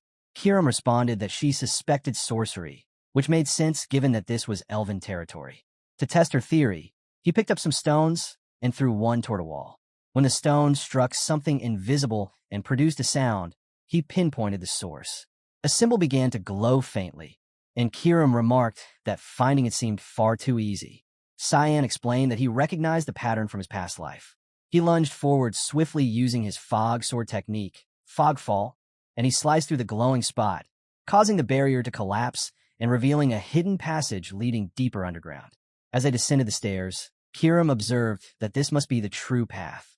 With the barrier gone, our main character could finally feel mana flowing through the area again, though it carried an unusual presence. When he wondered aloud what it was, Kiram identified it as the Divine Tree. Curious, Cyan asked what the Divine Tree was, and Kiram explained that it was a sacred existence. Its roots represented the past, while its leaves embodied the future, recording all that transpired in the world. Elsewhere within the same area, an elf girl who had been guarding the place realized that the barrier had been destroyed. She wondered if the intruders had killed those protecting it. Believing she had no other choice to safeguard the others, she summoned a dagger and pressed it against her throat. However, before the dagger reached her neck, our boy threw a stone that shattered her weapon, leaving the elven girl stunned. He apologized for the sudden interruption and then calmly asked her to explain why humans were after the place. The elf child gazed at him silently for a moment before gracefully descending from her perch and walking toward him. Cyan, taken aback, couldn't quite grasp her intentions. Her large, innocent eyes stared up at him with a pleading, almost puppy-like expression as the protagonist wondered what exactly she wanted from him. The girl then suddenly took his hand and warned him in a calm, yet unsettling tone that he would soon die, claiming she had seen it happen. Realizing her ability as a form of psychic resonance, Cyan asked how she knew him and what she was talking about. The girl introduced herself as Haztia, the Divine Tree's prophet. Wearing a serious look, she questioned why he was there and whether he had come following the oracle's will. Her words left Sen momentarily stunned as the truth dawned on him. He finally understood what the humans were truly after. Their real goal had been to capture her and exploit her prophetic power to peer into the future. Several knights stood amidst the field of corpses, their expressions grim as they surveyed the aftermath of the battle. Among them was Mian Harcellus, a direct guard knight of the Sanctus. As Harcellus wiped the blood from his face, he observed that everyone from the first squad had perished, as had all of their enemies. He ordered his men to inform the others that the area was now secure. Harcellus glanced over the lifeless bodies scattered across the ground, quietly noting the overpowering stench of blood and reminding himself not to soil his armor. He realized that something felt wrong. There had to be a survivor. A silver-haired girl approached and questioned what was troubling him. Harcellus turned toward her, acknowledging her presence. She calmly assured him that their mission, guided by Lum Mendel, was divine and destined for victory, leaving no room for concern. Harcellus clarified that his faith was unwavering, though the carnage disgusted him. The girl nodded and stated that she would entrust the area to his care. When Harcellus asked if she would be safe on her own, she confidently declared that with Lumendel by her side, nothing could threaten her. Her tone turned serious as she began to explain that the cave was protected by a barrier, but suddenly stopped. Hercules noticed her hesitation and asked what was wrong. She revealed that the barrier had already been broken, something impossible for a human to achieve, as it had been crafted through elven rune sorcery. This meant that a non-human presence had entered the barrier. Her eyes gleamed as she raised her hand, and it revealed the same crimson glowing symbol that Cyan bore upon his chest. Determined, she declared that they must hurry, as she could not allow anyone else to claim the prophet. She then instructed her subordinates to remain behind before departing. They nodded in agreement, addressing her as Saintess. From a distance, an elf watched her movements closely, covered in scars, his fury evident as he wrapped a bandage around his hand. Meanwhile, Cyan and Hastia stood together near the ruins of battle. Hastia's expression was filled with sorrow as she lamented that those who had guarded the entrance had died because of her. She then apologized softly while still holding Cyan's fingers. When Cyan questioned the necessity of what she was doing, she blushed and explained that it was due to a curse known as the Divine Tree Silence. In exchange for the gift of foresight, her voice had been taken from her. The protagonist realized the truth of her words, but found it difficult to accept such a cruel cost. Hastia tried to reassure him, though he still found the situation uncomfortable and frustrating. Before they could continue, a sudden crackle of golden lightning illuminated the area. Hastia, visibly irritated, recognized it immediately, realizing who had arrived. A glowing portal opened before them, with a lightning struck, and from it stepped the Saintess wearing an eerie smile. Hastia revealed that she was the one who had pursued her and had ordered the slaughter of the elves guarding the entrance. With a deceptively gentle demeanor, the Saintess apologized for the deaths of the elves, claiming it had not been her intention to harm them. Her expression contorted with malice as she stated that none of it would have happened if Hastia had come willingly and then demanded she do so now. She revealed that her side had suffered great losses as well, and pointed out that someone else was already present within the cave. Cyan interjected coldly, while protecting Hastia, asserting that he had arrived first. Introducing herself as Nephrodite Iris, a Saintess of Lumendal, she expressed delight in meeting Cyan Vert in such a place, declaring it a moment of divine glory. Her words startled the protagonist, and without hesitation, he lunged toward her, eager to test her strength. Nephrodite raised her glowing hand, remarking on his hostility, and the symbol on her skin blazed with radiant light. A brilliant flash erupted. Cyan's eyes widened as he recognized the symbol. Hastia was equally stunned, while Cyan was struggling to dodge the strike with the help of Kiram, who wondered what was happening. Just then, an enormous sword of light appeared before Cyan. Nephrodite had summoned an emissary of light. Kiram, confused, asked why the seal was activating early, but Cyan realized that it was not his own. Nephrodite possessed the same divine mark. Commanding her emissary, she ordered it to banish the black fog. The radiant being charged forward, its fist and shield gleaming as it attacked. Hastia was momentarily frozen by the overwhelming power, and before she could react, Nephrodite appeared behind her, placing her hands on her back and urging her to leave, insisting that they should not interfere in the battle. As she used her power, Hastia suddenly found herself able to speak, and Nephrodite realized that they had to be touching to communicate. At that moment, Hastia recognized Nephrodite as an elf. Nephrodite, caught off guard, admitted that she could no longer conceal it. Tears welled up in Hastia's eyes as she demanded to know how Nephrodite could commit such atrocities against her own kind and what she truly desired. Nephrodite, with an unsettling expression, replied without hesitation that she wanted her prophetic powers. Meanwhile, Cyan knelt on one knee, his mask shattered, muttering that the encounter had been a complete failure. He hadn't expected to see such people again in a place like this. Kiram noted that the Saintess had taken the elf child. Cyan's irritation deepened as he sensed the same energy Nephrodite had used earlier. The emissary of light turned toward him, but the protagonist continued his relentless assault, noting in irritation how the being had suddenly appeared out of nowhere and interfered with his plans. With swift precision, he slashed his dagger, cutting through the emissary's shield in a single, clean strike. Unleashing his power, a menacing grin spread across his face as he vowed that none of his enemies would ever be granted an easy death. Elsewhere, Hastia and Nephrodite descended the stone staircase toward the cave's exit. Nephrodite calmly stated that it was now just the two of them, and that Hastia would be coming along. Hastia coldly asked if her prophetic powers were truly worth the bloodshed of their people, warning that Nephrodite would lose her voice as payment. The Saintess answered coldly that, as a tool of Lumendal, she would do whatever was necessary to be of use. Hastia's tone hardened as she foretold that Nephrodite would die soon. The Saintess only smiled eerily, calling her words cute and asking if she truly thought that such talk would change anything. Hastia corrected her. She was not warning, but prophesying. Nephrodite froze for a moment, surprised by her certainty. Hastia continued in a chilling tone that the saintess would soon witness the future she had seen. Outside the cave, a commotion erupted. Screams echoed through the air as Nephrodite rushed to the exit and called out to Mian. He warned her not to approach any closer. Her eyes widened in shock as she saw Mian unleash his holy stroke technique, his spear radiating divine light as he swiftly charged at a scarred elf who was already battling 3 knights at once. The ground trembled as the enraged elf stomped with all his might, causing the earth to rise in a wave of stone that he used as a shield before retaliating against Mian's attack. The opponent's gaze flicked to Mian for a heartbeat before shifting, already aware of the attack before it fully formed.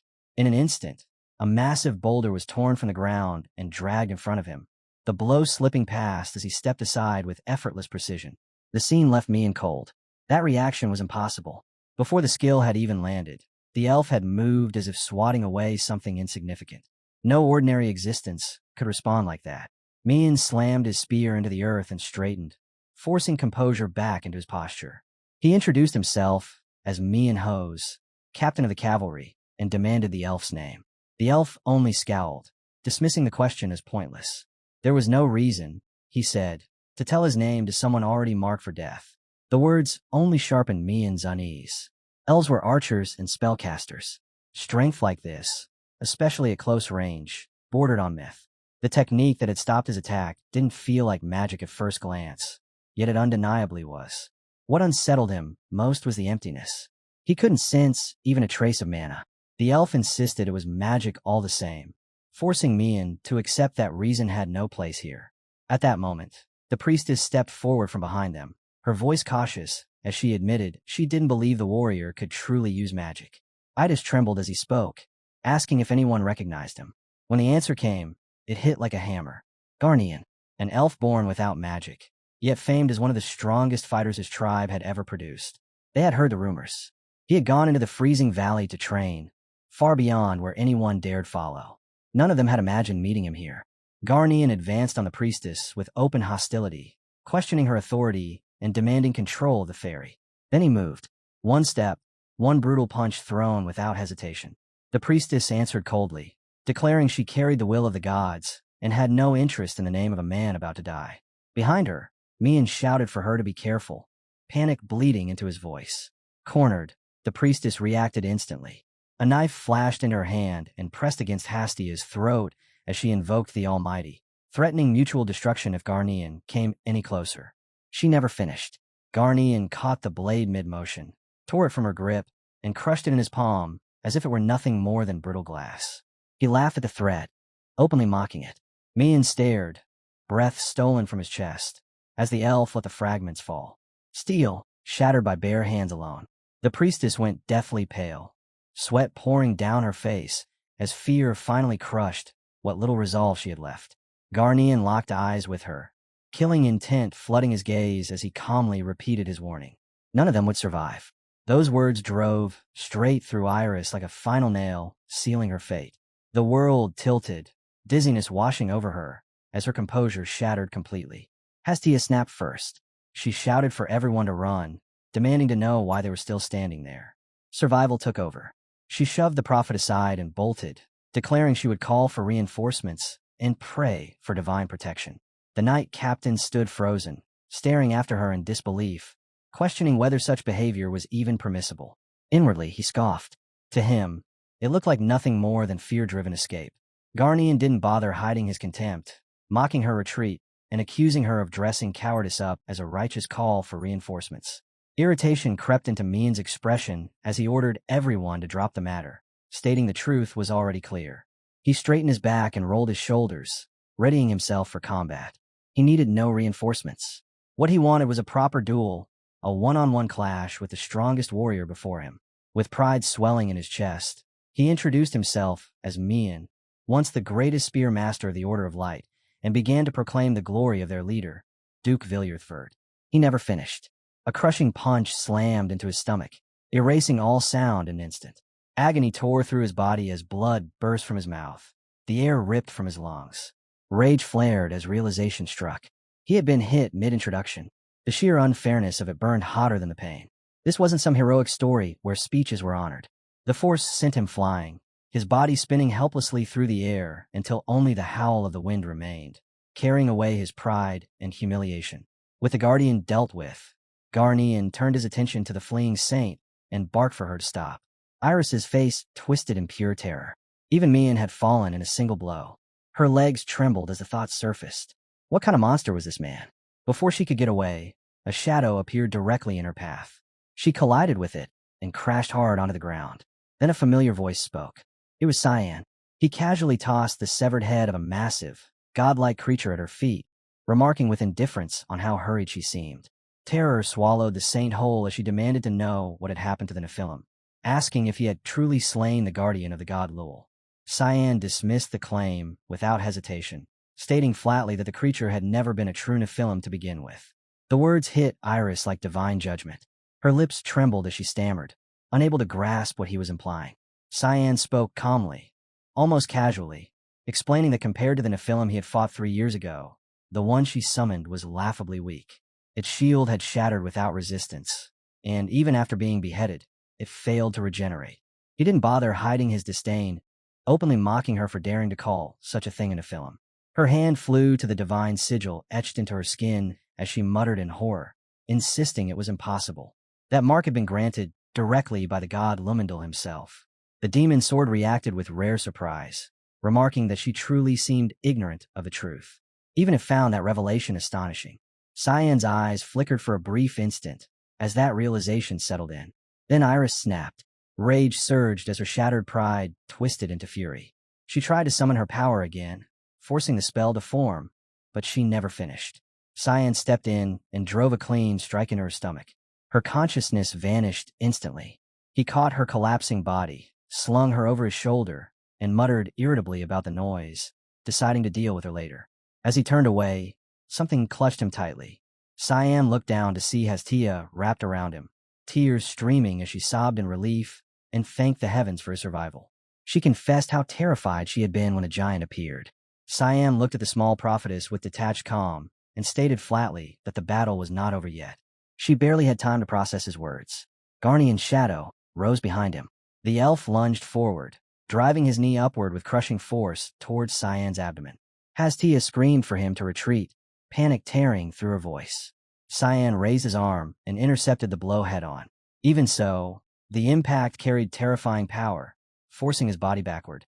He slid across the frozen ground for nearly 10 paces before stopping. Cyan straightened, mild surprise crossing his face. He had actually been pushed back. A dull ache spread through his arm, the aftershock of a kick powerful enough to send him flying even when blocked. Garnian advanced again, killing intent pouring from him as he demanded the woman be handed over. Sensing the danger, Hastia rushed forward and planted herself between them, pleading for him to stop. She insisted there was no need for further bloodshed and declared that Cyan was not their enemy. Garnian's eyes narrowed as the name Cyan Vert reached him. The surname caught his attention. Vert. His gaze sharpened as a thought surfaced, wondering if this man was connected to that child. For a fleeting moment, Cyan faltered at the sound of those words. Cyan wondered if the elf was referring to Alice. The thought lingered briefly before the tension finally eased, and everyone began moving toward the village. Along the way, someone mentioned having heard that Cyan had protected the female prophet, and on behalf of the elf tribe, words of sincere gratitude were offered. A woman stepped forward, straightening her posture with quiet authority. She introduced herself as Elfuris, an elder of the White Elf tribe, and formally welcomed him. She acknowledged the toll of his journey, promising they would prepare a place for him to rest, and urging him to feel at ease within their village.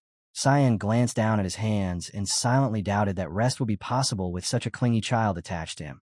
The demon's sword appeared beside him with a smug smile, teasing that Hastia clearly had no intention of letting him go. Cyan looked down and asked how long she planned on holding him like this. Hastia's face instantly flushed red as she stammered that this was the only way she could talk to him, nervously asking if it bothered him. Before he could answer, Garnian stepped forward, his voice low and grim as he accused Cyan of being disrespectful. Startled, Cyan asked if it was really rude, only to realize something odd. Garnian could hear Hastia clearly without touching her. Garnian narrowed his eyes and explained in a rough tone that he had received the prophet's blessing, setting him apart from ordinary people. The explanation only confused Cyan further. He had no idea what a prophet's blessing even entailed. Sensing the awkward turn, Elder Elfurus waved her hand and cut in, declaring that the greetings had gone on long enough. She urged everyone to head inside, explaining that while Garnian might not seem welcoming, he was also an elder, and this was simply his way of greeting outsiders. Cyan frowned and objected, pointing out that Garnian didn't seem welcoming in any sense of the word. Elfurus asked for his understanding, calmly explaining that visitors to their village were extremely rare. Cyan accepted that explanation, then shifted the conversation, asking what they intended to do with the saintess they had brought back. The elder's expression darkened as she answered that they planned to interrogate her, demanding to know why she had betrayed her own tribe. The scene shifted to the detention chamber. The prophet sat restrained beneath an overwhelming, blinding light inside a vast hall. A massive door groaned open as two figures entered. One of them spoke, remarking that they had finally met her. He said he had many questions, but there was one he would ask first. He demanded to know who Cyan Ver truly was, and why she had become an enemy to him and his organization. The prophet's face twisted, indignation boiling over as fury surged through her chest. The scene shifted to the room where Cyan had been given time to rest. Kiram frowned openly, admitting he didn't like this place at all and questioning whether it was really safe to let those people meet. Cyan listened in silence, noting the obvious contradiction. The saintess, the very symbol of the Knights of Light, was herself a white elf. Of course the tribe would want answers from her. Even so, Kiram couldn't shake the feeling that something about this situation was deeply wrong. Kiram moved closer and pressed his head against Cyan's chest, lowering his voice as he brought up the fake Nephilim. He explained that when Cyan destroyed it, something had appeared beneath its headpiece. The skull inside hadn't been human, nor anything ordinary. It was unmistakably the skull of an ancient giant, yet it hadn't felt like a simple puppet either. Cyan stiffened and sat upright at once, concern flashing across his face. The demon's sword spoke calmly, reminding him that she had warned him from the beginning that something about this was off. Back in the interrogation chamber, the saint laid out everything she knew before the elder. His expression darkened as realization set in. The man she described matched the one rumored to be the heir of the Black Mist, the same figure said to have slain the heir of Lumendal. He asked whether this aligned with the prophecy she had once spoken of. With her head bowed, the saintess answered that until now, she had always believed it did. She insisted she had never doubted that the voice guiding her was Lumendal's. Yet her voice wavered as she admitted something felt different now. She no longer knew what she was supposed to believe. Garnian stepped forward, his tone icy as he declared that it no longer mattered. Things had already crossed the point of no return. He accused her of bearing responsibility for the deaths of countless elves. Then he struck deeper, pointing out that she claimed her name was Nephrodite, yet no white elf carried such a name. He demanded to know who she truly was. The saintess's lips trembled as she began to whisper her real name, but before the words could escape, a violent presence surged within her mind. A voice roared inside her head, drowning out everything else. It declared that it had a prophecy for her. Her consciousness was seized without warning. Her body convulsed violently as control was ripped away. Garnian frowned in confusion, and Elfurus asked sharply whether she was all right, noting that she clearly wasn't. In the next instant, a suffocating pressure exploded outward. Garnian shouted for Elfurus to retreat. The saint's face twisted into something unrecognizable as the sigil on her palm flared with blinding intensity. Broken words spilled from her mouth, fragmented and maddened, repeating the same command over and over. She had to kill. She had to kill the prophet. Holy energy detonated behind her without warning.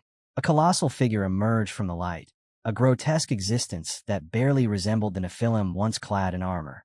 The chamber was erased in an instant.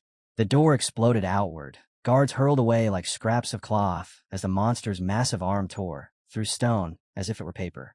Garnian seized the elder and retreated just as the wall collapsed behind them.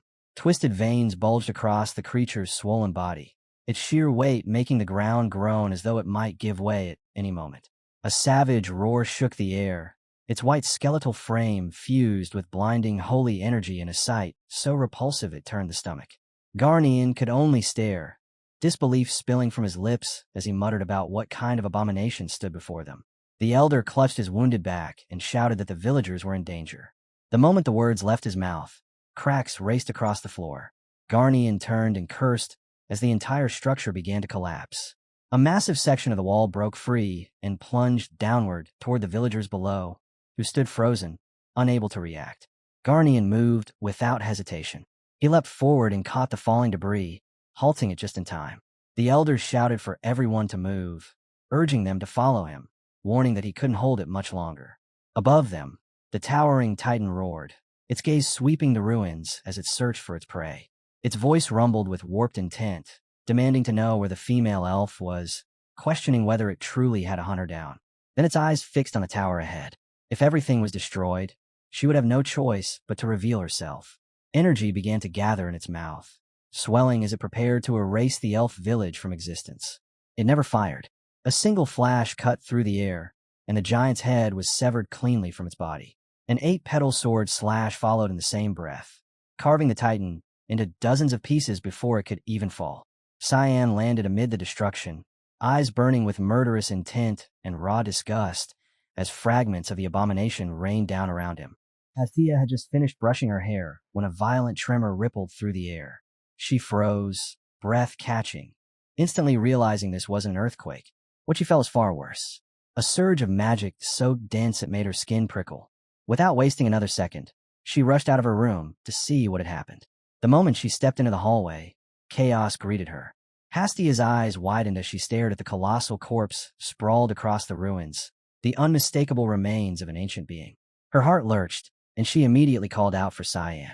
Near the shattered walls, the giant's body was already breaking apart, dissolving just like the aftermath of another nightmare she remembered all too well. Cyan stood before the remains, staring down at it with disbelief, muttering that he had arrived just in time. His voice hardened as he added that he couldn't believe the saint had dared to summon something like this again.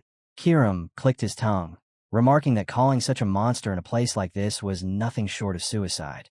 Even so, Cyan stated that the saintess was still alive. She was barely clinging to consciousness, but faint traces of holy power still lingered around her. The demon sword questioned him sharply, asking why the saint would go that far. Cyan's gaze darkened as he answered that it didn't make sense unless someone had been pulling her strings. No one would willingly gamble their life like that without being manipulated.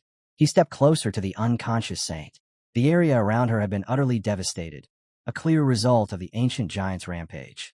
Standing over her, Cyan spoke with cold certainty, declaring that he knew she was still alive. There was no point pretending. He ordered her to wake up. Slowly, painfully, the saint's eyes fluttered open, her voice breaking as she whispered weakly. Cyan didn't waste time. He demanded to know who had given her the false Nephilim, his tone devoid of mercy as he offered her a quicker, less painful death if she told the truth. The saint interrupted him, correcting herself in a trembling voice. Her real name was Neria. Nephrodite had only been a name she used while living among humans. Cyan's expression twisted with irritation. He told her flatly that he hadn't asked about that. Neria closed her eyes, gathering what little strength she had left, and began to speak more clearly. 100 years ago, she had been one of the candidates chosen to become the prophet of the elf tribe, but the result had crushed her. The maiden selected by the holy tree, the one acknowledged by divine will, had been another elf. Neria had sworn to fulfill her role as a fairy maiden, yet the moment she failed to obtain that power carved a wound deep into her soul, one that never truly healed. Back then, Neria truly believed she wanted that position more than anyone else. When the result was announced, it felt like icy water crashing over her pride. The wreath she had once treasured no longer looked sacred. It felt like a blade pressed deep into her wound. Unable to contain her rage, she abandoned the frozen lands and began wandering the continent without purpose. That reckless decision destroyed what little remained of her life. She was deceived, captured, and sold into slavery. Every escape ended the same way, dragged back by a different hand, passed from one cage to another. Despair swallowed her whole, suffering stretching endlessly forward, until the day she encountered figures clad in radiant armor. Holy knights, servants of the god of light, Lumendal. From that moment on, voices began whispering in her mind. She believed they were prophecies. Blessings followed. A mark was carved into her palm, and, just like that, she became a saintess. Cyan's gaze sharpened as he listened, his voice dropping into something cold and sharp as he called it absurd. Those people hadn't saved her. They had used her. Her long lifespan made her the perfect tool, her origins buried beneath lies dressed up as divine will. That so-called blessing, the eternal life she had been given, was nothing but a convenient deception. As he spoke, Cyan reached out and seized her hair, but his interest wasn't in her pain. It was in the voice that had guided her all these years. He told her plainly that what she believed to be prophecy was nothing of the sort. As confusion crept through her thoughts, Cyan looked down at her, killing intent surging violently. He demanded that Boris show himself, declaring that he knew the man was still watching from some pathetic hiding place.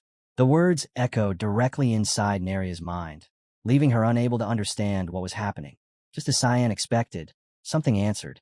Far away, within the royal palace, the Holy Scripture reclined smugly, observing everything. It remarked that Cyan Vert had never disappointed, though it corrected itself, saying Heir of the Black Mist was the more fitting title. It added calmly that Boris had long since died, and that it was an existence far older than Boris could ever have been.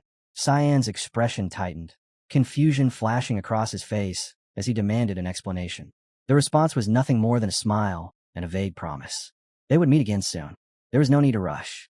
When the sacred moment arrived, Cyan would understand everything. Until then, it said, it would be waiting. The connection was cut off in an instant with the casual flick of a finger. At that very moment, the Saintess's brain burst apart.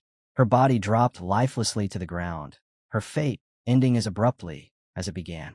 Kiram stared at the corpse and confirmed flatly that she was dead. Cyan didn't move.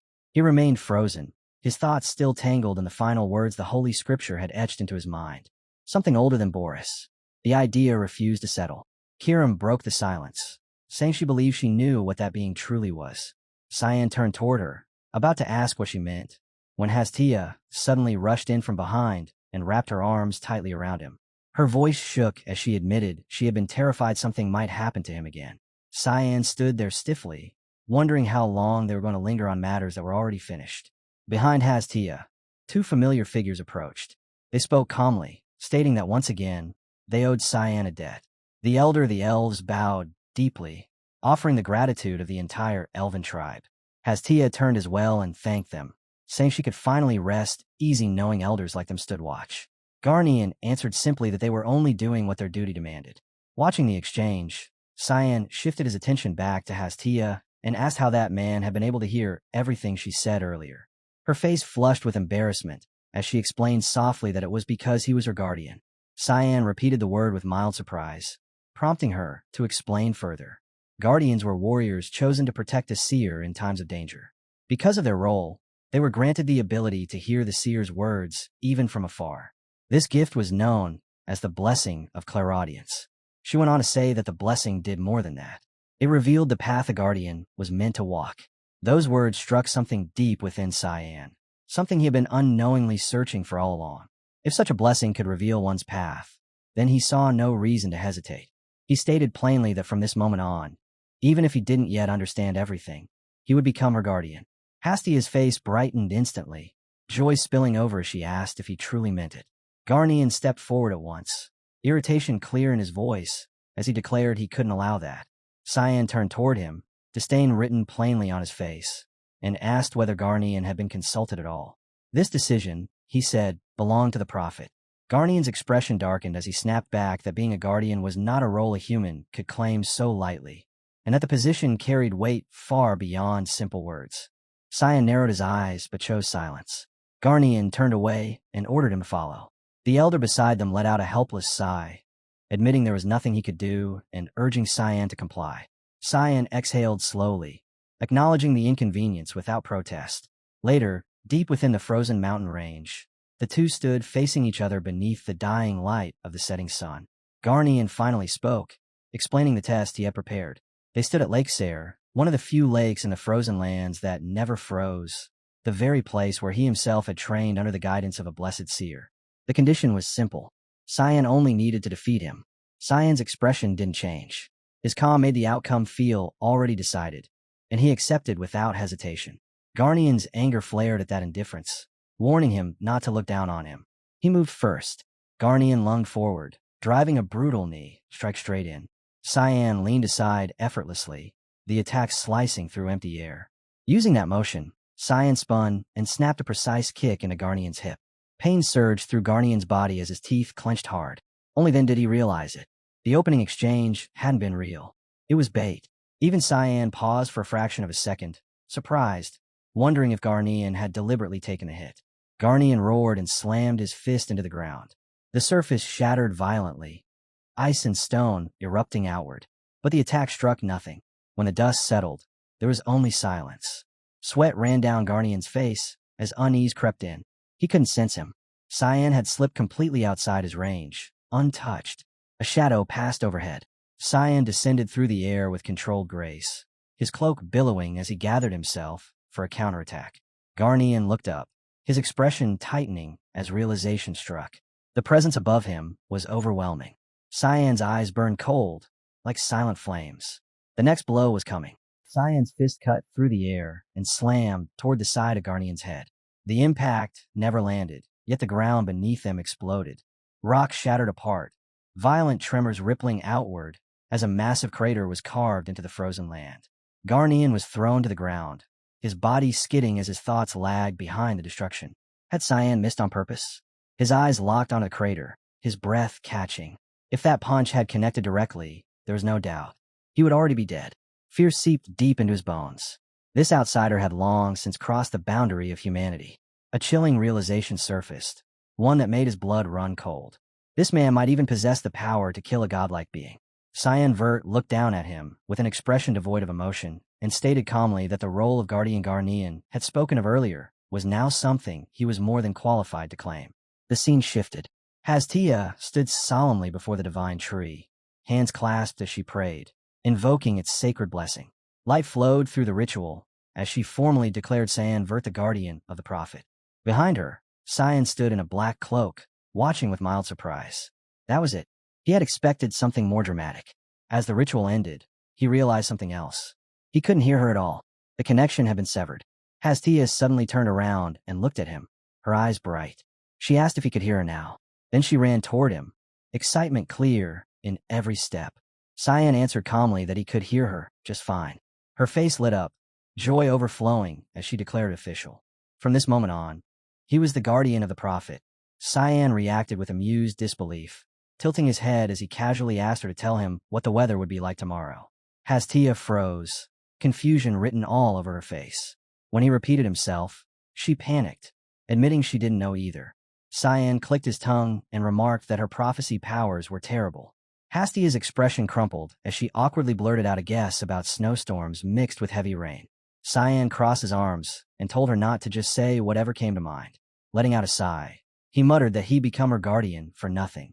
Hastia frowned deeply and shot back that he needed to follow the goddess of water, insisting that his path would be revealed.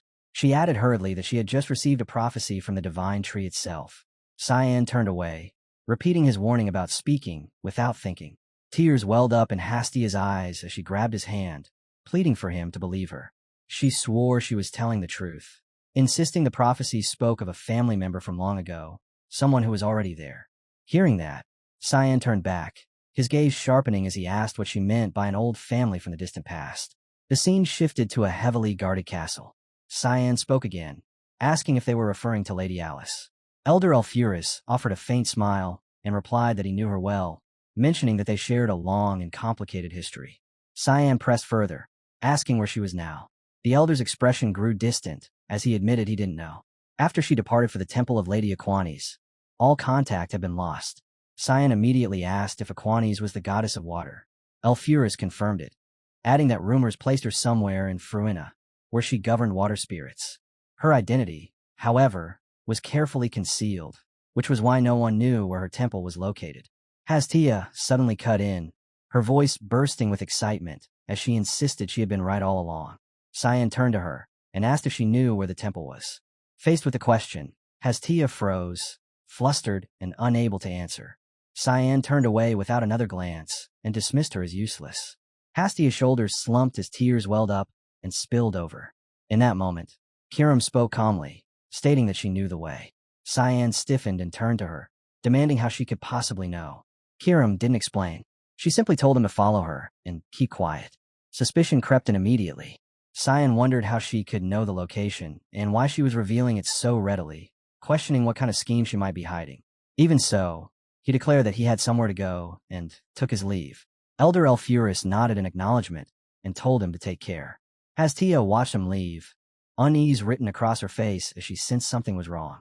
Along the way, Cyan asked Kiram if she was truly certain of the route. She answered with confidence, mockingly suggesting that he must have been deceived his entire life. Despite her tone, Cyan felt something off. As they moved farther away, he realized the truth. The location was masked by camouflage magic, one that only activated past a certain distance. After a while, Kiram announced they had arrived. Cyan looked around, doubt and curiosity colliding as he wondered who could have imagined such a place existed so close to the elven town. It reminded him of the temple where Kiram had once been sealed, making him wonder if it would open in the same way. As the thought crossed his mind, he placed his hand against the ground. A hidden mechanism responded, and a mysterious door slowly revealed itself. Cyan withdrew his hand and remarked that he took back his comparison. This structure was far more elaborate. Kiram stared at him in surprise, asking what he meant. A sudden shout echoed from behind as Hastia called out for Cyan to wait. He turned back, eyes narrowing slightly as he asked what she was doing there. Gasping for breath, Hastia explained that since he was her guardian, they were supposed to stay together, and that she also had something she needed to confirm. Kiram cut in calmly, saying she understood the situation and asking whether the girl wanted to come along. Still catching her breath, Hastia answered with confusion.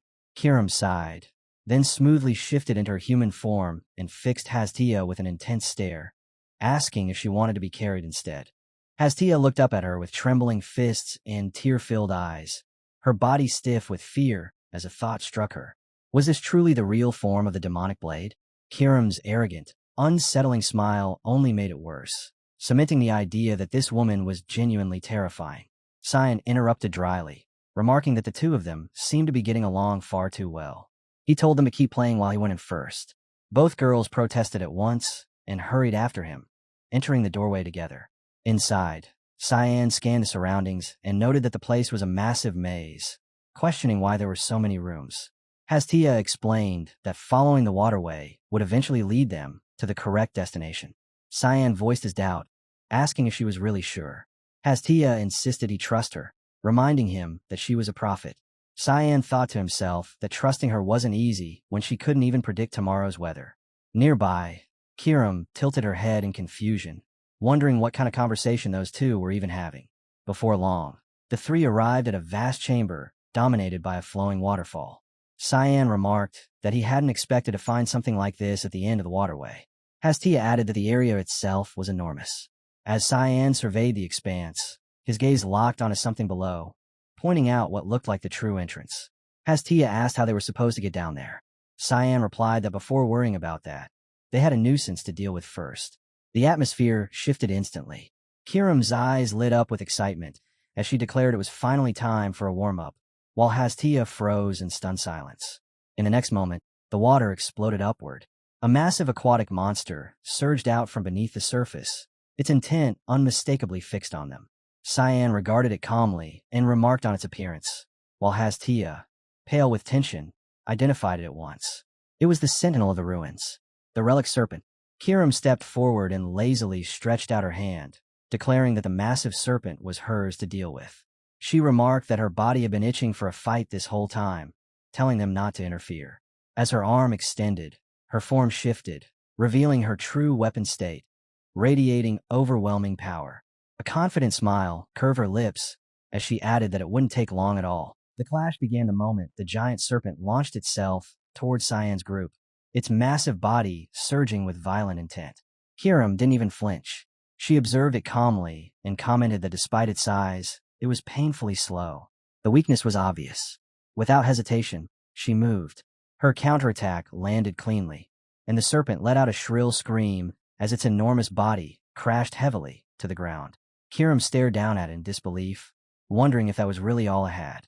With open contempt, she mocked the so-called sentinel of the ruins, calling it utterly underwhelming. The serpent glared back at her, eyes burning with hatred as it cursed her for defiling the goddess's ruins and branded her a vile existence. Cyan stepped forward and casually nudged the fallen creature's snout with his foot, treating it like nothing more than a broken relic. He demanded to know whether it had seen a human woman pass through the area.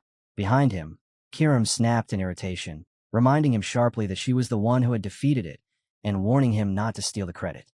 The serpent's eyes turned bloodshot as resentment flooded through it. Even if it had known something, it felt no obligation to answer creatures like them. Still, another scream tore from its throat as it finally admitted that someone had indeed passed through recently. Cyan thought coldly that it should have said that from the start, and pressed it for the reason the woman had been there. Racked with pain, the serpent could only repeat that it didn't know, again and again, cursing Cyan as a fiend before releasing another agonized scream. Hastia watched in stunned silence. It was hard to believe that a relic serpent of such size had been subdued so easily. She found herself thinking that Sir Cyan truly was incredible. Cyan, still pointing at the monster, mocked it inwardly. He knew it wasn't dead yet. He ordered it to endure a little longer. That was when a furious voice rang out from above. A woman appeared over the serpent's head, her presence sharp and overwhelming. She declared that the torment of the innocent creature had gone on long enough. Her gaze burned as she demanded to know how they had discovered this place, insisting that humans should never have learned of it, and questioning who had revealed its location. Hastia's eyes widened as recognition struck. It was Lady Marian. Cyan turned slightly toward Hastia, repeating the name in his thoughts.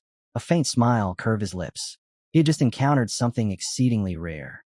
The woman studied Cyan closely, noting that despite it being their first meeting, his expression carried a strange sense of familiarity, as if he already knew who she was. Cyan remained composed, confidence steady, thinking that it would have been impossible not to recognize her. She was the elemental dragon of Fuina, commander of spirits, an existence hidden from the world and revered as the strongest among the ancient dragons.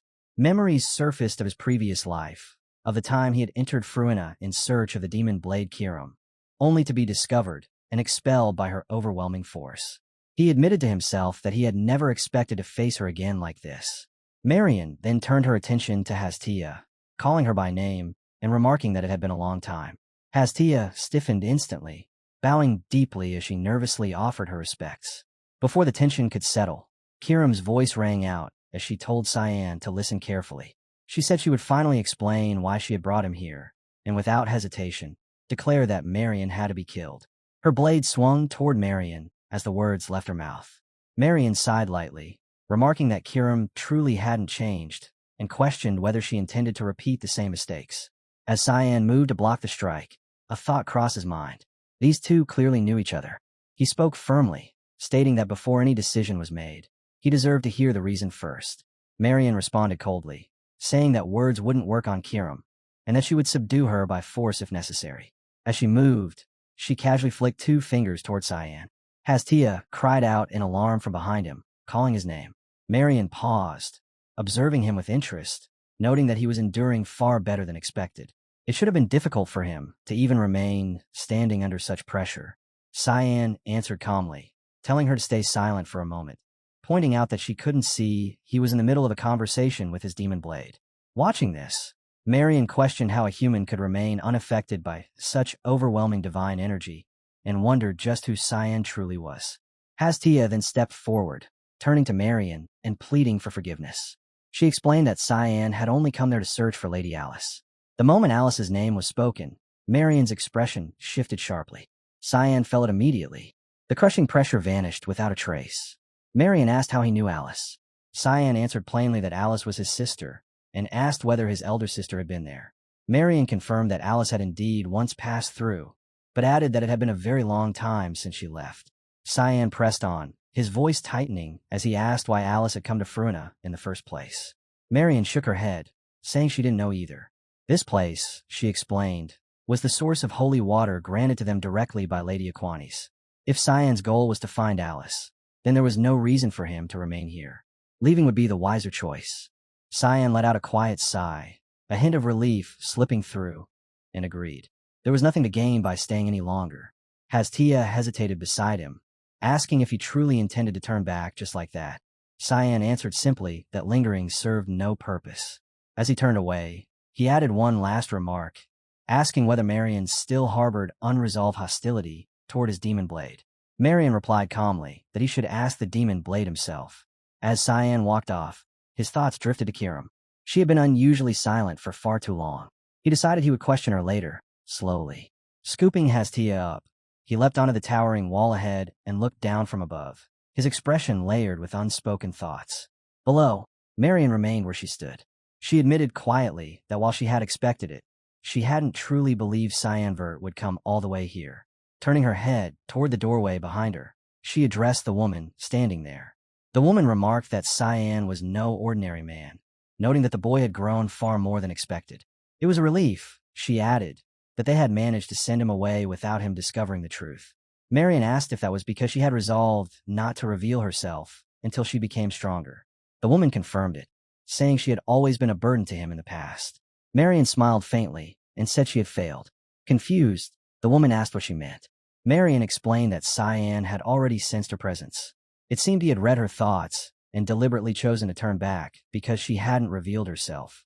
She concluded calmly that she believed they would meet him again soon. The woman behind the door finally stepped forward. Her name was Alice. The scene shifted into the heart of the ritual temple. Alice sat motionless in prayer, hands folded as she earnestly called out to Lady Aquanes, the mother of all water. She declared that she had prepared herself to accept the goddess's power, her voice steady as she pleaded for an answer. Marion watched quietly, noting that Alice was enduring the process far better than expected. For a human, her willpower was extraordinary. It was the first time Marion had ever seen someone of human origin persist through such a ritual without collapsing. Resting on Marion's shoulder, the massive serpent from earlier, now reduced to a far smaller form, spoke calmly. Several months had already passed, it explained, and Alice was steadily absorbing the power of the goddess of water. The water filling the temple was not ordinary. It was the very first water Aquanes had bestowed upon the human world, the purest essence of her authority. If Alice fully accepted it, she would inherit the power of the goddess of water and become her incarnation. Even so, the serpent warned that continuing any further would be brutal. No matter how much support she received, a human body could not exceed its natural limits. Marion replied that she remained here for only one reason. She wanted to stay by Alice's side and help her endure for as long as possible. The small serpent hesitated, then asked for permission to pose a question. Marion allowed it to speak. The serpent said its curiosity concerned the demon blade they had encountered earlier, asking whether Marion had known its wielder. Marion answered calmly that calling them acquaintances would be generous. She added, without emotion, that she herself had been the one to kill that child's former master. Elsewhere, Cyan held Kiram's blade in silence, irritation simmering beneath his calm. She had been far too quiet since that day. He wondered what kind of history she shared with the dragon, quietly cursing the blade for her stubborn refusal to speak. Just then, a shrill scream rang out behind him. Hastia burst through the doorway and froze in shock. Cyan turned at once, asking why she was there. Her legs gave out as fear overtook her, and she collapsed to the floor, stammering that she had only come to check if he was safe. Cyan let out a tired sigh and asked why someone so small would bother worrying about him. Hastia lifted her head, eyes filled with resolve, and said she had seen his future through her foresight. She straightened slightly and addressed him respectfully as Sir Cyan. Cyan replied with dry sarcasm, asking what the weather would be like tomorrow. Hastia instantly protested, flustered, insisting that her visions didn't work that way at all.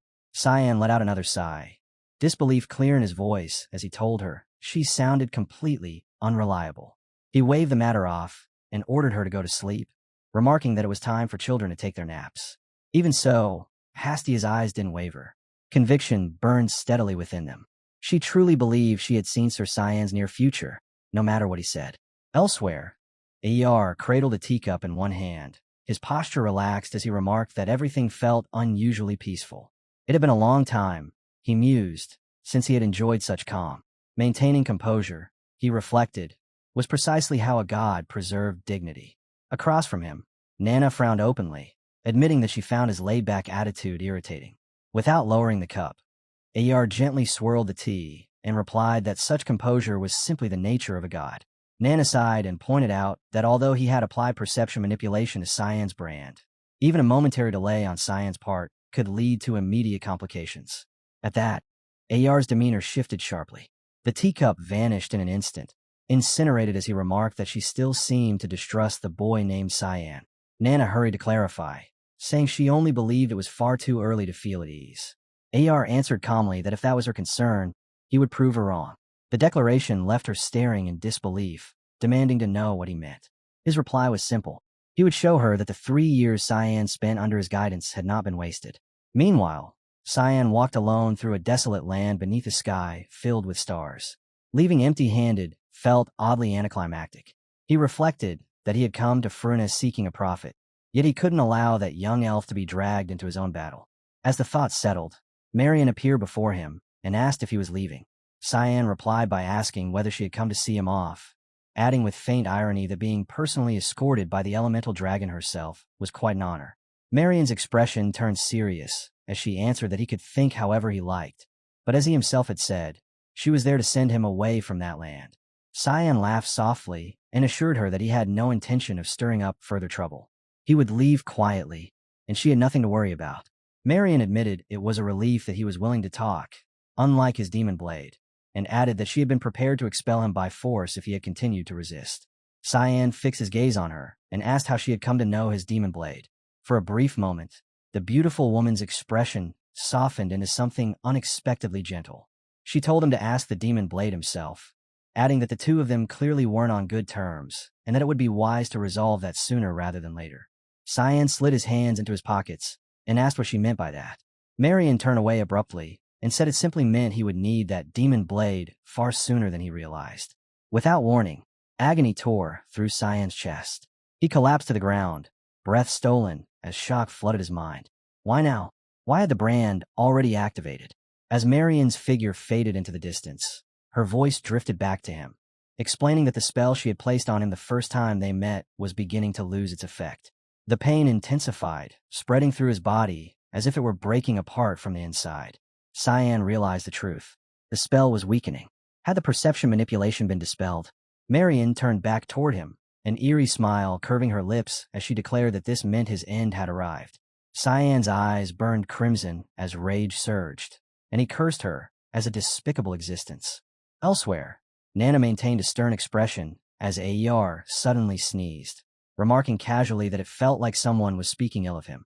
Standing beside him, Nana snapped back that Cyan was obviously cursing him and demanded to know if he truly intended to let his own heir die.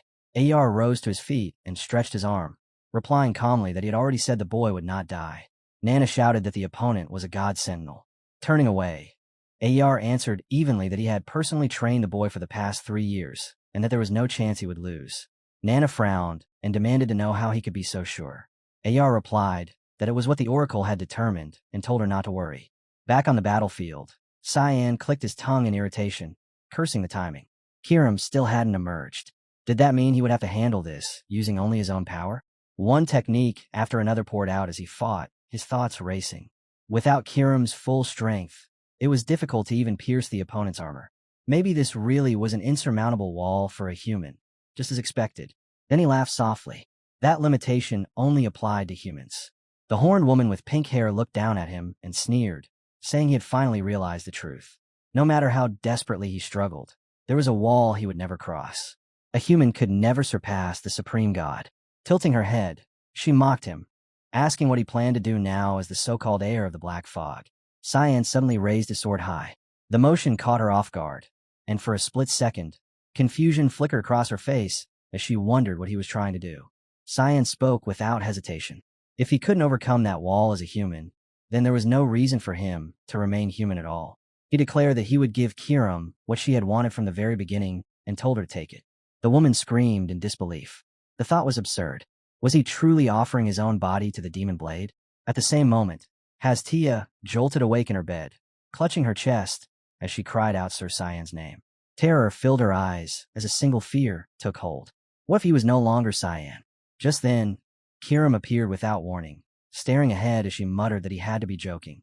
Around them, everyone stood frozen in confusion, unable to understand what was happening, while the horned woman continued speaking.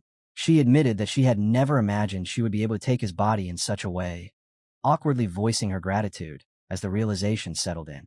At the far edge of the snow-covered woods, the battle raged with terrifying intensity, the clash echoing across Fuina as hurried footsteps crunched through the white ground. Hastia ran without stopping, the chaos ahead growing heavier with every step. During her sleep, a prophecy had reached her, flooding her heart with unease.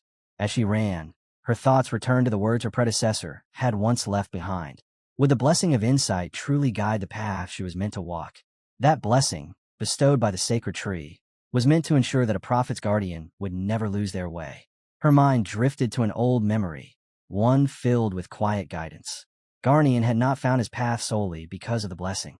He had carved it out himself. The blessing had merely offered faint hints, nothing more. That woman had been the 11th generation prophet, Frisia. Hastia remembered sitting upright back then, eyes bright with excitement, believing that being a prophet was something beautiful, a role meant to guide others toward the paths they were destined to walk. But that role carried weight, crushing weight. Not every future could be seen. Those exiled by the gods, or those who wielded power born of death, lay beyond prophetic sight. Choosing such a person as a guardian would inevitably cast a shadow over the prophet's own future.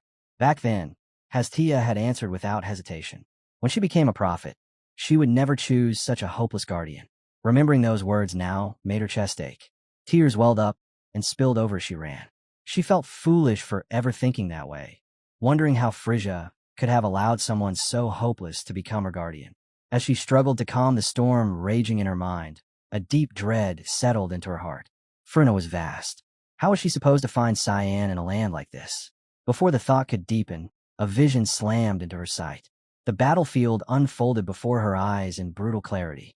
The sheer scale of the conflict shattered her lingering doubts. A massive battle was already underway. Hastia's expression hardened as recognition struck. The giants she had seen in her prophecy were there. This was real. She knew she had to stop them, and she had to do it now. She surged forward and stopped. A familiar presence descended from above, cutting off her reckless charge. The sea dragon appeared, positioning herself firmly between Hastia and the battlefield. Her voice was calm, but the meaning behind it was heavy. Those giants were Nephilim, light guardians sent by Lumendal himself. They had been dispatched for one reason only: to erase Cyan Ver for daring to challenge their god. Cyan had overturned the fate meant to end him by surrendering his body to the demon's sword. The weight of that choice was absolute. Once the Nephilim were destroyed, there would be nothing left to restrain Kiram. Control would be lost entirely. That was precisely why the sea dragon intended to stop him before that moment arrived.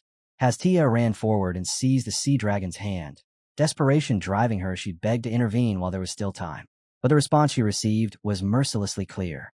The sight granted to her came from the sacred tree, a power rooted in the authority of the water god. To interfere now would mean using divine power to oppose the god of light directly. Such an act would not only destroy Fuina's future, but doom her entire tribe as well. The realization struck like a blade. Hastia's grip loosened, her hands trembling as they fell away. Her face darkened beneath the crushing weight of consequence. In the end, she was forced to accept the only option left to her. She could only watch. On the battlefield, the Titans fell one after another. Their enormous bodies were torn apart like discarded dolls, collapsing without dignity. Two had already fallen. Only one remained. The final Titan roared and charged forward in a frenzy, but Kiram answered with visible delight. Dark energy surged violently along the blade, swelling until it erupted outward in a catastrophic blast. The ground split apart, the land itself screaming as it was torn open. The light guardian was pierced straight through its core, unable to resist, before detonating high in the sky like a grotesque firework announcing its demise. Kiram turned slowly, satisfaction dripping from her murderous gaze as she stared toward the unseen watchers beyond the battlefield. She declared that it would take far more than that to bring her down. Then she moved. Without hesitation, the demon's sword shot forward, racing straight toward the sea dragon and the prophet. The sea dragon's aura flared violently as she prepared to meet the attack head-on. But before their collision could occur, something else emerged. An overwhelming presence burst forth from Hastia herself. In an instant, a towering wall of water surged upward, completely cutting off Kiram's advance. Crushing pressure flooded the air as Hastia stood perfectly still, her presence no longer her own. The sea dragon froze, recognition striking immediately. She knew that power. The goddess Aquanis had descended. At the same moment, Kiram was torn away, dragged into a dreamlike realm wrapped in divine authority. She thrashed in fury as Aquanis manifested before her, her presence calm, yet absolute, gently but firmly restraining the demon's sword's rampage. Holy water flowed around them, binding the space itself as Aquanis spoke. She would guide her, and she would ensure that Kiram's new master would not perish so easily. Time passed before Cyan slowly opened his exhausted eyes. The first thing he saw was Hastia's face, pale with worry yet filled with unmistakable relief. Confusion washed over him as he realized he had lost consciousness mid-battle and had been brought somewhere safe by the sea dragon. Sitting up while gripping his throbbing head, He tried to recall what had happened after surrendering control to Kirim. There was nothing. No pain, no memories. Only a hollow silence where the end of the fight should have been. Irritation flickered across his face as his gaze shifted to the demon sword lying beside him, unnaturally quiet, as if nothing had happened at all. Noticing Hastia hovering nearby, Cyan casually made the same familiar remark about the weather. The tension finally left her shoulders as she let out a quiet sigh of relief. That alone told her everything. He was truly himself. Pushing himself to his feet, Cyan turned away and said there was nothing left for him in Fuina. Hastia didn't try to stop him. After a brief hesitation, she softly asked if she could come with him. Within the elder hall of the fairy village, the sea dragon calmly recounted everything that had transpired. The elder confirmed that the strange disturbance they had sensed had indeed been the Nephilim Titans. Marian replied that the matter had already been resolved and that there was no longer any need for concern. She added that the magic protecting that child had reactivated as well. Though Garnians still viewed Cyan as a dangerous existence, the sea dragon assured them that he was leaving Fuina, and that alone would preserve peace. She wondered briefly why Aquanis had intervened at all, but concluded that once the child left this land, there would be no further problems. Then it happened. An ominous sensation pierced her mind. Her eyes widened as she felt it clearly. A presence steeped in death had arrived. Without a word, the elder sensed it as well. In the next instant, the sea dragon launched herself into the sky, killing intent, exploding outward like a storm as she rushed toward the approaching threat, encroaching upon Fuina. Elsewhere, at the teleportation gate of the Garham Guild, a figure stepped through and moved forward with measured strides. Luna had arrived. She had come looking for Cyan. A small, satisfied smile curved her lips as she surveyed the area. There was no doubt about it. This was the right place. The air itself carried his scent. The moment Marian arrived at the teleportation site, anger surged through her. A human had entered this land again. Worse, this was the second intrusion in an unacceptably short span of time. Shock mixed with irritation as she drew power into her palm, swirling it until her weapon took form. Her voice cut sharply through the air as she warned the girl to leave at once. She would not repeat herself. This place was forbidden, and the human standing before her carried an ominous, dangerous energy that did not belong here.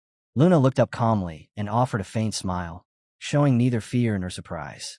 She remarked lightly that Marian was being rather harsh for a first meeting and explained that she only intended to stay long enough to find the person she was looking for. That response made Marian pause. Which human could she possibly mean? The answer surfaced almost immediately, and her expression hardened as realization set in. Luna tilted her head and asked if the man carried a very distinctive smell. Marian frowned, unable to understand what she meant. To her senses, it resembled nothing but the stench of a vast sea of blood. The description only deepened her confusion. Luna then clarified, saying it was an unusually seductive scent.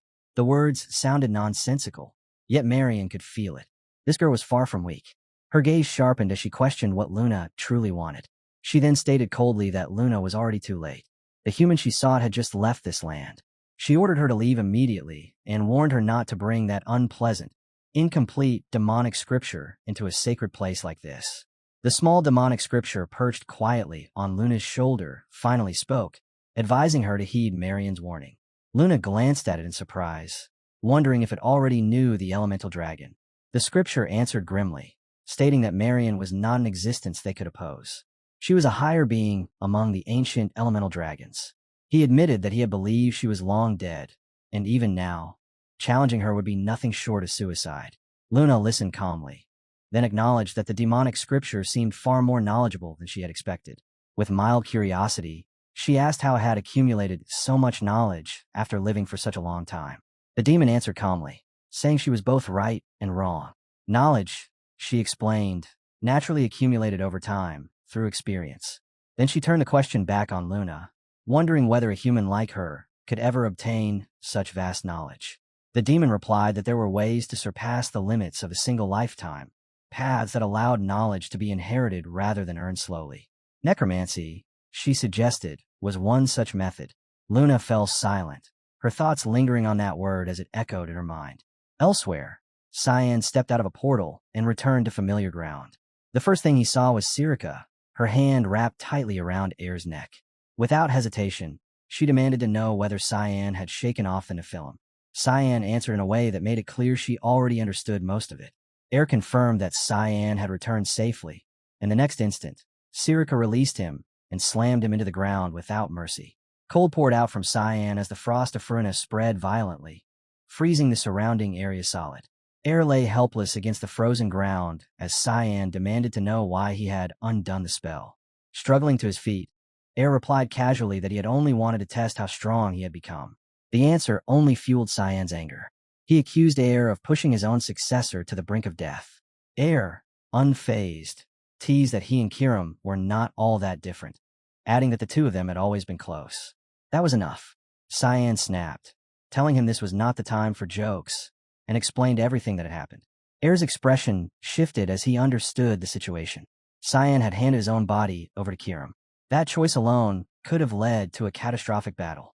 Cyan then wondered aloud if she was simply asleep, noting that she had remained unresponsive for quite some time. Air looked at the demonic blade and explained that she would not be waking anytime soon. Her consciousness had been severed from the outside world by her own will. He added that he could sense a strange, unfamiliar aura surrounding her, though even he couldn't say when she would awaken. Still, he assured Cyan that using the demonic sword's power would not cause further issues, and offered an apology for how things had turned out. Though the explanation eased Cyan's mind slightly, concern still lingered beneath the surface. At that moment, Sera noticed movement and asked sharply who was hiding behind him. Cyan replied that it was an elf, and said he believed Sera could look after her for now. The reaction was immediate. Sera bristled, anger flashing across her face, as she snapped that she was not some kind of babysitter. The elf stepped forward and calmly introduced herself as Hastia, the 12th prophet of the White Elves. The moment the words left her mouth, Sera's irritation visibly deepened. Her expression hardened as she snapped that the adults were talking and demanded to know what she was even supposed to do in this situation. Hastia immediately bowed her head and apologized. Still clearly annoyed, Sera turned her sharp gaze on Cyan and questioned why he had brought along an elf who should have been meditating in the mountains or doing yoga instead. Cyan answered plainly that the elf could see the future and that he believed she might be useful. Air crouched down and leaned closer to Hastia, casually commenting on how cute she was and telling her she could visit any time. That was the last straw. Sera exploded, shouting at Air not to welcome her when he wasn't the one who would be responsible. She openly complained that she already had far too much on her plate and that her patience was wearing thinner by the day. She warned Cyan in no uncertain terms not to leave the elf with her. Seeing the fury in her eyes, Cyan immediately reassured her that he had no intention of doing so. Internally, he acknowledged the problem. Sera wouldn't follow instructions anyway, and Air, who was already amusing himself with Hastia, couldn't be trusted to handle it either. Elsewhere, Boris stood before a grand estate, muttering to himself about how simple humans were. To him, they were little more than obedient creatures who worshipped power and only listened once they were beaten into submission. A woman approached him from behind and asked why he had summoned her. Boris replied calmly that the journey must have been difficult. Princess Violet answered coolly that even as a regent, she was still the princess of a nation. She warned him that if this meeting proved pointless, he would be held responsible. Boris said he had come to pay his respects to the dead. The princess frowned slightly and asked who had died. Boris turned to face her and stated plainly that Cyan Vert had killed the saintess. The princess reacted with disbelief, saying the saint was supposed to be in Fuina for a ruins expedition, and questioning how such a thing could have happened. Boris replied that this was only the beginning. Sooner or later, Cyan Vert would turn his blade toward the empire itself. He spoke of Cyan's hunger, a hunger that devoured everything, and asked where it would be directed next. Then he answered his own question. It would be aimed at the most powerful individual in the empire at present, Princess Violet. She looked at him steadily and asked what she was supposed to do. She then asked if he intended to tell her where Cyan Vert was now. Boris replied that he didn't know where Cyan Vert was, but that didn't matter. What mattered was preparation. Together, he said, they could build a plan. He asked the princess to assemble an expedition composed of the palace's elite knights, while he would handle the rest. There was an ancient ruin he had been researching, and it would play a central role. The princess replied that gathering such a force would be simple enough, then asked calmly whether the ruin he meant was Romar. Boris showed genuine surprise at her insight. She explained that someone else had also expressed interest in going there. Then she asked whether he intended to accompany them himself. Elsewhere, Princess Erin was already making preparations to depart for Romar. When questioned about whether she truly intended to go, she confirmed it without hesitation. Everything was ready. Chancellor Kundal warned her that the route would take her through the Romar Heights, a path notorious for its brutality. Erin answered calmly that she was prepared. There was something there she had to find. Kundal moved quickly, drawing a book from the shelf with magic and placing it into her hands. He admitted that while he didn't fully understand how everything connected back to her former fiancé, the book contained vital information about the Romar Heights and would undoubtedly help her survive the journey. Erin thanked him, though his unease remained obvious. She reassured him gently, reminding him that she was no longer a fragile child. After a brief pause, Kundal mentioned that there was someone who could accompany her. Later, Erin entered another room and was informed that all the necessary books for the expedition had already been prepared. At that moment, Sera glanced at Leximus and asked if he would be joining them as well. She remarked that the journey wouldn't be boring in the slightest and added that she would be traveling with her graduate students, her excitement impossible to hide. Her expression twisted as she suggested they start discussing the route. Deep inside, she cursed quietly. Somewhere along the way, she had truly become a nanny after all. Hastia wandered alone, letting out a long sigh as she moved through the quiet space. Restlessness gnawed at her. 2 full days had passed since her arrival, yet not a single proper oracle had come to her. The silence was unbearable. Frustration crept in, followed by bitterness, and her thoughts drifted to the guardian she had chosen. Someone who seemed determined to test her patience at every turn. Tears gathered in her eyes as doubt took root, and she began to question herself. What if her prophetic power wasn't reliable at all? The weight became too much. Hastia sank to her knees, shoulders trembling as sadness swallowed her whole. A heavy pressure settled in her chest as she wondered, in silence, whether she even deserved to be called a prophet. The doubt crushed her spirit, making her feel smaller, weaker, and painfully alone. Then a voice reached her ears. It asked calmly why a spirit would ever say such a thing about herself. Startled, Hastia lifted her head and looked around. Her gaze stopped on a small tent nearby. Inside, an old woman sat reading fortunes for a visitor. The air around the tent felt strange yet peaceful, carrying a quiet, unfamiliar mysticism. Nearby, a man raised his voice in frustration. He argued with the old woman, clearly unhappy with the meaning of the fortune he had received. He insisted things wouldn't turn out that way, claiming he felt certain this time would be different. The old woman calmly revealed the card he had chosen and told him plainly that if he continued pursuing that person, he would eventually end up imprisoned. She reminded him that her previous reading had also been accurate.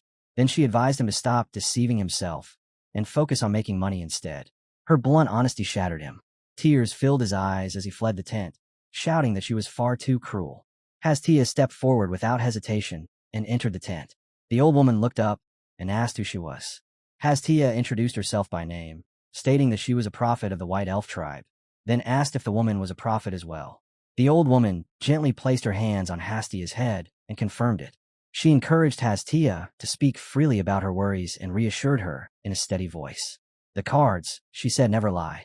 The old woman shuffled her cards at an unhurried pace and asked who it was that had burdened Hastia's heart so deeply.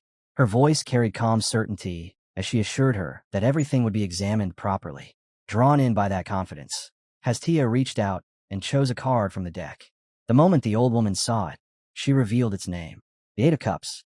She explained that it signified dissatisfaction with the present path, the feeling of wanting to walk away despite effort already given. Hastia wished to help someone, she said, but had run straight into a wall that could not be crossed. Hastia stiffened. The accuracy left her stunned. The old woman drew another card without hesitation and placed it beside the first, explaining that this one represented the answer. It was the Hermit. She spoke calmly, saying the person Hastia was trying to help was exceptionally difficult to deal with. Hastia nodded at once.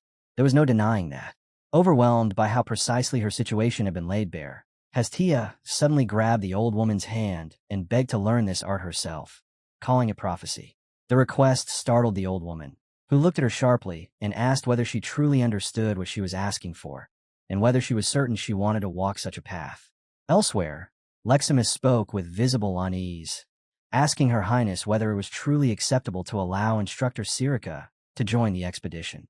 He remarked that she seemed exhausted from acting as a caretaker. The girl answered calmly that it was fine.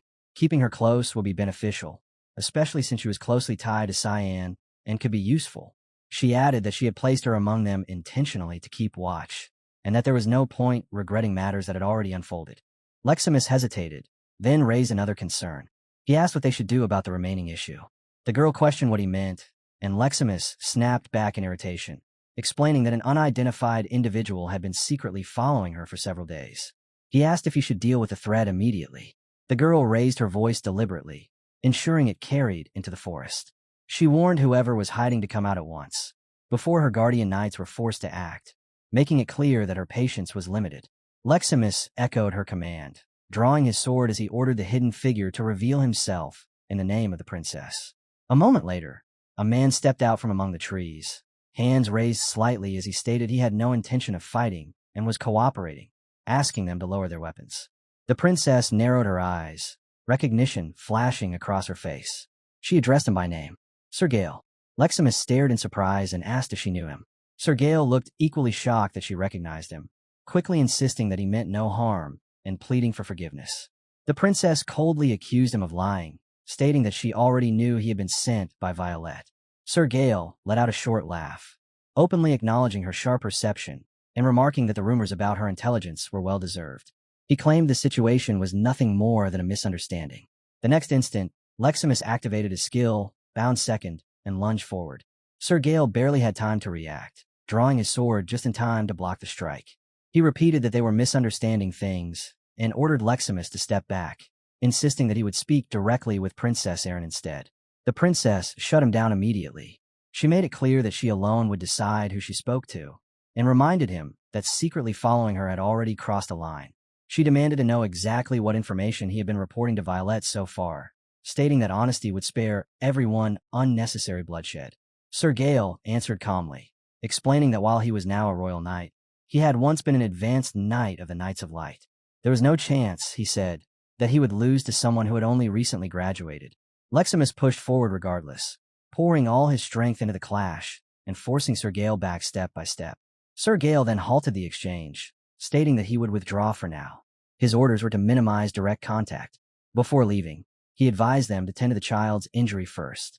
Only then did Leximus realize blood was seeping from his side. The wound wasn't deep, but it was serious enough to demand immediate attention. Sir Gale remarked that a simple healing spell would suffice. Princess Erin told him she would not forget this encounter. Sir Gale laughed lightly, replying that he bore no hostility toward Her Highness and was merely carrying out orders. He warned her that many others besides him were watching her movements closely. Then he revealed the reason. She was the former fiancée of Cyan Vert, the murderer. Under those circumstances, surveillance from the Empire was only natural. With that warning delivered, Sir Gale turned and left. Leximus grimaced as he pressed a hand to his wound, apologizing to the princess for what he believed was his failure. Princess Erin shook her head and told him not to blame himself. Sir Gale was not an opponent who could be defeated easily.